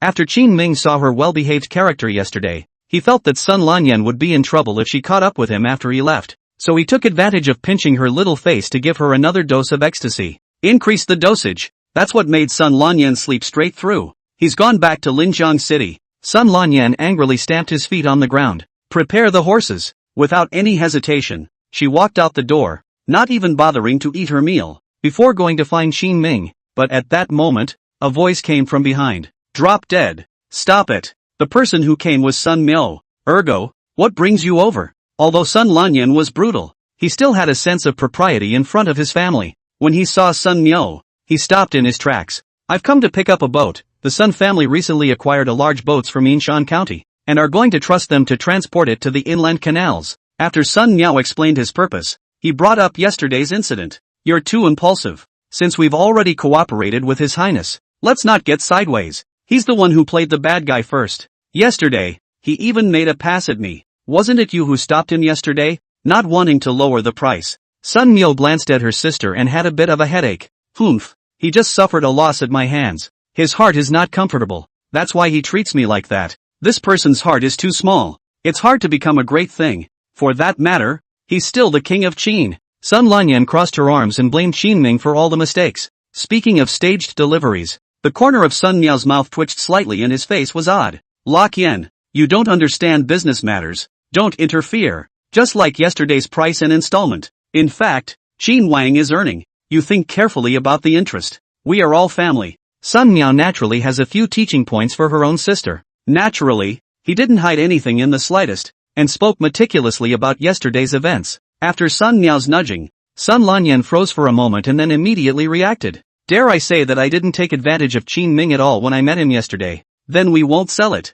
It's just a batch of stale grain. We won't give it to him even if we burn it. You can't do business like you do. If you really don't sell, Won't our Sun family's reputation be ruined? Sun Miao rubbed Sun Luyan's head with hatred. The aggrieved Sun Luyan jumped into his arms and cried out with a wow. Second brother. This man is so bad. Take revenge on me. I know. Just go home for the time being these days. Although he and Qin Ming were in a partnership, Sun Miao, like everyone else in the family, favored this sister to the extreme. Seeing the other party being bullied by Qin Ming like this, there was naturally some displeasure in his heart. So with a nod, he was ready to arrange for Sun Luyan to go home. I'll go back on my own. No need to send someone. Sun Lanyan shook her head and stubbornly turned around to go back to her room. Seeing this, Sun Miao didn't stop him too much. Turning around, he addressed several of his men. You guys go check out the shipbuilders' boats. But Your Excellency, didn't you already inspect it yesterday? There's nothing wrong with it. A few of the men under his command were a bit dazed. Sun Miao said with a cold snort. No problem? You can't find out if there's no problem? Oh, so, looking at his tone of fault-finding, several people immediately understood the meaning. Soon, the unlucky Wu Shizhong was called to the shipyard. Sun Miao led a few people, changing yesterday's mild attitude, caught the big ship built by their shipyard, is a burst of angry spray. Wu Shizhong is very aggravated. Yesterday clearly said good. Why today has become this way? Isn't that picking a fight? He didn't know that this was Sun Miao avenging his sister. It can only be explained and relieved over and over again with a bitter face. It was only after being lectured for half a day and reaching an agreement with the Sun family to reduce the price by 20% that he was finally let go. Go back and tell your highnesses to do their jobs properly and not be so bad-hearted every day. Before leaving, Sun Miao also viciously explained to Wu Shizhong. He was also told that he must convey these words to Qin Ming. It was only then that the clueless Wu Shizhong finally reacted to who his unlucky encounters this whole day were because of. After Sun Miao left, Wu Shizhong covered his head helplessly. What an unmitigated disaster. Your Highness, what have you done? And at this time, the originator, Qin Ming, was crouching in the corner of the barracks. The person crouching together in front of him was Lu Bao. Your Highness, twice the rations. I can train 3,000 elites for you. Lu Gan's eyes glittered with excitement. As if he felt that what he said wasn't harsh enough, he added after some thought. In fact, the elites in the barracks have been up to this number for a long time. It's just that there's been no rations. If you can give me 3 times as many, I'll be able to raise a team right now. It's not right either. In fact, the elite of the barracks can be expanded to 5,000. You only need to give me 4 times the rations. I'll let them. Stop. Qin Ming interrupted with a face full of black lines. If we let Lu Bao speak further, I guess it can be doubled to 10 times in a while. 3 times the grain and 5,000 elite soldiers. I'll grant you that now if I can. Qin Ming's workshop had been in full swing for a year and had already supplied all the weapons and equipment up and down the Wu battalion. These past few months he had used the silver he had earned earlier to purchase a few thousand more warhorses, basically giving every elite soldier 2 to 3 warhorses to use. Follow up 3,000, expand 5,000 on the road. Qin Ming as long as continue to increase investment, sooner or later can train an elite division. The Wu battalion was already elite, but now it is even more superior. How strong they could be at that time, Qin Ming didn't even dare to think about it. 3 times is 3 times. You can't change your mind. Lu Gang nodded excitedly, fighting for 3 times the amount of grain and grass. He was already excited. Come on, let's go see what they can do. Qin Ming suddenly remembered that it seemed like he hadn't checked on the soldiers for a long time. When Lu Gang heard this, he was even more energized than Qin Ming. You want to see it? Go, go, go, go, go, go, go, go, go, go, go, go, go, go, go, go, go. Chapter 164 Wind, Forest and Fire Mountain. For great forces, entering the schoolyard. Qin Ming saw a large group of people gathering here. Lu Gang first brought Qin Ming to the shooting range, which was where they practiced their shooting skills. A number of targets were placed in front of it. These targets are not completely static. Some of them will move back and forth from side to side, driven by the mechanism. Assemble. With Lu Gan's yell, several hundred people quickly assembled. Lu Gan explained to Qin Ming rather smugly. Your Highness, these are our Wind Battalion soldiers, using a combination of gunpowder and bow and arrow tactics, and everyone is good at piercing 100 paces. As he spoke, he waved his hand at a few people in front of him. They rolled onto their horses and drew their bows and arrows. Whoosh! On a speeding warhorse, it can still be 100 feet away, right in the center of the target. Awesome! Qin Ming couldn't help but give a thumbs up when he saw it. If this was combined with the explosive arrow that he had researched, it would simply hit anywhere on the battlefield. But that's not all. According to Lu Gang's description, he divided these elites into 4 teams of Wind, Forest and Fire Mountain. Soldiers of the Wind Battalion are known for their speedy movements, like the speed of the wind, and they specialize in chasing and long-range attacks. The soldiers of the Forest Battalion pay attention to its ranks chi su, such as the forest of trees in order. Encounter 10 million troops but the formation is not broken. The soldiers of the Fire Battalion, infesting and plundering with the unquenchable fierceness of a blazing fire, are the fiercest charging force. The mountain camp is a military garrison. Then, like the solidity of the mountains, cannot be shaken. Not bad. It seems that the months you spent practicing in this barracks did have an effect. Qin Ming looked around with satisfaction, then reached out and drew a silver ticket from his pocket and stuffed it into Lu Barge's sleeve. Lu Gang was full of excitement and Your Highness, this is all I should do. You've been working hard too. Go out for the evening and relax. Okay. Lu Bao nodded smilingly, and the two of them strolled around the place until the evening before they were ready to leave. Your Highness, something's wrong. Just after walking out of the barracks, Song Dingsheng brought people to the entrance of the barracks to stop Qin Ming. What's the rush? The Sun family's eldest miss, captured by mountain bandits in Plain County under Linjiang City. When was that? When this news came out, Qin Ming immediately had two big heads. If the most favored young miss is taken away, won't the Sun family go crazy? The key thing is that this is still happening under Song Dingsheng's rule. It's been almost 3 hours counting the time it took to deliver the letter. Song Dingsheng was as anxious as an ant on a hot pan. Qin Ming looked at Lu Chong. I'll call out. Without the slightest hesitation, Lu Chong drew out the horn at his waist, turned around and blew. Buzz. In the blink of an eye, the soldiers of the two battalions of Wind and Fire who were having their meals quickly finished assembling and rushed towards the outside of the barracks. Location. Right here. Song Dingsheng hurriedly took out a map and pointed to one of the mountain peaks. In this day and age, many places are uncivilized and barbaric areas. It's like what these mountain bandits are hogging is a place with the name Thumb Peak. Perennial rebellion. Behind Thumb Peak was a large, lush mountain forest, all filled with miasma and poisonous insects, so there was no way to find it if you hid inside. The officials and soldiers of the imperial court had besieged them many times over the years, but each time they were just short of the goal and they escaped. 3 hours have passed, and I wonder where the people have gotten to. Turning onto his horse, Qin Ming discussed tactics with Lu Chong as he walked. The battalions of Wind and Fire have assembled and are moving with them. The next thing to do is to develop tactics and get them to conduct the search. Your Highness, you don't have to worry. Thumb Mountain is nothing. The Fire Battalion can topple their entire mountain. What if they run away? Running faster is not as fast as the Wind Battalion. Lu Gang was confident in his army. Seeing that Qin Ming was still worried, he spoke. Is your Highness worried about what we'll do when we get to the mountains without warhorses and the mountains are overgrown with bushes? Yes. This you can rest assured. Their training doesn't just have immediate forward movement. I've also trained them in all sorts of means of catching up. Those mountain thieves definitely can't outrun the Wind Battalion's men. Only after hearing this did Qin Ming finally breathe a sigh of relief. On the other hand, inside Thumbtack, a few strong mountain bandits carried Sun Luyan, whose hands and feet were bound, into the room. This little is really pretty. I've lived for more than 30 years. This is the first time I've seen such a superb product. Contributing to the big boss in a while will surely get you a lot of reward money, and maybe the big boss will make her a suppress lady. Do you think we should have a good time ourselves before we give it to the big dog? A few people's words made Sun Luyan's face turn pale as she listened. She was just a big lady from a rich family. When had she ever seen such a scene? Today she had lost face in front of a few of her men from Yinshan County, and had wanted to go home on her own and stop caring about things over there. But it didn't occur to me that a girl of her caliber would be a disaster on the road alone.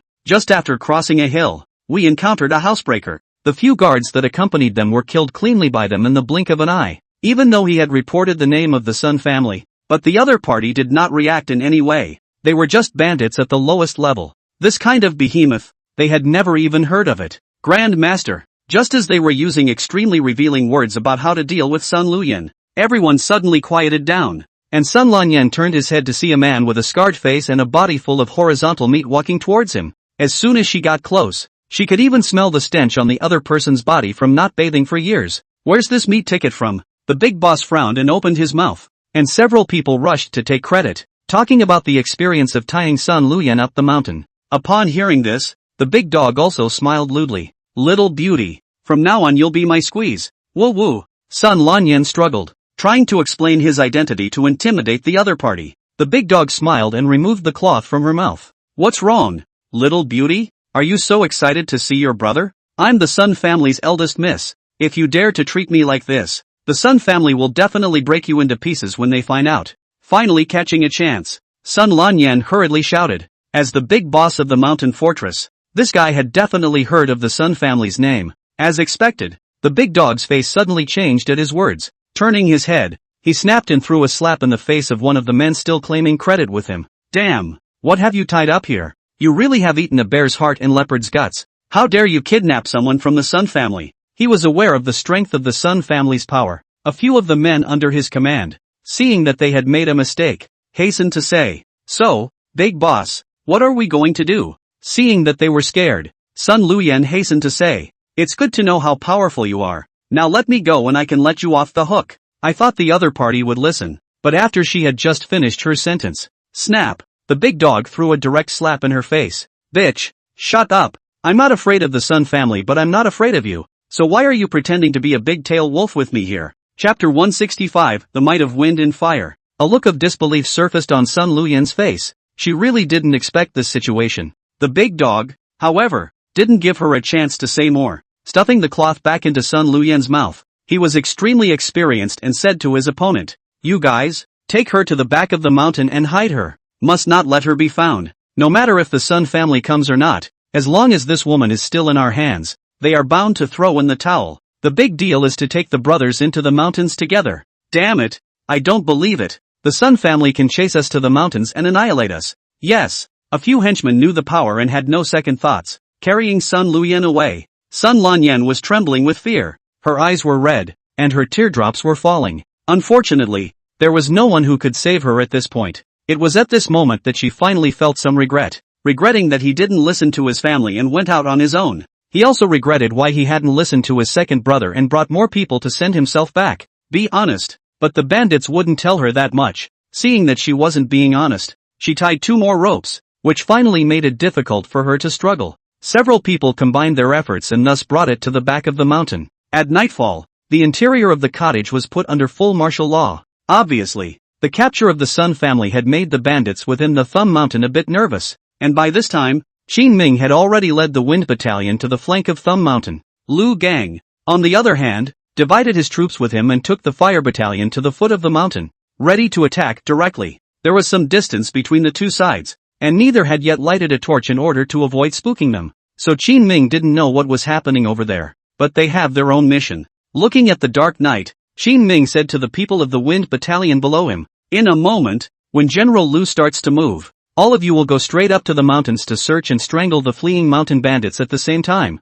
making sure that you don't let them have a chance to run into the mountains in the back." Understood, Your Highness. Qin Ming's ability to lead troops can only be described as moderate, but the good thing was that these soldiers in his hands were of a singularly high quality. Several centurions stepped forward of their own accord and divided the men into 7 groups, who abandoned their warhorses and pulled out a weapon that looked like a scythe. This weapon Qin Ming recognized. It was for clearing brush and trees as they traveled quickly through the mountains. "Come on, Your Highness. Let's go up first." Aha! Qin Ming followed them, clearing the road all the way up, extremely fast. The patrolling bandits that they encountered were basically killed by the Wind Battalion's people with their bows and arrows before they even showed their heads. Kill! It took less than half an hour for Qin Ming and the Wind Battalion to deploy and approach the peak of Thumb Mountain. Above the peaks in the distance, there was already fire in the sky. Countless Fire Battalion soldiers finally touched into the mountain fortress and began to kill each other frantically. In the darkness, Qin Ming waved his hand. "Go!" The several centurions of the Wind Battalion immediately dispersed in all directions and disappeared into the dense forest in the blink of an eye.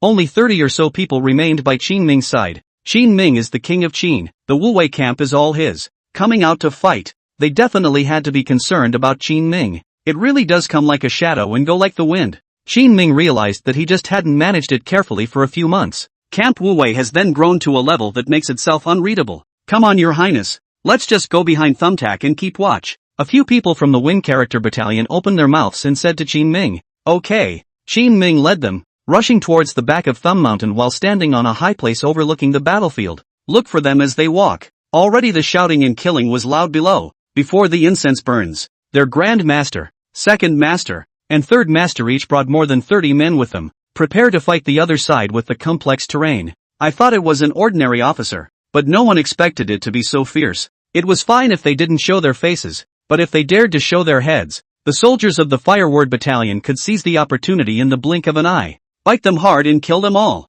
It only took an incense stick of time for the 3 pawns to die out. Thank goodness the people they brought with them made it out of one. Retreat. Seeing this, they went straight to the old ways. Hundreds of bandits fled frantically through the mountains and forests, rushing towards the back of the mountain. As long as they could enter the back of the mountain, they wouldn't have to worry. The back of the mountain is full of miasma and poisonous insects, all in an uncivilized mountainous area. Even the bandits of Thumb Mountain didn't dare to go too deep. The outsiders who have not been exposed to this place are more than welcome. Unfortunately, their thinking was too naive. Where to run? As a loud roar came, the people from the fire character battalion had already bent their bows and arrows, directly shooting their burning bows and arrows out. They set the whole mountain on fire. The soldiers of the wind character battalion had already followed the fleeing mountain bandits and cut off the way. Kill them all. Leave no one behind. Lugon's voice came out from below, and everyone answered in unison. The area was soon cleared of bandits. Of course, they didn't forget business.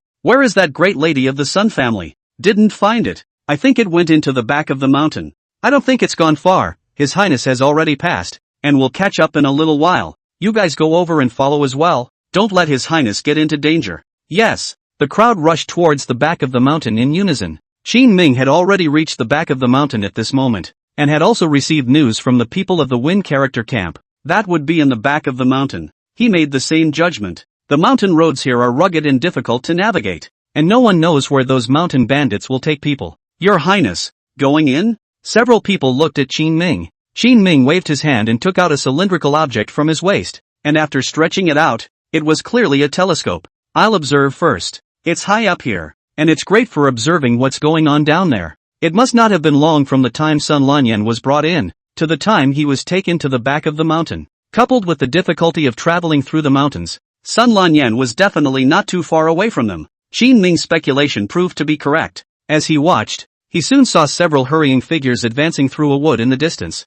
That direction. Qin Ming took out his binoculars and showed them to the several soldiers of the wind character battalion around him. It's okay. Good catch. Just find the man. He can't outrun us no matter where he is. A few people hemmed and hawed and quickly ran wildly towards the bottom. Upon seeing this, Qin Ming's heart was greatly relieved. Lu Gang's training methods were effective, and it was surprising that he was able to get so many elite soldiers and strong generals in a short period of time. There is just one small problem. The number is too small. The 4 camps of Windwood and Fire Mountain couldn't even make it to the thousands within each camp. Going back has to keep him expanding these elites. Qin Ming thought as soon as he followed them. Follow the bushes that the crowd had cut all the way down. A whimpering cry was soon heard. Big brother, let me go. Please oh. Chapter 166, You hold me. The person who was crying was Sun Lanyan. After today's transformation from heaven to hell, her mind had collapsed. All that high-strung demeanor he had been putting on fell apart. After half an effort to spit the cloth out of his mouth,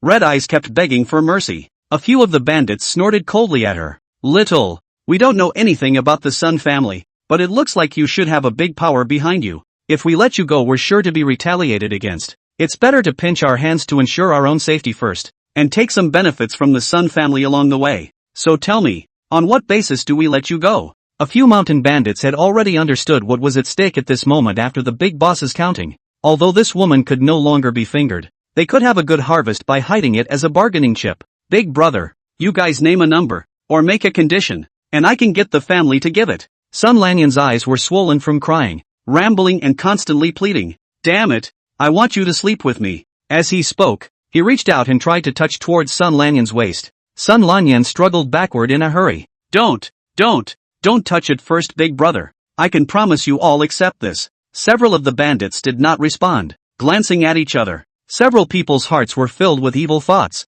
What can a little girl like you do to help us in the middle of nowhere? You're the only one who's tender enough for a couple of brothers to touch. Big Boss said he can't touch you, but it's always okay for us to touch you twice. They molested Sunfall while putting it down. Sun Lanyan kept retreating, his mouth screaming. It's a very windy day on the mountain, so scream all you want. A few people laughed, and the leaves and bushes in the forest were rattled by the night wind tonight. Even if Sun Lanyan screamed as loud as she could, it was unlikely that anyone would come over to help her. You shall not die. Sun Lanyan covered his face and bawled. The leader of the bandits, with a hefty grin, reached out his hand in preparation to touch it, but when it really came down to it, there was some fear in his heart. You guys, the big boss won't chastise us for such a small matter, right? They still don't know what happened in the front mountain until now. and they still harbor fear of the big boss in their hearts. Wow. He waited for half a day, but realized that no one was responding to him. The only sound was the whistling of the mountain wind. This made him turn around in surprise, only to see a shocking sight. Only Qin Ming stood behind him and faintly shook his head. Who would chastise you when the people of the former mountain are long dead? You. Before he could finish his sentence, swish swish swish, 3 bow arrows then went through his heart, throat, and brow. Qin Ming slowly walked over to Sun Luyan, who was covering her face. At this moment, Sun Lanyan did not have the joy of surviving a robbery, just staring blankly at Qin Ming. Am I so overwhelmed by humiliation that I'm just going to seek death? Are you a dying fancy? Why do I think of you? Snap. Qin Ming pinched her face with one hand, while with the other hand, he drew his sword and slashed the restraints on her arms and legs. Does it hurt? Ah, let go. Sun Lanyan hurriedly got up and looked at Qin Ming with a beak. How did you come to my rescue? By the way, Qin Ming shrugged, pretending to be natural, facing the negative hand. His hair fluttered gently in the night breeze, looking extremely dashing. Can you get up? Qin Ming noticed that Sun Luyan's hands and feet had been strangled with deep marks because of the rope restraints. Can. Sun Lanyan stood up in a hurry, but just as he stood up, his limbs went numb and he almost fell to the ground. It was Qin Ming who held her up. When those mountain thieves tied up Sun Luyan, they also used some low-grade ecstasy to restrict her movements. However, because the mountain bandits don't have many resources of their own, a lot of the good stuff can only be used when they're killing people. So what she was given was just the lowest kind of ecstasy, which only briefly paralyzes the body and affects mobility. Your Highness, why don't the brothers carry Miss Sun? A few soldiers saw this and stepped forward, but they were already all covered in dirt because of the thorns and thistles along the way. Sun Lanyan's agaric nose wrinkled slightly as she hurriedly waved her hand. I've been tied up and carried all the way by them. Thanks for the kind words, but forget it. So how do you go? Qin Ming was naturally able to tell what Sun Luyan was thinking at a glance. She just resents people burying them. But he didn't expect Sun Lanyan to set his eyes on him. You hold me. Me? No way. I'm married. Qin Ming shook his head decisively,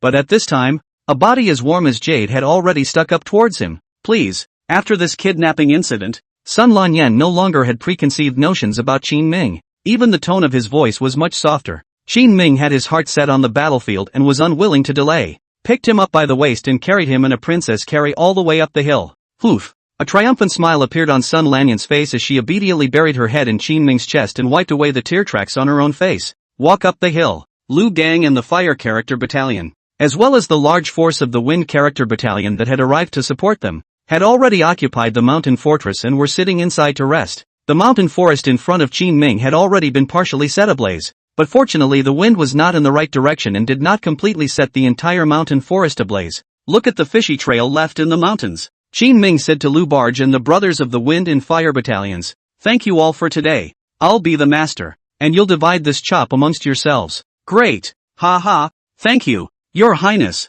There's a lot of gold and silver in the cottage, but armies come out to fight on command, much less to plunder at will. Otherwise they're no different than bandits. But today was meant to be out on an urgent mission, and it was natural for them to give something in return for their hard work and running around. After Qin Ming's words fell, Lu Gan immediately led his men into the warehouse of the mountain fortress, dividing up the gold and silver treasures of Thumb Mountain with his men. At the time, I really thought I was going to be defiled and wanted to bite my tongue. Qin Ming, who was holding Sun Luyan, watched all of this and suddenly heard a soft voice coming from his arms. When he looked down, he saw a pair of beautiful, regal eyes staring softly at him. It's good to catch up. Qin Ming felt himself being wrapped around Sun Luyan's neck. Feeling the other's warm breath, he couldn't help but feel his heart begin to race. Thank you for today.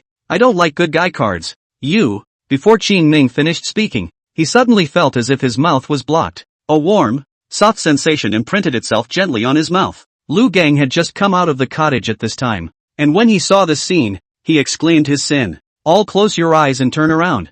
I'm warning you guys, if anyone dares to tell anyone about what happened today, I'll tear him apart. Chapter 167, The Influence of the Xiao Family. The soldiers turned their heads. Qin Ming also reacted at this time, separating Sun Luyan from his own body. You guys, get some branches to set her up and send her down the hill. Yes, I want you to carry me down. Miss Sun Lanyan's temper came back. Qin Ming glared at him and said without a trace of anger. Nice try. There's no way I'm going to carry you up and down again when I'm exhausted. Qin Ming does not have much martial arts, although the physical quality of the body in this era was exercised better, but also cannot carry Sun Luyan walk 2 rounds. Okay then. Seeing this, Sun Lanyan had no choice but to stop insisting. The people finished their repairs and arranged for a few men to report to the neighboring counties to clean up the mess. The rest of them joined Qin Ming and descended the mountain from the other direction. Falling geese. Just as he reached the foot of the mountain, Qin Ming heard Sun Miao's voice. He came hurrying with a group of men. Why are you here too? When I heard that Lok Yen was taken by mountain bandits,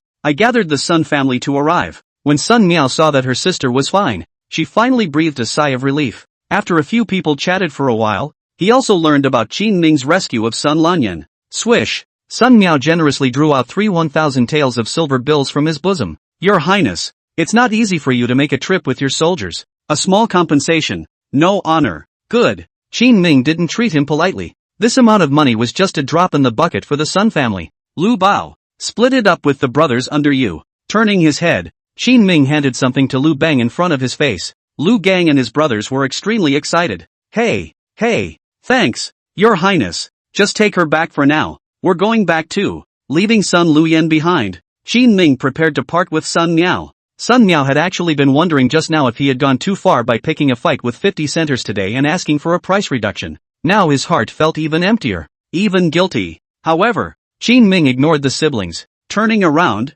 he took Lu Gang back to Linjiang City. Let's go too. Sun Lanyan pulled his brother's arm and was in a hurry to get back. You know you're in a hurry to get home at this point? Faced with her sister's change, Sun Mo was puzzled, but he heard Sun Lanyan say, Second brother, I want to go back to the clan early and ship our aged grain to the Qin King. And you're going to contact him? Somewhat unable to believe his ears, Sun Miao asked hesitantly. People turn back when they hit the south wall, but this sister of hers is good. Hit the wall and never look back. Even have to go to people. That's a little out of line. Geez, don't you care? This time I'm not just trying to get in touch with him by sending grain and grass over. I'm trying to find a chance to express my gratitude. Sun Lanyan had been rescued by Qin Ming and definitely owed the other party a favor. She wanted to show her appreciation in this way. Sun Miao froze for a moment, then smiled. Okay, looks like my sister's growing up. What are you talking about? Don't I always know what I'm doing? Yeah. The two of them also quickly boarded the carriage and left under the protection of a group of guards. On the other hand, Qin Ming had seen the strength of the 4 camps of Wind Forest and Fire Mountain with his own eyes. Having just returned to the barracks, it was decided to fully supply their army with training. Old Lua, you've gotten a lot of credit for this trip. Qin Ming smiled and complimented Lu Chong. This made Lu Gon a little embarrassed. He covered his mouth and hemmed and hawed like a yellow girl. Your Highness, this is just the tip of our iceberg. It's fortunate that we didn't bring the workshop's weapons over there. If we did, the entire Thumb Mountain could be blown flat. Alright, I'll give you 3 times the resources. If it's not enough, go ask Chao Chuan for more, and expand each battalion to more than 1,500 men as soon as possible. Their current army is strong, but there is one small problem. There are too few people. A battalion full of men is not quite 1,000. It's fine for raids on the battlefield, but if you're in a major war, it's just as much of a stretch. The first order of business is for Lu Gang to expand his numbers.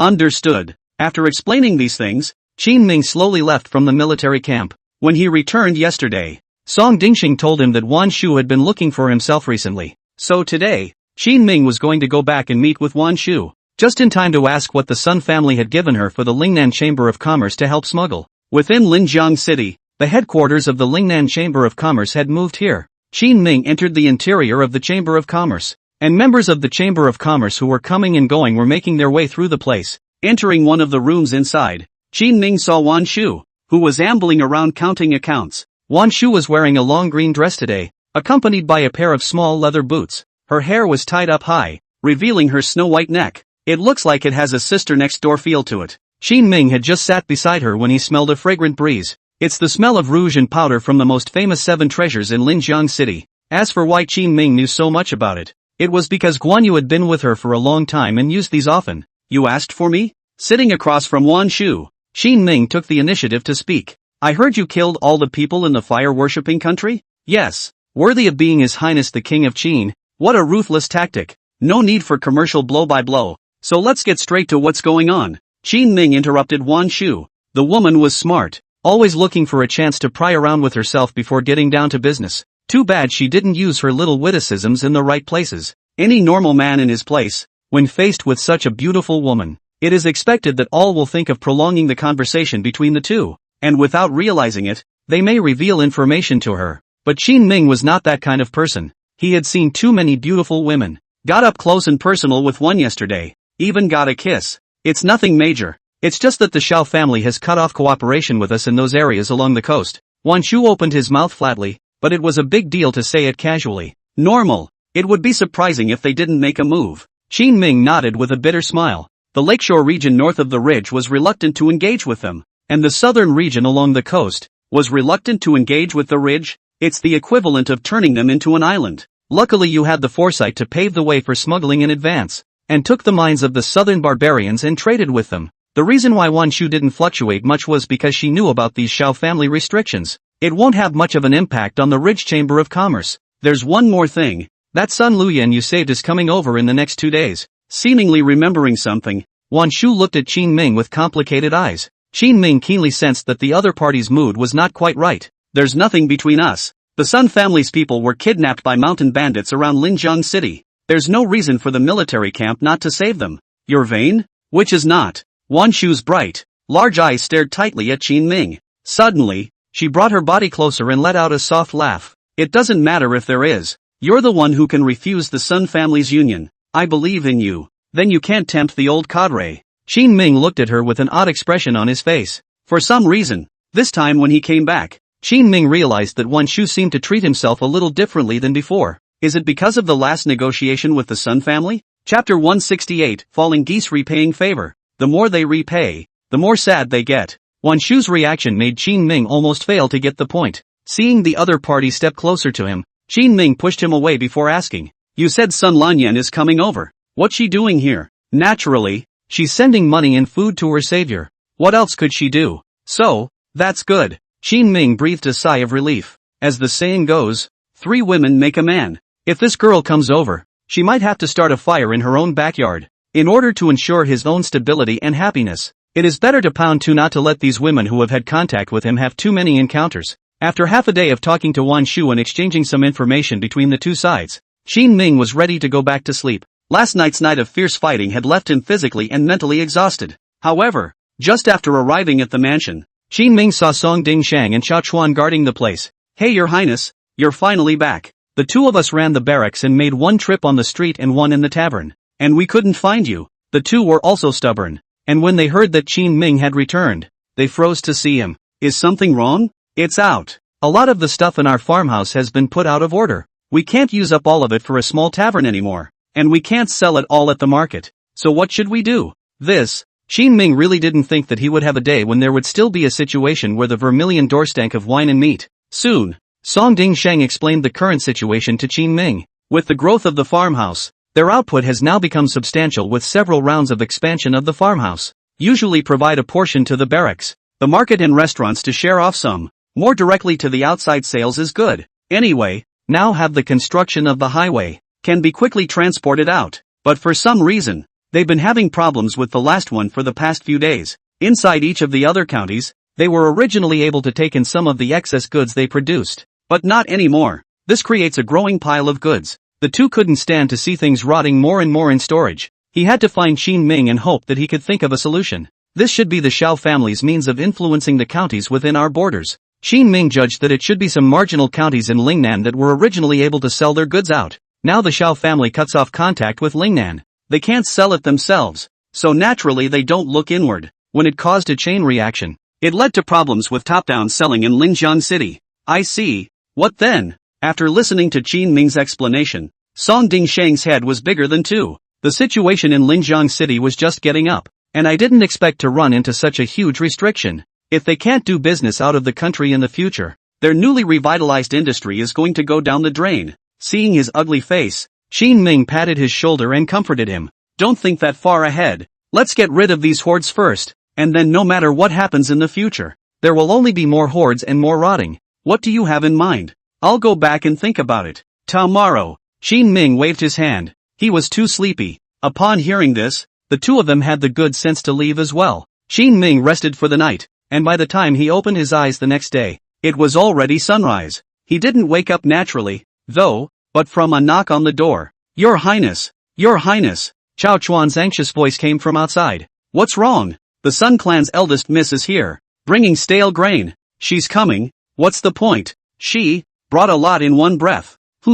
Qin Ming sensed a few things were wrong. How much? Twice what was originally agreed upon. Asterisk asterisk asterisk asterisk. Qin Ming's eyes went black. It was said that it was twice the amount of stale food, but Qin Ming was thinking that it would be good for the other party to provide it in batches so that he would have time to digest it himself. It's like the Yinshan County side. It's apportioned with Linjiang City. Sun Lanyan is good. He said all the stuff in one breath. This great lady's brain circuit is really not quite the same as ordinary people. Where is she? Outside the city. Go! Qin Ming held back his anger, appropriated a coat and rushed towards the outskirts of the city. Hundreds of wagons were parked in the open field next to the farmhouse at the moment. Like a child who had done something wrong, Sun Luyan sat in the carriage with her hands on her knees and her back straight. Miss, His Highness is here. That fast? Sun Luyan had thought that Qin Ming would take a long time to come over, but I didn't expect him to arrive before half an hour had passed. Was it because of the news that he had come over? Just thinking about it made her heart a little sweet, but that is not the reality. Swish! Qin Ming rushed into the carriage and glared viciously at Sun Luyan. Auntie, why do you catch me screwing all the time? He's really kind of busting his defenses right now. I just heard about the targeting of the Xiao family from Wanshu yesterday. Again, I learned of the practical implications, and that the goods I had on hand were rotten to the core. But today Sun Lanyan gave himself a whole new trick. There was already a lot of stale grain and you get twice as much. How is this divided? That is, if the entire Linjiang city ate 10 meals a day, it would take a month to eat them all. It's just that you brought more food over. Why are you being so mean? Some of Sun Lanyan's remaining guilt was also gone after being lectured twice by Qin Ming. It's not that people want to repay you. Who knows, you don't need it here. I don't count your money, okay? To Sunfall, the money is not much. As long as she asked, the Sun family would at least be able to help Qin Ming waive the price of this extra portion of grain and grass. No, since it's business there's no such thing as taking advantage of it for nothing. Qin Ming took a deep breath and waved his hand. Chao Chuan, who was crouching outside the carriage, sniffed and immediately became a bit anxious. He poked his head inside the carriage and said to Qin Ming, Your Highness, think twice. We can't afford to advance the money. Who said anything about advances? Qin Ming glanced at him, and by this time, he could only break the ice. As long as some of this stale grain is used up in a short period of time, there's no need to worry about the rest. What about our farmhouse output? The barns can't even be stacked. Chao Chuan hurriedly pursued the question. Sun Lanyan also held her fragrant cheeks and looked at Qin Ming curiously. For some reason, she always felt that as long as the man in front of her was there, no matter what the difficulty was, it was nothing. The output of your farmhouses will work just as well. So go and call the cooks from the barracks, and get some more cooks from inside the various counties. Qin Ming took a deep breath as a few glints gradually flashed in his eyes. Okay, but what are you going to do about it? Your Highness, can you give me some insight? The king wants a buffet. Qin Ming spoke indifferently, but the word caused both of the men around him to be a bit strange. Your Highness, what is a buffet? It's about preparing hundreds of dishes, paying a little money, and being able to eat whatever you want. What? That's not losing money. Sun Luyan and Chao Chuan exclaimed in unison. Chapter 169, Digging a Foot in the Face. People in this day and age don't know what a buffet is or isn't in their eyes. They must think that this kind of thing is a losing proposition. If there were a few good eaters who could eat, they could eat Qin Ming right out of his pocket. You guys don't understand. It's about figuring out an equilibrium price. Chao Chuan didn't know how to do business, and Sun Luyan, who was sitting across from Qin Ming, was even a superb idiot beauty. Qin Ming simply didn't bother to explain these things to the two of them. I'll go find a trip to Fangqing Yuan. You too. Qin Ming swept his eyes at Chao Chuan. He originally wanted Chao Chuan to go back first, but beyond Chao Chuan, there's also Sun Lanyan. I'm not going back. Sun Lanyan moved her body and took Qin Ming's arm, sticking close to his body. Chao Chuan looked stunned. In his heart, he exclaimed that His Highness was awesome. What kind of big family is the Sun family? Many people knew about Qin Ming's current situation, and all the major clans were unwilling to come into contact with him, but just went out for a couple runs. His Highness unexpectedly just directly abducted the Sun family's eldest miss back, and the two of them still looked like they were in love. It's still His Highness who has the means. You go back first. Qin Ming had no choice but to let Chao Chuan go back first. He himself took Sun Lanyan with him, and came inside the textile factory.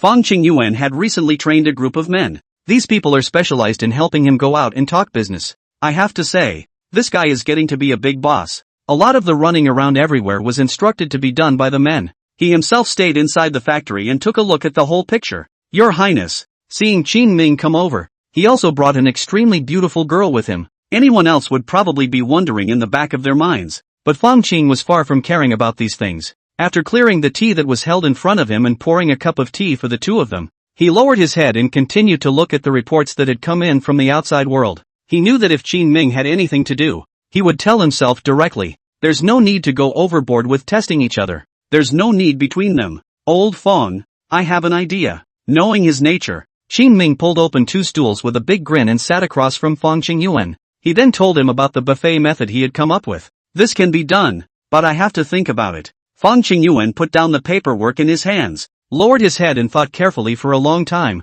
and offered a few comments. First of all, make sure there's enough variety in the buffet, so that people can be fed, or fed quickly, but the cost can't be too high. I suggest using stale grains as a staple. The taste is similar anyway, and there's no limit to how much you can eat, but there's a limit to the number of dishes made from some of the meats and eggs and stuff that the farmhouses send to the farm. But using only stale grains as a staple won't seem too affordable. You can make these grains into pastries, steamed buns and the like, with more variety. Fong Qingyuan had thought it through very thoroughly. How to make it, how to publicize it as well as how to land it, was told by him to the best of his ability. Qin Ming's eyes grew bright. After Fong Qingyuan's advice, he already knew what to do. How should the price be finalized? You help with the math? There's no rush. Let's set it at 31 for now. This price is a little high, but people will definitely come over for a batch because of the freshness, and we'll price it later based on consumption. No problem. At this time, Sun Luyan, who had been sitting on the side holding her fragrant cheeks and looking at Fong Qingyuan,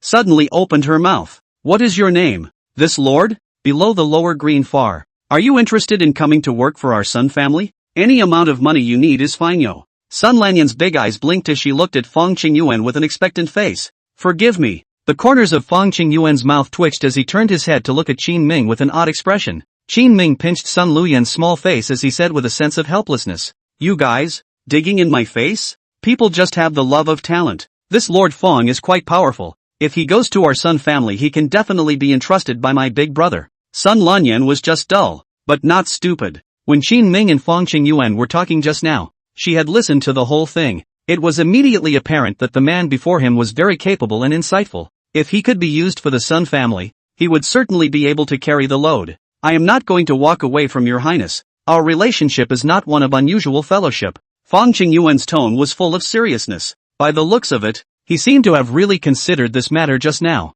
Unfortunately, but that's okay. Sun Lanyan intimately rubbed her small face against Qin Ming's hand and said with full of complacency, when I marry your highness, you will come over and work for my lady just the same. She's a very brash person and doesn't make any sense at all when it comes to doing things. This is also the character that was raised by being favored by thousands of people since childhood in the Sun family. Seeing how strange the other party was, Fong Qingyuan looked at Qin Ming with a puzzled gaze. Qin Ming waved his hand and said, don't listen to her. Well, your highness, you go ahead and get ready, and I'll follow you over there tomorrow to see what's going on. Got it. After the two of them finished their discussion, Qin Ming returned to the Lingnan Grand Restaurant. The restaurant was still overcrowded. Their word of mouth has gotten out and now even many rich people from other counties come to sample the dishes at their leisure. Cookie saw Qin Ming come back and immediately put down the work in his hands and came over to greet him. Your highness, you're here. Close early tonight. Get the back kitchen together. There will be another batch of cooks coming in a little while, and I'll explain something to you. Qin Ming slowly opened his mouth to explain. Okay, I'll go talk to them now. Cookie nodded his head in a hurry. Having been working here for some time now, he understood one thing deeply. The business of the restaurant was unimportant. The task Qin Ming had explained was the most important, so he dared not delay. The store closes early in the afternoon even after the noon rush. At this time, Song Ding Shang and Xiao Chuan also arrived with a group of cooks. Together with the ones from their Lingnan restaurant, there were more than 30 cooks in total. Next you all need to make an urgent batch of something. Qin Ming placed the recipes he had summarized for making pasta in front of them. Cookie walked up and looked twice, his face astonished. Your highness, why are they all staples? Staples are less likely to fetch a price, even if you make a fancy one and can sell it for slightly more than a few pennies. But people eat 1 or 2 servings at most and that's pretty much it. Diners who could have eaten several courses will not have to eat anything else. All things considered, the amount of money they can make is still small. I'm going to have a buffet for the town. At that point they'll each get to pick 3 dishes and then just eat these staples of ours.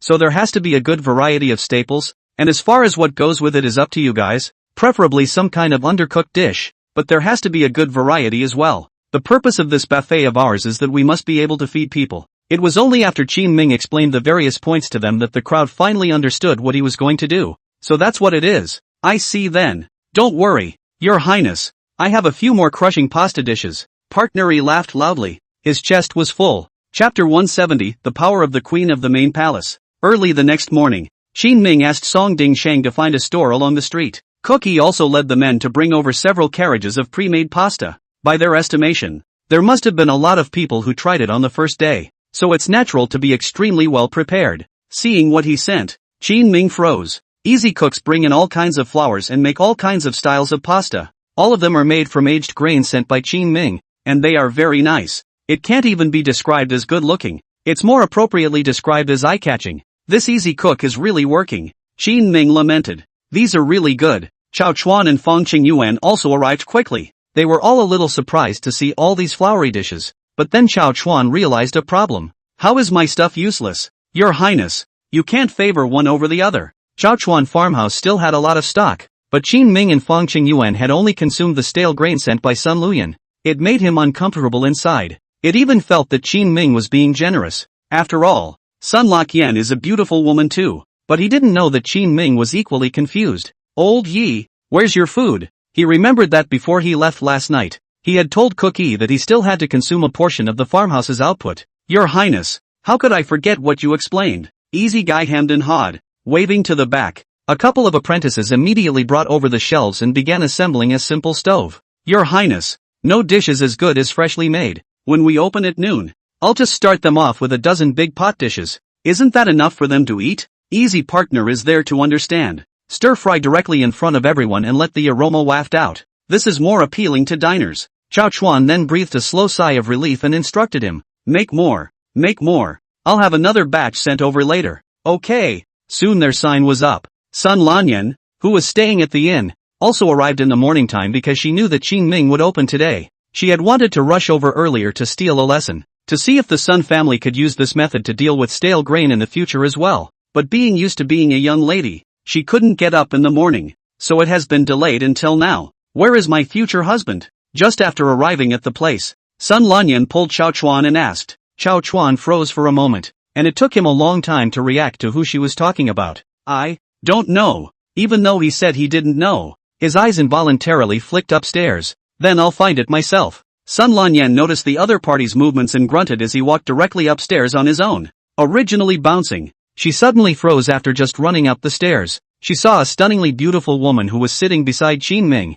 the two of them chatting together. The other man seemed to have noticed her as well. It seems to be looking for you. Without the slightest discomfort, Guan Yu turned her head to Qin Ming. Qin Ming turned his head to look, and his body stiffened. What brings you here? I came to check it out. Sun Lanyan also guessed Guan Yu's identity. For some reason, although it was possible to act intimate with Qin Ming in front of others, but now she was sitting across from Qin Ming, somewhat restrained. The Sun family's eldest miss. She's the one who sent the stale grain this time. Qin Ming introduced himself to Guan Yu. Sekiyuki dropped her hand and said, Hello, Sekiyuki. You? Hello, I'm Sunfall. Since you're here, I'll have Qin Ming show you around Linjiang City in a while, and try the restaurant's food as well. Sekiyuki said with a smile. The words and actions were all in the manner of a hostess, but extremely natural. Qin Ming didn't dare to speak from the side, and could only nod repeatedly. He hadn't wanted things to turn out this way, much less for them to meet. But today, when Guan Yu learned that Qin Ming had opened a new store, or made a new kind of thing, she took the initiative to run here. She was a woman who had previously made up her mind that she would be Qin Ming's strong backing. It's definitely very uptight when it comes to your own family. Qin Ming had little reason to stop her, so he let her stay here for now. I didn't expect to run into Sun Lanyan. Alright, I happen to have not taken a close look at Linjiang City yet. I heard that Qin Ming and his sister have run the place together very well. Sun Lanyan smiled, but in his heart, he couldn't help but start comparing himself to the other party. It is said that the original match is not as fragrant as the wildflower, and this wildflower of his own, how does he always feel a head shorter than the other side? Once he thought about it, Sun Lanyan's face was written with unhappiness. There was still a conversation between the two sides and the atmosphere was cordial, but the dissatisfaction in her heart was growing. Well, I have a few things to do, so I'm going to head back. I'll talk to you next time I see my sister. Finally, she managed to tense up early, standing up and about to leave. Well, why don't you go see off Sister Sunday? Guan Yu instructed Qin Ming. Qin Ming touched his nose and did not get up. No, I'll just go since. Sun Lanyan stood up and stomped away. not saying a word to Qin Ming from start to finish. I thought you hadn't made a marriage contract? After her, Guan Yu looked curiously at Qin Ming. She's not the careful type. Very sensible. Plus, Wan Shu had already told her before that Qin Ming had rejected the Sun family's pressure and alliance for her. This made Guan Yu's trust in Qin Ming even more unreserved. So she didn't have any grievances. Just some curiosity. The last time I saved her, there was an accident. Qin Ming informed Guan Yu about the last time he went out to surround the mountain bandits. Sekiyuki realized after hearing this and covered her mouth and laughed softly. It's like the storyline in the street book. When you meet this kind of ignorant young girl, it's normal for you to charm her like a goddess from heaven. Why don't you marry Xiao Shu first, then her, and we'll make up a table of pai gao? Guan Yu teased in Qin Ming's ear in a low voice. It's not impossible to wait for Lingnan to stabilize, and for external troubles to be dispelled. Qin Ming looked at the white and tender face close to his own and barred a kiss. Take advantage of me. It's called taking advantage of an old married couple. It's called flirting. I shucks. The two of them fooled around for a while, and Patron E was downstairs. Your Highness, it's open. Yes. Qin Ming and Guan Yu walked downstairs. Just saw 3 layers of people surrounding the outside. This is so affordable. Can we just eat? It's a 3-course meal for one person, with as many entrees as you want. Isn't that man the easy cook from the Lingnan restaurant? Yeah, that's him. That has to be tasted. The crowd of onlookers looked at the array of shelves with baskets of pasta and salivated. But that's not all. The outermost shelves also held pots and pans of dishes. All of them are freshly fried by easy cooks, and the aroma wafts for 10 miles. As Qin Ming built factories, farmhouses and workshops around Linjiang City, people here are getting more and more free money in their hands. 30 cents for a taste wasn't much of a strain on them. Qin Ming saw that the desired effect had been achieved and waved his hand. Open. Chapter 171, The Shovel Swings Smoke. Crowds of hundreds of numbers quickly poured in. The meals made by the easy cooks were snatched up in the blink of an eye, though with a limit of 3 dishes per person serving themselves and the penalty of losing money if they don't finish. But both Qin Ming and Fang Qingyuan had underestimated the living conditions of the people in this era. They usually can't even afford to eat meat. No one has leftovers when it comes to these opportunities. And even more so, no one is going to give up those entrees just because of the 3-course limit. Asterisk. Qin Ming didn't have any martial arts skills, and after shouting open, he was instantly pushed and shoved into a corner by the crowd that stormed in. It was Chao Chuan and Guan Yu who were quick on their feet and rushed up to protect him. It's okay. Guan Yu wrapped her arms around Qin Ming's waist and asked with worry. The corner of Qin Ming's mouth twitched. Wasn't there something wrong with this body position? Shouldn't he be the one putting his arm around her like this? But the status quo was too late for him to think about it, because there are too many people. Song Ding Shang and Fang Qingyuan received money to collect the hands or almost smoke. After the easy cook's food was coaxed away, he hastened to yell to the back of the room. Someone fry the food. We won't make it in time. Coming. Against the flow of people, 7 or 8 cooks slammed out the door clutching baskets. General Chow. The ingredients are gone. The voices of the few pear-cutting apprentices in the back were mournful. They had cut so many vegetables today that their knives were dulled. Is there still enough stuff in the farmhouse? Qin Ming opened the buffet today, mainly to clear the inventory. Still worried that Chao Chuan's side won't last. However, a strange flush appeared on Chao Chuan's face. Your Highness. In fact, I and Lord Song did not dare to tell you. The 3 warehouses of the farmhouse because of hoarding. All piled up. I can send some more over not? Previously, Chao Chuan had been afraid of being chastised by Qin Ming, so it was just a matter of pushing through and trying to find a chance to digest the stuff. But what little he had to go into business was a disaster. Even if we add Song Ding Shang, it's still a waste of time. In the end, not only did they not sell, but they even hoarded more and more. Ugh, keep having them delivered. Just how much can you consume in a day in a situation like today? Almost 10% of a warehouse, Chao Chuan estimated, scratching his head and opening his mouth. At those words, Qin Ming's face was very ugly. Like these things, the last resort is actually to give it to the barracks. But give it to the barracks and the farmhouse won't make any money. They've already given the barracks a bunch of foul eggs for nothing. And to have these still for nothing, that's a definite no-no. But the barracks have to consider the cost if they buy it.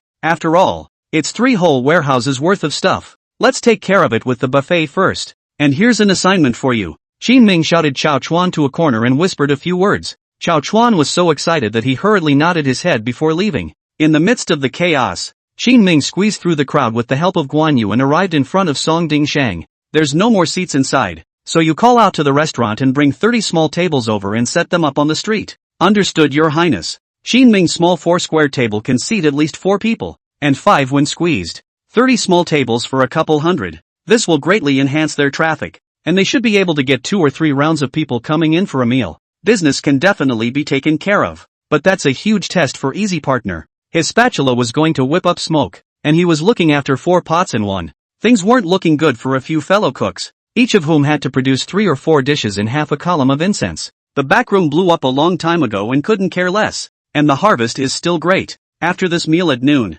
Qin Ming expected to earn a few hundred taels of silver. The reason they make so much money is because they take all the meat and eggs that are on the verge of expiration, as well as stale grain. The point is that Qin Ming's kind of buffet is popular with both young and old, and there are still a lot of people who couldn't make it over to try it. Ingredients delivered. Tables and chairs delivered. Qin Ming and Song Dingshang, as well as Chao Chuan, were busy in the front and back. The staff was quickly put in place. Ugh, it's not a human job. It took nearly 2 or 3 hours of work before they finally finished sending people away. Cook E and a few cooks collapsed to the ground directly after they finished their work, and their hands began to shake. Several of the apprentices who cut the pier found Qin Ming to apply for a new sharpening stone. Their knives had rolled their blades. With a wave of his hand, Qin Ming directly replaced their knives. Your Highness, this business is too good for me to hold up a bit. Cook E found Qin Ming in tears. He expected it to be hot, but he didn't expect it to be as hot as this. 3 taels of silver each for a day's work, and I'll get more people to help in the next few days as well.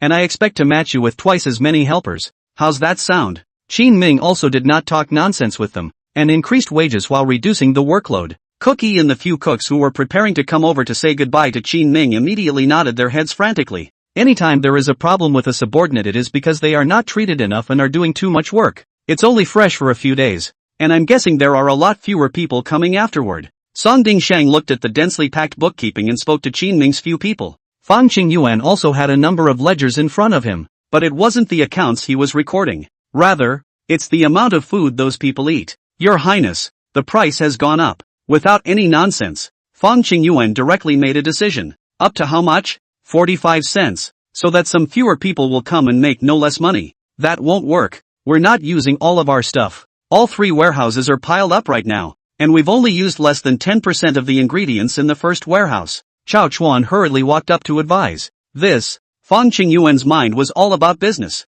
so naturally he had to be concerned about a lot of things, but there are realistic reasons to consider. Qin Ming walked up and patted Chao Chuan's shoulder. Did you arrange what I told you earlier? It's arranged, but I was going to tell them about 30 cents. It's fine, just raise the price. They're all very edible. It's normal to raise the price. Fang Qingyuan and Song Dingshang were puzzled. And what do you have planned? Your Highness? Nothing. It's just opening the buffet to the barracks. They consume a lot of it and it will help us recoup our costs. Anyone who wants to come and eat can do so, but they need to pay for it out of their own pocket. Some of the centurions can also invite their men to eat if they wish. Qin Ming's words once again helped them open up a new world. Hundreds of people have always had a limited number of meals, but the soldiers in Chao Chuan's barracks were different. They ate very ordinary military food all day long, which tasted like chewing wax. It's filling, but it's the kind of thing no one wants to eat more of. So Qin Ming gave them a chance to make their own choices. This was far better than their usual practice of often entering Linjiang City in groups at mealtimes in search of food.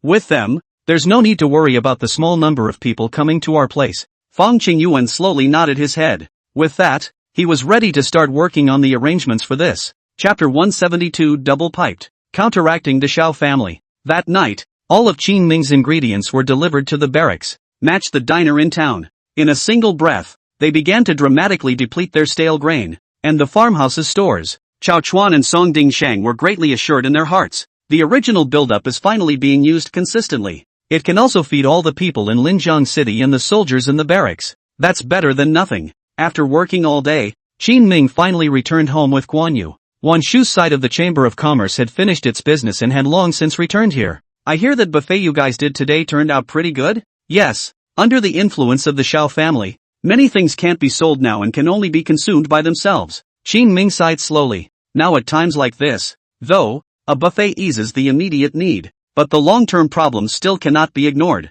Their resources are stacked, and not just in terms of food, and silk, cloth, ore, etc. Because of the help of the South Pacific Caravan, all these things are in the eye of the beholder who has not yet stormed the mine. But as time went on, and the Xiao family's people kept exerting influence behind them, there would come a day when Qin Ming would not be able to withstand it. What are you going to do in the future? Do you want to open a trade route specifically towards the southern barbarians? When he said this, Wan Shu also waited curiously for Qin Ming to speak. Sekiyuki sat beside her, quietly listening to the exchange between the two. Qin Ming slowly shook his head. No, the southern barbarians are poorer than Lingnan, and it would be too much trouble to make money from them. Do you dare to call the shots with the Xiao family? Speaking here, Qin Ming suddenly raised his head to look at Wan Shu. Wan Shu froze for a moment, then thought of Qin Ming's goal. Silk and cloth. You say? Yes. This is our only advantage. We can't let the Xiao family keep striking out. We always have to strike back. Qin Ming spoke seriously.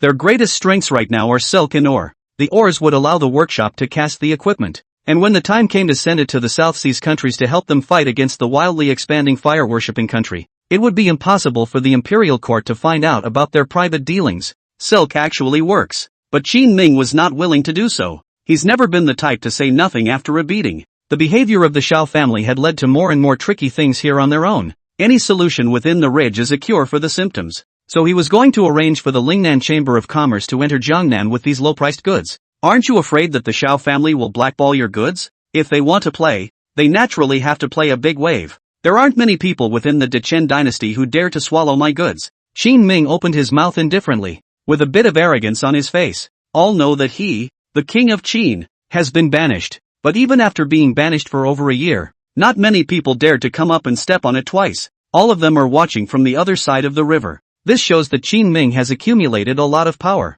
Okay then, I'll make the trip. The corners of Wan Shu's mouth lifted, seemingly interested in this matter. You're going in person? Qin Ming and Guan Yu were both a bit surprised. They were definitely not worried about Wan Shu's ability. Going over there with low-priced goods, she could definitely stir up a storm. But that meant the Shaw family might be onto her. Once they laid their hands on him, Wan Shu was bound to be in danger in someone else's territory. Of course, but I can tell you in advance that this trip is not for nothing. Wan Shu smilingly opened her mouth to make her request. The business in Jiangnan, no matter how much is taken, is our Lingnan Chamber of Commerce's, but you need to contribute. It doesn't matter, as long as the king is allowed to do business as he pleases. Qin Ming has taken the initiative to start the industrialization of Lingnan. Business will only get bigger in the future. All he's afraid of is that people won't let him into the market. Worthy of your highness, it's all about atmosphere. Wan Shu lightly smiled and praised. I'll choose 30 men from the mountain battalion to go over with you. The best thing about the mountain character battalion was defense.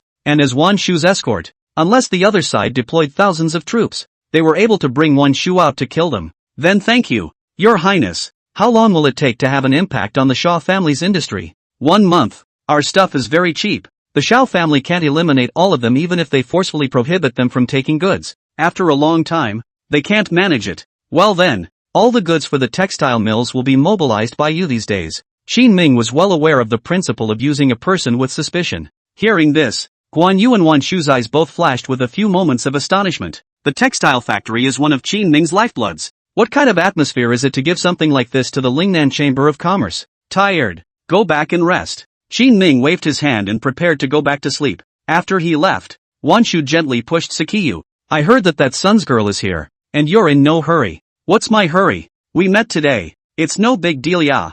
Meet? Wan Shu's eyes widened as he hurriedly gossiped. Didn't you see how that girl was treating your Qin Ming? I saw it on the street yesterday. She was on the verge of attaching her body to Qin Ming. Did you? She was very disciplined when she saw me today. Could I have been wrong yesterday? Wan Shu looked at Guan Yu in disbelief. She was not to understand the power of a proper lady. At noon the next day, Qin Ming came to the barracks and saw that Chao Chuan had already brought a dozen cooks and set up more than 30 cauldrons to cook for the people. A variety of dishes are available, as well as unlimited pasta. Everyone was eating out of their mouths. Is the farmhouse already this horrible in terms of production? Qin Ming walked up and asked curiously. He was puzzled. Even if there was a lot of hoarding, it was impossible to build it like this. No. Now that the major counties no longer want the output of our farmhouses, there is a buildup of goods on their end. Chao Chuan scratched his head and reported the more serious situation. Qin Ming's gaze clouded over. The Xiao family's tactics were intangible and faceless, but they actually affected the entire Lingnan territory. No harm done. The problem should be solved within the month. Qin Ming has already arranged for someone to go to Jiangnan to investigate. Jiangnan's major merchants are actually bitter Xiao family for a long time. Nay. People were strong and didn't give them a chance to resist. But if you can open an opening with silk, even the Xiao family can't forcefully suppress the various merchants from trading with Qin Ming. Really? Then the farmhouse can expand again. Chao Chuan was excited. In fact, He had already wanted to expand the farmhouse for a long time. Nah, there's just been too much going on lately and there's no basis for that. But if Qin Ming could solve the threat of the Xiao family, the expansion of the farmhouse could be put on the agenda. Never mind, I'll play another hand. After Qin Ming learned that their various industries could actually be upgraded again, then he turned away from the place with a fierce heart. His next stop was the textile mills. From Fang Qingyuan's mouth, he learned about the current situation. Your Highness, what Xiao Chuan said is indeed good, but if the textile factory expands any further, I'll have to go to Huxi and fight them to the death. Fang Qingyuan pondered for a moment and slowly spoke, but he hadn't expected that Qin Ming would come over today with this meaning. Wan Shu has gone to Jiangnan, you go to Huxi too. Chapter 173, The Xiao Family's Arrival. Sticking their faces in mockery. Got it. Fang Qingyuan was different from others. He never had second thoughts about what Qin Ming had explained down. That night, Fang Qingyuan took a batch of supplies and traveled to Huxi. Wan Shu also took a batch of things from the textile factory early the next day and left Linjiang City. After taking these two big moves, Qin Ming was a little apprehensive in his mind for the past few days. Lingnan's strength is still limited, and it's important to focus on the two main areas next door to take them down. Time passed quickly, and a few days passed in the blink of an eye. On this day, one of the mountain character battalion soldiers that Qin Ming had arranged to go out and was responsible for escorting Wan Shui returned. Your Highness, there are not enough men. What's going on? Qin Ming raised his eyebrows, sensing a hint of an unusual atmosphere. The Xiao family has killed a dozen rich merchants. General Merchant Wan was also attacked a dozen times, and only managed to escape under the escort of the mountain character battalion. We need support. The situation described by the soldiers of the mountain character battalion was extremely tragic. It is reasonable to say that this is just ordinary business, but no one would have thought that they would be able to go to such a stage. Looking at it this way, the Xiao family's influence in the southern coastal region could be considered incredibly large. All of the people from the Shanji camp arranged to get out. Qin Ming called Lu Barge to his side, and without the slightest reservation, he assigned tasks to the mountain character battalion. Whoever dares to touch his people will pay the price. Your Highness, I'll arrange for another batch of people from the wind and fire character battalions. Lu Gan pondered for a moment, and finally spoke slowly. The four camps of Windwood and Fire Mountain actually numbered less than 1,000 people each, but they are extremely useful. Okay. That night, Qin Ming went to the textile factory and quickly arranged thousands of sets of clothes for the soldiers in several camps in the army. Let them blend into the crowd, and a group of them sent to Wan Shu to protect her and those rich merchants. A batch was reserved and sent to Fang Qingyuan. Even though Fang Qingyuan's side has no problems right now, but Qin Ming didn't dare to bet. He also absolutely could not lose Fang Qingyuan. As the night shrouded the dome of the sky completely, Qin Ming in the wilderness watched the columns of soldiers rushing towards the distance, his brows still locked. Your Highness, the soldiers of the three camps have been arranged over. You don't have to worry, they will definitely not let anything happen to Wan Shu and Fang Qingyuan, Lu Gan said in a relieved voice. I hope.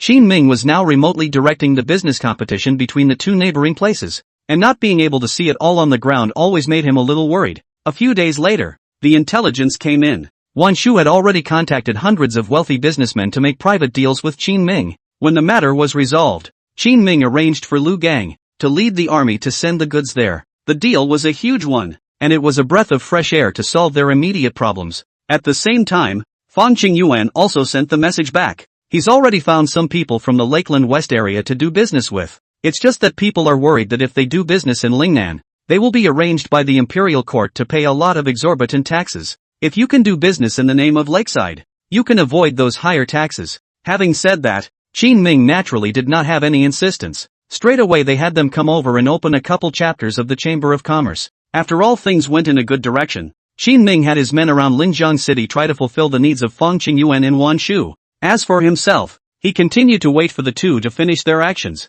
It's just that things aren't as simple as they seem. As Qin Ming continued to dig in, retaliation from the Xiao family followed. On this day, a few young men came to Qin Ming's restaurant. The person in the lead was a man in the shape of a wealthy gentleman, followed by several guards. Each of these guards had fierce eyes, and they all looked like they had extraordinary martial arts skills. Guys, dinner? Qin Ming frowned and took the initiative to ask. Qin Ming? The man at the head of the group coldly asked. It's me. Qin Ming nodded his head in acknowledgement, gradually becoming wary in his heart. Chang Baishan, who sat watching the scene from afar, also focused his gaze over, his hands slowly resting on the sheath of his sword. As soon as the group of visitors made any movement, he would quickly strike. This rich son did not directly make a move, but pointed at Qin Ming's nose and cursed. You're still the king of Qin? You're so cheap. Hundreds of cloth factories in Jiangnan. Do you want to eat them all? I'm telling you, the Shao family won't give you a chance. I'm here today to tell you that even if it's just a matter of smashing money,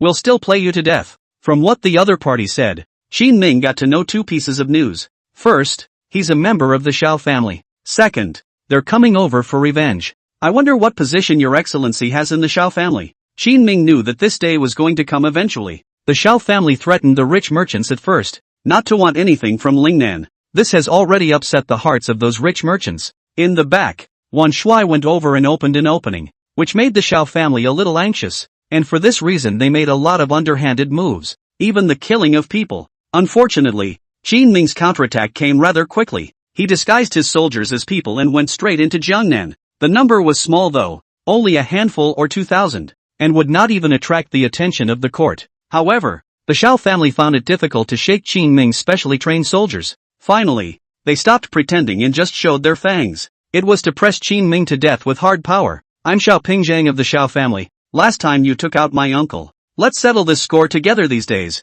Hearing what the other party said, Qin Ming recalled what happened during the previous southern barbarians' invasion. Looking at it this way, he should be a descendant of the Shao family. The Shao family is really looking down on this king, arranging for a pickle like you to come over. Qin Ming spoke indifferently, not getting angry at the other party's verbal offense. Seeing that Qin Ming didn't respond at all, Shao Pingzhang thought that he was holding on for dear life, so he viciously said, "It's enough for me to deal with when I come alone. Do you really think you're much of a king? Isn't it just a textile factory? I know you too well. It's your lifeblood, right? If it smashes in your hands, I hope you won't cry out then." This person's attitude was arrogant to the extreme, and he had just entered the middle of the restaurant when he began to shout. Some of the people who had wanted to come over for dinner were scared off by his fierce look. Chang Baishan couldn't stand to watch and directly rushed forward. "This is a restaurant, not a place for you kids to play hard to get. If you don't want to eat, get lost." Shao Pingzhang was not the least bit afraid, and said ferociously,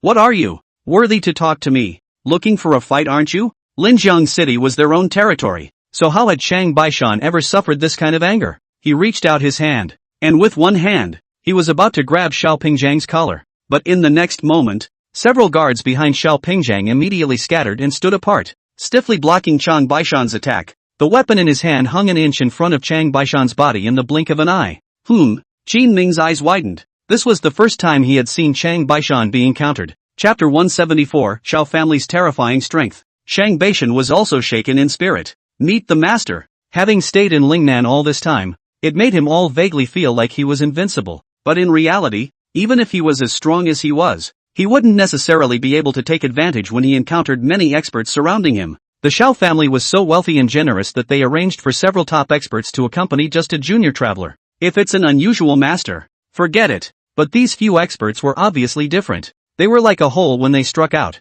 The offense is airtight. Okay. In a gloomy atmosphere, it was Qin Ming who took the initiative to open his mouth and break the silence. If you want to make a move, this king is always waiting. But since the Shao family has come to this king's home base, don't blame this king for extending his hand a bit longer as well. Qin Ming's words made Shao Pingzhang laugh. "Qin Ming, you're just a dog without a family. Don't pretend to be a big-tail wolf with me here, fighting with our Shao family. Do you have the strength?" Who didn't think that a family as big as the Shao family would send a mad dog over? He was genuinely a bit rattled. This Shao Pingzhang is so full of that there is no way to communicate. Since this was the case, Qin Ming didn't mind making a move. It was on his own turf, and it wasn't his turn to be mad. "Old Chang, kill someone." As Qin Ming's words fell, Chang Baishan immediately nodded his head. Being countered by the other party just now had already caused anger to rise in Chang Baishan's heart. Now with Qin Ming's promise, he didn't mind directly killing all these people. "Want to fight?" "Yeah." Shao Pingzhang was not afraid in the slightest and commanded the few people behind him, making them battle Chang Baishan. Chang Baishan unsheathed his sword and stepped left and right, dodging the daggers and blades in the hands of several of the other men. Wherever they passed, blood splattered. In the blink of an eye both sides were all on the ground. In a flash of lightning, both sides had exchanged several moves. Knock! The sound of falling to the ground came out. It was Shao Pingzhang's men. Chang Baishan was still standing, his shoulder thrust by a small knife, blood gurgling out. However, Shao Pingzhang's several guards died 3 times. Kind of. Shao Pingzhang didn't care in any way about the death of his guards. The Jianghu is a big place, and there are many masters. Just replace it when you die. The Shao family has plenty of money. but the few guards who were still alive at this time hastily retreated to his side. My lord, it's time to go. They were originally not as strong as Chang Baishan and could only form formations against the enemy. Chang Baishan had just exchanged wounds for wounds, taking out 3 people in one breath. There was no way for them to work together again, and the formation was greatly deficient. Instead, Chang Baishan only suffered a shoulder injury and maintained his combat strength well. If the fight continues, it's likely that they'll all die here. Bunch of losers. Although Xiao Pingjiang was arrogant, he was not brainless. Seeing that the provocation did not work, he spat and turned around and left straight away. Find some people with power and come back to the holler. Qin Ming didn't spoil him, and when he saw him turn away in disgrace, he spoke out behind him to flirt. The Xiao family? Not much strength. Chang Baishan pulled off the blade on his shoulder and casually took out a small medicine bottle to sprinkle the gold wound medicine inside onto it. Following Qin Ming around, their usual configuration was the best. It's like this gold wound medicine used on wounds that can quickly revitalize blood and muscle. Go find a doctor in a few minutes and help bandage it up again. Qin Ming pulled out 50 taels of silver from the counter and handed it to Chang Baishan. Chang Baishan waved his hand and said, "No, it's just a minor injury that will heal in a few days. Your Highness, this Xiao family is stronger than any force we've encountered before. What are we going to do if they really start fighting?" Chang Baishan was a little worried. He had personally fought the other side's guards today. This kind of strength has long been far beyond those unusual goods in the Jianghu. Qin Ming shook his head. Don't think about it. Soldiers come and go. Since they've entered Lingnan, it's only fitting that we return the favor. Previously they had been on a collision course in other ways, essentially an indirect feud. But not today. Today, someone from the Xiao family took the initiative to come to Lingnan and even dared to clamor in front of Qin Ming. This means that the conflict between them has been put out in the open. What does it take? Chang Baishan's eyes lit up. He likewise wanted to remove the Xiao family as an obstructive tie. Arrange for someone to find out what the pillars of the Xiao family are in Jiangnan. That's an easy one. It's tea, mines, and salt. Chang Baishan is a martial arts practitioner who has traveled extensively some years ago and is very knowledgeable. Hearing these 3 kinds of goods, Qin Ming slowly nodded his head. Coarse or refined salt? It's just salt. What kind of coarse or fine salt? Chang Baishan froze for a moment and looked at Qin Ming in a somewhat strange manner. So it is. Qin Ming smiled mysteriously and re-explained to Chang Baishan. I'll write a letter and arrange for someone to go to Sun's house for me in 2 days and deliver the things. To whom? Sun Mo. Got it. Soon. Chang Baishan brought Qin Ming's letter and arranged for it to be sent out. In the evening, Guan Yu found Qin Ming in a hurry. The market is empty. What goods? Cloth and silk? Yes. It seems a mystery buyer appeared today and took everything. Do you know what happened? Seki Yuki was a bit strange. With more business contacts, she has gained some perspective. Although it would be great for them to sell all this cloth in the short term, but her keen sense of smell made her notice a few things were wrong. The Xiao family is here. I don't know what kind of bad water they're holding back. Qin Ming informed Guan Yu about Xiao Pingjiang's visit here today to cause trouble. After listening to the other party's situation, Guan Yu's good-looking willow brows slightly knitted. Still selling to them then? Or I'll ask the cloth dealer not to ship them out for the next 2 days. You're thinking too simply. If we don't ship, not only will we cut off Xiao Pingjiang's business, but it will also have an impact on the major local main cities and counties, which will be detrimental to us in turn. This is choking on our food. So keep selling? Seki Yuki was a bit hesitant. No matter what, it was very easy to have problems selling goods to the other party like this all the time. This was going along with the Xiao family's wishes, and in case they were preparing something, the impact on Qin Ming would definitely be extremely huge. No harm done. Keep selling. Let the textile mills increase their shipments these days, and you raise the market price as well. Qin Ming spoke indifferently as he prepared to take the trick. The Xiao family was an extremely large existence, and it was possible to use any means. Until then, they just needed to make good money so that they had the capital to go up against the Xiao family. Soon after, shipments within the entire marketplace directly doubled the next day. The price of every piece of cloth was raised by 30 cents. But even so, Xiao Pingjiang still took everything as much as he could. And at this time, Qin Ming also received a report from Chang Baishan. Your Highness, Xiao Pingjiang sent everything they got to Jiangnan. Qin Ming's heart shook as he suddenly reacted to what they were trying to do. Chapter 175, they're going to sit on the fence. I know. Qin Ming froze in place, his pupils shaking dramatically. What is it, Your Highness? It was the first time Chang Baishan had seen Qin Ming so shocked. They're going to take tons of cloth. Even if they sell it at a discounted price, they're going to force themselves to fight Wan Shui. But no matter what, isn't it our cloth that's being sold? Chang Baishan didn't understand this and remained giddy. It's not like that. The Xiao family's strength is perfectly capable of being a banker. They have countless amounts of money, no matter how much goods they buy. After having enough goods on hand, they can monopolize the entire market. Qin Ming didn't expect the Xiao family to play like this at first, but like Xiao Pingjiang said, the Xiao family has enough strength. After they had enough cloth and silk on hand in the early days, they could even sell at a loss to recapture the market. They can afford to lose money. It's a tug of war over who has more money and who can last longer. Unlike the Xiao family, Qin Ming and Wan Shu were simply too small. Even if you have money on hand, sooner or later it will be depleted. When the time comes, the balance will be broken. And it won't just be Jiangnan's market that will be completely monopolized by others. There is also the entire Lingnan. And it is absolutely impossible to escape the clutches of the Xiao family. If Qin Ming Textile Factory wants to ship its products, it will have to look at the Xiao family's face completely. Once they stopped collecting, the textile mills simply collapsed. Worthy of being the Xiao family, the first move was to play me to death. Qin Ming gritted his teeth, the years in his mind turning 1,000 times as he constantly pondered on a way to break the situation. I'll kill him. After Chang Baishan heard Qin Ming's explanation, he was even more flustered than Qin Ming. He even used the next best thing to kill Xiao Pingjiang. Qin Ming immediately stopped him. It's useless to go now. After the death of one Xiao Pingjiang, there will be a second and a third. As long as the Xiao family is still around, we won't be able to finish killing them. So what do? We can't just stand by and watch them sit on their hands. Ship as much as you can, and notify all the major counties that prices will go up across the board starting tomorrow. Double the increase. Qin Ming took a deep breath and quickly made a decision. Isn't the Xiao family able to collect? Then let them collect well. Before they could complete this big plate of flags, Qin Ming needed to build up his strength as much as possible and make more money in their hands. Even though these silvers were a drop in the ocean in front of the Xiao family, Qin Ming would not give up. Early the next morning, Chang Baishan held the letter in his hands and found Qin Ming with an ugly face. Your Highness, you were right. Wan Shu sent word that all the major cloth factories in Jiangnan had received word that a batch of goods at half the price would be sent over. So they held off on trading with us. Now a large batch of cloth just sent over from Wan Shuai's hands all exist in his hands and cannot leave. Tell her to send the stuff and sell it all to the Xiao family. Qin Ming knew that from now on the Xiao family had begun to smash money. They charge a very high price for the goods, but they only sell them at less than 30% of the price. They can't even care about the cost. They just want to force Wan Shu out. When the Xiao family made their move,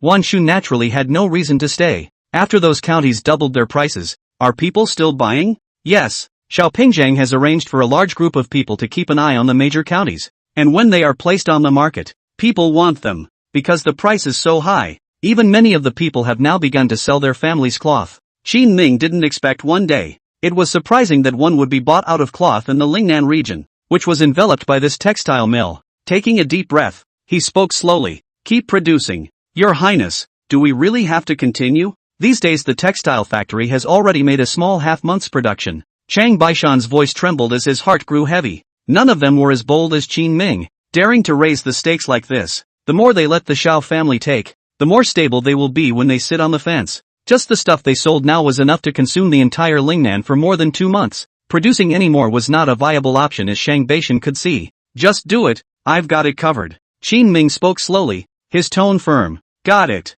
Shang Baishan nodded with a heavy voice. Quick arrangements were then made for a trip to the textile mill. As for Qin Ming's side, he was just about to go to the market to take a look when he noticed a familiar figure coming from the distance. The person who came was Xiao Pingjiang, and today he was followed by even more guards. It seemed that he had suffered a loss at the hands of Qin Ming last time. This time he also knew to be wary and more prepared. Yo, if it isn't His Highness, the King of Qin, something? After learning about their purpose, Qin Ming didn't bother to break it up with him. Xiao Pingjiang smiled smugly and said, I've heard you've been making a lot of money lately, so I've come to congratulate you. Isn't earning even more a dowry for your Xiao family? Oh, it seems that the Qin King still has some vision. Ha ha. Seeing that Qin Ming had already seen through the Xiao family, Xiao Pingjiang also stopped pretending and opened his mouth arrogantly. I've heard in the last few days that you've raised your prices, and keep throwing goods into the market? I'll tell you what, with that little mind of yours, do you really think I don't know? Fighting with our Xiao family, you have to have capital.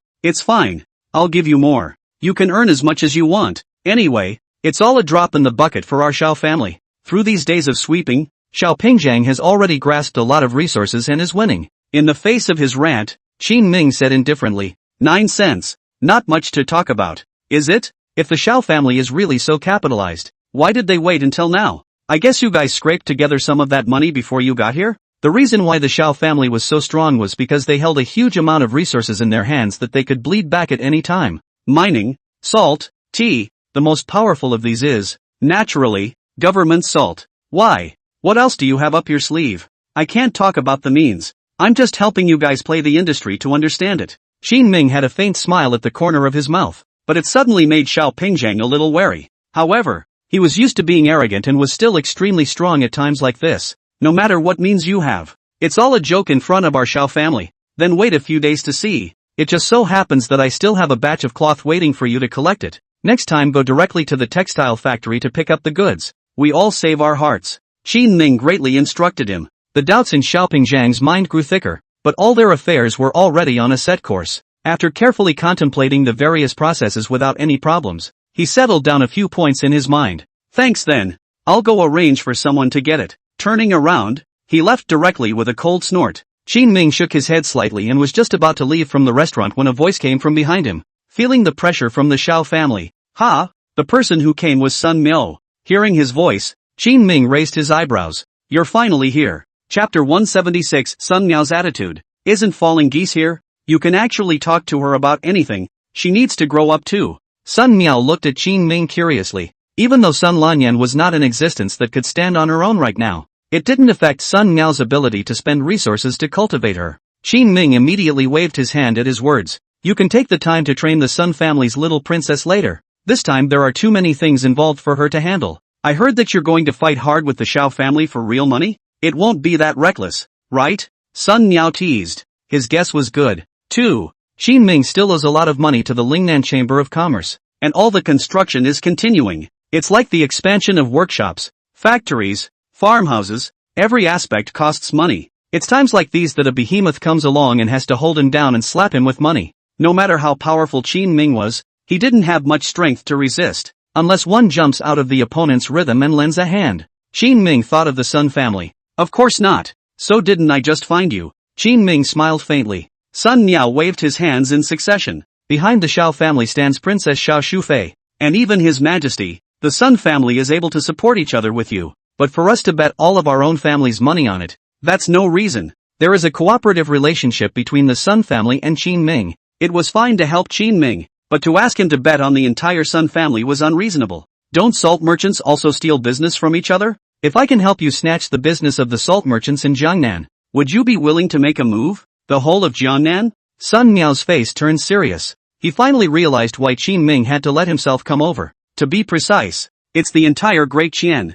Qin Ming has the refined salt refining process in his hands, the industrial salt production method. When he originally came to Lingnan, he thought of making the salt so that he could have the speed of money printing to make money. But the reality is that many important resources are held by the big families. There was no chance for him to intervene. Coupled with the fact that he didn't have much power, it was even more unlikely that he would be able to shake those big families. But just because Qin Ming couldn't, it didn't mean that the Sun family couldn't. Tell me the situation. After looking towards the surroundings to prevent the walls from having ears, Sun Miao pulled Qin Ming into the restaurant. Inside the elegant room of the restaurant, Qin Ming told Sun Miao all about the output of the industrial salt production method and the quality of the product. His eyes were wide, and the shock in his heart could not be calmed for a long time. Is it enough for you to get your hands on the entire salt market of Deqian? Qin Ming's gaze was fixed on Sun Miao. Sun Miao opened his mouth but didn't dare to speak. This is a huge choice that affects this era. Salt is the key to thousands of people, and once there is a huge change,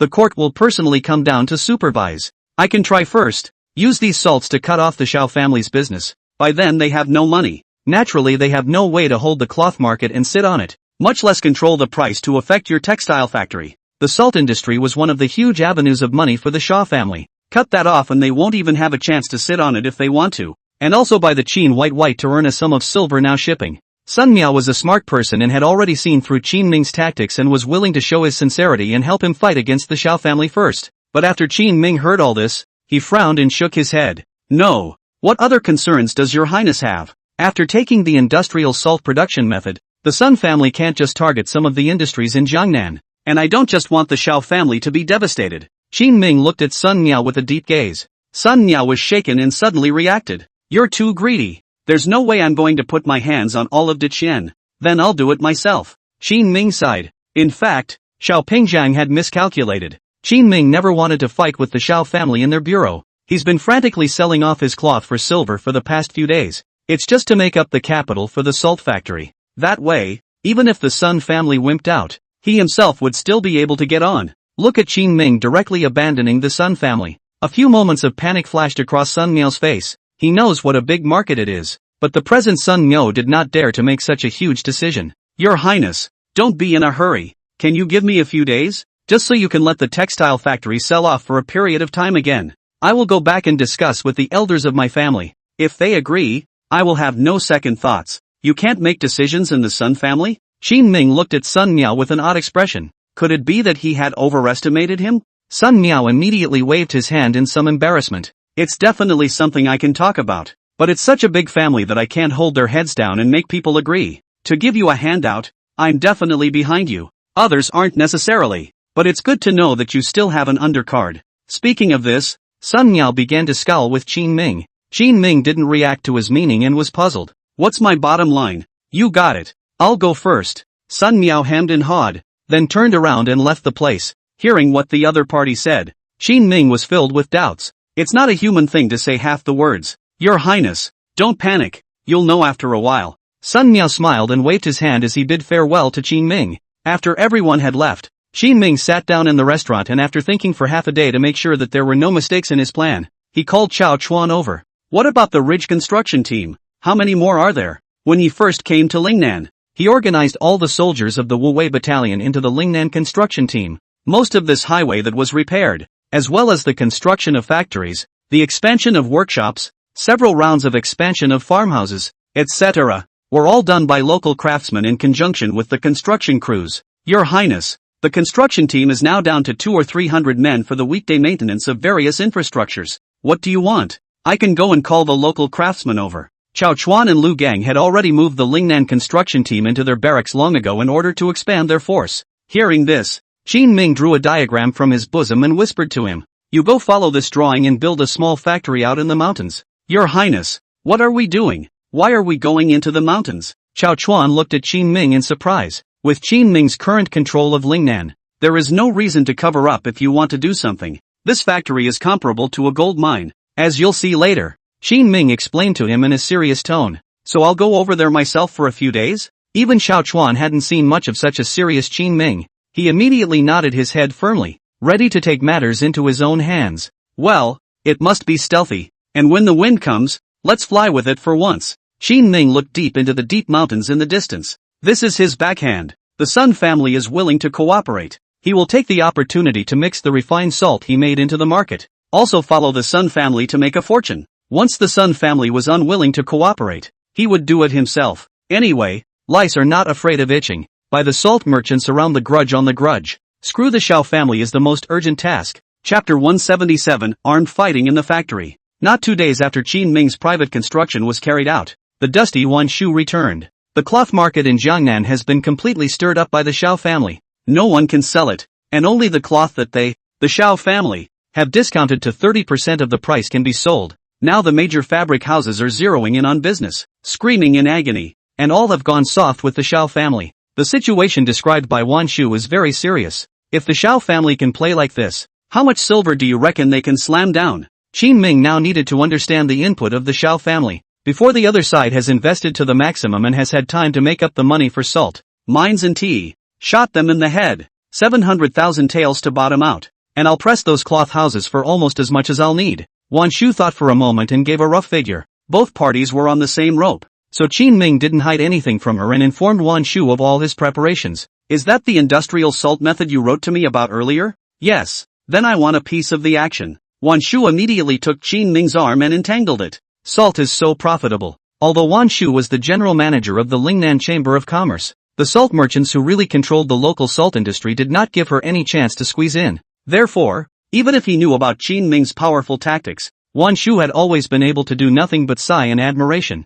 Finally, there was a chance, so naturally she had to take it. Okay, I need a bunch of people to divert water lately, so do yourself a favor. The location of the factory Qin Ming built in the mountains is still relatively close to the coast. He wanted to dig an aqueduct to bring in the sea. This is ready to be made. You're done with it already? Wan Shu looked at Qin Ming with some surprise. I didn't realize he was so thunderous. Sure. As the two men were talking, A couple of men from the textile mill came running over. Your Highness, General Chao and Xiao Pingjiang are quarreling. Where? It's in our textile factory. And when Xiao Pingjiang came over to collect the stuff today, he said he would only give 10% of the price. Love to give or not? When these words came out, Qin Ming and Wan Shu had their hearts sink. It's starting. Qin Ming sighed. The Xiao family's goal of controlling the market has been accomplished. The next step is to exert direct influence upstream and downstream. The clothiers have all gone soft. Immediately after that came the textile mills. Come on, go check it out. Wan Shu stood up and Qin Ming nodded. The two men rushed to the textile mill along with its laborers. It was extremely noisy in front of the textile factory, and Lu Gang was sitting by the roadside with a few wounded soldiers to catch his breath. From time to time, he also viciously pointed at Xiao Pingjiang and screamed curses. Little Thane, you be careful tonight. Find a place where no one is around. I'll kill you. A mourning dog in a military camp. Barking at me? I'll pay money to buy your life at random. Xiao Pingjiang sat across from them, and when Lu Cheng cursed a sentence, he followed suit, not suffering at all. At his side were several guards who had been beaten into incapacitation. Even Xiao Pingjiang's face had a large bruise. What's going on? Qin Ming saw that Song Dingsheng had also arrived early to deal with the situation at the scene, so he raised his hand to summon him. Song Dingsheng said with a face full of helplessness. Today Xiao Pingjiang came over and directly pressed the price down to 10%. Xiao Chuan couldn't stand it, so he argued with him. And this asshole even directly commanded the guards to beat Xiao Chuan up. Lu Gang knew the news and came over with the people from the barracks and beat up Xiao Pingjiang's people. Luckily I came over in time and pulled the people apart, or else I guess there would have been a death today. Listening to the chaotic status quo, Qin Ming and Wan Shu were all filled with black lines. Don't add to the confusion. Take the men back. Walking over to Lu Chang's side, Qin Ming spoke in a low voice. Lu Cheng stalked his neck, full of defiance. Your Highness, this little bastard dares to hit old Chao. Hurry back if His Highness tells you to. Song Dingsheng hurriedly walked up to him and glared at him. Today they were fighting each other. If he came to deal with it, it would be following the process of reporting to the police, and it would definitely be more troublesome at that time. Qin Ming had just come up and told Lu Gan to leave, just to take him out of the matter, but Lu Barge didn't understand. Scared? Your name is Lu Barge, right? Remember, when you see your grandfather in the future, go around. Otherwise I'll beat you up once I see you. I'm here to press the price today. Just by your group of pariahs, you dare to go against our Xiao family. I'll let you know what it means to be unable to mess with them. Xiao Pingjiang on the opposite side of the table watched Lu Barge being admonished and laughed, his tone becoming more and more rampant. Many people in the factory all clenched their fists at this time. For your madness, I'll kill you. Lu Gan was once again enraged and stood up, ready to draw his sword to cut him. The few guards around Xiao Pingjiang hurriedly stood up, ready to fight with him again. Your Highness,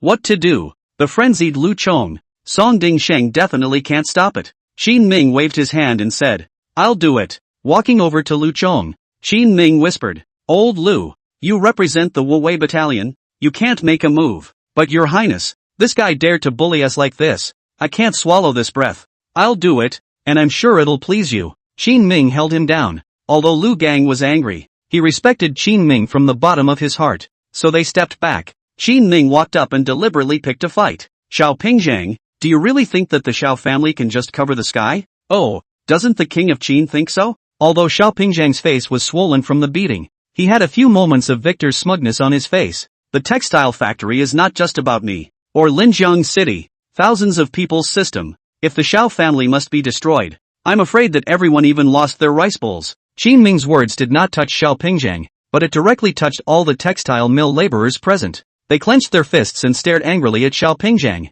But Xiao Pingjiang is also in the air, at the moment unnoticed, on the contrary, laughed loudly. A bunch of pariahs, what's it got to do with me? I forgot to tell you, after I finish you guys off this time and return to the Xiao family, I'll be able to take over part of the family's business. What did the fortune teller say I call this? Oh yeah, one will be a success. Ah, ha ha ha ha ha. Xiao Pingjiang's rampage caused the crowd at the scene to grow silent. Song Dingsheng had sensed that something was wrong with the atmosphere. This seemed to be the calm before the storm. At this time, Wan Shu suddenly walked to the side of the textile factory crowd and pulled Song Taiju to say something. Song Taiju was Li Erniu's dogleg before, but then he was disgusted and bad by Li Erniu, so he submitted to Qin Ming. Now he's doing a great job in the textile factory and has become a squad leader, with dozens of people under his command. Naturally, he didn't want the textile mill to fall apart. Okay, I got it. After listening to Wan Shu's words, Song Taiju slowly nodded his head, his eyes gradually glowing viciously.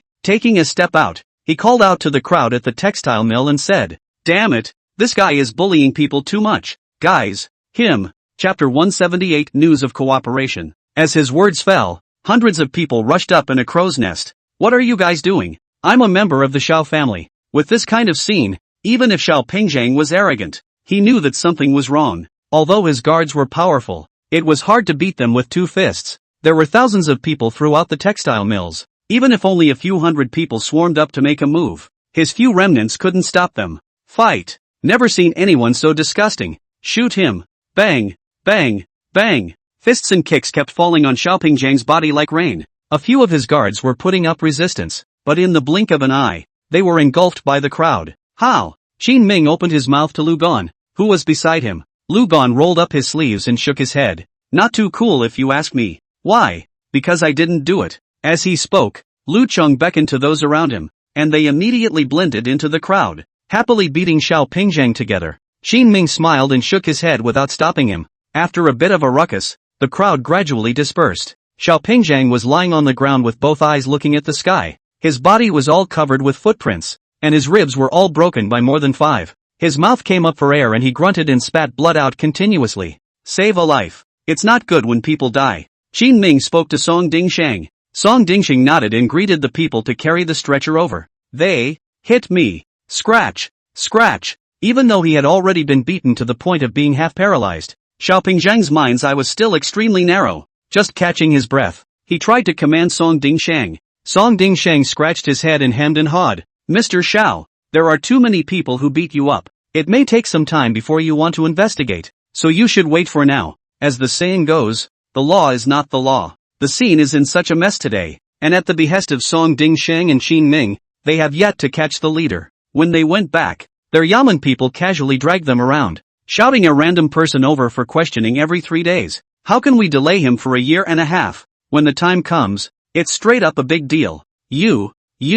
Anger flashed in Xiao Pingzhang's eyes as he raised his hand and tried to point at Song Dingsheng to scream curses. But half a day's effort had little effect, and I couldn't even lift my hand. Just so. The official carrying the stretcher in front of him stumbled. The violent shaking made Xiao Pingzhang grimace in pain, and there was no longer much resistance, and he was quickly carried away. After sending Xiao Pingzhang away, Qin Ming told Lu Gang to go first. He himself took Song Dingsheng back into the textile factory. "Your Highness, are there any other orders?" Song Taizhu walked up smilingly, his face full of flattery. He was Li Ernia's lapdog before, but now he has become a climate himself, so the object of currying favor became Qin Ming. "Let them go back to their work. They don't have to produce much these days." Qin Ming waved his hand and told the crowd to disperse. Song Taizhu hurriedly answered and led the people away from this side. After this matter has come to an end, Chao Chuan, who had gone to the city to get patched up, also rode back. "Your Highness, what brings you here?" Qin Ming informed him of what had just happened.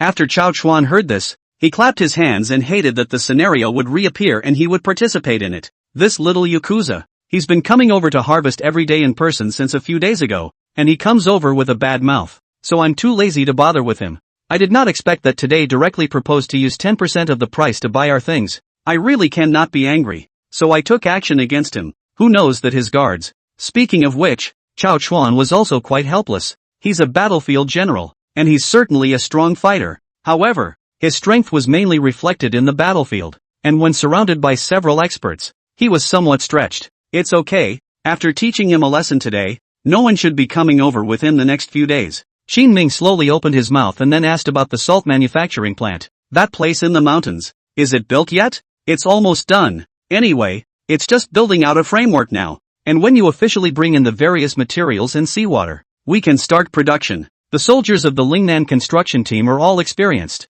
The build is also very good. Within just a few days, they built the beginnings of a salt-making factory by using local materials and transporting wood from the mountains and forests into place. Ship over a batch of materials for the first of these 2 days and go straight to production. Qin Ming took a deep breath, a few moments of anticipation flickering in his gaze. There was no need to wait for the Sun family's response for the production of refined salt, even if they hadn't made a move. Qin Ming would have done it. Your Highness, are silk and cloth still to be produced these days? Song Dingsheng knows the status quo, and also knows that their major cloth store's hoard has all been taken by the Xiao family. People are now sitting on the fence, controlling the prices in the market, going up when they want to go up and down when they want to go down. It was not considered a good choice for Qin Ming and the others to still produce during this period. No harm done. They don't know about our smuggling overseas yet. Qin Ming spoke faintly. He was already prepared. If you really can't, you can shamelessly let Ji Zhuan and Hu Haisheng them, and then help to digest a batch of them. The purpose of everything he's doing right now is just to keep the textile mills up and running. After operating in Lingnan for so long, he was no longer alone. Countless people's rice bowls are weighing on his back. Your Highness, Sun Lanyan just found me and said she wanted to see you. Just as Qin Ming and Song Ding Shang were talking, Chang Baishan suddenly arrived on a fast horse. Sun Lanyan? Speaking of which, I don't think I've seen her in the past few days. Qin Ming raised his eyebrows. Speaking of which, he hadn't seen Sun Luyan for several days since the buffet opened until now. Yes, she went back 2 days ago, but came back today. So, Qin Ming found a horse and asked Song Ding Sheng to reprogram the factory's production. After slowing down the output, together with Chang Baishan, he himself rushed towards Linjiang City. Inside the most expensive room on the Spring Breeze building in Linjiang City, Sun Lanyan was sitting by the window in boredom. At this time, a familiar figure sped from the distance. Qin Ming, I'm here. At the sight of this figure, Sun Lanyan stood by the window with her arms crossed and screamed. A number of gazes on the street immediately fell on Qin Ming. Qin Ming and Chang Baishan gave her a somewhat odd look on their faces. Then they quickly went upstairs. Why did you suddenly think of looking for me? Any news from the Sun family? Pushing the door in, Qin Ming looked at Sun Luyan in confusion. Humph. Of course there's news. And you owe me a big favor this time. Sun Lanyan crossed her arms in triumph. But the words she uttered confused Qin Ming. Owe you a favor? Chapter 179, The Undercard. Yeah, don't you want to fight the Shao family? Sun Luyan was the young princess of the Sun family, and many things within the family could not be hidden from her. Recently, the Sun family has been deliberating internally, and many people are unwilling to unite with you yet. Scared? Sun Lanyan moved closer to Qin Ming and stared closely at his face. It was normal for the Sun family to be unwilling to help. After all, no one was willing to stand against the Shao family. Now they could even just turn around and leave, so they wouldn't lose money. It's normal to be reluctant. To Sun Lanyan's surprise, Qin Ming's expression did not change much and his tone remained calm.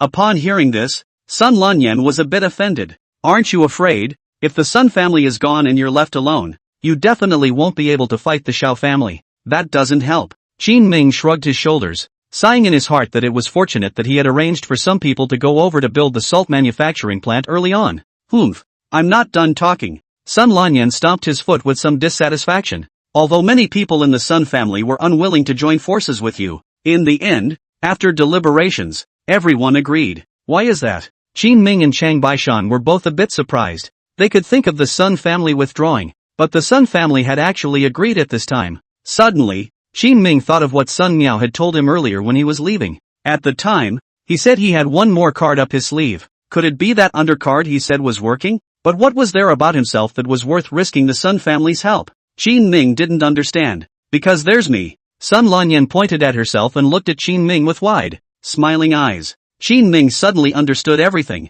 The undercard that Sun Miao had mentioned earlier was actually this little princess of the Sun family. What could make those elders of the Sun family reconsider this matter besides the benefits was Sun Lanyan's attitude? So you owe me a favor. Sun Lanyan held Qin Ming's arm with a smiling face. After Qin Ming saved her at the hands of the mountain bandits last time, there had been an ice settlement between the two parties. Later, Sun Lanyan repaid the favor and messed things up again by bringing stale food that the barracks simply couldn't consume here. Luckily, Qin Ming was able to use up all that extra stale grain. At that time she felt a little indebted to Qin Ming. This time, I heard that the Shao family had driven the Linjiang city's industry to the brink of extinction, and she went back. Your Highness, you are truly blessed. Chang Baishan sat next to him and opened his mouth full of envy. Qin Ming sighed helplessly and reached out to touch Sun Luyan's head. I owe you a favor. How about compensating me for you and your mind from now on? Sun Lanyan brought her confiding little face close to Qin Ming and gently whispered in his ear. Later. No, just say it now. I can't talk about it now.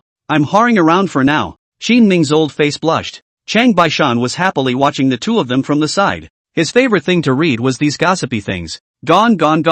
Knowing that the Sun family was willing to help, Qin Ming waved his hand and prepared to wait for Sun Miao to return. With the strength of the Sun family, half a month was enough time for them to make the first batch of refined salt. When the time comes, and his own batch of supplies will be sent directly to Jiangnan.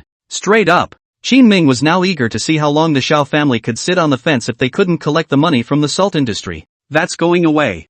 Sun Lanyan beamed her little mouth and pulled Qin Ming's sleeve with some dissatisfaction. At this time, Qin Ming pulled out a black iron sheet from his bosom. This one's for you. Wow. What is this? This is called a VIP card. It's still in the experimental stage. There are only a dozen of them in Linjiang City. What does the VIP card do? It's just a discount on dinner. Right now it's about 50% off. Qin Ming had previously discussed with Cookie about distributing VIP cards inside their restaurant. Anyone who comes to dinner regularly will be able to collect based on their yearly spending level. Usually it was a 10% discount, and only those who could eat thousands of taels of silver a year would have a top-class VIP card like the one Qin Ming had in his hand. Just for me? Just a dozen or so. Ha! Sun Lanyan's face was immediately written with happiness. 2 hands holding the card, happily jumping and asking, yes, this would be the first one we've given out at the tavern. Qin Ming pointed to the word 1 written on the card and said to Sun Luyan, this statement of his is true. Sun Lanyan had done such a great favor by taking care of the elders within the Sun family. There really wasn't much to give back today, so he thought of this VIP card. I'm the first, he. For some reason, Sun Lanyan was very happy after getting the card, failing to understand the other party's little leap. Qin Ming clasped his fists and excused himself. In the evening, Sun Mel arrived immediately afterward. This time, he had come directly to Qin Ming's residence to pay his respects. Your Highness, it's too austere for a person of your status to just live in a small courtyard like this. Sun Miao sat in the courtyard, surveying the furnishings over here, his mouth still commenting. Is this the courtyard? Landscape flowers and bamboo nothing. And this table? This is copper wood. Right. Alas. You'd better not live there. I also have a courtyard in Linjiang City. It's 3 times bigger than yours, and the furniture and displays in it are the best. So move over there. The Sun family is rich and powerful, and all the conditions of Sun Miao from childhood to adulthood are the best. Seeing that someone as capable as Qin Ming, someone that he even admired, was so plain,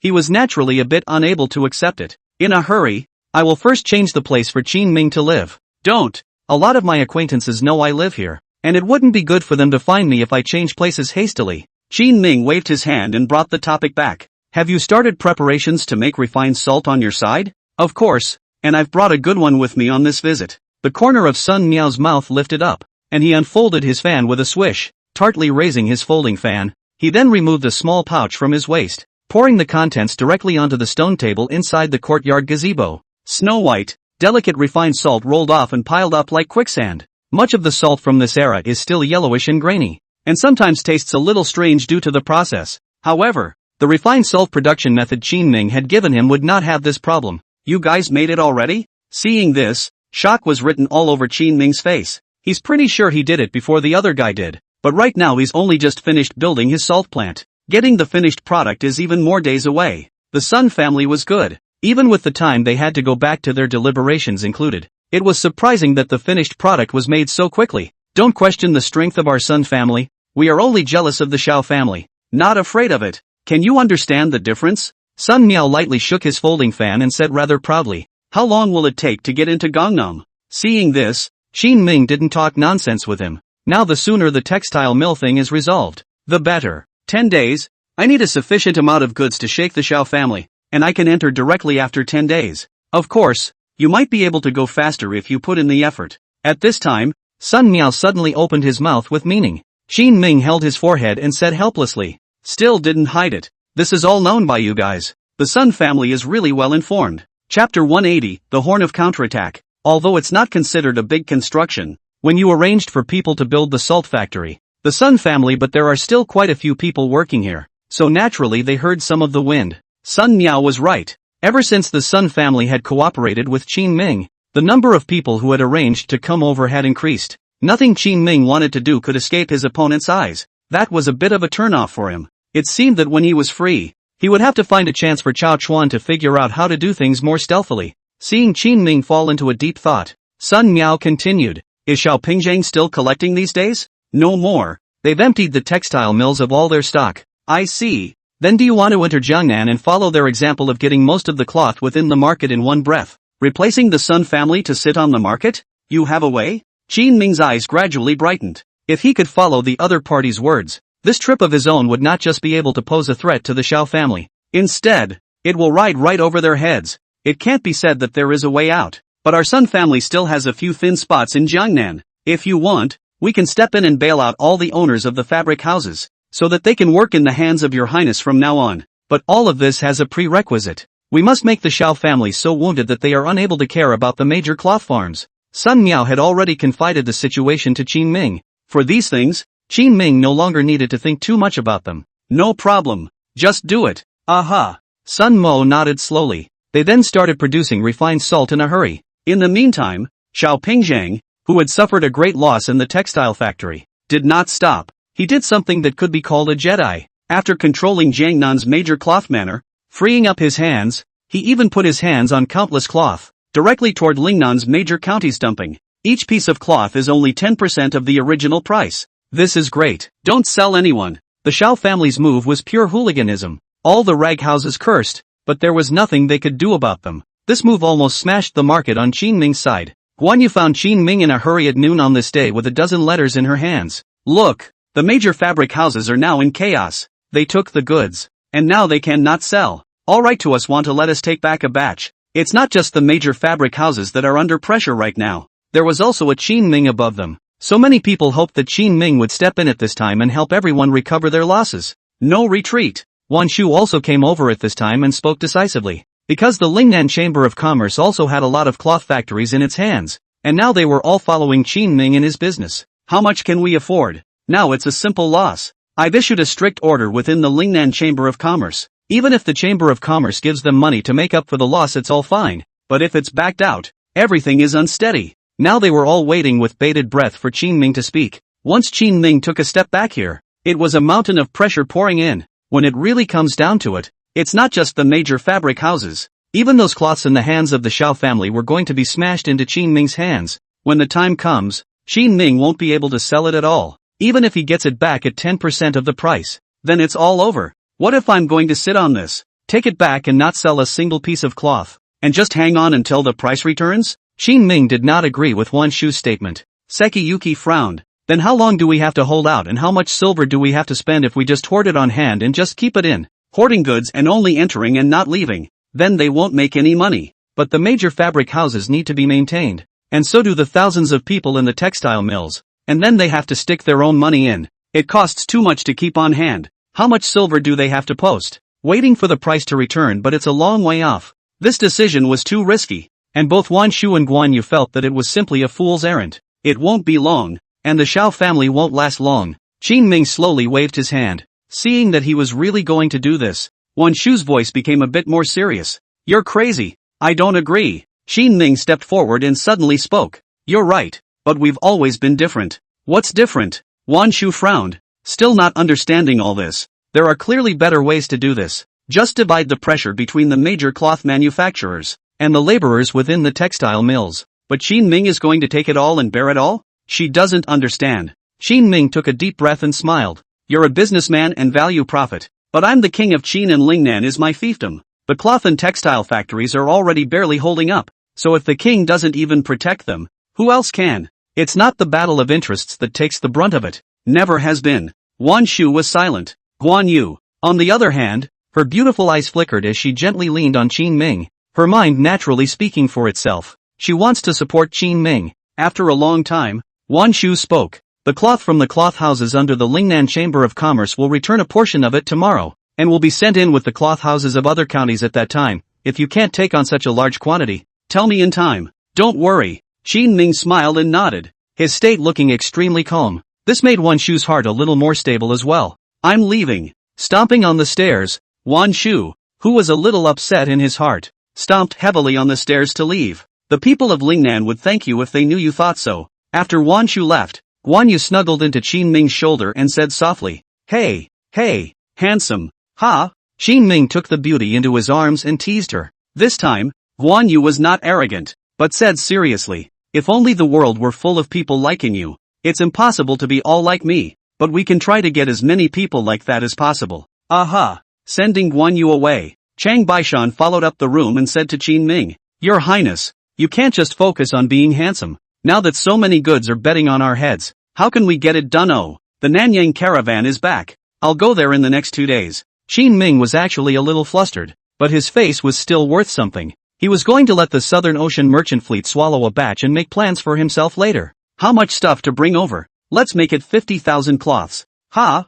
This was the sum of the number of their dozen or so warehouses. And even Chang Baishan's eyes widened when he heard this amount. Are you sure? If we can get this shipment out on this trip over there, our pressure will definitely be much less and we can even make a profit. Chang Baishan opened his mouth with some excitement. But at this time, Qin Ming waved his hand. Make a load of money. Cost price. Sell at 70% off. Ha! Chapter 181 running in both directions. You don't understand. This is not the time to make money. People have helped us. We still have a huge amount of goods in our hands. The most important goal at times like this is the Xiao family. Not making money. Qin Ming patiently opened his mouth and explained to the other party. They can lose money, but a 30% discount to market value is really nothing. Compared to the Xiao family's 10% price forcefully smashing all the markets, Qin Ming was already very relaxed at this price. So it is. Shang Baishan scratched his head. He realized that his own highness's thought process always seemed to be different from the norm.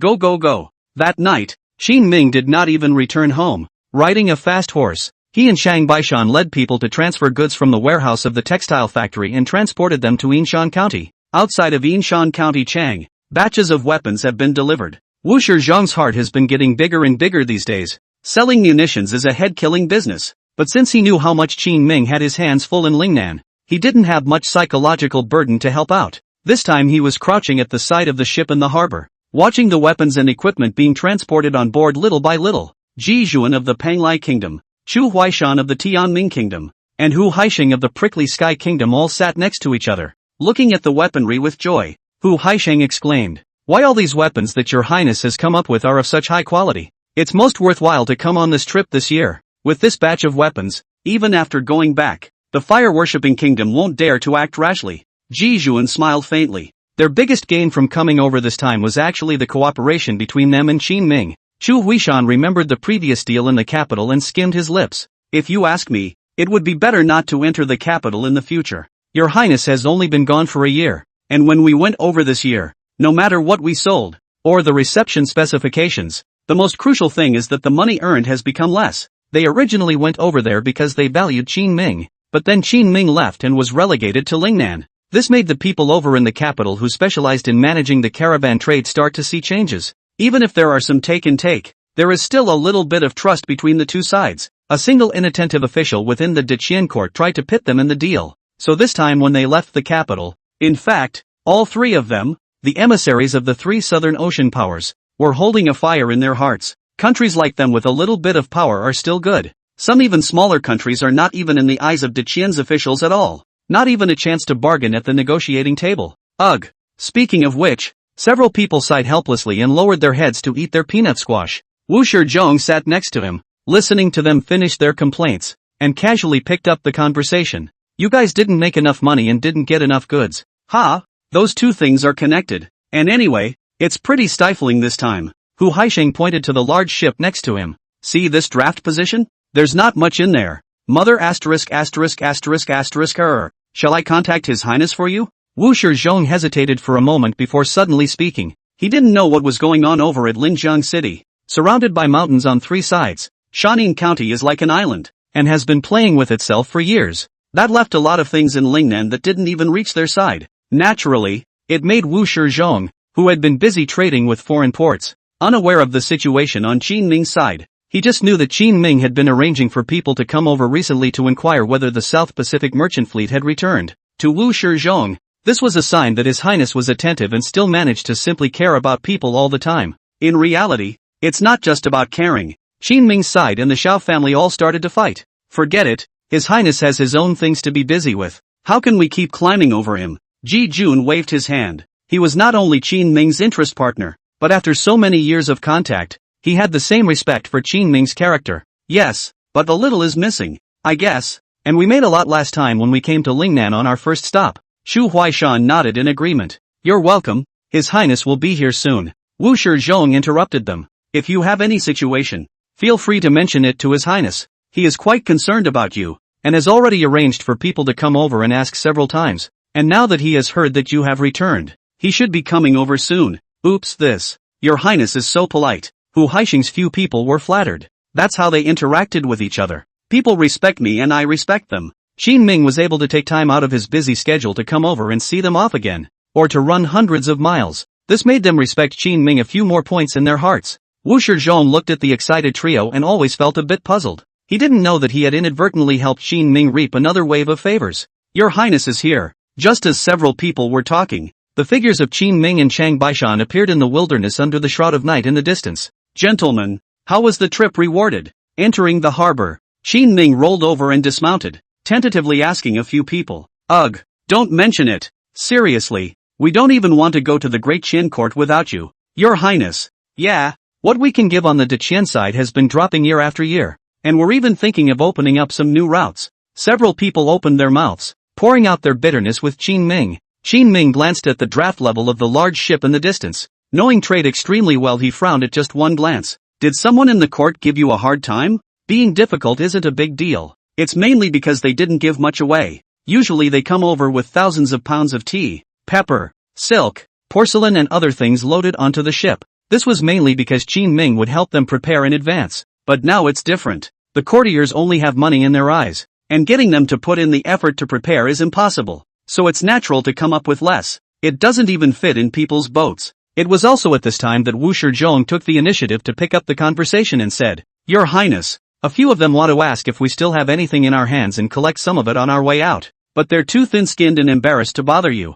so I'll say it for them. Qin Ming froze for a moment. This is a two-way run? Your Highness, we really don't want to trouble you. Actually, the three men in front of him also scratched their heads and laughed in embarrassment. Standing beside Wu Shizhong, Chang Baishan suddenly reacted to the situation and directly gave him a thumbs up. It was originally Qin Ming who came over and begged people to collect things. Now it was good that Wu Shizhong had told them directly. That's a two-way run, and the deal is easily solved. Tell you what, a 70% discount, giving you 50,000 cloths. Qin Ming is also not ambiguous. 70% off the market price. That is, slightly lower than their cost price. It wouldn't fall off his pattern to give away his hand in such large quantities. 50,000. Chapter 182, The Great Trouble is Solved. The three Hu Heishings even trembled in their voices. This is still doing chicken feather business with the Dakian court. Your Highness is too ruthless. Tens of thousands of silks were given last time. This time, we took 50,000 cloths directly. What a strength this is. The three of them exchanged panicked glances and hurriedly said, Your Highness, it can't be. We can't take it. Any concerns? The faint smile on Qin Ming's face froze and he looked at them in surprise. No, we can take it, but we don't need a discount. We're not short on that kind of money. With a wave of his hand, Hu Haisheng explained to Qin Ming. As they spoke, the three of them dragged Qin Ming into the cabin. A wide array of supplies were laid out in this. It's all sourced by them. But in addition to these, at the end of the cabin, there were several large wooden crates. You see, Hu Haisheng lifted the box. It's full of gold bars. The golden glow looked a little shaky in the candlelight. We didn't use all of these. I have 3 more boxes here, and they both have leftovers as well as the other small countries. Do you see any possibility above 50,000 horses? The word is out. Ji Zhuan also opened his mouth cheekily. He watched Qin Ming's face, and if there was a single misstep, he would hasten to lay down his own. But unexpectedly, Qin Ming nodded. Can I have 150,000 horses? Grandma Sky. The three tigers shook. In unison. Want. At 70% off the price. There's no need to argue with me on that one. Qin Ming revealed to them a little bit about the struggle between himself and the Xiao family. Since the other party was so sincere, Qin Ming naturally wouldn't treat them poorly. If they swallowed more goods, Qin Ming could even already make a large amount of money from this. The point was that they had swallowed so many goods that it was enough to break the Xiao family's sitch. At that time, the price of silk and cloth raised. The Xiao family's influence on the market in Qin Ming's hands will not be broken. At that time, Qin Ming didn't even need salt to suppress them. Alright then, at 70% off the price, we can probably take them all if we get these fleets together. The three nodded. Qin Ming let out a long sigh of relief. And he had to say that running in both directions felt really good. Old Chang, go back and get the goods. Walking onto the deck, Qin Ming shouted to Chang Baishan. How much? Your Highness, Chang Baishan asked smilingly. All of it. Ha ha, yes. Chang Baishan laughed excitedly and turned around. Apart from Qin Ming, it was Chang Baishan, the personal guard, who understood the critical situation in Lingnan the best. Now that Qin Ming had personally made a trip over to settle this matter, it meant that the dark cloud over their heads had been moved away. Behind are Wu Shizhong and Yu docking. 3 or 4 days' time will be almost all can be shipped over. At that time you guys take away just good. Qin Ming slowly opened his mouth and arranged things down. By this time, Ji Xuan had already called all the people from the various flotillas over and told them the good news. Everyone's face was filled with excitement. Your Highness is amazing. It has to be Your Highness, or this run would really be a bit of a waste. By the way, Your Highness, can we come back a few more times? At this time, Chu Huaishan suddenly opened his mouth. His words spoke to the hearts of many members of the Southern Ocean Merchant Fleet. Qin Ming mused. You mean run this route exclusively? Yes, could be. Qin Ming nodded slowly. Great. Everyone was restless, and cheers rang throughout the coast. Gone. Qin Ming waved his hand with them as Wu Shizhong walked up. Your Highness, won't you rest here for a day before you speak at night? Go back for revenge. Qin Ming smiled and waved his hand, leaving behind a meaningful remark before turning to leave. The next morning, a tired Qin Ming arrived back from Yinshan County, but he didn't go home. Instead, he first came to the Lingnan Chamber of Commerce and then brought Wan Shu to Guan Yu's cloth shop. Starting now, collect all the cloths that the Xiao family has overplaced in the market. As for the major cloth farms, as long as they feel pressured, they can return all the cloth to us at any time. What? Before Wan Shu and Guan Yu could be shocked, Qin Ming continued. By the way, what I said includes Gangnam. Hiss. Now. The two women sucked in a breath of cold air. You went to the Southern Barbarians? Wan Shu immediately thought of the Southern Barbarians. Now the only one she could think of that could suddenly provide such a huge demand and break the Xiao family's control was the Southern Barbarians,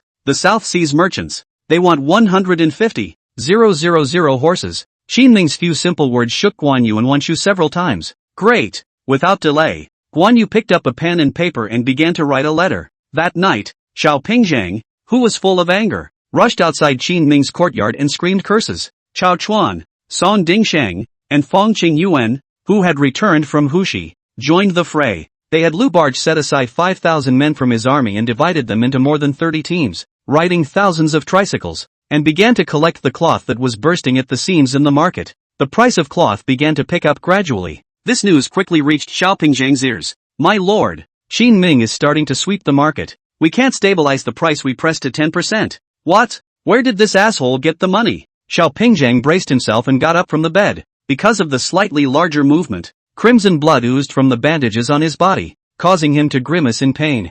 I don't know just suddenly began to purchase. How to do Gongzi? The price has risen to the original 30%. If this continues, the price will continue to go high. Release the goods. Let's see how much strength he has. Is he worthy of fighting the Xiao family? Xiao Pingzhang still has huge amounts of goods in his hands, all of which he took from Qin Ming. Putting it out there now is a pure loss, but he felt it was okay, at least until now. The Xiao family could afford to lose money. Yes. Soon the men returned in the evening in tears. Your Excellency, there are people squatting in all the counties, so as long as you put low-priced goods out, they'll be cleared out straight away. How is this possible? How much silver does he have? A skeptical Xiao Pingzhang was ready to try again. You losers really can't be counted on. Find a stretcher and carry me to the market tomorrow. But my lord, your body. After Xiao Pingzhang was beaten last time, his body has not recovered until now. At least he has to wait for 10 days and half a month to get out of bed. On this trip over, he was harboring the idea of making a great achievement to become a core member of the Xiao family.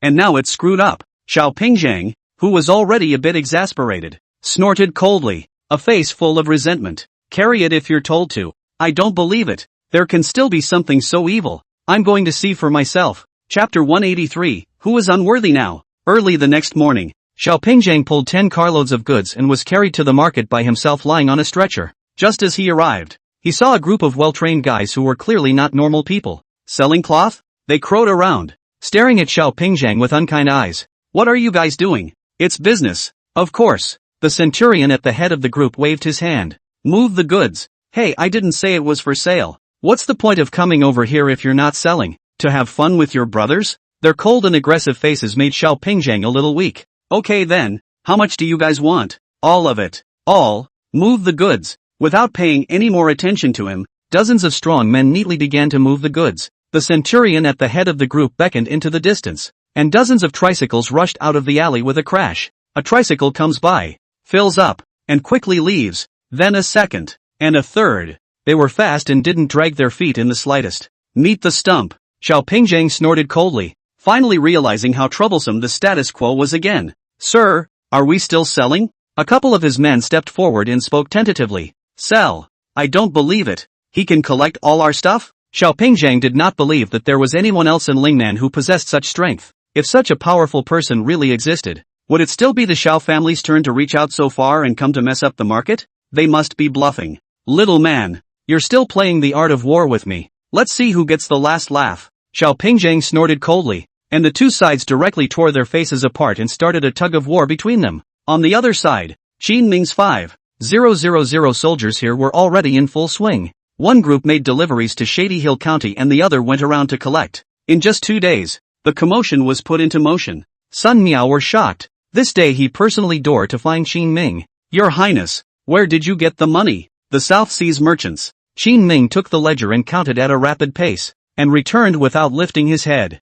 This, I know, no matter how much silver, but I hope you do not forget our salt. Sun Miao is already on the verge of a crisis, although Qin Ming has begun to gradually resolve the crisis, but the Sun family has decided to intervene in the salt production industry in Jiangnan. If Qin Ming withdrew at this time, it would be the Sun family who would be in the wrong. Don't worry, I'm not done with them yet. Qin Ming is just holding down the pressure of the Xiao family now, but they let themselves suffer such a big loss and wasted close to 2 months of time fighting with the Xiao family. There was absolutely no way Qin Ming would let them go. Fine salt is another knife in his hand. Sooner or later, I'm going to stab the Xiao family once. Qin Ming, you crazy bastard, want to drag the Xiao family to die with you? Are you worthy? Just as the two were talking, an angry roar suddenly came from outside the courtyard. Listening to the voice, Qin Ming quickly judged who was coming. Xiao Pingzhang, do you want to hide? Xiao Pingzhang does not yet know that the Sun family has joined forces with Qin Ming, and if he sees Sun Miao here, he will definitely take precautions in advance. I'm going to the backyard. Sun Miao didn't push back, turned around and left the front yard to hide. After he left, Qin Ming looked towards the outside with some confusion. If there was no problem with the memory, this Xiao Pingzhang should have been beaten so much that he could no longer get out of bed. Why was he still able to clamber outside? The ability to recover is a bit too strong. Is this a scourge that will last 1,000 years? Pushing open the door, Qin Ming was just about to mock the guy, but looking around, he didn't see Xiao Pingzhang's figure. Only a few of Xiao Pingzhang's guards stood in front of him. Where are the people? Qin Ming didn't hold back and opened his mouth to a few of them. It was then that the shrill, unpleasant voice came from under a tree in the corner. Qin Ming, don't pretend you can't see to disgust people. Qin Ming turned his head before he saw Xiao Pingzhang. The guy was lying on a stretcher, covered in bandages, and those bandages were even oozing blood. I have to say, it's a real bit of a hideous look, and Xiao Pingzhang is a decent man. Knowing that there was some shame in coming out and cursing, he hid between the tree and the corner. Hiding here,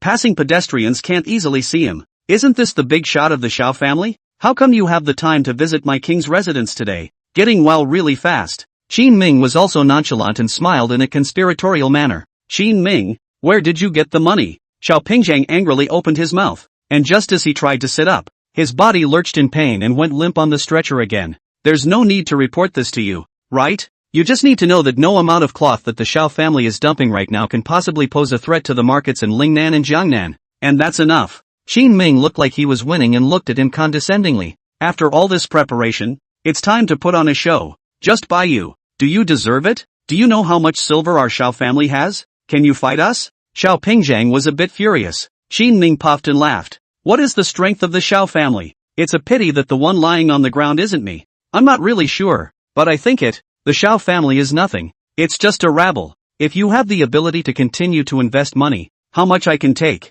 Do you dare? Xiao Pingzhang gritted his teeth and tried to show off, but the goods in his hands had already been taken away too much by Qin Ming. It's not easy to influence the market these days, let alone sit in the fabric market. Qin Ming didn't care about that much. He walked forward with a smile and squatted in front of Xiao Pingzhang. You keep saying how powerful the Xiao family is and that I'm not worthy of fighting the Xiao family. So let me ask you, is the Xiao family worthy of fighting me now? You, without waiting for him to finish speaking, Qin Ming reached out and pressed down on his foul mouth. Shut up. It's the Xiao family that doesn't deserve it now. A few guards were worried about Qin Ming making a move on Xiao Pingzhang and rushed up to try to stop them. And after saying those words, Qin Ming was in a great mood and stood up decisively. What for? I'm not a handful like some people. I'm just talking to him. Watch well. It's not over yet. Before leaving, Qin Ming didn't forget to give him a reminder. Seeing Xiao Pingzhang's face getting darker and darker, Qin Ming waved his sleeve and left without taking away a single cloud. Back in the courtyard, Sun Miao stepped out from the wall with Chang Baishan.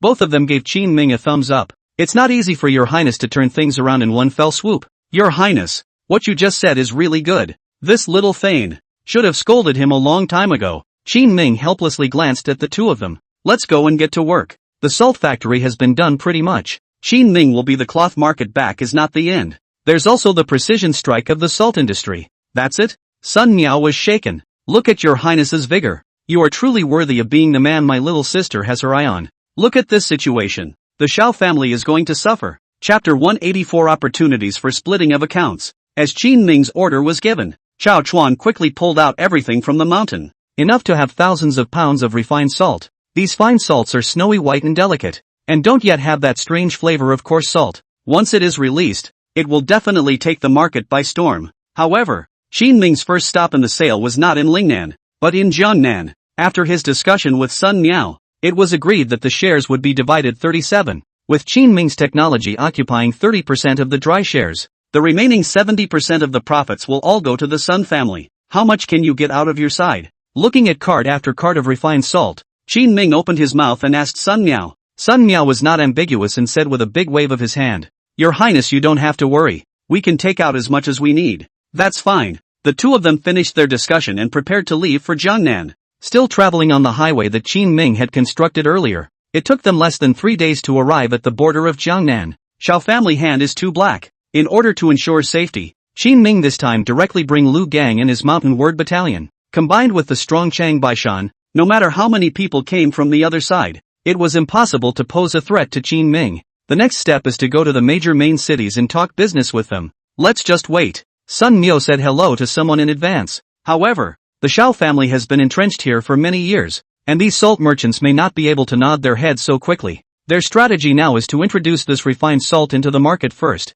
creating a descending blow. The main reason for this is the mentality of those salt merchants. Without an example, even if Qin Ming and the two of them had worn out their lips, the salt merchants would still remain indifferent. But if they knew the benefits of refined salt, they would naturally come to their doorsteps without Qin Ming and Sun Miao saying much. Once he thought about this, Qin Ming nodded. Next up is a trip to Gusuku City. The closest place to the two of them was the city of Gusu. The two arrived quickly, and at the same time, their teams each dispersed with their supplies.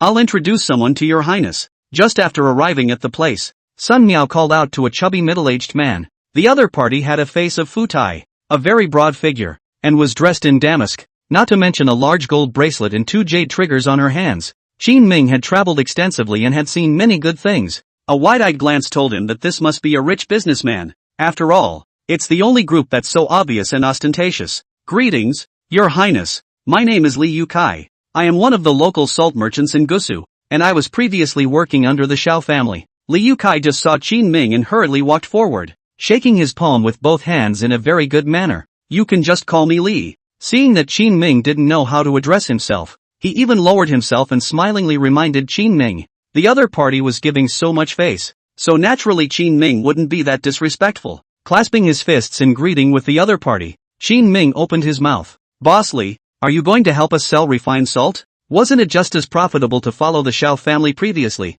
Why do you suddenly want to get into this muddy water? It was no wonder that Qin Ming was skeptical. Doing business like this was definitely something that had to be well thought out. Otherwise a small problem or oversight is likely to cause them problems. Li has been in business for many years and has seen a lot of characters of all shapes and sizes. After Qin Ming opened his mouth, he was naturally able to quickly guess what this His Highness King Qin meant. Li Yukai watched Qin Ming's face and rubbed his hands together. Truth be told, Your Highness, it is not true that I promised you that I could help, but I have a small request from my humble self, and I would ask that you could nod. Qin Ming sniffed and nodded. It's good to have requests. What I fear the most is the stuffy kind of person who sometimes comes up and initiates contact with his or her own people without even asking for it. People like that are the most unpredictable. Li Yukai this kind of conditions. The two sides exchanged each other after the profit. In fact, is in disguise and Qin Ming bound together. Say, what do you want? It's like this, Your Highness. I want to be the head of the salt merchants in this area, and in the future when you have goods,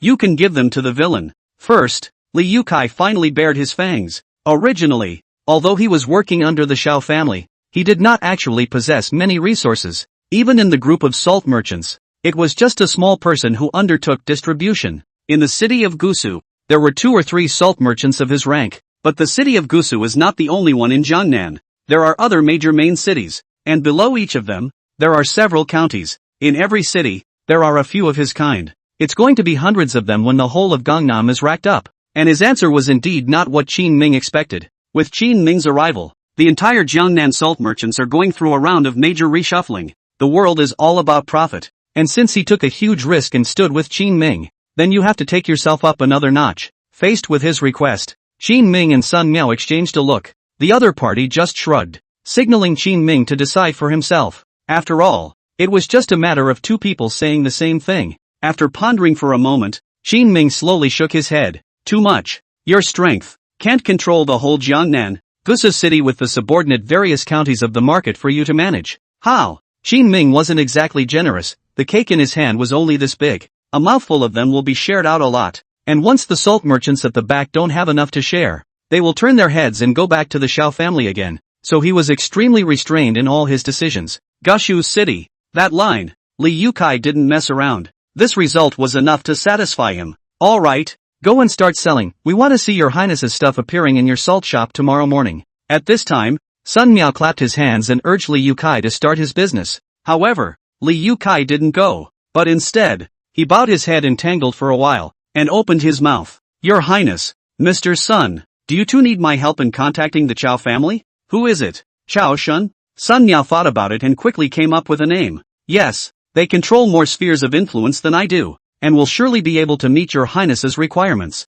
If Li Yukai was the lowest level of existence in the entire salt merchant food chain, at the top is definitely the Xiao family, but below the Xiao family, there was another layer, a local family like the Chao family. Li Yukai was also originally under the other side, and with this layer of Qin Ming's relationship, he could actually incorporate the Chao family into Qin Ming's men, so that he could not only get credit for his work, but also make his risk lower. After all, his own defection was nothing, but the Chao family's defection would definitely attract the Xiao family's attention. When that time came, the one that the Xiao family would strike against would not be themselves, but the Chao family. Li Yukai thinks he's smart. However, Qin Ming and Sun Miao had long since seen through his mind and were just too lazy to point it out. Go on. They're here. They're not far behind. Chapter 185, Polite Local Gangs. Qin Ming casually gave him an order, and upon hearing this, Li Yukai nodded his head. Tomorrow I will ask them to come and see you. Got it. First things first. Okay. Early in the morning of the second day, Qin Ming and Sun Miao walked out of the inn early. After casually finding a tea house on the street, he sat down and drank his morning tea. Your Highness, that's Li Youcai's store. Sun Miao pointed to a grain store down the street, which sold not only salt but also grain. It's kind of a side business for Li Yukai. It's not exactly a place for warbling and dreaming big dreams of spring, though, but the place was doing good business, and there was a hustle and bustle inside early in the morning with people already coming and going to buy things. It was said that food was the most important thing for the people, and Qin Ming had seen it today. What is it? Soon the people who came over to buy something noticed the snowy white refined salt that was laid out in front of them. Finally waiting for someone to open their mouth to ask a question, Li Yukai, who had long been waiting at the door, hurriedly walked up and explained loudly with a smile on his face. What else could it be? It's refined salt. The price is only 3 cents more than coarse salt, but there is a world of difference in quality. People might want to give it a try if they're interested. This part of Jiangnan was originally a land of fish and rice, and many people were relatively wealthy. It was only slightly more expensive by 3 cents, which was nothing in their eyes. Besides, when you buy some back, you can use them for a not so short period of time. That got a lot of people interested. Can I taste it? Able. Too able. Li Yukai laughed loudly and directly got out a jar and put it outside for people to taste. Wow. This salt doesn't seem to have that weird flavor of coarse salt. This is good stuff. Get me 2 pounds. I'll have some too. Easy. I was here first. Soon the crowd began to line up to buy the salt. Li Youcai's mouth blossomed with joy. Although it is only 3 cents more expensive, salt is what thousands of people use every day. 3 cents higher on top of that. The extra he could make was a sea of money. Your Highness, Mr. Sun, we've made a fortune. While everyone was purchasing refined salt, Li Yukai stomped over to Qin Ming to report his good news. He had long since noticed Qin Ming and Sun Miao sitting in the tea house across the street. I've just been afraid to come over and say hello for fear they'll say they're neglecting their duties. Now everything is different. He's selling so much and business is still so good,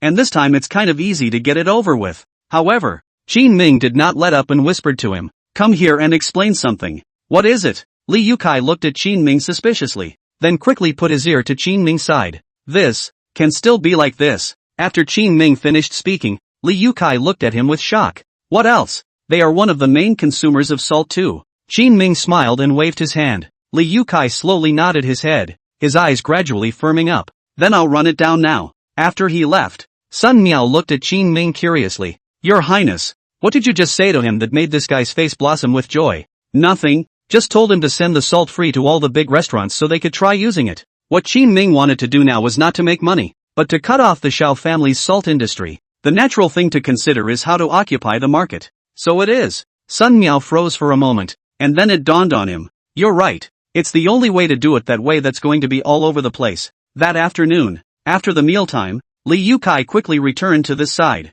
Your Highness, the feedback from the major restaurants is good. Why don't I start delivering to them tomorrow? Since it works well, they can naturally start making money. Qin Ming and Sun Miao glanced at each other, both of them extremely satisfied. First, do not need to do business with them. Continue to send on the line. Tomorrow started to go to the following counties to send. By the way, you said that the Chow family came? What Qin Ming needed was to occupy the market of this place earlier. Word of mouth is important. He was going to send it for a while to get all the restaurants acclimated before he went ahead with the deal. It's called putting a long line in for a big fish. Your Highness, I've already sent the message from the Chow family to them yesterday, and if they come over, they'll be here this evening. Qin Ming didn't hide anything on this trip to Jiangnan. One might even say there was some fanfare. This naturally drew the attention of many forces within Jiangnan. Just like the Chow family, there was actually no need for Li Yukai to specifically notify them. After seeing the power of these refined salts of Qin Ming, they would also specially arrange for someone to come over to understand the situation.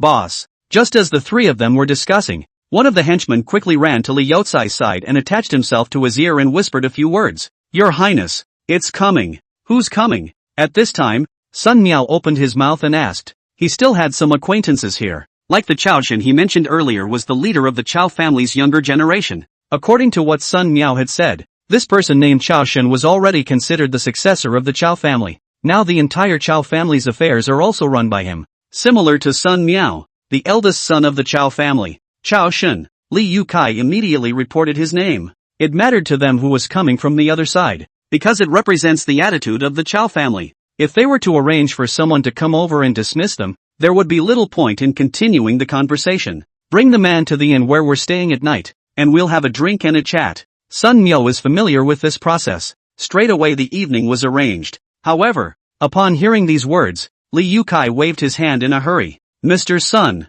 you're the one who came all the way here. How can I let you make the arrangements? I'll make the arrangements tonight. Let's go to the Immortal Crane House and have a good meal. Chao Shen was not only a member of the Chow family, but also Li Yukai's previous superior. A lot of the salt was brought by him from the Chow family, coupled with the fact that the Chow family was very powerful locally. Li Yukai also wanted to earn this favor. Hearing him say this, Sun Miao did not push back. That night, they went together to the very famous Xinhe Lu in the city of Gusu. Li Yukai had already booked a secluded elegant room here. Qin Ming and Sun Miao followed the lightly traveled Li Yukai up the stairs together, and when they entered the interior of the elegant room, they saw a dozen or so stunningly beautiful women all sitting inside. They say that there are many beauties in Jiangnan, and this look really has some truth to it. Sun Miao commented with a nod. Qin Ming couldn't help but laugh at the business scene. It was good that he was already accustomed to seeing big scenes, and he wasn't considered to have stage fright when encountering this kind of warbling and dancing situation. Gazing across the girls gathered in the room,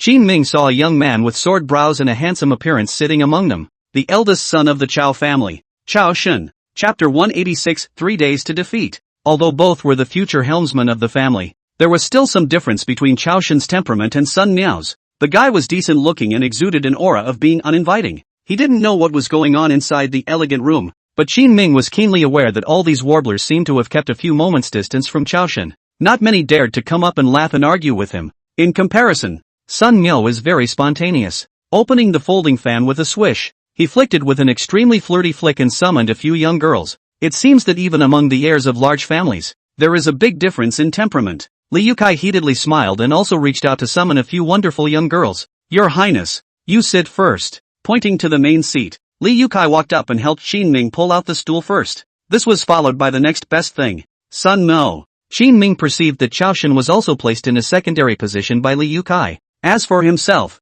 he sat in the lower seat with a smile on his face. Qin Ming nodded slightly. There were a few reasons why this kid was able to mix well. While these etiquettes are ignored by many, it's always better to do them than not to do them at all. Prince Chao, let me introduce to you. This is His Highness, the Qin King who was famous in Lingnan and repelled the southern barbarians. This is Duke, son of the Sun family. You too should know him as well. The cold-looking Chao Shen slowly nodded his head and cupped his fists to Qin Ming. I've long heard of your highness's great name, and when I see it today, it is indeed extraordinary. Mr. Chao is also a talented man. It's a pleasure to meet you. After the two of them had blown each other off commercially, to Qin Ming's surprise, Chao Shen took the initiative to open up the topic to the matter of refined salt. Your Highness, I understand that you have brought a large amount of refined salt to Jiangnan in the past few days. Indeed. Qin Ming nodded. But you should know that Jiangnan is not your territory, and although these refined salts are good, it is not appropriate to sell them here. Yes, you're right. Qin Ming smiled and continued to nod.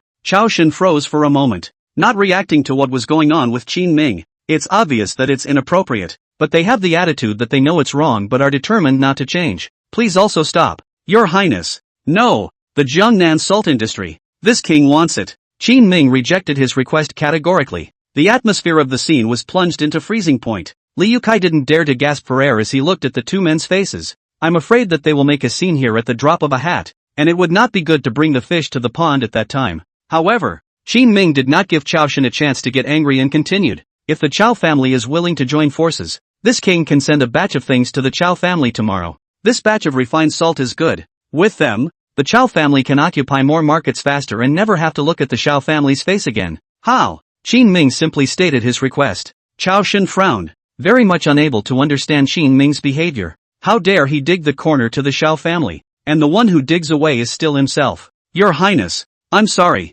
Chao Shen shook his head, not willing to involve the family in the adventure. Chao Shen, if you don't agree, I'm afraid the Chao family will be the next to be killed. Seeing that the other party was unwilling to nod his head, at this time, Sun Miao, who was next to him, slowly opened his mouth and took the initiative to remind him. Sun Miao, just because the Sun family is powerful doesn't mean you can put your hands on the Chao family. This is Jiangnan, not Lingnan. Chao Shen was a bit angry, facing the other party's threats. He didn't understand why these two people would be so hot-headed as to come to Jiangnan to touch the porcelain. With so many big powers in Jiangnan, even if the two of them barred their lips, it would be impossible to get anyone on their side. Don't believe it, do you? Sun Miao glanced at him and reached out to point at Qin Ming. His Highness has the strength to make your store unsellable in 3 days. Want to try? Chao Shen was silent. He knew what Qin Ming was relying on. It's that magic refined salt. It is actually possible to make some refined salt with the technology of this era. But it didn't work, because the refined salt they made was very expensive.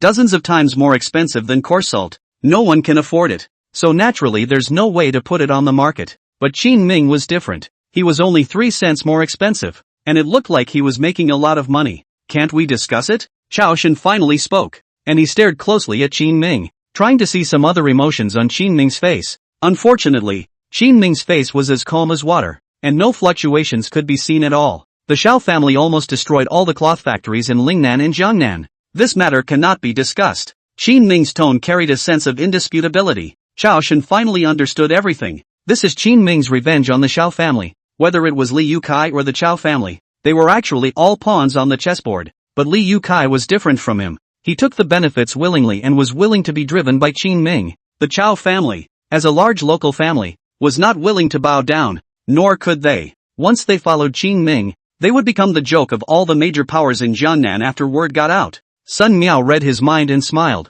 Tell you what, 3 days to show you the results. Don't think about how special the Chao family is. Everyone else is the same. I remember there's a Lu family in this area besides you guys, right? Chao Shen's body shook and his voice was raised a few degrees. You want to make a move against the Lu family? With the power of one man, he struck out against the great clans on many fronts to suppress them. Is this king of Qin crazy? Don't panic. It's quite fast.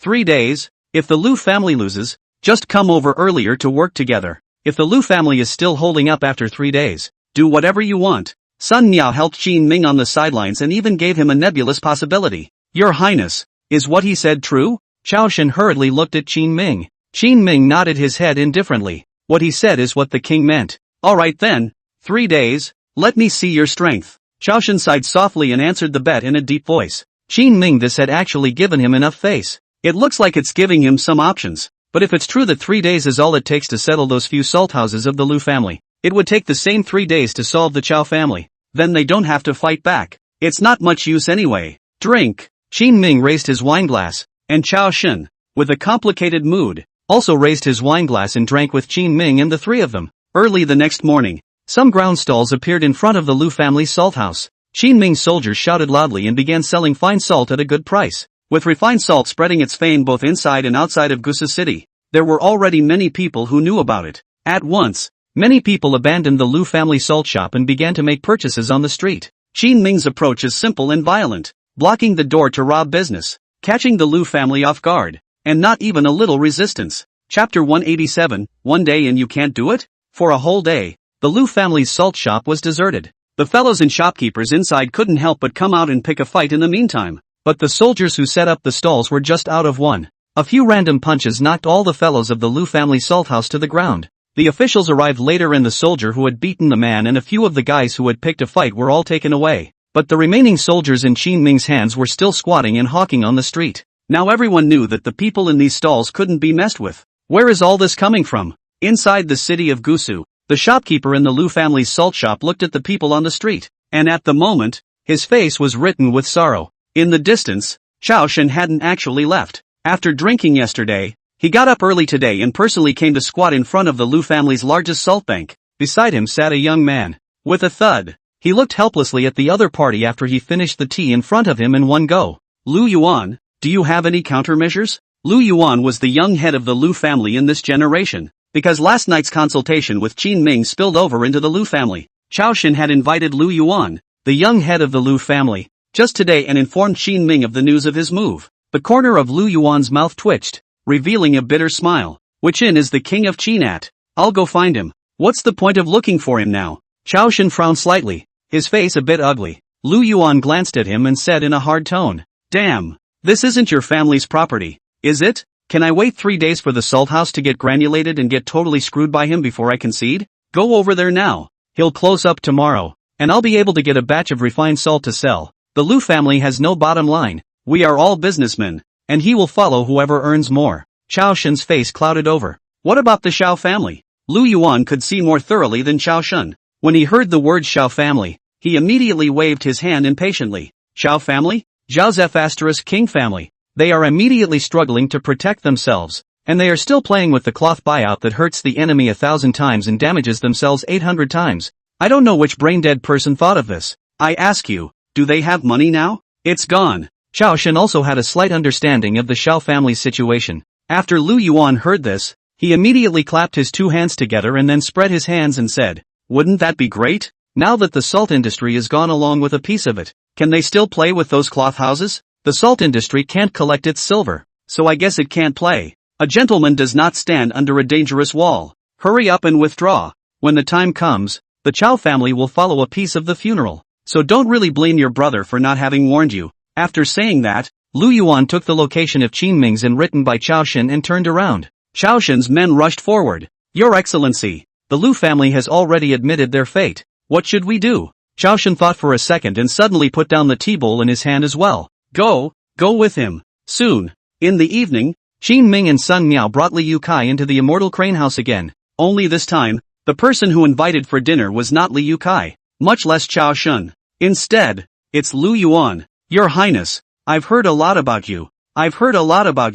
Lu Yuan had just seen Qin Ming and had been commercially blowing each other off with him for a while. Mr. Lu came here today to discuss the purchase of refined salt from this king, right? Qin Ming was not ambiguous and spoke directly about his goal. Upon hearing this, Lu Yuan immediately nodded with a smile. Both parties were intelligent with each other, and did not mention in the least the unpleasantness of the day during the day. Yes, how much can you give? Give as much as you want. Okay then, go back and I'll have someone approach your men? Aha. Your Highness is just open-minded. Don't stop me. I must toast you 3 times. As you wish. Lu Yuan gulped down 3 large glasses of wine. But at the moment he was not drunk. Having been in business for many years, he had also dined with many people, and his capacity for alcohol was naturally extraordinary. At this point, however, he struck a somewhat slightly drunken pose. With the strength of his drink, he hurriedly kicked Chao Shen under the table. You? Chao Shen turned his head in confusion, only to find Lu Yuan winking at him. He had just talked to Qin Ming and even brought Chao Shen along today. The purpose was to shout at him to go in with Qin Ming. But his best friend seemed to have a bit of a shaft in his head and sat there muffled. This made Lu Yuan look anxious and couldn't help but start urging explicitly and secretly. Qin Ming was party A. so naturally he wouldn't stoop to begging the Chow family for his own stuff again. So he just kept having fun with the wonderful girl beside him, and the very uptight Lu Yuan, drinking in the meantime. Only Chao Shen sat next to him, like an outsider. At this time, Sun Miao noticed that the situation was not right, and was on the sidelines when he arranged for people to transport the refined salt over. Shun Sui spoke directly. Chao Shen, both of you are taking pretty much the same thing, aren't you? Ha? Oh, yeah, it's... Chao Shen froze for a moment, then returned a vague reply. Sun Miao was worthy of being the Sun family's young proprietor who had been in business for many years. What is said at this point already presupposes that the other side is going to be fine salt. Easily. This was made smooth.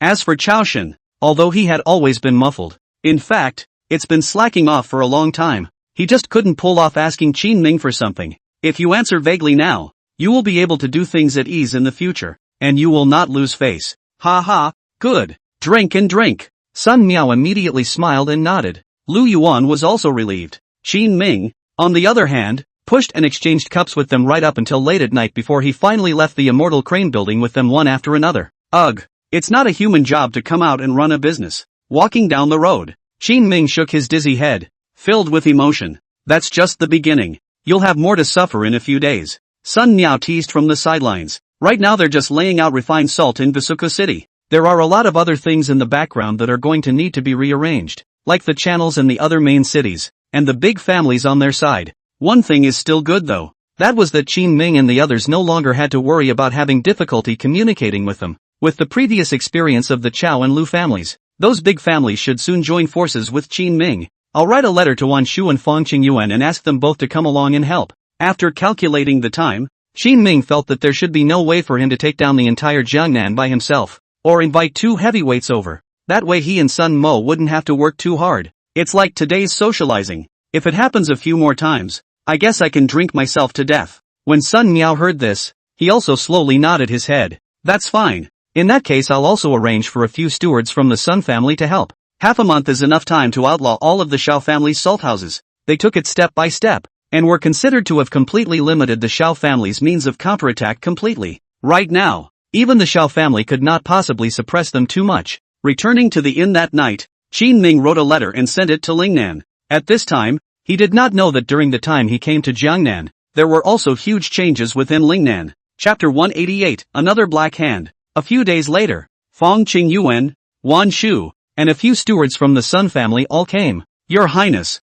the Shao family has withdrawn, and Xiao Pingzheng seems to have been so enraged that he became very ill and has not been heard from. Just after arriving at Gusa City, Fang Qingyuan informed Qin Ming of the news. At those words, Qin Ming raised his eyebrows. Has the price of cloth gone back up to what it was before? Not yet. It's only 70% of the original price right now. But give it a month or two and I guess it'll go back to the original price. Fang Qingyuan spoke indifferently, then took out the counting chips in his hand and counted something on the table. He had been busy all day, and although he didn't know what he was working on, Qin Ming was convinced that he was always doing something. Turning his head, he looked at Wan Shudao. It's going to be hard on you lately. This is nothing. The Shao family has already taken care of itself in both the textile and salt industries. Do you want me to help you? Wan Shu's words were only half spoken. In fact, up until now, Qin Ming's plan hadn't even been done. After restricting the Xiao family's salt industry and causing their earnings to plummet, he could then take the cloth from the textile mills and directly sit on the market, controlling this part of Jiangnan. The dealer takes turns, and this year it's my house. Qin Ming now suddenly had a vestigial feeling of a dragon-slaying teenager finally becoming an evil dragon. However, when he thought of what the Shao family had done after taking control of this market, Qin Ming instantly felt that it was better to take control of it himself. The Shao family has recently begun to round up our people, with extremely harsh methods. While they were chatting, Sun Miao also put down the letter in his hand and spoke in a low voice. So soon? Qin Ming was a bit puzzled. Yes, I can see they're in a bit of a hurry, and several of our teams transporting refined salt have been attacked and lost a lot of cargo. Can you cover losses without losing money? Qin Ming frowned slightly. They had come over on this trip to grab the market, but there is also a need to control costs. If you can't even take care of the cost, don't even mention restricting the Shao family. There's no harm in that. The cost is very low, only the cost of transportation, and it's still basically being replaced by the soldiers you're using. Sun Miao was relaxed and did not take this matter to heart. At those words, Qin Ming slowly nodded his head. That's when the benefits of crowds come into play. If he didn't have so many people in his hands, it would have been a bit of a problem. As soon as he thought of this, Qin Ming whispered, "In a moment, I'll have old Chang step in and behead a few of their experts, and the Shao family will definitely throw in the towel." "Oh, that's a good one." At this time, Sun Miao immediately nodded his head in agreement, and under Qin Ming's astonished gaze, he took out another letter. "This is my investigation of them, and it's rumored that 3 of the top masters are attacking us this time. Since the Shao family was able to establish themselves in Jiangnan and still control this area, there must be quite a few masters in the hands." According to Sun Miao's investigation, there were 10 major offerings within the Shao family, all of which were top experts who had been scavenged from the rivers and lakes. It was rare for people like them who practiced martial arts to reach the level of a first-rate expert. Those who have reached the top level of mastery can even enter some Jianghu sects, or work inside the local big families. Basically, the treatment is very good.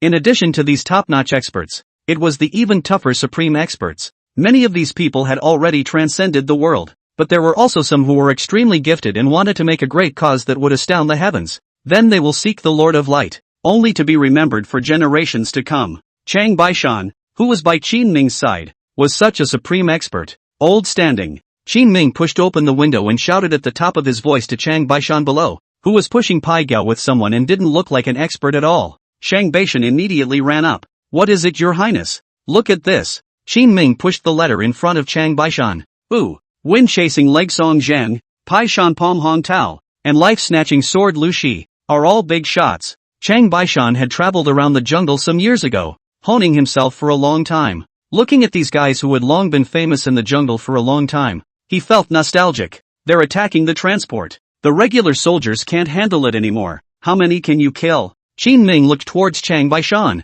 and in his mind, he had already begun to ponder whether or not he should let Feng Qingyuan go out this time to see if he could help himself recruit over some top experts in the outside world. Every time something happens, you have to ask for help. Chang Baishan. Although Qin Ming will not be difficult to open his mouth, but Chang Baishan cannot be used like this even if he is a donkey of the production team. Chang Baishan pondered for a moment and suddenly spoke. "Your Highness, I can kill all of these guys. I'll be scared out of my wits when they see me." "Oh?" Qin Ming and Sun Miao's few people were a bit surprised. Chang Baishan explained. "It's very rich here. After all, the name of Jiangnan Watertown is known to many people. I just learned all my skills back then, so I thought I would come here to be chivalrous and earn some more silver. Fighting and fighting, I ran into them. And these guys have been back and forth so many times that I've fixed them." He sounded serious, not at all like he was joking. Sun Miao's face froze and he said with some hesitation, "Do you mean to say that all of those offerings hired by the Shao family are afraid of you?" "Pretty much. Although quite a few years have passed.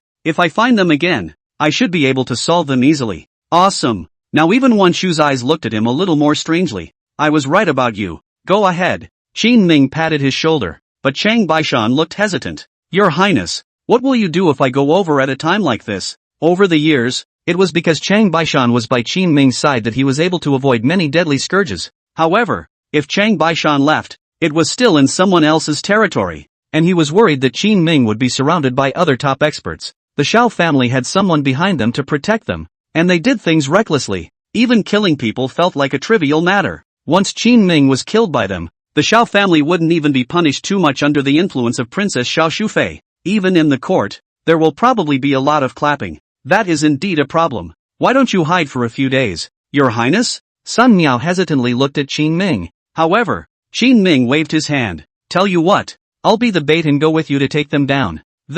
The Shang Baishan few were all confused. It was known that His Highness was fierce, but no one expected him to be this fierce. That several top-notch experts. Once he missed, Qin Ming's life would be gone. "Your Highness, aren't you afraid I won't be able to protect you?" "It's okay, the king trusts you." Qin Ming smiled and opened his mouth, but he turned around and took out a large box. "What is it?" "Gold bars." Qin Ming smiled faintly and lifted the box. In a blink of an eye, the contents shook everyone's eyes with a yellowish color. Chapter 189, It's my turn to take the money and smash it. "Your Highness, what are you doing with these?" Shang Baishan was a bit confused. The same is true for others. Qin Ming took out one of the gold bars inside and said indifferently, "Now that we've earned quite a bit of money, it just so happens that the Southern Ocean merchants gave me some gold bars the other day, so let's take them out as the bounty for executing the Shao family's confessor." At those words, the few people present all froze. It was indeed easy for Chang Baishan to not be able to protect Qin Ming. After all, he was facing a top-notch expert that the Shao family had hired heavily.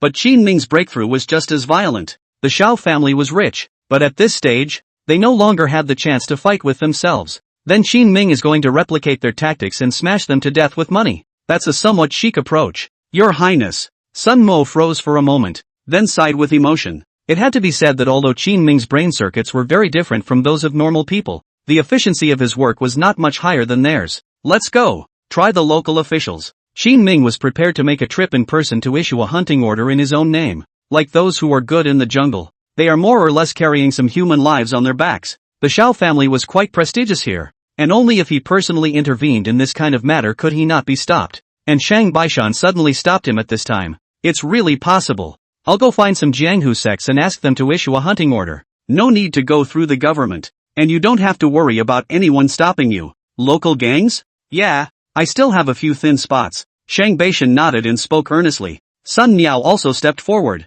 I'll support old Chang in this matter. I also have some connections here, so I'll just go over with him in a piece in a while. A few people settled the matter. 10 gold bars were issued that night for the hunt. A lot of people are starting to sign up in droves. These local Jianghu sects are not really rich. The rule set by Qin Ming was to give 3 gold bars for killing a person. If you can kill more than 2 offerings, you can give 4 gold bars. Like these gangs, although they feared the Shao family's power, they later saw that almost all the local gangs had all joined. They'll have no more mental baggage. There's a saying that the law is not a law. If the Shao family is powerful, can they fight against the entire Jianghu with their own power? Obviously it can't. Your Highness, it seems like we're not needed. Chang Baishan reported to Qin Ming with an odd expression on his face when he returned in the morning. According to his description, dozens of teams had now appeared in the wilderness, and the Shao family's people were beaten when they showed their heads. For a time, the Shao family's looters of the transportation caravan were thrown into disarray. In this case, it didn't even need Qin Ming's help to stabilize the supply in the local market.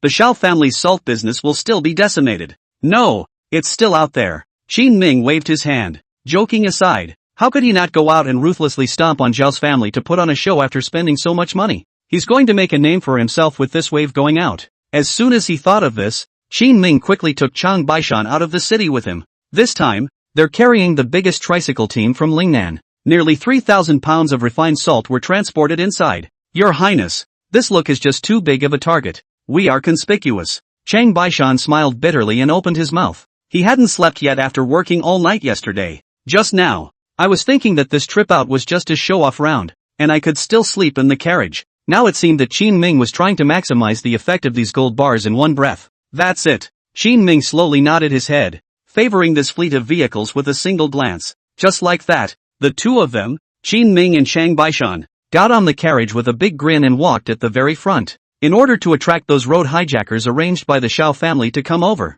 Qin Ming even told Chang Baishan to go and rest inside the carriage first, by himself to drive the horses himself. The effect was very fast. It was just that this effect seemed to be a little different from what Qin Ming had thought. Just a short half-hour later, the people from all the major Jianghu sects unexpectedly all came. That one is His Highness, isn't it? Yes, I've looked at it from afar when I went to the capital before. There's absolutely no mistaking it. Then by following Your Highness, you should be able to capture those few offerings from the Shao family, right? Definitely. It's not just Your Highness this time. There's so much more to it. Qin Ming drove the horse and they ran on the ground. As they were all practicing martial arts, they didn't mind getting tired. You can even chat while you run. Soon, the team escorting Qin Ming around grew. This made Qin Ming's mouth crooked with laughter. 10 gold bars. So many doors sent over to escort them. The Shao family is probably going to be furious. It's just a shame that the sun went down on this trip and Shang Baishan got up from a good night's sleep. It's even getting into the county of the destination.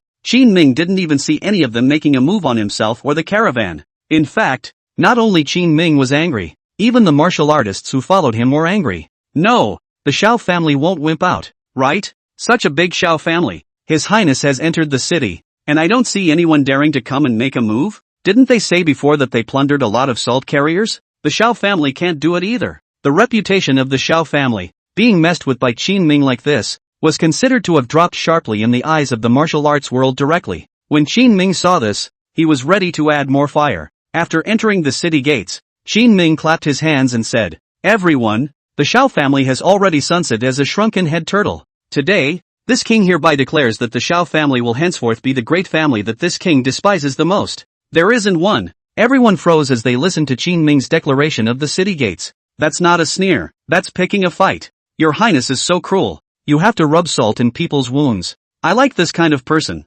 Painful and open. On the contrary, the Xiao family is not very good. Hiding his head. Not a real man. The Jianghu people began to talk. Qin Ming was not ambiguous and continued to speak. This king will be in front of the county gate tonight, announcing the roadmap for the next 3 days. Certain small-minded people, if they really have the guts, come and take action against us in spite of themselves. The king is always waiting. Yes. I don't know who in the crowd started clapping. Under the excitement of the group, all the martial artists were driven to start applauding Qin Ming. People are even starting to praise him. To be honest, Qin Ming's move was already creating a good persona for himself in a way. This made him gain a lot of face in front of the major Jianghu people. After all, it was a character who could harden the Xiao family. Looking at the reactions of the people at the scene, it was only at this time that Chang Baishan understood what Qin Ming had done. After a small sigh, he muttered under his breath, His Highness is really ruthless. Take the Xiao family's industry even if, but also let people lose both fame and fortune. The Xiao family's people are probably going to explode in anger.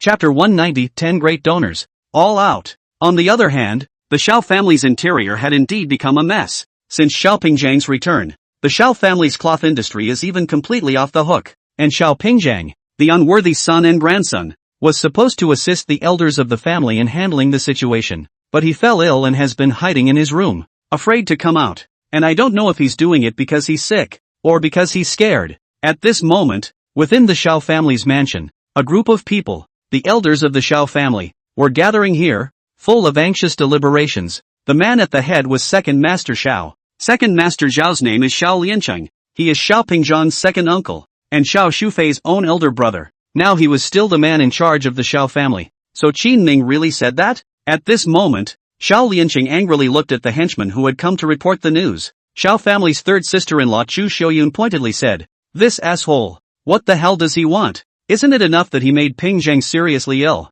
Xiao Lianhe, the boss of the Xiao family, frowned. Penis, we can't let this guy ride on our heads. Xiao Liancheng slowly nodded his head. Got it. In a moment I'll arrange for the remaining few offerings to strike together. Everyone's hearts fluttered at these words. The 10 great confessors stepped in to intercept Qin Ming. There was absolutely no way that the Xiao family would give a chance to such an arrogant person. That's it. Make a move on him earlier. If this continues, people will laugh at our Xiao family for having no one. Xiao Liancheng slowly nodded his head. Chu Xiaoyun also said, I agree. The Xiao family's silver has been a bit green lately. The one who caused this situation was Qin Ming. As long as Qin Ming was taken out as the backbone, Lingnan was simply not enough to fear. In Xiao Liancheng's opinion, including the Sun family, they were all losers who were pulling Qin Ming's tiger skin as a banner. It's simply not enough to fear. That night, the 10 great confessors came out in unison and rushed towards Qin Ming's location. And by this time it was the next day. Qin Ming had already announced his itinerary. And at the moment a luxurious carriage was making its way along the official road. Everyone knew that inside sat Qin Ming. They knew better that Qin Ming was waiting for the Xiao family's offerings to kill them. Countless Jianghu masters converged here because of the 10 gold bars. And the atmosphere of the scene was extremely serious. Your Highness, it's time to rest. Looking at the sunrise, Chang Baishan turned his head and shouted to the carriage in front of the caravan. The man inside gave a faint hum. Chang Baishan immediately greeted the people behind him. Everyone, there's a tea house in front of us. We'll rest over there for half an hour in a moment and eat some dry food. And all of you in the jungle, you've been running along for 2 days, so rest and take a break as well. The endurance of these Jianghu people was amazing. But even if they were more powerful, they couldn't afford to follow the carriages and tricycles for 2 days. Some of them had brought their horses early yesterday and followed silently on either side of Qin Ming. Save your strength to make it easier to kill those offerings. Your Highness, if more offerings come and we all kill them, will you add some gold bars? Stopping in front of the door of the tea house, a few Jianghu people came beside the carriage with smiles on their faces. Shang Baishan frowned. The long spear behind his back sprang out like a fierce dragon, plunging straight into the ground and emitting a buzzing sound. Just talk. Why are you so close? Hey, wrong. A few people were startled, recalling how fast that move was just now. They even had cold sweat on their backs now. Some of the Jianghu people who were watching from afar were also glad that they were not that close just now. Chang Baishan took a plate of snacks and small dishes and sent them into the carriage. Only then did he turn to them. Gentlemen, His Highness is never generous. Come as many offerings as you like. 3 gold bars for killing one. 4 for the second. And so on. Understand? Got it. The crowd was immediately excited. As long as one with a discerning eye could possibly see that after Qin Ming's provocation yesterday, the people of the Xiao family would definitely react. Once they thought about this, they didn't dare to slacken off and were in a state of defense every moment. Chang Baishan squatted next to the carriage, taking 2 pieces of burnt cake and eating them quickly. After eating it, he pulled his lance out of the ground and stood quietly next to Qin Ming's carriage. Your Highness, are you still accepting people on your side? At this time, a thin old man suddenly walked up with a smile. Collect what people? Chang Baishan crossed his spear in front of his opponent and looked him up and down. I have a few skills. I want to ask for a job in the hands of His Highness, as a guard or something. You don't need to speak to His Highness personally about this point. There are some of His Highness's guards in the back. You can just find anyone that can fight and come in. Chang Baishan pointed at his men. Those who could be Qin Ming's guards were naturally all second-rate experts upwards in the realm. The old man chuckled. Okay, I'll try it then. As soon as the words were out of his mouth, he turned and prepared to flank the guards. But the next moment, a dagger suddenly slipped out of his robe-wrapped arm. Swish! The old man stabbed violently towards the carriage. Dang! Chang Baishan looked at him with a teasing face and blocked his attack in a flash of lightning. Before the other party could react, Chang Baishan continued to draw his chest short sword and stab through his abdomen. Stiffly pinned him to the ground. Blood spurted wildly as the old man looked at Chang Baishan incredulously. You? How do you? His voice? No longer old. Instead, it has a muddy, robust feel to it. Thousand-faced tiger. You're a laughable old man in drag. Bang! Chang Baishan walks forward and throws a sidekick to Thousand Faces Tiger's face. The onlookers of the jungle were dumbfounded. It was only after Chang Baishan's hands were finished that he reacted quickly. There's an assassin. Chang Baishan's movements had long alerted Qin Ming's guards and transported soldiers. In the next moment, several experts suddenly rushed out from the Jianghu militants in the distance. They rolled around and rushed towards Qin Ming's carriage. The Shao family made their move. 10 great offerings. All of you. Line up. Chang Baishan's eyelids jumped wildly, and he hurriedly looked at the carriage, but it remained quiet inside. Mountain Battalion. Form up. Lin Character Battalion. Form up. In their haste, 2 columns of soldiers lined up in front of them, blocking the attack of the 3 assassins. The Jianghu people in the back swarmed up and began to fight them. The tidal wave of jungle people is when it really comes into play. 3 people were killed in the blink of an eye. The remaining 6 men, folded 2 in the hands of Qin Ming's soldiers. There were 4 more, coming before Changbai Mountain. It was only a step away from Qin Ming's carriage. The person at the head of the group was the gentleman sword Gu Taixiong, the head of the Shao family's offerings. Little brother Chang. It's been a long time. Chang Baishan glanced at him. Gu Taixiong. You're a defeated man. Keep your mouth clean. Are you worthy of calling yourself little brother? Gu Taixiong's face shook with some huffing and puffing. Well, in that case, please enlighten the 4 of us. As he spoke, he drew his sword and stabbed out in one step. Chapter 191, Not Dead. Surprised? Chang Baishan waved his lance in his hand, shaking off countless silver lights, and with the strength of one person, he did not lose out against the siege of 4 top experts. Kill! The martial artists in the back, and Qin Ming's soldiers all joined the melee. Unfortunately, none of their battle power was enough to shake these 4 people joining forces. You lose. A cold voice came out. Those who then approached all fell to the ground in agony, scratching frantically. Chang Baishan frowned and noticed a sweet-looking girl. What doesn't match her sweet looks is her name. Killer Butterfly. Lu Yuli. She specializes in poison, which can kill people without a sound. This time her tactics were ingenious. Instead of choosing to kill people outright, they made them itchy, disrupting the formation while blocking those rushing up behind them. None of you will leave today. Chang Baishan stabbed Gu Taixiong with a gun, hardened himself against the other 2, and slowly walked towards the murderous butterfly. It's worth it for us to die here if we can cut down the Qin King and you here. Lu Yuli's mouth was tinged with a faint smile. They are all in the jungle, and receiving money for their work is a pursuit. Then there are those who are seeking to remain famous for generations to come. It was like these offerings. After beheading Qin Ming, they could become famous. This kind of honor is worth even risking one's life for. I said, you lost. At this time, Chang Baishan faintly opened his mouth. Lost? The king of Qin has been infected with my 7-step scatter and will die violently within 7 steps. 7-step scatter. That poison that is extremely troublesome to make, colorless, tasteless, and extremely easy to administer? You're quite intentional too. I haven't even made much of this stuff. At this time, Qin Ming's voice suddenly came from the distance. Lu Yuli and the 2 remaining confessors who were struggling to resist all turned their heads incredulously. You're not on the wagon. Shouted so hard yesterday, and waited in the wagon for you to kill them today? Little cutie. Well, Qin Ming smiled and opened his mouth. Chang Baishan lifted the curtain of the carriage, and there was indeed a young man sitting inside. This is a soldier under Qin Ming. It's bitter, but it's okay. Take one of these. Qin Ming smiled and walked up, shoving a grain into his mouth. Today, the 10 great confessors came together to cover up Lu Yuli's poison. They felt that as long as they gave Lu Yuli a chance, Qin Ming would inevitably die. Unfortunately, Qin Ming came with a civet move. And there is also the very sad fact that Qin Ming's workshop still has research on these toxins. Previously, it was in response to the war, and Qin Ming had them study a lot of things. You're very good. But it's a pity that the poison you've researched alone is still 100 times worse than this king's entire workshop.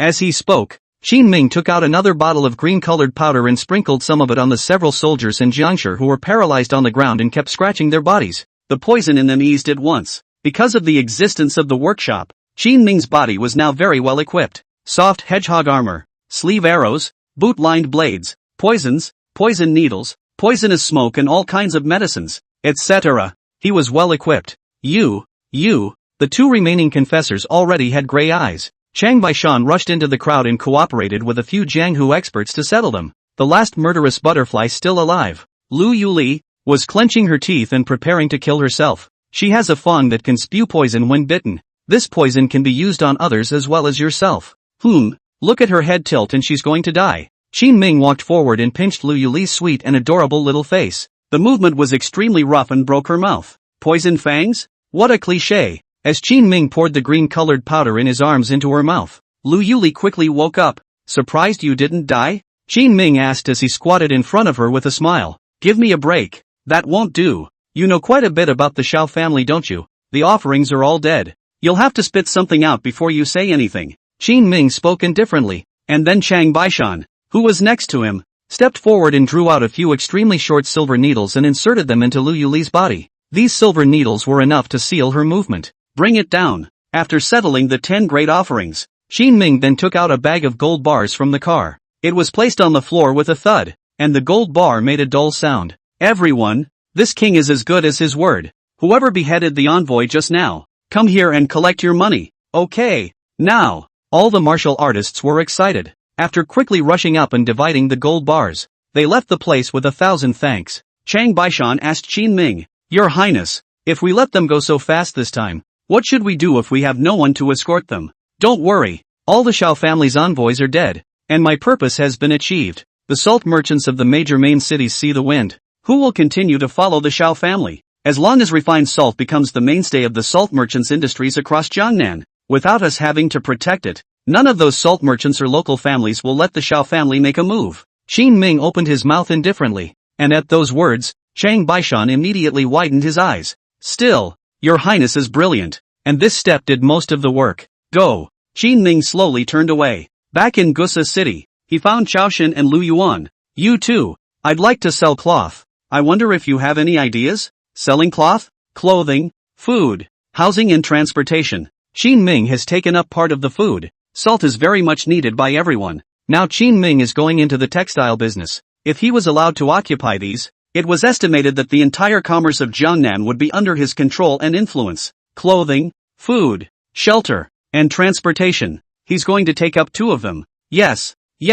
Without the slightest hesitation, Lu Yuan clapped his hands and directly agreed. Your Highness, deliver me tomorrow and wait for your good news. Lu Yuan was open to the idea. He saw it through. No matter how Qin Ming made his move against Jiangnan, they were on Qin Ming's side. Then the strong support is done. What about you? Qin Ming looked at Chaoshan. Good. Chaoshan had also figured it out. It's still Lu Yuan who was reliable with these ideas. So he didn't make any excuses and just nodded his head and agreed to such a thing. Hearing this, Qin Ming slowly nodded his head. Well then, let's do it. And I hope you too can help Jiangnan restore life to the textile industry. As Qin Ming continued to strike, in just a few days, the Shao family's salt position had fallen. At the same time, in the cloth industry, which they hadn't scrupled about, there was a shocking change. Under the leadership of the Sun, Chao, and Lu families and other major families, hundreds of cloth shop owners were rushing towards Gusa City, where Qin Ming was. Qin Ming, on the other hand, was discussing with Wan Shu at this time on how to arrange them. What do you think about setting up a textile association and bringing in all the people in the business? At lunchtime that day, Qin Ming looked at Wan Shu, who was sitting beside him, and asked. Chapter 192, Feast for Guests. Arriving in Jiangnan, Qin Ming realized that the affluence of the place was beyond his imagination. In comparison, Lingnan can indeed be called an uncivilized region, but in the last year or two, Because of his own construction, Lingnan's transportation has now developed well. It will be very fast to go on to some commercial development next. At least when facing Jiangnan, Qinming was not too weak, but they have a lot of local merchants, big and small, here because they are growing fast. Trying to connect them one by one to subsequently do business with their own textile mills is very cumbersome. With the establishment of the Textile Industry Association, Qinming could control the industry in the form of an organization. That's a bit of a strange idea you've got there. Whose is the association considered to be? At this time, Wan Shu asked a more important question. Lingnan is still doing very well at the level of the textile industry, but Gangnam is strong in hard power and money. Getting them to bow their heads and recognize Qinming's textile factory as a de facto leader was definitely impossible. That's why the help is needed. Qinming had already thought of a way to get rid of them all in one fell swoop. At that moment, he also smiled and spoke. What for? Do you really want to put this association in Lingnan? There's no way the people in Jiangnan would agree to that. At this time, Wan Shu immediately waved his hand at Qinming. She had already done too much business here. What kind of temperament people had? What kind of things they insisted on? Wan Shu knew very well. Don't worry, if I say take it, then I'm sure to get it. The formation of the association was a sham. The control of the textile industry in this part of the world was the real thing. What do you want me to do? Wan Shu looked at Qinming warily, obviously not quite wanting to make a move. I'll be organizing a textile convention in Gusu City recently. Just help me invite them to visit. It's just that simple? Hearing this news, Wan Shu felt a little strange at once. Qinming, however, did not say anything more. In addition to you, there's also Sun Myo who will go over and call out a group of people. I know. Wan Shu slowly nodded his head. Then he turned around and left the place. On the other side, there were quite a few people gathered inside the Shao family compound. In front of them stood Shao Lianhe, the oldest Shao family member, and Shao Lianshan, the second oldest. The two had already been screwed over by Qinming recently. The salt industry is in total collapse, and many salt traders are still ostensibly making false claims with them. It has actually long since replaced Qinming's refined salt to make money, and they also gradually reduced their dealings with the Shao family. The huge amount of coarse salt in the hands of the Shao family can only be smashed in the hands. The key is that before Shao Pingzhang patted his chest to ensure that he can grasp the entire textile industry of Jiangnan in his hands, it was only then that the Shao family nodded for him to work in Lingnan. But then he went straight home and claimed illness and pretended to be dead. This left everyone out of the loop. With the textile industry on one side and the salt industry on the other, the Shao family had no money and no one to support them, and they were about to lose control of the entire Jiangnan business. Lian Shan, things aren't right now. What should we do?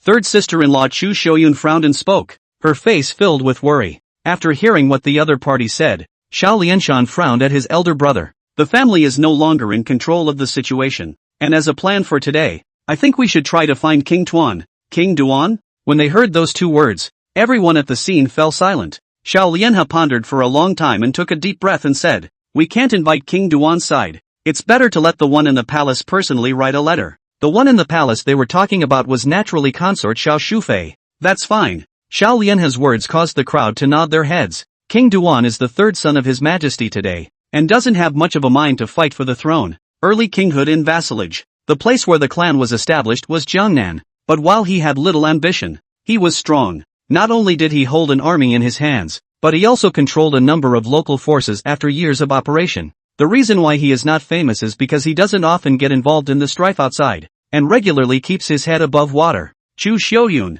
the third sister-in-law of the Shao family, frowned. If King Duan were to step in, he could certainly curb King Qin's tactics, but the two of them have no grievances. I am afraid that he will not take any chances. If King Duan was the little transparent one among these princes, then Qinming was the one with the most prestigious reputation. Letting someone who was stable in his work and didn't have too much ambition to make a move against Qinming, this can be a bit difficult. But this time, the person who took the initiative to contact King Duan was consort Shao Shufei. This is the bottom card and umbrella of the Shao family. They were originally not really qualified to sit in the big families of the entire Jiangnan. The reason why he could step by step is that when he encountered a lot of threats to his life, he could find Princess Shao Shufei to solve them.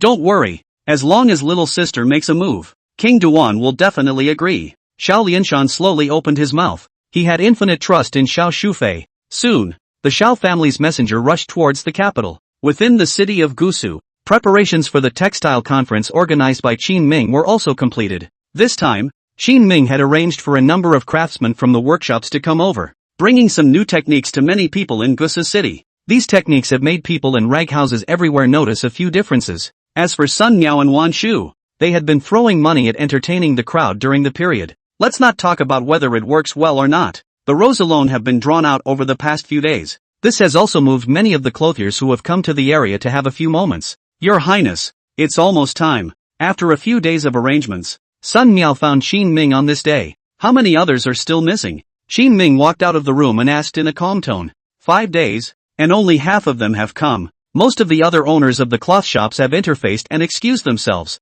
and some are outright refusing. Sun Miao's face was actually a bit ugly when he spoke those words. It had taken them a tremendous amount of effort over the past few months to finally defeat the Xiao family. But things are not as simple as they think. These local merchants didn't even give Qin Ming, the victor, enough respect. Call out tonight. I'll buy them dinner. After thinking about it, Qin Ming slowly opened his mouth and arranged it. Your Highness, I always feel a bit degraded if you come in person for this kind of thing. Sun Miao was the one who had always felt that Qin Ming shouldn't be personally involved in these matters. It just so happened that the Sun family would be developing over here in the future, so he just took the initiative to stop this matter on his own. The reality, however, was that neither he nor Wan Shu had succeeded in convincing this group of people. Even the half-dozen clothiers who had arrived had not succeeded in being taken down. Not to mention some textile association. Give them one more chance, and if I can't, I have a backhand. Qin Ming spoke faintly. When Sun Miao heard this, his heart immediately sank. He seemed to have thought of something and advised Qin Ming. Your Highness, it's still important to keep an eye on our reputation. Don't worry, I will naturally pay attention. Qin Ming waved his hand, telling him not to worry. Just as the two were talking, Wan Shu came back from outside. This time she brought news that was somewhat surprising. There's a cloth shop owner named Chu Huaixin who says he's been here long enough and wants to take people away. Chapter 193, You're here and you still want to leave? Now. Yes. Wan Shu nodded, and huffing was written all over his little face. Qin Ming had Wan Shu and Sun Miao entertain them for several days and visited their factory's technology. It took so much effort. Going now would be pure smashing. Qin Ming frowned slightly as he pondered the name of this person in his mind. After confirming that he didn't know, much less had offended him, Qin Ming opened his mouth. What's this guy's story? It seems to be some kinship with the Xiao family, the eldest house of the oldest Xiao family, the daughter of Chu Huaixin. Sun Miao had known some of the families over here. When he heard that, he explained to Qin Ming. At a time like this, you still have to play some small tricks.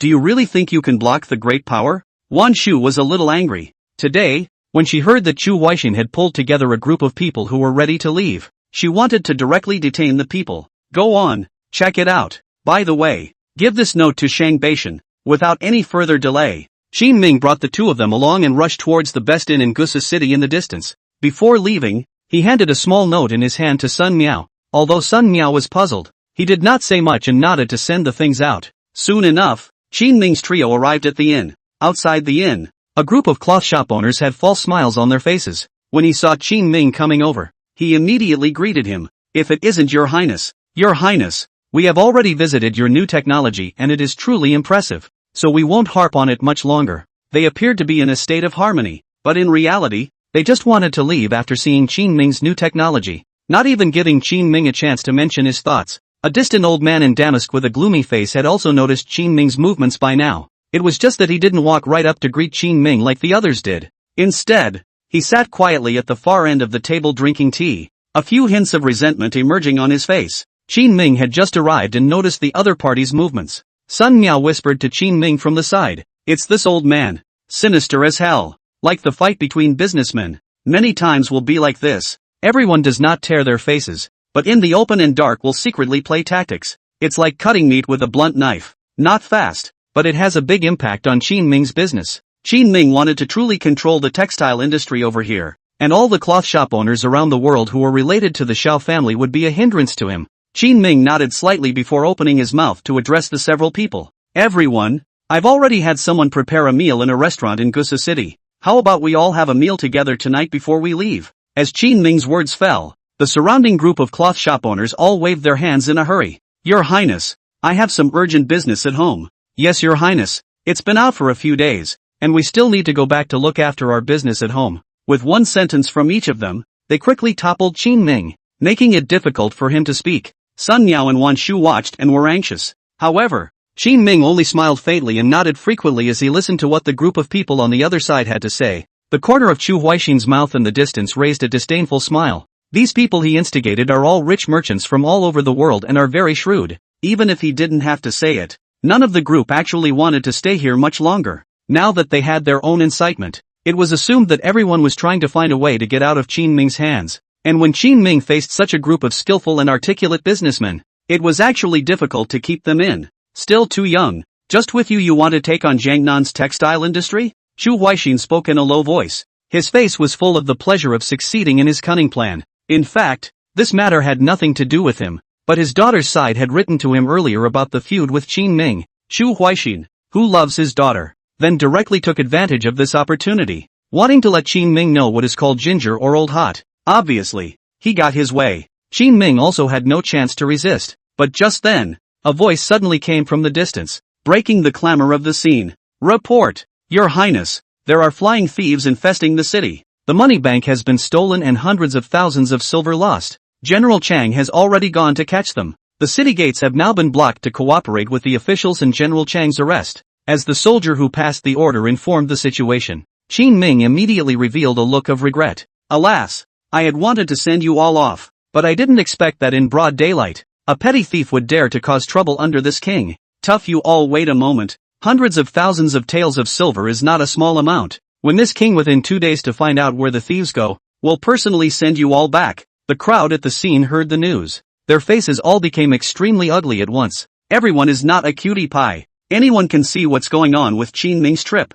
It's a special arrangement to catch the thieves and actually try to block the gates to keep them from leaving. Let's go. This day the king is here to entertain you all. Qin Ming smiled and waved his hand. Soldiers patrolling the streets quickly converged on the area. The number of people was small, 30 or 40. All of them were Qin Ming's accompanying guards, but it's not something these wealthy businessmen can resist. Soon, they were brought directly into the middle of the restaurant. Serve. At the extremely spacious round table sat 30 or so owners of cloth shops who had been invited from all over the world. Qin Ming sat on the main seat and waved his hand at his men. Soon, a colorful and flavorful meal was all served on the table. The crowd was a bit terrified at this point, and Chu Huaixin was among them. Now he was a little angry, but he didn't know how to snap out of it. In the past they have played tricks to influence people. Qin Ming is good, directly on the forcibly detained people. That way his previous plan wouldn't work at all. Seeing that they were silent, Qin Ming and the three of them, Sun Miao, did not feel embarrassed.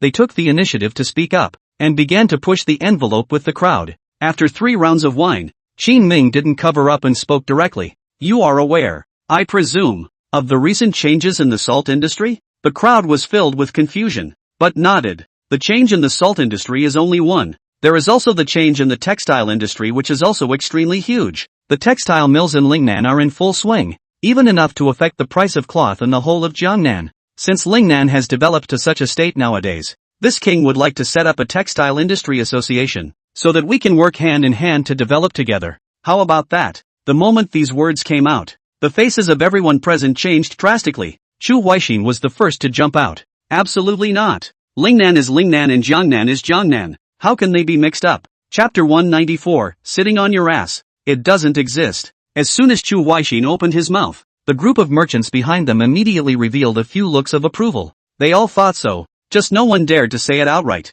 But Chu Huaixin is different. He has the backing of the Shao family behind him, even without Qin Ming's shelter. Counting on the Shao family in the future, People's skinny camel was bigger than a horse, and it wouldn't cost him too much just the same. Why is it different? As long as it's within Great Qian, it's all the same. Qin Ming had long known that this guy was going to make some noise, and faintly opened his mouth to ask a rhetorical question. Before Chu Huaixin could speak, Qin Ming spoke. The products of the textile mills can influence the whole of Jiangnan, both before and now. His words made everyone's heart sink. Everyone knew about the previous struggle between the Shao family and Qin Ming. In order to smash the textile factory, the Shao family hoarded a lot of goods and sold them at low prices. This has caused suffering to the owners of cloth houses throughout the south of the Yangtze River. They hadn't been affected in any way since Qin Ming had taken over. It's even starting to slowly regain its original market. This makes the rich merchants of Jiangnan feel that there is no price for all this. Qin Ming did not force the issue and continued calmly. Gentlemen,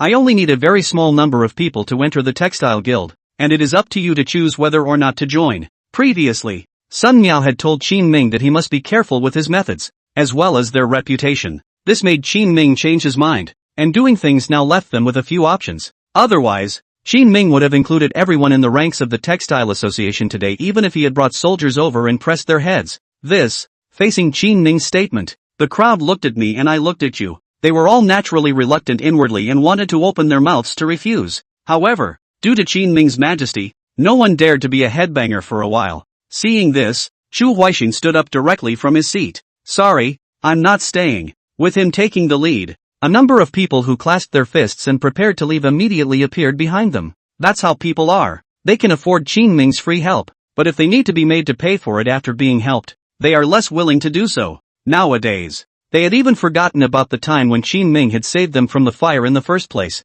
Good. Qin Ming stood up and didn't hold back much. The faces of Sun Miao and Wan Shu on the side had long been gloomy. Since these people were oil and salt, Qin Ming guessed that he would have to be polite first. After the crowd left, Sun Miao said to Qin Ming in a deep voice, "What do we do?" Qin Ming shrugged. "Take Chu Huaixin and start it. It's impossible to get them to join without putting some pressure on them and grinding their mouths." When Sun Miao originally said that these people were difficult to get along with, he thought he could try it himself. But after seeing firsthand the coquettish and extremely slick side of the group, Qin Ming then felt that he had most likely underestimated them. The biggest reason why the Shao family had been able to stand in Jiangnan for many years was the hard power in their hands. One can use force or money to forcefully suppress these following families. The Shah family can do this. Qin Ming can naturally do the same. On the way back, Chu Huaixin was full of complacency. It seemed to him that nothing was out of his control today. When he was leaving, he was still sneering at Qin Ming with the crowd. Doesn't he just shout a lot of people to weave cloth?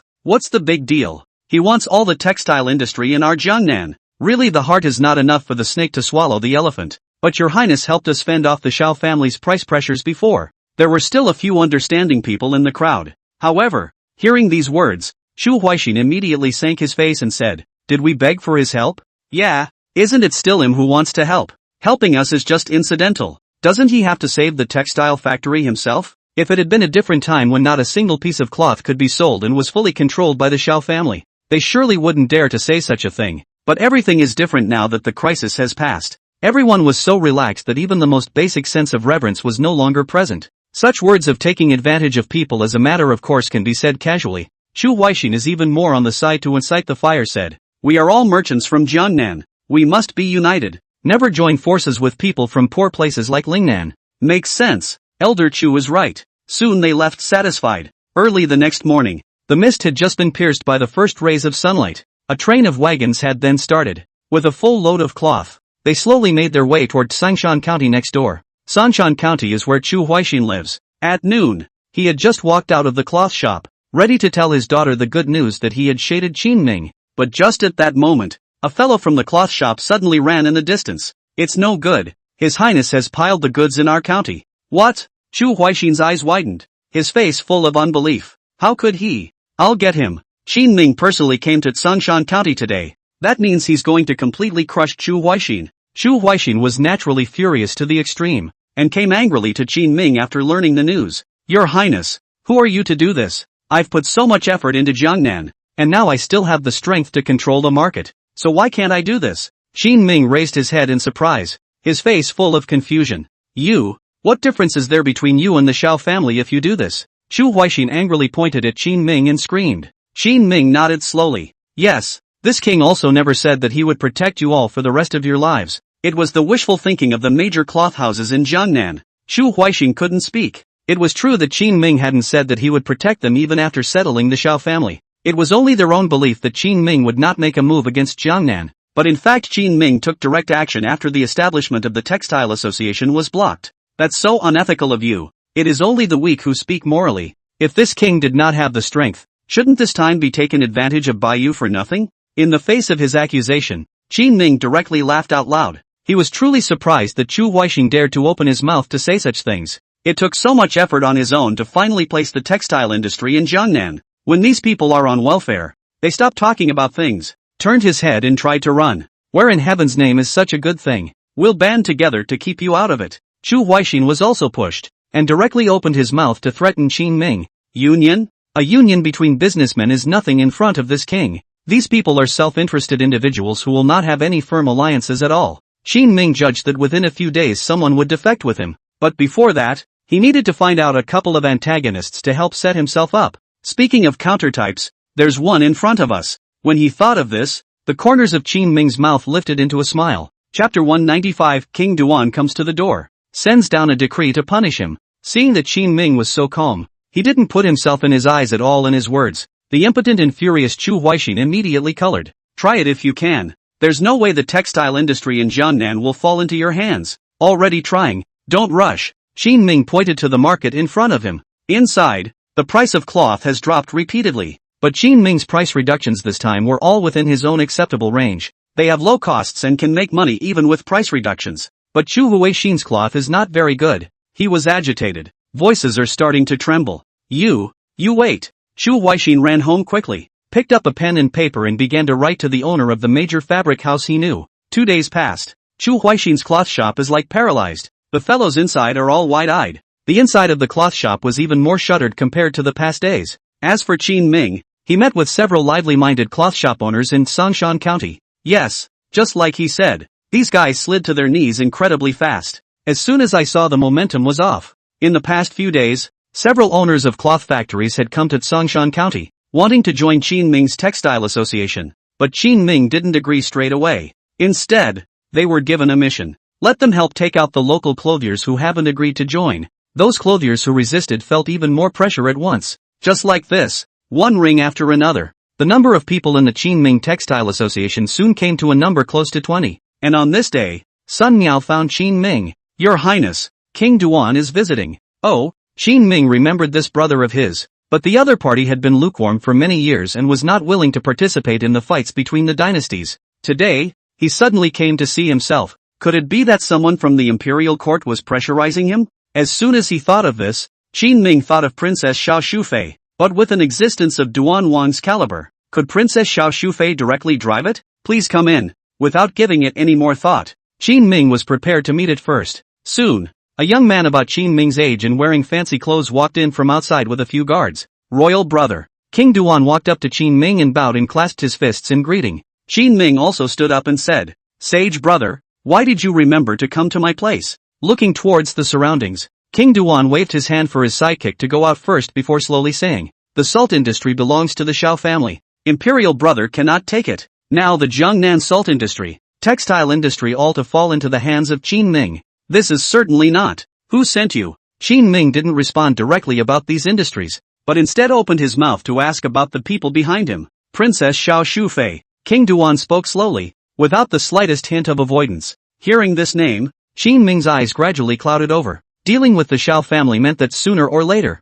they would collide with Princess Xiao behind the other party. The reason why Qin Ming was in such a hurry was because he was worried that this woman would strike behind his back. However, he did not expect that the other party would react so quickly. It even allowed King Duan to come in person. This counted as a good wake-up call for Qin Ming. No. Without any hesitation, Qin Ming replied decisively. At those words, King Duan's face was equally cold for a few moments. Brother, these things are great, but you can't afford to take them. The imperial court will raise taxes on you. The major salt merchants in Lingnan will sooner or later learn of your salt-making formula. And the same goes for the fabric houses, who will continue to rebel against you with the help of the Xiao family. After all, this is Princess Xiao Shufei's territory. It's not a place you can come to. Leaving early will be good for both you and me. Duan Wang knew Qin Ming's ability. And even more so, he knew that if he compared himself to the other party, there was no hope at all of seizing the throne. So when he was in the capital back then, he left early compared to the other imperial sons.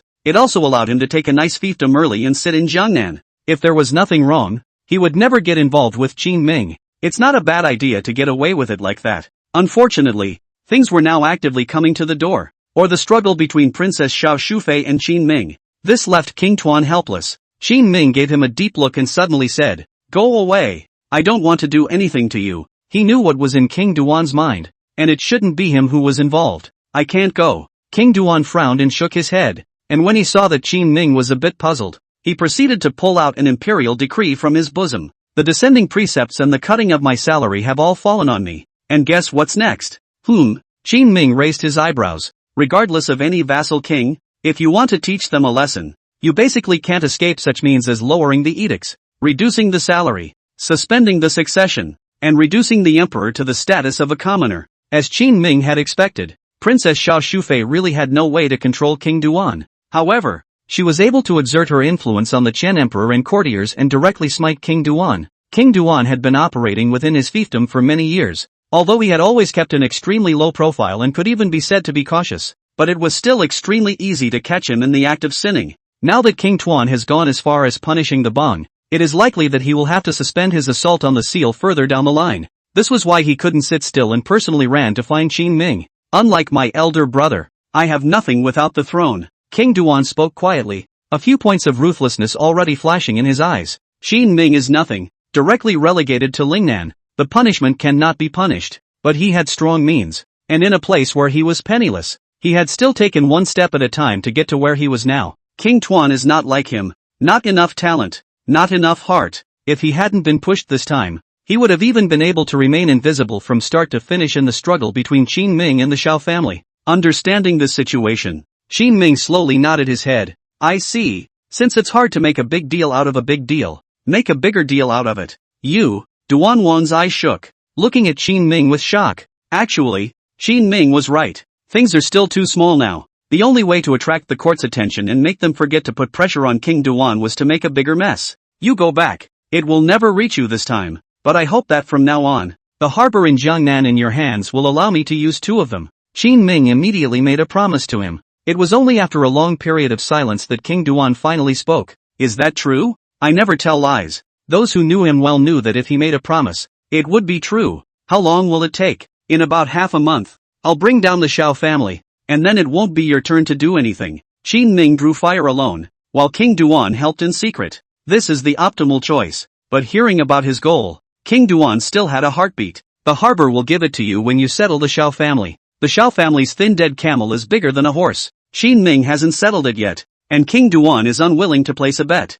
It's a little safer to wait for the dust to settle and for him to fulfill his promise. Got it. Qin Ming smiled and nodded. Seeking stability was a human instinct. It was nothing. Chapter 196, Assassination Plan. After sending King Tuan away, Qin Ming then called Chang Baishan, who was standing guard outside the door. You heard what he said just now. Hear that, Your Highness. The Shao family can't fight you, so they expect the court to step in. It's really a drop in the bucket. Chang Baishan frowned and opened his mouth, a look of disdain all over his face. What the Shao family was doing now was similar to a child who hadn't fought in a fight and turned right around and went back to tattle on his parents or teachers. However, the person they encountered was not an ordinary person, but Qin Ming. Qin Ming is not afraid of them to sue. He is now barefoot. The court cannot be punished. Really pissed himself off. The whole Lingnan are going to be a big shock. The court still had a war in the north, and they didn't dare to push Qin Ming at a time like this. Let them sue. Speaking of which, how many times have the Shao family's people assassinated me in total?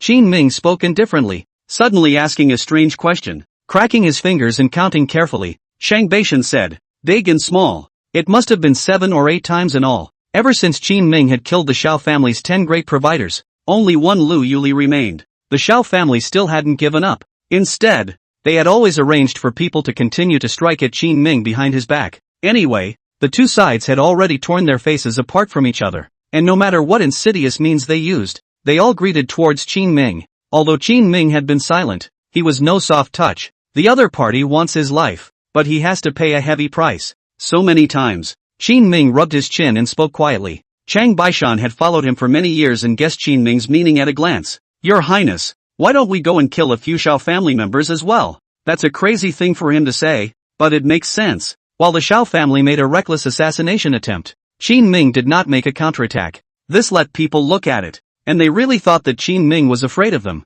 and it would be a joke when it was spread out. In reality, the reason Qin Ming hadn't been able to counterattack was simple, mainly because he couldn't spare a hand. The salt industry had just been stabilized, and it was the establishment of the Association for the Textile Industry, plus the recent transportation of goods from all directions, which he needed to control. Even with the help of Wan Shu and Sun Miao, Qin Ming was still busy every day. Now that the Textile Association had been joined by a number of people, there was much less pressure on themselves, which was why they finally took their hands off them. Do it! Qin Ming slowly nodded his head. This time they did have to show their swords. Wanting to overthrow the Shao family, those few mainstays of the Shao family were bound to be killed themselves. Who are you going to kill? Chang Baishan's face was full of relief. He had been waiting for this order from Qin Ming for a long time. The oldest and second oldest of the Shah family. Hiss! At these words, Shang Baishan sucked in a breath of cold air. Your Highness, You dare to kill even this? If he had killed some ordinary Xiao family members, Chang Baishan would not have been surprised. But this time it's completely different. Qin Ming had even directly killed the two highest-ranking members of the Xiao family of others at the moment with a single strike. They must die. We don't have much time. If it wasn't for King Duan coming over, Qin Ming wouldn't have even entertained the slightest idea of finishing off the Xiao family. But since learning of Princess Xiao Shufei's involvement in this struggle, she even tried to use the power of the court to pressure herself. Qin Ming was then alert. He knows best what kind of goods are in the Dechen court. It's been almost 2 years since he left the capital. Just how much has happened in the past 2 years? And how many of those officials who tend to favor the power have defected to consort Xiao Shufei and King Jin? He doesn't even know. In order to avoid the actions of the other party, which have an impact on you, it's best to go straight for the kill and make them react. I know. Understanding the seriousness of the matter, Shang Baishan nodded. The Xiao family's top 10 supporters have all been executed, and there are no more experts within the family. With his strength, he could easily take care of his opponent. By the way, where was that Lu Yuli locked up before? Before making his move, Qin Ming suddenly remembered that he had left one alive. From Lu Yuli's mouth, it might be possible to know some of the places where Zhao's family members often moved around, thus helping Chang Baishan to increase the possibility of a successful assassination. Inside the brig, should I bring it here? Bring it, let's ask her something. After Qin Ming nodded his head, Chang Baishan quickly brought the person in. Kill me if you can. I won't say anything. Lu Yuli had just sat down in front of Qin Ming when she opened her mouth viciously. Under the struggle, her hair swung and a fragrant breeze blew. Qin Ming sneered and walked forward to take out a thumb knuckle-sized green-colored medicine capsule from the back of the other party's neck. At a time like this, you still want to use tricks on me? Just now, Lu Yuli was sitting here. Although her face was full of anger and she kept ranting with Qin Ming, but it wasn't that she was really angry. Instead, it was her barrier. A means of covering up his poisoning through violent anger. How did you find out? Lu Yuli no longer had the anger she had earlier at this moment. All that was left on his face was fear. Told you. The workshop has researched all kinds of poisons. Compared to poisons, these techniques for releasing poisons aren't complicated. You'll know them all after watching them a few times. Qin Ming had previously earmarked a sum of money. Departments for various researches such as organs, poisons, and metal materials were established in the workshop. These departments are of little practical use at the moment, but their research, if it bears fruit, can gradually change much of this era. For example, the way of production, and the way of fighting in the battlefield. What do you want? Lu Yuli lowered her head, feeling weak all over. It's a psychological exhaustion. Facing a guy like Qin Ming who saw through everything he had, she couldn't resist at all. No good. Tell me everything you know about the Xiao family's oldest two. Can I live? At this time, Lu Yuli suddenly opened her mouth. Snap, a slap to her face. Do you think you can negotiate? Qin Ming looked at her coldly. Lu Yuli gritted her teeth with a few humiliating looks on her face, but fear still prevailed inside. I can tell you what aspects you want to know, where they frequent and how to kill them. Qin Ming did not hide his intentions, and hearing this, Lu Yuli's heart suddenly became even more fearful. You equals, can't be, it's absolutely impossible. Why maybe? Qin Ming faintly asked back. What will you do if you kill them? Snap. Another slap on Lu Yuli's small round face. The snow-white, delicate skin left clear slap marks. Lu Yuli covered her face and didn't dare to speak. Qin Ming, however, read the subtext in her words. He himself was able to kill the two Xiao family brothers. What Lu Yuli was worried about was just not being able to make good. I can kill them just fine. And as for the aftermath, it's none of your business. I know. Lu Yuli stood up, her white jade hands trembling slightly. Picking up a pen and paper, he wrote down a few locations frequented by the two Xiao brothers. It's basically a tavern, a chamber of commerce, or something like that. After seeing this, Qin Ming did not relax, but took out a small porcelain bottle from his bosom. He then walked forward and spoke to Lu Yuli. Open your mouth. Chapter 197, I want to be your maid. What are you doing? Lu Yuli covered her mouth and stared at the small porcelain bottle in Qin Ming's hand with a face full of horror. If you write false news, this bottle of medicine can kill you through the gut. Everything I wrote is true. I swear. Fearful Lu Yuli hastily stretched out 3 fingers, panic written all over her googly-eyed face. Qin Ming's poison is very clever. If it's true what he says, he has a professional research team behind him. Then the odds are that this toxin can't be detoxified on its own. Once you take it, you'll be subject to it for the rest of your life. Lu Yuli took a step backward, her face full of tears. Fear had completely enveloped her heart. However, he was soon pressed down by Chang Baishan, unable to resist in the slightest. Qin Ming opened the pill bottle and took out a white pill. On this white pill, there were dots of golden light. and a strange fragrance emanated from it. Lu Yuli's pupils shrunk. She was certain that she didn't recognize what the poison was at all. Detoxification is even more of a non-issue. Please, please, please don't make me eat it. Lu Yuli kept struggling, but Chang Baishan was like a bronze wall, making it difficult for her to escape in the slightest. This is just your side of the story. This king has been floating in the sea for a long time, and doesn't believe in people like you who receive money to do things. Qin Ming cupped her chin and shoved the white pill into Lu Yuli's mouth. Only then did Chang Baishan release the man. Just as she landed, Lu Yuli frantically stuck her fingers in her mouth and picked at her throat. Vomit! Vomit! Chang Baishan wanted to step forward to stop him, but Qin Ming waved his hand. Don't underestimate the strength of our workshop's research. If this can detoxify her, my silver will have been spent in vain. This was said to Chang Baishan though, but in reality, it was also said to Lu Yuli. Upon hearing this, Lu Yuli directly lay powerless on the ground, as if she had just been defiled, whimpering and covering her face as she cried. Qin Ming had been around for so long that he certainly wouldn't go soft in front of a woman's tears. What's more, when their 10 great experts had come over in a siege, they had wanted to take Qin Ming's life. That was light enough for her, compared to the others who were already dead. When she finally stopped crying after half a day, it was only then that Qin Ming squatted in front of her. Give you 2 ways. Go with him to assassinate the 2 brothers of the Shao family, or stay by my king's side as a maid. Keeping him, Qin Ming had his own plans. The martial arts skills of one's sideguards were even higher, but they were only force. He wanted to include some surprise combatants. For example, like Lu Yuli, who was good at using poison. Usually Qin Ming himself had quite a few poisons on him, and these would often run out. When you run out, you naturally need to go inside the workshop to get it. This was troublesome. It would be better to just keep a poisoner around. It might work wonders in times of danger. I'll be your maid. A flash of struggle surfaced on Lu Yuli's face, but she quickly lost her mind to resist and directly chose the most correct path. She rose timidly and stood respectfully next to Qin Ming's table. The woman had a clear idea of her own strength. Going to poison the 2 brothers of the Shao family wasn't a difficult task, but if they were discovered, they would definitely not be able to run away. It would be better to work as a maid for Qin Ming, so it would still be safer. I'll go by myself then. Chang Baishan spoke to Qin Ming, and then prepared to leave with his men. The authenticity of this information written by Yanuki pair still needs to be judged. That's why he needs to get there early and arrange for people to squat and test the intelligence to see if it's accurate. Well, it doesn't matter if we kill a few more if we have to. Before leaving, Qin Ming gave him a word of advice. On the side, Lu Yuli listened with trepidation. Chang Baishan didn't know why Qin Ming was so anxious and ruthless. However, he had complete trust in Qin Ming and knew that he must have his own considerations. After nodding, he left Sangshan County. A few days later, another message reached Princess Xiao Shufei. Her personal eunuch, Wang Bao, came inside the Yangxin Hall in a hurry after receiving the news. Your Highness, Qin Ming is still making moves against the Shao family. It's useless for King Duan to personally come to the door. Upon hearing this news,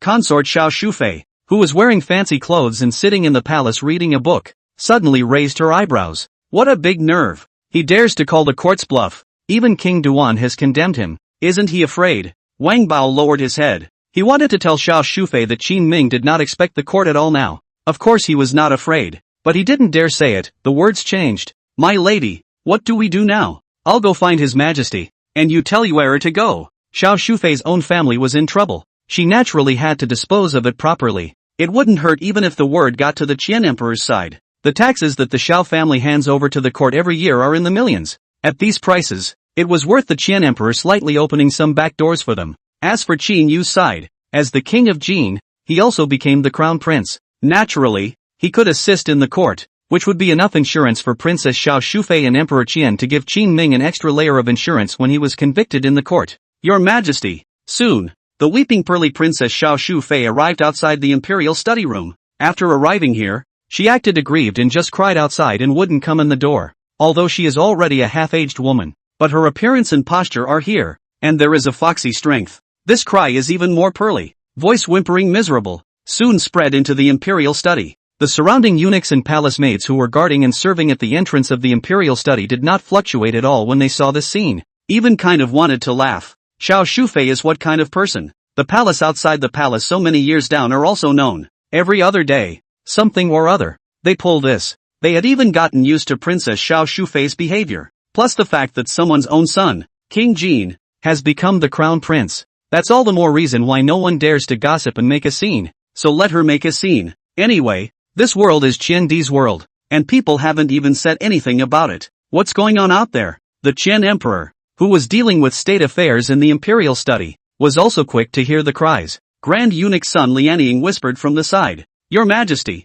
it seems that Lady Shufei is crying outside. Invite someone in. The Qian Emperor directly put down the paperwork in his hands, and his mind all shifted to consort Xiao Shufei. Seeing this, Sun Lianying immediately nodded his head and then went out to invite consort Xiao Shufei in. Just as she came in, Princess Xiao Shufei knelt on the ground, tears rustling down her face. Seeing the other party's look of pity, Qiandi hurriedly walked forward in a heartbroken manner. What's wrong? Aif? Your Majesty, it's not that oldest son of yours, he bullies people too much. Consort Xiao Shufei's eyes were red and she opened her mouth in a low voice, but she did not say what exactly was going on. Qin Ming? Qiandi quickly guessed who she was talking about. A nameless fire grew in his heart. While there has been a lot of fighting in the north lately, Qin Ming has been stirring up trouble in the south. This made Qiandi feel that this guy was his own bogeyman. Heavenly grudge. Xiao Shufei sensed Qiandi's change in mood and hurriedly said, Your Majesty, please don't be angry. I don't want to spoil your mood because of these small things. It's just that it's hard in my heart and I want to talk to you.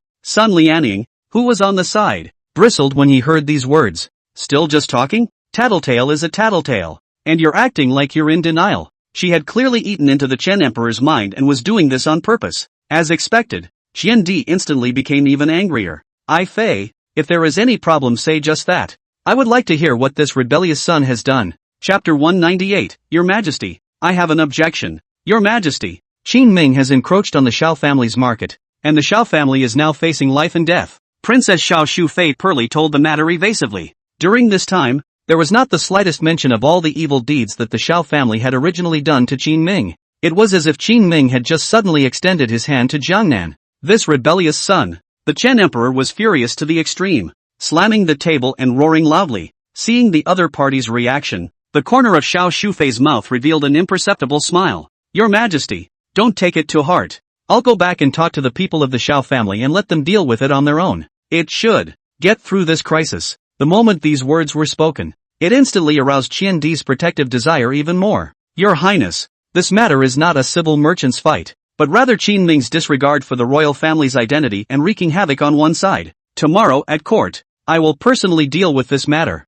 Despite the fact that consort Xiao Shufei acted like she wanted to refuse, Emperor Qian took this matter to heart. The sympathetic Princess Xiao Shufei did not say anything at this time. It meant that he had acquiesced to the Qian Emperor's help in avenging himself. The eunuchs and palace maids in the palace looked at this face of consort Xiao Shufei and couldn't help but feel a few points of disgust in their hearts. It is said that the harem should not interfere in politics, but since the king of Jin became the crown prince, Xiao Shufei these unauthorized things, but one has not done less. Thinking about this, even Sun Lianying couldn't help but recall the time when Qin Ming was around. At that time, although Princess Xiao Shufei was powerful, Qin Ming never spoiled her. There were not a few moments of in-your-face anger. Unfortunately now, consort Xiao Shufei continued to stay here and cried for a while, getting a good dose of comfort from Emperor Qian before finally leaving. Seeing that it was about time, the Qian Emperor's anger gradually dissipated. Sun Lianying walked up and whispered, Your Majesty, there are still many doubts about what His Highness, the King of Qin, did in Jiangnan.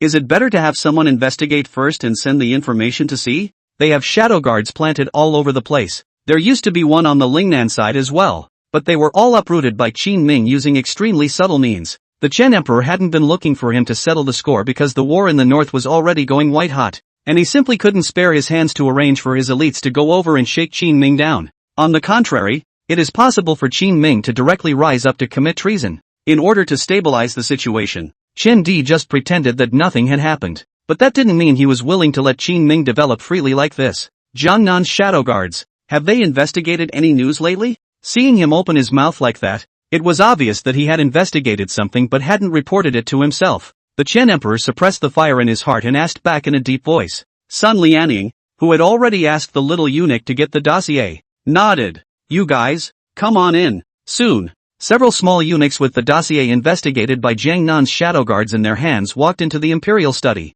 The Qian Emperor frowned and looked at it carefully. As he watched, he suddenly sensed that something was wrong. But the words had already been spoken to his own beauty, and it was impossible for him to take back his promise at this time. Humph, this kid's tactics are really insidious. The Qian Emperor finished reading the dossier and made a cold comment. Hearing such an upside-down comment, the corner of Sun Lianying's mouth twitched. And he hastened to concur. Yes, your majesty says so. That's what he said. But inside he didn't think so. That your highness, however, in just less than 2 months, repelled the Shao family's monetary attack and guarded the rice bowls of thousands of workers in the textile factory, and take the initiative to strike. The Shao family suppressed breathless, and the trend to control the textile industry market in Jiangnan. In the end, the head-scrambling Shao family even directly lifted the table to play bad, found the court to sue. Who wouldn't give a thumbs up and a shout-out to these tactics alone? When it came to the Qian Emperor, it became a sinister tactic. Even though he had followed the Qian Emperor for many years, Sun Lianying considered from the other party's perspective in every way, but it was difficult to accept the other party's words. I thought there was something wrong with the Shao family. What the Shao family did in Lingnan had nothing to do with the impact Qin Ming caused in Jiangnan.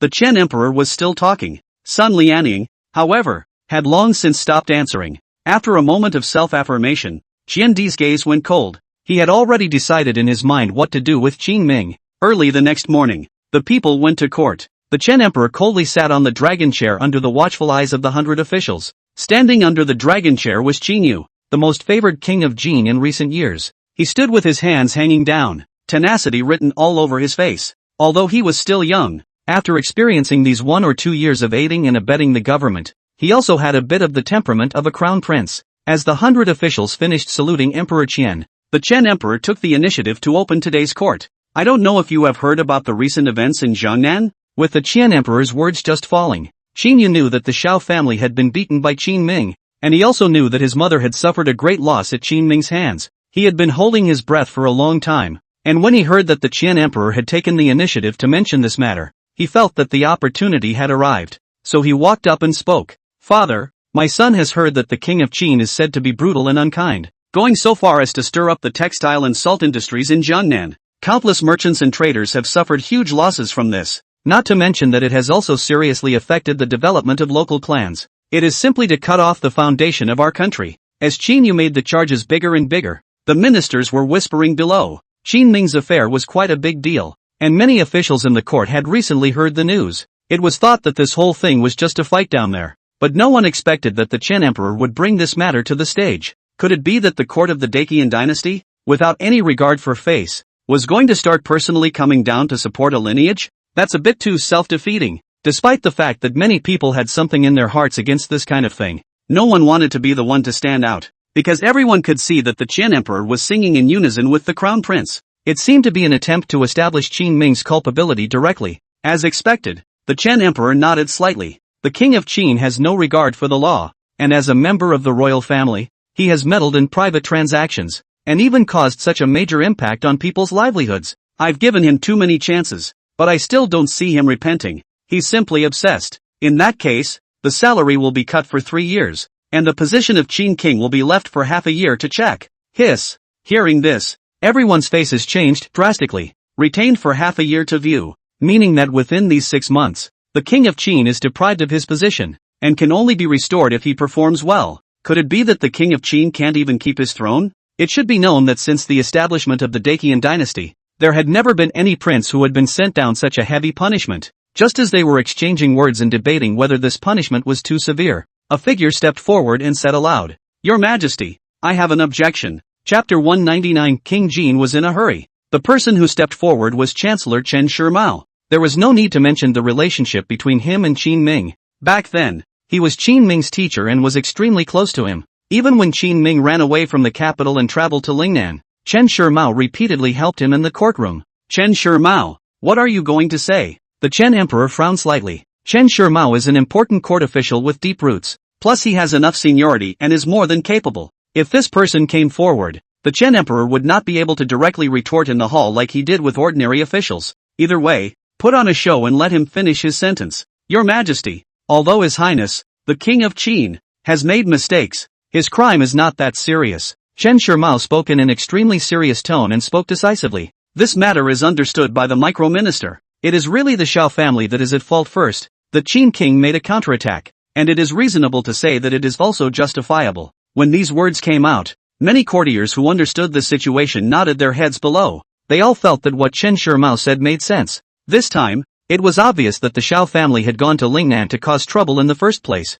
It even nearly destroyed the textile factory that Qin Ming had managed to build with great difficulty. How could the Qian Emperor and Qin Yu, in a few words, have dumped all the blame on Qin Ming? It doesn't make sense. I also heard that it was the Xiao family that started it. Back then, the Xiao family spent a lot of money to stir up Lingnan, almost making tens of thousands of people lose their rice bowls. With so many people's jobs on the line, His Highness is justified in fighting back. Chen Shimao was worthy of being an old minister of his generation, and in just a few sentences, he pointed out the problem. Seeing the situation fluctuating, Crown Prince Qin Yu was instantly a bit anxious. He immediately stepped out from the back and opened his mouth to address the crowd. Ladies and gentlemen, King Qin has been disrupting the market for a long time by selling textiles to Jiangnan. What the Xiao family did was only to punish the Qin king in Lingnan, so that he would stop influencing the market in Jiangnan. What's wrong with acting like this? A cold grunt suddenly came from the crowd. Qian Kai, the minister of the household, walked out with a big stride.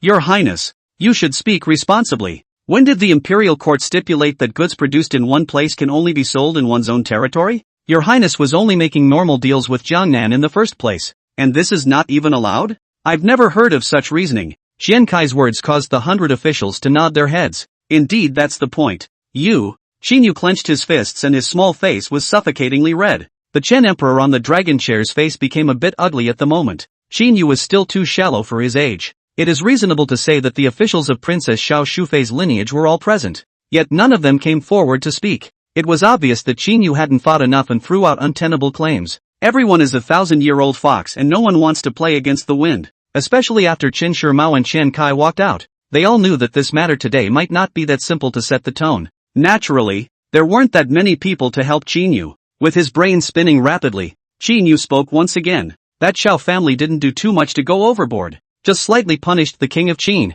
and then they were madly counterattacked, and their own twofold industry all collapsed. The king of Qin is narrow-minded and shows no mercy at all in what he does. Can't he be punished for such wickedness? As soon as Qin Yu's words left his mouth, Emperor Qian's frown deepened a few points. Exposing one's intentions in this way is clearly too targeted, especially when faced with these rollers in the court. People don't get involved like this. Now, the people who were originally watching the situation from the side and were prepared to say a few words for the crown prince all shook their heads slightly. This Qin Yu was so different from the original Qin Wang. Although Qin Ming also ascended to the throne of the crown prince when he was still young, he has been doing things extremely watertight for many years. As expected, Qian Kai laughed out loud. Your Highness, you're really good at avoiding the obvious. What if His Highness, the King of Qin, did not make a swift and one-two punch counterattack this time, allowing the Xiao family to destroy the textile factory and leave tens of thousands of people without food? Will you still say at that time that this is just some minor punishment? When it fails, say it's only a slight punishment. If they succeeded,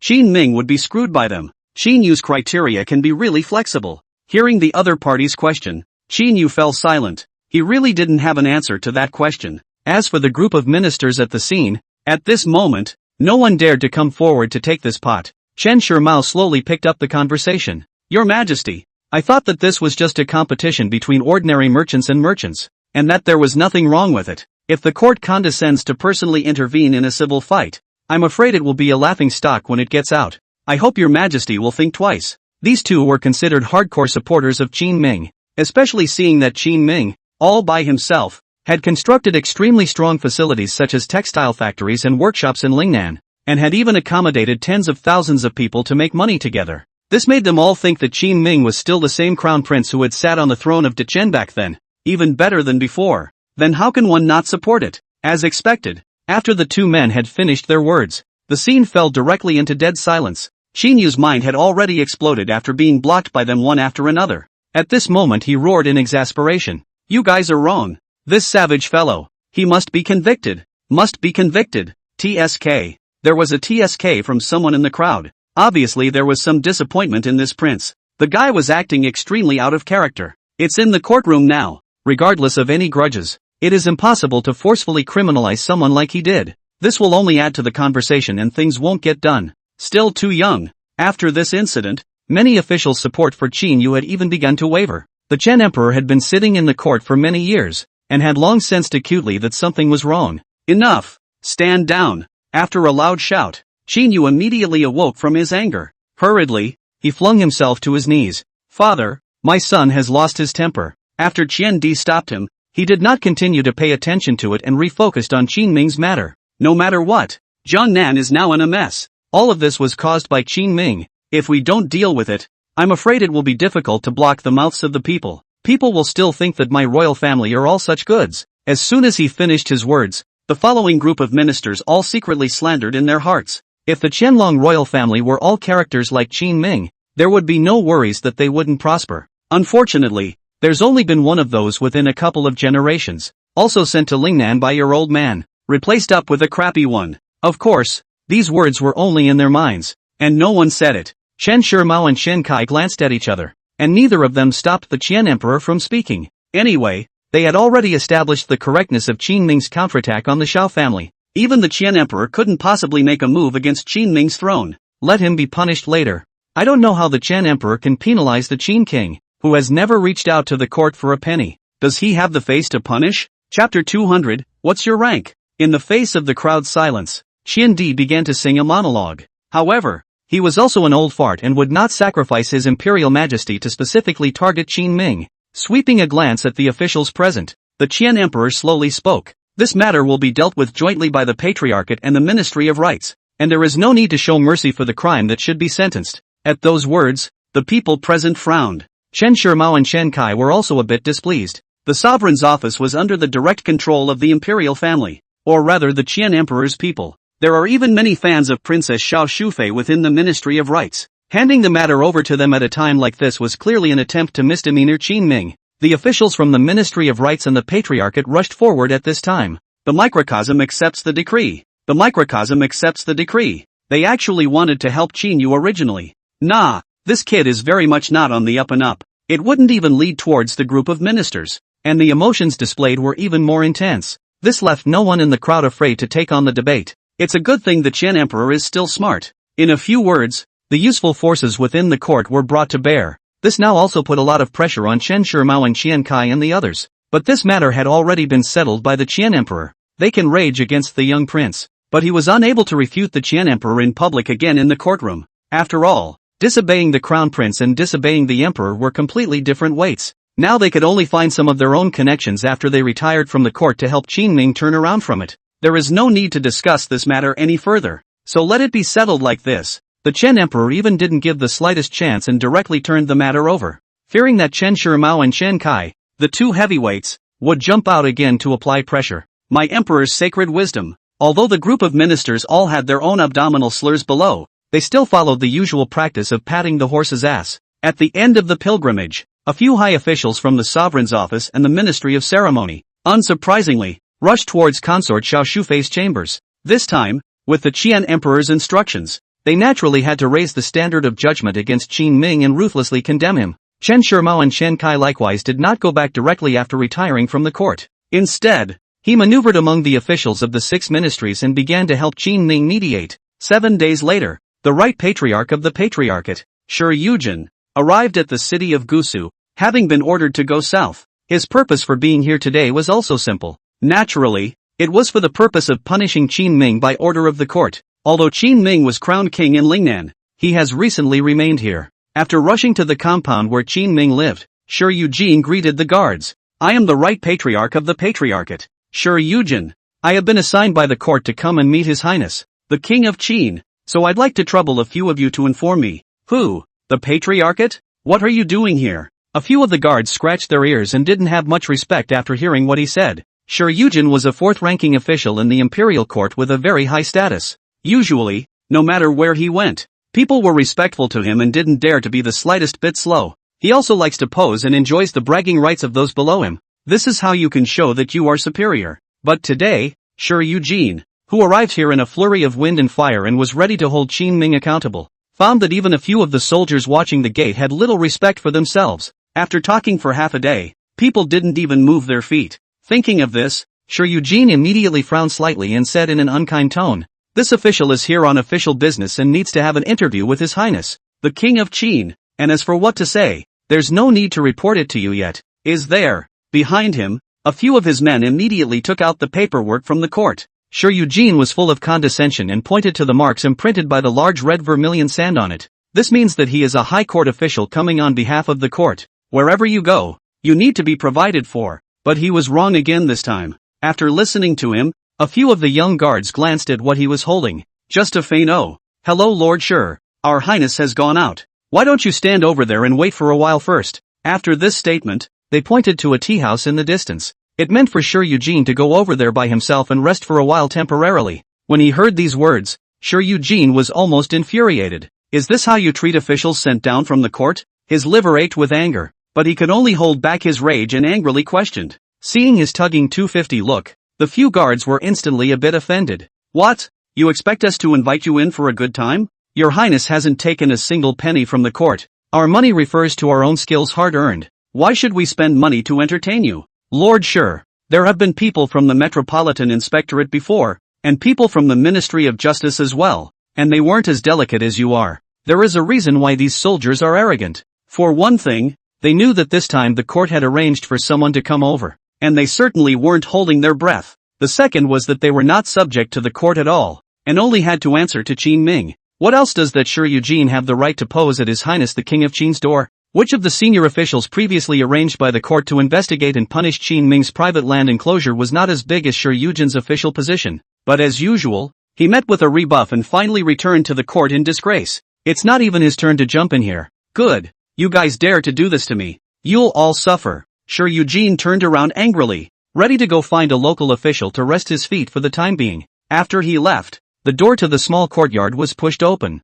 The curvaceous Lu Yuli stepped out from inside and curiously said, "What happened?" The crowd informed her of the news. Lu Yuli, who had already become Qin Ming's maid and escort, nodded. He then quickly rushed towards the direction where Qin Ming was. Qin Ming at this time is in the Textile Industry Association president of the identity of the fundamental local businessmen will cooperate. With the previous experience, these local chambers of commerce have learned their lesson. All of them honestly established cooperation with Qin Ming. They make just as much money working together honestly anyway. Might as well lie down and accept Qin Ming's invitation. Your Highness. Lu Yuli came outside one of the elegant rooms on the second floor of the restaurant, poked her small head into the door, and shouted in a small voice. After recently being hit hard by Qin Ming with the poison from the workshop, this girl had also been conditioned to be a lot more well-behaved. I've lost a lot of my jadedness and have become more knowledgeable. It's probably just a matter of being nearer to the truth than to the truth. Qin Ming, who was talking to a few local merchants, looked up and noticed her voice.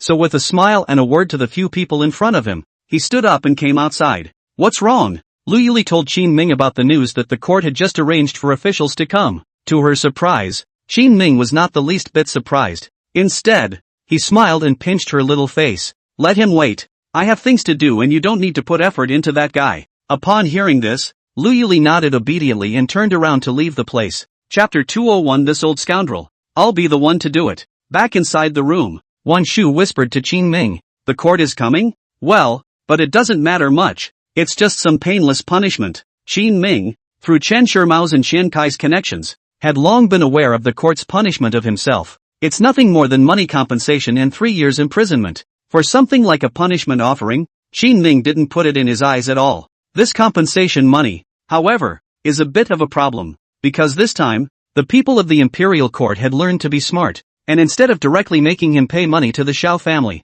they made him pay money to the court for the crime of disturbing local commerce. In one breath, he wants to pay out 300,000 taels of silver directly. What are you going to do? I heard that the court asked you for 300,000 taels of silver. Wan Shui was well informed, and several days had passed since Qin Ming's punishment was handed down. She was already concerned about Qin Ming's affairs, so she naturally knew about them. 300,000 taels, not a small amount. While pushing cups with a few merchants, Qin Ming chatted with Wan Shu in a low voice. Yes, the trade in Jiangnan has not yet run up, and you don't have much money on hand. If you hand it over to the court, our business is still not done. Wan Shu was helpless, and the people in the court never stopped targeting Qin Ming, despite the protection of a high-ranking official like Chen Shirmao. But it was only a temporary reprieve for Qin Ming. The day consort Xiao Shufei and King Jin sat in that position, Qin Ming's pressure would definitely not be small. Definitely need to pay, but how and when to pay? Still need to discuss a bit. Qin Ming looked at Wan Shu, who was graceful with a bit of serenity beside him, and spoke with a smile. He is able to put together 300,000 taels of silver in his hands. There must be quite a few people in the court who know what they're doing and have given Princess Xiao Shufei advice. Otherwise, these guys wouldn't have counted so accurately and given Qin Ming the top punishment. Unfortunately, it doesn't help. Any rule that is based on a strong deterrent of force. If Qin Ming played tricks with them, there wasn't really anything they could do. You're really going to hand it over? No, absolutely not. Wan Shu hadn't understood the meaning and only thought that Qin Ming wanted to pay 300,000 taels. She was even a little louder all of a sudden. A few merchants and businessmen who were pushing their cups around also cast their puzzled gazes at this moment. This caused the always dignified Wan Shu to suddenly blush slightly. In front of so many people, the two of them whispered to each other. It's always a bit of a bad look. However, Qin Ming didn't care about this, and seeing Wan Shu's embarrassment, he took the initiative to stand up and said, "Gentlemen,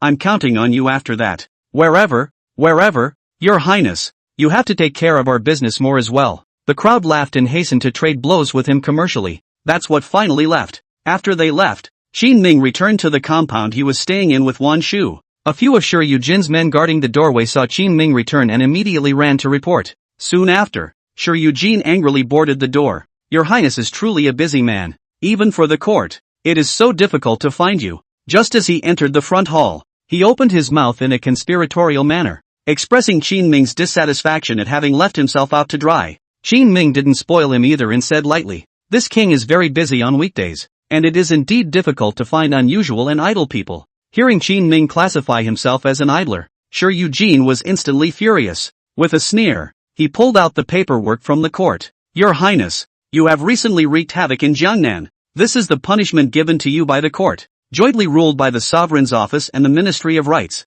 Will you see if you have any objections?" Snap! Shi Yujin, with a victorious demeanor, slapped the court documents directly on the table in front of him. In his opinion, Qin Ming, no matter how jumpy he was only temporary. It won't help at all, and it won't stop the court from punishing him. So it was Qin Ming who suffered in the end. However, after Shi Yujin was filled with comfort and set the things in front of Qin Ming, he waited for half a day but found that Qin Ming didn't do anything. "You see?" Shi Yujin knocked on the paperwork in front of him. Qin Ming, however, pushed it aside. "I know all about the situation, so don't waste your time looking at it." Punishment at this stage of the court was nothing, and he wasn't interested in seeing it, because after that, there's an even more weighty announcement that will come out. He's got Chang Bek-san on a killing spree. Counting the time, both Xiao brothers should be dead in the next 2 days. That's when it really triggers the shaking of the court. 300,000 taels of silver. This king will give. Only now there is no money on hand. I also hope that the court can withhold from the king's salary first.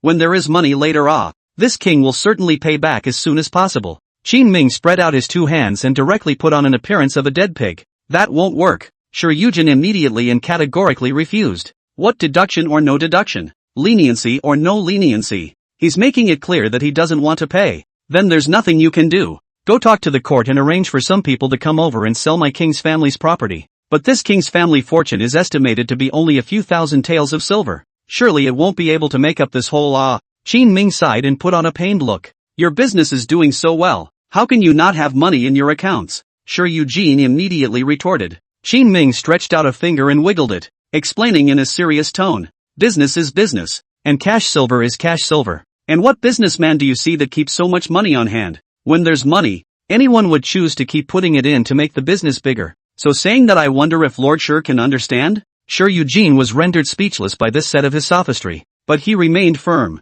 "No way. There is no way I can go back to the court with you like this. You have to pay." Regardless, this time Shi Yujin had come over with a mission from Princess Xiao Shufei. In order to make Qin Ming pay, it would be best to curb Qin Ming's development in Jiangnan. This would give the Xiao family a few moments of respite. But unfortunately, an official of the patriarchate like him was not even as good as the person who had come from the duchy the last time. Qin Ming can easily deal with it in a few words. Good. After giving it, Jiangnan together with Lingnan paralyzed the textile and salt industry, and there was chaos everywhere. If Lord Shi can be responsible for it, this king will now sell all the goods in his hands to raise money for the court. Shi Yujin was furious to the core, but he didn't know how to retort. Qin Ming is now deeply bound to these two places and has even become the president of the textile industry associations of the two places. Anyone who dares to touch him is going to paralyze the industry here. Jiangnan, in particular, has been an affluent place since ancient times, and has been able to contribute huge amounts of silver and materials to the imperial court every year. It's a bit of a hostage-taking. Putting down the tea in his hand, Qin Ming stood up and slowly walked to Shi Yujin, patting him on the shoulder as if he were a little brother. "Lord Shi, Jiangnan has been very chaotic lately. Your mission is over. Why don't you go back earlier?" As the words fell, several guards armed with swords and soldiers slowly walked out from inside the courtyard as well. At this moment, Sure, Eugene was finally a bit scared. Chapter 202 Assassination Success. Princess Xiao Shufei's rage. He could detect that Qin Ming was gradually breaking away from the control of the court. Just like what the courtiers thought, Qin Ming's entry into Lingnan was not a mud cow. Instead, he's slugging it out. In just 2 years, he had already grown to such a level. It even made the court tie its hands and throw in the towel when dealing with him. How can the king of Jin compare to him with such talent? To put it mildly, go back and report for me to father. 300,000 taels of silver is not enough. I, as a son, will give him more in the future, just as interest. Qin Ming was even madder than he thought. It's just money, I've got plenty, but it's not like the court will give it to me if I ask for it. Rather, you can only take it when the king wants to give it. Please. Several guards had already arrived in front of Sure Eugene long ago and made a gesture of invitation. It looks like it's sending him away. In fact, this was Qin Ming's way of sending off his guests. Facing Qin Ming, who was so openly crazy and also had amazing strength, Sure Eugene only felt a chill down his spine. Well, then, I'll leave you to it. This would be the time when he finally put away the arrogance he had just displayed and turned around to quickly leave. Walking out the door, he began to pant heavily. In fact, in those original years, when Qin Ming was the crown prince, a person of Sure Eugene's caliber didn't even have a chance to talk to him. It was also typical for him to want to come over and step on Qin Ming after seeing him fall on hard times, but when he actually faced Qin Ming, he felt that extremely heavy pressure. Sure Eugene calmed down, and a few of his men who were guarding the outside hurriedly walked up and said, "How's it going, my lord?" Sure Eugene hastily put away the look of fear on his face, putting on a breezy face in front of his men. It's already been negotiated. Just a slight change. No harm. No foul. Go back first. Qin Ming had soldiers in his hands, and the city of Gusu was still full of his eyes. Sure Eugene didn't dare to stay here much at all. Turn around and get ready to leave. Upon hearing what he said, the crowd, though puzzled, did not say much and quickly followed him out of Gusu city. A few days later, when Sure Eugene returned to the capital, he hoofed it inside the palace of Nurturing Heart and reported Qin Ming's situation. Your Highness, this king of Qin is really arrogant. Please speak to His Majesty a little. We can't let him override the court. Princess Xiao Shufei was also furious after hearing the whole process. Truly unimpressive. How could such scum appear within my royal family? This palace will make him pay. Just as the two of them were talking, Xiao Shufei's personal eunuch Wang Bao suddenly rushed into the main hall in a fiery rage. His face was horrified and full of panic. Your Majesty, it's not good. Qin Wan killed the Xiao family. Who did he kill? Xiao Shufei, who was in a fit of anger, had her head stiffened by this sudden news and subconsciously asked a question. A few moments of hesitation flashed across Wang Bao's face,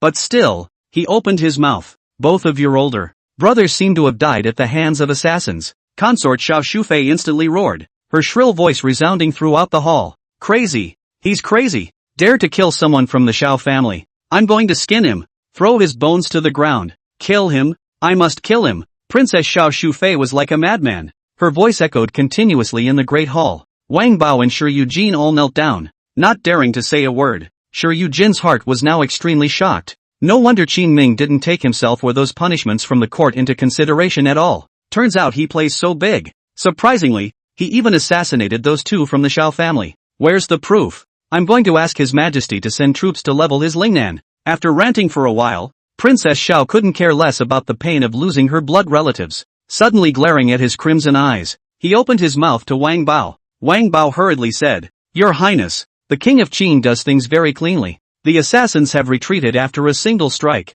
leaving no traces. Qin Ming is asking Chang Baishan to assassinate. It is naturally impossible to leave a handle, but no matter who it was, as long as they heard the news, they would understand that it must have been Qin Ming who instructed someone to do it. In the entire Jiangnan territory, there were no more than a handful of forces that had the strength to suddenly rise up and kill people and leave without even realizing it. The point was that the others had no enmity or grudges with the Xiao family at all, and were not guilty of bearing the wrath of Princess Xiao Shufei. Only Qin Ming, who had just been fined 300,000 taels of silver, would do such a thing.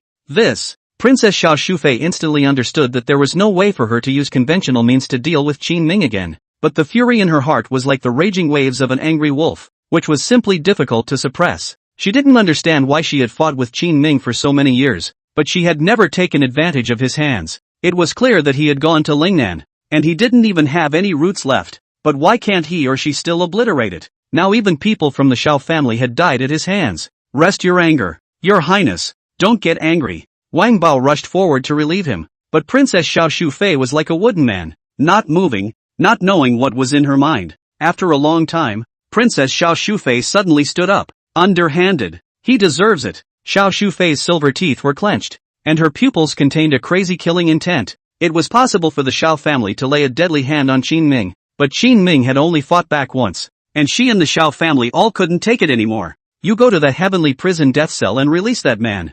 I want Qin Ming to die. When he heard the 3 words that person, Wang Bao's body stiffened. If there was anyone else who could easily take out the as Qin Ming right now, it would be the one in the death row. But your highness, once that person goes out, he is bound to wreak havoc on one side. And then, Wang Bao still wanted to open his mouth to advise, but at this time, he just raised his head, and he was met with consort Xiao Shufei's bloodshot, reddened eyes. I know. Wang Bao sighed and slowly stood up. Sure, Eugene, who was still kneeling at the feet of consort Xiao Shufei, only felt clouded at the moment as he listened to what they said. What death row? Can someone on death row deal with Qin Ming? That's a little too esoteric. Just as he was puzzled in his mind, there was a sudden flash of light in his mind. A horrible name rushed into his mind. Now he couldn't even care that consort Xiao Shufei was on the verge of an angry breakdown, and hurriedly opened his mouth to ask, Your Highness, you're not going to release the one from the Luo cult, are you? Princess Xiao Shufei was still staring at her crimson eyes in silence,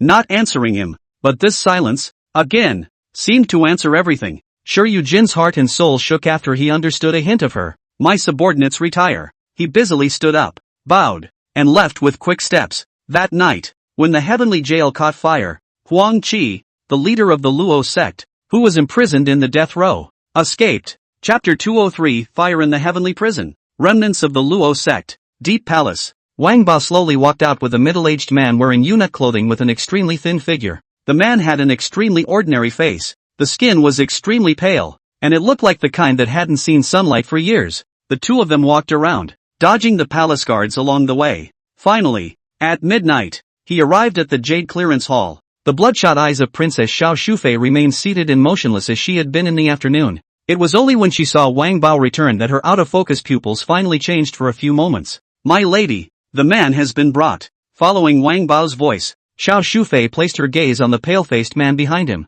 Huang Qi, do you recognize this palace? The other party laughed lightly and said without the slightest bit of respect in his tone. Who doesn't know that there is a demonic consort in our Dacian palace who is messing with the government? Huang Qi, you've been locked up for 15 years. Now I'm giving you a chance to get out. How about it? Concubine Xiao didn't care about his offense. It was nothing compared to the hatred between her and Qin Ming. Huang Qi spoke faintly. Can I not answer it? In exchange for freedom, who are you not to take it? Princess Xiao Shufei glared viciously at the other party. Huang Qi was the sect master of the Luo sect, and back then, the Jianghu, regardless of the southern or northern martial arts forests, all undisputedly regarded him as the #1 person. The Luo sect he belonged to had a congregation of tens of thousands at its peak. Only later, because they did not want to be controlled by the imperial court, fierce battles broke out between the Luo religion and the imperial court. The congregation was routed after the massacre, and Huang Qi, who was the head of the sect, was captured and taken to the palace.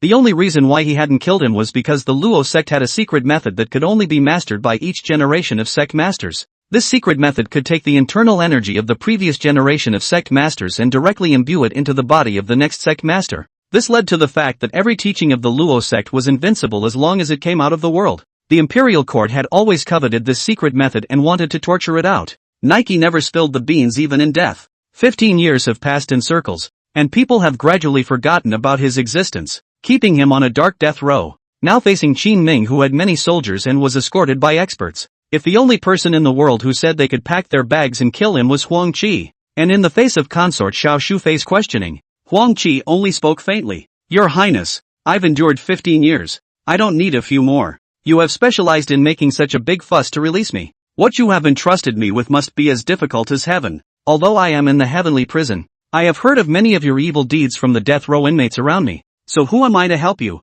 Although the Luo religion was against the imperial court, it did not mean that Huang Qi was a bad person. On the contrary, he's a guy who's both good and evil. Upon hearing this, consort Xiao Shufei's face immediately became extremely ugly. She growled in a harsh voice. Huang Qi, do you really think you're invincible? You can beat 1, 10, 100 people, but you are now in the palace. Believe it or not, if this palace gives the order, The thousands of forbidden soldiers who are searching for you outside will immediately come in and tear you apart. Huang Qi's strength was indeed strong, but he was just one person. In the face of such power as consort Xiao Shufei, even he could not force a breakthrough and leave the palace. Gazing deeply at consort Xiao Shufei, Huang Qi sighed helplessly. Say, do what? Eat this elixir and go kill the king of Qin. Consort Xiao Shufei threw a pillbox in her hand on the ground, and her words fell like a thunderous explosion. So ruthless. Your royal family is really a tiger that eats its children. Huang Qi frowned, but he did not have any fear. There weren't many people in this world who could stop him from killing.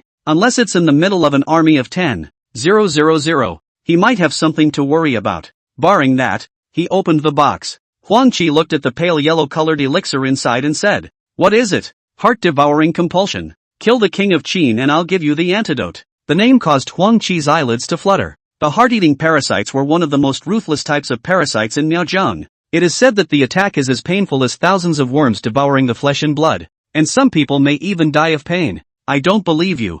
Huang Qi immediately waved his hand. He was not willing to give his life to such a snake-hearted woman. That's like asking a tiger for its skin. With your strength, if you go out and recover for a while, you can come and kill me at any time. Princess Xiao Shufei was a bit anxious. I had thought that releasing Huang Qi would be everything, but no one expected this guy to be so difficult. Even kept making conditions with himself. Fair enough. Huang Qi suddenly thought of something, and the corners of his mouth raised in a smile. With that, he threw the yellow elixir into his mouth. Gone. Turning around, he strides away without looking back. By the way, I'll take that pearl necklace around your neck and the bracelet on your hand as a plate. What? Wang Bao and Princess Xiao Shufei all stiffened. She hastily reached up and touched her neck, only to find that the pearl necklace around her neck had disappeared. As for the table in his hands, it was long gone. How is this possible? Wang Bao had just watched Huang Qi with his own eyes. Huang Qi was at least tens of feet away from Xiao Shufei, but even so, he still took away the ornaments on Princess Xiao Shufei in passing.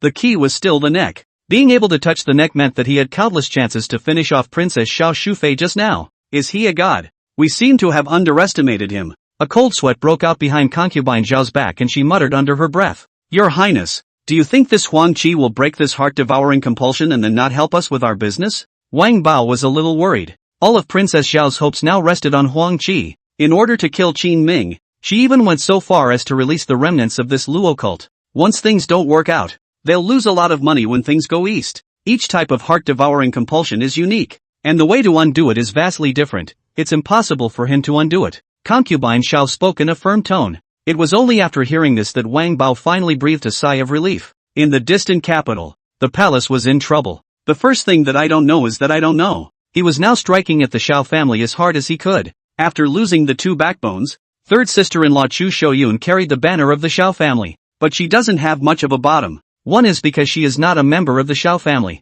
and her father is only the owner of a small cloth shop. Secondly, it was because she was incapable and made frequent mistakes when handling the affairs of the Xiao family. Qin Ming simply arranged for Sun Miao to hold her down, and Chu Shouyun could not turn over any water. Late at night, Qin Ming and Sun Miao sat opposite each other. Together, the two men looked at the books of their recent business. The Xiao family is finished. Qin Ming made a judgment and Sun Miao nodded heavily. Both of them breathed a slow sigh of relief at the same time. Princess Xiao Shufei won't let you go. She'll go crazy when the Xiao family falls. After a moment of silence, Sun Miao suddenly spoke. Qin Ming shrugged.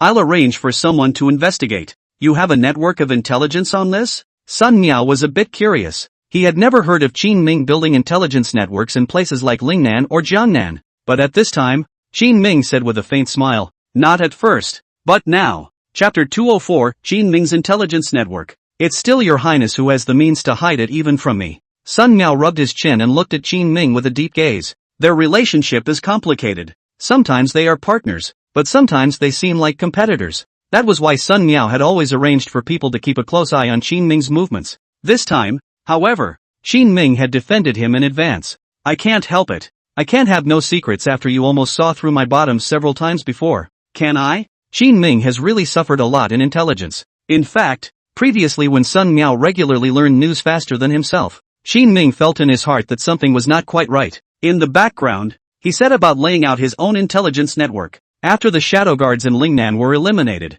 the area was much cleaner. It also gave Qin Ming a share of such space. Later, when Lu Yuli arrived, Qin Ming sensed that the time was right. Although this girl's force value is not high, but her ability to hide and sneak around is very strong. After all, she is an expert in using poison, and there is no need to doubt her strength in this area naturally. So Qin Ming let him take over the intelligence network and set up an organization similar to the Shadow Guard. The name is Dark Guard, specializing in investigating the intelligence of all parties to facilitate their own work. While Qin Ming was talking to Sun Miao, he suddenly realized that there was something wrong with the other party's eyes. Your Highness, I am ready to go back in the next 2 days. In such a hurry? Qin Ming froze for a moment, even though the Shao family was now overthrown. But when Sun Miao goes back so soon, he won't be able to hand over a lot of his salt business here. However, Sun Miao smiled mysteriously at this time. My little sister will come over and help you. Think of the girl who was bratty and willful, but kind to herself. Qin Ming actually didn't know how to face it for a while. It's the first time I've seen an older brother who pushes his sister out. It can't be helped. You're a golden son-in-law. Sun Miao smiled and opened his mouth, and after putting away the account book in front of him, he turned around and pushed open the door to leave. Looking at his departing back, Qin Ming shrugged helplessly. On the second day, before Sun Miao left, a silhouette was already standing in front of Qin Ming's door. Knock knock. Open the door. Open the door. Qin Ming got up and wiped his face in passing, then hurried to the door. Just as the door opened, Sun Lanyan rushed into Qin Ming's arms like a butterfly. Feeling the warm fragrance and soft jade into his arms, Qin Ming hurriedly gently stroked down the back of the other party's head as if he was jerking a cat. Ouch, what are you doing? It tickles. Sun Lanyan giggled. Come in first. Previously, Sun Lanyan had helped herself a lot, especially with the union with the Sun family. There was her special return to the family to lobby, so Qin Ming was also grateful to her, even though the other party was very bratty and capricious, and he was able to take care of her a little bit. I've heard all about it. You're amazing. You took down the Shao family so quickly. Sun Lanyan was thrilled. She had long considered Qin Ming as her man. When he was in Lingnan, he felt very proud after hearing the news that Qin Ming had managed to defeat the Shao family. Qin Ming didn't have much of a reaction to all of this. After all, he knew that after taking out the Shao family's people this time, Princess Shao Shufei would definitely take mad revenge on herself. But sooner or later, it would come to this between him and Princess Shao Shufei. Qin Ming has also been able to accept this for a long time now. Only on the Qian Emperor's side, Qin Ming was worried that this cheap old man of his would be easily compelled by the demon concubine, and at that time, he would directly arrange for soldiers to fight Lingnan, and that would not be good. Shaking his head to clear away these distracting thoughts, Qin Ming smoothly took out a packet of sugar beans that he had recently made and handed it to Sun Luyan. This one's for you. What is it? Sugar, but with some fruit juice mixed in. It will taste slightly sour, but better than regular sugar. Whoa! As long as it was something Qin Ming had given her, Sun Lanyan loved it. She immediately took out a round candy bean and threw it into her mouth, a satisfied look on her face. Looking at the other party's lovely appearance when she wasn't being unruly and capricious, Qin Ming couldn't help but be a little moved. After he and Sun Lanyan had fooled around together for a while, there was a sudden knock at the door, and the person who came was Lu Yuli. Your Highness, something has happened in the capital. Something happened in the capital? Qin Ming froze for a moment. Good guy. His side of the matter has not yet stabbed the sky. I did not expect the situation on the capital side to be fed back first. Come in. Qin Ming beckoned. Lu Yuli immediately walked through the door. Seeing Sun Luyan in Qin Ming's arms, she froze for a moment, then lowered her head with a small red face. Lu Yuli's posture is still good. Compared to Sun Lanyan, it is still a bit worse, but it's already considered a stunning color when put out there. At the sight of the other party, Sun Lanyan instantly raised her willow eyebrows and her spiteful nature came up. Who's this? Why is there another one? She had originally calculated that even if it was herself and Guan Shu together with Qin Ming into marriage, each person could also average out 10 days a month with Qin Ming, but if there was one more, it would only be 7 days a month. I am His Highness's maid of honor. Don't misunderstand. Lu Yuli didn't know who Sun Luck was, thought it was Qin Ming's princess, so he hastened to explain. Qin Ming covered his head and was speechless. However, Sun Lanyan was pleasantly surprised when she heard the news. Oh maid, I am the fiancé of your highness. Call me ma'am. Hello ma'am. Hey, you're not a bad guy. Come on, I'll treat you to a candy. It's delicious. Your highness gave it to me. Try it. After being called ma'am, Sun Lanyan's beauty almost floated up. Immediately pulling Lu Yuli, he extremely generously shared some of the candy in his hand with her. Thank you ma'am. Lu Yuli didn't know what was going on, but knew how to be polite and called out respectfully. Ha ha ha. Sun Lanyan crossed his waist. The more he heard, the more comfortable he became, and laughed wildly, unable to care about such a simple sadness and joy on the other side. Qin Ming said to Lu Yuli. What happened in the capital? It was only at this time that Lu Yuli, who was enjoying the sweetness of the sugar beans, finally came back to her senses and said to Qin Ming with seriousness written all over her small face, Your Highness, the heavenly prison which for some unknown reason burst into flames, and Huang Qi, the master of the Luo sect, fled, released by Princess Xiao Shufei? Qin Ming was instantly alert. At such a critical time, when the sect leader of Luo was released,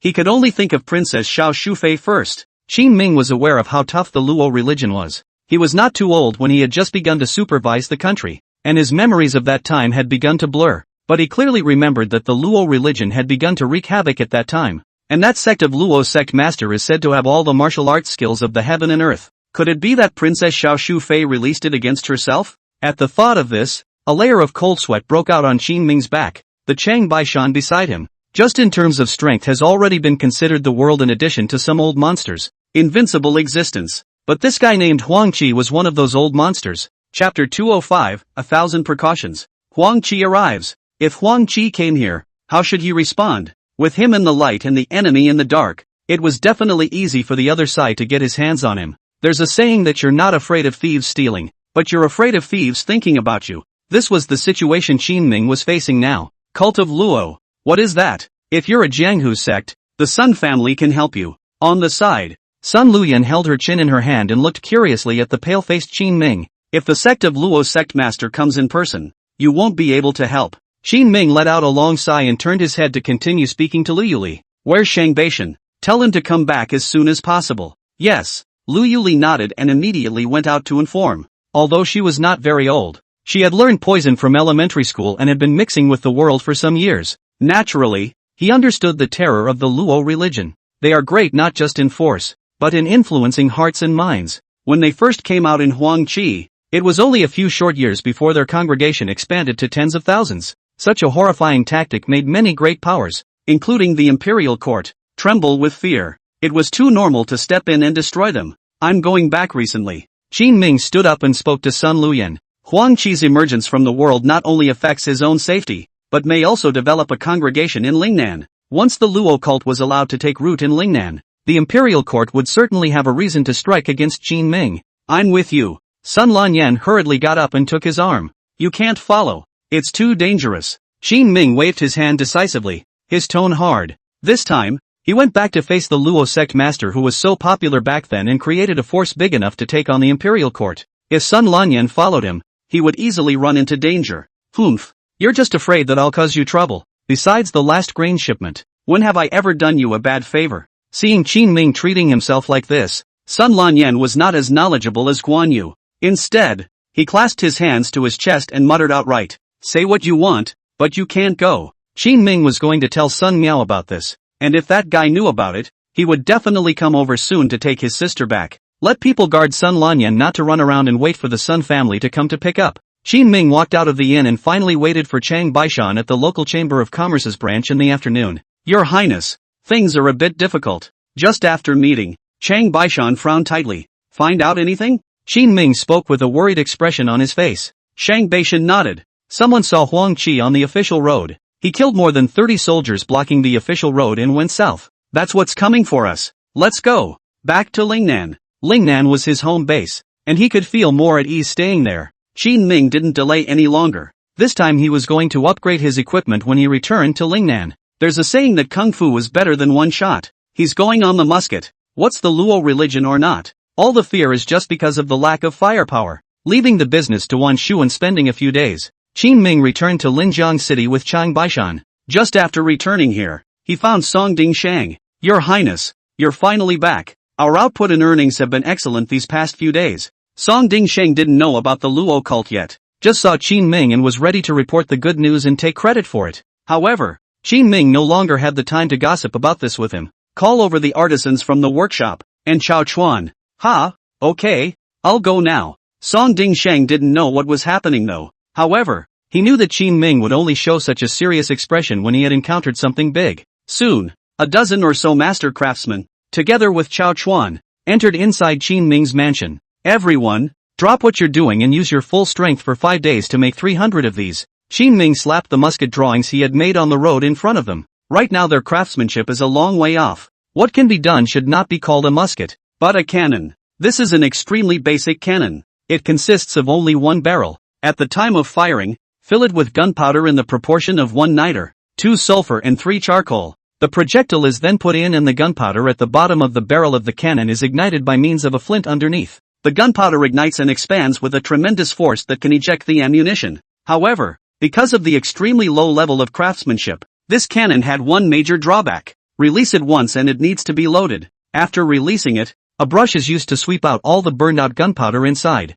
This will prevent the gunpowder filled in from burning insufficiently and reducing the power when the cannon is used later. Is something wrong, Your Highness? Chao Chuan looked at this kind of weapon in front of him, which was already considered extremely sophisticated for them. A bad feeling sprang up in his heart. Qin Ming nodded slowly and said, "It's a bit of a pain in the ass. I'll get back to you on that later." In order to prevent panic from occurring among these people, Qin Ming did not say anything about the Luo cult in front of these master craftsmen of the workshop, but Chao Chuan and Song Dingshang, they were definitely qualified to know. After completely arranging the mission, Qin Ming said to them in a heavy tone, "Do you know about the cult of law? The Luo religion that gathered tens of thousands of stragglers in the first place? Aren't they already overrun?" Song Dingshang and Chao Chuan all stood up with a loud bang, and fear was written all over their faces. Their sect master is here. In these few days you two arrange for people to closely monitor the entire Lingnan. We must not let the Luo sect resurface. Qin Ming's own safety had been guaranteed to a certain extent after he had 300 extremely high-end cannons for this era. But the influence of the Luo religion is definitely not just on Qin Ming. Their influence on Lingnan was on the people. I know. Chao Chuan's heart had long been alarmed, and he quickly stood up and rushed towards the direction of the barracks. He's looking for Lu Gang, and he's starting to divide his forces to lay claim to the local area. Song Dingsheng was likewise ready to return to his house. He was going to write a letter to his various local colleagues, telling them to watch out for the resurgence of the Luo religion. Lingnan can't afford to be tainted with the Luo religion now. There were countless pairs of eyes in the court all staring at Qin Ming, waiting for him to make a mistake. Once the people of the imperial court know that the Luo religion has regrouped in Lingnan, that would be for them to catch on, and the imperial army would definitely send out troops to suppress it. After they left, Qin Ming gathered hundreds of guards with high martial arts skills and hid them in the streets surrounding his mansion. Once there was any breeze, it couldn't escape his eyes. But after returning to the yard after a busy day, Qin Ming froze. A figure stepped out of the shadows. His skin was pale, but his eyes were glazed over. One glance with him and it was as if the whole man had nothing to hide. Qin Ming took a step backward, his mouth bitter. Can't go wrong. The godfather of the Luo sect, Huang Qi. Huang Qi laughed as he casually threw Chang Baishan, who had already vomited blood and passed out, onto the ground and smiled at Qin Ming. Your Highness King Qin, it is not easy for you to create such a foundation in Lingnan. Awesome. I admire you so much. Chapter 206, Staking One's Life to Stop Luo Cult. Qin Ming's heart thumped wildly. After coming to this world for so long, this was the first time he felt so close to death. Huang Qi, instead of going to revitalize the Luo sect, your first stop is here at this king's place. By whom were you entrusted? Taking a deep breath, Qin Ming's brain spun rapidly, constantly stalling for time. There's no need to tell your highness that. Huang Qi spoke faintly, casually. He kicked a stone on the ground. The incense pouch at Qin Ming's waist was immediately struck and flung into the distance. Don't use such gadgets on me. Huang Qi took one step and jumped in front of Qin Ming. Qin Ming could even feel the gusts of wind that the other party had just stirred up when they moved quickly. And those guards of yours? If they come in thousands to line up together, they might be able to kill me if they are well prepared. But you will perish before that happens. So it is better not to shout at them for nothing. When he was talking to the other party just now, Qin Ming used the special means of his men's secret guards to prepare to notify them to come over and help. He also inadvertently untied the scented capsule, and the penetrating wind blowing through the doorway could spread the poison inside the capsule to Huang Qi. As for his hands, they were hidden into the cuffs, holding 3 kinds of concealed weapons ready to sneak attack. But Huang Qi didn't give a damn. The scented pouch was flicked away, and he quickly approached Qin Ming again, making it difficult for him to use his concealed weapon and continue passing on information. It was horrible. Swish! Qin Ming still didn't give up. A steel blade suddenly drilled out from underneath his shoe, and he violently raised his leg in preparation to kick at the opponent's leg. But in the next moment, Huang Qi raised his foot and stepped on the blade, followed by a gentle grind. Click! The blade broke in two. Any other tactics you can use? Your Highness, I'm getting more and more interested in you now. Huang Qi stared at Qin Ming with considerable interest, but did not make any movements himself. Qin Ming was half-hearted, and his hand hidden behind his back gave a smooth tug on his belt. more than 30 poisonous needles shot out. With such a short distance, Huang Qi absolutely couldn't dodge it. But Huang Qi just raised the corners of his mouth slightly and waved his sleeve robe. It was like a canopy enveloping the sky, so it swept down all the poisonous needles. Qin Ming stared tightly at the other party for a long time before suddenly speaking. Awesome. With that, he sat down directly on the ground with both hands. Your Highness, this doesn't seem like your style. Why don't you continue to make a move on me? Huang Qi frowned slightly and looked at him suspiciously. If there's something you want, just say so. Qin Ming shrugged his shoulders. His mind had recovered at this point. After a few rounds of contact just now, he had already guessed that the other party did not want to cause his death. As long as he didn't come up and instantly kill himself, then there was nothing to be afraid of, and it would be good to directly listen to his conditions. Your Highness is indeed a smart man, worthy of being the most likely emperor of the Dechen dynasty to become a bright ruler. Huang Qi nodded in satisfaction. Qin Ming didn't answer, just waited quietly for him to speak. In fact, I'm suffering from a heart-eating compulsion, and there's only 3 months before the compulsion kicks in. If it were an ordinary person, 3 months would be a lot of effort to kill you, but for me, I can kill you when I see you, so these 3 months are plenty of time for me. Huang Qi spoke with extreme confidence. Qin Ming bristled. Elder Huang has come to this king's residence to boast about himself?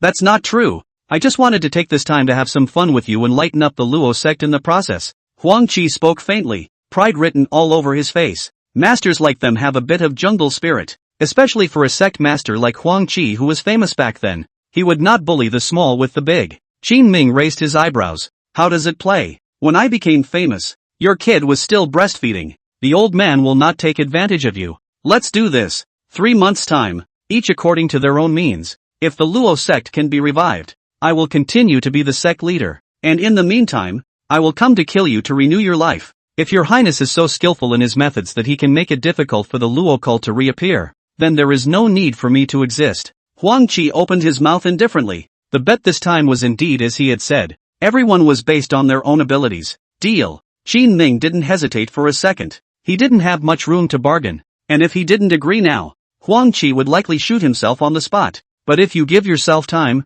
with a few hundred cannons, the next time Huang Qi comes over you will at least have a few points of resistance. Well then, I hope your Highness won't let me down. Huang Qi smiled gently and turned around to leave straight through the gate. Qin Ming sat in the courtyard in silence for a long time. What's going on here? Suddenly, an anxious voice came from outside. It's Sekiyuki who's returned from the cloth shop. She knew about the cult of Luo, and when she came back and saw Chang Baishan lying in front of Qin Ming, she was scared out of her wits. It's okay, first call the people in and take old Chang to rest. Just now, Qin Ming had looked at Chang Baishan's injuries, and Huang Qi had not struck hard, but had only knocked him unconscious. As the guards poured in, Chang Baishan was taken out for treatment. Soon, Lu Chong, Chao Chuan, Song Ding Shang, and Fong Chang Yuan all came. Your Highness, the remnants of the Luo cult are here? Chao Chuan opened his mouth full of shock. Qin Ming nodded heavily. Yes, old Chang was knocked out by him and has been sent to heal. All the old regulars were injured.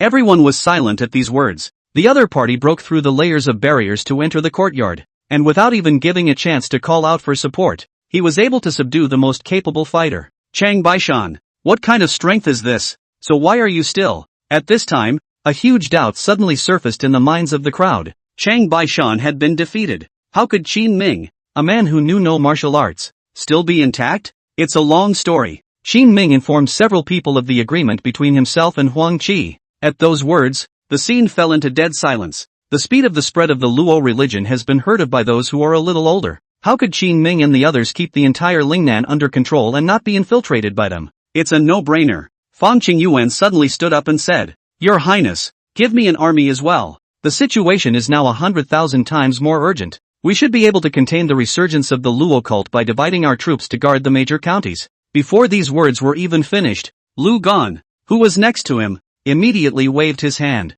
It's not enough. We only have tens of thousands of people, so many main cities, and many counties below the main cities. Each county is divided down to only a few hundred people. What's the use? His words were tantamount to casting another layer of gloom over the hearts of the crowd. Qin Ming sat in the gazebo and closed his eyes, moodily rubbing the stone table. There was a piece of paper on the stone table, and he subconsciously rubbed his fingers together and rolled it up a little. Suddenly, he said in a flash of insight, I've come up with an idea that should work. What way? The crowd looked at Qin Ming curiously. At this time, Qin Ming picked up a piece of paper and said, How much is this paper? 2 for a penny, I think. Not too expensive now. Fong Qingyuan picked up the conversation. Papermaking has developed well in this era, and even the common people can afford to use it if they bite the bullet. That's the right price. Qin Ming's eyes grew bright. Wanting to fully drive the people and curb the growth of the Luo religion, he had already thought of a feasible strategy. It's just that this workable strategy still needs the cooperation of the workshop.